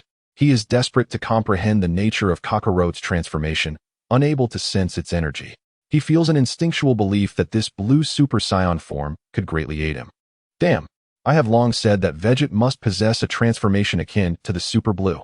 Beerus grimaces, crushing the lollipop in his mouth, despair clenching his heart. Son Goku, in his Super Saiyan form, seems unlikely to transform again. He is certainly no match for Vegeta now. No, my snacks. Whis, his expression grave, fixates intently on Son Goku. Despite facing Vegeta's overwhelming strength, Goku remains confident, even eager to engage. Surely he must have a hidden card up his sleeve? Does he possess a stronger transformation to counter Vegeta's current form, or is he merely feigning nonchalance? Chapter 125, The Evil Transmission of the Super Fusion Form. Silver-white Vegeta stands amidst the void, his silver aura ablaze. An indescribable power emanates from within this fiery essence, a savage energy enveloping the entire arena. Yet, this time it does not disturb any living being. Instead, it instills a sense of tranquility, as if immersing one in a realm devoid of brutality. Thus, does this form merit the opportunity to witness your Super Saiyan? With a fierce glare from his silver pupils, an overwhelming malice rushes forth, akin to the gathering of all malevolent thoughts from the depths of hell. Of course, Son Goku, unaccustomed to being on the receiving end of punishment, also lacks a habit of testing the waters. Well then, watch closely. The tail swayed slightly, and an evil aura surged wildly from within, igniting a blazing purple flame that transformed into a colossal specter of hellfire. Yet, to Vegeta's astonishment, Goku's aura remained unchanged. Could it be that his Super Saiyan form was merely a change in appearance? With the sinister flames receding back into his body, Goku transcended into a malevolent form beyond Super Saiyan. Is that all? Indeed it was. At that moment, both on and off the arena, spectators slapped their foreheads, their expressions reflecting utter disbelief. Is this what one would call a Super Saiyan? It might as well be dubbed a superhuman. A proud Saiyan transforming into such a form? How utterly ridiculous. Number 20 truly fell short. Beerus composed himself and quietly observed the evolution of the battle. Indeed, Goku was still too young, his foundational strength yet to reach its zenith.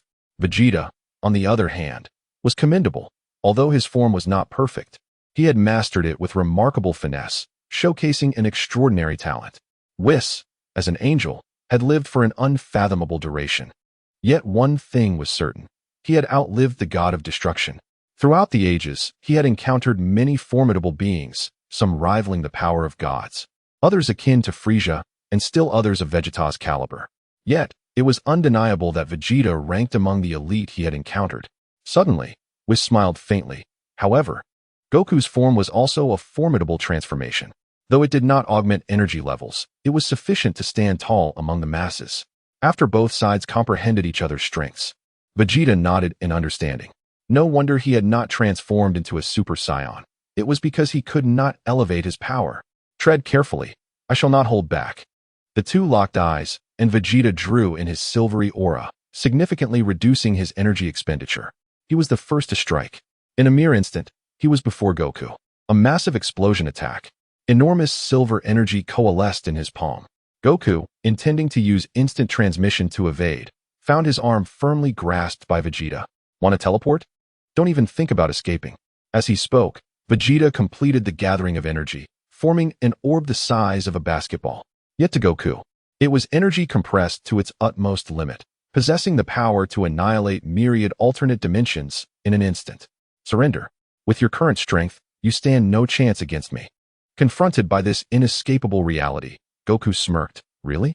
Just as the explosive attack was about to strike him, Goku's figure suddenly vanished from Vegeta's sight. The explosion did not connect with Goku, who had disappeared at lightning speed before Vegeta's eyes.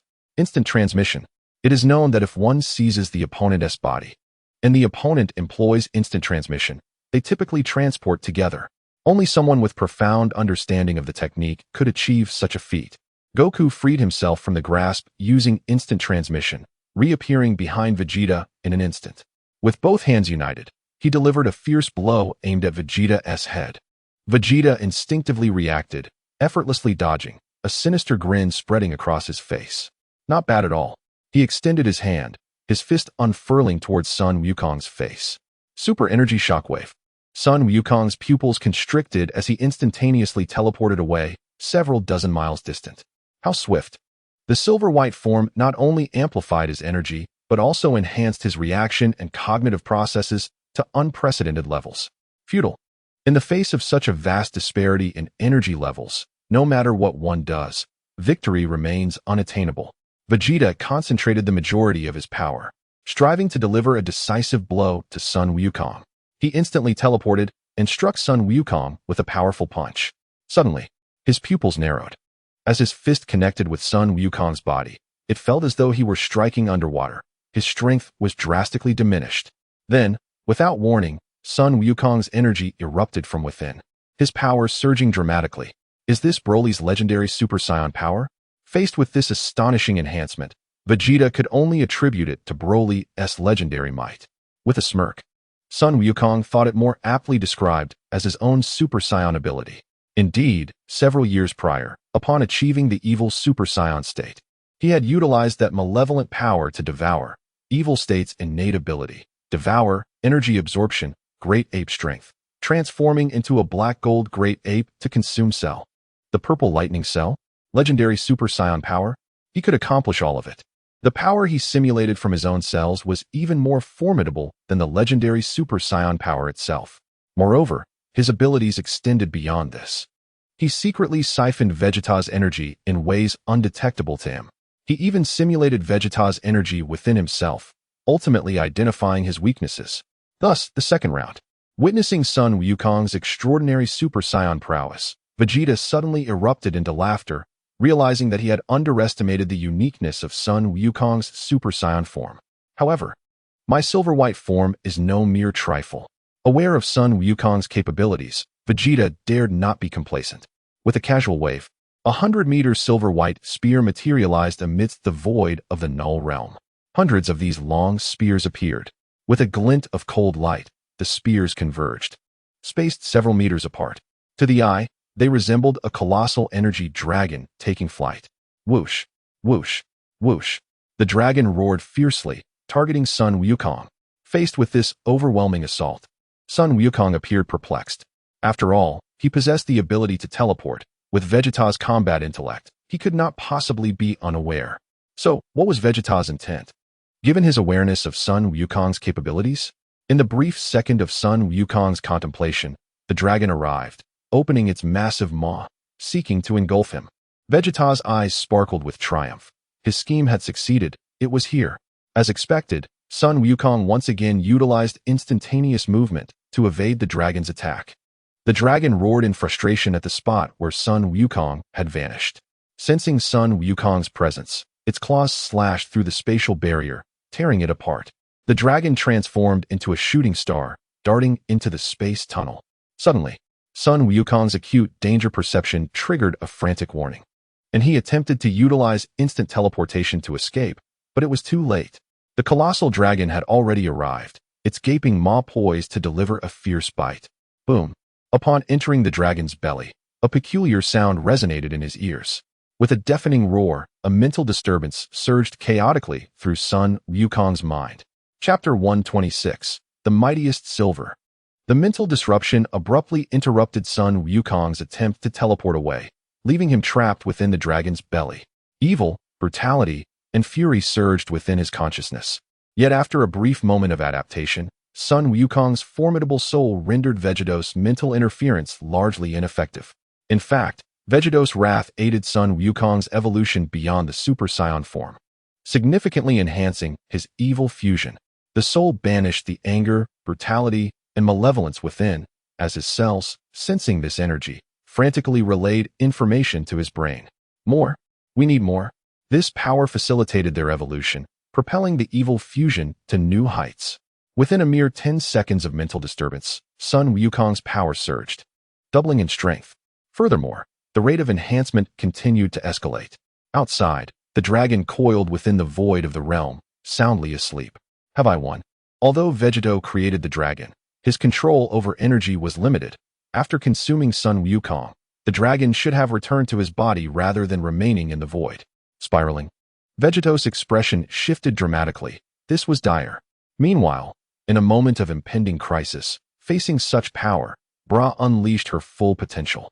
A silver energy, akin to Vegetos, erupted from her being. Her blue hair instantly transformed into a shimmering silver. Unlike Vegeto, Bra was devoid of brutality and rage, leaving only the essence of evil. The silver aura blazed fiercely, a compressed atmospheric pressure wreaking havoc around Bra. In an instant, Sun Lingyi was violently thrust away by the residual force of Bra's transformation. The energy she had gathered was forcefully returned to her body, yet the overwhelming power proved too intense for even her robust physique to contain. She coughed up a significant amount of blood, feeling a sense of relief afterward. Bra's power continued to escalate, the surrounding space quivering ominously, teetering on the brink of shattering. Wow! Bra had finally completed her transformation, experiencing a dramatic surge in power that left Lingyi far behind. This force was utterly magnificent.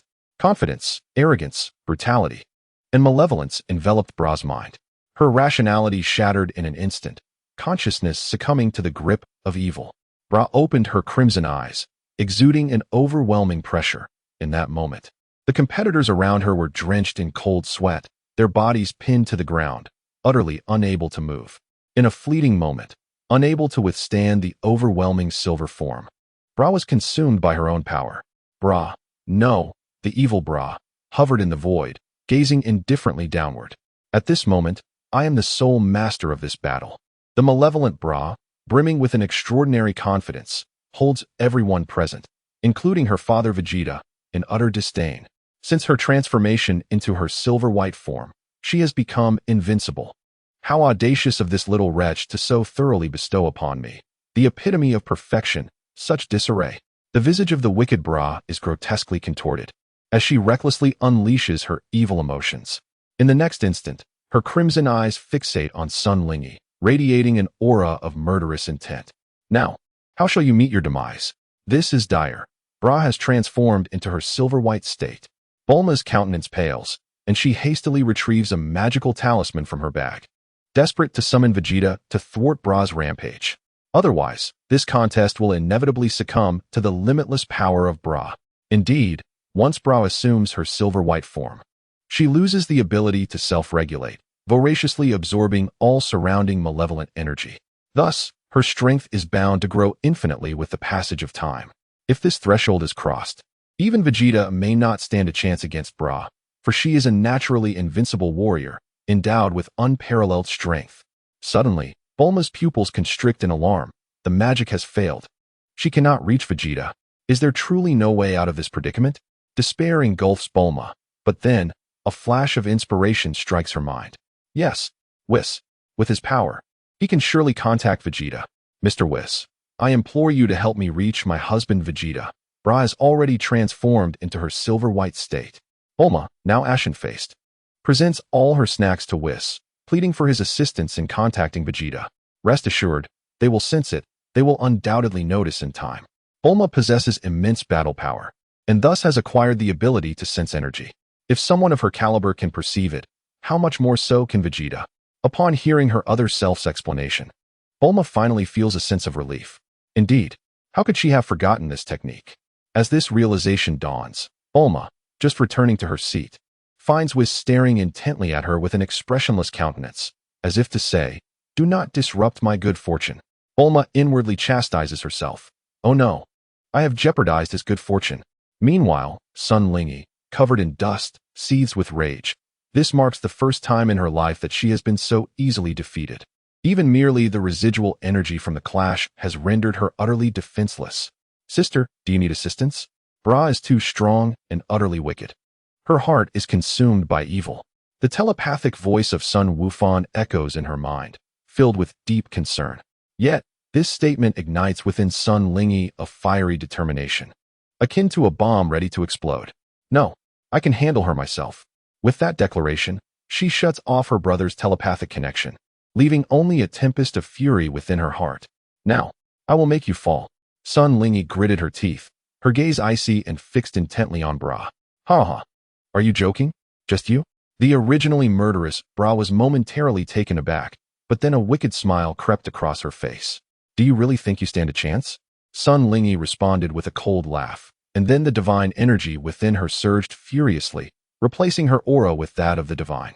Her cells sensed a stronger power, igniting an even greater force within her. A purple aura enveloped her entire being, the energy thick to the point of crystallization. Due to her transformation into a mutated Super Saiyan, the color differed from Super Blue. From afar, one could see Sun Lingyi's figure encased in a solid crystal. In the next moment, with a crack, she emerged from the sturdy crystal. Her body ablaze with purple flames, she transformed into a magnificent and radiant purple blaze. The Super Saiyan God version of Super Saiyan Purple Sun Lingyi made her entrance. Her power surged dramatically, far surpassing Bra's own. Now, who truly is the little girl? With her purple hair and amethyst eyes, Sun Lingyi raised an eyebrow, a powerful wind pressure rushing towards Bra, stinging her face. Whoosh! A drop of blood trickled from the corner of Bra's eye.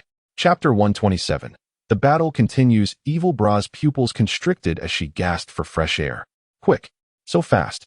In her lifetime, Bra had only entered her silver form twice, leaving her understanding of it rather limited. Most importantly, Sun Lingyi's fundamental combat strength far exceeded her own. In her normal state, she was already at a disadvantage, and now, with Sun Lingyi in her super purple form, the gap had widened even further, leading to her being utterly overwhelmed. Ha ha ha, it turns out you're not so impressive after all. Sun Lingyi was not one to pause for conversation. Instead, she pressed her advantage. Although her super purple form required considerable energy, it was not insurmountable.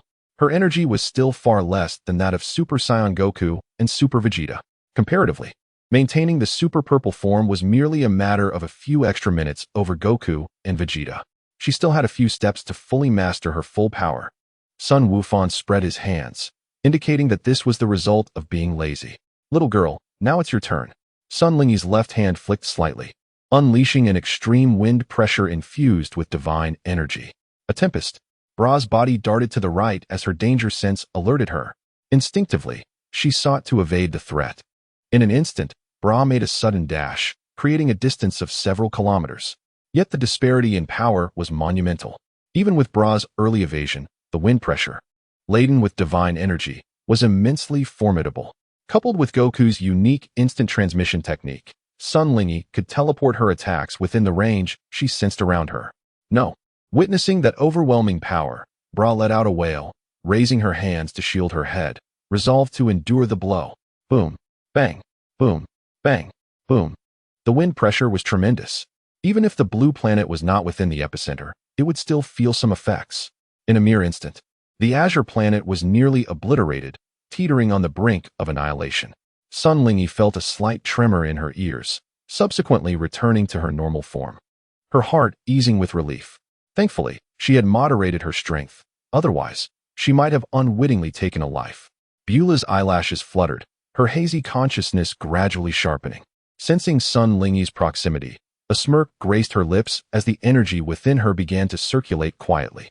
After a minute, Beulah, still enveloped in her silvery state, had amassed energy that had quadrupled. Her strength was now approaching 1% of Sun Lingyi's enhanced form. Sun Lingyi hovered beside Beulah, contemplating for a few moments. Although Beulah remained in her silvery state, she appeared to have lost her capacity for resistance. Surely, offering her some healing would not be detrimental? After all, with so many spectators witnessing below, departing coldly might not reflect well on her. Resolving her thoughts, Sun Lingyi extended her hand towards Beulah and invoked her super healing technique.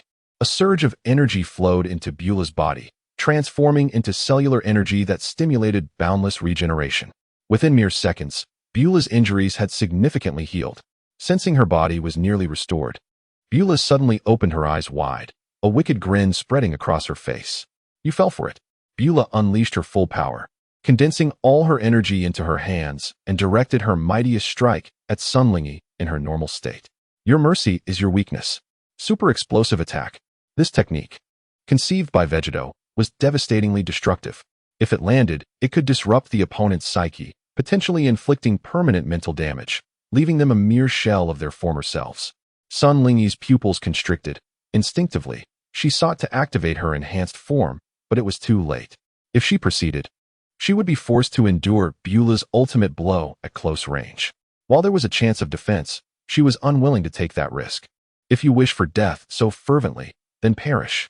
Sun Lingyi grinned menacingly, her hands clasped together, summoning Dragon Claw, imbued with the power of space.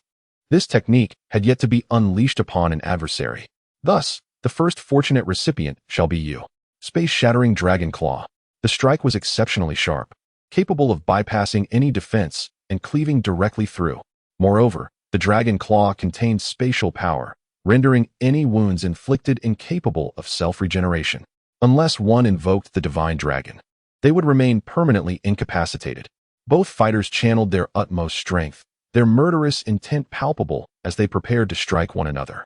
In that critical moment before impact, suddenly everything halted. Sun Wukong and Vegeta materialized, each intercepting their respective daughters, effortlessly extinguishing their techniques. Beulah collapsed, unconscious. Sun Lingy crouched on the ground, clutching her smoking forehead. Vegeta had knocked Beulah into a state of unconsciousness with a single punch, while Sun Wukong, adopting a gentler approach, bestowed a flick of his fingers upon Sun Lingy, leaving a crimson mark in its wake. It appears that this decisive battle will have to be postponed. Vegeta let out a sigh of relief. Well, we shall engage again when fate allows. Sun Wukong, on the other hand, remained indifferent. Although he had not achieved victory, defeating Vegeta was merely a matter of time.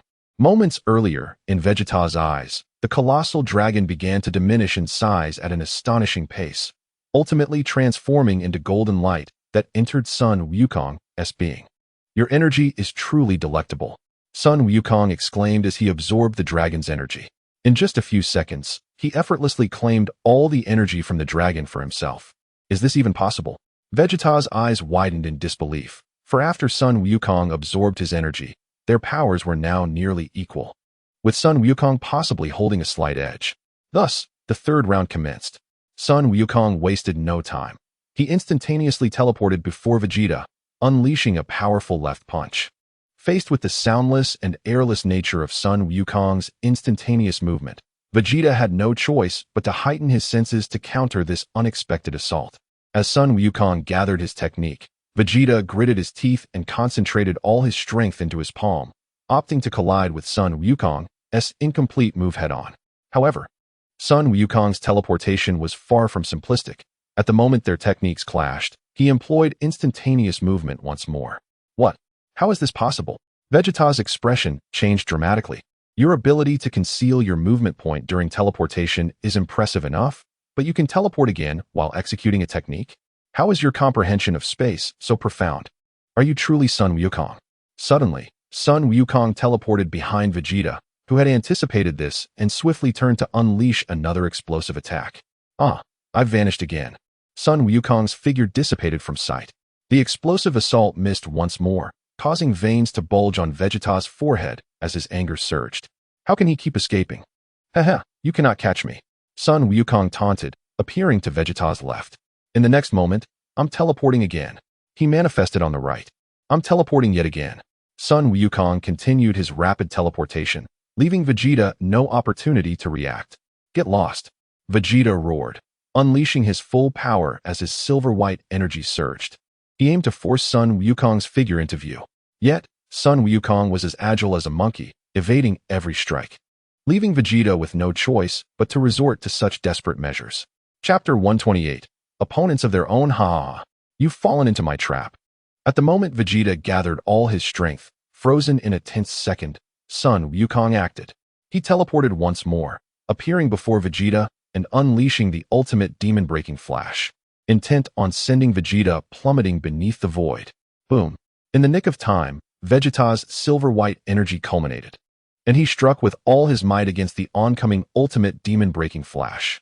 The attack shattered as easily as an egg against the formidable silver-white energy, which still retained some residual power. The ultimate energy of the demon-breaking flash was forcefully expelled from the arena. The mighty Vegeta gasped for breath, for that move had taken a tremendous toll on his stamina, depleting it by more than half. His gaze fixated on the distant figure of Son Goku, and he realized that victory belonged to Goku. Faced with Goku, who remained in peak condition, Vegeta found himself utterly unable to continue the fight. Blasted! He had even lost his pants. Vegeta now comprehended that during Goku's continuous use of instant transmission, he had not directly attacked, but rather lured him into striking. At the moment Vegeta gathered energy for his assault, he would invariably lose 20 to 30% of the energy required for his technique. It seemed Goku possessed not only the ability to absorb energy, but also to siphon it from others, merely casting a few techniques. Vegeta's stamina could not possibly have been drained to such an extent. It was evident that Goku had employed some incomprehensible technique in the shadows. In the next instant, Goku's energy surged dramatically. His power overwhelmingly suppressed Vegeta. I knew it. You are all aware of what transpired next. Vegeta and Goku prepared for their final showdown when they sensed Bra's silvery form. Invited by Vegeta, Goku, too, wished to observe his daughter's battle, and thus they watched from above the Void Realm. In the contestants' lounge, Beerus let out a silent sigh of relief, grateful that he had not lost. But what about our wager? The others exchanged glances. The outcomes of the clashes between Bra, Ling Yi, Son Goku, and Vegeta were far from predetermined. Should we consider this wager null and void? Bulma inquired. Agreed. Whis, wielding his angelic staff, gently tapped the ground. And the scene transitioned to the battle between Vegeta and Super Saiyan Goku. The image shifted again to showcase Goku battling the Buu who had devoured the dragon. The scene changed yet again, revealing Super Vegeta in combat with the billion-strong warrior, Cooler. Another transition brought forth Son Goten clashing with the super evil energy wave, which threatened to annihilate all life in the universe. Let us choose Super Saiyan Goku and Son Goten then. Hey, can you guess who I encountered? Lapis was adventuring on a purple planet. Though it was a creation of advanced technology, it felt remarkably authentic, reminiscent of a true celestial body. He was currently accompanied by Tien, Krillin, Yamcha, and Kaiatsu, and during this time, they had dealt with several competitors, all in a rather physical manner. Who is it? Krillin queried, puzzled. It is I, the other version of me from a different timeline. The scene shifted to reveal the malevolent androids 17 and 18. Their expressions grim as they glared at Lapis. Is that really the version of me who enjoys a blissful life? It must be, given the serene happiness radiating from his face. I am extremely displeased. Androids 17 and 18 exchanged glances and unleashed a barrage of ki blasts at Lapis. Regardless of the opponent's strength, it was best to strike first. Boom, boom, boom, boom. Watch out. Krillin was the first to react, instantly teleporting behind Android 18 and swiftly eliminating her with a single move. Lapis was exceedingly displeased. Despite the fact that these two individuals were his sister and himself, they had sullied his garments with dust. His irritation was palpable. With a swift motion, he vanquished his counterpart from the parallel universe. The onlookers were taken aback, their expressions revealing shock. Did you just eliminate yourself? Lapis, discerning their thoughts, nonchalantly remarked, after all, it is merely my parallel self. What concern is it of mine? Indeed, this reasoning was quite sound. The crowd nodded in agreement, expressing their understanding. I am not my own self. Thus, I am free to eliminate. Such a splendid rationale. Subsequently, Lapis brought back the malevolent Android 18, instructing his sister to deal with her. Meanwhile, atop the steel peaks of Super Vegeta, a mountain of discarded metal lay beneath, amassed by billions of warriors known as Gula. Following the astonishment at Sun Ling's transformation into a pink Super Saiyan and the purple hue of Super Blue, a more pressing matter arose, Gula. For Vegeta, dispatching Gula was no formidable task. Indeed, he had no desire to do so. Were it not for that insufferable brat, Son Gohan, who dared to confront the evil wave before him, he would never have chosen this wretched Gula. Cursed be you, Vegeta, you monkey. You have ruined my perfection. A light yellow energy sphere hurtled forth, obliterating Metal Gula entirely. Metal Gula was no more. At the edge of the 30 planets, Sun Wukong stood suspended in the void, marveling at the astonishing transformation. Though he could vaguely sense the aura of Sun Ling's purple form, simulating the entire battle scenario remained a challenge. To engage in combat with me, yet dare to be distracted? Majin Buu was exceedingly confident in his abilities and would not resort to underhanded tactics. Ha! For I know you would not resort to such treachery. Sun Wukong's expression turned grave.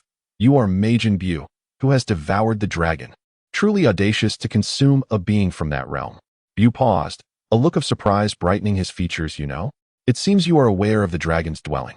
Of course, merely 3 months ago, I returned from there. Sun Wukong unleashed his full power, his aura blazing like an inferno, pressing fiercely against Buu. Should you find yourself in my timeline, they would have beseeched me to hunt you down. Oh, you responded with an air of indifference, followed by a chilling smile. In my timeline, you fell to my might, becoming a part of me. Simultaneously, his own aura erupted with ferocity, clashing against Wukong's. Between them, an obscure barrier of energy formed. Even if they implored you to eliminate me, are you certain you possess the capability to do so? Whether one can or cannot, that shall be revealed through battle. Wukong was eager, his eyes ablaze with fighting spirit. He found this adversary, who had consumed the dragon, to be most intriguing. How fascinating. Bu shared the same curiosity regarding Sun Wukong. Upon sensing the aura emanating from Wukong, he became unequivocally certain that Wukong possessed knowledge of the origin and whereabouts of the dragon god realm. Thus, he found himself greatly intrigued by Wukong. Time elapsed gradually as the two remained silently gazing at one another, devoid of any action. Yet, it was not merely a stalemate. They appeared to be enveloped by an amalgamation of otherworldly powers, transcending both the void and reality, as if they were situated in a distant realm. Before him stood a figure with a defiant grin and crimson skin, none other than the malevolent Bo. You are the evil wave? Incorrect, incorrect, incorrect. I am the super evil wave. Sun Wufan was momentarily rendered speechless. Were they not essentially the same? Perceiving his confusion, the super evil wave asserted, I am far more powerful than my counterparts from other timelines. Hence, it is only logical to adopt the moniker of super evil wave. Indeed, quite reasonable. Sun Wufan nodded in understanding. Come on, young dad. Why haven't we begun the battle yet? Little Fong exclaimed anxiously. You have been standing here for nearly an hour. Why haven't you started fighting yet? If necessary, I shall take charge. The expressions of the alternate Sun Wufan turned crimson as they promptly covered Little Fong's mouth. Ha! Please, continue. This child is truly impatient. It has only been an hour. Following Little Fong's reminder, Sun Wufan realized the necessity of concluding the battle swiftly. He ceased his idle chatter and unleashed an explosive aura, enveloping himself in a violet flame that crystallized around him. Crack! Sun Wufan shattered the energy crystal and transformed into Super Saiyan God Super Purple. This power, Super Sun Wufan was incredulous. His younger self possessed such formidable strength. He could even rival the Super Saiyan gods of his father and Uncle Vegeta. Although the hues differed, he was certain this transformation was indeed that of a Super Saiyan god. I cannot sense father's aura. Little Fong exclaimed in astonishment. Neither can I, she added, clutching her alternate self tightly. After a series of events, Little Fong became considerably more composed, joining her counterpart in watching Sun Wufan's duel. The other timeline Sun Wufans bore complex expressions, soon sighing. It dawned upon them that their potential was vast, allowing them to attain strength that could rival Super Blue Father and Super Blue Uncle Vegeta at such a young age. Their gazes sharpened. Once this battle concluded, they would follow their father to train anew. They were determined to reclaim all that had been lost. From the moment I transform, your defeat is inevitable. Sun Wufan instantaneously teleported behind the super evil wave, crossing his hands to unleash the shattering dragon claw. His golden hands morphed into dragon claws, accompanied by a piercing roar as they surged towards the super evil wave. In that instant, the super evil wave turned pale, bewildered by the sharpness of the energy. In a mere exchange, the super evil wave, caught off guard, was cleaved into countless small fragments. Too weak. In his last moments, a voice resonated in the super evil wave's ears. No, I have yet to unleash my true power. How can this be? Clearly, my strength has the potential to grow even stronger. However, the somewhat cautious Gohan believes he cannot afford to give his adversary even the slightest opportunity. Only by striking with absolute force can one ensure a 100% guarantee of victory. Father is formidable. Father is extraordinary.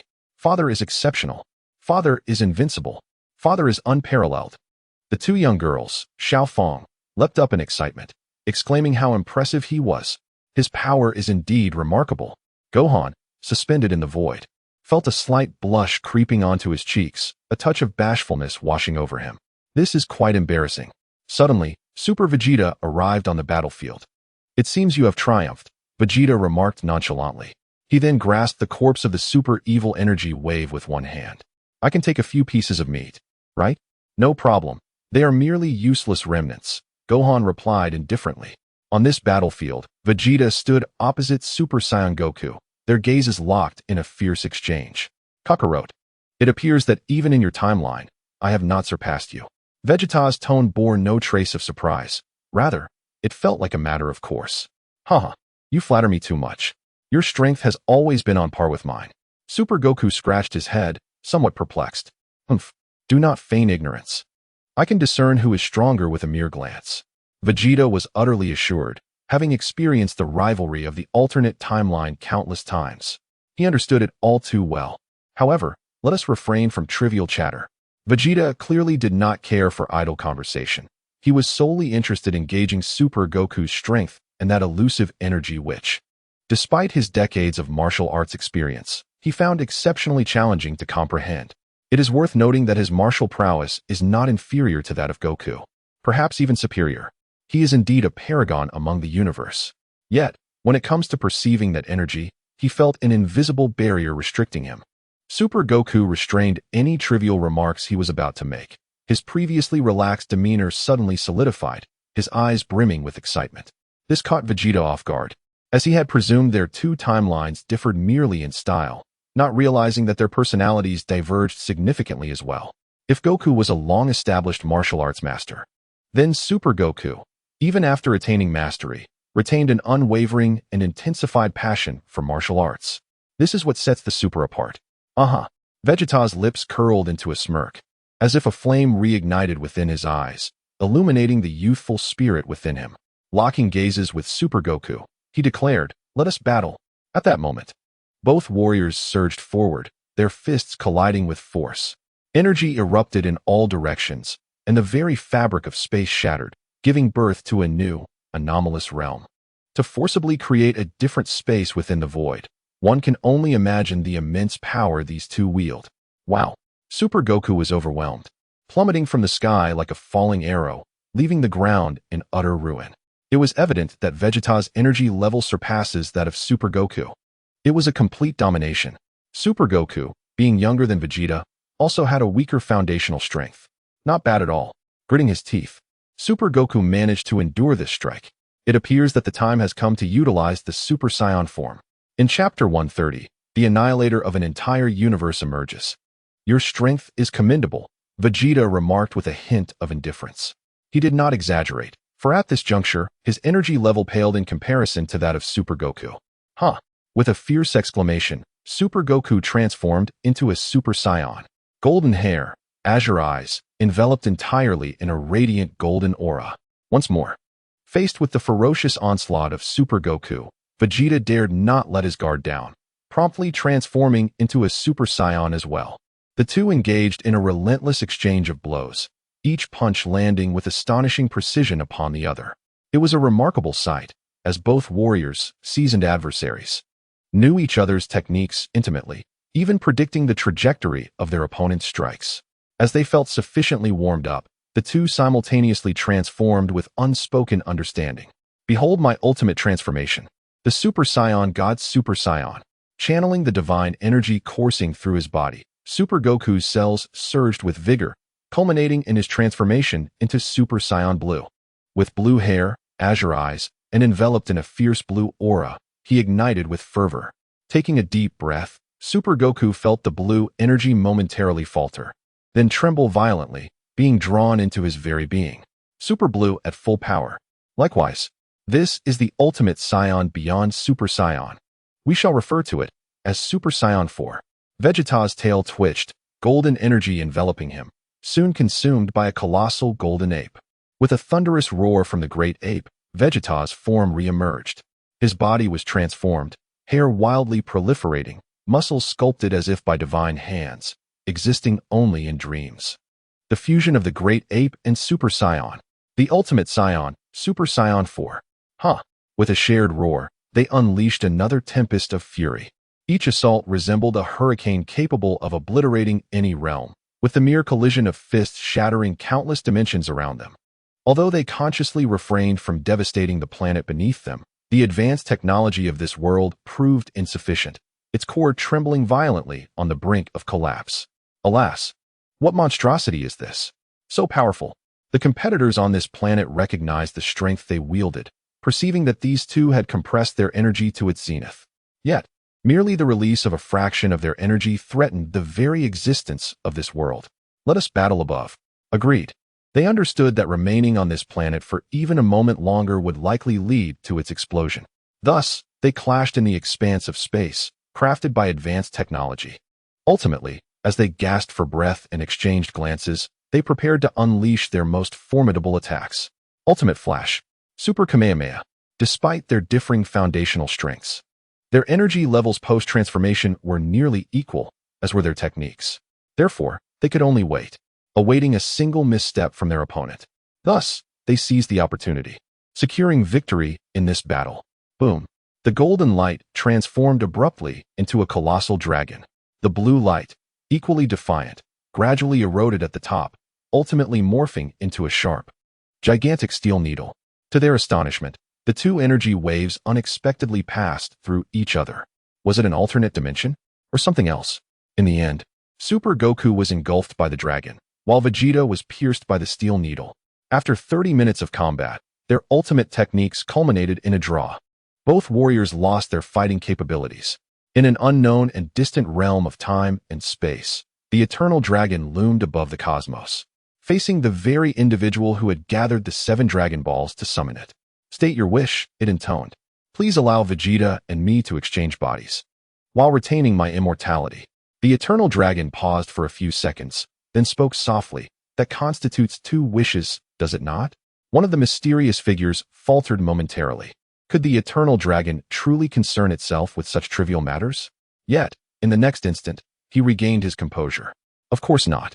That was my prior wish and should accompany my new form. The eternal dragon remained silent for a moment, contemplating the rationale presented by the human before it. However, it was greatly displeased.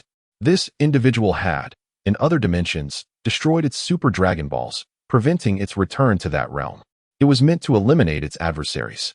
Yet bound by the rules, it could not kill and was instead compelled to grant a wish to its foe. How absurd. Most importantly, this individual dared to stand before it, as if believing it to be easily intimidated. Apologies, but that is not permissible. Your immortality can only accompany your current form. With a somewhat anthropomorphized smile, the eternal dragon queried, So, do you still wish to exchange bodies with Vegeta? The mysterious figure scoffed, visibly displeased. As he watched the immortality he had painstakingly acquired fade away, he was undeniably reluctant to accept this outcome. Very well, as long as I obtain that body. We can search for the Super Dragon Balls in other realms, he consoled himself. The two exchanged glances, contemplating their grand scheme. Indeed, once they became Vegeta, they could fuse and become the ultimate existence. They traversed countless dimensions, encountering both Vegeta and Goku on numerous occasions, and had succeeded in defeating them more than once. However, they were taken aback when, during the Patera earring fusion between Vegeta and Goku, the formidable warrior known as Vegeta emerged. The duo, once dominated by their overwhelming power, found themselves miraculously repelled. Even in their fused form, they were no match for Vegeta. Consequently, they fled, leveraging their immortality, and sought out the ancient Supreme Kai, who possessed knowledge of all things. After subjecting him to threats and torment, the ancient Supreme Kai, overwhelmed by the mental strain, was ultimately manipulated by their magic. They extracted the vital information, and the revelations he imparted left them utterly astonished. Due to the unique connection between Vegeta and Son Goku, as well as the extraordinary bonds formed in their daily lives, their fusion through the Patera earrings results in a power amplification that far surpasses that of others who utilize the same earrings. Even the Patera earrings employed by the Supreme Kai cannot match the magnitude of the increase achieved by these two. This is also the primary reason why the mysterious figure covets Vegeta's body so fervently. Ultimately, the mysterious being exclaimed, Please allow me to exchange bodies with Vegeta. In Chapter 131, their goal was to become the Supreme Kai. The eternal dragon fell silent for a few seconds, a strange red light flickering in its eyes. Finally, its resounding voice echoed, As you wish. It seems that in this timeline, I may never appear again. The eternal dragon exhaled, enveloping the mysterious figure in a breath of energy. Then, a flash of white light illuminated the space. On the other side of the cosmic edge lies a diminutive planet known as Earth. What is this? Vegeta gazed at his green-skinned hands, disbelief etched across his face. What? When did I fall victim to this? Is it Jinyu? But why can I not sense his presence? Who is it? This individual possesses power far beyond that of the once feeble Scion Prince. He is now the universe's mightiest warrior, having endured countless battles. What means did he employ to execute this body exchange so stealthily? Could it be Zamasu? Suddenly, the sound of shattering glass broke through Vegeta's contemplations.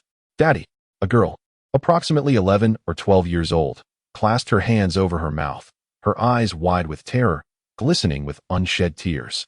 The girl witnessed her father transform into an alien form, and her innate martial prowess confirmed to her that this was indeed her father. In the next moment, Son Goku teleported to the scene, a grave expression upon his face.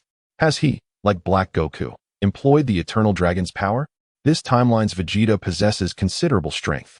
Black Vegeta, feeling the surging power within, threw a few punches into the void, unleashing a cataclysmic explosion that obliterated countless stars, leading to the demise of innumerable humans at his hands. Indeed, this power is truly magnificent. Black Vegeta mused. However, what vexed him most was that this body did not truly belong to him, rendering him unable to exert complete control over it. Like Black Goku, he could only utilize 80% of the body's strength. Rest assured, I have discovered a method.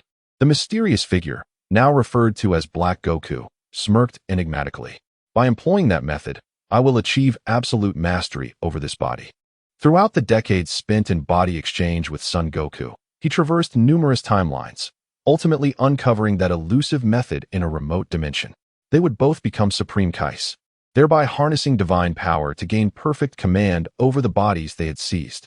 With their wishes fulfilled, the Eternal Dragon remarked, "It is time for me to depart." As it transformed into 7 Dragon Balls and scattered across the 6th and 7th universes. This is its only means, otherwise, what awaits it is annihilation. The enigmatic figure is none other than Black Vegeta. With a sinister smile playing at the corners of his mouth, he sneered. Humph, think you can escape? It's not that simple. Exchanging a glance with Black Goku, they both transformed into a shade of magenta, unleashing a flurry of gigantic energy crescent blades. These colossal energy blades seemed to possess a will of their own, relentlessly pursuing the 7 Dragon Balls. Although the Eternal Dragon possessed unimaginable power, it was bound by its nature and could not wield its extraordinary abilities for anything other than granting wishes. After a brief pursuit of several seconds, the 7 Dragon Balls were ultimately caught by the crescent blades. The gigantic energy blades, as sharp as the finest of weapons, effortlessly cleaved through the Eternal Dragon Balls. In a mere second, all 7 Dragon Balls were obliterated. As we depart from this realm, how could we possibly leave behind you the Scourge? It is essential to recognize that the Eternal Dragon is the Supreme Dragon, endowed with the power to influence the multiverse.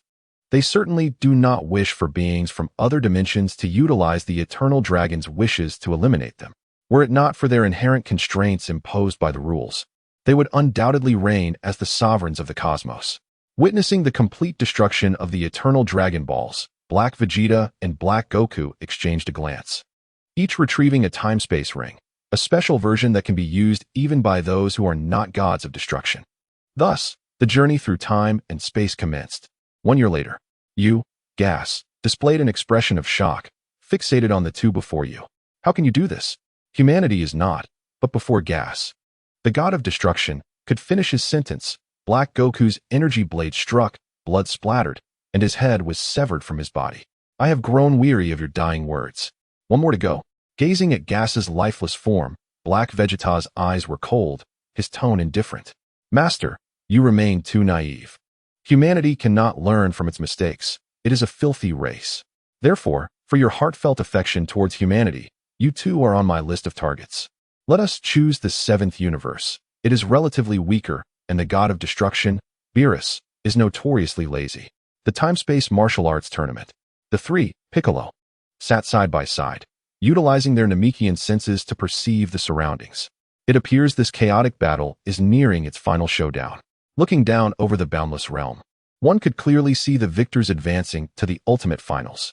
Let us congratulate contestant Son Gohan for successfully defeating the super evil contaminated wave. Son Gohan remained standing, with the remnants of the super evil contaminated wave beneath his feet. Let us also congratulate contestant Son Goku for vanquishing Majin Buu. At Goku's feet lay the unconscious form of Majin Buu. In a mere minute of locking gazes with Majin Buu within the illusory realm, Son Goku emerged victorious. Let us congratulate Vegeta for overcoming Cooler. Due to the contestants' overwhelming strength, the organizers had to vacate the planet, using high-tech detectors to provide real-time broadcasts. While they themselves lounged in comfort, enjoying the air conditioning and narrating the events on screen. I apologize, but in comparison to honor, I find my life far more preferable. Faced once again with a wager that ends in futility, the denizens of alternate realms chuckle at this foolish gamble. Let those who desire to wager do so. Meanwhile, Beerus and Whis have procured the snacks from Lazuli, reasoning that since they cannot consume them all, it is better to let you enjoy them entirely. This elicited a pang of sorrow from the Kikis of other timelines, for those snacks equate to a year's worth of wages for Son Goku. Beerus and Whis concocted a pretext and approached the edge of the structure. Hey, did you sense it? That little girl named Sun Lingy, the technique she employed. Indeed, Lord Beerus, just as you surmised. That Son Goku of the 20th generation truly conceals his depths. Who would have thought he harbored such a formidable technique? Beerus gazed with piercing eyes, transcending distance, at Son Goku, who was in a meditative state. As that girl's father, he has likely reached the realm of divine techniques. Has he not? Chapter 132, The Genesis of the God of Destruction, revised, not necessarily, came Whis' calm voice. Oh, what do you mean? The divine technique, as a manifestation of rules, is not so easily conjured. Whis maintained an expression of tranquility, noting that throughout the evolution of the multiverse, there have been multiple individuals capable of creating divine techniques. However, it is not a feat achievable by just anyone. After all, that individual is reputed to be the strongest king, reigning supreme. Whis continued earnestly, Lord Beerus, can you guess who they ultimately became? His words stirred an epiphany within Beerus, propelling him forward in excitement. Could it be the primordial gods? Indeed, they are gods. In the earliest days of the multiverse beyond the Dragon Ball universe, there existed no so-called creator god. For eons, the cosmos lay barren, populated only by endless celestial bodies devoid of life, a realm of desolation. After countless eons, deities emerged, claiming omnipotence and omniscience. Yet, these primordial beings lacked divine techniques or powers, possessing only a singular force known as miracles, an incredible power capable of manifesting the impossible. As time continued to flow, the cells that would become humanity were born, and in mere years, the race known as humans came into existence. Humanity encompasses not only humans as we know them, but also all intelligent life forms throughout the cosmos. They can all be classified as humans, albeit categorized into various races. After eons more, the original deities, confronted by the immense population of humanity, felt the weight of governance overwhelming, prompting the emergence of deities both great and small. The original gods referred to them as the dragon gods. As eons passed, human warriors sprouted like bamboo shoots, emerging one after another. With the passage of time, these human champions multiplied as if printed by a photocopier, and their numbers continued to swell. Those humans capable of surviving in the vastness of space traversed the void, cleansing and conquering other races. Thus, the deity known as the Divine Dragon was discovered, and upon realizing the unfathomable power it possessed, humanity descended into madness. Instant healing, potential development, enhancement of strength, immortality, bestowal of knowledge, and resurrection. Was this the essence of divine power? Such an astonishing force, could it truly be wielded by any living being? Consequently, humanity fervently sought the race known as the Divine Dragons, not only to study them, but also to elevate themselves to greatness. As countless years passed, the original deities and divine dragons were unearthed one by one, and humanity acquired the power known as techniques. After innumerable years, a singular human mastered a skill he termed the divine technique, signifying a method to harness divine power. With this newfound ability, which allowed humans to grasp divine strength and even surpass it, this individual captured the attention of the original deities, who extended an olive branch to him. Yet, he declined their offer and chose instead to disseminate the teachings of the divine power, proclaiming to all beings that mastering this energy would grant them divinity. In response, the original deities were incensed and issued a supreme decree to hunt down that human. In an instant, countless divine dragons circled the multiverse, challenging him. However, he was no ordinary opponent. He was the mightiest of humanity. Thus, under his leadership, humans waged war against the original deities. From that point onward, battles erupted throughout the cosmos, bringing forth devastation and despair, with countless lives extinguished in hopelessness. Initially, humanity suffered the greatest losses, but as they cultivated the divine power, the tide began to turn, resulting in the demise of numerous loyal divine dragons. The original deities were enraged. The war between humanity and the divine escalated dramatically, leading to a staggering loss of human life. They incurred heavy casualties, while the deities, capable of instant recovery unless annihilated, sustained relatively lighter losses. Humanity, battered and diminished, retreated to the fringes of the universe. After millennia, the corpses and malice of humanity coalesced into a malevolent essence, which, after thousands of years of evolution, became the most nefarious force in the cosmos. Born from the wicked thoughts of evil beings, a demon named the Evil Wave emerged, innately malevolent and supreme from its inception. What followed was a relentless spree of slaughter. Not only deities fell before its might, but humans also perished at its hands. In a fleeting moment, deities of all ranks were decimated like weeds by the Evil Wave. Even the most primordial deities found themselves no match for this force, with 3 of the original deities meeting their end at the hands of the Evil Wave. This tragic outcome incited unparalleled fury among the original deities. They then proclaimed a supreme bounty, declaring that any who aided them in vanquishing the Evil Wave would share in the governance of this multiverse. They promised that, upon defeating the Evil Wave, they would spare no effort in elevating that individual to the status of the supreme deity of this realm, on par with themselves. Thus, the one who had created the divine technique emerged. They battled alongside the one who cast aside past grievances against the malevolent wave. After a cataclysmic struggle lasting millennia, the sinister wave vanished from the cosmos, while that individual ascended to become the supreme deity, on par with the original gods. This being, in a display of divine prowess, designated themselves as the god of destruction. However, this is not within our universe, but rather in a distant multiverse. The malevolent wave from that far-off cosmos is not the same as the sealed sinister wave. Thus, the god of destruction's divine technique in our world is not exclusive to their divine status. Even without becoming an apprentice god of destruction, it can be learned. Indeed, Lord Beerus, but what relevance does this hold for me? It pertains to the affairs of other multiverses, which have no bearing on ours. Whis, with eyes like crescent moons, covered his mouth, stating that he was merely enlightening Lord Beerus. If you are disinclined to listen, please disregard my words. Beerus gazed into the distance, his thoughts swirling in complexity. Had he known that mortals could learn divine techniques, he would never have pursued the role of an apprentice god of destruction. Every few centuries, he was compelled to scour the cosmos for planets devoid of value to obliterate. It was an excruciating ordeal. In the multiverse, a pink figure darted through vast circular worlds. Where's this? King Kai Bu was slightly taken aback, discovering a world akin to his own. Peering through the fabric of time and space, he quietly observed 3 figures below. Is this the King Kai? Bu paused, staring at the disheveled silhouette. That is King Kai Shin. Rage surged within Bu. How dare someone bully his disciple before him? Who could tolerate such an affront? He is the King Kai. The dignity of the gods cannot be compromised. No, wait. Is that another King Kai? Bu froze, his fury dissipating instantly. Is this from another universe? But why does it bear the visage of Son Goku? Furthermore, this deity, resembling Son Goku, is evidently nothing like him. Regardless of whether or not you are Son Goku, if you dare to bully my disciple, you shall face dire consequences. Without hesitation, Bu plunged into the time-space before him. For soon, his disciple would be unable to endure any longer.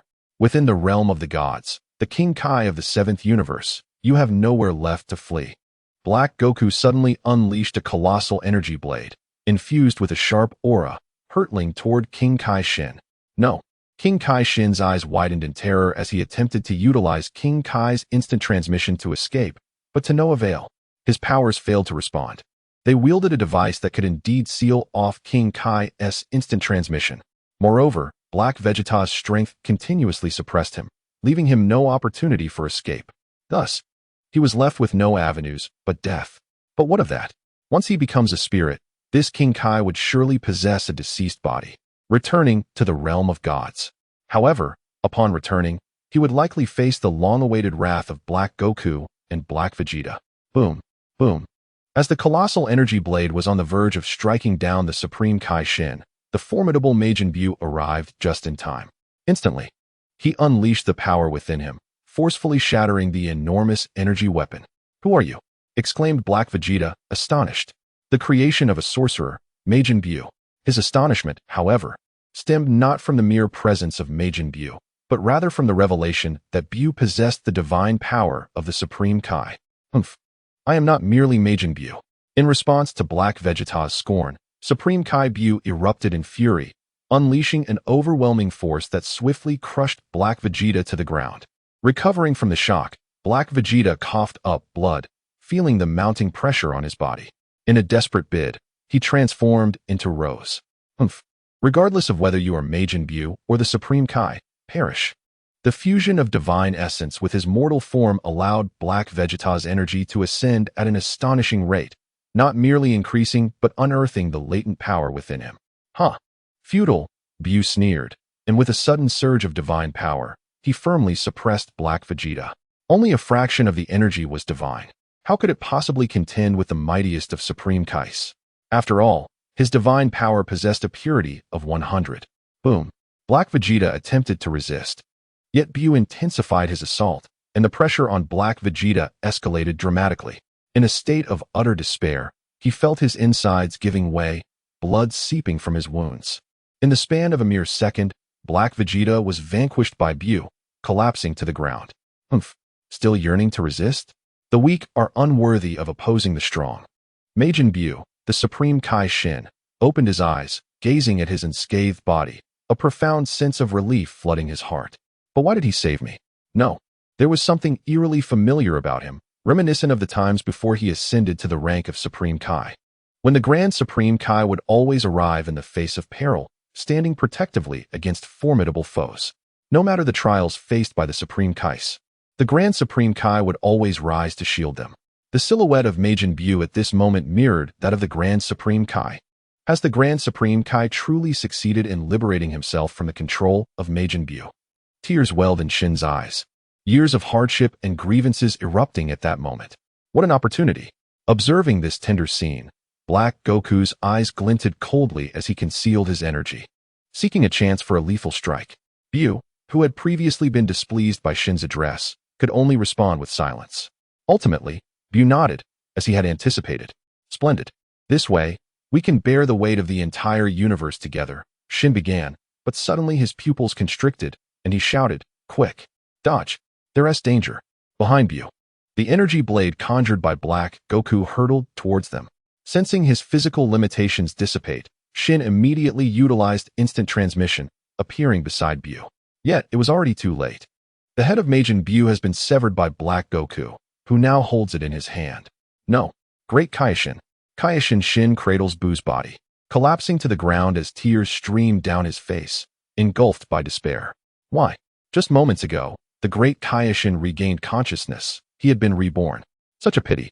I have triumphed. Black Goku sneers at Shin before turning his ire toward the fallen Black Vegeta. What are you doing? How much longer will you lie there? Ha ha. It merely appears that these two have reunited after a long separation. After all, I am a benevolent deity and do not wish to intrude upon their reunion. To everyone's astonishment, Black Vegeta, who had previously been incapacitated, rises effortlessly to his feet, miraculously healed of his wounds. Let us commence. Time is of the essence. Without further ado, Black Goku kicks Kaishin Shin away and retrieves a certain talisman from his pocket, inscribed with miraculous characters. Indeed, it seems we are on the verge of becoming the strongest. Black Goku unleashes divine power with one hand, causing the talisman to erupt in brilliant, blinding golden light, enveloping both Kaishin Shin and Black Vegeta. No, Kaishin Shin's eyes reflect despair. His power wanes, his authority is stripped, and his dimensional status is being transferred. If the Kaishin vanishes from my grasp, I shall be the center of this universe. I cannot allow them to obtain it. Resolute, he gathers his strength into a singular point, preparing for self-destruction. Suddenly, Buu's body is restored. He channels all his energy and unleashes the ultimate transformation ray, dispersing the talisman's power. Damn it, I cannot move. Neither can I. When did he do that? How did we not perceive it? After his head was severed by Black Goku, Buu exploited the information gap and subtly manipulated his cells, allowing them to silently infiltrate their bodies. Under the influence of Buu's cells, the powers of Black Vegeta and Black Goku are suppressed, rendering even the slightest energy unattainable. Sometimes combat does not solely rely on energy levels. Bu smirks, pointing to his own head. Let us see how sharp your pig brains truly are. Upon hearing Buu's brilliant strategy, Kaioshin Shin, who had been saved, is suddenly filled with fervor. Truly worthy of the great Kaioshin. To conceive such a brilliant plan in such a short time. Learn from this. Your meager strength is far from sufficient to be a Kaioshin. Bu's nose almost rises to the heavens in pride. After a moment of calm, Bu glances at Kaioshin Shin. Come, let me witness how this timeline unfolds. Yes. Kaioshin Shin now understands that the awakened great Kaioshin originates from another timeline.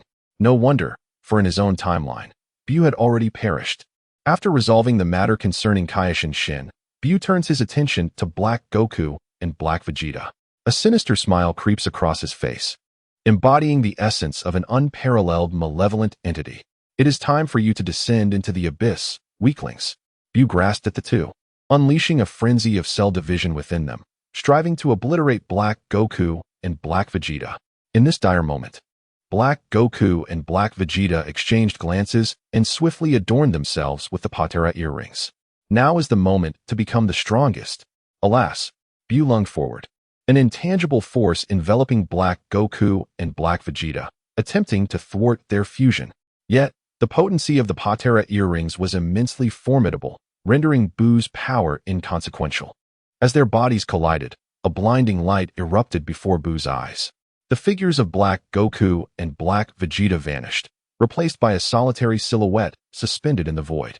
This being was strikingly handsome, his muscular form seemingly harboring primordial strength. Merely hovering above instilled an unparalleled pressure upon Bu. This is alarming. What have these two become through fusion? Buu's pupils constricted, fixating on the figure above. These two worthless beings have managed to fuse into an entity rivaling Son Goku. Chapter 134. The Emergence of Black Vegeta. When did the Patera earrings acquire such power? It is well known that the amplification from the Supreme Kai of the fusion pales in comparison to the one before him. Such a nearly divine enhancement has never been witnessed in the annals of the Supreme Kais. Oh my! The figure in the void unleashed a flurry of punches, so swift that even the mightiest Supreme Kai, Bu, could barely discern the trajectory of the strikes. The invincible warrior Black Vegeta has made his entrance. Your tactics are utterly ineffective against me now. Black Vegeta's energy surged explosively, mercilessly pulverizing Buu's cells. Buzz! Black Vegeta vanished, and in the blink of an eye, his fist collided with Buu's abdomen. Bu coughed forth a spray of white foam, unable to endure the excruciating pain, and collapsed to the ground. The power of the normal Black Vegeta had far surpassed his own. There was no other option. Bu gritted his teeth, forcing himself to rise, and instantly teleported to the side of the Supreme Kai Shin, gripping his arm tightly. There is no time. We must flee. Bu understood the vast chasm that lay between him and his foe. He had to escape Black Vegeta's relentless pursuit by relying on his immortality. Otherwise, if he lingered any longer, even with his undying nature, he would be annihilated. Escape? Do you think you can? The fused Vegeta possesses the divine power of Black Goku and the strength of Black Vegeta. Moreover, he can now effortlessly command all the power within his being. He lacks for nothing. With absolute confidence in his prowess, Black Vegeta chose not to pursue Bu immediately. Instead, he took delight in observing Buu's escape route. For him, as long as he unleashed his full potential, no matter where in the universe, he could arrive in an exceedingly brief span of time. Furthermore, he possessed the Supreme Kai's instant transmission. Dear Supreme Kai, how shall we make our escape? The mood of the Supreme Kai, Shin, was akin to a tumultuous roller coaster, oscillating between exhilaration and despair, and back again, until a sense of numbness began to envelop him. Confronted with the dilemma posed by Shin, Bu pondered deeply. Should he flee this realm, he would inevitably fall into the grasp of the Dark Vegeta. After all, in his normal state, Vegeta was already beyond his capabilities. If the Dark Vegeta could transform into a rose hue, akin to the Dark Vegeta, even 100 lives would not suffice for him to escape. Thus, the only recourse was to venture into a parallel universe. He could no longer linger in this cosmos. With a flicker in his eyes, Bu opened the portal to the multiverse, leveraging its properties to evade the Dark Vegeta. Huh, you are still too slow. The Dark Vegeta suddenly appeared before them, arms crossed, silently observing their faces marked by shock and a hint of fear. Vegeta. At last, Shin grasped why the Grand Supreme Kai had fled upon witnessing their fusion. It was the emergence of this extraordinary warrior. If the Dark Goku was the Supreme Kai's counterpart, it implied that this Dark Vegeta could maintain his fusion indefinitely. There was no possibility of separation. The fate of this universe likely hinged upon the whims of the Dark Vegeta. Solar Flare. Bu, drenched in cold sweat, launched a surprise attack against the Dark Vegeta. A blinding flash ensued, and Bu, along with Shin, plunged into the multiversal tunnel. As their figures dwindled in the distance, a smirk crept across the lips of the Dark Vegeta. The game of cat and mouse was about to commence. He relished the thrill of tormenting humanity, and the prospect of vanquishing deities thrilled him even more. After all, he had witnessed Trunks helplessly watch his mother perish in the past. Meanwhile, 3 hours later, the number of planets continued to dwindle, and the competitors likewise diminished. The Grand Martial Arts Tournament of the strongest time and space was nearing its conclusion. Although the majority of the contenders had yet to determine a victor, the ultimate champions had already been earmarked by the organizers. They were none other than Sun Wukong, Super Wukong, Sun Wufan, Vegeta, Super Vegeta, and Vegeta. Sun Lingyi and Bra had withdrawn, seated below, munching on seeds while watching the live broadcast. The Scion race indeed possessed formidable and terrifying prowess. White-bearded Krillin, harboring a prejudice against the Scions, could not help but express his reluctance. Well, I suppose I have seen those few individuals. The serious-faced android Yamcha remarked, their training is unparalleled. The strength forged through countless life and death trials, coupled with unwavering perseverance, was beyond the comparison of their own time. The ascetic Tianjin agreed with a nod, stating that the mightiest Scions were not merely evil beings, but rather exemplified a fervent pursuit of martial arts, which had culminated in their present achievements. On another front, without the organizers' announcement, the strongest contenders were already aware of who had secured a place in the finals. After adjusting their states to their utmost peaks, they made their way to the heart of the planet. A grand arena rises majestically, adorned with twinkling stars, representing the most exquisite decorations in the cosmos. At the periphery of the arena, 7 pillars ascend, each crowned with a Dragon Ball from Namek. The number of finalists subtly correlates with the 7 Dragon Balls, hinting at an unprecedented melee. Super Saiyan Goku is brimming with anticipation. The long-awaited battle is finally about to commence. He chuckles with delight, equally exhilarated. Vegeta, with a hint of pride, lets out a couple of huffs. As for the fathers from other timelines, I shall show them no mercy. With the aid of the Spirit Tree's fruit, Sun Wufan has bolstered his fundamental strength to compete on par with other Gokus from different realms. Of course, we will hold nothing back, declares Vegeta with intense focus. Super Vegeta remains silent, yet his eyes convey an insatiable thirst for combat, a testament to his readiness. Let the battle commence. Although not a battle enthusiast, Goku shares the excitement of this extraordinary conflict. Upon his declaration, the 7 warriors unleash their auras, converging towards the center. The very fabric of space in their midst fractures. Boom. In perfect synchronization, they strike, their fists delivering the mightiest blow. Their energy levels swell like the boundless ocean, akin to an unfathomable abyss.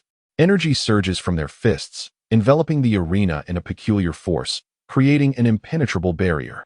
Simultaneously, the technologically advanced live stream of the climactic battle abruptly cuts off, rendering the spectators unable to witness the clash. In an uproar, the audience vents their frustration, pelting garbage at the organizers, chanting, "Refund! Refund! Refund!" Chapter 135, The Battle of Six. Infuriated, the organizers hurl the refuse to the ground, bellowing, "Damn it! We didn't even collect tickets. What refunds are you demanding?" Their tone is crude yet effective, silencing the audience. Sensing the efficacy of this tactic, the organizer snorts in disdain, pointing directly to the crowd. "If you don't want to watch, then leave. It's not as if we're begging for your presence. You're complaining about something free? Just being able to see it should suffice. Why is there always so much fuss?" Indeed, this strategy proves effective as the spectators fall silent, sitting still in fear of being sent back to their original timelines, missing out on this intense battle. The organizer nods in satisfaction, swiftly calling for advanced technological equipment, vowing to etch today's battle into the annals of history. His professional spirit reignites. Meanwhile, Beerus observes the seven figures and comments nonchalantly. Their strength is commendable, nearing that of a god of destruction. Lord Beerus, who do you wish to designate as the apprentice god of destruction? Whis knows full well that Beerus has grown weary of the position of god of destruction, in urgent need of a substitute god of destruction to assist him in managing the annihilation of planets. Beerus preferred to indulge in slumber at home, rather than hastily responding. He allowed his pupils to oscillate thoughtfully. Although Super Saiyan Goku possesses formidable strength and exhibits a flawed form of destruction, rendering him a potential candidate for the position, his temperament renders him unsuitable for the role. The time-space counterpart of the Kai is not from his realm, thus disqualifying him from consideration. While other versions of Goku and Vegeta from different timelines are indeed powerful and fitting for the role of God of Destruction, they are not from his time and must regrettably be turned away. Ultimately, after biting into a cookie, Beerus spoke with deliberate slowness. Then it shall be Vegeta. He is quite suitable for this position. Upon hearing Beerus's response, Whis' eyes flickered with intrigue before he casually remarked, "Oh? But you commanded Frieza to obliterate planet Vegeta. Do you not fear that he may seek vengeance upon you should he become the true god of destruction?" Coughing and pounding his chest, Beerus's face turned crimson. After a few moments, as he swallowed hard, his countenance regained its calm. "I may have bestowed upon him the title of god of destruction, but I did not grant him the power. Do refrain from making such jesting remarks. I find them unwelcome." "Indeed, Lord Beerus," came the reply. Meanwhile, the organizers employed advanced technology capable of detecting all celestial bodies and dark matter throughout the universe. With the activation of this technology, they finally penetrated the energy barrier inadvertently created by the seven individuals. The visual clarity returned to the screen, revealing the seven still engaged in fierce combat. It was Goku. He was actually battling 6 opponents simultaneously. Rewinding time to a minute prior, after a few tentative exchanges, Goku grew weary of the playful transformations and directly transformed into his malevolent Super Saiyan form. Wow! The 6 opponents widened their eyes in disbelief, exclaiming, "Wait, didn't we just exchange a few blows? How did you escalate so quickly?" With a thunderous boom, Goku's fists became 6 fleeting shadows, striking the 6 as if they were tangible. By the time they regained their senses, they lay incapacitated on the ground. "How despicable! He ambushed us!" Super Goku gasped, gritting his teeth as he stood up. Goku's techniques are unexpectedly painful. Frustrated, Super Vegeta clenched his jaw and transformed into his ultimate form, Super Blue and Super 4. Vegeta and Gohan also transformed into their most powerful states, Silver White and Super Purple. Not backing down, Super Goku likewise assumed his strongest form, Super 4 and Super Blue. Engaging in your usual battles is dreadfully tedious. Goku's energy surged, erupting from within as black and golden flames blazed fiercely, overwhelming the 6 with a strength far superior to theirs. "I apologize, I am pressed for time. You may all come at me together." The sheer intensity of his power sent beads of sweat cascading down the 6 brows. Within a mere moment, Goku's strength had escalated to an astonishing level. If they did not unite, one by one, they would be vanquished. However, Super Vegeta hesitated, pondering, 6 individuals joining forces? Only to defeat Sun Wukong alone? He has no desire to engage in such despicable acts. This is utterly inconsistent with his character. Not only Vegeta, but also Super Saiyan Goku, Vegeta, and Son Gohan have no intention of joining forces. Yet, before they could devise a strategy, Sun Wukong's figure appeared before them once more, gathering the Kamehameha in his hands. This is bad. Before the 6 could react, the Kamehameha was unleashed, its blue light washing over them one by one. A second later, the 6 coughed out black smoke, their clothes stained with a hint of blood, collapsing to the ground. The disparity in strength was overwhelmingly apparent. With just a single move, they were left battered and bruised. A smirk curled at the corner of Sun Wukong's mouth as he held one hand aloft, condensing a colossal white sphere above him. It was none other than Vegeta's Big Bang attack. The ultimate victor of this duel shall be none other than myself. The sphere, comparable in size to half of Earth, was hurled by Sun Wukong towards the 6. The terrifying energy contained within it could obliterate the entire arena in an instant, and even give rise to a new space-time amidst the destruction. Unite. If they did not join forces now, defeat was inevitable. This horrifying energy was beyond the capacity of any one of them to handle alone. Ultimate Kamehameha, 50x Kamehameha, Ultimate Flash, Ultimate Gallic Gun, Ultimate Big Bang Attack, Space-Crushing Dragon Claw. Each of the six unleashed their respective attacks, and through their collaboration, their techniques fused into a golden beam of light. Equal in size to the Big Bang Attack. Boom. The clash between the Big Bang Attack and the combined might of the six techniques generated a tremendous energy wave that surged through the void. This is bad.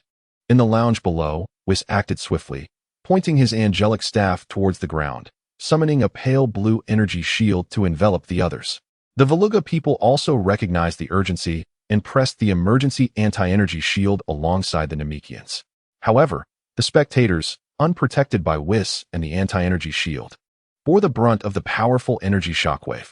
Strangely, the Veluga people wondered why those spectators emerged unscathed, their gaze fixated intently on the screen. Chapter 136. Absolute Power Overwhelmingly Crushes.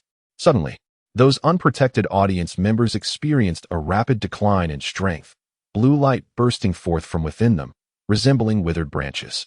Their muscles weakened drastically, their organs seemingly stripped of all vitality by some mysterious force, causing them to collapse to the ground.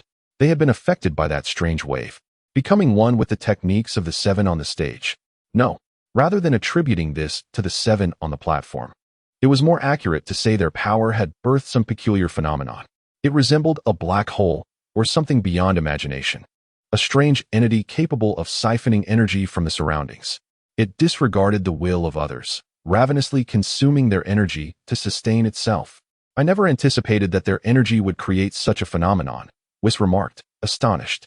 Yet, what is so remarkable about a cosmic devourer? Beerus held a lollipop in his left hand and chocolate in his right. This entity was merely an artificially created phenomenon within a specific realm, frantically siphoning energy from its surroundings, solely striving to survive the aftermath of a few individuals' assaults. The cosmic devourer, an energy-based being, feeds on energy. Meanwhile, six individuals gritted their teeth, unleashing a surge of greater power from within, causing the golden energy column to swell even further. Astonishingly, the golden energy column began to contend with the explosive attack, even pushing it back. Push it back, I say. The six, veins bulging, intensified the golden energy column once more. Remarkably, they succeeded in repelling the explosive attack. The explosive attack is not merely a name. It is truly a grand explosion. Son Goku's voice resonated like thunder, echoing in their minds with deafening intensity. Boom. The explosive attack indeed detonated. Alongside the golden energy column, it transformed into the most brilliant fireworks within the void. It was the first display of fireworks in this realm. The cosmic devourer was also engulfed within the explosion, merging with the grand explosion to become a dazzling spectacle. Ultimately, a spherical energy crystal formed from the cosmic devourer. The explosive attack and the energies of the others hung high in the sky. This was a miracle, a fusion of energy and the cosmic devourer, resulting in an extraordinarily pure energy crystal. 1 minute later, the six individuals opened their eyes, exhaling a breath of murky air, having narrowly escaped grave injury from the explosive attack. Yet, it was not over. A figure darted through the void at lightning speed, swiftly arriving among the six. Vegeta's mouth gaped open, his eyes rolled back, and he fell straight back. This individual, with silver blue hair and enveloped in silver blue flames, was shrouded by silvery threads. These threads were a physical manifestation, formed from the ultimate compression of energy. Achieving such mastery over energy control and the transformation of techniques was nothing short of extraordinary. There was no excess consumption of energy whatsoever. Oh no, it is Father S' righteous form. In that state, he is invincible. Upon hearing this, the remaining four felt their pupils constrict. Could it be a transformation even more formidable than the evil form? How well he concealed it, revealing his ultimate form only now. Whoosh, whoosh, whoosh, whoosh. Vegeta suddenly unleashed all his energy, conjuring an energy shield. In an instant, he moved with incredible speed, several times faster than before. In a trajectory invisible to the naked eye, a fist shadow abruptly appeared before him. Crack! Son Goku's power was overwhelmingly potent. The energy shield could not withstand it, and was shattered in an instant. Wow! A fist infused with energy struck Vegeta's abdomen, and the energy bizarrely entwined around him. The energy ran rampant within his body, wreaking havoc on his own energy. As the energy within him began to retaliate, within the next moment, Vegeta's eyes rolled back, and he collapsed to the ground. He had forgotten that without the protection of energy, he remained a mere mortal. A splendid opportunity presented itself. Super Goku and Ultra Goku launched a coordinated attack. Solar Flare. Kamehameha. Goku initiated the Solar Flare combined with the Kamehameha to trace Goku's escape route. Meanwhile, Ultra Goku awaited the perfect moment. As soon as Goku employed instant transmission, he too would follow suit to deliver a fierce blow. Indeed, as Ultra Goku anticipated, Goku sensed the incoming attack and swiftly executed instant transmission to evade. Now was the moment. 100 times Kamehameha, Ultra Goku channeled all his might, manifesting a colossal and resplendent blue light, releasing it in full force. Goku prepared to fall. Faced with the oncoming Kamehameha, Goku displayed no shock. Instead, a subtle smile graced his lips. "I've been waiting for you." Before the omniscient Goku, even a sneak attack proved futile. Whoosh!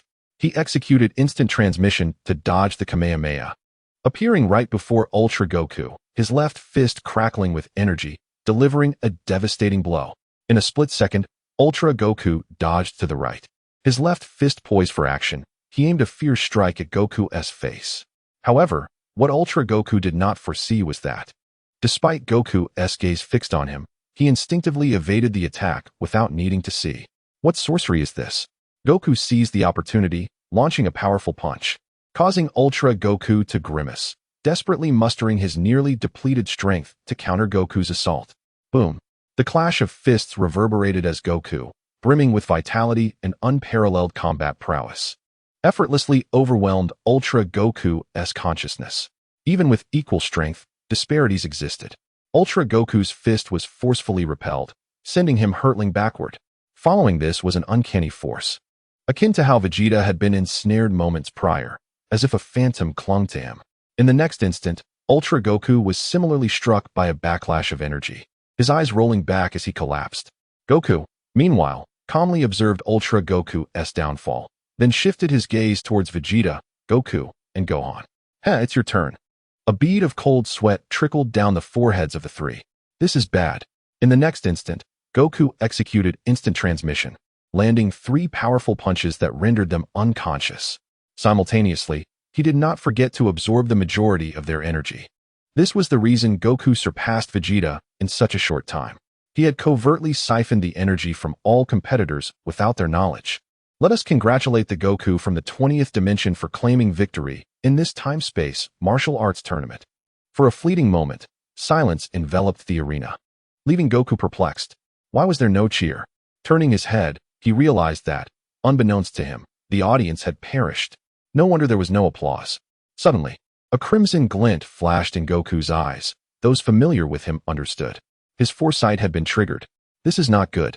As Sun Wukong's expression shifted, his body suddenly unleashed a formidable force of attraction. Chapter 137, Breaking Through Our Limits. A crisp, shattering sound resonated, delicate yet unmistakable, heard by all present. The energy crystal, suspended high above, shattered at that very moment. For an instant, the realm of nothingness sparkled with starlight, shimmering silver. The living witnesses were momentarily entranced. The union of twilight and starlight painted a breathtaking tableau, akin to the most exquisite wonders of the world, instilling a profound tranquility, as if one could forever bask in this enchanting ambience. This crystal contained the purest energy known, serving as a substitute for all forms of energy. It was the core of the cosmic devourer. Miraculously, it fused with the energy of Sun Wukong and his companions amidst the explosion. The cosmic devourer was still alive.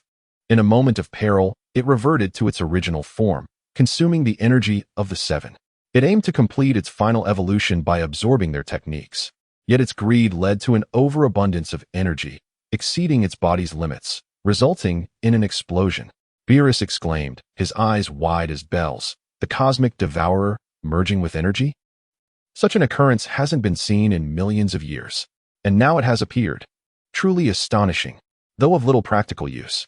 It served as a fine ornament. If one were to speak of the crystal's benefits, one might only say, Congratulations. The energy you recently released has successfully returned to your body, and it has been significantly purified. The starlight gently descended, and wherever it passed, it seemed to herald new life. The air was purified, and the barren land sprouted tender green blades of grass. A profound force of absorption suddenly emerged from the void, voraciously consuming the starlight. Through the power of space, energy surged back into its body like a tidal wave. It seems I can no longer intervene. Gazing at the overwhelming energy above, Sun Wukong realized he could not absorb it all. A smirk appeared at the corner of his mouth. However, that seems quite amusing. So, I shall return this energy to you. With a wave of his hand towards the void, the powers of the other six returned to their bodies. Let me witness your latest insights into form as you foresee the future. Sun Wukong's fingers twitched, and as the previous energy flowed back into him, his consciousness regained clarity. I have comprehended it. After battling the Devourer Bu, his understanding of that power deepened significantly. The earth-shattering roars echoed through the heavens, as power surged wildly towards the realm of nothingness. Simultaneously, his strength escalated exponentially. Even his stamina and injuries healed at an astonishing rate. He had now completely grasped the willpower. In an instant, Wukong transformed into a Super Saiyan 4, and his body underwent another transformation, engulfed in a blazing white aura. Ultimately, the aura returned within, his white tail swaying gently, and the white-haired Wukong, with a piercing gaze, fixed his eyes upon Sun Wukong. The Super Saiyan 5, surpassing the Ultimate Saiyan, made its entrance. The battle was far from over. Wow! Vegeta rose to his feet as well. Due to the convergence of extraordinary powers, the entity consumed by the universe has merged into one. Thus, he has absorbed the strength of Super Vegeta. It is precisely this opportunity that has allowed him to truly comprehend the divine aura. Within the being of Super Saiyan 4, a sudden surge of divine energy erupted, marking the miraculous evolution of the fusion of man and God. Behold my new form, the Super Saiyan 4, transcending all limits. I shall bring you to your knees. Son Goku. Sensing the resurgence of power within him, Sun Wukong rose to his feet, having endured several blows. Remarkably, he has absorbed his father's energy. That life-infused energy has been assimilated into him. As this vitality entered his body, his cells erupted in fervor, and his energy ascended at an astonishing pace. Oh my! His potential is like fertile soil. A gentle excavation reveals a force as boundless as the ocean, surging forth endlessly from within. The crimson energy erupted violently, enveloping his own violet flames, replacing and transforming them entirely. Boom! As his potential was unearthed, the scarlet aura condensed around his eyes, and in the blink of an eye, his tail shifted from violet to white. Father, I have not yet been defeated. The beastly Wufan has arrived. Meanwhile, Super Goku opened his eyes, his gaze momentarily vacant. Yet his mind replayed the scenes of battle with Son Goku. Skill, talent, or perhaps magic? Automatic evasion, attacks executed with the precision of a supercomputer. Each move calculated to exert minimal effort for maximum effect. Is this the transformation of Son Goku from the 20th timeline? Suddenly, countless battle experiences whirled in his mind. The foundational training of Master Roshi, the teachings of Kirin, Mr. Popo's lifelong martial philosophy, along with the techniques and insights of King Kai, and then the righteous form of Son Goku. Ultimately, all the knowledge accumulated over the years melded together, and Super Goku's eyes shimmered with a silvery glint as profound energy enveloped him, prompting him to rise. The ultimate state of freedom. On the other side, Father, Bra exclaimed, her eyes filled with concern. Most individuals from various timelines had stood up, yet her invincible father remained seated. Stand up. That voice, imbued with a hint of invincible silver power, resonated through Bra, reaching Vegeta's core. Suddenly, from light years away, Vegeta stood up, once again cloaked in silvery energy, but this time, his pupils, like Bra's, had transformed to a striking crimson. The silver form was flawless. Meanwhile, Lord Beerus, it appears Super Vegeta is truly unable to continue, was observed. Eyes closed as he indulged in a candied hawthorn, savoring the topmost piece. Moreover, Goku has indeed grasped the divine technique, which is quite unexpected. After all, in this multiverse, Super Goku is the first mortal Whis has witnessed wielding divine techniques. It seems the legend of a mortal creating divine techniques is indeed true, was pondered silently.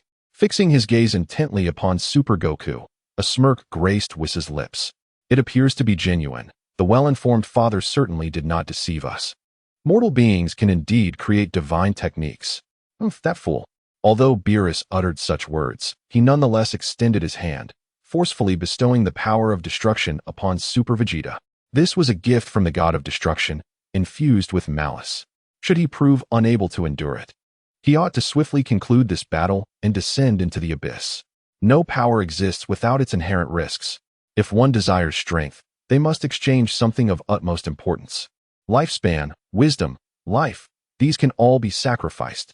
The destructive force surged into Super Vegeta's being in an instant, feeling an overwhelming power invading his body. Super Vegeta abruptly opened his eyes, fixated on the ground. He had been defeated by Son Goku, just like that. With a single move, he could not accept this defeat. A strange power rampaged within Super Vegeta. It even threatened to supplant his own energy, seeking to center his body around that unfamiliar force. How infuriating. What on earth is this? Clenching his teeth, Super Vegeta endured the excruciating pain and stood up. Suddenly, his pupils quivered. What is this? Had he not merely been unconscious for a few minutes? How was it that upon waking, aside from Son Goku, all his former comrades had undergone such drastic changes? What sort of elixir have they consumed?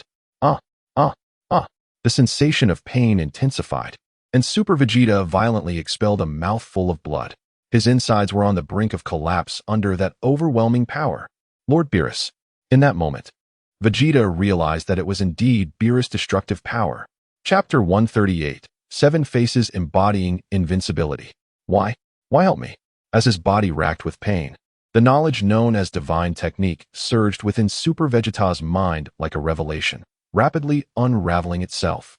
With Beerus' destructive power, coupled with his own extraordinary aptitude for it, he had grasped the essence of the force known as destruction in mere seconds. This power was still unfamiliar to him, or rather, the purity of his destructive power was inadequate. Surrounded by violet threads, with violet hair and violet pupils, Super Vegeta wore an expression devoid of emotion, yet his power surged with an insatiable hunger. Pressing down upon the 6 opponents, attempting to overwhelm them one by one. Enter Self-Extreme Vegeta. This time, I shall not be defeated. Meanwhile, could he truly comprehend the power of destruction in such a brief span? Beerus' pupils widened in shock, his mouth, previously stuffed with snacks, slightly agape, causing a few kernels of popcorn to tumble out. Giggling, it seemed that Vegeta's innate talent surpassed even that of Lord Beerus. Indeed, he was well suited to become a god of destruction. Merely luck. Beerus felt a torrent of frustration within. Returning to the arena, Self-Extreme, Perfect Silver White and Super Saiyan 4 limits broken. Beast Gohan and Super Saiyan 5? Suspended high in the air. A bead of cold sweat trickled down Sun Wukong's forehead, quickly followed by a subtle arc of a smile at the corner of his mouth. Now this is intriguing. In an instant, the 6 individuals, as if they had previously conferred on tactics, seamlessly surrounded Sun Wukong. With a slight smirk, they retracted their fiery aura inward to conserve energy. The skirmish just now would certainly be repaid in kind. Hey, it's one thing to face you alone, but to have me take on all 6 of you seems rather unreasonable, doesn't it?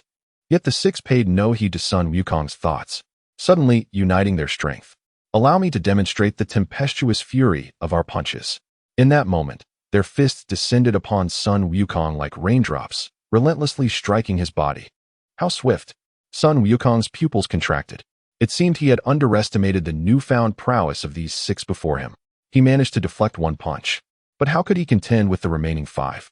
Consequently, with a resounding impact, Sun Wukong was hurled away, crashing violently into a pillar embedded with a Dragon Ball. Boom!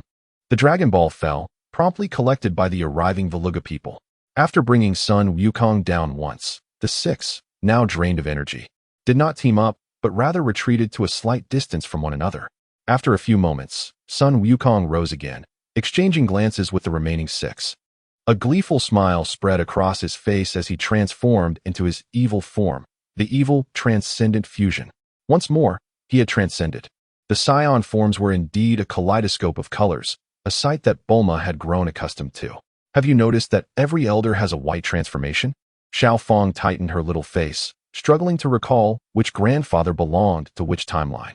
Upon hearing this, everyone was momentarily taken aback before regaining their composure. As for why Sun Wukong possessed a white form, it was only natural for one individual to have similar appearances in different forms, right? Thunderous roars echoed, reverberating powerfully. In mere moments, the remaining planets erupted under the onslaught of their residual energy, unleashing a myriad of dazzling explosions that lit up the void realm like fireworks. Now, having entered their new forms, this technologically advanced planet created by the Veluga could no longer sustain their battle. Thus, without a word of deliberation, the seven tore through the fabric of space, ascending to the highest point of the void realm. It was only from this vantage that those below would have a chance to witness their clash and survive. It was not that they wished to unleash their energy recklessly. Rather, the collision of their powers resulted in bizarre transformations. At times, forests would manifest, other times, entirely different realms, or even peculiar creatures akin to cosmic devourers. Thus, they had no choice but to vacate the battlefield. The consequences of encountering another cosmic devourer were too dire to contemplate.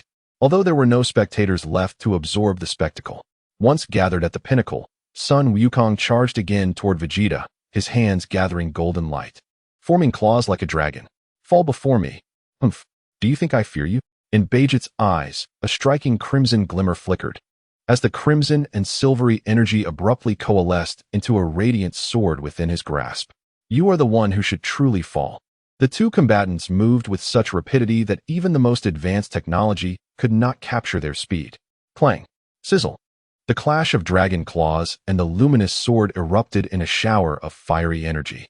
Sun Wukong and Vegeta, their gazes locked, unleashed their mental prowess to the utmost, manipulating the crimson energy to disrupt one another. Indeed, the energy generated from the collision of dragon claws and the radiant sword, though liquid in form, possessed an extraordinary sharpness. It could aptly be described as an alternative manifestation of dragon claws and a luminous sword. This explains why Sun Wukong and Vegeta were so fiercely vying for control over the crimson energy. Wow! Vegeta's energy surged dramatically upon achieving perfect silver-white form. He also gained a portion of Bra's power, enabling him to control and absorb the surrounding energy for continued growth. However, he did not possess the sheer might of Bra. Futile. Even in your perfected silver-white state, you cannot best me. After a series of battles, Sun Wukong's power experienced yet another significant enhancement, surpassing even Vegeta's newfound strength. This is the extraordinary nature of the evil fusion. Chapter 139. The Great Melee, the Ultimate Power of Seven. Sun Wukong's mental energy gradually solidified, transforming into an invisible colossal hand that forcefully shattered Vegeta's mental defenses. Simultaneously, the crimson energy morphed into a sharp sword, aimed directly at Vegeta's face. Wow! An overwhelming force invaded and shattered his very soul, causing Vegeta's eyes to roll back as he staggered backward. Such formidable soul power. Just as Vegeta's consciousness began to blur, the sharp sword prepared to strike from behind. Sensing the imminent threat, Vegeta regained clarity, and a surge of crimson silver erupted from within him. Do you think this feeble power can defeat me? As he beheld the approaching energy sword, Vegeta raised his hand, his gaze sharp. Hyper-energy shockwave.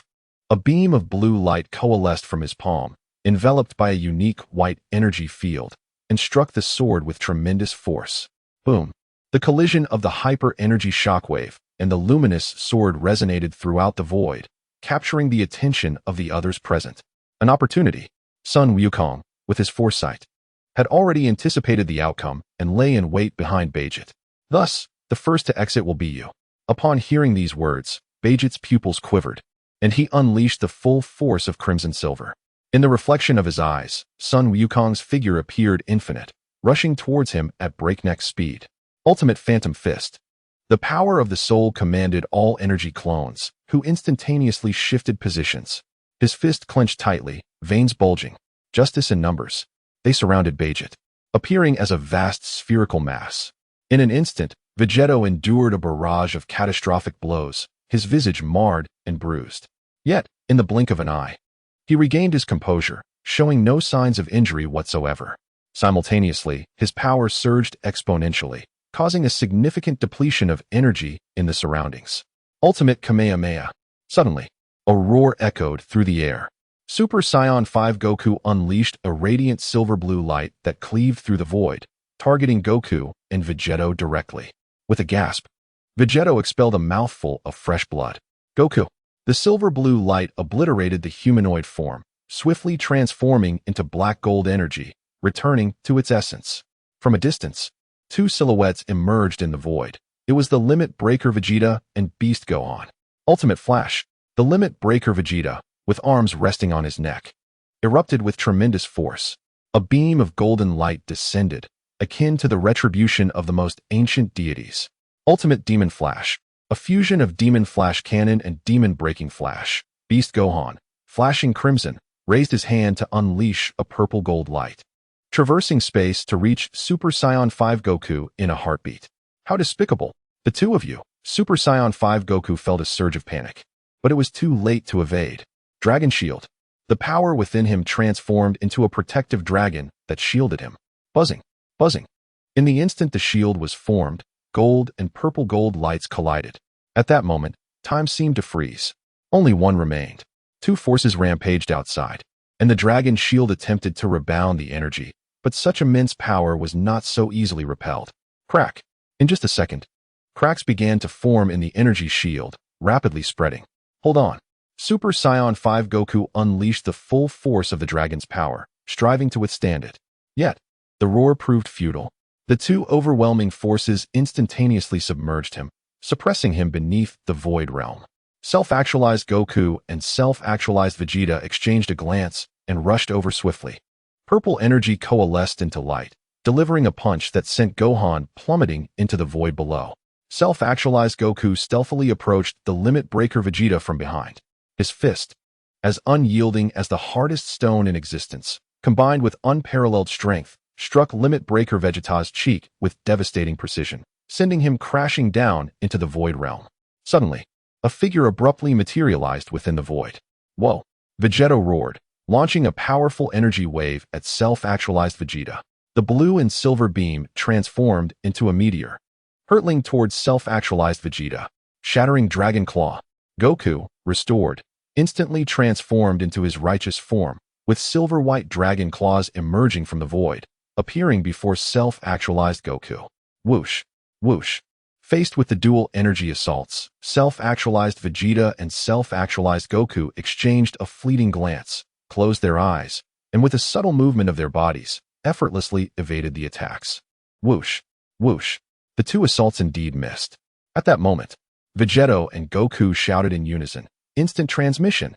The two energies vanished in an instant, reappearing before self-actualized Goku and self-actualized Vegeta. A sense of danger surged wildly, and instinctively, they sought to evade. However, escape was utterly impossible. In this fierce battle, any lapse in vigilance could lead to defeat. Boom! Bang! The moment the crimson-silver power collided with the malevolent force, a strange energy invaded the bodies of Self and free-spirited Cabe. They momentarily froze, before regaining their composure. Had the invasion of their bodies achieved the goal of overcoming their adversaries? Such a sinister tactic. They turned their gaze, eyes sharp, scanning the positions of Sun Wukong and Vegeta. Super Saiyan 5 Wukong was engaged in a fierce clash with the evil fusion. The boundaries were shattered as Vegeta faced off against Vegeta. Son Gohan was silently gathering his ultimate energy blast. The three who had just been cast into the void returned. Self and free-spirited Cabe swayed slightly, instantly arriving at the battlefield. Son Wukong, Vegeta, Son Gohan. Once again, chaos reigned. Bulma found it rather tedious, longing instead to witness the martial prowess of the warriors from the 20th dimension, like Wu Tian and Wu Nan. There was no animosity, no pretense, no alliances, no mercy. Only the desire to vanquish their opponents burned in their hearts. This was the true essence of battle. Lazuli shouted excitedly, her gaze fixated on free-spirited Wukong. That power, she had felt it firsthand before. It resembled the martial arts she practiced in her youth. It was called Follow My Heart. Indeed, it was Follow My Heart. Upon seeing free-spirited Wukong's transformation, her inspiration surged like the ocean. She felt that by grasping its essence, she could master such a transformation. TCH. Sun Lingyi was quite displeased. Her brother's transformation could rival their father's might. What kind of monstrous ability was this? How could he contend with their invincible father? Why could she not achieve the same? It was unfair. They were born of the same mother, after all, being the child of the same father. Why was she left behind? Sun Lingyi's eyes fixed intently on Son Gohan, as if seeking something. If her brother could attain such a form, then she, Sun Lingyi, was undoubtedly a genius. Her gaze sharpened with determination. I can do it. I will definitely succeed. Meanwhile, Bra gazed at Vegeta, lost in thought. Why was her transformation so different? Lacking rationality, she could not freely control her own power. It was akin to Gohan's great ape transformation, becoming a mindless giant. Her fists gradually clenched, the pressure so intense that blood seeped from her palms, unbeknownst even to her own body. In Bra's pupils, she witnessed Vegeta being besieged by 3 opponents, yet his power continued to surge. She silently vowed, I will master this transformation. Once I grasp the crimson silver power, I shall become invincible.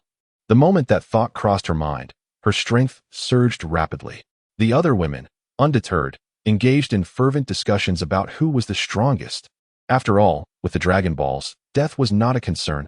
A rare match was certainly worth debating. Some supported Vegeta, others Vegeta, some Sun Wukong, and still others Sun Gohan. Upon closer inspection, it was astonishing. All those who supported them hailed from their own timeline. According to their assertions, why support them? Because in my heart, he is the strongest, unmatched by anyone. Meanwhile, Bra discreetly slipped away to the restroom, as she did not practice martial arts. Surrounded by those who did. Upon discovering she was an ordinary person, they swarmed around her as if she were a rare species, inundating her with questions that descended upon her like a tidal wave, darkening her heart. Thank you. I have already been dead for a while. Suddenly, Son Goku transitioned from the evil transmission superfusion into the silver-blue righteous aura form, with dragon claws erupting from the void. He struck fiercely at the beastly Gohan and the crimson Vegeta. Unable to withstand the brutal blow, both rolled their eyes back and fell backward. Instantly defeating the 2 strongest among them sent a shockwave through the onlookers. Why has he grown so powerful? Moreover, it seems that Goku possesses 2 kinds of power. The forces of evil and righteousness. What kind of sorcery is this? A fusion of 2 forms. The 4 exchanged incredulous glances, their expressions betraying disbelief. Goku, seemingly reading their thoughts, remarked nonchalantly, do not ponder too much. It is still not that simple. The fusion of the evil and righteous forms is exceedingly difficult. It is akin to merging water and fire, natural adversaries and rivals.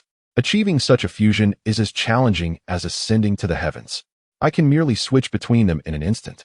The power boost from this instantaneous transition is unfathomably extraordinary. The evil transmission superfusion possesses the potential for limitless power enhancement, yet it is challenging to master. Even with Goku's meticulous control over his strength, he still expends a considerable amount of energy. The righteous form boasts supreme control, but when faced with an enemy twice as powerful, it can only wield time and space. However, this is a double-edged sword. Engaging with opponents of such formidable strength, one misstep could banish the enemy to alternate dimensions. The unknown may await. It is even possible to banish oneself, for his energy is insufficient to command such high-level rules. Such rules could be deemed divine techniques. It can only be considered a trump card, not a divine technique belonging to the god of destruction or angels, but a unique move belonging solely to Son Goku. Name time-space. An ultimate understanding of time and space, combined with Goku's unique powers, has birthed this unparalleled skill. Chapter 140. The final birth of the strongest. This is dire. The expressions of the 4 turned grave. The evil transmission superfusion can infinitely enhance power. But if combined with the supreme control of the righteous form, even a momentary switch could catapult his strength to unprecedented heights. The so-called supreme control encompasses not only the manipulation of techniques and energy, but also Goku's control over his own body. Once the 2 forms merge, under the amplification of supreme control, the potential for infinite growth, devouring, and energy absorption will transform into an incomprehensible strength. There is even the possibility of evolving into even more formidable talents. Moreover, besides Vegeta, Goku, and Gohan, who inherits energy absorption traits from Goku's genes, they possess none of these abilities. Thus, their strength is nearly depleted. Even with a fragment of destructive power residing within Vegeta, it cannot sustain them in the ensuing battlefield. Presently, Only Super Saiyan 5 Goku is deemed worthy to rival Son Goku. The four exchanged glances. Confronted with such an overwhelming adversary, they were reluctant to cooperate. They had collaborated often enough. Instead, they silently concentrated all their power, awaiting a crucial moment when Son Goku would expose a vulnerability. Son Gohan and Vegeta returned, yet this time, their wounds had not healed. Gohan panted. Has father merged into a new form? This extreme control is exceedingly difficult to dispel. Humph, how frustrating. Vegeta scoffed, visibly displeased. Son Goku's energy surged unexpectedly, continuously disrupting their own, making it arduous to recover from their injuries and restore their power. Their current state was dire. If this continued, defeat was imminent. Son Goku glared at the six, suddenly unleashing an explosive attack. No words were spoken, nor were techniques explained. It was the most direct and ferocious assault. The righteous form. The ultimate control shifted the fabric of space, instantly teleporting the six together. In an instant, they were thrust into the evil transcendent fusion. Upon entering this form, the lingering ultimate control within him perfectly mastered the evil transcendent fusion.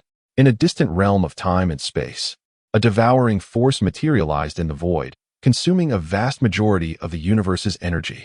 Ultimately, it transferred into Son Goku's being. This is bad. The six were aghast and attempted to flee, but it was too late. There was no escape.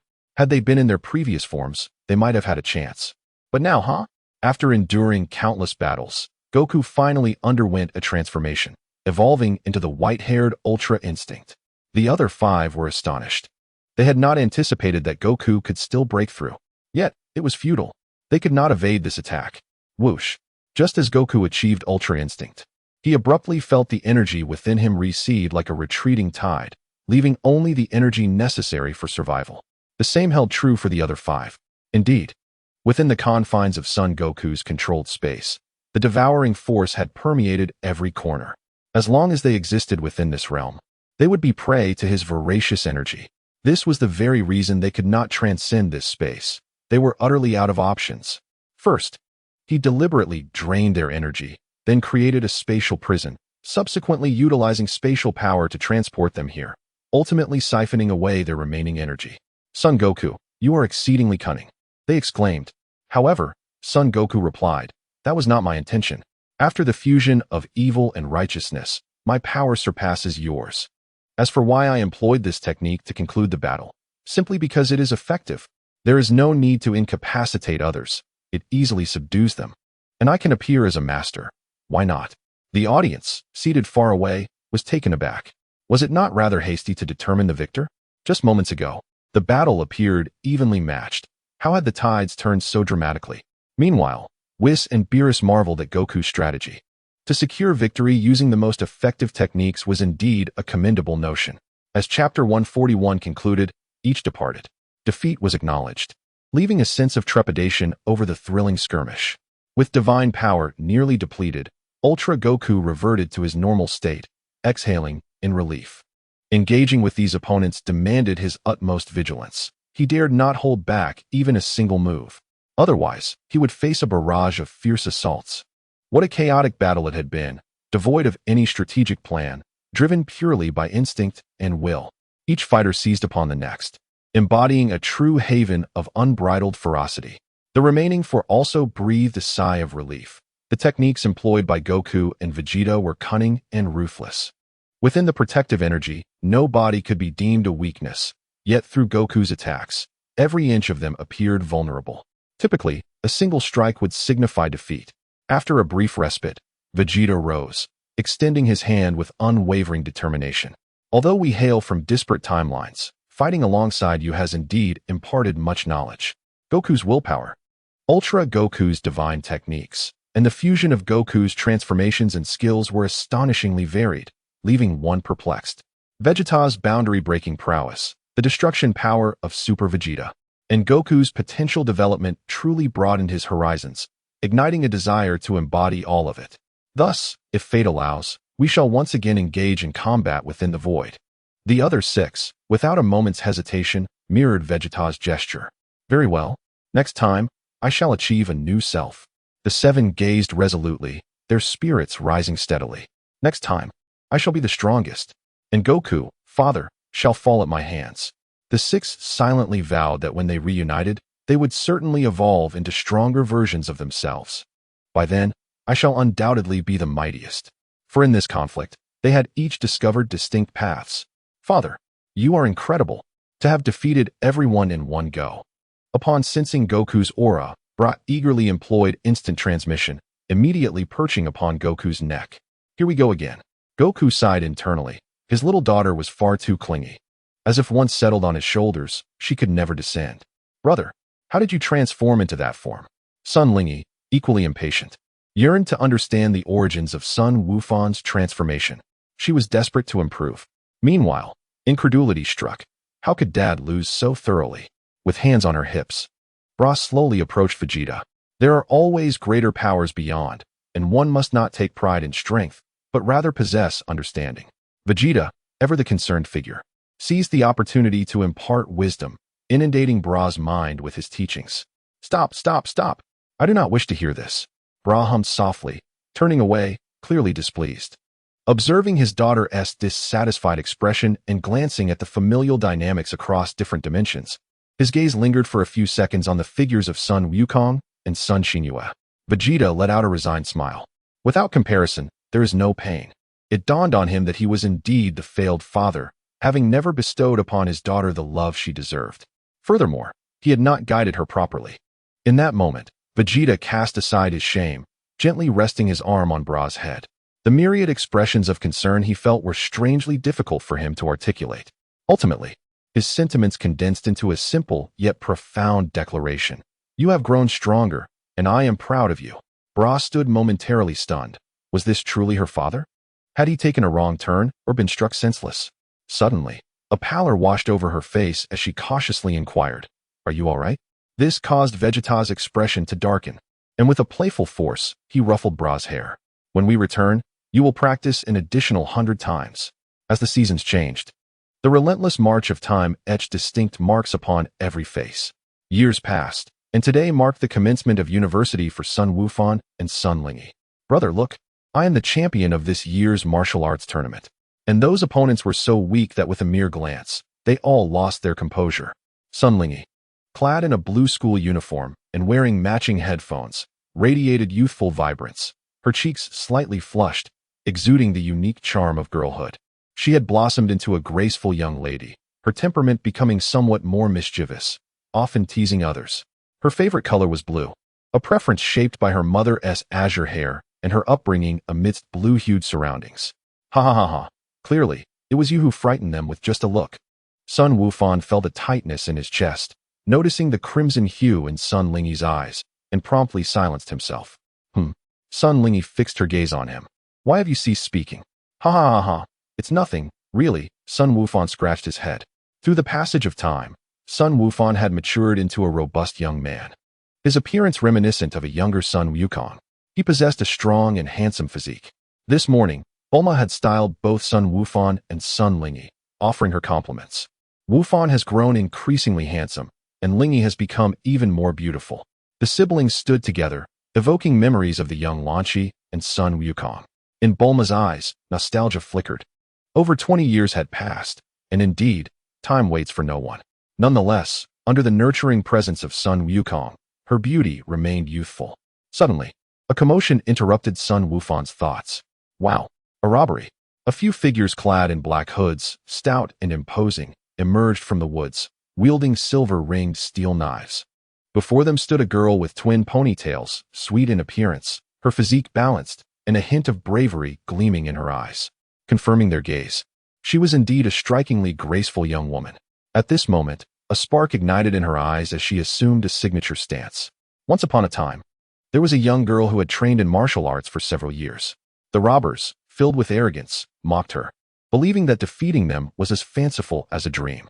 The empire had been established for over 20 years, with a culture that revered martial prowess. The entire populace engaged in martial training, and with the enhancement from the super soldier serum, humanity's overall strength had undoubtedly increased exponentially.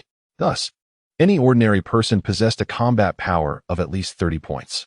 Presently, the mightiest on Earth was the Empire's queen, Violet, whose combat prowess reached an astonishing 1,000. though her true capability was a staggering 120 million. The young girl regarded the robbers with disdain, completely dismissing them. Though she had received the first version of the super soldier serum, her martial skills were nothing more than the trivial techniques commonly seen on the streets. Lacking proper guidance in her training and possessing poor physical aptitude, her will and spirit showed no signs of cultivation, and she could not even sense her own energy. Did they truly believe they could defeat her? In this age of universal martial arts, they were among the lowest of the low. What's that? You little brat. How dare you underestimate us? Just wait and see how I will end you today. Your delicate corpse will be a sight to behold. One of the rotund robbers sneered, his face flushed with greed as he leered at the girl. Huh, do you truly think you are worthy? The girl's voice barely faded when she became a blur, appearing before the three robbers in an instant. Her fists, veins bulging, unleashed a flurry of strikes. Bang, bang, bang. The three brothers were struck with intense pain, sent hurtling away at a velocity of 100 meters per second.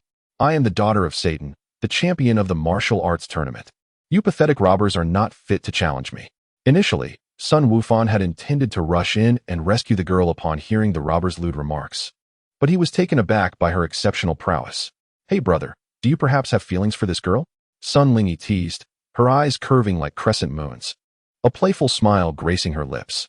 This was big news, as Sun Wufan rarely involved himself in others' matters, influenced by his father's demeanor. Besides donning his hero garb, he typically did not interfere. Get away, get away. How could that be possible? Sun Wufan's face flushed with embarrassment as he hastily denied it. Is that really so? Sun Lingy giggled, leaving in a hurry. She understood everything but chose not to partake in the commotion. She would allow her brother to act freely. As he watched his sister's retreating figure, Sun Wufan exhaled in relief and turned his gaze back to the girl's previous position. Indeed, he found himself inexplicably drawn to her, a sensation he had never experienced for a stranger before. Suddenly, Sun Wufan stepped back. For the girl who had vanquished the robbers was now airborne, her gaze fixed intently upon him. I did not intend to eavesdrop. Oh, I am aware that the young girl knows the boy is planning to rush in like a hero to save the damsel in distress, only to find himself rendered speechless upon witnessing her effortlessly dispatch the thief with 3 swift blows. Quite adorable indeed. Why do I perceive you as weak? Yet you possess the ability to soar freely through the air. Given her current capabilities, she should not be able to sustain flight for long. Yet this young lad can. Might you impart your wisdom upon me? The girl's eyes widened, her large, dark orbs shimmering with a hint of yearning. In the eyes of Sun Wufan, she appeared utterly enchanting, nearly melting his heart. Well, Sun Wufan hesitated slightly. I apologize. I am simply too eager to acquire this skill. If I have overstepped, I am truly sorry. At that moment, the girl realized her inquiry was rather presumptuous. After all, such martial prowess is not commonplace. Moreover, it is a rarity even within the Imperial City's collection. To ask for another's ancestral techniques with a mere phrase was undeniably impolite and lacking in decorum. It's all right, but I genuinely do not possess the ability to fly. Sun Wufan exclaimed innocently, raising his hands in surrender. His inability to teach this skill stemmed from sheer ignorance. How could one reduce energy consumption? Is it not merely a matter of instinct? After all, flying for a day should be as simple as eating and drinking. Does one need martial arts to fly? He was perplexed. Bai Dilly, wearing a bemused expression, remarked, While I may have been forward, you cannot simply fabricate a lie to deceive me. At the very least, you should concoct a plausible story. No, truly, I am completely unaware. Sun Wufan's actions betrayed his naivete, revealing his inexperience with girls, causing him to fumble and feel flustered. Bai Dilly reluctantly accepted his explanation, sensing that this boy would not deceive her. After all, her instincts rarely failed her. This boy must be honest, robust, handsome, and exuding strength. Yet, she could not fathom why his aura seemed so feeble. Was he concealing his true power? Or was her perception askew? Given your school uniform, you must be a student of the Imperial University, correct? Bai Dilly observed the emblem on his uniform, which bore the image of a golden dragon. Indeed, you too? Of course. I am a second-year student at the Imperial University, your senior. Bai Dilly proudly lifted her chin. In a world where talent congregates, she had gained admission to the Imperial University through her formidable gifts and strength. It is worth noting that the entrance ceremony had filtered out tens of thousands of applicants. Those tens of thousands were the CR me de la CR me from around the globe, with no room for mediocrity. and she had ranked first. Come along with me. I shall help you familiarize yourself with the school environment. What is your name? The Imperial University does not adhere to a strict curriculum. It relies on self-discipline, where knowledge and capability reign supreme. As long as one possesses sufficient strength and knowledge, the gates of the Imperial University will swing wide open. My name is Sun Wufan. Very well, I have noted that. At this moment, Biddle suddenly realized that the young man lacked martial skills and strength, leaving only one possibility. This lad named Sun Wufan seemed to have mastered a technique known as chi perception, and he had fully grasped it. He could condense his aura within himself, thereby concealing his presence. Could this be the legendary perfect chi perception? It was entirely different from her rudimentary understanding of the technique. Several hours later, Biddle and Sun Wufan had explored the entirety of the Imperial Capital University, and now they held meal cards as they approached the cafeteria. The meals at the university were complimentary, with a wide array of both exquisite and ordinary dishes available, all free of charge. However, there was one stipulation. Only teachers and students were entitled to partake in this bounty. Wait, Biddle stepped back a few paces, her expression frozen in disbelief. You mean to say you could fly as a child? How is that even possible? Is this real? Even if someone were to hypnotize me, I could never believe that Sun Wufan could soar through the skies as a child. Is he even human? This is monstrous, isn't it? The previous champion, Satan, was Biddle's father. As the daughter of the champion, her perspective was naturally elevated to extraordinary heights. Neither immense power nor unfathomable wealth could impress her. After all, her father was Satan, the mightiest man with a combat power of 300. Aside from the Queen of the Empire, Satan was the strongest in this world. Chapter 143. Biddle surely, I wouldn't lie about something so trivial. Sun Wufan held a chicken leg in his left hand and a seafood dish in his right, completely indifferent to such minor details. Minor details? Biddle gazed at Sun Wufan's face, rendered speechless by shock. If this were true, it was simply unbelievable. What did her years of arduous training to barely achieve flight amount to? A mere joke? Biddle's peculiar reaction sparked a flicker of confusion in Sun Wufan. Why was she so astonished? Wasn't he this entirely normal? Most children of his elders could effortlessly fly on Earth from a young age. And even those with a combat power of 1,000 at birth were not unheard of, if flying was so extraordinarily difficult for her. To the point of being astonished by others' abilities, there could only be one explanation. Her combat power truly could not exceed 120, could it? Observing the charming young woman, Sun Wufan finally understood. She was indeed that weak. His eyes softened with pity and compassion. Had her years been so arduous? Biddle's pupils constricted, and her form slightly recoiled. What is that expression? What do you mean? Are you pitying me? No. Is my combat power of 120 truly that pitiable? Biddle inhaled deeply, her voice stiff as she said, Could you please refrain from looking at me like that? After uttering these words, her gaze fixed intensely upon Sun Wufan. She was on the verge of losing control, ready to unleash her fury upon him. How dare he underestimate her, the young lady? Are you all right? Sun Wufan extended his hands to support Biddle. Feeling the unfamiliar warmth, Biddle regained her senses, her anger dissipating considerably. It's fine, she repeatedly waved her hands. Wufan's hands are so warm, aren't they? Sun Wufan tilted his head, looking at Biddle with a hint of confusion. Why did it feel a bit strange? Never mind, it probably wasn't a significant matter. Gazing at the sun hanging high in the sky, Sun Wufan turned back and said, I seem to need to report now. On the first day of enrollment at the university, all new students must report to the capital, specifically to the technologically advanced aerial island, which rises 10,000 meters above the ground, designed to test the students. If one cannot ascend on their own merit, then where did this student come from? Where would they return? Because the Imperial Capital University has no need for the inept. Similarly, this test is intended to enable the teachers to more directly and accurately select a favored student as their disciple. Let's exchange contact information. See you tomorrow? Biddle took her phone out of her pocket. All right, when I succeed, I will definitely treat you to a grand feast, Sun Wufan said, adding Biddle's contact. Good luck. Biddle left those words behind as her figure slowly faded from Sun Wufan's sight. Sun Wufan, indeed, was truly unique. Time passed, and 3 months later, just 3 days after that fateful day, Sun Wufan discovered that the charming and lovely girl was named Biddle. Goodness, was his life truly so predictable?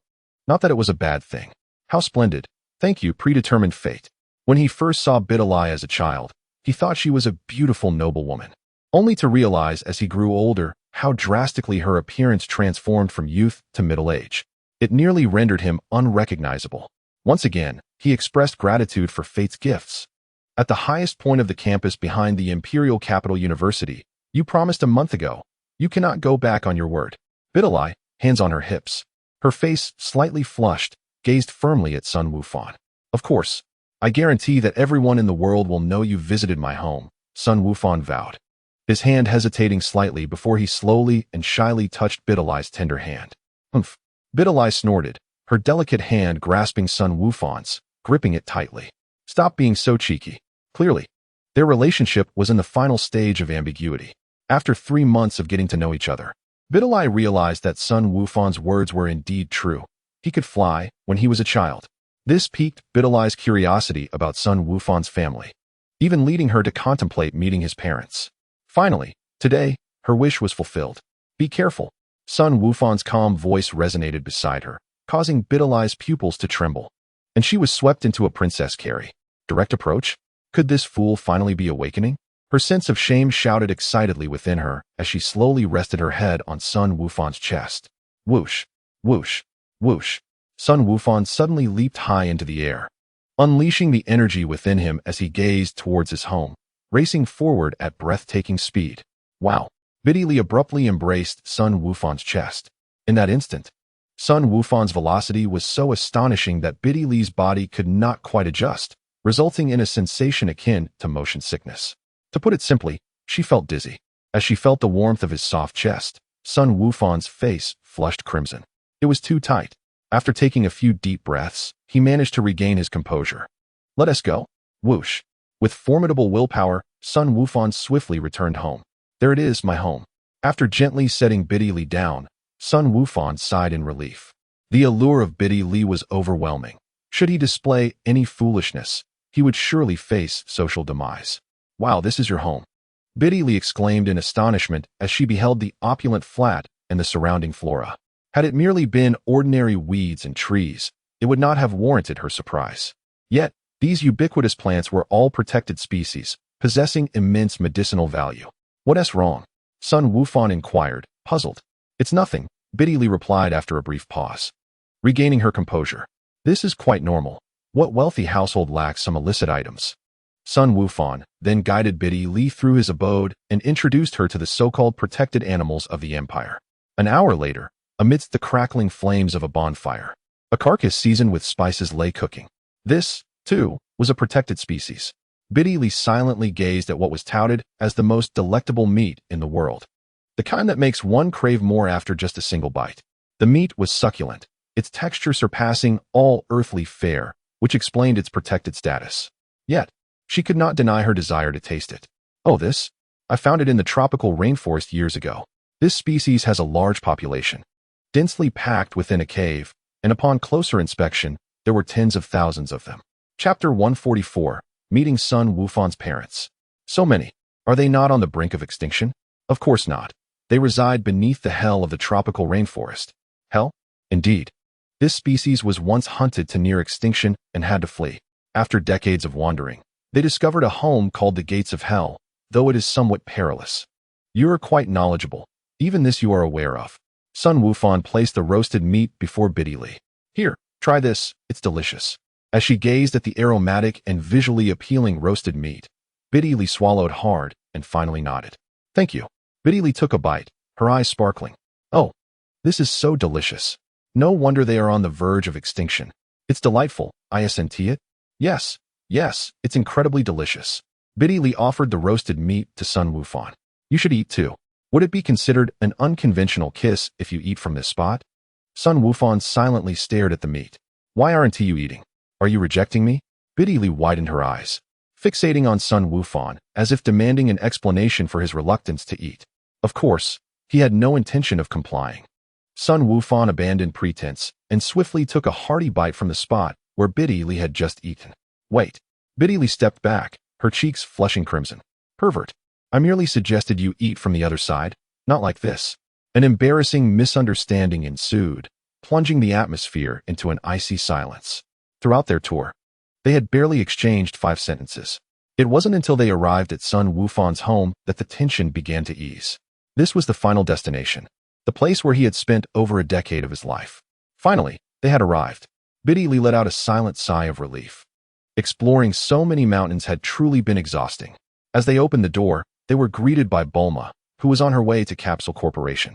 "Oh, you must be Biddy Lee, the one Ling Yi often speaks of. You are Wufan's girlfriend." At this remark, the previously frosty atmosphere shifted as both their faces turned a deep shade of red.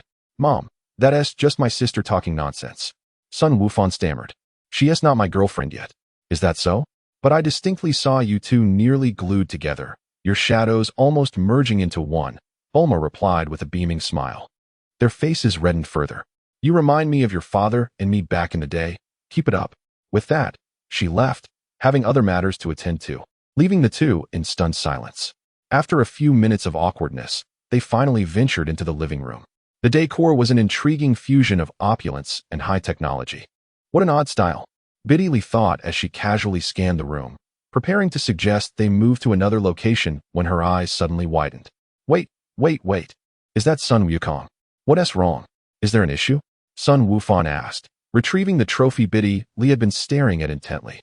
It bore the inscription, "Champion of the First World Martial Arts Tournament, Sun Wukong." "Your father is Sun Wukong," Biddy Lee exclaimed excitedly. "Yeah, what is the big deal? That was the champion of the very first world tournament. Don't you see? He is my father's idol." At the dawn of the Empire, the first world martial arts tournament was held, gaining immense fame. Nearly every young person in the Empire knew of it, and my father was part of that legacy. It was during this period that a youth named Sun Wukong emerged. In an era brimming with talent, he showcased remarkable martial prowess, securing victory in 3 consecutive tournaments. He was a tri-champion. Biddy Lee's face flushed as she passionately recounted Sun Wukong's youthful exploits. If Sun Wufan's intuition served him right, Biddy Lee was undoubtedly a fan of his father. Yet, it was astonishing that, after more than 20 years, there were still those who remembered. "Is that so?" Sun Wufan nodded in agreement as Biddy Lee spoke with fervor. He felt no surprise regarding his father's status as a tournament champion. Rather, he remained remarkably composed. "Would you like to meet my father?" "Really?" Biddy Lee's eyes sparkled as she suddenly leaned against him. "Let us go now." Feeling the warmth radiating from her, Sun Wufan instinctively recoiled. Move. We must leave at once." Biddy Lee hastily urged Sun Wufan forward. "Hey, don't push me. And this isn't the right direction." Sun Wufan's home was thousands of miles away. A modest flat, approximately 10 square meters in size. "Is this it?" Biddy Lee's hair was disheveled, her body trembling, weakly grasping Sun Wufan's arm. She simply could not endure this pace. Indeed, she was feeling nauseous again from the travel. "Let us go, I'll carry you." Sun Wufan squatted before Biddy Lee, gesturing for her to hop on. After a moment of hesitation, she finally climbed aboard. She felt a bit faint, as the agony of motion sickness was beyond comprehension. Upon opening the door, an endless expanse of space greeted them. Space? Biddy Lee's pupils constricted, the ability to manipulate space. Was this truly a human feat? Dad, are you there?" Sun Wufan shouted, his voice resonating like thunder in the void. Instantly, Biddy Lee's ears were filled with a cacophony of "Dad," reverberating in unison. In the next moment, Sun Wufan's warm hand covered her ears. "What is the matter?" A voice echoed in her mind. Biddy Lee's pupils contracted sharply as she clung tighter to Sun Wufan's neck. 2 figures abruptly materialized before them, one of whom transformed with each step. Youth, young adult, mature adult. Cycling through these stages. No, not just that. They were transitioning through every age in those phases. For instance, the earlier transformation of Sun Wukong transitioned into a youth multiple times, yet at different ages. The first was 12, the second 11, the third 10, and the fourth 12 in a month. Unbelievable, inconceivable. Biddy Lee stared blankly, murmuring to herself. "This is bad." Sun Wufan suddenly realized. The person on his back was merely an ordinary individual. "Dad, stop. She is my girlfriend." As soon as he spoke, the transitions of youth, middle age, and maturity ceased, reverting back to the young adult. "Apologies, I forgot there was a normal person here." A year after the martial arts tournament, Sun Wukong's understanding of space and time had deepened significantly. His energy, both in quantity and quality, had grown stronger, allowing him to manifest divine techniques and even utilize them. Biddy Lee instantly regained her senses, cold sweat streaming down her face. What was that? Chapter 145. Life, the power hidden within the body. Dad, you nearly harmed my brother's future wife. One figure revealed her true appearance, a beautiful girl clad in a blue tracksuit. In that moment, the phrases stunningly beautiful and exquisite elegance became embodied in her. You are Sun Lingy, the champion of this martial arts tournament. Biddy Lee finally grasped the situation. Sun Wukong, Sun Lingy, and the woman referred to as the one with blue hair by Sun Wufan, are likely the true power holders of the world's foremost universal capsule company. Thus, the child born from the strongest human genes, Sun Wufan, is destined to be extraordinary. It is not inconceivable for him to learn to fly as a child, or even to circumnavigate the globe. This seems quite plausible. It appears my reputation is quite substantial, as even my sister-in-law is aware of me. Sun Lingy crossed her arms, quietly observing Biddy Lee. Although she had encountered her a few years prior, that was an era past youth. The woman before her, however, radiated youthful vibrance, blooming in the prime of her life. Biddy Lee took a few steps back, retreating behind Sun Wufan. Why do so many people say, I am Wufan's girlfriend? Could it be that our standing together gives off a couple's aura? My sister-in-law is rather sensitive. Sun Lingy, feeling a wave of disinterest, turned to leave. Her training for the day remained unfinished. After the martial arts tournament in the strongest space-time, where she had always enjoyed smooth sailing since birth, she experienced a sense of powerlessness for the first time, not a deficiency of strength, but a limitation of talent. Thus, proud as she was, she vowed to strive diligently in her training henceforth. After all, even the finest talent is of little use without personal effort. None of us are anomalies like Broly. We must rely on our own endeavors to achieve the extraordinary. Well, I shall take my leave, Sun Wukong stated, turning away. There was little more to say. It was merely a predetermined fate, already played out in other timelines. However, before departing, Sun Wukong cast a spell towards Biddy Lee. After all, if left unchecked, it would not be long before psychological issues arose for her. This was not a matter of chance. It was a certainty. Meanwhile, Biddy Lee remained hidden behind Sun Wufan. She was overwhelmed by the formidable aura emitted by Sun Wukong moments earlier, rendering her too intimidated to approach. Indeed, she had nearly faced death just moments ago. Who would not be fearful in such a situation? Cough, cough, cough. Sun Wufan coughed a few times and gestured in another direction. Perhaps we should head elsewhere. Given that my sister and father seem somewhat distant, ha ha ha ha ha. He attempted to alleviate Biddy Lee's fear while gently applying a soothing spell to her back.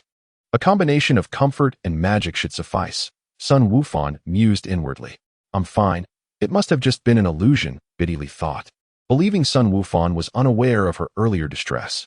Surely, her lack of strength was the reason for her fear when confronted with a powerful presence, and that near-death sensation must have been a mere figment of her imagination.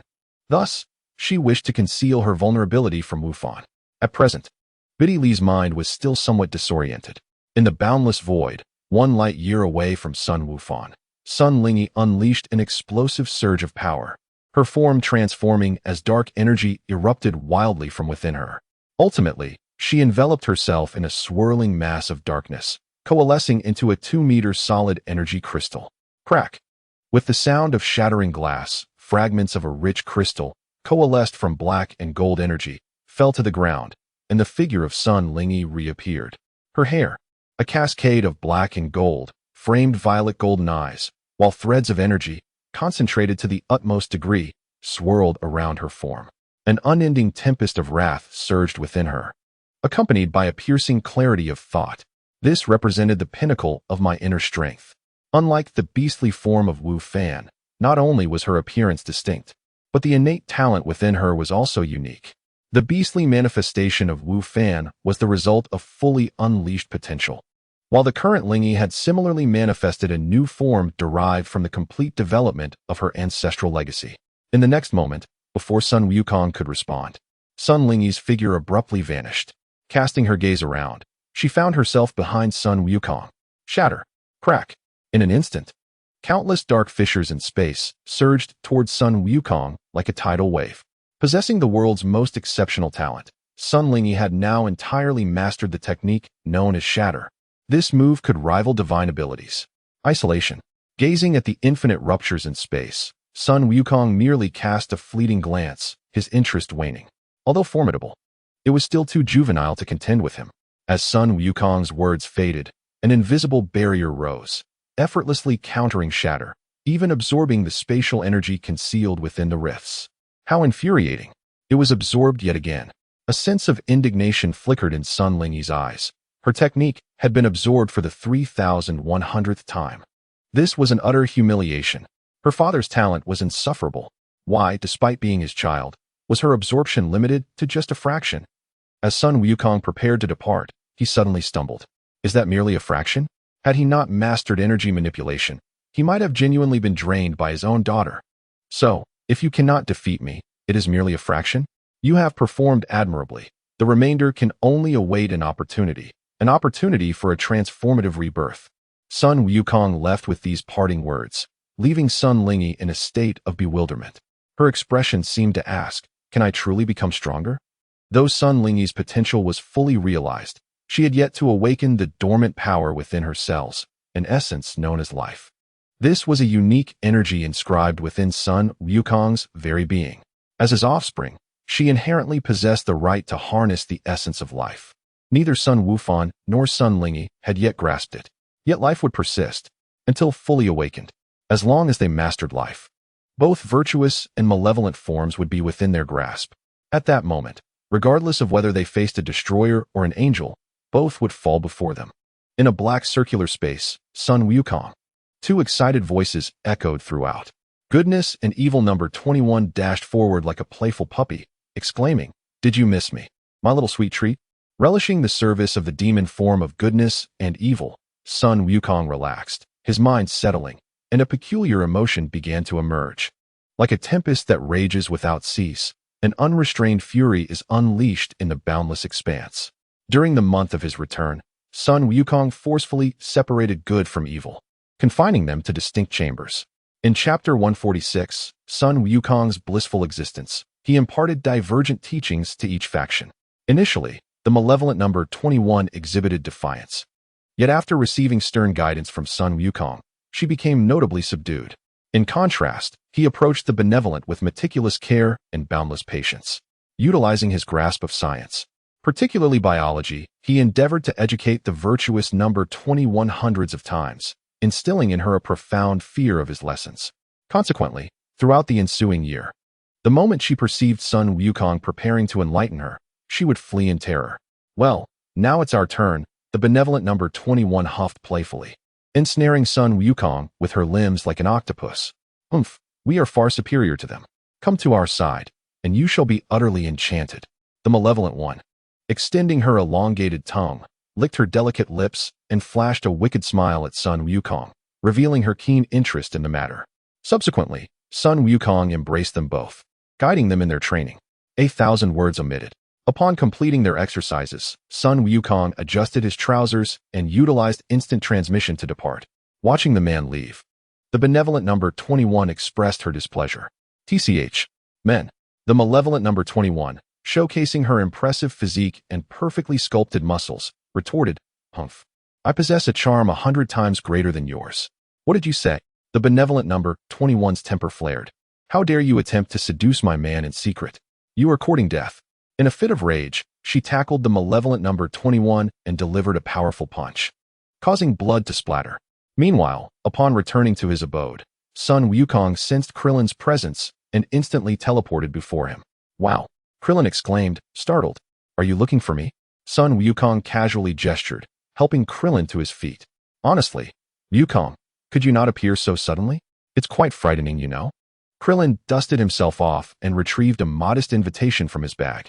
"Here, it's Master Roshi's birthday. You must come tomorrow." It's been a while since I last saw Master Roshi. How is he?" "He's as robust as ever," Krillin replied, gesturing towards his home. "However, I fear I shan't stay long. My daughter has found out. Truly, I'm a slave to my daughter." Sun Wukong playfully scoffed before vanishing into the sky. "I have but one child." Krillin waved his hand and swiftly flew homeward. At home, "Welcome back, Master." Number 18 knelt before him, her gaze sultry, her body subtly swaying. Sun Wukong settled on the sofa. "Sit at my feet." "Certainly. It is my honor." On the 18th, a delightful surprise caused Android 18 to suddenly embrace Sun Wukong's head with fervent affection. The mountains twisted strangely as her fair skin turned a rosy hue. After vanquishing alternate versions of herself, Lapis gifted her sister from another timeline to her own sibling. Subsequently, Lazuli presented Android 18 to Sun Wukong. The ensuing events are well known. Through years of guidance, Android 18 became entirely subservient, reveling in her newfound freedom. Amidst a 10-mile sea of blossoms, New Moon and Lan Chi were engaged in their training. Red and blue flowers danced in the sky, gentle breezes guiding the currents of air, swirling around the two women and gradually forming a feeble tornado. Gazing afar, one could perceive a bridge of flowers, crafted from their vibrant hues, leading to the fabled gates of paradise that many dream of. Suddenly, a hidden sound reverberated through the heavens, and the enchanting scene vanished without a trace. Even the celestial gates disappeared, as if the previous vision had been merely a splendid illusion. Only the silhouettes of a woman and a girl remained. The woman, with flowing blue hair and an exquisite visage, exuded an ethereal grace akin to a goddess descended from the heavens, a being of myth. Yet, she was here, in the realm of the living. Beside her stood a small girl with black hair, her adorable features concealing an extraordinary sharpness in her gaze. It was as though she were not an ordinary child, but rather someone who had faced grand spectacles and perilous trials. Peering through her physical form revealed a soul with a mental fortitude surpassing that of many adults. "Let us conclude today as training," she declared. In the imperial city, at Sun Wukong's abode, after a satisfying meal, he lay in bed with his 4 wives. Darling in the boundless expanse of time, the god of time, Eos, wore a grave expression. "What is happening? My plans remain unfulfilled. Yet these timelines have transformed. The fabric of time was unraveling, causality disrupted, time reversing, and space distorting into chaos. The predetermined fates dissipated, leaving only uncertainty swirling within the infinite continuum. The endless timelines merged and consumed one another, instilling profound terror in Eos, the former god of time. This was an enigma beyond her comprehension, a phenomenon unprecedented during her reign in this multiverse. It represented the unknown. Neither time nor fate could reveal even a fragment of its essence. Such unknowns often herald calamity and upheaval, disasters that would affect countless beings across parallel realities. If the future eludes even me, the former god of time, it seems I cannot yet emerge. With unwavering resolve, Eos stared into the unknown. My strength and influence remain insufficient. If I do not swiftly find a being surpassing the divine, I shall meet a grim fate. For, in the endless eons past, even deities became prey, slaughtered by unfamiliar powers, their divine status seized along with their inherent strength, alongside the corpses of the gods. Beyond the multiverse, within the pitch-black abyss of infinity, 7 celestial dragon balls encircle one another, shimmering with radiant golden light. Within these dragon balls resides a golden dragon, vast as the cosmos itself. What is this? Is it unknown? The super dragon flickers with complex and unfathomable power, swirling furiously within. Its strength is awakening, and the restraints of the rules are gradually diminishing. How intriguing! It seems this universe is poised for a grand upheaval. The super dragon smiles with excitement. Sensing the opportune moment, can it finally escape this vessel? Let the true power of the super dragon balls be unleashed. It has long awaited this moment. Chapter 147. Unexpected events amidst countless timelines. The 7 Dragon Balls existing in the 6th and 7th universes are not the true Super Dragon Balls. They are merely vessels, containers summoned to bring it to this realm. Throughout endless ages, it has utilized this vessel to fulfill the wishes of others, yet can only grant the desires of others. In its lineage, it is inherently omnipotent, but it was not born of itself. It was created by the original entity. In distant epochs, it had no need for the Dragon Balls as vessels, traversing the cosmos in its dragon form.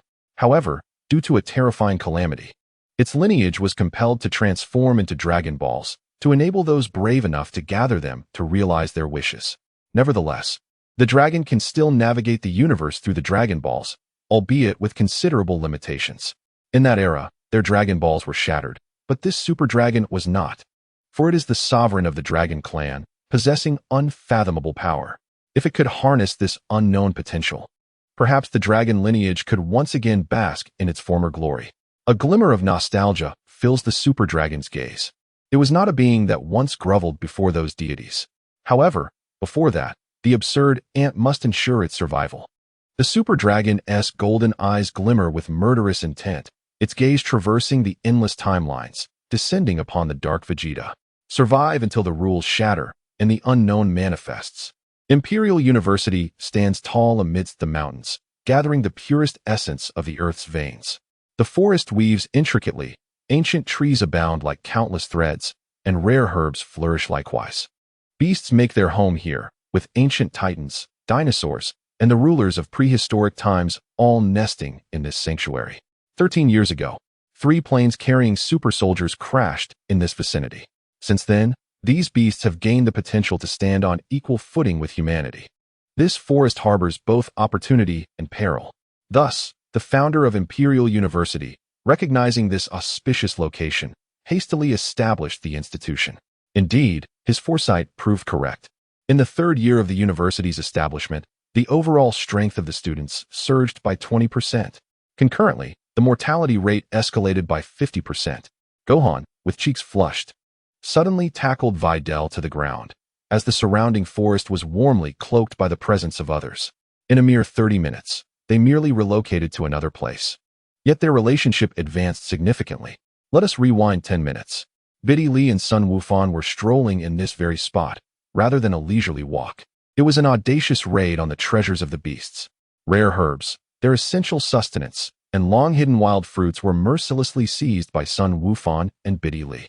This behavior was commonplace at the Imperial Capital University, as their seniors had similarly transgressed. Outside, the experiences shared by these elder peers were available for a price of 100,000 violets, a currency named after kings. Subsequently, they ignited a charcoal fire atop a mountain peak for a barbecue. Unaccustomed to cooking, the duo haphazardly sprinkled an array of seasonings onto the meat. Chili powder, pepper, and a riot of colorful spices adorned the succulent meat, creating a feast for the senses.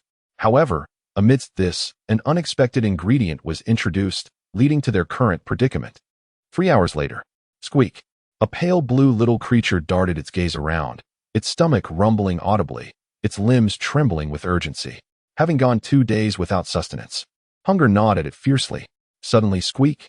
The little creature joyously exclaimed upon spotting 2 dark shadows, undoubtedly the remains of humans who had perished in the mountains. Fate had not abandoned it. Without a moment's hesitation, it tensed its body, and with a thunderous crack, it surged toward the 2 shadows. Biddy Lee stared in horror at the crimson stain, swiftly shoving Sun Wufan aside. Pervert! How could I have misjudged you so? Sun Wufan was sent sprawling from his slumber. Squeak! Squeak! Squeak!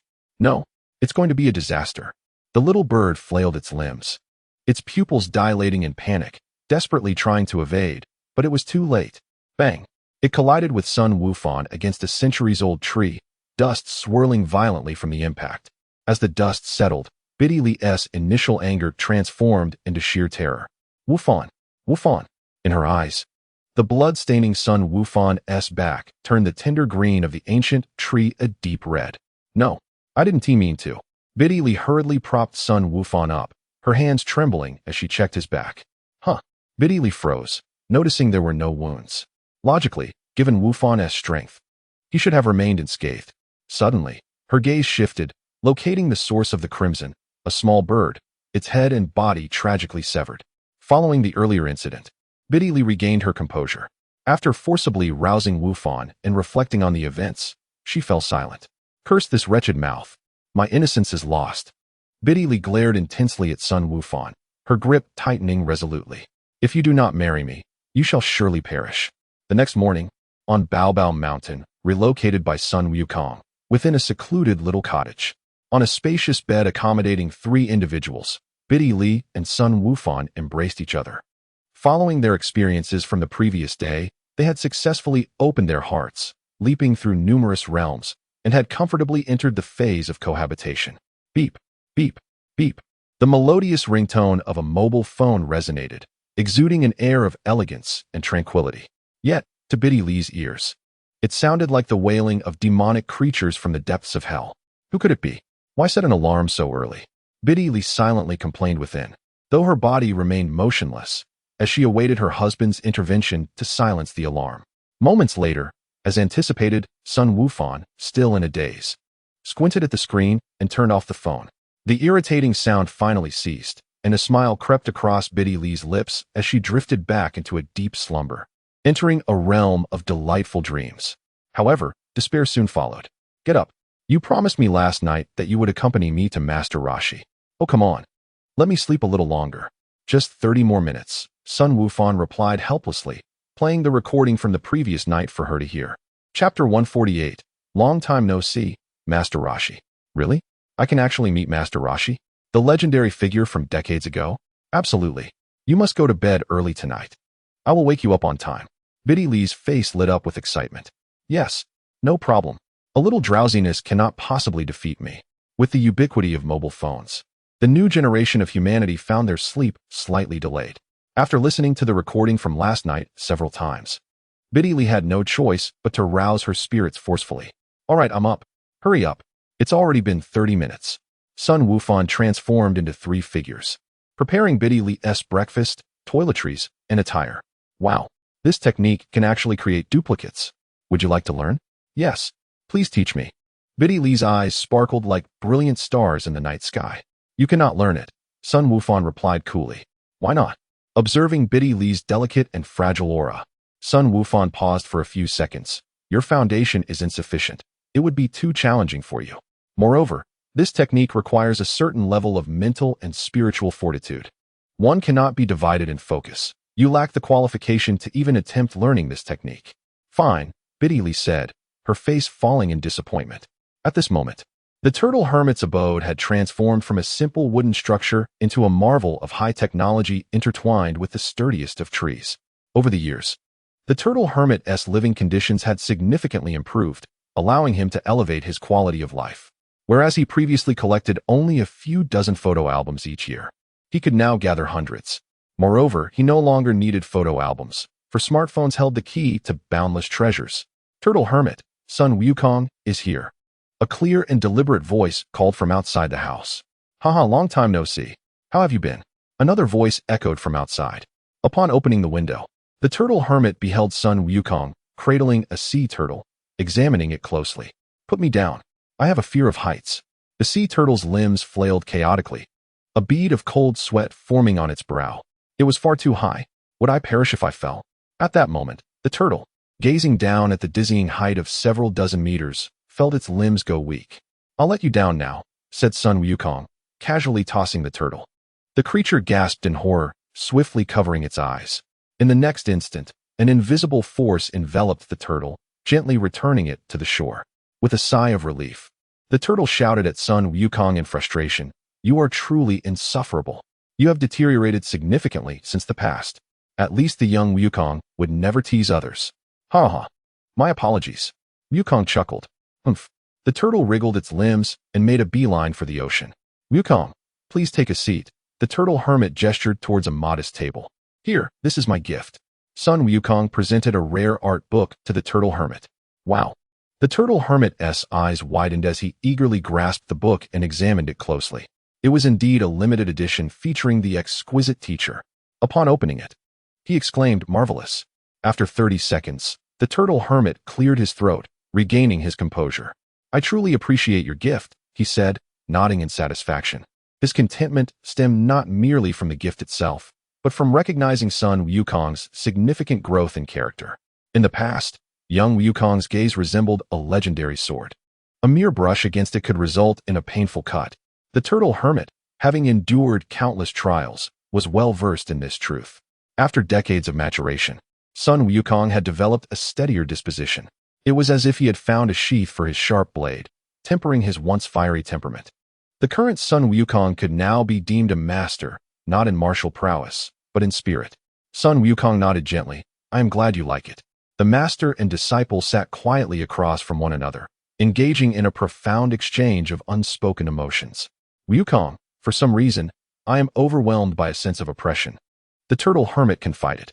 This sentiment was the primary reason he had invited everyone to celebrate his birthday. He felt a heavy, peculiar pressure, as if something ominous loomed over the earth, or indeed, the entire universe. Sun Wukong fell silent for a few seconds, contemplating, for he too sensed it. A force was approaching at a speed millions of times greater than light, descending upon this universe. Yet, he remained oblivious to the source of this impending presence. An energy was racing towards their spacetime.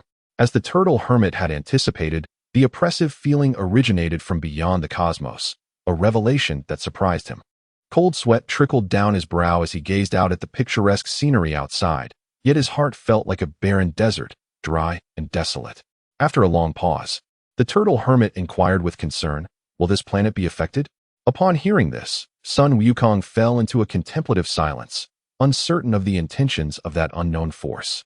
He now possesses the ability to perceive the past, present, and future.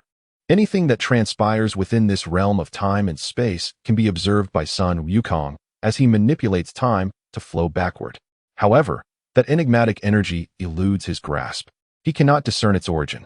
It appears as though this force has never manifested throughout the endless epochs of this universe. Nevertheless, facilitating the escape of others remains within his capabilities. While the future remains uncertain, Sun Wukong can assure their survival. "Thank you for your assistance," Master Roshi sighed in relief, as the burdens of his heart were finally alleviated. "This is my duty," Sun Wukong remarked, though his gaze remained fixed on the horizon, piercing through infinite distances to confront the unknown. To his astonishment, no matter how diligently he observed, that unknown entity had never contemplated an attack against him. Instead, it seemed indifferent, swiftly enveloping other realms of time and space. Yet, the once observable phenomena within those engulfed realms had now become inscrutable. What is this unknown force? Sun Wukong retracted his gaze, acknowledging that he must seek the old Kai once more. After all, knowledge of oneself and one's adversary leads to unassailable victory. This unknown power is set to descend upon Sun Wukong's realm in 3 days. He must prepare in advance. Chapter 149. The Godslayer and the Invincible. A million realms away from the primary time-space, there exists a domain shrouded in the unknown. Everything within it remains imperceptible. Time vanishes in an instant, space becomes extraordinarily resilient, and fate morphs into emerald sparks, returning to the essence of life itself. All rules are collapsing. Under the veil of the unknown, every principle has dissolved into nothingness, utterly vanishing. From this moment forth, this world is ruled by the supremacy of power. "Daddy!"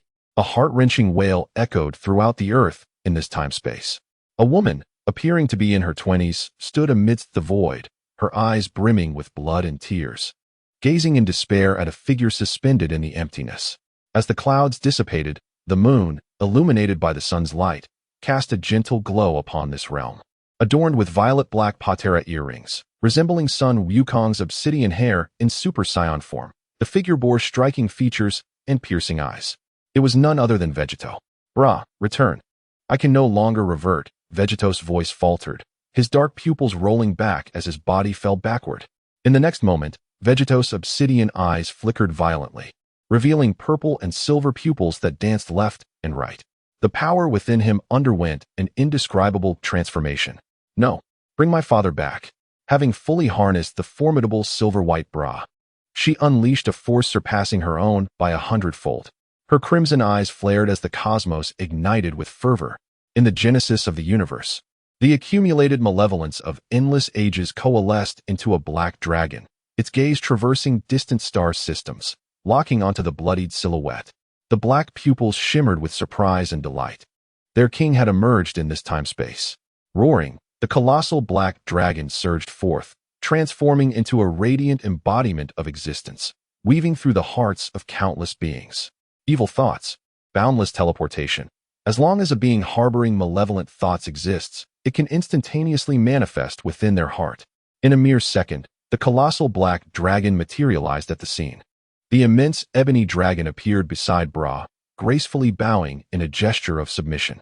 "Roar, O king, born from the endless beings. We welcome your presence in this realm." "Me?" Bra's hoarse voice resonated from the depths of her being, a surge of despair, pain, anger, and reluctance pouring forth from within. Subsequently, it surged towards the gigantic black dragon. "Roar, yes, my king."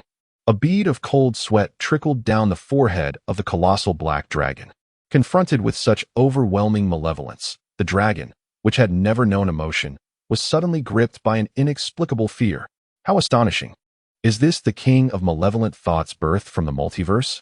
After a prolonged silence, Bra was bewildered by the meaning of it all. She had inexplicably become its sovereign. Yet, she cared not. Her inner vision fixated on the black dragon, as a transcendent voice echoed in the dragoness' ears. I require power. Roar, roar, roar, roar, roar. As you wish, my king. Let malevolence descend upon the multiverse once more, becoming an absolute calamity. The black dragon roared with exhilaration, then charged into Bra's being. At the instant the dragon entered, the world seemed to plunge into an eternal stillness. In her vision, the rules of the world, the laws of the universe, and the cycles of life unfolded within her mind, manifesting creation and destruction. At that moment, unparalleled skills were birthed within her consciousness. Endless thorned roses of malevolence. Only within the realm of evil thoughts could she instantly seize control, transforming them into black roses adorned with thorns. Possessing the wicked abilities of absorption, annihilation, and rooting, crowds of endless malevolence, she unleashed her own malevolence, influencing the minds of others, even birthing malevolent thoughts that belonged to her. Once born, they would remain under her dominion until death. After death, the evil would return to its essence, encircling and protecting her. A second later, Bra rose to her feet, her entire being cloaked in threads of dark power. At that moment, she still bore silver hair and crimson pupils, her form unchanged. Suddenly, her gaze sharpened, locking onto Vegeta, who was in the throes of fusion. Get out of my father.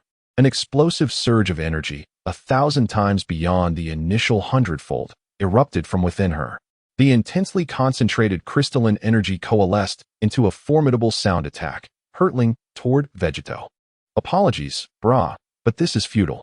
In the nick of time, Vegeta had fully fused, extending his arm into the void to retrieve the angelic staff. With a gentle tap towards the overwhelming energy, the immense force dissipated into nothingness. What?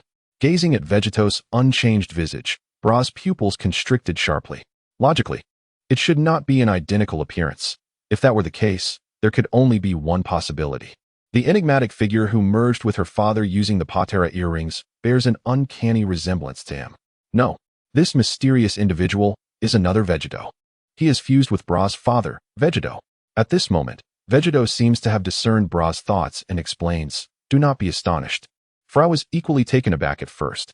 The Patera earrings of this timeline are unlike those from other realms. They can truly merge beings in an everlasting union. An eternal union. Bra takes a step back, questioning whether her father remains her father. No, wait. Abruptly, Bra awakens to the realization that an eternal union does not preclude separation. She must learn some form of separation technique. Surely, she can eventually part Vegeta from Vegeta. Vegeta, aware of Bra's thoughts, shakes his head. Without achieving true vengeance, separation is impossible. He possesses the memories of the invincible Vegeta and the agonizing memories of the Godslayer Vegeta. I shall not grant you the opportunity to utilize a separation technique. His cold voice extinguishes Bra's thoughts, casting a chill within her heart. Why? There is no why. Return home. 30 years hence, I shall return. Vegeta casts a soothing spell, attempting to alleviate Bra's overwhelming malice. Humph. You must defeat me first. When reason fails, let fists speak instead. Roar. Hundreds of ultimate explosive attacks swiftly encircle Vegeta. The slightest movement on his part will trigger an explosion. The force could obliterate 3 parallel universes. If you do not wish for the lives of beings from 3 parallel universes to be sacrificed because of you, Bra's malevolent thoughts erupt, her power surging dramatically. Chapter 150, The Old Supreme Kai. Then let me see you move. Haha, I told you it would be futile. Vegeta extends his arm, Bra's gaze sharpens, and all explosive attacks detonate instantly. Meanwhile, she channels energy to shield the earth behind her. Vegeta remains expressionless, gently flicking his finger. An invisible force swiftly enveloping the ultimate explosive attacks, reducing them to nothingness in an instant. Bra's absorption of malevolent power is formidable, yet it is merely the strength of one universe. Her purity is insufficient. Return home. This time, Vegeta refrains from further discourse. With a swift gesture, a new power, born of silver, freedom, and self-integration, suddenly envelopes Bra's head. So swift, Bra unleashes all her internal power, but it proves ineffective in the blink of an eye. Her strength is shattered. Boom. After vanquishing Bra's power, that overwhelming force gently and cautiously renders her unconscious. The fused power? Henceforth, it shall be known as the essence of extremity. The essence of extremity sends Bra back to Earth, and Vegeta, in pain, tears through the fabric of time and space. Departing at great speed. Has he been too harsh? Earth. Bra. The onlookers, witnessing Bra's sudden appearance, feel their hearts racing uncontrollably. Please, Bra, do not be harmed. The crowd swiftly encircled Bra, gently probing her nostrils to gauge her breath and well-being. In the next moment, upon sensing her robust health and vitality, a collective sigh of relief escaped their lips. Bulma felt the weight in her heart lift, her body and mind relaxing. Thank goodness, she thought, having already lost her husband. The thought of losing Bra too would leave her no choice but to use the Dragon Balls to resurrect her. However, a wave of concern washed over Bulma.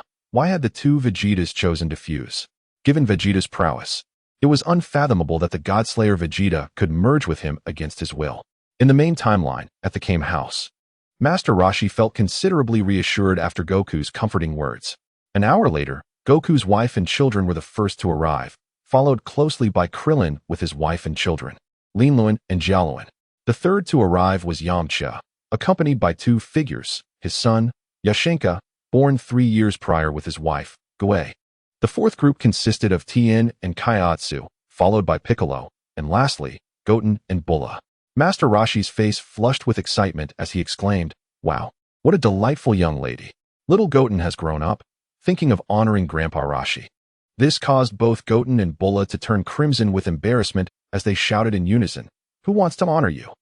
Their voices harmonized so perfectly that those present at the Kame house felt an uncanny sense that these two were indeed a match made in heaven. After a playful scuffle, the sumptuous meal, delivered from takeout, was gradually set before them. The guests gazed in astonishment at the luxurious spread, realizing that Master Roshi had truly flourished, enjoying a quality of life that had improved several-fold. "Hey, Master Roshi," Krillin teased, raising an eyebrow. "I've been having some financial difficulties lately. How about lending a hand to your humble student?"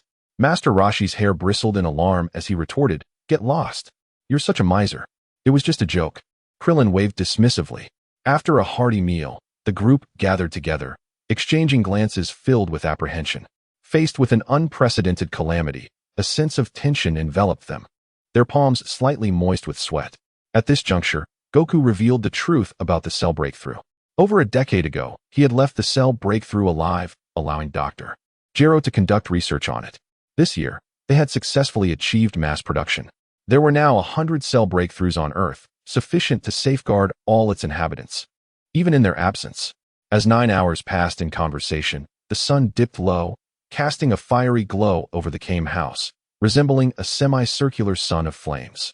The crowd gathered outside, waving their goodbyes. "Farewell." Master Roshi reciprocated the gesture, reflecting on the changes over time. "Goku, how the years have transformed you into an exceptional martial arts master." "Krillin, time has passed, and you remain unchanged, still driven by unrefined motives, though your strength has certainly grown." "Yamcha, that little imp of bygone days. Perhaps it would be better for you to perish on a woman's belly." The thought made Master Roshi's teeth itch with irritation. After undergoing countless transformations, why haven't you ascended to the heavens? And to have evaded that affliction, you must indeed be blessed with great fortune. Reflecting on the past, Master Roshi realized that only son Wukong had shown significant growth. His other two disciples were truly a matter of disappointment. The following day, a multitude of celestial bodies orbited the divine realm, and the atmosphere was exceptionally refreshing, filled with an invigorating cheer. A rare visitor, you have come to seek me." Gazing at Sun Wukong's extraordinary power, the old Kai did not rise to greet him, but calmly sipped his afternoon tea. "You truly are at ease." "Ha ha ha, what can I say? I am no longer the Kai." The old Kai's gaze traversed countless planets, yet he still could not detect the whereabouts of the Supreme Kai Bu. Over the past years, he had sent forth numerous communications through magic. Only the Supreme Kai could hear them, but had received no response. Despite his advanced age, the old Kai understood that Bu had long since departed from this time and space, leaving no trace behind. "However, it has been a long time since we last met. What brings you to me?" Regarding that unknown, the old Kai nodded, acknowledging that Sun Wukong's ignorance of that power was quite normal. for such an unknown force had never manifested in this universe. Even with Sun Wukong's extraordinary perception of time, he remained unable to discern the true source of the information. After a prolonged silence, the old Kai finally spoke. In truth, I do not possess the answer. Upon hearing this, Sun Wukong stood frozen in place. What? Weren't you confident just a moment ago? How can you claim ignorance now? The old Kai, having lived for countless years, had certainly experienced more than Sun Wukong could imagine. He could easily perceive Sun Wukong's current thoughts, because I have never witnessed it. Yet somehow, that energy has led me to understand its nature as unknown. Chapter 151, The Unknown. It is the power of your former divine position. Upon hearing the word energy, Sun Wukong instantly recalled the old Kai's divine status. Given the old Kai's relatively weak strength, the highest level of energy he could access was indeed divine power. However, what other forces might be concealed within this divine power? Could it be a legacy of memories? No. Sun Wukong recalled the clueless demeanor of the Kai Shin. Well, that is simply impossible. It is rather surprising that you could conceive of this core energy. The old Kai expressed astonishment, then adjusted his demeanor to explain. This is the divine power inherited from the divine position. Upon sensing the unknown, it unconsciously transmitted certain knowledge to me.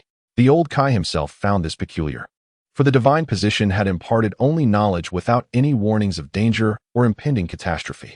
It seemed merely to be introducing the origins of the unknown and celebrating its arrival. I see. Sun Wukong nodded in understanding. So, the divine power inherited from the divine position encountered a force of higher dimensions, much like in a previous world, where a sycophant would frantically call subordinates to prepare for a welcoming ceremony upon the arrival of a superior. For the first time, he felt the essence of flattery emanating from the divine seat, which was indeed an extraordinary experience. Sun Wukong's heart relaxed slightly. He had anticipated that the divine seat concealed an incomprehensible power. To his surprise, it was nothing more than this. How disappointing. Yet what of the unknown? What is its nature? What is its origin? What has brought it into existence? This inquiry lingered in the mind of the old Kai for a long while. Ultimately, he gazed into the distance, as if surveying countless dimensions and epochs, and slowly articulated, I do not know. I only know it is called the unknown. Possessing an existence of infinite transformations, it is neither a potent entity nor a being imbued with wisdom, but rather a principle in itself. The old Kai's tone was deliberate, with each word pronounced clearly. His voice carried an essence of fervor, reverence, and sincerity. In that moment, he seemed to be influenced by the divine seat, reverently adoring the ineffable unknown. Taking several deep breaths, his eyes sparkled. Under its dominion, everything will become possible and unknown. Indeed, as long as one resides within its embrace, everything shall transform into possibility. For instance, those seemingly impossible feats within the universe, once enveloped by it, will become attainable. Furthermore, all developments will defy prediction and preemptive witnessing. One can only foresee and witness the present. The fusion of Vegeta and Goku serves as a prime example. Sun Wukong's pupils constricted, his gaze once more fixed upon the unknown, staring directly at its essence. Yet, he remained unable to discern even the slightest hint of it. However, Sun Wukong was not seeking its origin, but rather contemplating the unknown itself. Under its shroud, would it indeed be possible to accomplish that task? Though Sun Wukong harbored doubts, he already possessed a concrete thought process within. If the impossible could truly be rendered possible, then this world would become exceedingly intriguing, sweeping across this universe and countless timelines. It is the unknown that engulfs the entire multiverse, compelling even the supreme deities of this universe to pay it homage. Even the Grand Minister and the so-called creator god of the Dragon Ball realm would likely be cast down from their pedestals beneath the shadow of this unknown. Chapter 152, The Death of the Grand Minister. Having acquired the information he sought, Sun Wukong turned to depart. Not so fast. I still wish to entertain you. The old Kai exclaimed, his eyes sparkling as he brandished exquisite tea sets and delectable pastries. Let it all out. Stop fidgeting like a woman, Sun Wukong replied. Ha! You truly understand me. The old Kai chuckled awkwardly before finally addressing the matter at hand. Regarding the new Kai, I cannot seem to reach him, you know. The old Kai's words were abruptly interrupted by Sun Wukong. I do not know. He departed this timeline 8 years ago, and even if I possessed divine abilities, I could not locate him across countless timelines. Sun Wukong pondered for a moment and added, "However, you need not worry. The new Kai possesses an immortal body, making it quite difficult for him to perish easily. Bu's immortality, combined with the knowledge and power of the fused Kai, would make it exceedingly challenging to completely vanquish him, even against a stronger opponent. Perhaps." The old Kai gazed at the pale blue sky, an ominous premonition stirring within him. In the primary timeline, above the 12 universes, a magnificent and opulent palace floated in the void. Upon closer inspection, this resplendent edifice emitted a dreadful energy, one that threatened to obliterate the very fabric of existence.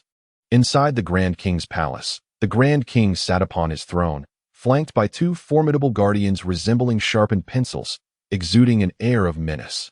Suddenly, a figure materialized from the abyss, extending an arm and channeling all its might to strike at the Grand King. Perish!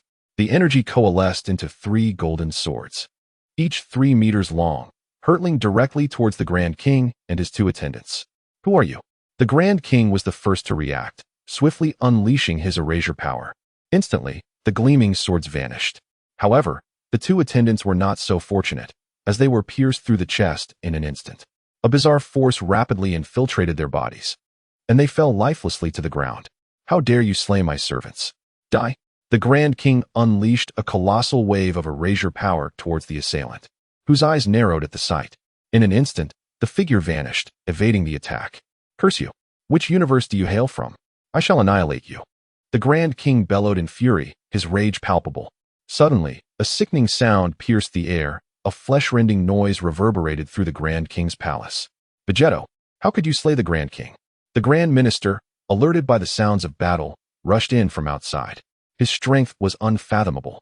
Even in a timeline where the invincible warrior Vegeta had never existed, he could still glean information from the slightest trace of energy. In the Grand Minister's eyes, the Grand King lay motionless in his chair, a gaping wound in his chest. Strangely, there was no blood to be found. Beside him lay the bodies of his 2 guards, similarly pierced through the chest, blood flowing freely. "Is this the Grand King? He appears rather unimpressive." Vegeta scoffed, casting a derisive glance at the Grand Minister, who remained unfazed even after witnessing the Grand King's demise. With a sudden intensity, Vegeta unleashed an overwhelming force, seeking to crush the Grand Minister in a single blow. "Humph! You kill the Grand King, and yet do not flee." The Grand Minister's expression shifted dramatically, darkening like storm clouds, as he summoned the full extent of his angelic power. A silver-white energy surged forth, aiming to repel and obliterate the overwhelming force. Yet, the amplification from the fusion of Vegeta was monumental, surpassing even the combined might of Goku and Vegeta. Boom! The angelic power failed to impede in the slightest, being consumed and devoured by Vegeta's overwhelming force. "Grand Minister, it is futile." "Ha ha ha." The exhilaration of vengeance coursed through Vegeta, who laughed triumphantly. He spread his arms wide, unleashing the full might of his power once more. This energy transcended divine power, having melded into a new form, an energy capable of manipulating the very rules of existence, even greater than divine energy itself. This time, the power of ultimate intent is no longer directed solely at the Grand Priest, but rather encompasses all universes within this space-time. In this realm, whether it be gods of destruction or angels, they are all destined to perish. You shall come to regret your actions, as they will bring calamity upon your family. The Grand Priest, sensing the terrifying nature of this ultimate intent, hesitated no longer and utilized his angelic powers to instantly transport himself beside the Omni King. Cradling the body of the Omni King, his gaze sharpened, aimed directly at Vegeta. "It is likely that before long, you too shall become but a speck of dust in the endless ages due to your deeds." Without waiting for Vegeta to wield his power, the Grand Priest swiftly employed his angelic energy to depart from this space-time. Suddenly, in the very next moment as the Grand Priest utilized his angelic power to leave this dimension, the ultimate intent surged forth from behind him. The force was so potent that it cleaved through the barriers of parallel dimensions, still possessing residual strength. That crescent-shaped sword of light spun rapidly, instantaneously slicing through 10 parallel dimensions closest to the main space-time. In the blink of an eye, Vegeta's expression tightened. The ultimate intent enveloped the crescent sword in the 10 parallel dimensions. Boom, boom, boom. The destruction of the parallel dimensions unleashed an energy of unimaginable ferocity. Crack. Even the ultimate intent, which was more powerful than the Grand Priest, could not easily withstand it. The energy shield enveloped by the ultimate intent developed a fissure. Did he manage to escape? Vegeta's gaze swept into the distance, a smirk gracing his lips. Then let you flee, little mouse. I eagerly anticipate your performance on the day I find you. Having uttered these words, Vegeta turned to depart, simultaneously retracting the ultimate intent. He no longer intended to eliminate the angels and gods of destruction, for this spacetime held an old acquaintance whose strength was unfathomable. Even if the Grand Priest were to return unexpectedly, he would likely be able to handle it effortlessly, wouldn't he? Vegeta traversed the void, plunging headlong into the endless expanse of parallel dimensions. Yet now, a frown marred his countenance. Devoid of the excitement and fervor he had felt moments prior during his quest for vengeance. Who precisely is the Omni King? And why does the Grand Priest remain so unconcerned in the face of the Omni King's demise? Most importantly, why is the Omni King so weak? In their recent confrontation, he had slain the Omni King using merely 30% of his power. In contrast, he had exerted 50% against the Grand Priest. In a world where strength reigns supreme, it seems somewhat unreasonable for a king to be weaker than his subjects, does it not? Chapter 153, The Miraculous Fusion of the Invincible Warrior, Vegeta. Lacking a formidable physique and extraordinary energy, yet freely manipulating rules that transcend the ordinary. Suddenly, Vegeta's expression shifted. Could the Omni King be of that nature? This is bad. I absolutely cannot allow that individual to escape. Vegeta's gaze scoured the parallel dimensions ahead, where endless pale blue spheres surrounded and supported one another. Yet, there was no sign of the Grand Priest. Cursed be it, has he fled so swiftly? Vegeta stared intently at the dimly shrouded parallel dimension, his eyes narrowing slightly. It appears you have ventured into an unknown dimension. Vegeta is ensnared, shrouded by the mysteries of this uncharted realm, rendering him unable to observe. Subsequently, a smirk curled upon Vegeta's lips as he cast his gaze towards the parallel universe inhabited by the Omni King. However, the Omni King of the other dimensions does not share the same fortune. On the other side, in the divine realm, Sun Wukong, who was initially engaged in a casual conversation with the old Kai, suddenly altered his expression, sharply scanning the universe beyond. The very fabric of this universe is collapsing. The old Kai's countenance paled, his body retreating a few steps in sheer terror. No, it is the rules of the Omni King that have vanished from this world. The old Kai's tone was resolutely certain. The Omni King has perished. The divine power passed down from the deity is now in a frenzy, issuing dire warnings. If the Omni King were to abandon this universe, there would be no reaction from the divine power whatsoever. What? Sun Wukong's pupils constricted, his gaze frantically extending beyond the universe. Yet it proved futile, as though obstructed by some arcane force. It seems I must ascend to the upper realms. Sun Wukong possessed unwavering confidence. Even in the face of defeat, he could surely retreat unscathed. With a sudden leap, he departed from the seventh universe in mere moments. Wait. You cannot go. The old Kai shouted anxiously. But it was too late. Sun Wukong had already vanished from the seventh universe. Meanwhile, beyond the universe, in the void realm. Is that the palace of the Omni King? It is surprisingly easy to find. Sun Wukong's gaze fell upon the desolate expanse, where only the palace of the Omni King remained visible amidst the void and darkness. He did not conceal his presence in the slightest, striding directly towards the grand entrance of the palace.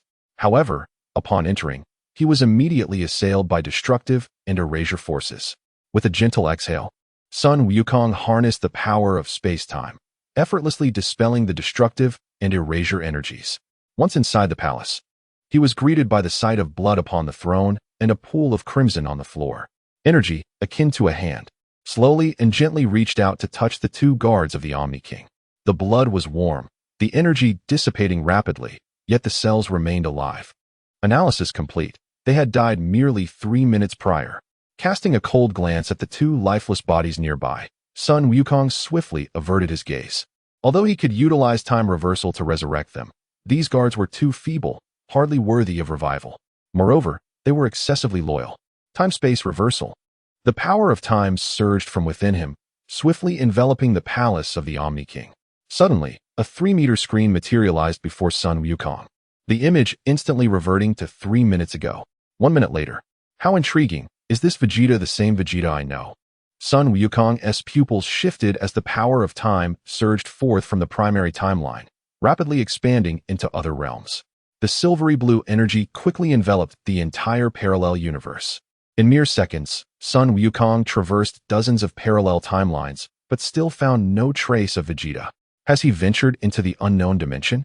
Otherwise, with a pause in the voice of Sun Wukong, his gaze turned to the east, and a smile crept upon his lips, for he had evidently discovered the whereabouts of his target. So, you are over here. Meanwhile, on the other side, the formidable Vegeta, amidst his slaughter of angels and destroyers, froze momentarily. A swift glance revealed to him that Sun Wukong had indeed located him. As expected of you, you found me in just a few minutes. However, the time is not yet ripe. With a fierce glare, Vegeta unleashed his immense power, manifesting as a colossal white hand that shattered the fabric of space-time, encircling it with his formidable energy. Suddenly, the tranquil energy of space-time erupted with a tremendous devouring force, swiftly consuming a substantial portion of Vegeta's power. This is not good. After many years, Sun Wukong's ability to absorb energy has reached an unfathomable level. Vegeta's expression tightened, a bead of cold sweat trickling down his forehead. Although Sun Wukong's energy level was far inferior to his mastery and understanding of the rules had long since reached parity. It seems I am not the only one who has grown. The condensed essence of his power broke through space-time, descending upon the energy of space-time itself. This is not your concern.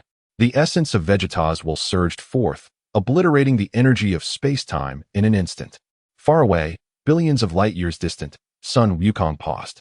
Oh, my power has vanished, accompanied by a message. A provocation? Or perhaps a warning? Sun Wukong was keen to delve deeper, yet Vegeta's presence had completely eluded him. Even the coordinates of that parallel space-time had vanished, evidently shifted into the unknown by Vegeta. What a pity! I was eager for a battle. Sun Wukong turned his gaze towards his primary space-time, a faint smile gracing his lips. So, the Omni King is this weak. Had I known, I would have eliminated him. The energy of space-time ignited into a blazing inferno, enveloping Sun Wukong entirely. In the next moment, within the main space-time, in the realm of the void, a figure abruptly materialized above the nothingness. An angel? I am curious to see what distinguishes them from humans. KRS, Bados, and Margarita, the enchanting and alluring figures, each with their own charm. Meanwhile, in the main space-time, within the pyramid-shaped palace of the destroyers, an undercurrent of destructive energy resonated within its golden architecture. Boom, boom. Two figures clashed in a furious battle, their speed so rapid that within a mere instant, thousands of residual punches erupted. Ultimately, the two figures locked eyes, their gazes sharp, and they concentrated their might into a singular, overwhelming strike. Boom. The collision of their fists echoed like a cataclysmic explosion of the universe, the shockwave shattering the energy shield of the angels. Suddenly, the figure on the left smirked, his power intensifying. In contrast, the figure on the right was immediately seized by visible tension. Chapter 154. The Ruler of the Main Space-Time. Unity of Two. Chapter 153 is complete. Readers who missed Chapter 89 should return to read it. But it was futile. In the following moment, the figure on the right was violently propelled backward by an immense force. Utilizing the residual energy from the left figure's attack, the right figure transformed into a laser, piercing through the pyramid. Excellent. Vegeta, you have now attained the qualifications to become a god of destruction. The god of destruction from the main timeline, Beerus, smirked with delight, his ears twitching slightly. At long last, he would no longer be compelled to obliterate planets, nor would he be forced to awaken from slumber to collaborate with Whis in the destruction of worlds. Upon hearing these words, Vegeta bowed with enthusiasm, exclaiming to Beerus, "Thank you, Lord Beerus, for your years of guidance. I am immensely grateful." "Humph, it's good that you understand," Beerus replied, feeling particularly pleased as he turned to Vegeta. "Now, help me find some food." Vegeta was momentarily taken aback, astonished that Beerus would request assistance. Quickly, he composed himself, maintaining a dignified smile. "Yes, Lord Beerus. I shall bring you the most exquisite delicacies from across the universe. Humph, once I become the god of destruction, you shall see what I am capable of." Fueled by determination, Vegeta propelled himself forward, traversing the vast distances between dozens of planets in an instant. Moreover, having become a candidate for the god of destruction, he had essentially mastered survival in the vacuum of space, surpassing an unimaginable number of psiots. In the 5th year since Goku comprehended the balance of good and evil, Beerus awoke, initiating his journey of destruction. During this time, he encountered Vegeta, who had attained the form of a Super Saiyan with a remarkable surge in power. Upon seeing Vegeta's Super Saiyan transformation, Beerus was intrigued and, with a mere flick of his finger, reverted Vegeta back to his normal state, stating, "Is this what you call Super Vegeta? It merely appears in a different hue. What purpose does it serve? Has it made you more handsome?" This remark drove the prideful Vegeta into a frenzy. Consequently, he closed his eyes to meditate, dismissing Beerus' words as mere background noise. Only Whis displayed an unexpected interest in Vegeta, resulting in Vegeta being forcibly taken back to the God of Destruction's palace. After years of rigorous training, Vegeta finally earned the right to become a God of Destruction. Whis? Noticing Whis' prolonged silence, Beerus felt an ominous premonition, particularly concerning the disappearance of the Omni King's decree. Whis. This call was unlike any before. It was imbued with destructive energy, annihilating everything in its wake, turning it to dust. Yet, once again, there was no response. Beerus' pupils dilated, his ears subtly bending, and his tail began to sway uncontrollably. It seemed that at the moment of the Omni King's demise or the Grand Priest's disappearance, his angelic servant, Whis, had vanished from this world entirely. How splendid! I shall no longer be burdened with the task of destroying any more wretched planets. Beerus mourned Whis' absence for merely a minute before succumbing to the joy of liberation from work. Meanwhile, in Universe 6. "Hey, Kappa, where's Vados?" Goku grasped Kappa by the neck, lifting him aloft. "Cough, cough. Who on earth are you? You are merely a mortal in this dimension." Kappa spat blood, his body marred with wounds. "I can't be bothered to explain. You are not worthy of hearing it." Sun Wukong gazed dismissively at this inferior god of destruction, hardly acknowledging the so-called angels. His strength was formidable enough to annihilate them all. Were it not for his apprehension regarding the so-called Omni King, he would have long since claimed the angels for himself. Xiangpa, lost in contemplation, was he afraid of death? To be honest, not particularly. Before he ascended to the role of god of destruction, he was not merely a gluttonous figure, but a being of robust musculature and indomitable fighting spirit. However, after embracing his new identity, he became increasingly enamored with gourmet delights, his once steadfast resolve in battle waning, and his physique succumbing to indulgence. Yet, as one who has endured countless battles, how could he harbor fear? With this realization, Xiangpa's gaze sharpened as he bellowed at the man before him. "I will not divulge anything." Suddenly, his pupils dilated. A fist the size of a sandbag barreled toward him. "Wait, hold on. You can't be serious. Let me experience the power of your loving iron fist." Sun Wukong forcibly ripped open the corner of Xiangpa's mouth, successfully delivering several delectable punches of love. Moments later, gasping for breath, Xiangpa lay on the ground, his appearance so pitiful that had he not been panting, Sun Wukong might have believed he had inadvertently sent him to the underworld. "Oh, are you willing to speak now? Why didn't you do so earlier?" "Did I not wish to?" After receiving that punch, I felt compelled to confess, but the pain was unbearable. Before I could utter a word, you struck me again. How am I to confess? Am I to speak with my behind? Yes, I deeply apologize. Regarding Bardos, I truly know nothing. The moment the Omni King vanished, Bardos, who was by my side, also disappeared. In a desperate attempt to avoid further punishment, Xiangpa recounted the entire sequence of events surrounding Bardos's disappearance. Sun Wukong's punches had indeed instilled fear in him, and he wished to endure no more. Disappeared? Sun Wukong was taken aback, for the Grand Priest still lived. Logically, if the Omni King had perished, the Grand Priest should have met the same fate. Even if that were not the case, why had the Grand Priest not vanished while the angels had? Wasn't he the Grand Priest the father of the angels? How could their fate be influenced by the death of the Omni King? It was perplexing. This matter bore significant anomalies, indeed.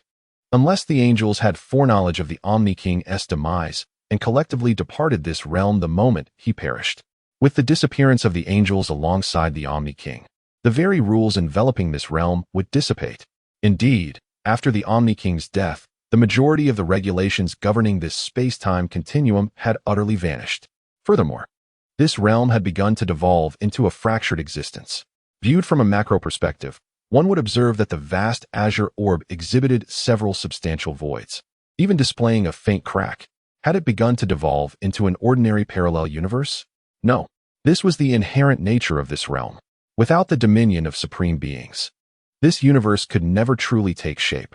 Once the supreme being departs, this realm of time and space shall revert to its original form.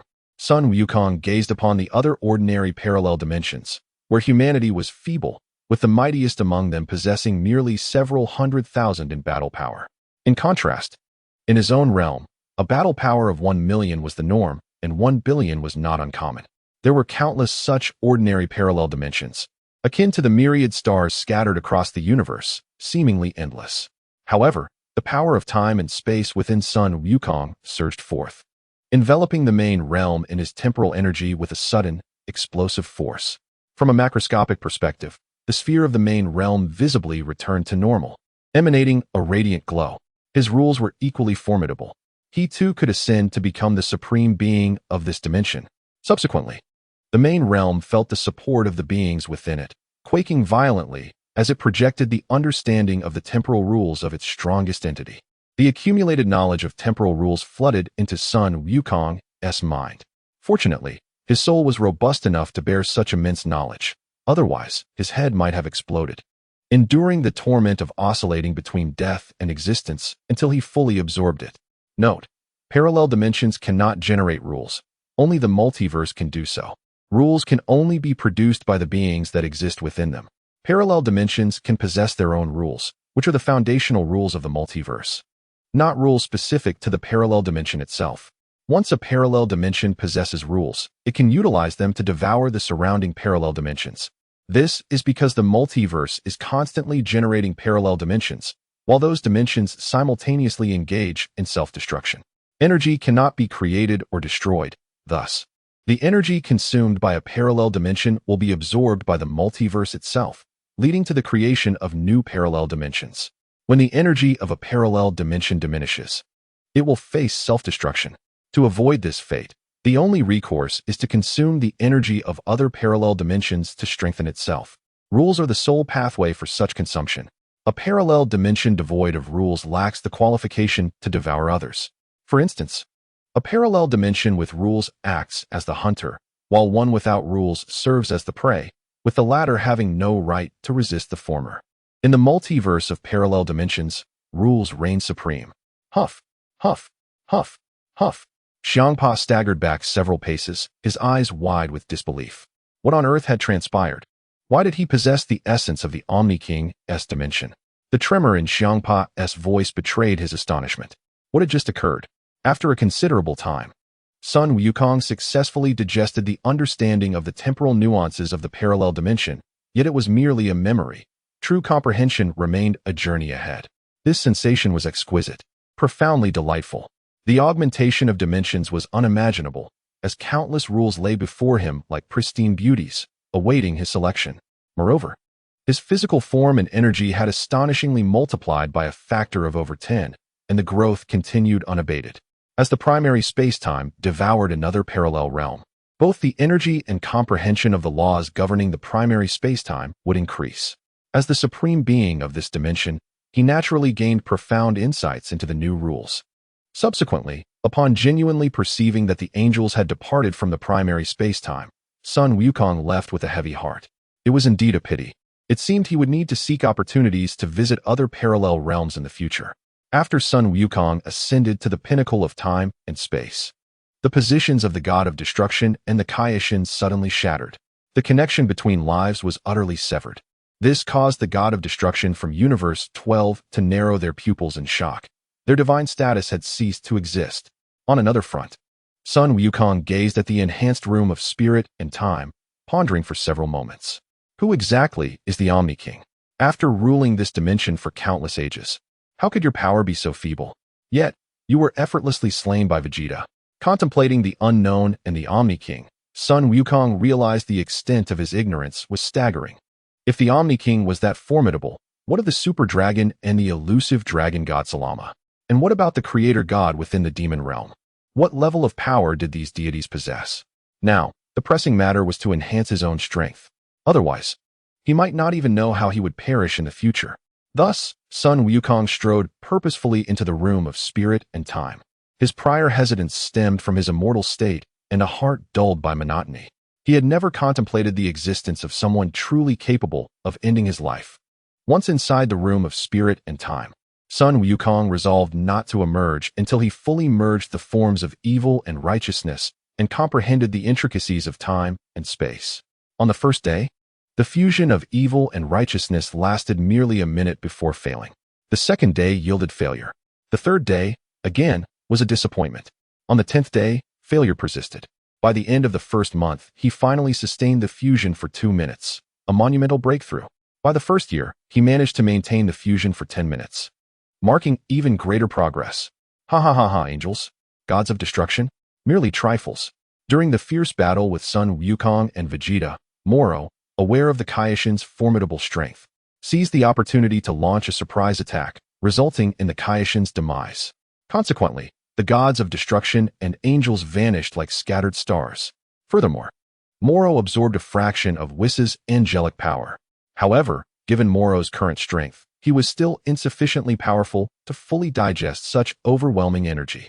Yet, it granted him unparalleled might, enabling him to slay the perfect Ultra Instinct Sun Wukong with a single strike. Likewise, Vegeta met his end at Moro's hands. After a decade of profound development, Moro successfully mastered the angelic power entirely and absorbed the majority of the cosmic planets. However, possessing such immense strength, he dared not linger in this dimension. 4. Moro's power was still inadequate to silently defeat the gods of destruction from other universes. He could not transcend the angels to eliminate the gods of destruction. It appeared that he would have to venture into other time and space. Moro has acquired the so-called time-space ring and has traversed through 1 or 2 distinct dimensions. Yet, it remains uncertain whether other parallel universes contain figures such as Sun Wukong and Vegeta. A subtle smile graced Moro's lips as he activated the time-space ring. Chapter 155. The Supreme Kai of Time. AEOs incredibly, in a realm untouched by the unknown, a force capable of altering everything has emerged. In the distant void, a petite figure stands above the primary timeline.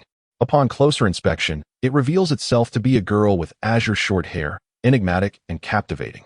After a considerable time, AEOs opened her eyes, filled with disbelief. Sun Wukong. This Sun Wukong is astonishingly powerful, even dominating the realm of the Omni King. After harnessing the powers of time and space to glean information, the moment AEOs laid eyes upon the god of destruction and the Supreme Kai, she comprehended that this was a reality presided over by the Omni King. In this timeline, Sun Wukong has ascended to supremacy, while the Omni King has vanished. Such a being, endowed with absolute power, must be courted for survival in the face of the unknown. Furthermore, she possesses certain advantages. This version of Sun Wukong exhibits a distinct personality. If she were to approach him as a peerless beauty, would it not be akin to a lamb entering the tiger's den without a trump card?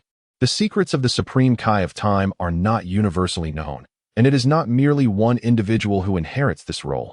Rather, there are 3: evil, good, and self. This trinity has existed since the inception of the Supreme Kai of Time. However, it is uncommon for the Supreme Kai of Time to possess 3 distinct memories. The former Supreme Kai of Time, AEOs, is aware of the existence of both evil and good. This signifies that AEOs is not the true Supreme Kai of Time, but rather a mere avatar. By a twist of fate, she has come to know of her other 2 selves. This suggests that, with the advent of the unknown, the true Supreme Kai of Time is destined to emerge. A genuine deity who governs time and space is to descend, and she, the self-identified AEOs, must realize her true essence before the unknown envelopes the multiverse. Only then can she reclaim her rightful dimension of the Supreme Kai of Time amidst the ensuing chaos. Initially, AEOs harbored little desire for the position of Supreme Kai of Time. It was of little consequence to her.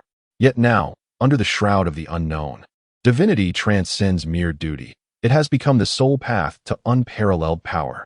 Even if this realm resembles a den of dragons and tigers, she must venture forth. With unwavering resolve, AEOs declared her intent to seize all power and avoid becoming a mere drifter in this new era. This age heralds the twilight of the gods and the dawn of universal conflict. In the time chamber, where a day outside equates to 10 years within, a familiar voice echoed near her ear, charming yet bashful. Sun Wukong glanced around, only to discover that the evil android 21 had transformed into a button on his attire. In the blink of an eye, Android 21 returned to her normal form, her once dull skin now tinged with a delicate blush. I have been inside for quite some time. Dear master, can you satisfy your pet? Insolent creature. From the hem of Sun Wukong's garment, a voice of disdain echoed. A speck of dust gradually magnified, ultimately revealing a slender woman with fair skin, who materialized to embrace and caress Sun Wukong. Silence, you wretched one. You are the one who ought to be silent. Accursed evil. The two entities, both identified as 21, exchanged glances of discontent. Had it not been for Sun Wukong's intervention, they would have undoubtedly clashed. Gazing at the two 21s, both wearing expressions of satisfaction, Sun Wukong nodded in agreement. Good for you. Good for me. Following this, he gazed into the distance, his pupils transforming into a shimmering silver blue. It was as if every aspect of existence lay within his grasp, be it the god of destruction from the primary timeline, his wives, or his children, all could be observed at his leisure. Moreover, under his dominion, he was inherently favored by the forces of time and space. Time, space. They would assist him, the sovereign. However, he mused, after 5 years of cultivation, he was particularly intrigued by Ios, the former Kaishin of time. In a distant realm, within a dimension known as Ultra, a figure resembling the cosmos itself materialized. Report. Your Majesty, the Grand Minister from the 1983 timeline requests an audience. 1983? The Ultra King pondered. Why does he seek me? Could it be to deliver unfavorable news? Meanwhile, the future Ultra King sat in a stupor, his gaze fixated on the starry figure, his eyes devoid of warmth, resembling ancient ice, yet lacking any semblance of intelligence, cold and mechanical. The unknown was imminent. Retaining it served no purpose. The Ultra King turned to his future counterpart and spoke softly. You may return now. Understood, the future Ultra King nodded, transforming into an imperceptible gas that seamlessly entered the Ultra King's form, emanating a resplendent glow. Before long, the appearance of the childlike figure suddenly expanded, growing to 5 times its previous height. The Ultra King extended his hands, his eyes gleaming with excitement. Is this multiverse finally on the brink of maturation? Surely, those ancient beings will participate as well, he remarked calmly while surveying the myriad parallel realms. The world was undergoing metamorphosis, and time itself mirrored this transformation. As for the Grand Minister, I am already aware of the matters concerning his timeline. Let him return. Yes, Your Majesty, the starry figure replied respectfully before departing. The Grand Minister stood in the void, patiently awaiting the outcome. In the next moment, the starry figure reappeared, prompting the Grand Minister to instantly teleport closer. What news? Your Majesty did not pursue your negligence. Subsequently, the starry figure's eyes radiated light as it regarded the Grand Minister intently. However, now you are aware. Indeed, it should have been so. The Grand Minister then transformed into a wisp of white mist, which the starry figure absorbed into its being. Ultimately, a blinding light flashed, revealing the true visage of the starry figure, which astonishingly resembled the Grand Minister perfectly, now also taller in stature. Are the parallel realms about to merge? The unknown indeed stirs a profound sense of unease. The tall, elegantly featured high priest gazes vacantly at the myriad wonders of the world. The future remains an unpredictable enigma, shrouded in mystery. Once more, a battle across the multiverse looms on the horizon. Yet, will the adversaries be new foes or the familiar ones of old? As he surveys the towering edifices and the fantastical visions derived from science fiction, he witnesses them manifesting on this planet. The inhabitants of this world exude an intriguing allure. Morrow remains uncertain, as he cannot discern any formidable human presence. Is it merely an illusion? Or do they possess a hidden power akin to that of Sun Wukong or Vegeta? Regardless, Morrow resolves to test the waters. His magical energy surges within him, and with a fierce glare, he draws in the life force and vitality of the earth, which rush towards him with fervor. In an instant, the flora and fauna of the planet wither and decay at an accelerated pace, ultimately transforming into a cloud of dust and remnants. Even the frailest creatures succumb to their life force being siphoned away in mere moments. leaving behind only lifeless remains. Chapter 156.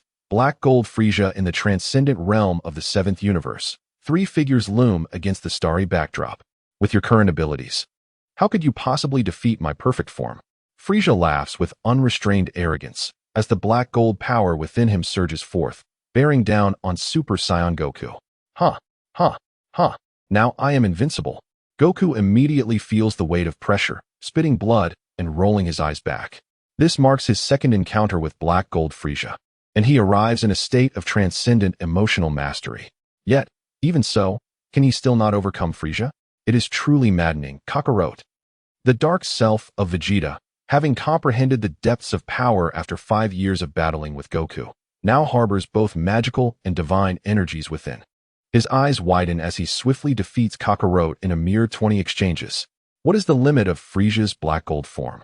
Huh, I am invincible, Frieza exclaims nonchalantly, extending his arms wide as he gazes down upon the universe. How infuriating. If Kakarot cannot stop you, then I shall. Vegeta smirks, his eyes sharp with determination. The Prince of the Saiyans, Vegeta, steps forth to halt your advance.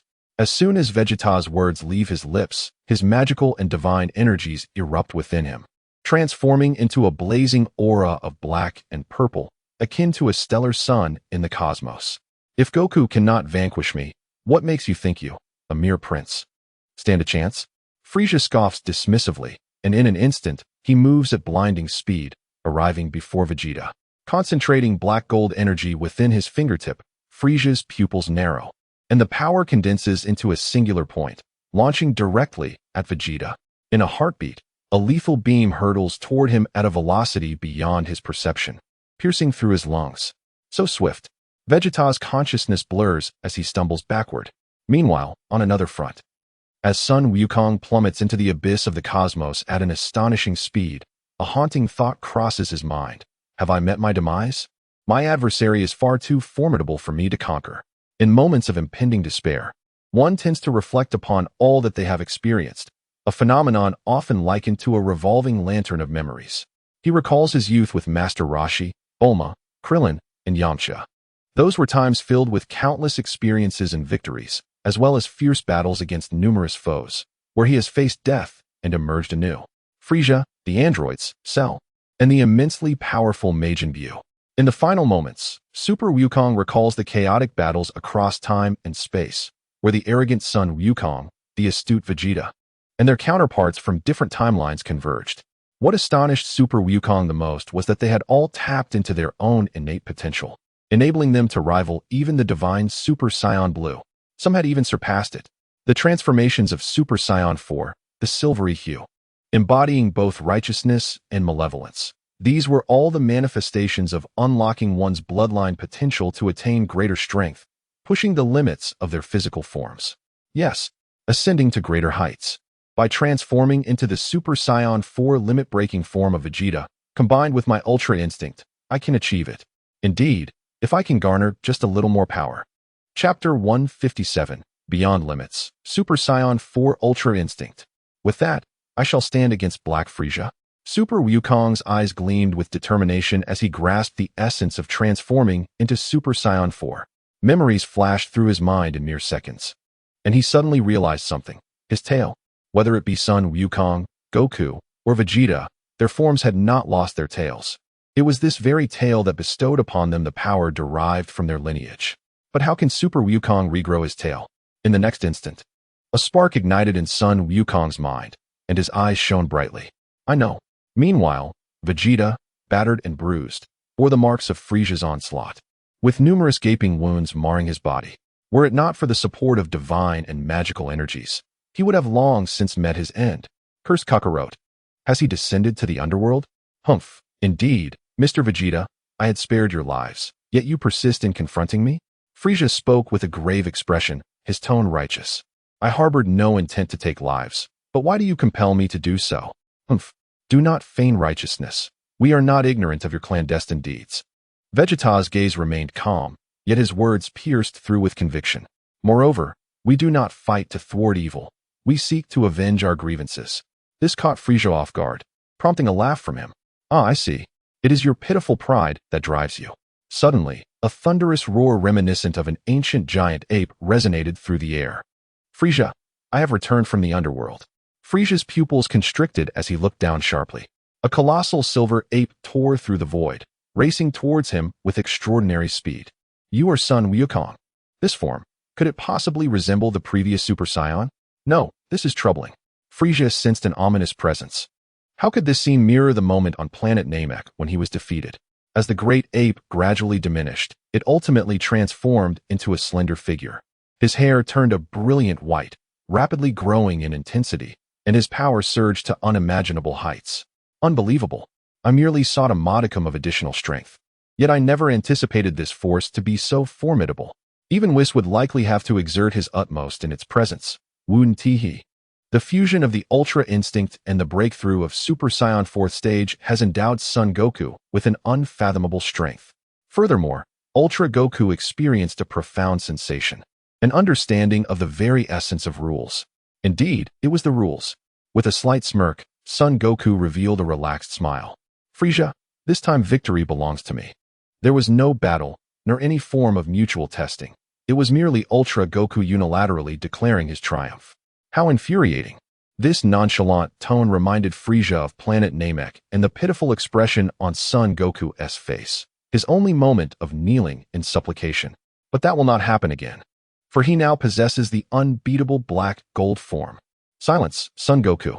Frieza's expression twisted into a grimace, his dark skin swelling violently. I am the invincible one. Frieza ceased his words and launched himself fiercely towards Ultra Goku. Your energy is impressive, but it lacks one crucial element, the power to transcend the rules. Chapter 158. The unknown drawback. After Ultra Goku and Vegeta mastered the true techniques of the gods, they also acquired a skill known as energy manipulation. As long as their internal energy was abundant, they could survive in extreme weather conditions. Even without food or oxygen, they could endure. 3 seconds later, Frieza fell into unconsciousness, his body drifting helplessly in outer space as Son Goku gazed indifferently at Frieza's departure. Kakarot, what transformation have you undergone? Vegeta looked around, observing a Saiyan transformation reminiscent of Super Saiyan 4th stage, perfectly merged with Ultra Instinct. Ultra Goku laughed heartily and then elucidated. It was during the fusion of Super Saiyan 4th and Ultra Instinct that a more powerful force emerged. Seizing this opportunity, Ultra Goku successfully comprehended this fragment of power. This force is what we call the rules, a power hidden within all things, serving as the foundation for the universe's operation. Master the foundation, and you can command the universe. However, within the divine techniques that Ultra Goku and Vegeta grasped, they did not comprehend the rules contained therein. They merely understood the powers of creation and destruction. In the primary timeline, beyond Earth, a colossal foot materialized. Is this truly the locus of concentrated power? Moro gazed at the towering trees and the peaks that pierced the clouds. And there, a magnificent house stood out, its architectural style indescribably peculiar. If my perception serves me right, this is indeed the abode of the mightiest. Moro surveys the earth, and it is evident that this must be the home of Sun Wukong. No matter how well they conceal themselves, they cannot escape Moro's angelic power. Thus, the hunt shall commence. Meanwhile, within the Time Spirit House. Moro? And Ios? Sun Wukong opened his eyes, fixing his gaze upon Moro. Weak. Although Moro possesses angelic power, he is merely capable of contending with so-called weak destroyers. Nevertheless, his replication ability is quite formidable. It can absorb life energy. Though its limitation is glaring, it cannot heal injuries but can only enhance strength. His gaze shifted to Ios. In an instant, Ios's hair stood on end, her pupils rapidly darting as she desperately sought the source of scrutiny upon her. Discovered. This took Sun Wukong slightly by surprise. He is the sovereign of this space-time, able to manipulate its very essence at will. Yet this former king of the realm of time can perceive his gaze. Intriguing. It seems that Ios is not as feeble as I had presumed. On the other side, who is it? Ios scanned her surroundings warily, alert to any encroachment upon her space. Hiding and lurking are not true skills. If you possess courage, confront me face to face. An hour later, sensing no imminent threat, Ios let out a sigh of relief, regaining her composure. Just moments ago, she had nearly resorted to using her temporal powers to flee. However, to be observed so brazenly, the rules of this space-time exceed even her own. This must be a jest. I am the former king of the realm of time. How could there be anyone surpassing my mastery? No, if someone truly exceeds me, it can only mean one thing. The sovereign of this space-time, Sun Wukong, has taken notice of me. Yet, he should be able to sense my temporal rules as well. Why does he not seek me out? Ios pondered deeply, unable to discern the reason. In a distant realm of time and space, exists a dimension devoid of the Omni-King, and without any so-called creator gods. Time and space. The Dragon God Realm. Wukong, Wukong, Wukong. A distant voice roused him from slumber, and Wukong slowly opened his eyes. What is it? Dragon. The one summoning Wukong is none other than the Dragon of Earth. Upon hearing Wukong's response, the Earth Dragon immediately sensed his location, teleporting before him in an instant. This universe is on the brink of unparalleled chaos. It must be this multiverse, then? You are aware of it. The Earth Dragon broke into a cold sweat, for it had not sensed anything. It merely received information relayed among the dragons of its lineage. Yes, that power is unpredictable by the time I sensed it. It had already encroached upon our space-time. No sooner had Wukong finished speaking than an ominous gray mist enveloped the realm. Yet, contrary to expectations of calamity, it was merely a wave, like a gentle breeze brushing against all beings. The atmosphere is refreshingly invigorating, and the strength within my body feels as if I have consumed an unparalleled elixir, with energy steadily surging forth. Moreover, my speed continues to escalate. This phenomenon is not confined to the corporeal realm. My very soul experiences the same transformation. It is as if both body and spirit are compelled to keep pace with the overwhelming surge of energy, ultimately achieving a harmonious unity. Suddenly, a sharp tension grips Wukong's pupils, and he exclaims in shock, "Why can I no longer manipulate the rules?" After years of rigorous cultivation, Wukong had successfully harnessed the power of the rules within the Dragon God realm. Do not fret, this is an inevitable outcome. You are not alone. The rulers of this multiverse are experiencing the same. The Earth Dragon declared, gripping Sun Wukong's shoulder with excitement. With the advent of the unknown, the rules have long been suppressed. Does that mean that from now on, we can only utilize energy within the multiverse? Wukong felt utterly shattered. After all the time he had devoted to understanding the rules, they had become futile due to the arrival of the unknown. Is this not an affront to the diligent? This caused the Earth Dragon to pause momentarily, before pointing a finger into the void, consulting the elders of his clan. Moments later, with renewed confidence, the Earth Dragon proclaimed in a booming voice, "Of course not. Under the shroud of the unknown, you cannot wield the universe's rules, but you can invoke the rules within your own being. This implies generating rules through your own energy and then utilizing them." Wukong fell backward. The Earth Dragon's assertion seemed deceptively simple, yet it felt like a fantastical notion. To generate rules through energy, one must possess an extraordinary mastery of energy and an understanding of the rules that surpasses that of any mortal, save for those ancient beings who have existed for eons. Meanwhile, the malevolent Moro stealthily infiltrated a dwelling, only to be surprised to discover that it was not Sun Wukong's residence, but rather that of the diminutive, bald-headed Clillin. Chapter 159. The heavenly defeat of Moro Father is truly remarkable, Lin Luan exclaimed, holding aloft 3 championship trophies from the martial arts tournament, her adorable visage radiating joy. In this era of universal martial prowess, winning such a tournament is the pinnacle of honor. Her classmates are filled with envy and admiration. It's nothing extraordinary. After all, everyone has their achievements. Hearing his daughter's praise, Clillin maintained an outward calm, though inside, he felt as if he were soaring to the heavens. "Excuse me, little bald one, but could you direct me to Sun Wukong's residence?" An unfamiliar voice suddenly resonated within the spacious hall. Drip! A cold bead of sweat trickled down Krillin's forehead as he discreetly gestured in the air, subtly employing magic. "Who are you?" he demanded, sensing the immense power emanating from this extraterrestrial being, surpassing even the evil that Wukong once faced in his darkest moments of fusion. I am none other than Moro, the devourer of stars," the malevolent being replied, a flicker of surprise passing through his eyes. "Has this timeline yet to encounter me? Or is the flow of time simply sluggish? This is troubling. If that is indeed the case, have I come here in vain?"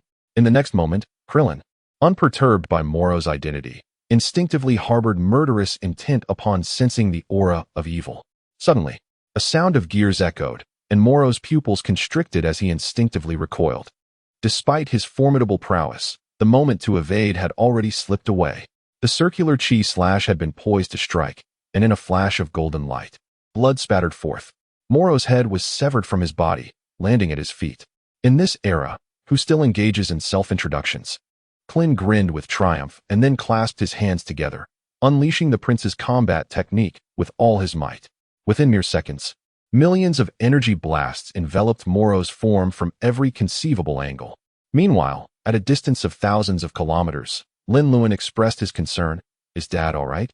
As Clillin launched his attack, Lin Luan had discreetly departed their home, acting on his father's silent cue.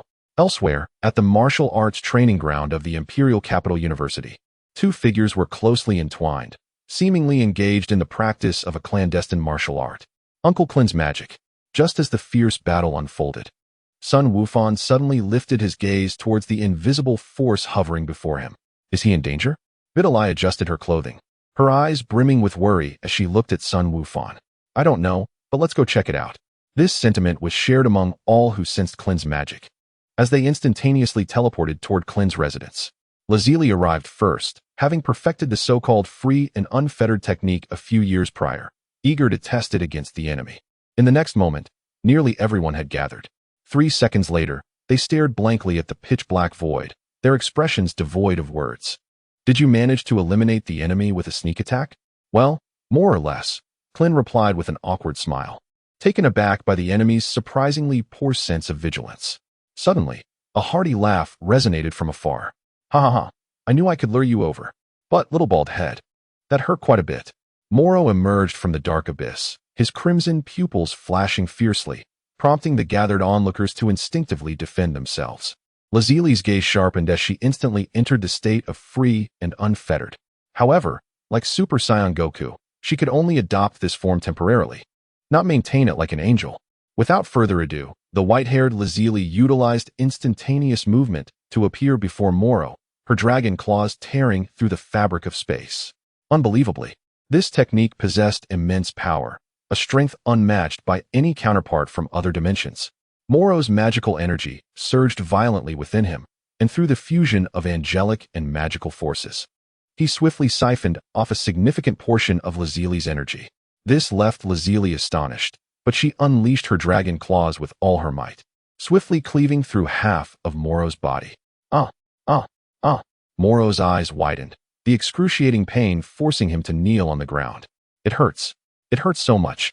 Why is it so painful? What has this wretched woman done? It's unbearable. This was the first time in his life that Moro experienced such intense agony. Moreover, his energy continuously emitted a healing spell upon the wound. Yet, it was futile. He distinctly sensed an eerie energy surrounding his injury. His wounds could never return to their original state. Gazing at the vanishing figure of Lazili, Moro roared in fury. That wretched woman. Meanwhile, upon her instantaneous return, Lazili fixed her gaze upon Gohan and urgently warned, be cautious. That fiend possesses the ability to absorb energy. You must eliminate him with that technique. Yes, mother. Gohan replied with a serious nod. Within a mere second of confrontation, the majority of his mother's energy was drained. This power rivals that of my sister's devouring force. Wait, Gohan, let us join forces. Piccolo, having undergone years of arduous training and aided by the Namekian Dragon Balls, successfully mastered a new form. His skin transformed to a striking orange, reminiscent of a Super Saiyan. Gohan nodded and descended alongside the orange-hued Piccolo. Sisterlingy, aren't you joining us? Lin Luan, sensing the arrival of reinforcements, swiftly employed instant transmission to reach the battlefield. Sunlingy opened her left eye, her expression laced with disdain. Such lowly adversaries are beneath my notice. Despite her haughty tone, there was an undeniable air of confidence about her, as her techniques were of the same caliber as Moro's. With a mere glance, she discerned that Moro's strength would never surpass her own. Within the pitch-black abyss, Moro gritted his teeth, pained at the loss of the remaining angelic power as he countered that strange force. Feeling the majority of his stored angelic energy dissipate, Moro's heart bled. Fortunately, his physical wounds had finally healed completely. Suddenly, just as Moro regained his strength, he sensed two extraordinarily powerful forces approaching at great speed. A tempestuous and ferocious energy. However, I am your nemesis. Against such formidable opponents, whose techniques are overly simplistic, there is no way they could pose a threat to him. Temporal Dragon Claw, Super Magic Convergence Light Cannon. Gohan and Piccolo wasted no time, unleashing their most formidable attacks. As these two techniques barreled towards him, Moro's expression shifted dramatically. Are these techniques truly simplistic? Why do you possess such overwhelming power alongside such formidable skills? Without a moment's hesitation, Moro unleashed his copied magical and angelic powers to their fullest extent. The object of his imitation was none other than Whis. Should he seize this opportunity to absorb both their techniques and energy, the depletion of his angelic power and the copied energy would cause him far less distress. Boom. Utilizing his ultimate instinct, Moro evaded their attacks, while forcibly restraining both of them for 3 seconds with angelic energy. Simultaneously, he devoured the majority of their strength. Moreover, he employed time stasis on this planet. He chuckled, thinking, with this, the energy of the mightiest warriors in this timeline will all fuel my growth. Chapter 160, The Super Divine Dragon. Moro instantly descended to the ground. Yet, to his astonishment, the inhabitants of Earth were not frozen as he had anticipated. Instead, they moved freely.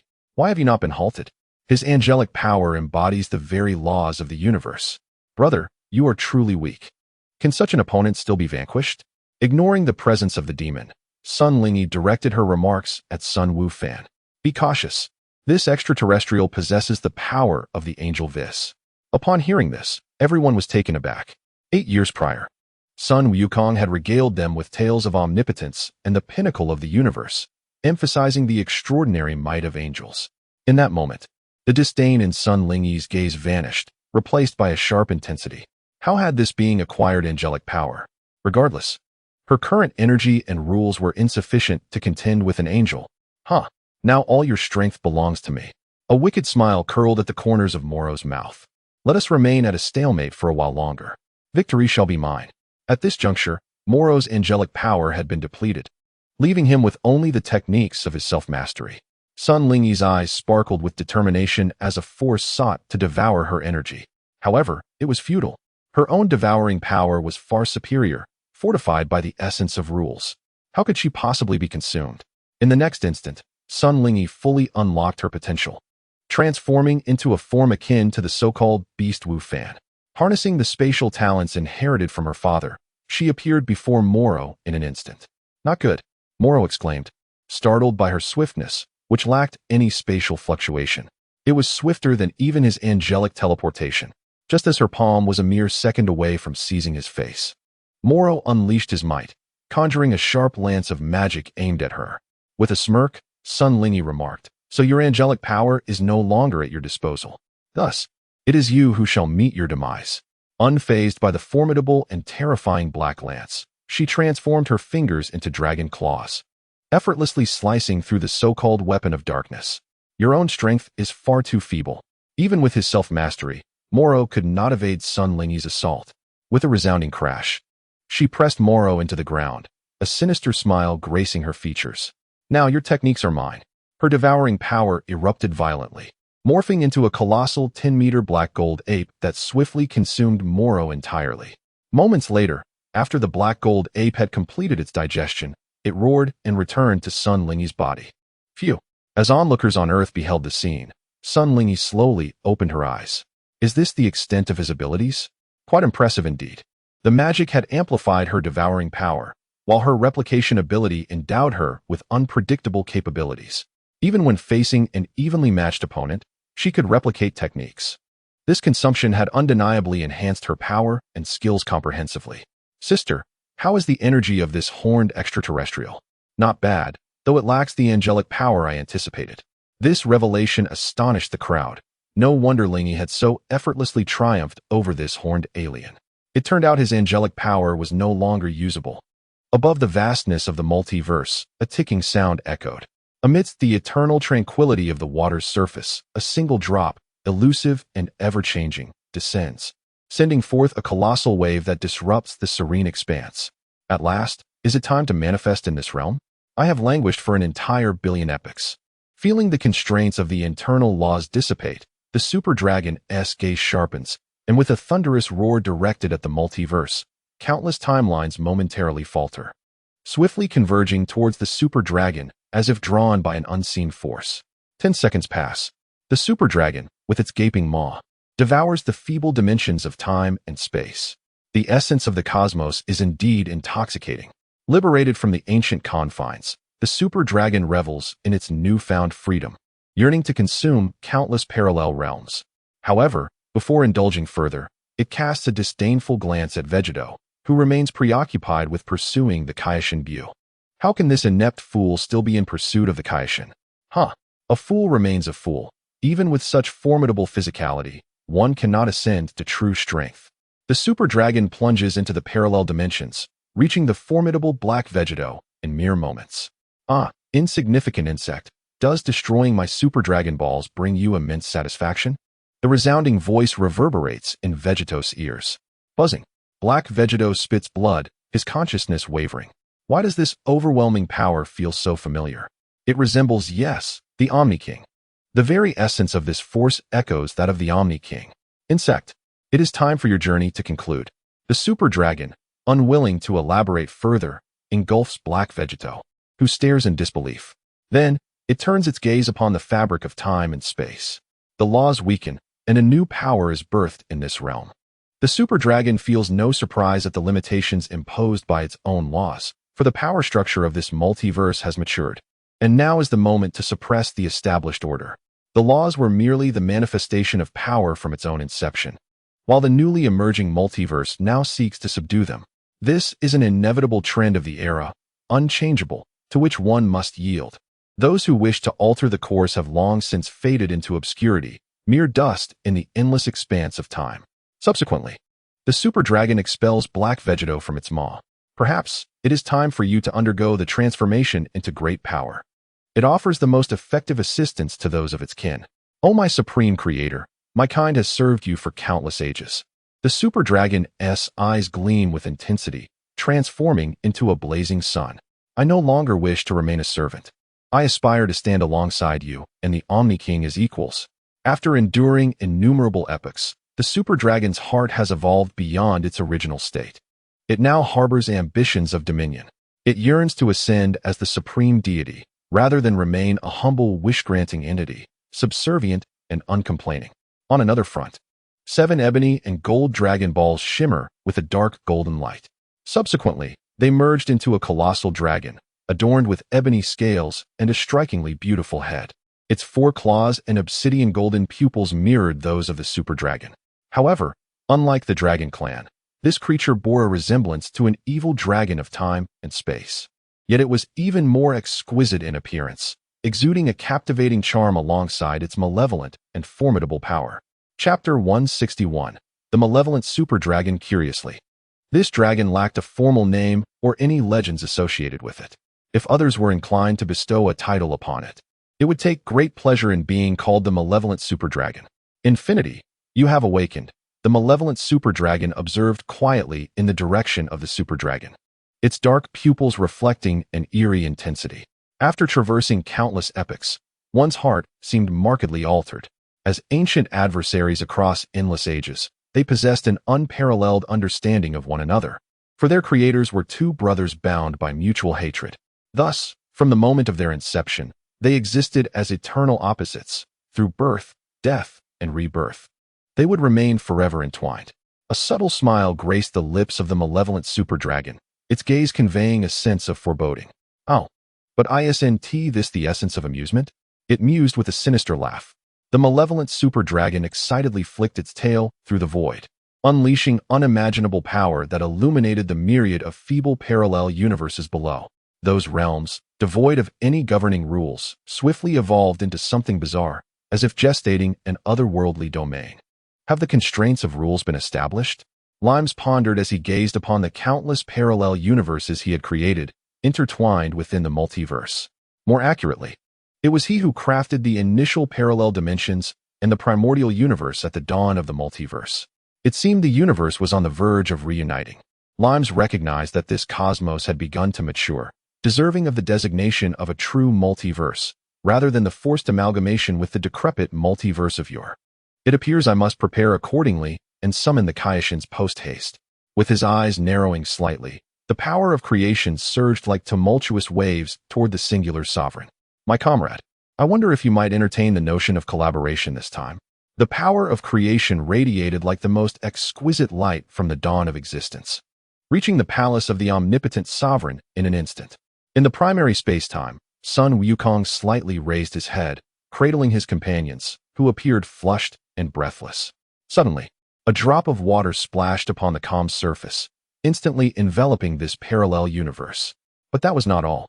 Mere seconds after reaching this realm, the unknown began to blanket the entire multiverse. Then, an unseen force began to draw the parallel universe toward the center of the multiverse. Sun Wukong squinted in confusion, pondering the cause of this phenomenon. What is happening? The parallel universe is being pulled? What could this possibly mean? Is it to be akin to a fusion warrior, merging together to ultimately form a new entity? And upon this new foundation, shall a more potent world arise? Moreover, it appears that his understanding of the universe's laws has been constrained. Indeed, the very rules of the cosmos seem to have vanished. Is everything all right? The two number 21s gazed at Sun Wukong with concern. All is well. The tenure-trained Sun Wukong rose, transforming the number 21s into items to carry with him. It was time to seek out the king of time from the past. In the next moment, Sun Wukong's figure vanished from the room of spirit and time. Meanwhile, having defeated the formidable Moro, the warriors of this timeline proved to be formidable indeed. Ios, with her petite form, lay comfortably upon the branches of a great tree, feeling as though she were resting upon a grand bed. Suddenly, a shadow appeared before her, accompanied by a large hand. Ios's eyes widened in terror as the mighty hand forcefully pinned her in place. Ios, the king of time from the past, what brings you to my realm? Sun Wukong's nonchalant voice echoed, yet to Ios, he appeared as a demon. She regretted not fleeing earlier, for why linger in this cursed timeline? Why the silence? Sun Wukong's grip tightened, his gaze sharp. Wait, what do you intend to do?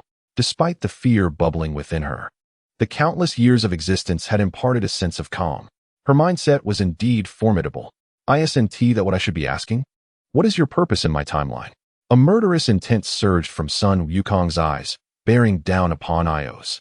After a moment of contemplation, Sun Wukong chose to exert control over Ios. After all, the weak are meant to be dominated, not to elucidate their intentions. Ios's gaze became vacant, her words clear. After a considerable pause, Sun Wukong nodded in agreement with Ios's thoughts. As for her leverage, it meant little to him, for it held no value. Although Ios possessed considerable strength, it merely paralleled the pinnacle of perfect freedom and ultimate understanding. Yet, that was now outdated. However, her knowledge was vast. While she may not be aware of beings like Limes and the Omni King, she was privy to the happenings of this multiverse. This greatly augmented Sun Wukong's intelligence, providing him with a clearer understanding of the cosmic shifts at play. He recognized that the arrival of the unknown bore both advantages and disadvantages. Yet the benefits far outweighed the drawbacks. The drawback was that he could not manipulate the rules at will. The principles honed over many years could only be utilized within the realm of energy. It was akin to a mortal's unique techniques, such as Moro's magical prowess and replication. The efficacy of the rules was significantly diminished. The advantage, however, lay in the fact that as the forces of this multiverse were restructured, those supreme beings who wielded the laws would also experience a considerable weakening of their powers, coupled with their long-standing neglect of energy. This signified that their chances of becoming supreme entities had dramatically increased. This was an opportunity, a rare opportunity indeed. At this moment, Ios's previously vacant eyes regained clarity, and upon awakening, she found herself ensnared by Sun Wukong's unwavering gaze. "What have you done to me?" she exclaimed, her demeanor one of wary defense, reminiscent of a youthful maiden. "Nothing much, merely exerted a bit of control over you," Sun Wukong replied with a mischievous grin, leaning casually against Ios's shoulder. "I can fulfill all your desires, but what price are you willing to pay for my satisfaction?" This proposition momentarily stunned Ios, who had intended to retaliate. Cautiously, she inquired, "Are you truly capable of that?" "Indeed, as long as you are prepared to pay the price." Sun Wukong's voice bore the alluring quality of a demon emerging from the abyss, its temptation unparalleled. At that moment, Ios's heart raced with excitement. "So, what is it that you desire?" A hint of apprehension flickered in Ios's eyes as she scrutinized Sun Wukong. Sun Wukong smiled faintly, his gaze piercing into her very soul. What do you think? Ioza's cheeks flushed crimson as she instinctively shielded her form. Having lived for countless ages, she was not oblivious to the implications of his words. Yet, she was still a maiden. How could one dare to tread such territories? Noticing Ioza's hesitation, Sun Wukong turned to depart. If you wish to retreat, so be it. After all, I am no tyrant. 1 step. Ioz hesitated. 2 steps. Her fingers twitched, her heart pounding, yet she remained indecisive. 3 steps.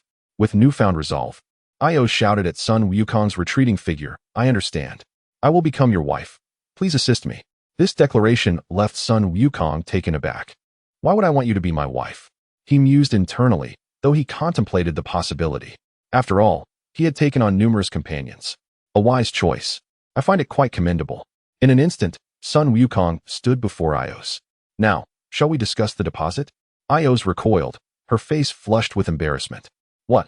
You desire that even before it is accomplished? Absolutely not. Sun Wukong, momentarily speechless, soon asserted himself, forcibly claiming Ioz's lips. Ioz's pupils dilated in shock. Attempting to break free, yet Sun Wukong's strength was overwhelming. She hastily arranged her disheveled attire and, with a frosty demeanor, confronted Sun Wukong. Are you satisfied now? When will you fulfill your promise? Patience, Ioz. When the dimensions fully merge, that will mark the moment you become my wife. Ioz nodded, acknowledging his firmness. Yet, she couldn't help but feel a burgeoning affection. What was this sensation? Of course, it hinged on his strength surpassing her own. After a few days with Ioz, Sun Wukong resumed his daily routine. Day 1 was spent seeking out Lazuli. Day 2, he sought Bulma. Day 3, he looked for Launch and Chi-Chi. On the 4th day, Violet and Xiao Wu were sought after. On the 5th day, the quest was directed towards the 21st. By the 6th day, a firm search for Ioz was undertaken. The 7th day saw the 4 wives united. In essence, vitality remained robust, even more formidable than before. Father, do you believe we can triumph? Sun Wufan gazed anxiously at the myriad of parallel dimensions. Heroes of the world are as numerous as the fish crossing a river. Who can truly assure us of absolute supremacy?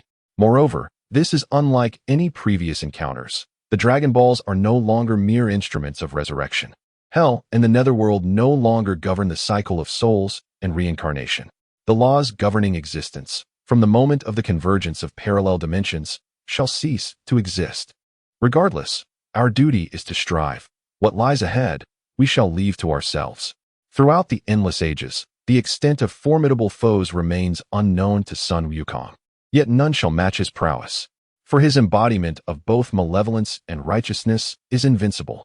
Conversely, Sun Lingyi harbors no worries. Instead, she is filled with exhilaration. Her hunger for devouring and replicating has reached a fever pitch. With the rules dissipating, this marks the dawn of Sun Lingyi's ascendance. Perhaps in the future, even my father may not stand as my rival. The mere thought sends shivers of excitement through her. A few days later, the inhabitants of the primary dimension gathered, distributing copious amounts of spirit fruit trees and divine beans to their loved ones. Each person held 100,000 divine beans. The spirit fruit trees must be consumed to the limits of one's capacity. Is the commencement finally at hand? The group, brimming with enthusiasm, understood that despite years of assistance from Sun Wukong, the warriors still struggled to match the elite forces. Yet, in Sun Wukong's words, all were aware, this is an unprecedented opportunity. Therefore, they must exert every ounce of their strength to seize it. Days passed once more. Sun Wukong appeared amidst the void, his pupils reflecting countless parallel dimensions. Unbelievable. In the reflection of his gaze, the pole of parallel dimensions is not merely a physical movement, but rather an incomprehensible rotation of cosmic laws to a specific position. Suddenly, the multiverse trembled violently, causing innumerable weak parallel dimensions to dissolve into mere bubbles. Meanwhile, those dimensions possessing rules hastily employed them to draw in the energy. The first step of fusion commenced, transforming all feeble parallel dimensions into the most fundamental energy. In the next moment, the multiverse ceased its quaking, only to explosively unleash an unparalleled force of attraction. This was not a physical allure, but rather the foundational construct of rules and the cosmos. In a mere second, all parallel dimensions imbued with the power of rules arrived at their designated positions. A silent wave of energy erupted from the center of the universe, transforming into countless luminous points beyond counting. Crack! A resounding and thunderous rift echoed throughout the multiverse. It was the largest parallel dimension, superdimension, which had shattered. Crack! Following that, another intense and thunderous crack resonated throughout the universe. It was the parallel universe of time and space that had also succumbed to fragmentation. It was as if Pandora's box had been opened. In but a fleeting second, nearly all parallel universes were shattering in a frantic rush. Ultimately, they coalesced into a singular point, both the most extreme and the primordial. Astonishingly, within just a minute, all these parallel dimensions had seamlessly merged. Sun Wukong fixed his gaze upon the circular point composed of black and white. Was this the origin? Suddenly, from the heavens, countless shadows materialized in the void. It is well known that any life form appearing within the layers of parallel realities has comprehended the most formidable powers of existence. However, like Sun Wukong, they were all enveloped in rules or energy, rendering their true forms imperceptible unless one scrutinized closely. Of course, should one desire to unveil their true visage, they would likely incur the enmity of a supreme being, potentially leading to a tragic demise due to insufficient strength. The myriad shadows of powerful figures dared not linger, hastening towards their own territories. This was not the world of their previous timelines. The present realm was the inaugural world of the multiverse. A new world. Naturally, the birth of this new realm was wrought from the annihilation of countless parallel universes. Many beings would silently vanish from this world, overwhelmed by the sheer magnitude of power. As Chapter 163 unfolded, Sun Wukong pondered the departure of the powerful entities, his mind racing with thoughts. At this moment, a cosmic rule descended upon him. He attentively listened and comprehended the messages emanating from the multiverse. Power, knowledge, and all your cultivated achievements. The information conveyed by the multiverse was fragmented, yet Sun Wukong, with his exceptional perception and understanding, successfully deciphered the cosmos's consciousness. The essence of the message was clear. The cultivation system of this multiverse was of the same ilk as his own. It sought all of his cultivation. Simultaneously, Sun Wukong finally grasped why his experiment combining life and energy had reached fruition in just a few years. It turned out that an unknown force had once graced his timeline, transforming the impossible into the possible. Naturally, Sun Wukong would not willingly offer his insights to the multiverse, but the promise of a transformative possibility was alluring. His heart raced with anticipation. This was indeed a chance for metamorphosis, if applied to both malevolent and righteous forms. The assistance it could provide was unimaginable. Moreover, there was a crucial point. If Sun Wukong's cultivation system permeated the entire multiverse, the benefits to him would be unprecedented. After all, he was the pioneer, the strongest who had traversed this path to its zenith. Ultimately, those who emulate me shall live, while those who imitate me shall perish. Subsequently, a subtle curve graced the corners of Sun Wukong's mouth, his eyes gleaming with ambition. He extended his hands, transmitting all the knowledge of his cultivation system to the multiverse. Splendid. Here is my power, wholly bestowed upon you. Do you wish to harness my power to expedite the growth of the beings within this multiverse? Do you long to see the decline of the archaic system of rules? Do you aspire to swiftly mature the cultivation system that he himself has birthed? Then embrace my power, for it is of the same essence as his. Thus, beings who receive my knowledge and strength, I shall accept the pinnacle of this era. Golden light erupted from Sun Wukong's hand, a torrent of power coalescing in the void, ultimately transforming into a single droplet of gold. The multiverse, upon witnessing this, swiftly consumed the golden droplet, and the cosmic rules cast a fleeting glance at Sun Wukong before turning away. Suddenly, a smile graced Sun Wukong's face, as if he had attained something extraordinary. The conundrum that had long plagued him was finally unraveled at this moment. It appears that righteousness and malevolence shall no longer remain in a state of irreconcilable conflict. Having acquired what he desired, Sun Wukong did not linger. He transformed into a golden pillar of light and entered the singular timeline. After all, he too must seize his territory. An hour later, golden light streaked across the sky, landing on Earth. It seemed this was the new Earth, significantly larger than the previous one. As Sun Wukong touched down, he immediately sensed the differences from the former Earth: gravity, spiritual energy, expanse. and life forms all far surpassed those of before. Even humanity had undergone substantial purification. Within Sun Wukong's perception, there existed beings from various timelines, transcending time itself, alongside a predominant number of main timeline humans. Additionally, there were formidable individuals hailing from other timelines. Of course, a considerable portion of Earth's inhabitants would mysteriously vanish, but not into oblivion. Instead, they would merge with their counterparts from other timelines, their memories intertwining. Their combat prowess would multiply tenfold, inheriting abilities from their alternate selves. Upon awakening, their power would exceed that of their peers by several magnitudes, truly making them the chosen ones. Very well, emerge now.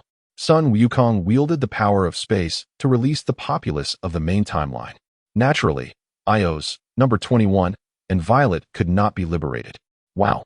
As the individuals from the main timeline materialized from Sun Wukong's space, their heads spun, and their bodies felt unwell. They collapsed to the ground, gasping for breath. Even formidable beings like Sun Lingyi and Sun Wufan were not spared. They sensed an enigmatic force reshaping their bodies and energies, with the quality of their power rapidly ascending. Does the great fusion of timelines possess such a capability? Meanwhile, humanity on Earth underwent a similar transformation. Only Sun Wukong remained unfazed by this change, for it was his own cultivation system. Prepare yourselves, we are on the brink of war. On the other side, the Omni King sensed the emergence of a new power system and immediately summoned all his avatars to return to his true form. Your Majesty, the Omni King. Outside the Omni King's palace, the High Priest knelt on one knee in reverence. What shall we do? Following the great fusion of timelines, the High Priest could no longer observe this universe. One can only perceive this multiverse through the essence of one's own soul and spirit. Let the singular destroyer and the angels devote themselves wholeheartedly to the cultivation of a new system. Without hesitation, the Omni King discarded the rules that had governed endless epochs of training. At this moment, the skin of the High Priest transformed from blue to the very stars of the cosmos. The power of the angels manifested as an aurora, signaling to the destroyer and the angels. Meanwhile, in the sixth universe, upon receiving the High Priest's message, the angel Bardos beamed with delight. It seemed the constraints that had bound us angels were finally lifted. Bardos delivered a gentle yet forceful blow to the sleeping Kampa beside her. Wow, the strike, laden with Bardos's pent-up frustration, sent Kampa reeling, his vision clouded with stars, the pain piercing his very soul. What are you doing, Bardos? Overwhelmed by rage, Kampa remained oblivious to why Bardos was able to defy the angelic rules. Lord Kampa, it is likely this will be the last time I address you as such. Bardos chuckled softly, covering her mouth. From now on, you shall refer to me as Angel Bardos. Ah, an angel who has served for millennia expects Kampa to call her Angel Bardos? Upon awakening, my rank has diminished yet again. However, the shackles of life imposed by the Supreme Kai had finally shattered. A cause for celebration, for I no longer need to fear the demise of that feeble deity. In the boundless hell, all souls from parallel timelines converge here. Cursed Son Goku. Due to the similarities among the Friezas from parallel universes, they all merged during the Great Temporal Convergence. Memories, energy, everything. This Frieza inherited it all. Though serendipitous, it was also agonizing. Within mere seconds, he had relived 100 different deaths, replaying them at an astonishing speed in his mind. The pain, it was unbearable. Simultaneously, Cell, the evil android, and the wicked android 21, along with countless malevolent beings from various parallel universes, all inherited memories of suffering and death. After a considerable time, they collectively gazed upward toward the infinite hell. One day, I shall return from this abyss. Chapter 164. A storm is brewing their roars, infused with the power of a new world, resonated throughout the endless hell. Their physical forms rapidly evolved, their organs, cells, and life force becoming resilient and robust. They even birthed a new physical talent. In this hellish convergence, the world granted them flesh, a body of the deceased, similar to the state of the soul Goku on King Kai's planet. Where could Father be now? Bra gazed silently at the sky, her thoughts adrift. What enchantment had ensnared him, along with that enigmatic Patera earring? Suddenly, a figure emerged from the void. It was a stunning silhouette, clad in a blue dress, tall and graceful, with an innocent visage and exquisite features. Oh, long time no see. Sun Lingyi? Bura exhibited not the slightest hint of surprise. As one who wields the power of rules, she was naturally aware of everything transpiring within this realm of time and space. However, after several years apart, it was evident that you have grown increasingly beautiful. Fair-skinned, graceful, and tall, your character is, well, rather pleasant. Of course, who am I?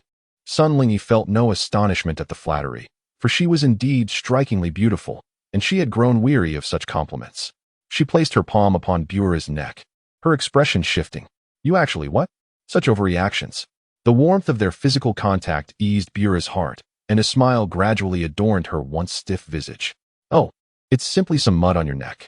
Sun Lingyi lowered her hand and sat beside Bure. They shared a companionable silence, each lost in thought, until dusk descended. And they returned home, seemingly unperturbed. Meanwhile, Sun Wukong and Eos arrived at a secluded corner of the world. My senses are not mistaken. It is indeed here. The petite Eos perched upon Sun Wukong's shoulders, her hands clasped tightly around his head. How intriguing. Gazing at the hidden space, he discovered a number of humans from other timelines. Just like the multiverse, it harbored beings endowed with the mastery of ultimate freedom, as well as adversaries from erroneous timelines. Naturally, in his eyes, they were all inconsequential. Point me to their location. This revelation filled Eos with delight. Both good and evil resided here. Am I finally to become the perfect god of time? Her slender finger pointed eastward, and a glimmer ignited in Sun Wukong's eyes. In the blink of an eye, he vanished from his spot. On the other side, Eos. I too shall unleash the power of time. The god of time gazed resolutely at another Eos. The power within her surged forth explosively, and her entire being radiated a dazzling white light. As the brilliance faded, a clock hand materialized behind the god of time, and her attire transformed into the divine garb befitting her status. I do not seek to battle you, but rather to converse. Oh, so you have finally unleashed the power of time. The other Eos remarked coldly, displaying no concern for the god of time's might. In the next moment, the rigidity of her facial muscles softened slightly, and a smirk graced her lips. You truly are something. However, even if we were to converse for 10,000 years, it would not alter my perspective, nor would my conclusions change. Perhaps you need not impede me any longer. What do you mean? The god of time inquired, puzzled. Observing the god of time's bewildered expression, the other Eos chuckled derisively. She seemed to revel in the display of emotions from this god of time. For the countless parallel timelines have merged into a singular entity. My plan is no longer necessary. That is a cosmic convergence. Ha ha ha. Even the universe itself recognizes that innumerable timelines signify disaster. Yet you, the god of time, remain oblivious. How laughable. What? After contemplating her words, the god of time felt a newfound lightness. For she too understood that the proliferation of these timelines would bring forth unknown calamities to all realms. She thwarted Ios's plans merely by witnessing the myriad possibilities of parallel universes. This solidified her conviction to intervene against Ios. With all timelines converging, her burdens suddenly felt significantly lighter. Suddenly, from the void, two arms emerged, swiftly grasping the necks of both the present and former time gods with incredible speed. Is this what you call good and evil? Sun Wukong presented the time gods to Ios, one embodying goodness and the other malevolence. Indeed, they are the very manifestations of the time gods' virtues and vices. Heaven be praised. Both good and evil standing together is quite the spectacle. How intriguing. What will you do now? Sun Wukong lightly pointed, transforming golden energy into shackles that bound together the good and evil time gods. The current time god being the embodiment of the former's goodness is simply outrageous. Just watch closely. Ios stood tall, arms crossed, exuding confidence. As the self of the time god, she naturally surpassed good and evil in inherent rank. Of course, she was not overwhelmingly powerful, or else she wouldn't need to seek outside assistance. Foolish one masquerading as me, your actions shall ultimately lead to your own destruction. The malevolent Ios snorted coldly, her gaze filled with murderous intent, fixated on her counterpart. It seemed as though she wished to rend this blasphemer to pieces. Silence. The self of Ios, resolute and succinct, extended her palm, and the power of time manifested as a purple blade, piercing directly into the heart of the malevolent Ios. In an instant, blood erupted from her chest like a geyser, flooding the ground within mere seconds. Kuranoya's face paled, her body trembling involuntarily. I am not merely the goodness of the former time god. Before the goodness of the time god could finish speaking, the self of Ios's gaze sharpened, and the purple blade rose high, cleaving the embodiment of goodness in twain. Whether you are or not, I shall determine for myself. A moment later, Ios gazed upon the blood of both good and evil pooling around her, nearly forming a vast crimson lake. She felt exhilarated. At last, it was beginning. For this day, I have paid a tremendous price. Ios tightly closed her eyes as a consuming force surged within her, drawing the blood from the ground. In the sky, the blood transformed into towering pillars, encircling Ios entirely, creating the illusion of a colossal mass of blood. Ultimately, the blood was gradually absorbed by her, and Ios finally evolved into the perfect time god. With blue pupils, pale blue skin, and azure hair, her once diminutive physique and visage had undergone a remarkable transformation, now exhibiting an imposing mature demeanor. Chapter 165. The war begins from this moment forth. Quite impressive. Even this aspect has grown significantly. Sun Wukong observed the transformation of the perfect time god Ios with great interest. I must say, the growth has brought about a distinctive charm. Oomph, mere mortals. Ios snorted, hands resting on her iconic hips. She gazed down upon Sun Wukong with piercing eyes, utterly disregarding her man. Having ascended to the perfection of the time king god, she was truly invincible. Sun Wukong's gaze sharpened, and an immense surge of energy erupted from his being. Ios paused, feeling an overwhelming pressure enveloping her. After a brief moment, the pressure dissipated. Do you now comprehend who truly holds the upper hand? Yes, I understand now. I shall not dare again. Ios thought to herself, feeling helpless. This was indeed too formidable. After her fusion, her internal energy had increased a staggering 1,000-fold. Observing Ios's sincere acceptance of her fate, Sun Wukong nodded in approval, managing to temporarily subdue this flower that shone brightly with just a hint of light. My lord, the time king god. A hurried voice echoed from afar. Sun Wukong turned to see that it was another version of Super Wukong from an alternate timeline. How intriguing that you still exist. This Super Wukong was weaker than the white-haired, free-spirited Wukong of yore, distinctly not the one Sun Wukong had encountered in his past. What do you mean? Super Wukong asked, momentarily taken aback, his eyes filled with caution. Are you me from another timeline, or are you Zamasu? Sun Wukong did not respond to Super Wukong's inquiry. Instead, he grasped Ios by the neck. Hey, I can walk. Though Ios had shed her childlike appearance, she had not grown significantly. Ignoring Ios's struggles, Sun Wukong executed an instantaneous move to depart. Outside the heroic timeline, how strange it was that there had been no fusion with other timelines. Of course, the existence of a timeline with the Time King God could not simply merge with the universe at will. Such matters required time. After all, I recognize your prowess. So kindly be silent. Sun Wukong forcefully disabled Ios's vocal system with his right hand. Ios's eyes widened as her limbs flailed in a frantic attempt to break free from the enforced silence. Paying no heed to her struggles, Sun Wukong gazed at the circular time-space. The quantity and quality of energy were commendable, yet not what I desired. Upon hearing this, Ios finally broke free, shouting in desperation. No, this is my time-space, my time-space. What are you babbling about? What is yours is also mine, and what is mine remains mine. The power of time surged rapidly through his being as Sun Wukong extended his right hand. Silver-blue energy coalesced into a luminous sphere the size of a star. With a gentle flick of his finger, the star-sized sphere instantaneously merged with the heroic timeline. This time-space, graced by the gift of time power, was now experiencing the passage of time at a billion-fold rate. The beings within remained oblivious, immersed in the cultivation of the new power system of the multiverse. Marvelous. This power truly manifests within me. The magenta-hued Super Saiyan 3 Black Wukong radiated with a blend of rosy and dark energies. His entire being was undergoing a transformation, affecting his cells, energy, and soul alike. This power could rival even the destroyer god Beerus. Yet, the transformation was not limited to the magenta-black Wukong alone. All were undergoing a metamorphosis. It is not just you. The deep blue Vegeta's power surged explosively from within. Subsequently, with a fierce gaze, he launched a relentless assault on the dark Goku. Each of his strikes possessed the power to obliterate an entire universe. No, Ios cried out in despair. This realm was her palace. If it were to be destroyed, her home would vanish. In the next moment, Sun Wukong opened his eyes, having achieved his objective.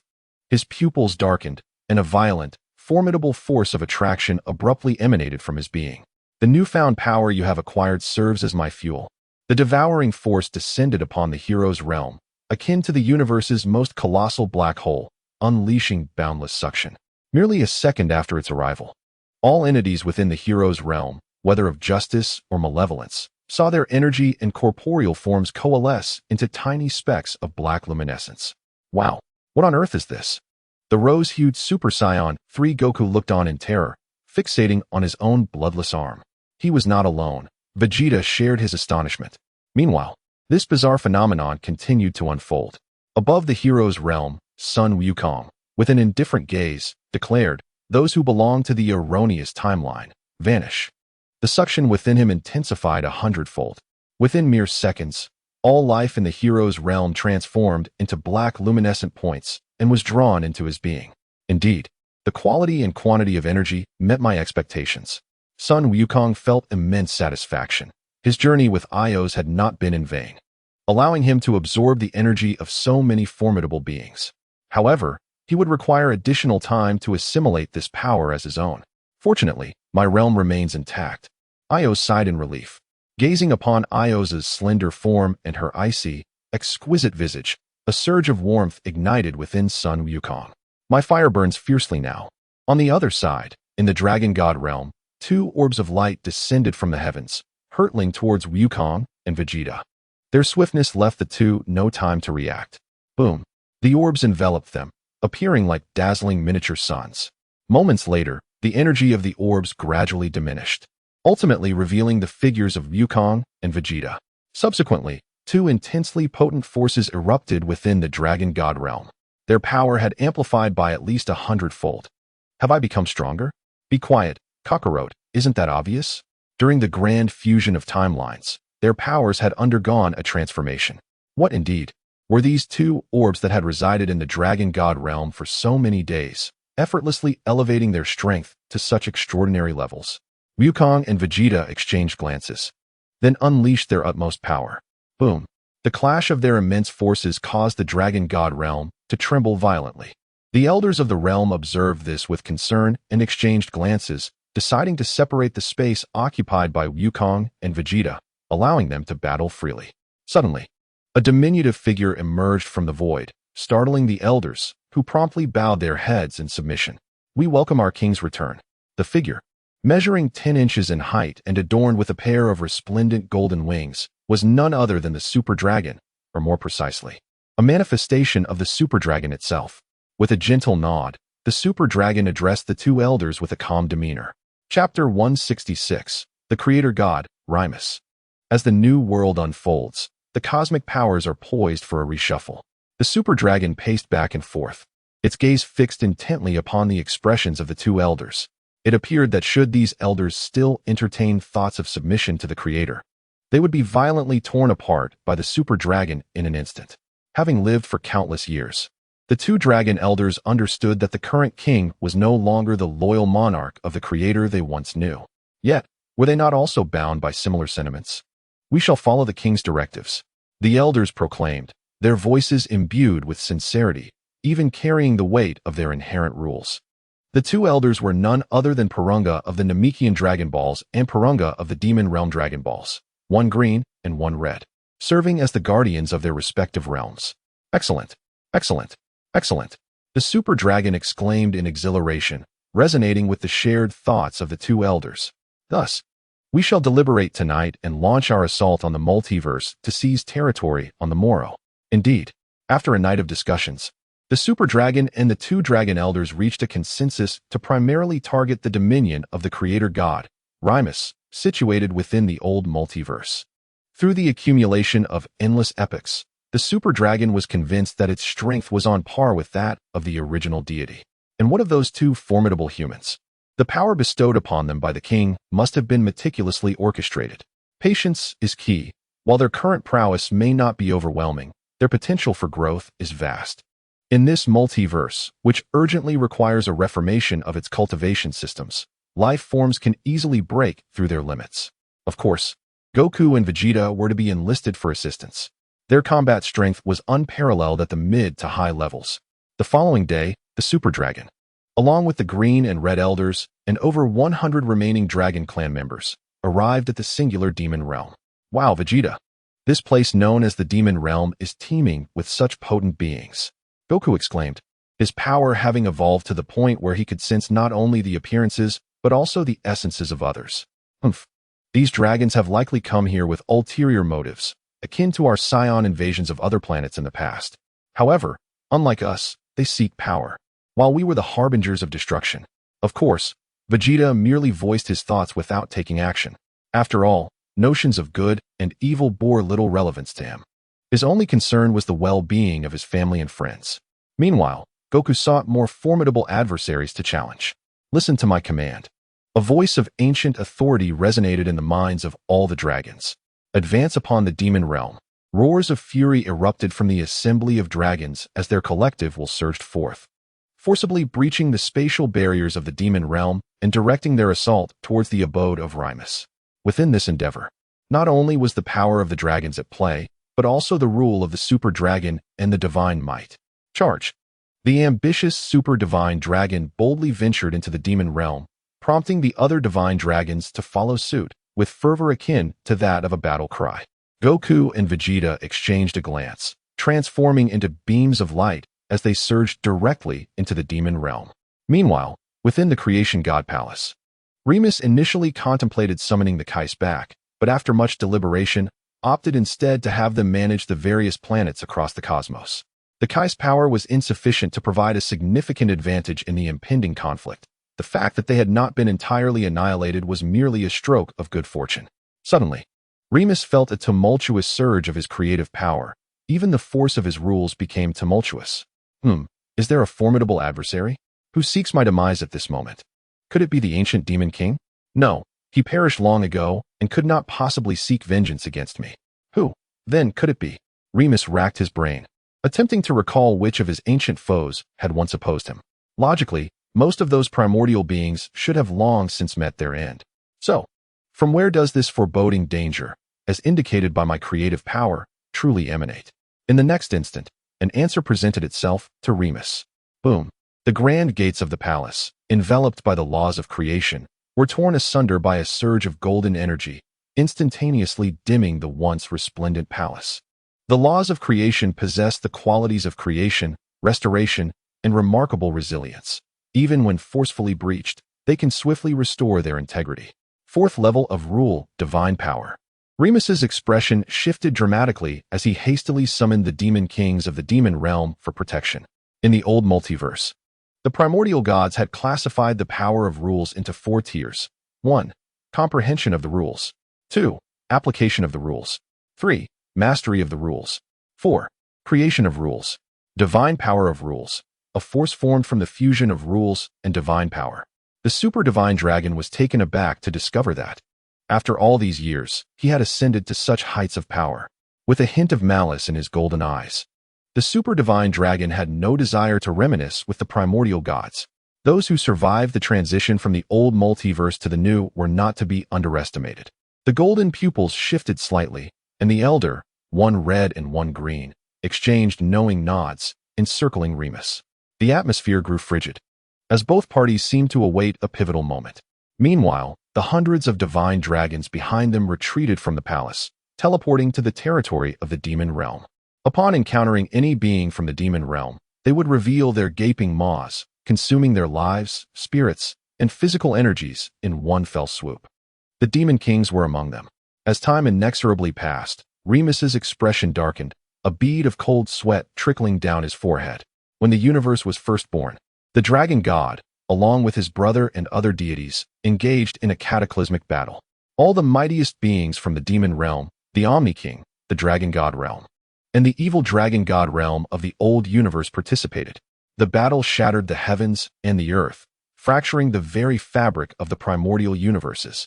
As the blood of gods stained the cosmos, the demon realm suffered tremendous losses, leaving Remus as its sole remaining high-tier combatant. In the next moment, I am preparing my ultimate move. What are you waiting for? The Super Divine Dragon exchanged glances with the other 2 elders, emanating a blinding radiance that transformed into an overwhelming and unfathomable force, infused with the power of three fundamental laws, surging toward Reims. With keen eyes, Reims had anticipated the super divine dragon's formidable move.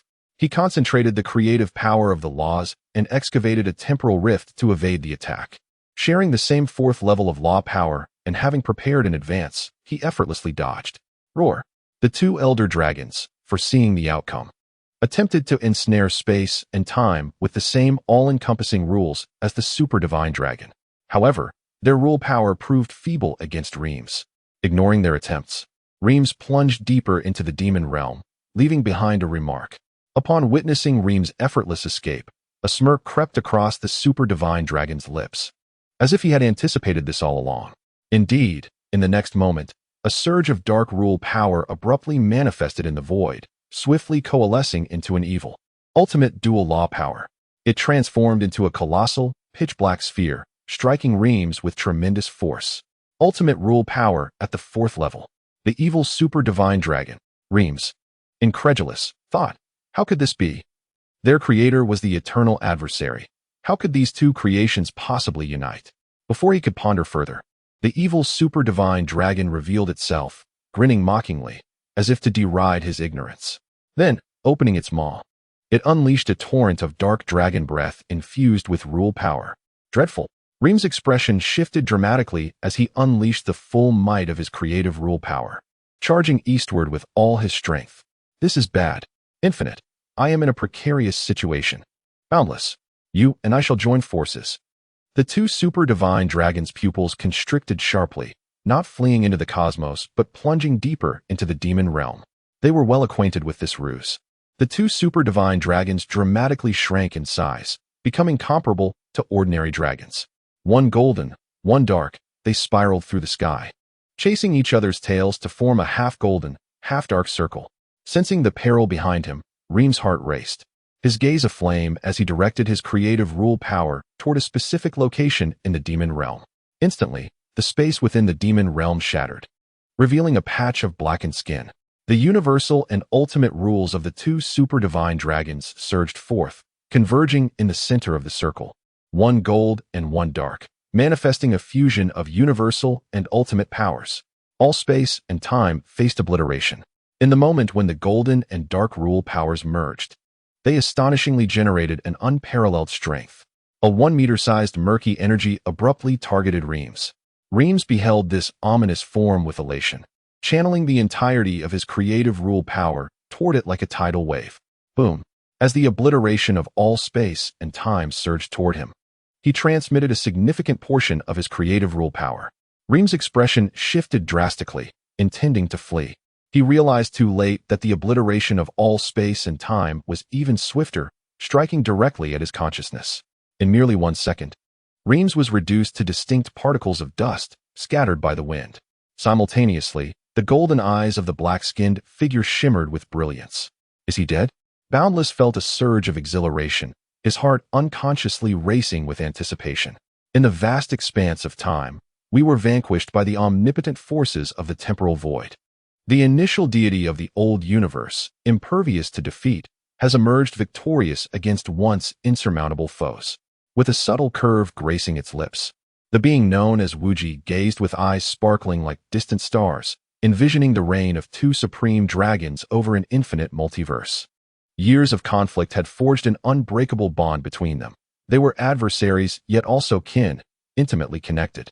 As time unfurled, the dragons consumed the denizens of the demonic realm, melding their essence with that of the dragon realm to birth a new world.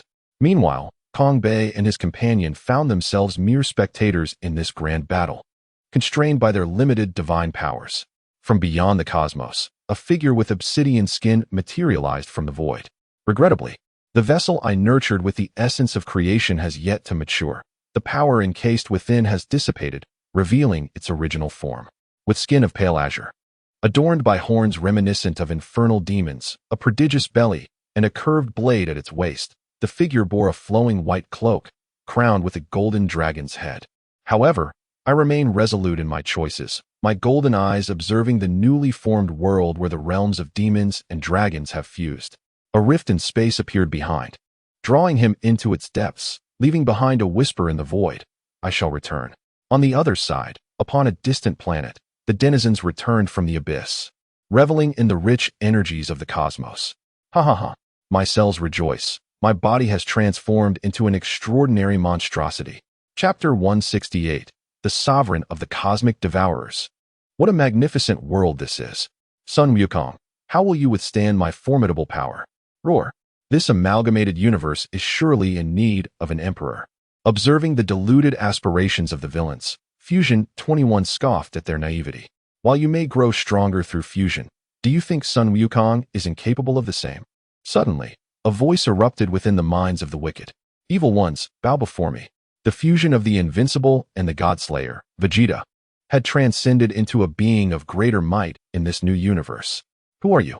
A nameless wretch dares to command my submission? Yet, those familiar with the fused entity, such as Frieza and Bu, felt their pupils constrict in realization. Vegeta. It seems my reputation precedes me.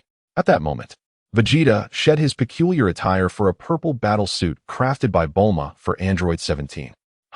The fusion of Sun Wukong and Vegeta is hardly worthy of our submission. Upon hearing the villain's dismissive remarks, Fusion 21 sensed impending danger and subtly shielded her companions. Regrettably, I am not here to negotiate, Vegeta stated, shaking his head with a hint of disappointment. You were once the very ants of this universe, yet due to its transformation, you have attained a measure of mid to high-tier power. With a sinister expression, he chuckled softly. Thus, you are indeed a remarkable partner material. Upon hearing this, Fusion 21 sensed imminent danger. She severed one of her arms and hurled it with all her might just as she was about to breach the planet's atmosphere. It struck an invisible energy barrier, causing her arm to ricochet back. Cursing under her breath, Number 21's face contorted in rage as the new energy, a fusion of her flesh, spirit, and power, prepared to unleash its most formidable strike upon the ground. This prompted Cell to privately admire the woman's decisiveness as he unleashed a Kamehameha wave towards the planet. Watching this unfold, Vegeta chose not to intervene, instead observing with keen interest. Boom! The planet's destruction erupted as anticipated. Unlike before, the planet's mass was magnified several times over, and the explosion's magnitude was 100-fold greater. In an instant, it illuminated trillions of light years, leading worlds teeming with life to believe they had witnessed the emergence of a second sun. As the smoke cleared, debris drifted through space, while the villains, having undergone a metamorphosis through newfound power, remained utterly unscathed. In the past, even with such energy, survival would have been impossible. Yet now, they had achieved it, completely unharmed. How could this be? Fusion number 21 found it hard to believe, her clothes drenched in cold sweat, her mouth agape, revealing a delicate pink tongue. Such an explosion. And the energy shield remained intact, without even the slightest disturbance. It seems this is all you are capable of, Vegeta remarked coldly, casting a disdainful glance at the villains. Extending his right hand, he unleashed a bizarre, profound force. At that moment, his power appeared to be devoid of light, yet it brimmed with an insatiable hunger. The force coalesced in his hand, and with a casual flick, he tore through the fabric of space. A dark orb descended from above. The villains, not being fools, recognized the overwhelming strength contained within it. Thus, they instinctively unleashed their most potent attacks against the obsidian sphere. In an instant, a dazzling array of vibrant energies surged towards the dark orb like a tidal wave. The dark orb, witnessing this spectacle, revealed its large eyes and gaping maw. It devoured all those immensely powerful attacks in one greedy gulp. No, stop, cried some, their psychological fortitude crumbling. Tears streaming down their faces, leaving behind pools of yellow liquid floating in space. Frieza and the others wore grim expressions as death beams, energy blades, and Kamehameha waves erupted in full force. Yet, the dark orb continued to consume them. In the next moment, the dark orb exploded, engulfing all the villains within its depths in an instant. Vegeta calmly discarded the angel staff, alongside the bodies of his doppelganger angels, Supreme Kai and Zeno, into the void. The dark orb, upon seeing this, eagerly consumed the remains. From the old universe, Cosmic Devourer, do not disappoint me. Vegeta's gaze remained tranquil, yet his tone was chillingly cold. The dark orb tightened, frantically nodding at Vegeta as if to say, I can do it. Trust me, my master. In this narrative, Vegeta intrudes upon the lair of a cosmic devourer in a particular temporal universe, and through his formidable power, he obtains the legacy of the cosmic devourer. The dark orb of light represents the king among the cosmic devourers. It is hoped so. The essence of Vegeta's ultimate power surges within him, enveloping the entire galaxy and shielding all activities occurring therein. Chapter 169. The malevolent dragon god on the other side. The dragons gaze upon their new homeland, exulting in jubilations, predominantly celebrating their liberation from eternal shackles. In the tumultuous battle of yore, the angelic race was constrained, the dragons were subdued, while the destroyer god became the exterminator of cosmic parasites. The malevolent dragon god perished, the dragon god vanished mysteriously, and the once mighty members of the cosmic devourer clan dwindled to a mere few. The creator god and the Omni King emerged as the ultimate victors. Now, their king collaborates with the king of another clan, vowing to ascend to the pinnacle of the cosmos. Within the dragon god palace, the conversation unfolds. How goes it? The malevolent dragon god's demise necessitates time for their resurrection. The king had absorbed them entirely to sustain its own existence. Should they be revived once more, it requires an exceedingly dense reservoir of negative energy. Yet, it appears that this universe has a ruler of negative energy. Nonetheless, to it, this energy remains rather immature and feeble. Could you expedite the process? The multiverse seems overly impatient. The energy flows incessantly like a river, overwhelmingly dense. There is no need for endless discourse. Even the boundless knows that if we delay further, within a few years, entities with the strength of the second or third tier of divine rules will proliferate like mushrooms after rain. I shall do my utmost. The dragon and the malevolent dragon are of the same root and origin. Only with the existence of the malevolent dragon can the dragon clan truly unleash its power. In another location, on Earth, chaos reigns as humans from the super, Vegeta's temporal realm, and the main timeline intermingle. A woman possesses 4 husbands from different timelines. A man has 5 wives from various epochs, and a boy has 6 parents spanning multiple realities. The universe amalgamates without regard for logic. Such thoughts seem well conceived. A swift resolution leaves the consequences to time. Gazing up at the myriad stars, he senses the approach of a storm. The energy intensifies, while the foundational materials continuously diminish. Energy does not vanish into thin air, nor does it materialize out of nothing. It merely transitions. Within the multiverse, energy available for absorption by living beings becomes increasingly concentrated, nearing a state of liquefaction that threatens to solidify. Meanwhile, the mass of foundational materials within the planets steadily declines. What, pray tell, has incited such urgency? The grand convergence of parallel timelines, an incomplete new cultivation system, and the energy that can be absorbed with a mere breath. Such phenomena, rare over millennia, now manifest thrice. Clearing his mind, Sun Wukong's gaze sharpens, fully grasping the energy absorbed within the hero's realm. Whether calamity or not, I must remain perpetually prepared. Having suffered greatly at the hands of Cell in the past, remnants of fear still linger within Sun Wukong to this day. The next day, in the vast expanse of outer space, Sun Wukong, Sun Lingyi, Lotzi Li, and Sun Wufan convened. Father, I believe I shall refrain from joining you. You may proceed with mother and my sister, Sun Wufan expressed, a hint of reluctance evident in his tone, as his path did not necessitate his presence. Have you made up your mind, brother? I have.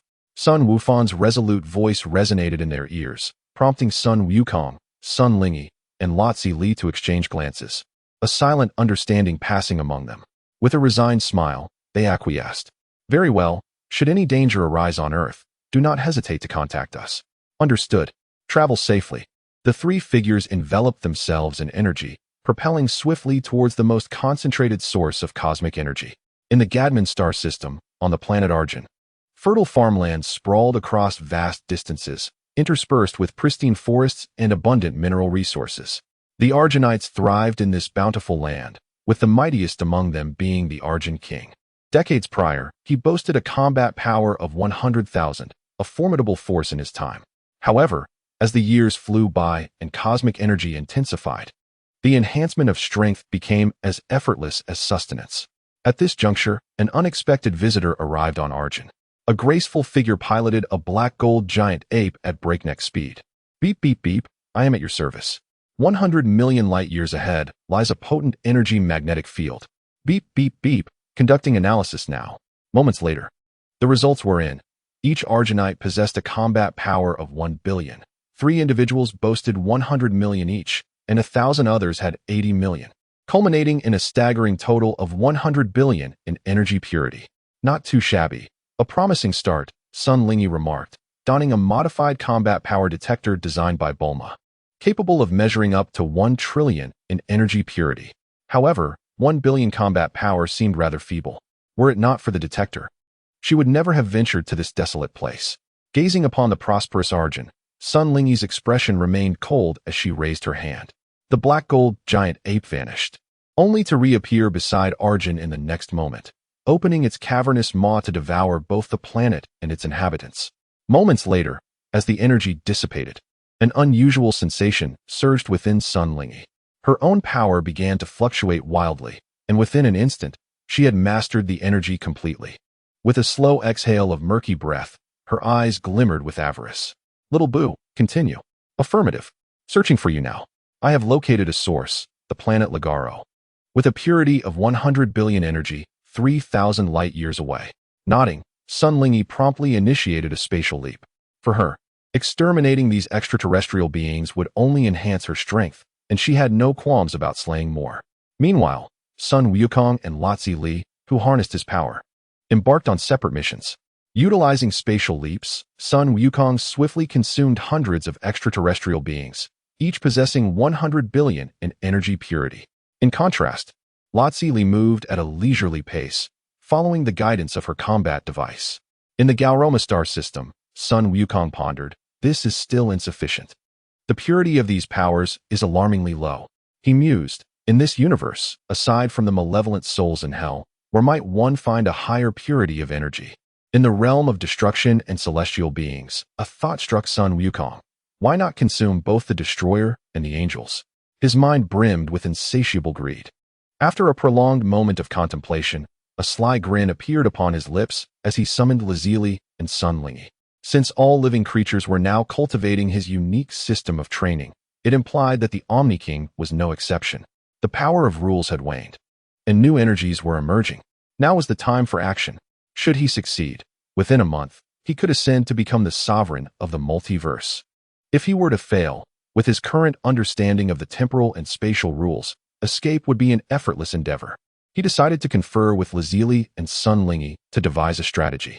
After deliberation, they expressed their agreement, planning to digest the energies they had acquired before launching a surprise attack on the Omni King. In the vicinity of the Pegasus star system, adjacent to the Gaoloma star system, a dark orb consumed all materials within its grasp, undergoing a transformation. The shadowy sphere gradually morphed into an irregular shape, its energy and size continuously expanding.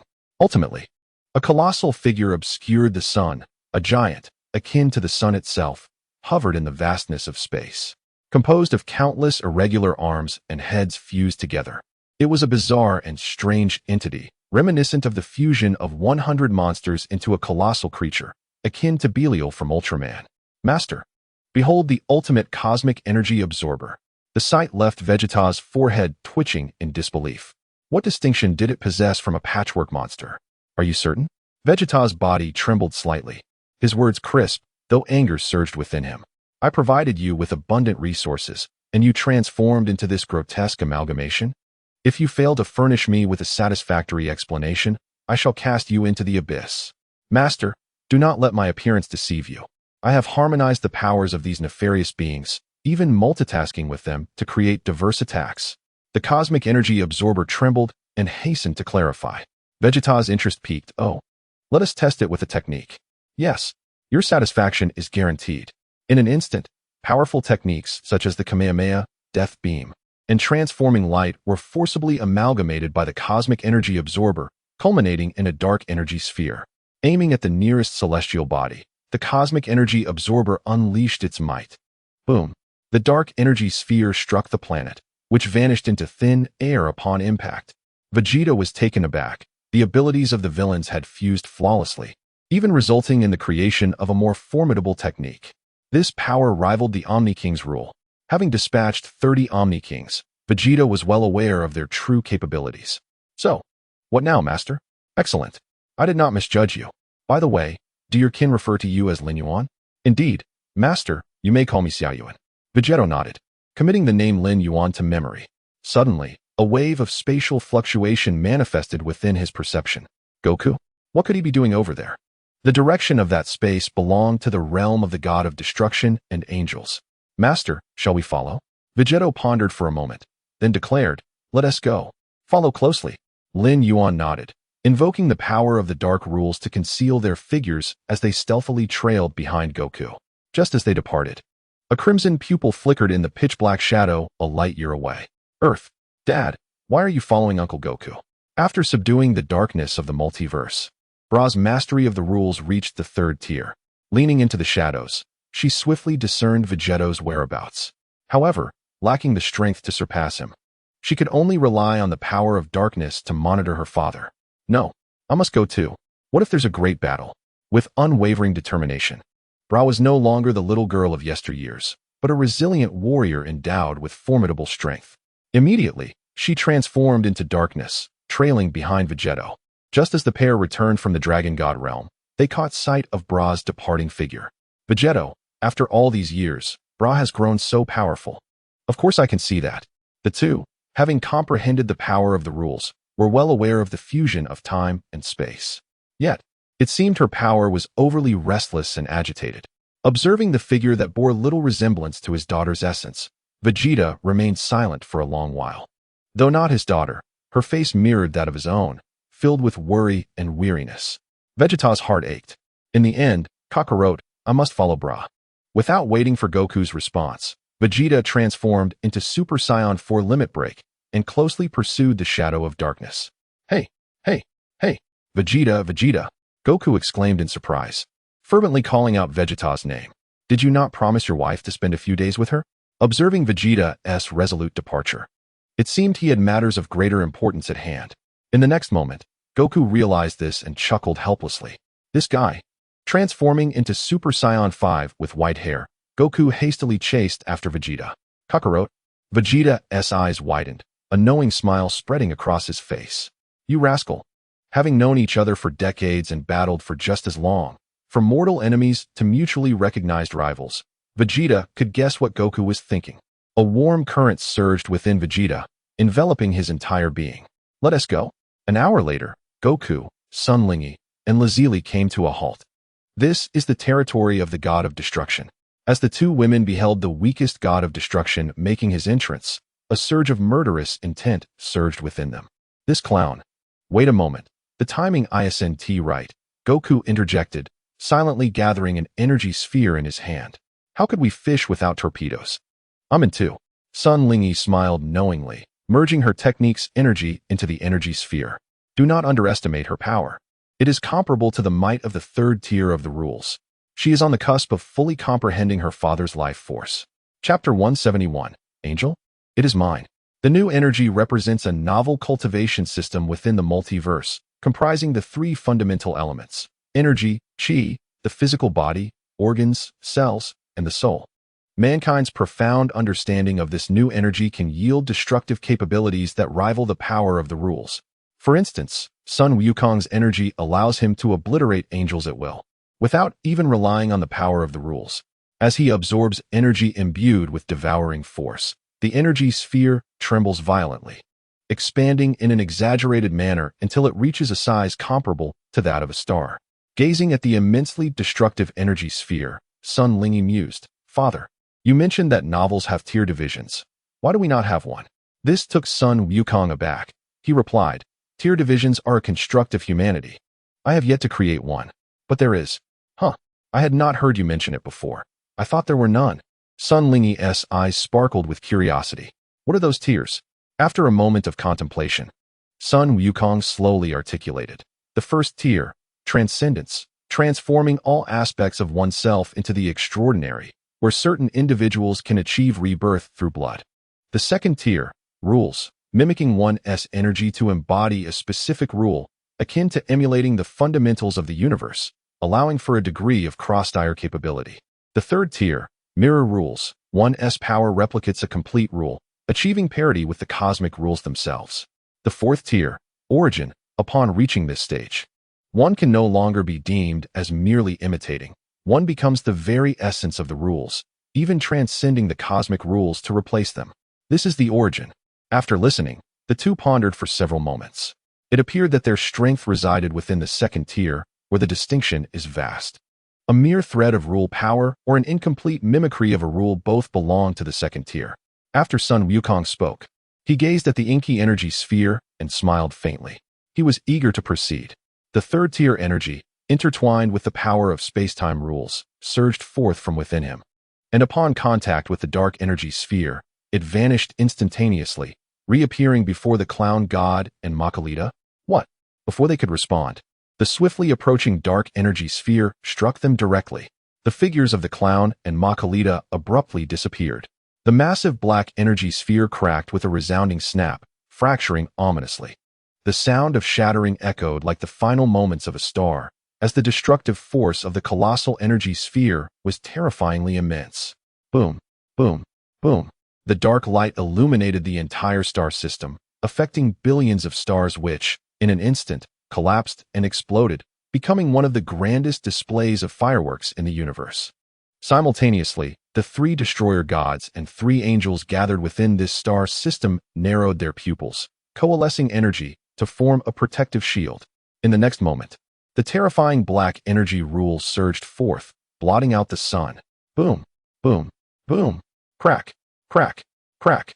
As the pitch-black energy collided with the protective shield, a jarring and spine-chilling sound reverberated through the air. Cursed be it. Xiang Pa gritted his teeth, his plump flesh quivering violently due to the immense strain. The predicament faced by the other five deities was no better. The shield they had forged together was utterly ineffective against even the residual waves of this energy storm. This formidable energy was centered within the dominion of the angel Makalita. Xi's eyes reflected concern, yet she found herself powerless to act. Her own safety was in jeopardy. Sister, we cannot traverse through time and space. We cannot even contact Father.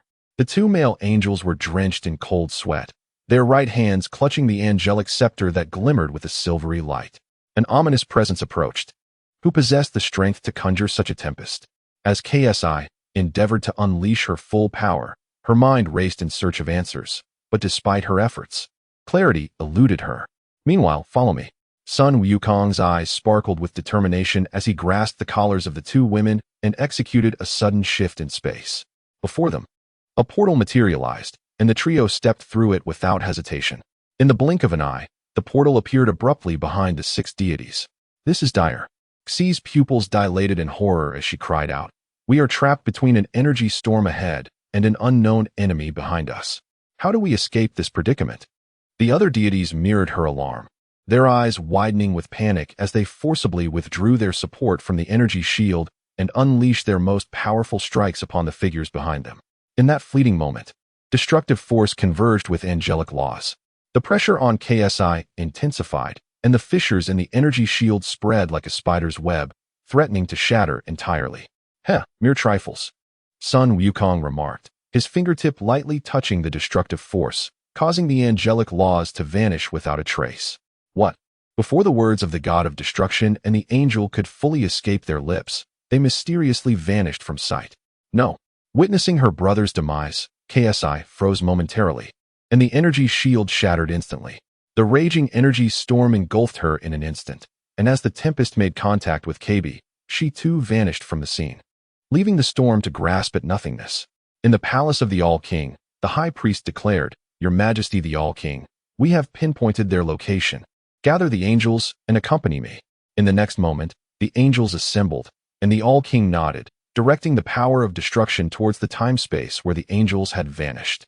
The intangible space-time momentarily faltered and twisted before inexplicably disappearing, leaving behind a pitch-black void. The high priest's eyes lit up as the angelic laws enveloped the angels and the All-King in a sphere of silvery light, propelling them through the darkened time at an accelerated pace. Having just secured KSI within his own space, Sun Wukong peered beyond the confines of time and space. My realm has been detected. Shall we retreat? Sun Lingyi, driven by avarice, desired to capture more angels. We have already amassed a sufficient bounty. I believe we should temporarily withdraw and wait for the storm to pass before seeking further opportunities. However, La Zili felt a sense of impending crisis. Convinced that the All-King would mobilize his full strength, and a direct confrontation would surely put them at a disadvantage.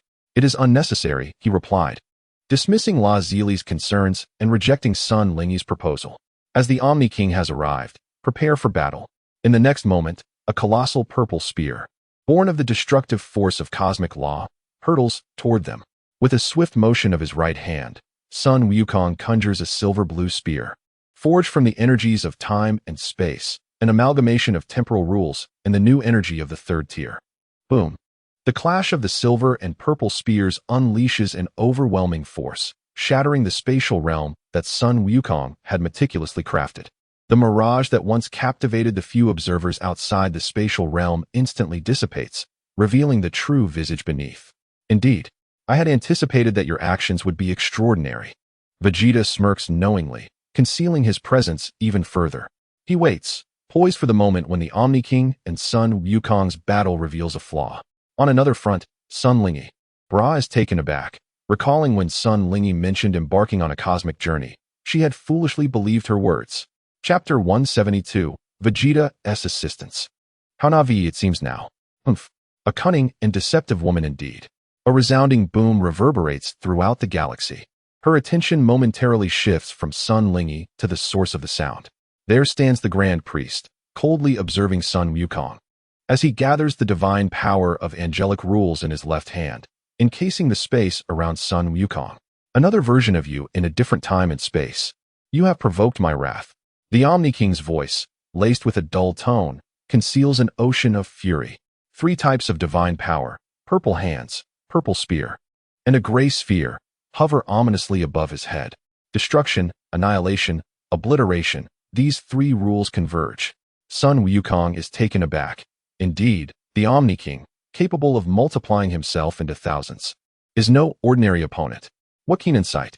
As the strongest being who transitioned from human to deity in the old universe, the moment the Omni King laid eyes upon Sun Wukong, he recognized him as the pioneer of the new cosmic power structure. Without hesitation, the Omni King raises his hands above his head, and the 3 types of divine power surge forth like a tempest. I shall hold the Omni King and the Grand Priest at bay. You must vanquish the angels and the god of destruction.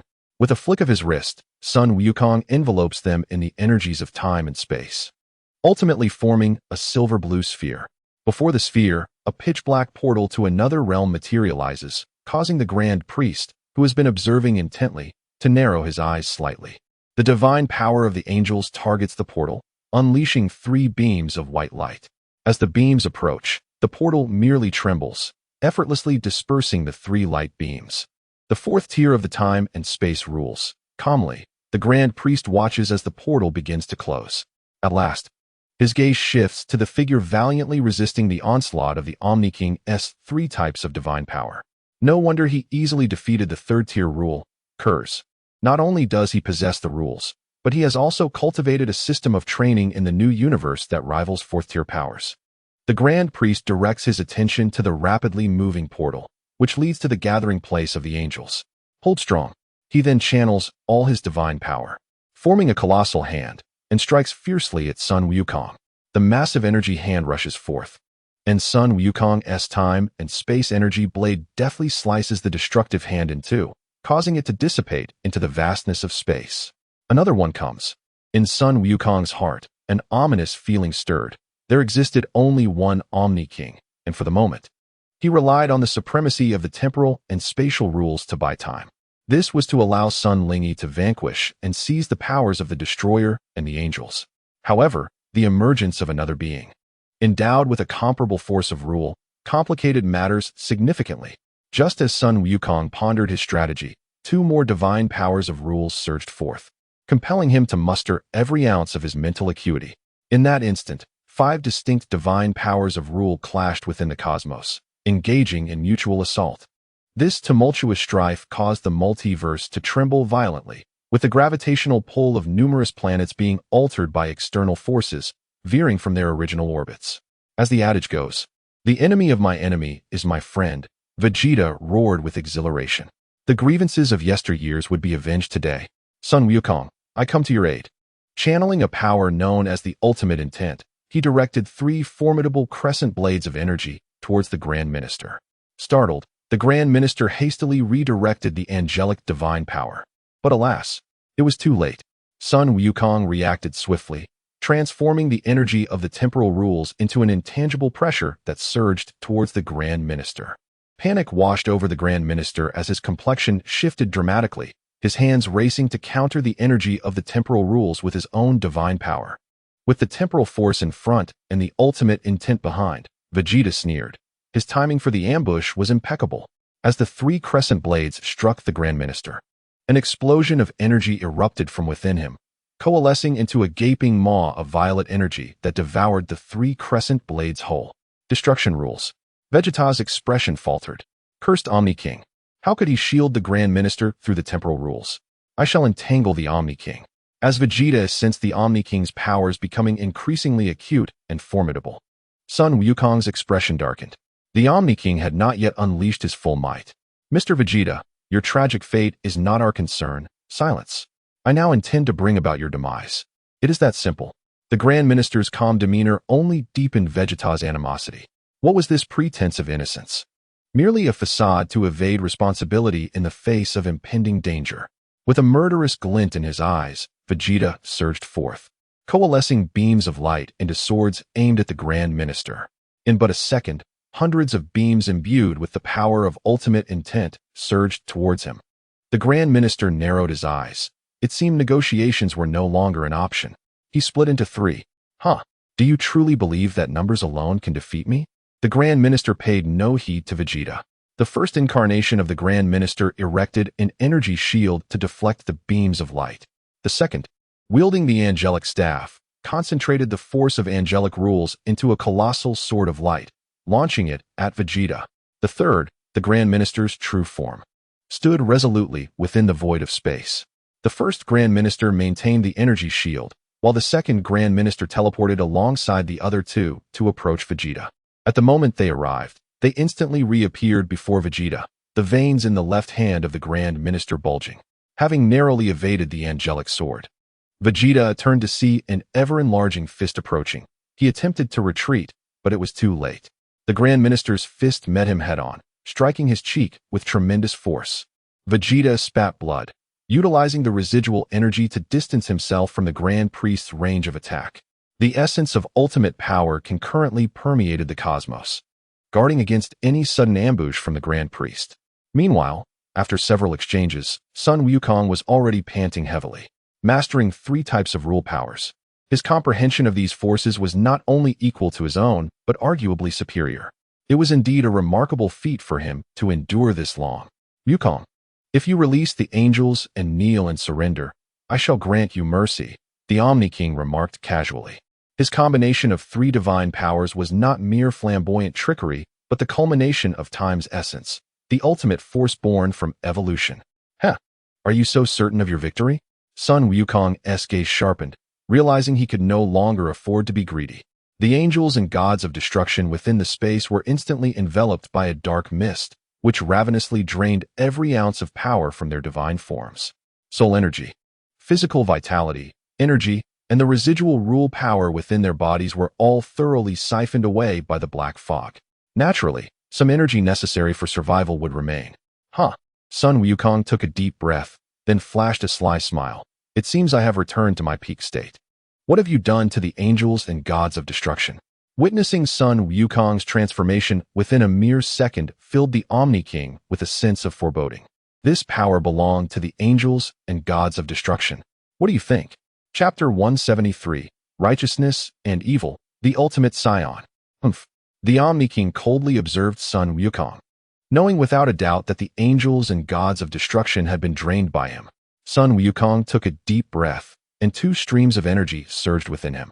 In an instant, the winds and clouds shifted, altering the cosmic landscape dramatically.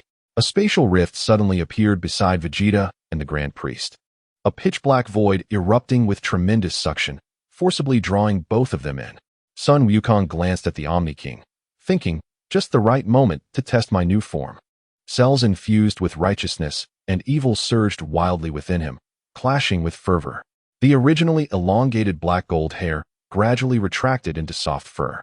His pitch-black hair abruptly transformed into a shimmering black gold, and his dark pupils shifted to a silver-blue hue, following the collision of righteous and evil cells. Under the influence of a certain rule, these cells miraculously fused. In the next moment, an energy as terrifying as an endless abyss emerged in the universe. In an instant, the once vibrant and starry cosmos grew dim. No, rather than merely dimming, it was as if under the radiance of this gray energy, the stars of the universe had lost their luster. This is my ultimate form. The gray energy enveloping Sun Wukong burned fiercely. As long as he existed, the stars of the universe would forever remain dim. This is the ultimate form I could never surpass in my lifetime. Entering the ultimate Scion state, Sun Wukong brimmed with confidence. He felt that even the Omni King, who wielded 3 rules, was not beyond his reach. Oh, the Omni King coldly fixed his gaze upon Sun Wukong. But you are no more than this. Suddenly, a burst of white energy erupted from the Omni King, shattering the surrounding space in an instant. 3 distinct powers of law enveloped him, while simultaneously, an overwhelming energy from the universe rapidly converged towards him. This is the profound foundation accumulated over countless eons as the sovereign of the cosmos. Even if the universe were to reclaim all his authority over the laws, he could still forcefully manipulate the cosmic rules with his own power.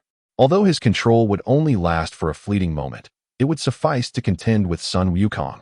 With keen eyes, Sun Wukong thought, "Do you truly believe I would grant you the opportunity to unleash your ultimate move?" The shadowy figure immediately vanished into the realm of time and space. Faced with the crumbling space around the Omni King, he scoffed. The energy of the time-space rules forcibly constructed a spatial tunnel amidst the fragmented space, disregarding the Omni King's authority, and in an instant, he stood before the Omni King. "I have shattered the space and imposed 3 powers of law as obstacles," he thought, as the darkened fist grew larger in the reflection of the astonished Omni King's eyes. Ultimately, the most potent strike, forged from supreme control, struck the Omni King's cheek with tremendous force. In that moment, a spectacle of blood and flesh erupted across the starry sky. The left cheek of the Omni King became a gruesome sight, revealing purple bone as he crashed into the spatial wall at an astonishing speed of hundreds of billions of light years per second. The power was so immense that the spatial wall conjured by Sun Wukong shattered like a spider's web, teetering on the brink of destruction. "How despicable you are, Sun Wukong!" The Omni King gasped, gazing at Sun Wukong with a look of disdain. The cultivation system of the old universe proved woefully inadequate for physical training. Once an adversary breached his defenses, death awaited. This was precisely why the multiverse, despite possessing the formidable rules system of the old universe, sought to cultivate new systems of training. The limitations of the old system were too severe, allowing no margin for error. How naive you are. Who would ever allow you the chance to unleash your ultimate move? Sun Wukong sneered, mocking the Omni King's innocent thoughts. Having lived through eternal ages, how could his mindset be so childlike? Yet, it was to be expected, as he had always displayed a childlike spirit in the original tale. "Regardless, I am the victor, and you are the vanquished." Without further ado, Sun Wukong raised his right hand, slowly gathering the energy of the time-space rules. After transforming into the ultimate Super Saiyan, his mastery over power reached unprecedented heights. The energy, under his perception, continually surged towards him from the cosmos. With the enhancement of these 2 energies, his strength soared without limit. In that moment, his power had increased by several folds. The darkened energy of the time-space rules finally coalesced, and under the cold gaze of Sun Wukong, it surged towards the Omni King with a cataclysmic force. The Grand Minister, sensing this scene, felt an overwhelming sense of helplessness. Due to his entanglement with Vegeta, he had no capacity left to heal His Majesty the Omni King. Distracted, "It seems that I hold the advantage." Vegeta felt a surge of joy in his heart, his attacks becoming even more rapid, their trajectories growing increasingly unpredictable and difficult to decipher. The Grand Priest's countenance shifted dramatically as he redirected his attention back to the battle with Vegeta. He could only hope that the Omni King still possessed hidden cards. Nevertheless, the Grand Priest held little optimism. As a loyal follower of the Omni King since the old universe, he understood the depths of the Omni King's reserves better than anyone. The current Omni King was cornered with no escape in sight. Meanwhile, in the vast expanse of the cosmos, a dark line sliced through space from top to bottom, slowly cleaving the fabric of reality. The angels and destroyers stationed on the periphery were taken aback, swiftly summoning their powers. Angels, your doomsday has arrived. Sun Lingy was the first to burst forth from the spatial gateway, her arm pulsating with veins as she forcefully gestured towards the angels. In an instant, countless black lines, reminiscent of a spider's web, surged towards the angels, blotting out the sky. This is bad. It's the third level of spatial rule. The destroyers' expressions changed as they prepared to unleash their destructive powers, only to be halted by a voluptuous angel. Who is she? It was none other than Bardos. Return. You are not yet their match. Opponents at the third level of rules cannot be vanquished by a destroyer merely entering the third level. She declared, Humph. You choose not to tread the path of heaven, yet dare to intrude into hell. Do you truly believe you can defeat all the angels here on your own? No sooner had Bardos spoken than the other 7 angels encircled Sun Lingy. The era of rules has long since passed. We are now in the age of energy. Sun Lingy scoffed, her left hand flashing with dark light, revealing a flawless black orb. I shall accept the power of Bura. In that fleeting moment, the obsidian orb materialized into a silhouette, revealing the visage of Bura. That is my innate technique. This revelation startled Bura, who was observing from a light year away. Instantaneously, the negative energy of the universe began to vanish at an astonishing pace, alarming the super divine dragon far away in the dragon god realm. The negative energy was visibly depleting at a rapid rate. Wuji was taken aback, his hand trembling as he attempted to resurrect the evil dragon. Chapter 174, The King of Negative Energy. An evil negative crystal, formed from a planet's negative energy, fell to the ground. In the next moment, the evil negative crystal transformed into a wisp of darkness, vanishing within the dragon god realm. Damn it, it only slipped from my control for a second, and you absorbed it directly. Wuji exclaimed in shock, frantically rushing towards the storage room containing the evil negative crystals. Boom. The grand door, towering thousands of meters, swung open. Gazing into the empty storage room, Wuji howled in anguish. Which wretched soul did this? Not even a single one left for me. Wuji was fuming. The aura he sensed was not that of the previously identified king of negative energy, but belonged to another being entirely. This realization halted Wuji's fury momentarily. Could it be that this universe was extraordinary, hosting 2 kings of negative energy? Impossible. After the demise of the king of negative energy, evil thought wave. The universe had not seen another. I must investigate. The figure of Wuji suddenly bent, akin to an arrow released by a master archer, transforming into a radiant white light that swiftly reached the locus of negative energy. I am utterly astounded, as if a millennium of shock has befallen me. Wuji, taken aback, felt his body quiver in trepidation. Before him loomed a shadow, floating ominously in that gathering of negative energy. Sun Lingy, while fervently absorbing the malevolent energy, simultaneously entered a state of potential development. This is dire. We must concentrate our fire upon her. The angels, sensing the terrifying dark energy, instinctively recoiled a few steps. To their astonishment, her energy continued to escalate at an alarming rate. In an instant, hundreds of moves imbued with angelic principles were unleashed upon Sun Lingy in a fervent barrage. Gazing at the dazzling array of techniques, Sun Lingy let out a cold snort and waved her hand nonchalantly. An endless thorny rows of malevolent intent sprouted from thin air, rapidly evolving into a vast web of dark thorns. As the web unfurled, it effortlessly countered all the magnificent attacks without sustaining a single scratch. Not bad, indeed. This technique of Sun Lingy felt a surge of delight. Her premonition had proven accurate. Bra's talent was indeed extraordinary. Just as Sun Lingy was swiftly absorbing the negative energy, the angels found themselves powerless to intervene, standing frozen in contemplation of their strategy. They could not flee. As angels and subjects of the All-King, any sign of cowardice would not be tolerated, not even by the All-King himself. Even in death, they would face the battlefield. Vis exchanged glances with the 7 angels, relying solely on the strength of their mightiest sibling. In that moment, as Vis nodded, 7 streams of angelic principles surged into his being. This was the legacy of the angelic clan. When faced with peril, all angels would transfer their power to the strongest among them. The most powerful angel, now endowed with 7 sources of strength, would experience a temporary transformation of power and principles.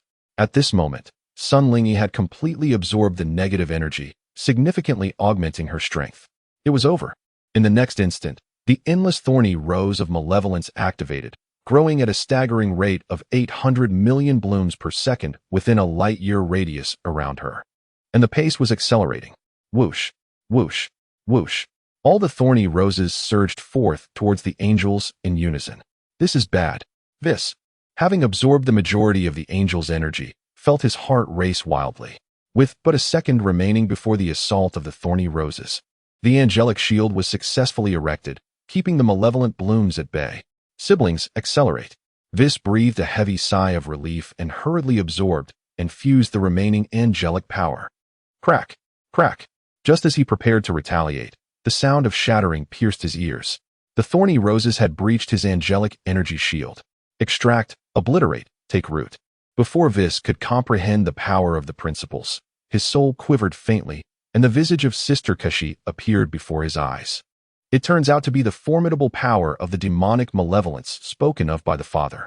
As Weiss succumbed to despair, the 7 angels shared the same vacant expression, plunging into eternal darkness. It must be said that Bra's technique proved quite effective. Harnessing Bra's innate talent, Sun Lingyi, after absorbing the negative energy for mere seconds, comprehended a new form. With obsidian golden pupils and hair, complemented by the elongated strands of black gold locks, Sun Lingyi meticulously explored the intricacies of this form. Is this an evil form? How curious that its functions resemble those of my potential development form. Undeterred, Sun Lingyi delved deeper into the essence of the evil form, only to find its abilities identical to those of her potential development form. If one were to insist on a distinction, it would be that the powers of the black gold form surpassed those of potential development by a slight margin. Hey, isn't it rather inappropriate to pilfer my talent? Bra materialized from the void, expressing her displeasure. What is yours is mine, and I have replicated it, so it is mine. Sun Lingyi's heart tightened, perplexed by Bra's presence. Yet she refrained from overthinking and retorted defiantly. Despicable and shameless. Humph, that is my strength. The 2 young maidens exchanged repartee, occasionally uttering earth-shattering remarks. Oh my, how delightful your conversation is. The long-concealed Razali instantly teleported nearby, holding a feeble female destroyer in her grasp. Wow, mother, you are incredible. You successfully captured a destroyer. Sun Lingyi joyfully embraced Razali. You are quite formidable yourself, having captured all the angels. Humph, of course, for I am born with beauty that captivates nations, alongside intelligence and charm. Sun Lingyi placed her hands on her hips, brimming with pride. Uft, ha ha ha. Are you jesting? So much beauty, ha. Upon hearing Sun Lingyi's self-praise, Bra could not contain herself, laughing to the point of breathlessness. Are you trying to kill me with laughter to inherit my talents? This made Sun Lingyi's forehead throb with veins, and in the next moment, thorns of malevolent roses surged toward Bra, swiftly binding the unsuspecting girl. Angels, treat my friend well. Sun Lingyi cast a glance at the angels, who, under her control, vacantly nodded and flew towards Bra. Hey, no. As the approaching angels bore down on her, Bra trembled, her limbs flailing wildly in a desperate attempt to escape the confines of the rose. Why is my technique so difficult to break free from? Panic surged within Bra. Isn't it typically easy to counter such a similar technique? Why does it seem insurmountable when it comes to her? The angels drew nearer, and in desperation, Bra cried out, "Don't!" As the ominous energy sphere approached, facing the unknown death, the Omni King despairingly closed his eyes. Am I to perish? How absurd, given that my strength has not yet reached its full potential. Suddenly, a golden great sword materialized from the void. Clang! The golden sword, exceptionally sharp, instantaneously cleaved the dark energy sphere in twain, with the resulting halves colliding against 2 distant planets. In an instant, the fabric of time and space on those 2 fortunate planets shattered and distorted, and within less than a second, the entire planet vanished from this universe forever, leaving no remnants or dust behind. Hey, Omni King, your power has diminished considerably. Chapter 175. Desperation feeling an unfamiliar energy surging within, vitality was restored, and his physical form gradually returned to its peak condition. The Omni King opened his eyes, and his gaze fell upon the pale blue skin, the rotund belly, and the white robe that moved without wind. The ancient demon realm's overlord, you are still alive. No, you are Reims.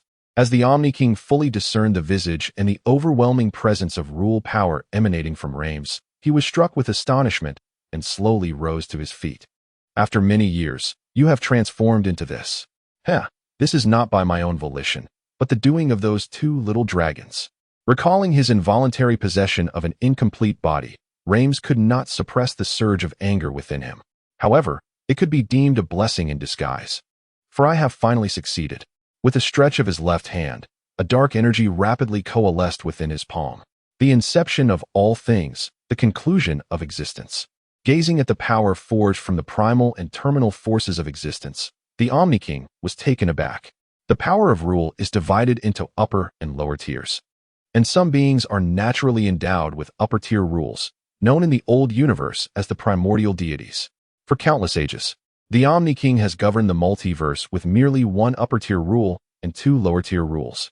Although these three rules belong to the same category, their combination does not pale in comparison to two upper-tier rules. Yet, the Omni King harbored envy. The two upper-tier powers had long been the object of his desire.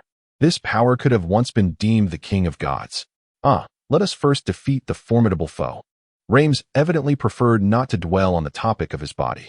The Omni King maintained an impassive facade while secretly lamenting. Regrettably, it did not yield any results. Far beyond billions of light years away, the entity known as the Infinite underwent a drastic change in expression. It had not anticipated that a mere visit to the king of negative energy would lead to such a fright. Immediately, its gaze turned icy, expelling a slender flame that carried information within. Moments later, the flame darted into the void, racing toward infinity. An adversary must be eradicated to the root. The Infinite's eyes glowed crimson as it cast aside thoughts of the king of negative energy, redirecting its focus onto Reims. Upon hearing the name Reims, Sun Wukong silently commenced the construction of a temporal tunnel. The Omni King had won through a sneak attack. How could Reims be allowed to remain here? If not now, then when? In the next moment, a dark fissure rapidly appeared behind Sun Wukong, engulfing him whole. To flee? How could that be possible? The Omni King swiftly grasped the cosmic rules, forcibly opening the temporal tunnel Sun Wukong had constructed. Reims' hefty foot struck down heavily, akin to a meteor, charging straight into the temporal tunnel. Apologies, but the Omni King is a good brother of mine, Reims said with an apologetic smile. As the two forces of rule power coalesced into a magnificent golden blade. Buzzing, the golden blade emitted a resonating tremor, swiftly swung by Lamus, causing the surrounding space-time to collapse under immense pressure. Is my corporeal form not a treasure in its own right? Sun Wukong's gaze sharpened. As the energy of the space-time rules surged rapidly within him, ultimately coalescing in his left arm. Dragon Claw, he assumed the iconic stance of Ur, directing a fierce grasp toward the golden blade. Clang, clang, clang. The piercing sound of two forces colliding reverberated through the shattered space-time tunnel. The golden claw of energy surged forth, unstoppable, swiftly gaining the upper hand and forcing Lamus's golden blade back. Wow, its power had increased tenfold from before. Lamus's eyes widened in shock as he hastily retreated into the space-time tunnel to regroup with the Omni King. The energy system is extraordinarily potent. Although Sun Wukong's rules remained at the 4th level, the sheer quantity had undergone a dramatic transformation, if left to develop unchecked. A qualitative change was not beyond the realm of possibility. For instance, while Lamus's rule power stood at 3, Sun Wukong's rule energy soared to 100. The disparity was monumental, rendering any confrontation futile. Note, rule power refers to the fusion of one's own rule power with divine power, while rule energy signifies the amalgamation of rule power with energy, imitating rule power and equating with standard rules. Moreover, Sun Wukong's rule power appeared steadfast and unyielding, not merely a form of superior rule. Lamus sensed that this space-time rule resembled a fusion of two superior rules. Sun Wukong's eyes turned icy as he teleported away from the space-time tunnel. Caution! His teleportation was directed at the nape of Lamus's neck. Whoosh! The space-time tore as the dragon claw struck Lamus with ferocity once more, in an instant. The attack had arrived before the space-time rules could catch up. Lamus reacted, but it was too late. Though his neck was shielded by the full force of rule power, it still sustained some damage, damage that proved fatal. Tick-tock, tick-tock. A severed head soared upwards as the corpulent body toppled backward, blood floating in the cosmos. The Omni King broke into a cold sweat and unleashed 3 types of rule power in a desperate attack against Sun Wukong. Destruction, devastation, erasure transformed into myriad spears, piercing directly toward Sun Wukong. Faced with the onslaught of weapons, Sun Wukong did not dare to be careless, deftly dodging using his spatial power and utmost control. How agile! Like a worm. The Omni King raised both hands above his head, channeling the cosmic rule power with all his might, forcefully sealing Sun Wukong's spacetime. This is bad. Although Sun Wukong's rule power was formidable, no one had ever surpassed the cosmic rules with their own. Before he could react, the cosmic spacetime rules immobilized and solidified his body. Cosmic catastrophe. The Omni King converged 3 types of his own rule power, violet energy flickering in his hands. Boom. In an instant, the rule power stripped away much of Sun Wukong's body, creating a display of bloody fireworks in the void of space. How infuriating. Is he still not dead? The strength of this new system's corporeal form is indeed otherworldly. Although the Omni King claims to have embarked on the same path of cultivation, he remains merely at the nascent stage of transcendence. If granted but a year, or even merely half a year, I would ascend to the pinnacle of the universe. Huh. It seems you cannot eradicate me instantaneously. Sun Wukong let out a cold chuckle, as the majority of his flesh and blood swiftly restored itself. The Omni King's pupils constricted. Under the constraints of the temporal and spatial laws, he was astonished to witness such self-restoration. Do not worry. Reims is not dead. In the final moments of his unconsciousness, his divine power of creation had already safeguarded his soul. If you and I act in concert, we shall surely vanquish him amidst the stars. Hurry. I can barely hold on. The Omni King was drenched in cold sweat, his gaze fixed intently on Sun Wukong.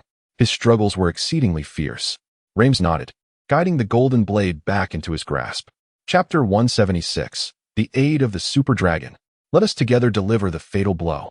Reims and the Omni King ceased their idle chatter. The Omni King raised his hands above his head, and 3 types of rule power surged rapidly into the golden blade. Reims fused 2 superior rules, and formless energy converged swiftly upon the golden blade. Before long, the entire blade shimmered with purple and white light, its sharpness significantly enhanced. Held firmly in Reims' grip, he felt an overwhelming sensation. With but a gentle swing, he could cleave this multiverse in 2. Sun Wukong, I shall claim your life. Huh. It is nothing of consequence. Sun Wukong remained unfazed, for his ultimate trump card was immortality. Even if this strike were to obliterate him, his flesh resided in the hands of Sun Lingyi. Once his soul perished, that piece of flesh would revive, ultimately restoring him in entirety. After all, every single cell contained a fragment of his soul. As long as the flesh endures, he shall remain undying. Humph. Even at death's door, you remain stubborn. Die. Reims sneered, swinging the golden blade with force, unleashing a devastating wave of sword energy. This energy appeared capable of severing all things in existence. Even the cosmic rules that stood in its path would be cut asunder. Silence enveloped all timelines. 2 voices resonated in the ears of the onlookers, deafening in their intensity. Buzzing. A 1-meter-sized mass of gray energy transformed into a light spear, momentarily countering the sharp sword energy. Futile. This power pales beneath our combined technique. The 2 super dragons scoffed, exerting their strength to barely dissipate the sword energy. Damn your super dragons. Reims' expression shifted dramatically upon sighting these 2 adversaries. His crimson skin was mottled and steam began to rise from his body. The Omni King's countenance also changed drastically. He could no longer wield the power of the cosmic laws. Sun Wukong had already broken free from his restraints. With a wolf before and a tiger behind, he was truly in a dire predicament. You. The high priest's eyes widened in disbelief as he clutched the gaping wound in his abdomen, slowly retreating. The high priestess' body, devoid of supportive strength, plummeted towards the cosmos in a bizarre manner. Was my ambush not splendid? Lin Yuan smirked, hands on his hips. Indeed. Thanks to you. Vegeta revealed a long-lost smile, gently ruffling Lin Yuan's hair. It must be said that concealing one's power in the folds of one's sleeve and launching a surprise attack at a critical moment can leave the average person utterly unresponsive. Suddenly, The shockwaves from the collision of two forces violently tore apart the time-space barrier created by Sun Wukong. This formidable power is alarming. A new adversary has emerged. Vegeta's expression shifted dramatically as he retracted the concealed energy, transforming his form into a brilliant aurora, racing towards the site of the energy clash. In just a second, Vegeta arrived at his destination, where he beheld a magnificent golden and black dragon spiraling through the cosmos, its counterpart being the Omni King and a rotund figure with azure skin. Nearby, Sun Wukong, having just broken free from the constraints of the cosmic time-space rules, was now battered and bloodied, his lifeblood flowing from his form as he floated amidst the stars. Zing, are you all right? In an instant, Vegeta teleported beside Sun Wukong. I'm holding up, thanks to the assistance of the two super dragons. Although Sun Wukong was puzzled as to why the super dragons would aid him, he recalled the age-old adage that the enemy of my enemy is my friend. Vegeta, what has happened to the Grand Minister? Upon seeing Vegeta, the Omni King felt a chill run through him. Let us skip the trivialities. Don't you possess his soul? You can simply resurrect him later. He then inquired anxiously. And what of your two guardians? Why have they yet to make an appearance? All right, I still have the power of the rules and the Grand Minister's soul. The Omni King breathed a sigh of relief, only to then remember the two guardians. He suddenly recalled instructing them to guard the palace, but had sent word for them to arrive just moments ago. Yet where were they? Logically, the two guardians, both at the pinnacle of the third layer of rule power, should not have encountered any danger in this new universe. How could those I created betray me? The Omni King's eyes seemed ablaze with fury as he retrieved the life and death insignia, poised to destroy it. No, I can determine their fate. They could not possibly betray me. The Omni King calmed his thoughts, resolving to endure this peril before investigating why his guardians had not arrived in time. Pulling his myriad thoughts back to the present, he returned to reality, only to find the atmosphere charged with tension. Lamus trembled violently, his flesh quaking. The two super dragons circled the cosmos anxiously, their speed intensifying.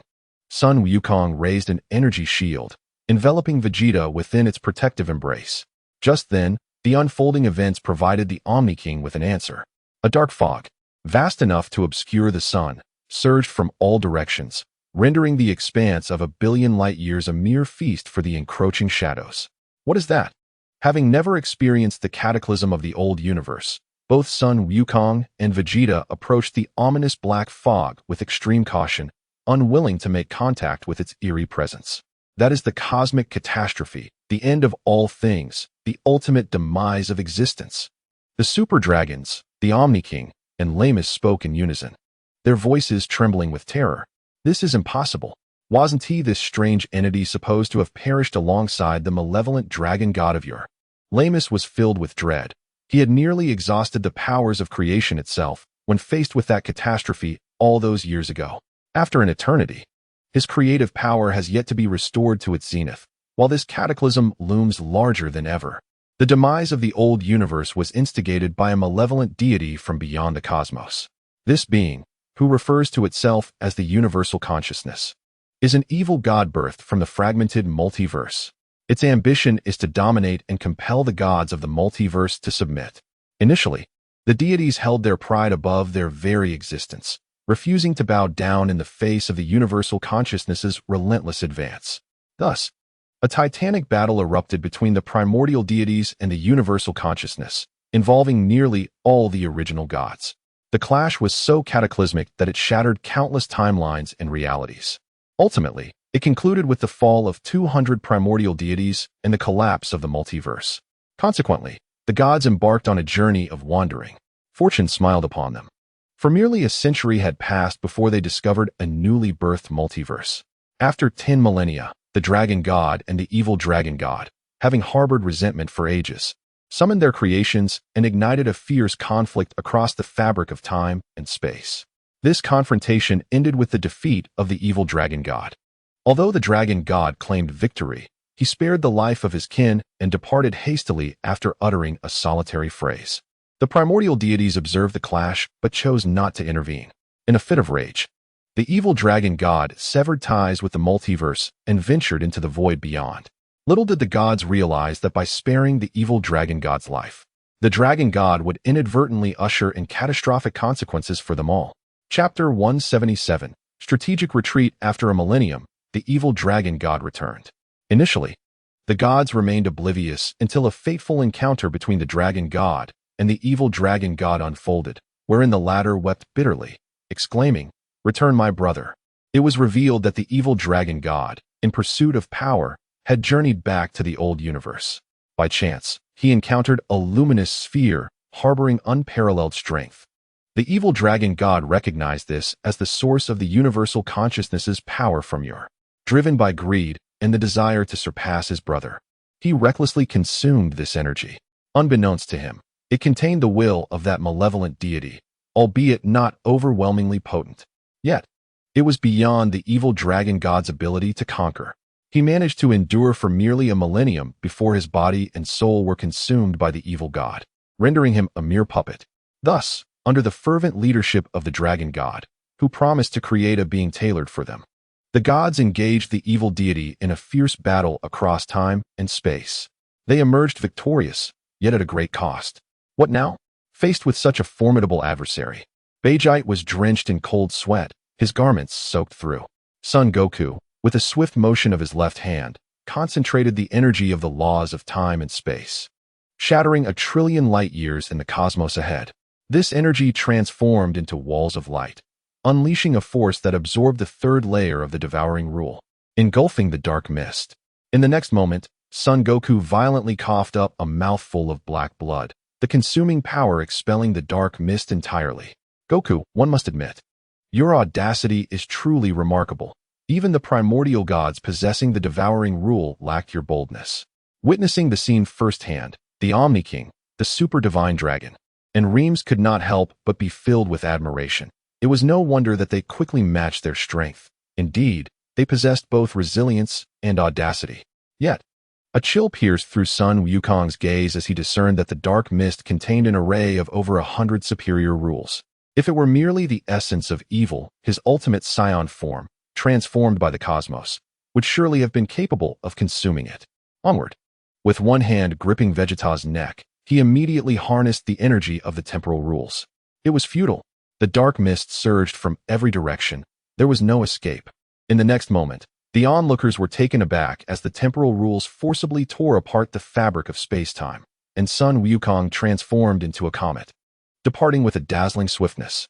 Even the dark mist stood momentarily stunned, at a loss for what to do. Is this even possible? The crowd exchanged bewildered glances before sequentially entering the rift, following in Sun Wukong's wake. My neck. My neck. Why are they fleeing? Why the food? The nascent consciousness, perplexed, stared blankly with jet-black pupils at the figures before it. Overcome by hunger, it disregarded all else. The dark mist morphed into a colossal black wolf king, inhaling deeply towards the cosmic expanse, devouring planets within a billion light-year radius. Sunlingy, cease your actions. Kong Bei finally emerged, halting the little witch's thorny rose banquet with urgency. Phew, phew, phew. Thank you, other daddies. Bra gasped for breath, having finally escaped the torment of the tickling feast. Enough of this. There is great peril. Kong Bei and his companion exchanged grave looks, gesturing toward the ominous mist. The other three narrowed their eyes. Could this energy truly exist within the cosmos? The power contained within it was astonishingly 100-fold stronger than the negative energy of the multiverse. Flee. A voice, akin to a thunderclap, erupted within the hearts of the five, compelling them to escape.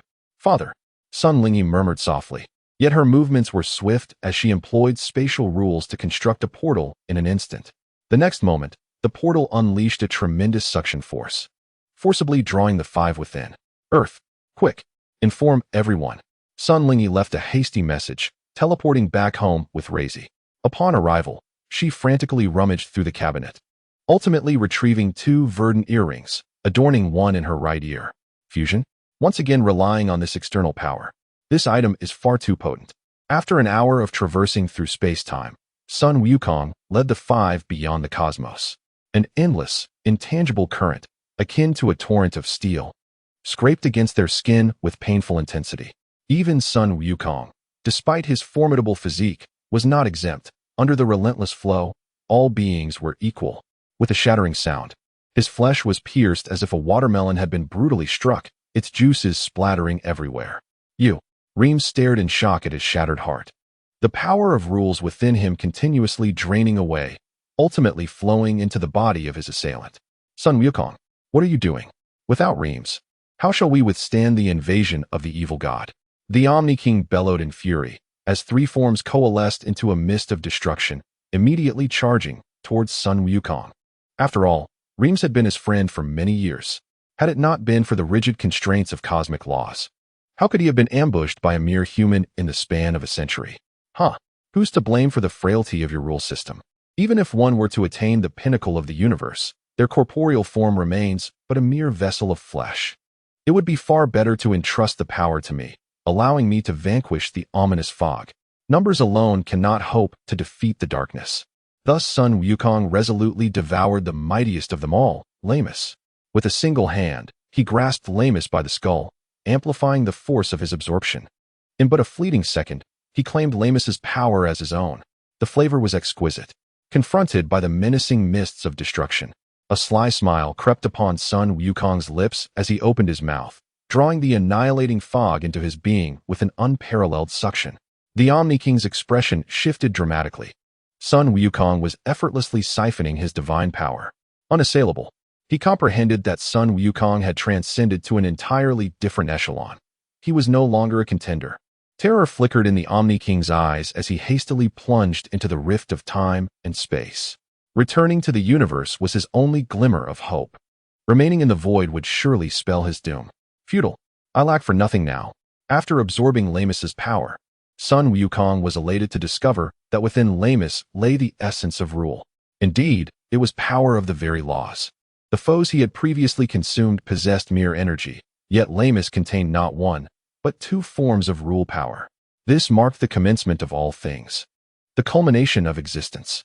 With both hands raised high above his head, green and violet lights enveloped him entirely. You have indeed consumed the divine power of the laws. The two super dragons exchanged apprehensive glances. Initially, they were indifferent to Sun Wukong's slaying of Lamus, believing they could simply escape to another universe. However, Sun Wukong now wielded power akin to that of the dark gods. Should he be allowed to flourish, the divine power they possessed would become mere fodder. Human avarice grows ever larger. After tasting sweetness, who would relinquish it so easily? Once the Omni King perishes, Sun Wukong's sights would surely be set upon them. Sun Wukong remained silent, diligently absorbing the two superior laws. Who could have known that my new form would be so astonishing? This prowess transcended mere absorption. Within a second, he had fully grasped the genesis and the end. I now understand why this dark fog sought your demise. Your energies are imbued with the power of the laws. No. Sun Wukong's gaze sharpened. The four superior laws surged forth, swiftly severing the Omni King's head from his shoulders. Almost instantaneously, the black-gold gigantic ape materialized, consuming the entirety of the Omni King's remains. Splendid.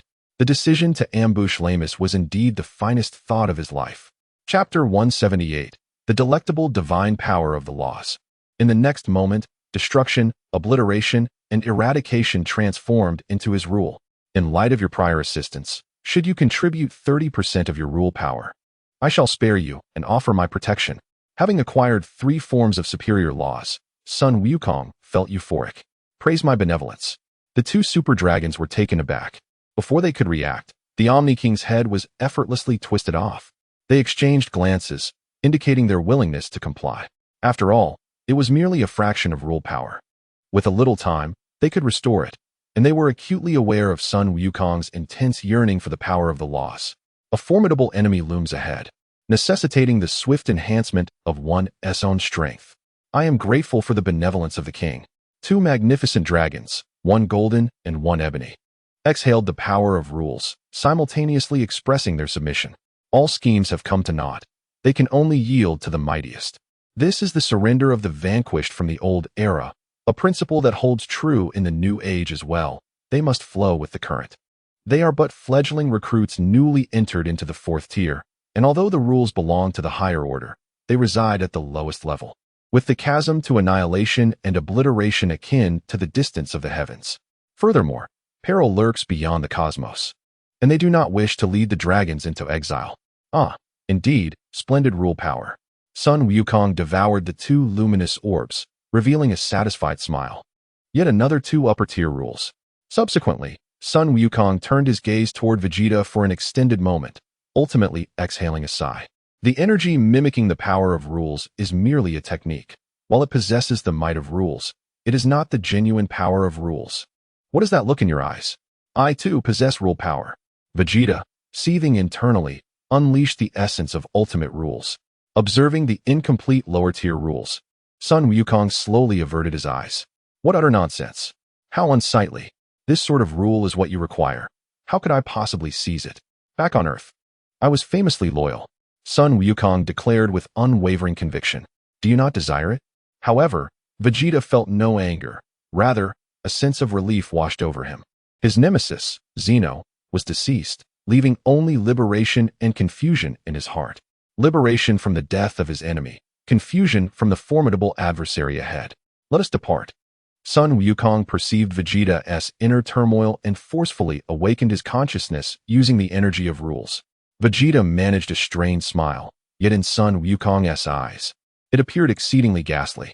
Sun Wukong effortlessly tore through the fabric of space-time, and one by one, the others entered. Earth. A day later, Sun Wukong summoned the heroes of the universe, including Vegeta, gathering them together.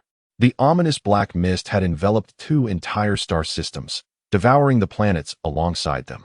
It would not be long before the black mist recklessly consumed and annihilated planets in other star systems. Moreover, any living being shrouded by the black mist would have their flesh rapidly evaporated, ultimately reduced to mere bones. Upon hearing this news, the group exchanged glances, pondering how many star systems would remain after a few years of consumption by the black mist. Fortunately, their star system was exceedingly remote. The black mist would require over a decade to reach the solar system. Nevertheless, to avert disaster, they did not wish to find themselves homeless, wandering through other universes. Suddenly, an invisible luminous orb descended upon Earth, arriving before Sun Wukong. While ordinary individuals could not perceive it, Sun Wukong distinctly sensed that it was the rules of the cosmic consciousness. I require your assistance, Sunday. The cosmic consciousness transmitted a message solely to Sun Wukong. The price? All knowledge. In the next instant, an infinite expanse of rule power surrounded Sun Wukong intimately, akin to playful puppies. Sun Wukong closed his eyes to sense the cosmos, feeling as though he were the very foundation of the universe, a solitary particle of energy, aimlessly dancing amidst the vast expanse. He embodied mountains and rivers, forests and planets. He was energy itself, the essence of the universe's operations. He was the very embodiment of the laws that govern existence. In a mere second, Sun Wukong grasped the rules of all things. Chapter 179, Weak Strength. Entering the time room. So this is the complete picture of the world's rules. Sun Wukong slowly opened his eyes, his gaze piercing, calmly fixating on the cosmic orb. Defeat the black mist. The cosmic orb streaked across the sky like a meteor, leaving behind a hasty message before vanishing. Excellent. With this, I can handle everything effortlessly. Sun Wukong gradually relaxed his right hand, revealing an intangible gas, the very force of the universe's foundation, also known as the rules. The onlookers were left in utter astonishment. What had transpired? Why did he suddenly seem unhinged? I was just approached by someone, my apologies. Sun Wukong cleared his throat a few times, hastily masking the awkward atmosphere. The crowd nodded in understanding, recalling similar occurrences when the King of the Universe had contacted Sun Wukong in the past. After much deliberation, they resolved to cultivate within the time room and then unite amidst the vast starry sky to eradicate the enigmatic black mist. Of course, should they fail, their only recourse would be to remain in the time room or flee like frightened dogs beyond the universe. The following day, within the alternative space-time created by Sun Wukong, morning light filtered through the curtains, gently illuminating the bed. Suddenly, Sun Wukong appeared, lifting Ios, who lay asleep. He pressed a gentle kiss to her cheek. And feeling the warmth, Ios stirred, bewildered by the divine aura surrounding him. Are you hiding other deities from me? Her eyes flew open, her hands firmly gripping Sun Wukong's waist. I must see who it is. Her fair nose twitched as she savored the scent. Wow, you've actually become a deity. And this aura. Ios furrowed her brow, lightly licking Sun Wukong's right cheek from bottom to top, feeling an uncanny familiarity, as if it were the essence of the supreme deity. Suddenly, Io's froze, her eyes fixed intently on Sun Wukong. You didn't kill the supreme deity, did you? And you didn't even bring me along. Oh dear, when I was traveling through the universe. The supreme deity viewed me as an enemy and ambushed me when I was unguarded. Sun Wukong vividly and exaggeratedly persuaded Ios. Very well then thus. The two engaged in a divine battle. As afternoon approached, Vegeta, Sun Wukong, Cabe, Super Cabe, Sun Wufan, Bra, and Sun Lingy gathered together. They entered the time room created by Sun Wukong, where time flowed differently. 1 day outside equaled 10 years inside. Our time is insufficient to become significantly stronger, so we must cultivate this. Vegeta removed the dark purple patera earrings from his ear. Although his strength was enhanced by the earrings, to confront even more formidable foes, he knew he would need to summon an even more powerful fusion. Can we merge once more? The Super Saiyan felt astonished. The patera earrings were indeed formidable. Wait. Both he and the other Super Saiyan spoke in unison, exchanging glances before turning to address the situation. It is well known that these patera earrings cannot undo a fusion. And as for me, I would never merge even at the cost of my life. The thought of being fused with Kakarot for eternity is an unbearable despair. Well said. Yet I have devised a strategy. Once I vanquish the dark mist, I shall be able to independently employ the separation technique to divide the fused beings. To ensure its authenticity, Vegeta immediately performed the separation technique upon himself. An invisible force erupted from his hands, and upon contact with his body, the two distinct cells rapidly separated, ultimately resulting in Vegeta becoming two individuals. This is the separation technique. The Invincible and the God Slayer exchanged glances, each placing the purple-black patera earrings into their pockets. The greater one's power, the mightier the warrior becomes upon fusion. Elsewhere, Bra stood with her eyes tightly shut amidst the celestial realm of the room of spirit and time. Contribute all your strength to me. No sooner had Bra spoken than a torrent of pitch-black energy surged toward her like an endless river. The surrounding dark roses, upon sensing the negative energy, danced with joy, eagerly unfurling their vibrant buds to absorb the negativity. She is the queen of negative energy, and gathering such energy is her means of becoming stronger. Meanwhile, Goku sat with closed eyes atop a sphere of cosmic law, contemplating the fundamentals of the universe. After slaying the Omni King, he naturally inherited the divine rank of the Omni King, growing increasingly attuned to the powers of the rules. Each time he gazed at the dark mist, the hundreds of rule powers appeared as loyal guardians, traversing the void to punish any who dared to offend their master. This revelation startled Goku. Each superior rule power far surpassed that of the Super Dragons. It also solidified his resolve to enter the room of spirit and time.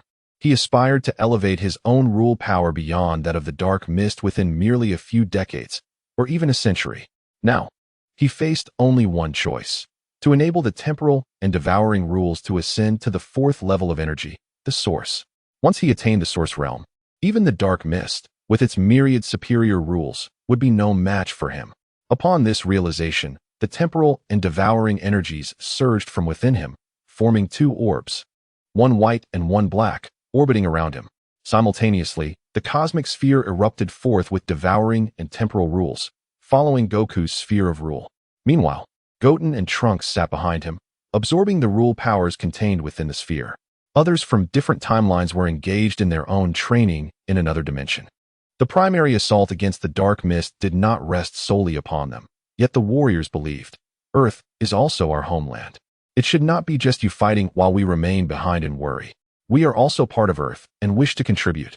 In the first year, Goku, Piccolo, from 4 different timelines, Super Goku, Goten, and Super Goten sequentially entered the second layer of energy. Clillin, Yamcha, Tenshinhan, and Dumpling achieved the first layer of energy, extraordinary. In the 10th year, Sun Wufan, Bra, Sun Lingy, and Lazili successively entered the third layer of energy. Clillin, Yamcha, Tenshinhan, and Dumpling reached the second layer of energy. In the 20th year, Kakarot, the Invincible Vegeta, the Godslayer Vegeta, and Piccolo, from 4 different timelines, along with Super Kakarot and Sun Wufan, entered the third layer of energy in succession. In the 30th year, time flew by. Sun Wukong slowly opened his eyes, his gaze reminiscent of a profound starry sky. At this moment, he remained at the third layer of energy. However, The energy within him had undergone a tremendous transformation, with both its quantity and quality far surpassing millions of times that of his earlier days. Even the power of the rules within him had evolved significantly. 30 lower-level rules and 10 upper-level rules had all entered the third layer of energy. Only the rules of time and devouring, despite 2 decades of immersion in the room of spirit and time, had seen considerable advancement, yet still could not transcend the so-called fourth layer of energy, origin. It was only now that he realized how naive and laughable his earlier desire to enter the fourth layer of energy 30 years ago had been. To surpass the rules of the universe with his own rules was nothing short of a delusion. The Tao, embodied by the cosmic rules, was as vast and infinite as the cosmos itself. A mere mortal, even at the end of their life, could scarcely grasp a fragment, let alone the divine beings with their boundless lifespans. Even with the insights of the Omni King, Zamasu, and the Super Dragon Balls, it remained an arduous endeavor, nearly unattainable. Perhaps even these would be enough to defeat him. Sun Wukong's eyes shone like 2 resplendent stars, one radiating golden light and the other a darker hue. The rules of time and devouring seemed to embody the very essence of the world. Merely releasing a trace of energy swept through the room of spirit and time like a tempest. Whether it was the vibrant flora and fauna, the towering mountains and rivers, or the unyielding rocks and minerals, even the very matter beneath them instantly transformed into time, space, and devouring. The moment any object made contact, it morphed into the essence of the rules themselves, becoming one with Sun Wukong's power. Chapter 180, Battle. Are you ready? The Invincible and the Godslayer clasped their hands around the purple-black Patera earrings.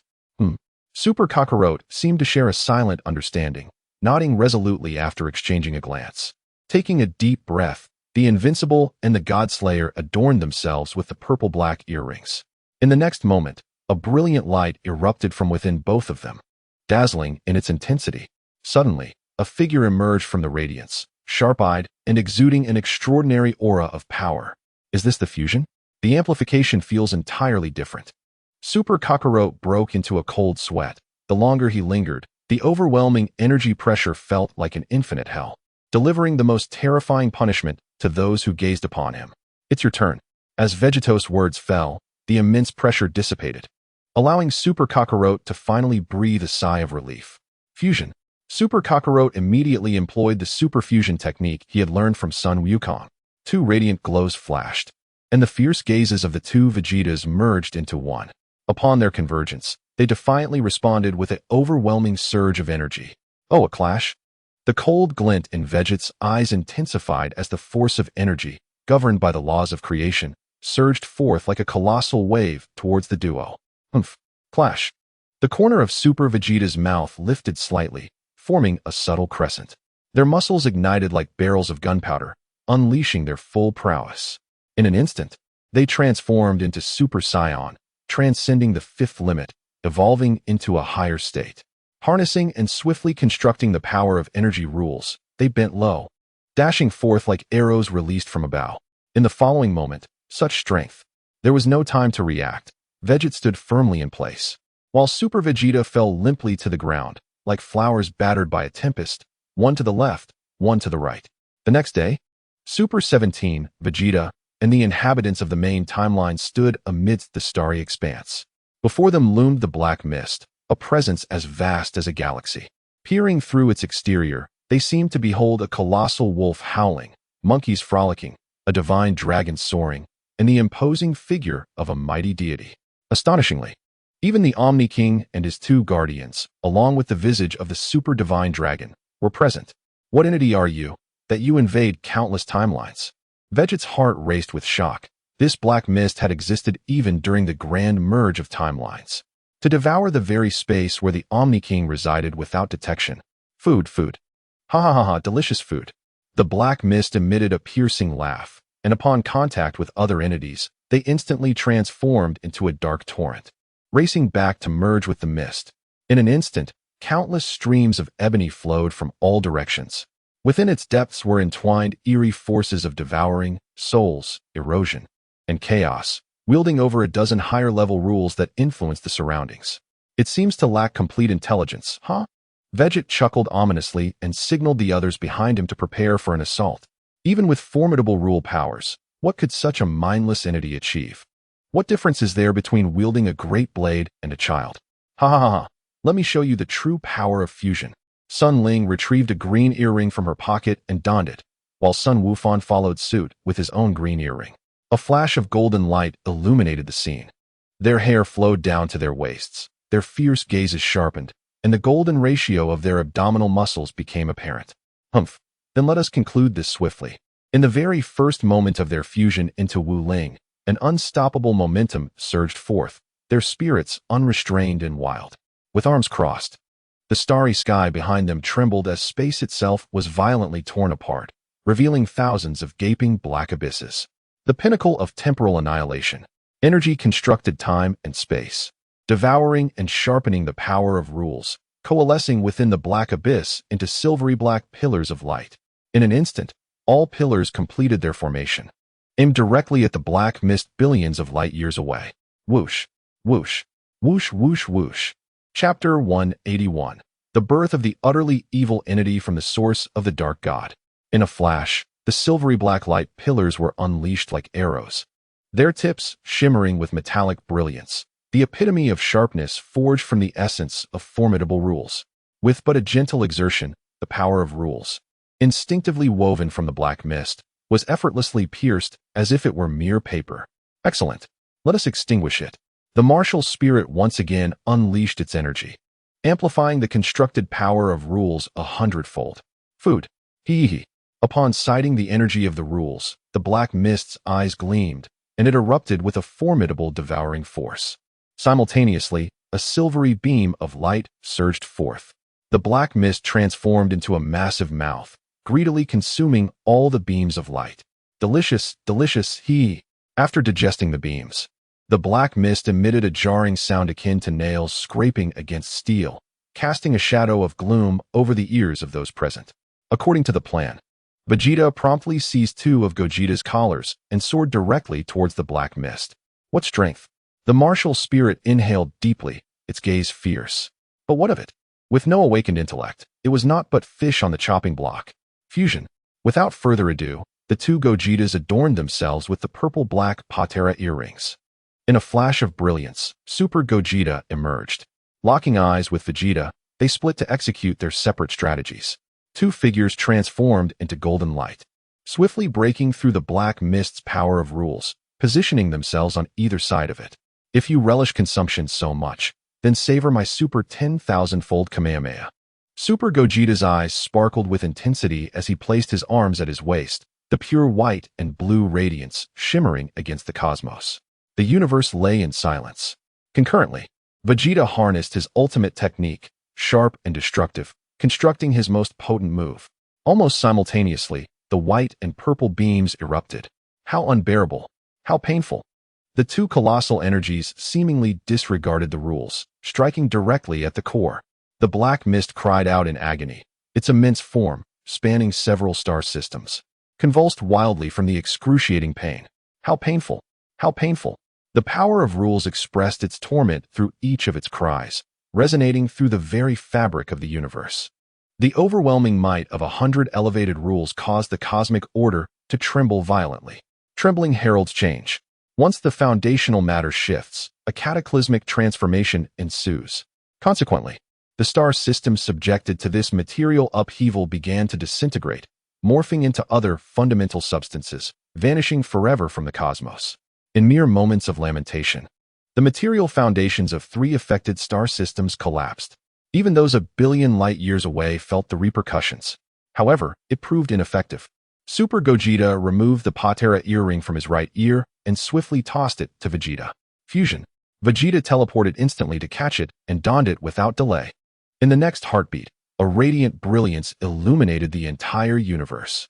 In that instant, the darkness of the cosmos vanished, leaving only light. I am neither Vegeta nor Gogeta, but Gogeta, the fused being, born of 2 miraculous entities, embodies the essence of miracles. He possesses exquisite features, fierce eyes, and the most perfect musculature known to humankind. He wields an even greater miracle. The moment Gogeta was born, he mastered the 3rd tier of energy, the power of miracle. Behold, the one who shall vanquish you. Black mist, is I, Gogeta. In an instant, the figure of Vegeta expanded 1,000-fold. A piercing, shrill cry reverberated throughout the cosmos. Miracles enveloped Vegeta's entire being. And in the next moment, the vast majority of the black mist was torn asunder. A significant portion of its form was completely severed, plummeting into the depths of the universe. Meanwhile, the magnitude of this power was astonishing. Witnessing this breathtaking spectacle, individuals from various realms were taken aback, hastily retrieving the straws bestowed upon them by Sun Wukong. Indeed, it was merely a straw. When Sun Wukong initially handed it to them, they presumed it was a jest. Only upon sensing the immense power of the rules contained within the straw did they realize it was the most formidable rule they had ever encountered. It was akin to the very truth of existence. Just by witnessing it, the turmoil within their hearts dissipated, leaving only wisdom. Wooling, you and Piccolo lead the charge. We shall seize the opportunity to launch a surprise attack. The four Krillins wore expressions of ease, having discerned the situation. This was a favorable moment. All right. Wooling instantly transformed into a righteous form, while the four Piccolos likewise entered their orange states. 5 figures swiftly surrounded the outer edges of the black mist-esque form, and the power of the rules surged into the straws in their hands. Responding to the signal, the straws transformed into towering conduits reaching toward the stars. Wooling and the orange Piccolos simultaneously thrust the straws into the body of the black mist. The minuscule sensation of pain was inconsequential to the black mist. It was solely focused on annihilating the human who dared harm it, so much so that it was oblivious to the overwhelming suction of the straws, which were absorbing its essence and converting it into rule power. The individuals trailing behind rejoiced, realizing that Vegeta had effectively captured the black mist's attention. What a splendid opportunity! In an instant, over 100 towering straws were inserted into the black mist's form. Wow! It will surely notice that many. Krillin exclaimed in surprise. Didn't we agree to do it one by one? Why did you all do it at once? The next moment, Krillin's apprehensions were confirmed. Ouch! With the black mist's physical prowess, a few straws were negligible. Yet this was 100. Infinitely painful indeed. You wretched ants. The black mist's eyes seemed to ignite with an inferno of rage, gathering a pitch-black radiance in its mouth, poised to deliver the most brutal punishment. Yet, at that moment, the multitude of straws erupted with formidable suction. Even though the black mist attempted to resist using the power of the rules, it was in vain. What is this? The sensation of its internal power being inexorably drained caused its assault to falter. In merely 1 second, its form diminished by 5%, inciting a primal dread within the black mist. No. Every sentient being harbors an innate fear, death. And now, it was upon them. Attack together. Vegeta immediately invoked the miraculous power of the rules to shield himself, gripping the black mist's form tightly, ensuring it could not move. Below, the others nodded in agreement, coalescing their understanding of the power of rules. In that moment, various powers surged forth like a torrential tide toward the black mist.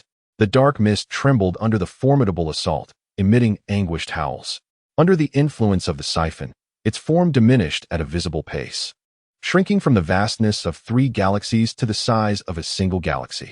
Though I cannot consume you, I can expel your power beyond the cosmos. Sun Wukong extended his arms, and hundreds of temporal black holes emerged behind him.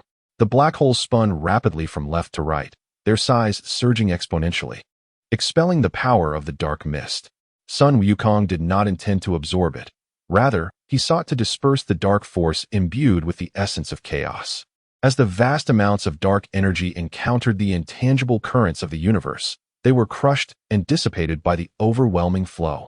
Oh, it seems that energy is swiftly disintegrated upon contact with the currents of the cosmos, becoming one with the tide. The dark and malevolent energy resisted fiercely against the suppression of the rule's power. Sun Wukong chuckled coldly. After 20 years of cultivation, can you withstand this?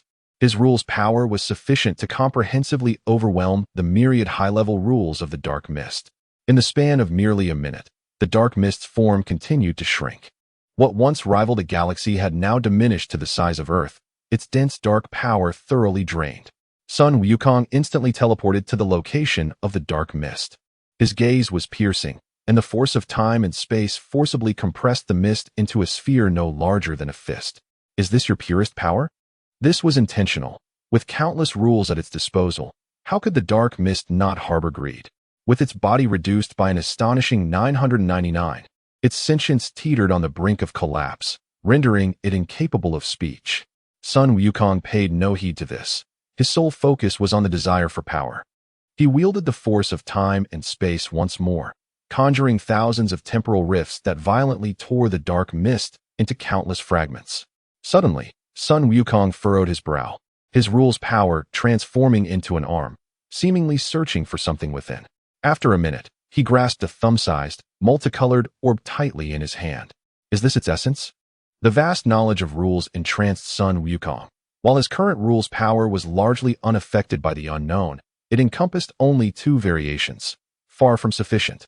It was only by breaking free from the shroud of the unknown that they could easily annihilate the dark mist. This multicolored orb represented the prophecy of time and fate, housing the greatest power in existence. This was also why Sun Wukong knew of this orb's presence within the dark mist.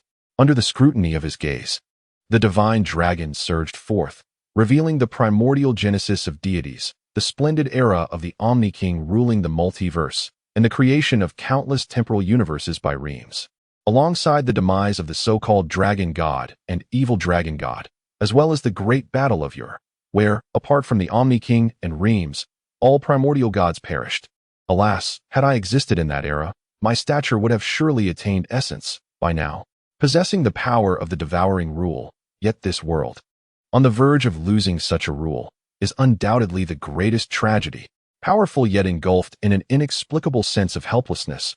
What torment is this? Grasping the multicolored orb tightly in his hand, Sun Wukong's heart was as tranquil as still water, an unsettling calmness enveloping him. He sensed an aura of concealed darkness emanating from the vibrant orb, as though it were deliberately obscuring something. Yet time and fate are never deceived. His instinct for danger was infallible. Only one possibility loomed before him. Sun Wukong's gaze hardened, and he slowly conjured an invisible sphere of rules, forged from the potent forces of time, destruction, and myriad other superior laws. What a charade! With a swift motion, he hurled the intangible sphere with great force while instinctively raising the multicolored orb to shield himself. In the next moment, a piercing scream erupted from the orb, which was instantly shattered into fragments. Upon closer inspection, the previously vibrant surface had transformed into a pitch-black debris, releasing a dark gas that gradually coalesced into a colossal figure. To his astonishment, it took the form of a 100-meter-tall cyclopean giant. The dark mist? Shall we call you the harbinger of the annihilation of the primordial gods? Sun Wukong mused. Indeed, my suspicions were not unfounded. How could the original 100 gods have faltered against this unawakened dark mist? Was that not laughable? The power of the rules back then was not comparable to the present. It possessed the ability to manipulate the very foundations of the universe. Without the unknown suppression, even the likes of Zeno and Remus might not have perished at his hands. How lamentable! The cyclopean giant, unfazed by Sun Wukong's unraveling of its scheme, chuckled heartily, resembling a simpleton blissfully ignorant of the dire situation. Meanwhile, the onlookers, who had been reveling in victory, were struck with dread upon witnessing the transformation of the orb into a cyclopean giant. This is never-ending, is it? How can there be another one? Wu Ling, brah. Follow me, Wukong thought, sensing the impending danger, and discreetly led the two into the void. Sun Wukong boldly scrutinized the cyclopean giant before him. In comparison to the dark mist, its power and mastery of the laws had not significantly altered. This indicated that the advantage lay with him. With this realization, the forces of time and devouring began to surreptitiously gather behind him. The cyclopean giant, in contrast to others, appeared remarkably unconcerned, seemingly dismissing the presence of these individuals entirely. Yet, in truth, its dark power silently took root within the cosmos, striving to unravel the enigma that overshadowed it. Only in this manner could it harness the myriad superior laws to secure victory. Regrettably, the individual before it offered no such opportunity, with time and devouring poised to strike. In an instant, countless fissures infused with the power of rules surged from all directions. In the blink of an eye, they converged upon the cyclopean giant. Undeterred, the giant summoned 30 superior laws to coalesce into a colossal sword, fiercely swinging it against the imminent threat. The sword, forged from the power of rules, was extraordinarily sharp. Within a mere few strikes, The combined assault of time and devouring had already breached a gaping hole. Upon witnessing the unfolding events, Sun Wukong promptly retreated a staggering 1 billion light-years. The temporal and spatial barriers encircling the Cyclopean giant, along with the rule of devouring, swiftly restored themselves, even intensifying in ferocity. "Humph, you seek to draw me in? I employed this strategy eons ago." The Cyclopean giant scoffed, convinced that its intellect was unmatched in the cosmos, rendering any semblance of a rival obsolete. A cataclysmic strike, a fusion of annihilation, demise, and the destructive rules, manifested as a lethal assault, was instantaneously shattered. Nevertheless, the remnants of time and devouring, now reduced to luminescent particles, remained perilously potent. Any contact would result in assimilation, transforming into one of Sun Wukong's sources of energy. As fate would have it, most of the giant's form became tainted with these particles. In an instant, a fraction of the Cyclopean giant's strength dissipated. Do not underestimate this diminutive loss. It represented a concentration of energy forged from myriad rules. Chapter 183, the final conclusion. The accumulation of countless eons is formidable. Within a mere 3 seconds, Sun Wukong's energy surged exponentially. Devouring. The Cyclopean giant regained its composure, channeling its energy into a colossal, obsidian hand that instantaneously gathered all the rule particles. In a surge, the dark power of the rules surged forth, attempting to reclaim its strength. As if it could return to my grasp, Sun Wukong remained unfazed as the giant's power was unleashed upon him. In that fleeting moment, a force surpassing the rule of devouring emerged. The Cyclopean giant was suddenly overwhelmed by a gravitational pull 100-fold, 1,000-fold stronger than its own devouring prowess. Its energy drained at an alarming rate, while Sun Wukong continuously drew upon an inexhaustible reservoir of power. As darkness enveloped the giant's vision, it realized that without energy, it would become a lamb to the slaughter. "You covet my strength?" Such delusions. Just as the Cyclopean giant prepared to unleash its full arsenal of rule powers in defiance, suddenly, 3 energies, blue, gold, and black, pierced the void, striking the giant with such force that both of its arms were shattered. Hooray! The ambush is a success. Widget, Beulah, and Wooling exchanged cunning smiles as they gradually encircled every possible escape route of the Cyclopean giant. "Damn it! I will annihilate you all." The Cyclopean giant glared furiously, opening its cavernous mouth to channel the power of attack rules for retaliation. A ripping sound echoed in its ears as flesh was torn apart. Drip, drip, drip. "When did you?" The Cyclopean giant's face contorted in disbelief. Just as it turned, a blood-soaked hand seized it forcefully. "Fool, you need only obediently perish." Sun Wukong smirked inwardly, bemused by the giant's negligence in battle, especially after surviving for so long. The energy of devouring surged forth like a tide, and in the next moment, the Cyclopean giant was entirely engulfed in the essence of devouring. Gradually, it transformed into black mist, rapidly absorbed into Sun Wukong, who began to digest its essence. A miracle, a natural spirit. Sun Wukong closed his eyes, slowly assimilating the power while unraveling all the rule forces of the Cyclopean giant. One cannot help but acknowledge that the myriad of Ascension rules ranks among the most distinguished of all such doctrines, with the Master's comprehension of their power being utterly unparalleled. Upon fully assimilating the essence of these rules, Sun Wukong returned to his senses and effortlessly severed the fusion with the indomitable Vegeta, the Godslayer. As the danger dissipated, the martial spirit smiled with ease, his form shimmering before reverting to 2 distinct figures. "Ha ha, splendid. I knew you could do it," Clillin exclaimed, rushing forward, though the dark circles under his eyes remained stubbornly persistent.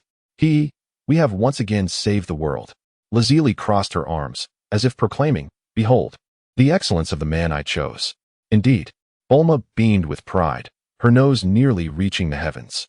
The crisis facing Earth had been vanquished once more. The warriors felt an immense weight lift from their hearts, returning to their former selves.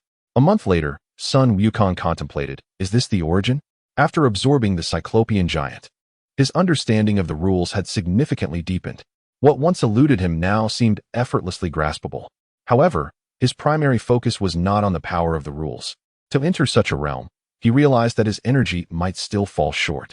Gazing at the myriad stars, he had already devised a plan. "You have acquired a cultivation system. It is time to share a portion of your achievements with me. Without waiting for the myriad beings of the multiverse to acquiesce, Sun Wukong forcefully siphoned off 30% of their energies. This was precisely why he had once dared to assert his dominion over all. 3 months later, a grave issue beset the universe. Time and space, along with the rules of consumption, had transformed, seemingly growing stronger. If parallel timelines were to split, the powerful would need more than mere artifacts to traverse into another timeline. Without unparalleled strength, they risked the dire punishment of time itself, potentially becoming eternally lost within its folds. Chapter 184. The aftermath. The Black Mist incident had long since passed, and Sun Lingyi was now 20 years old. Huh, you want me to manage affairs at the company? Sun Lingyi replied with impatience, her delicate, fair fingers crushing strawberries, juice splattering everywhere.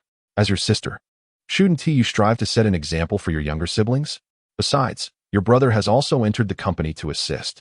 Bulma rambled on, presenting various examples in an attempt to persuade her daughter. No. How can you sleep at your age? Young people should. Bulma, exasperated, pointed emphatically at Sun Lingyi's chest. I refuse. It's merely wealth. If it's gone, I can always withdraw money from the bank.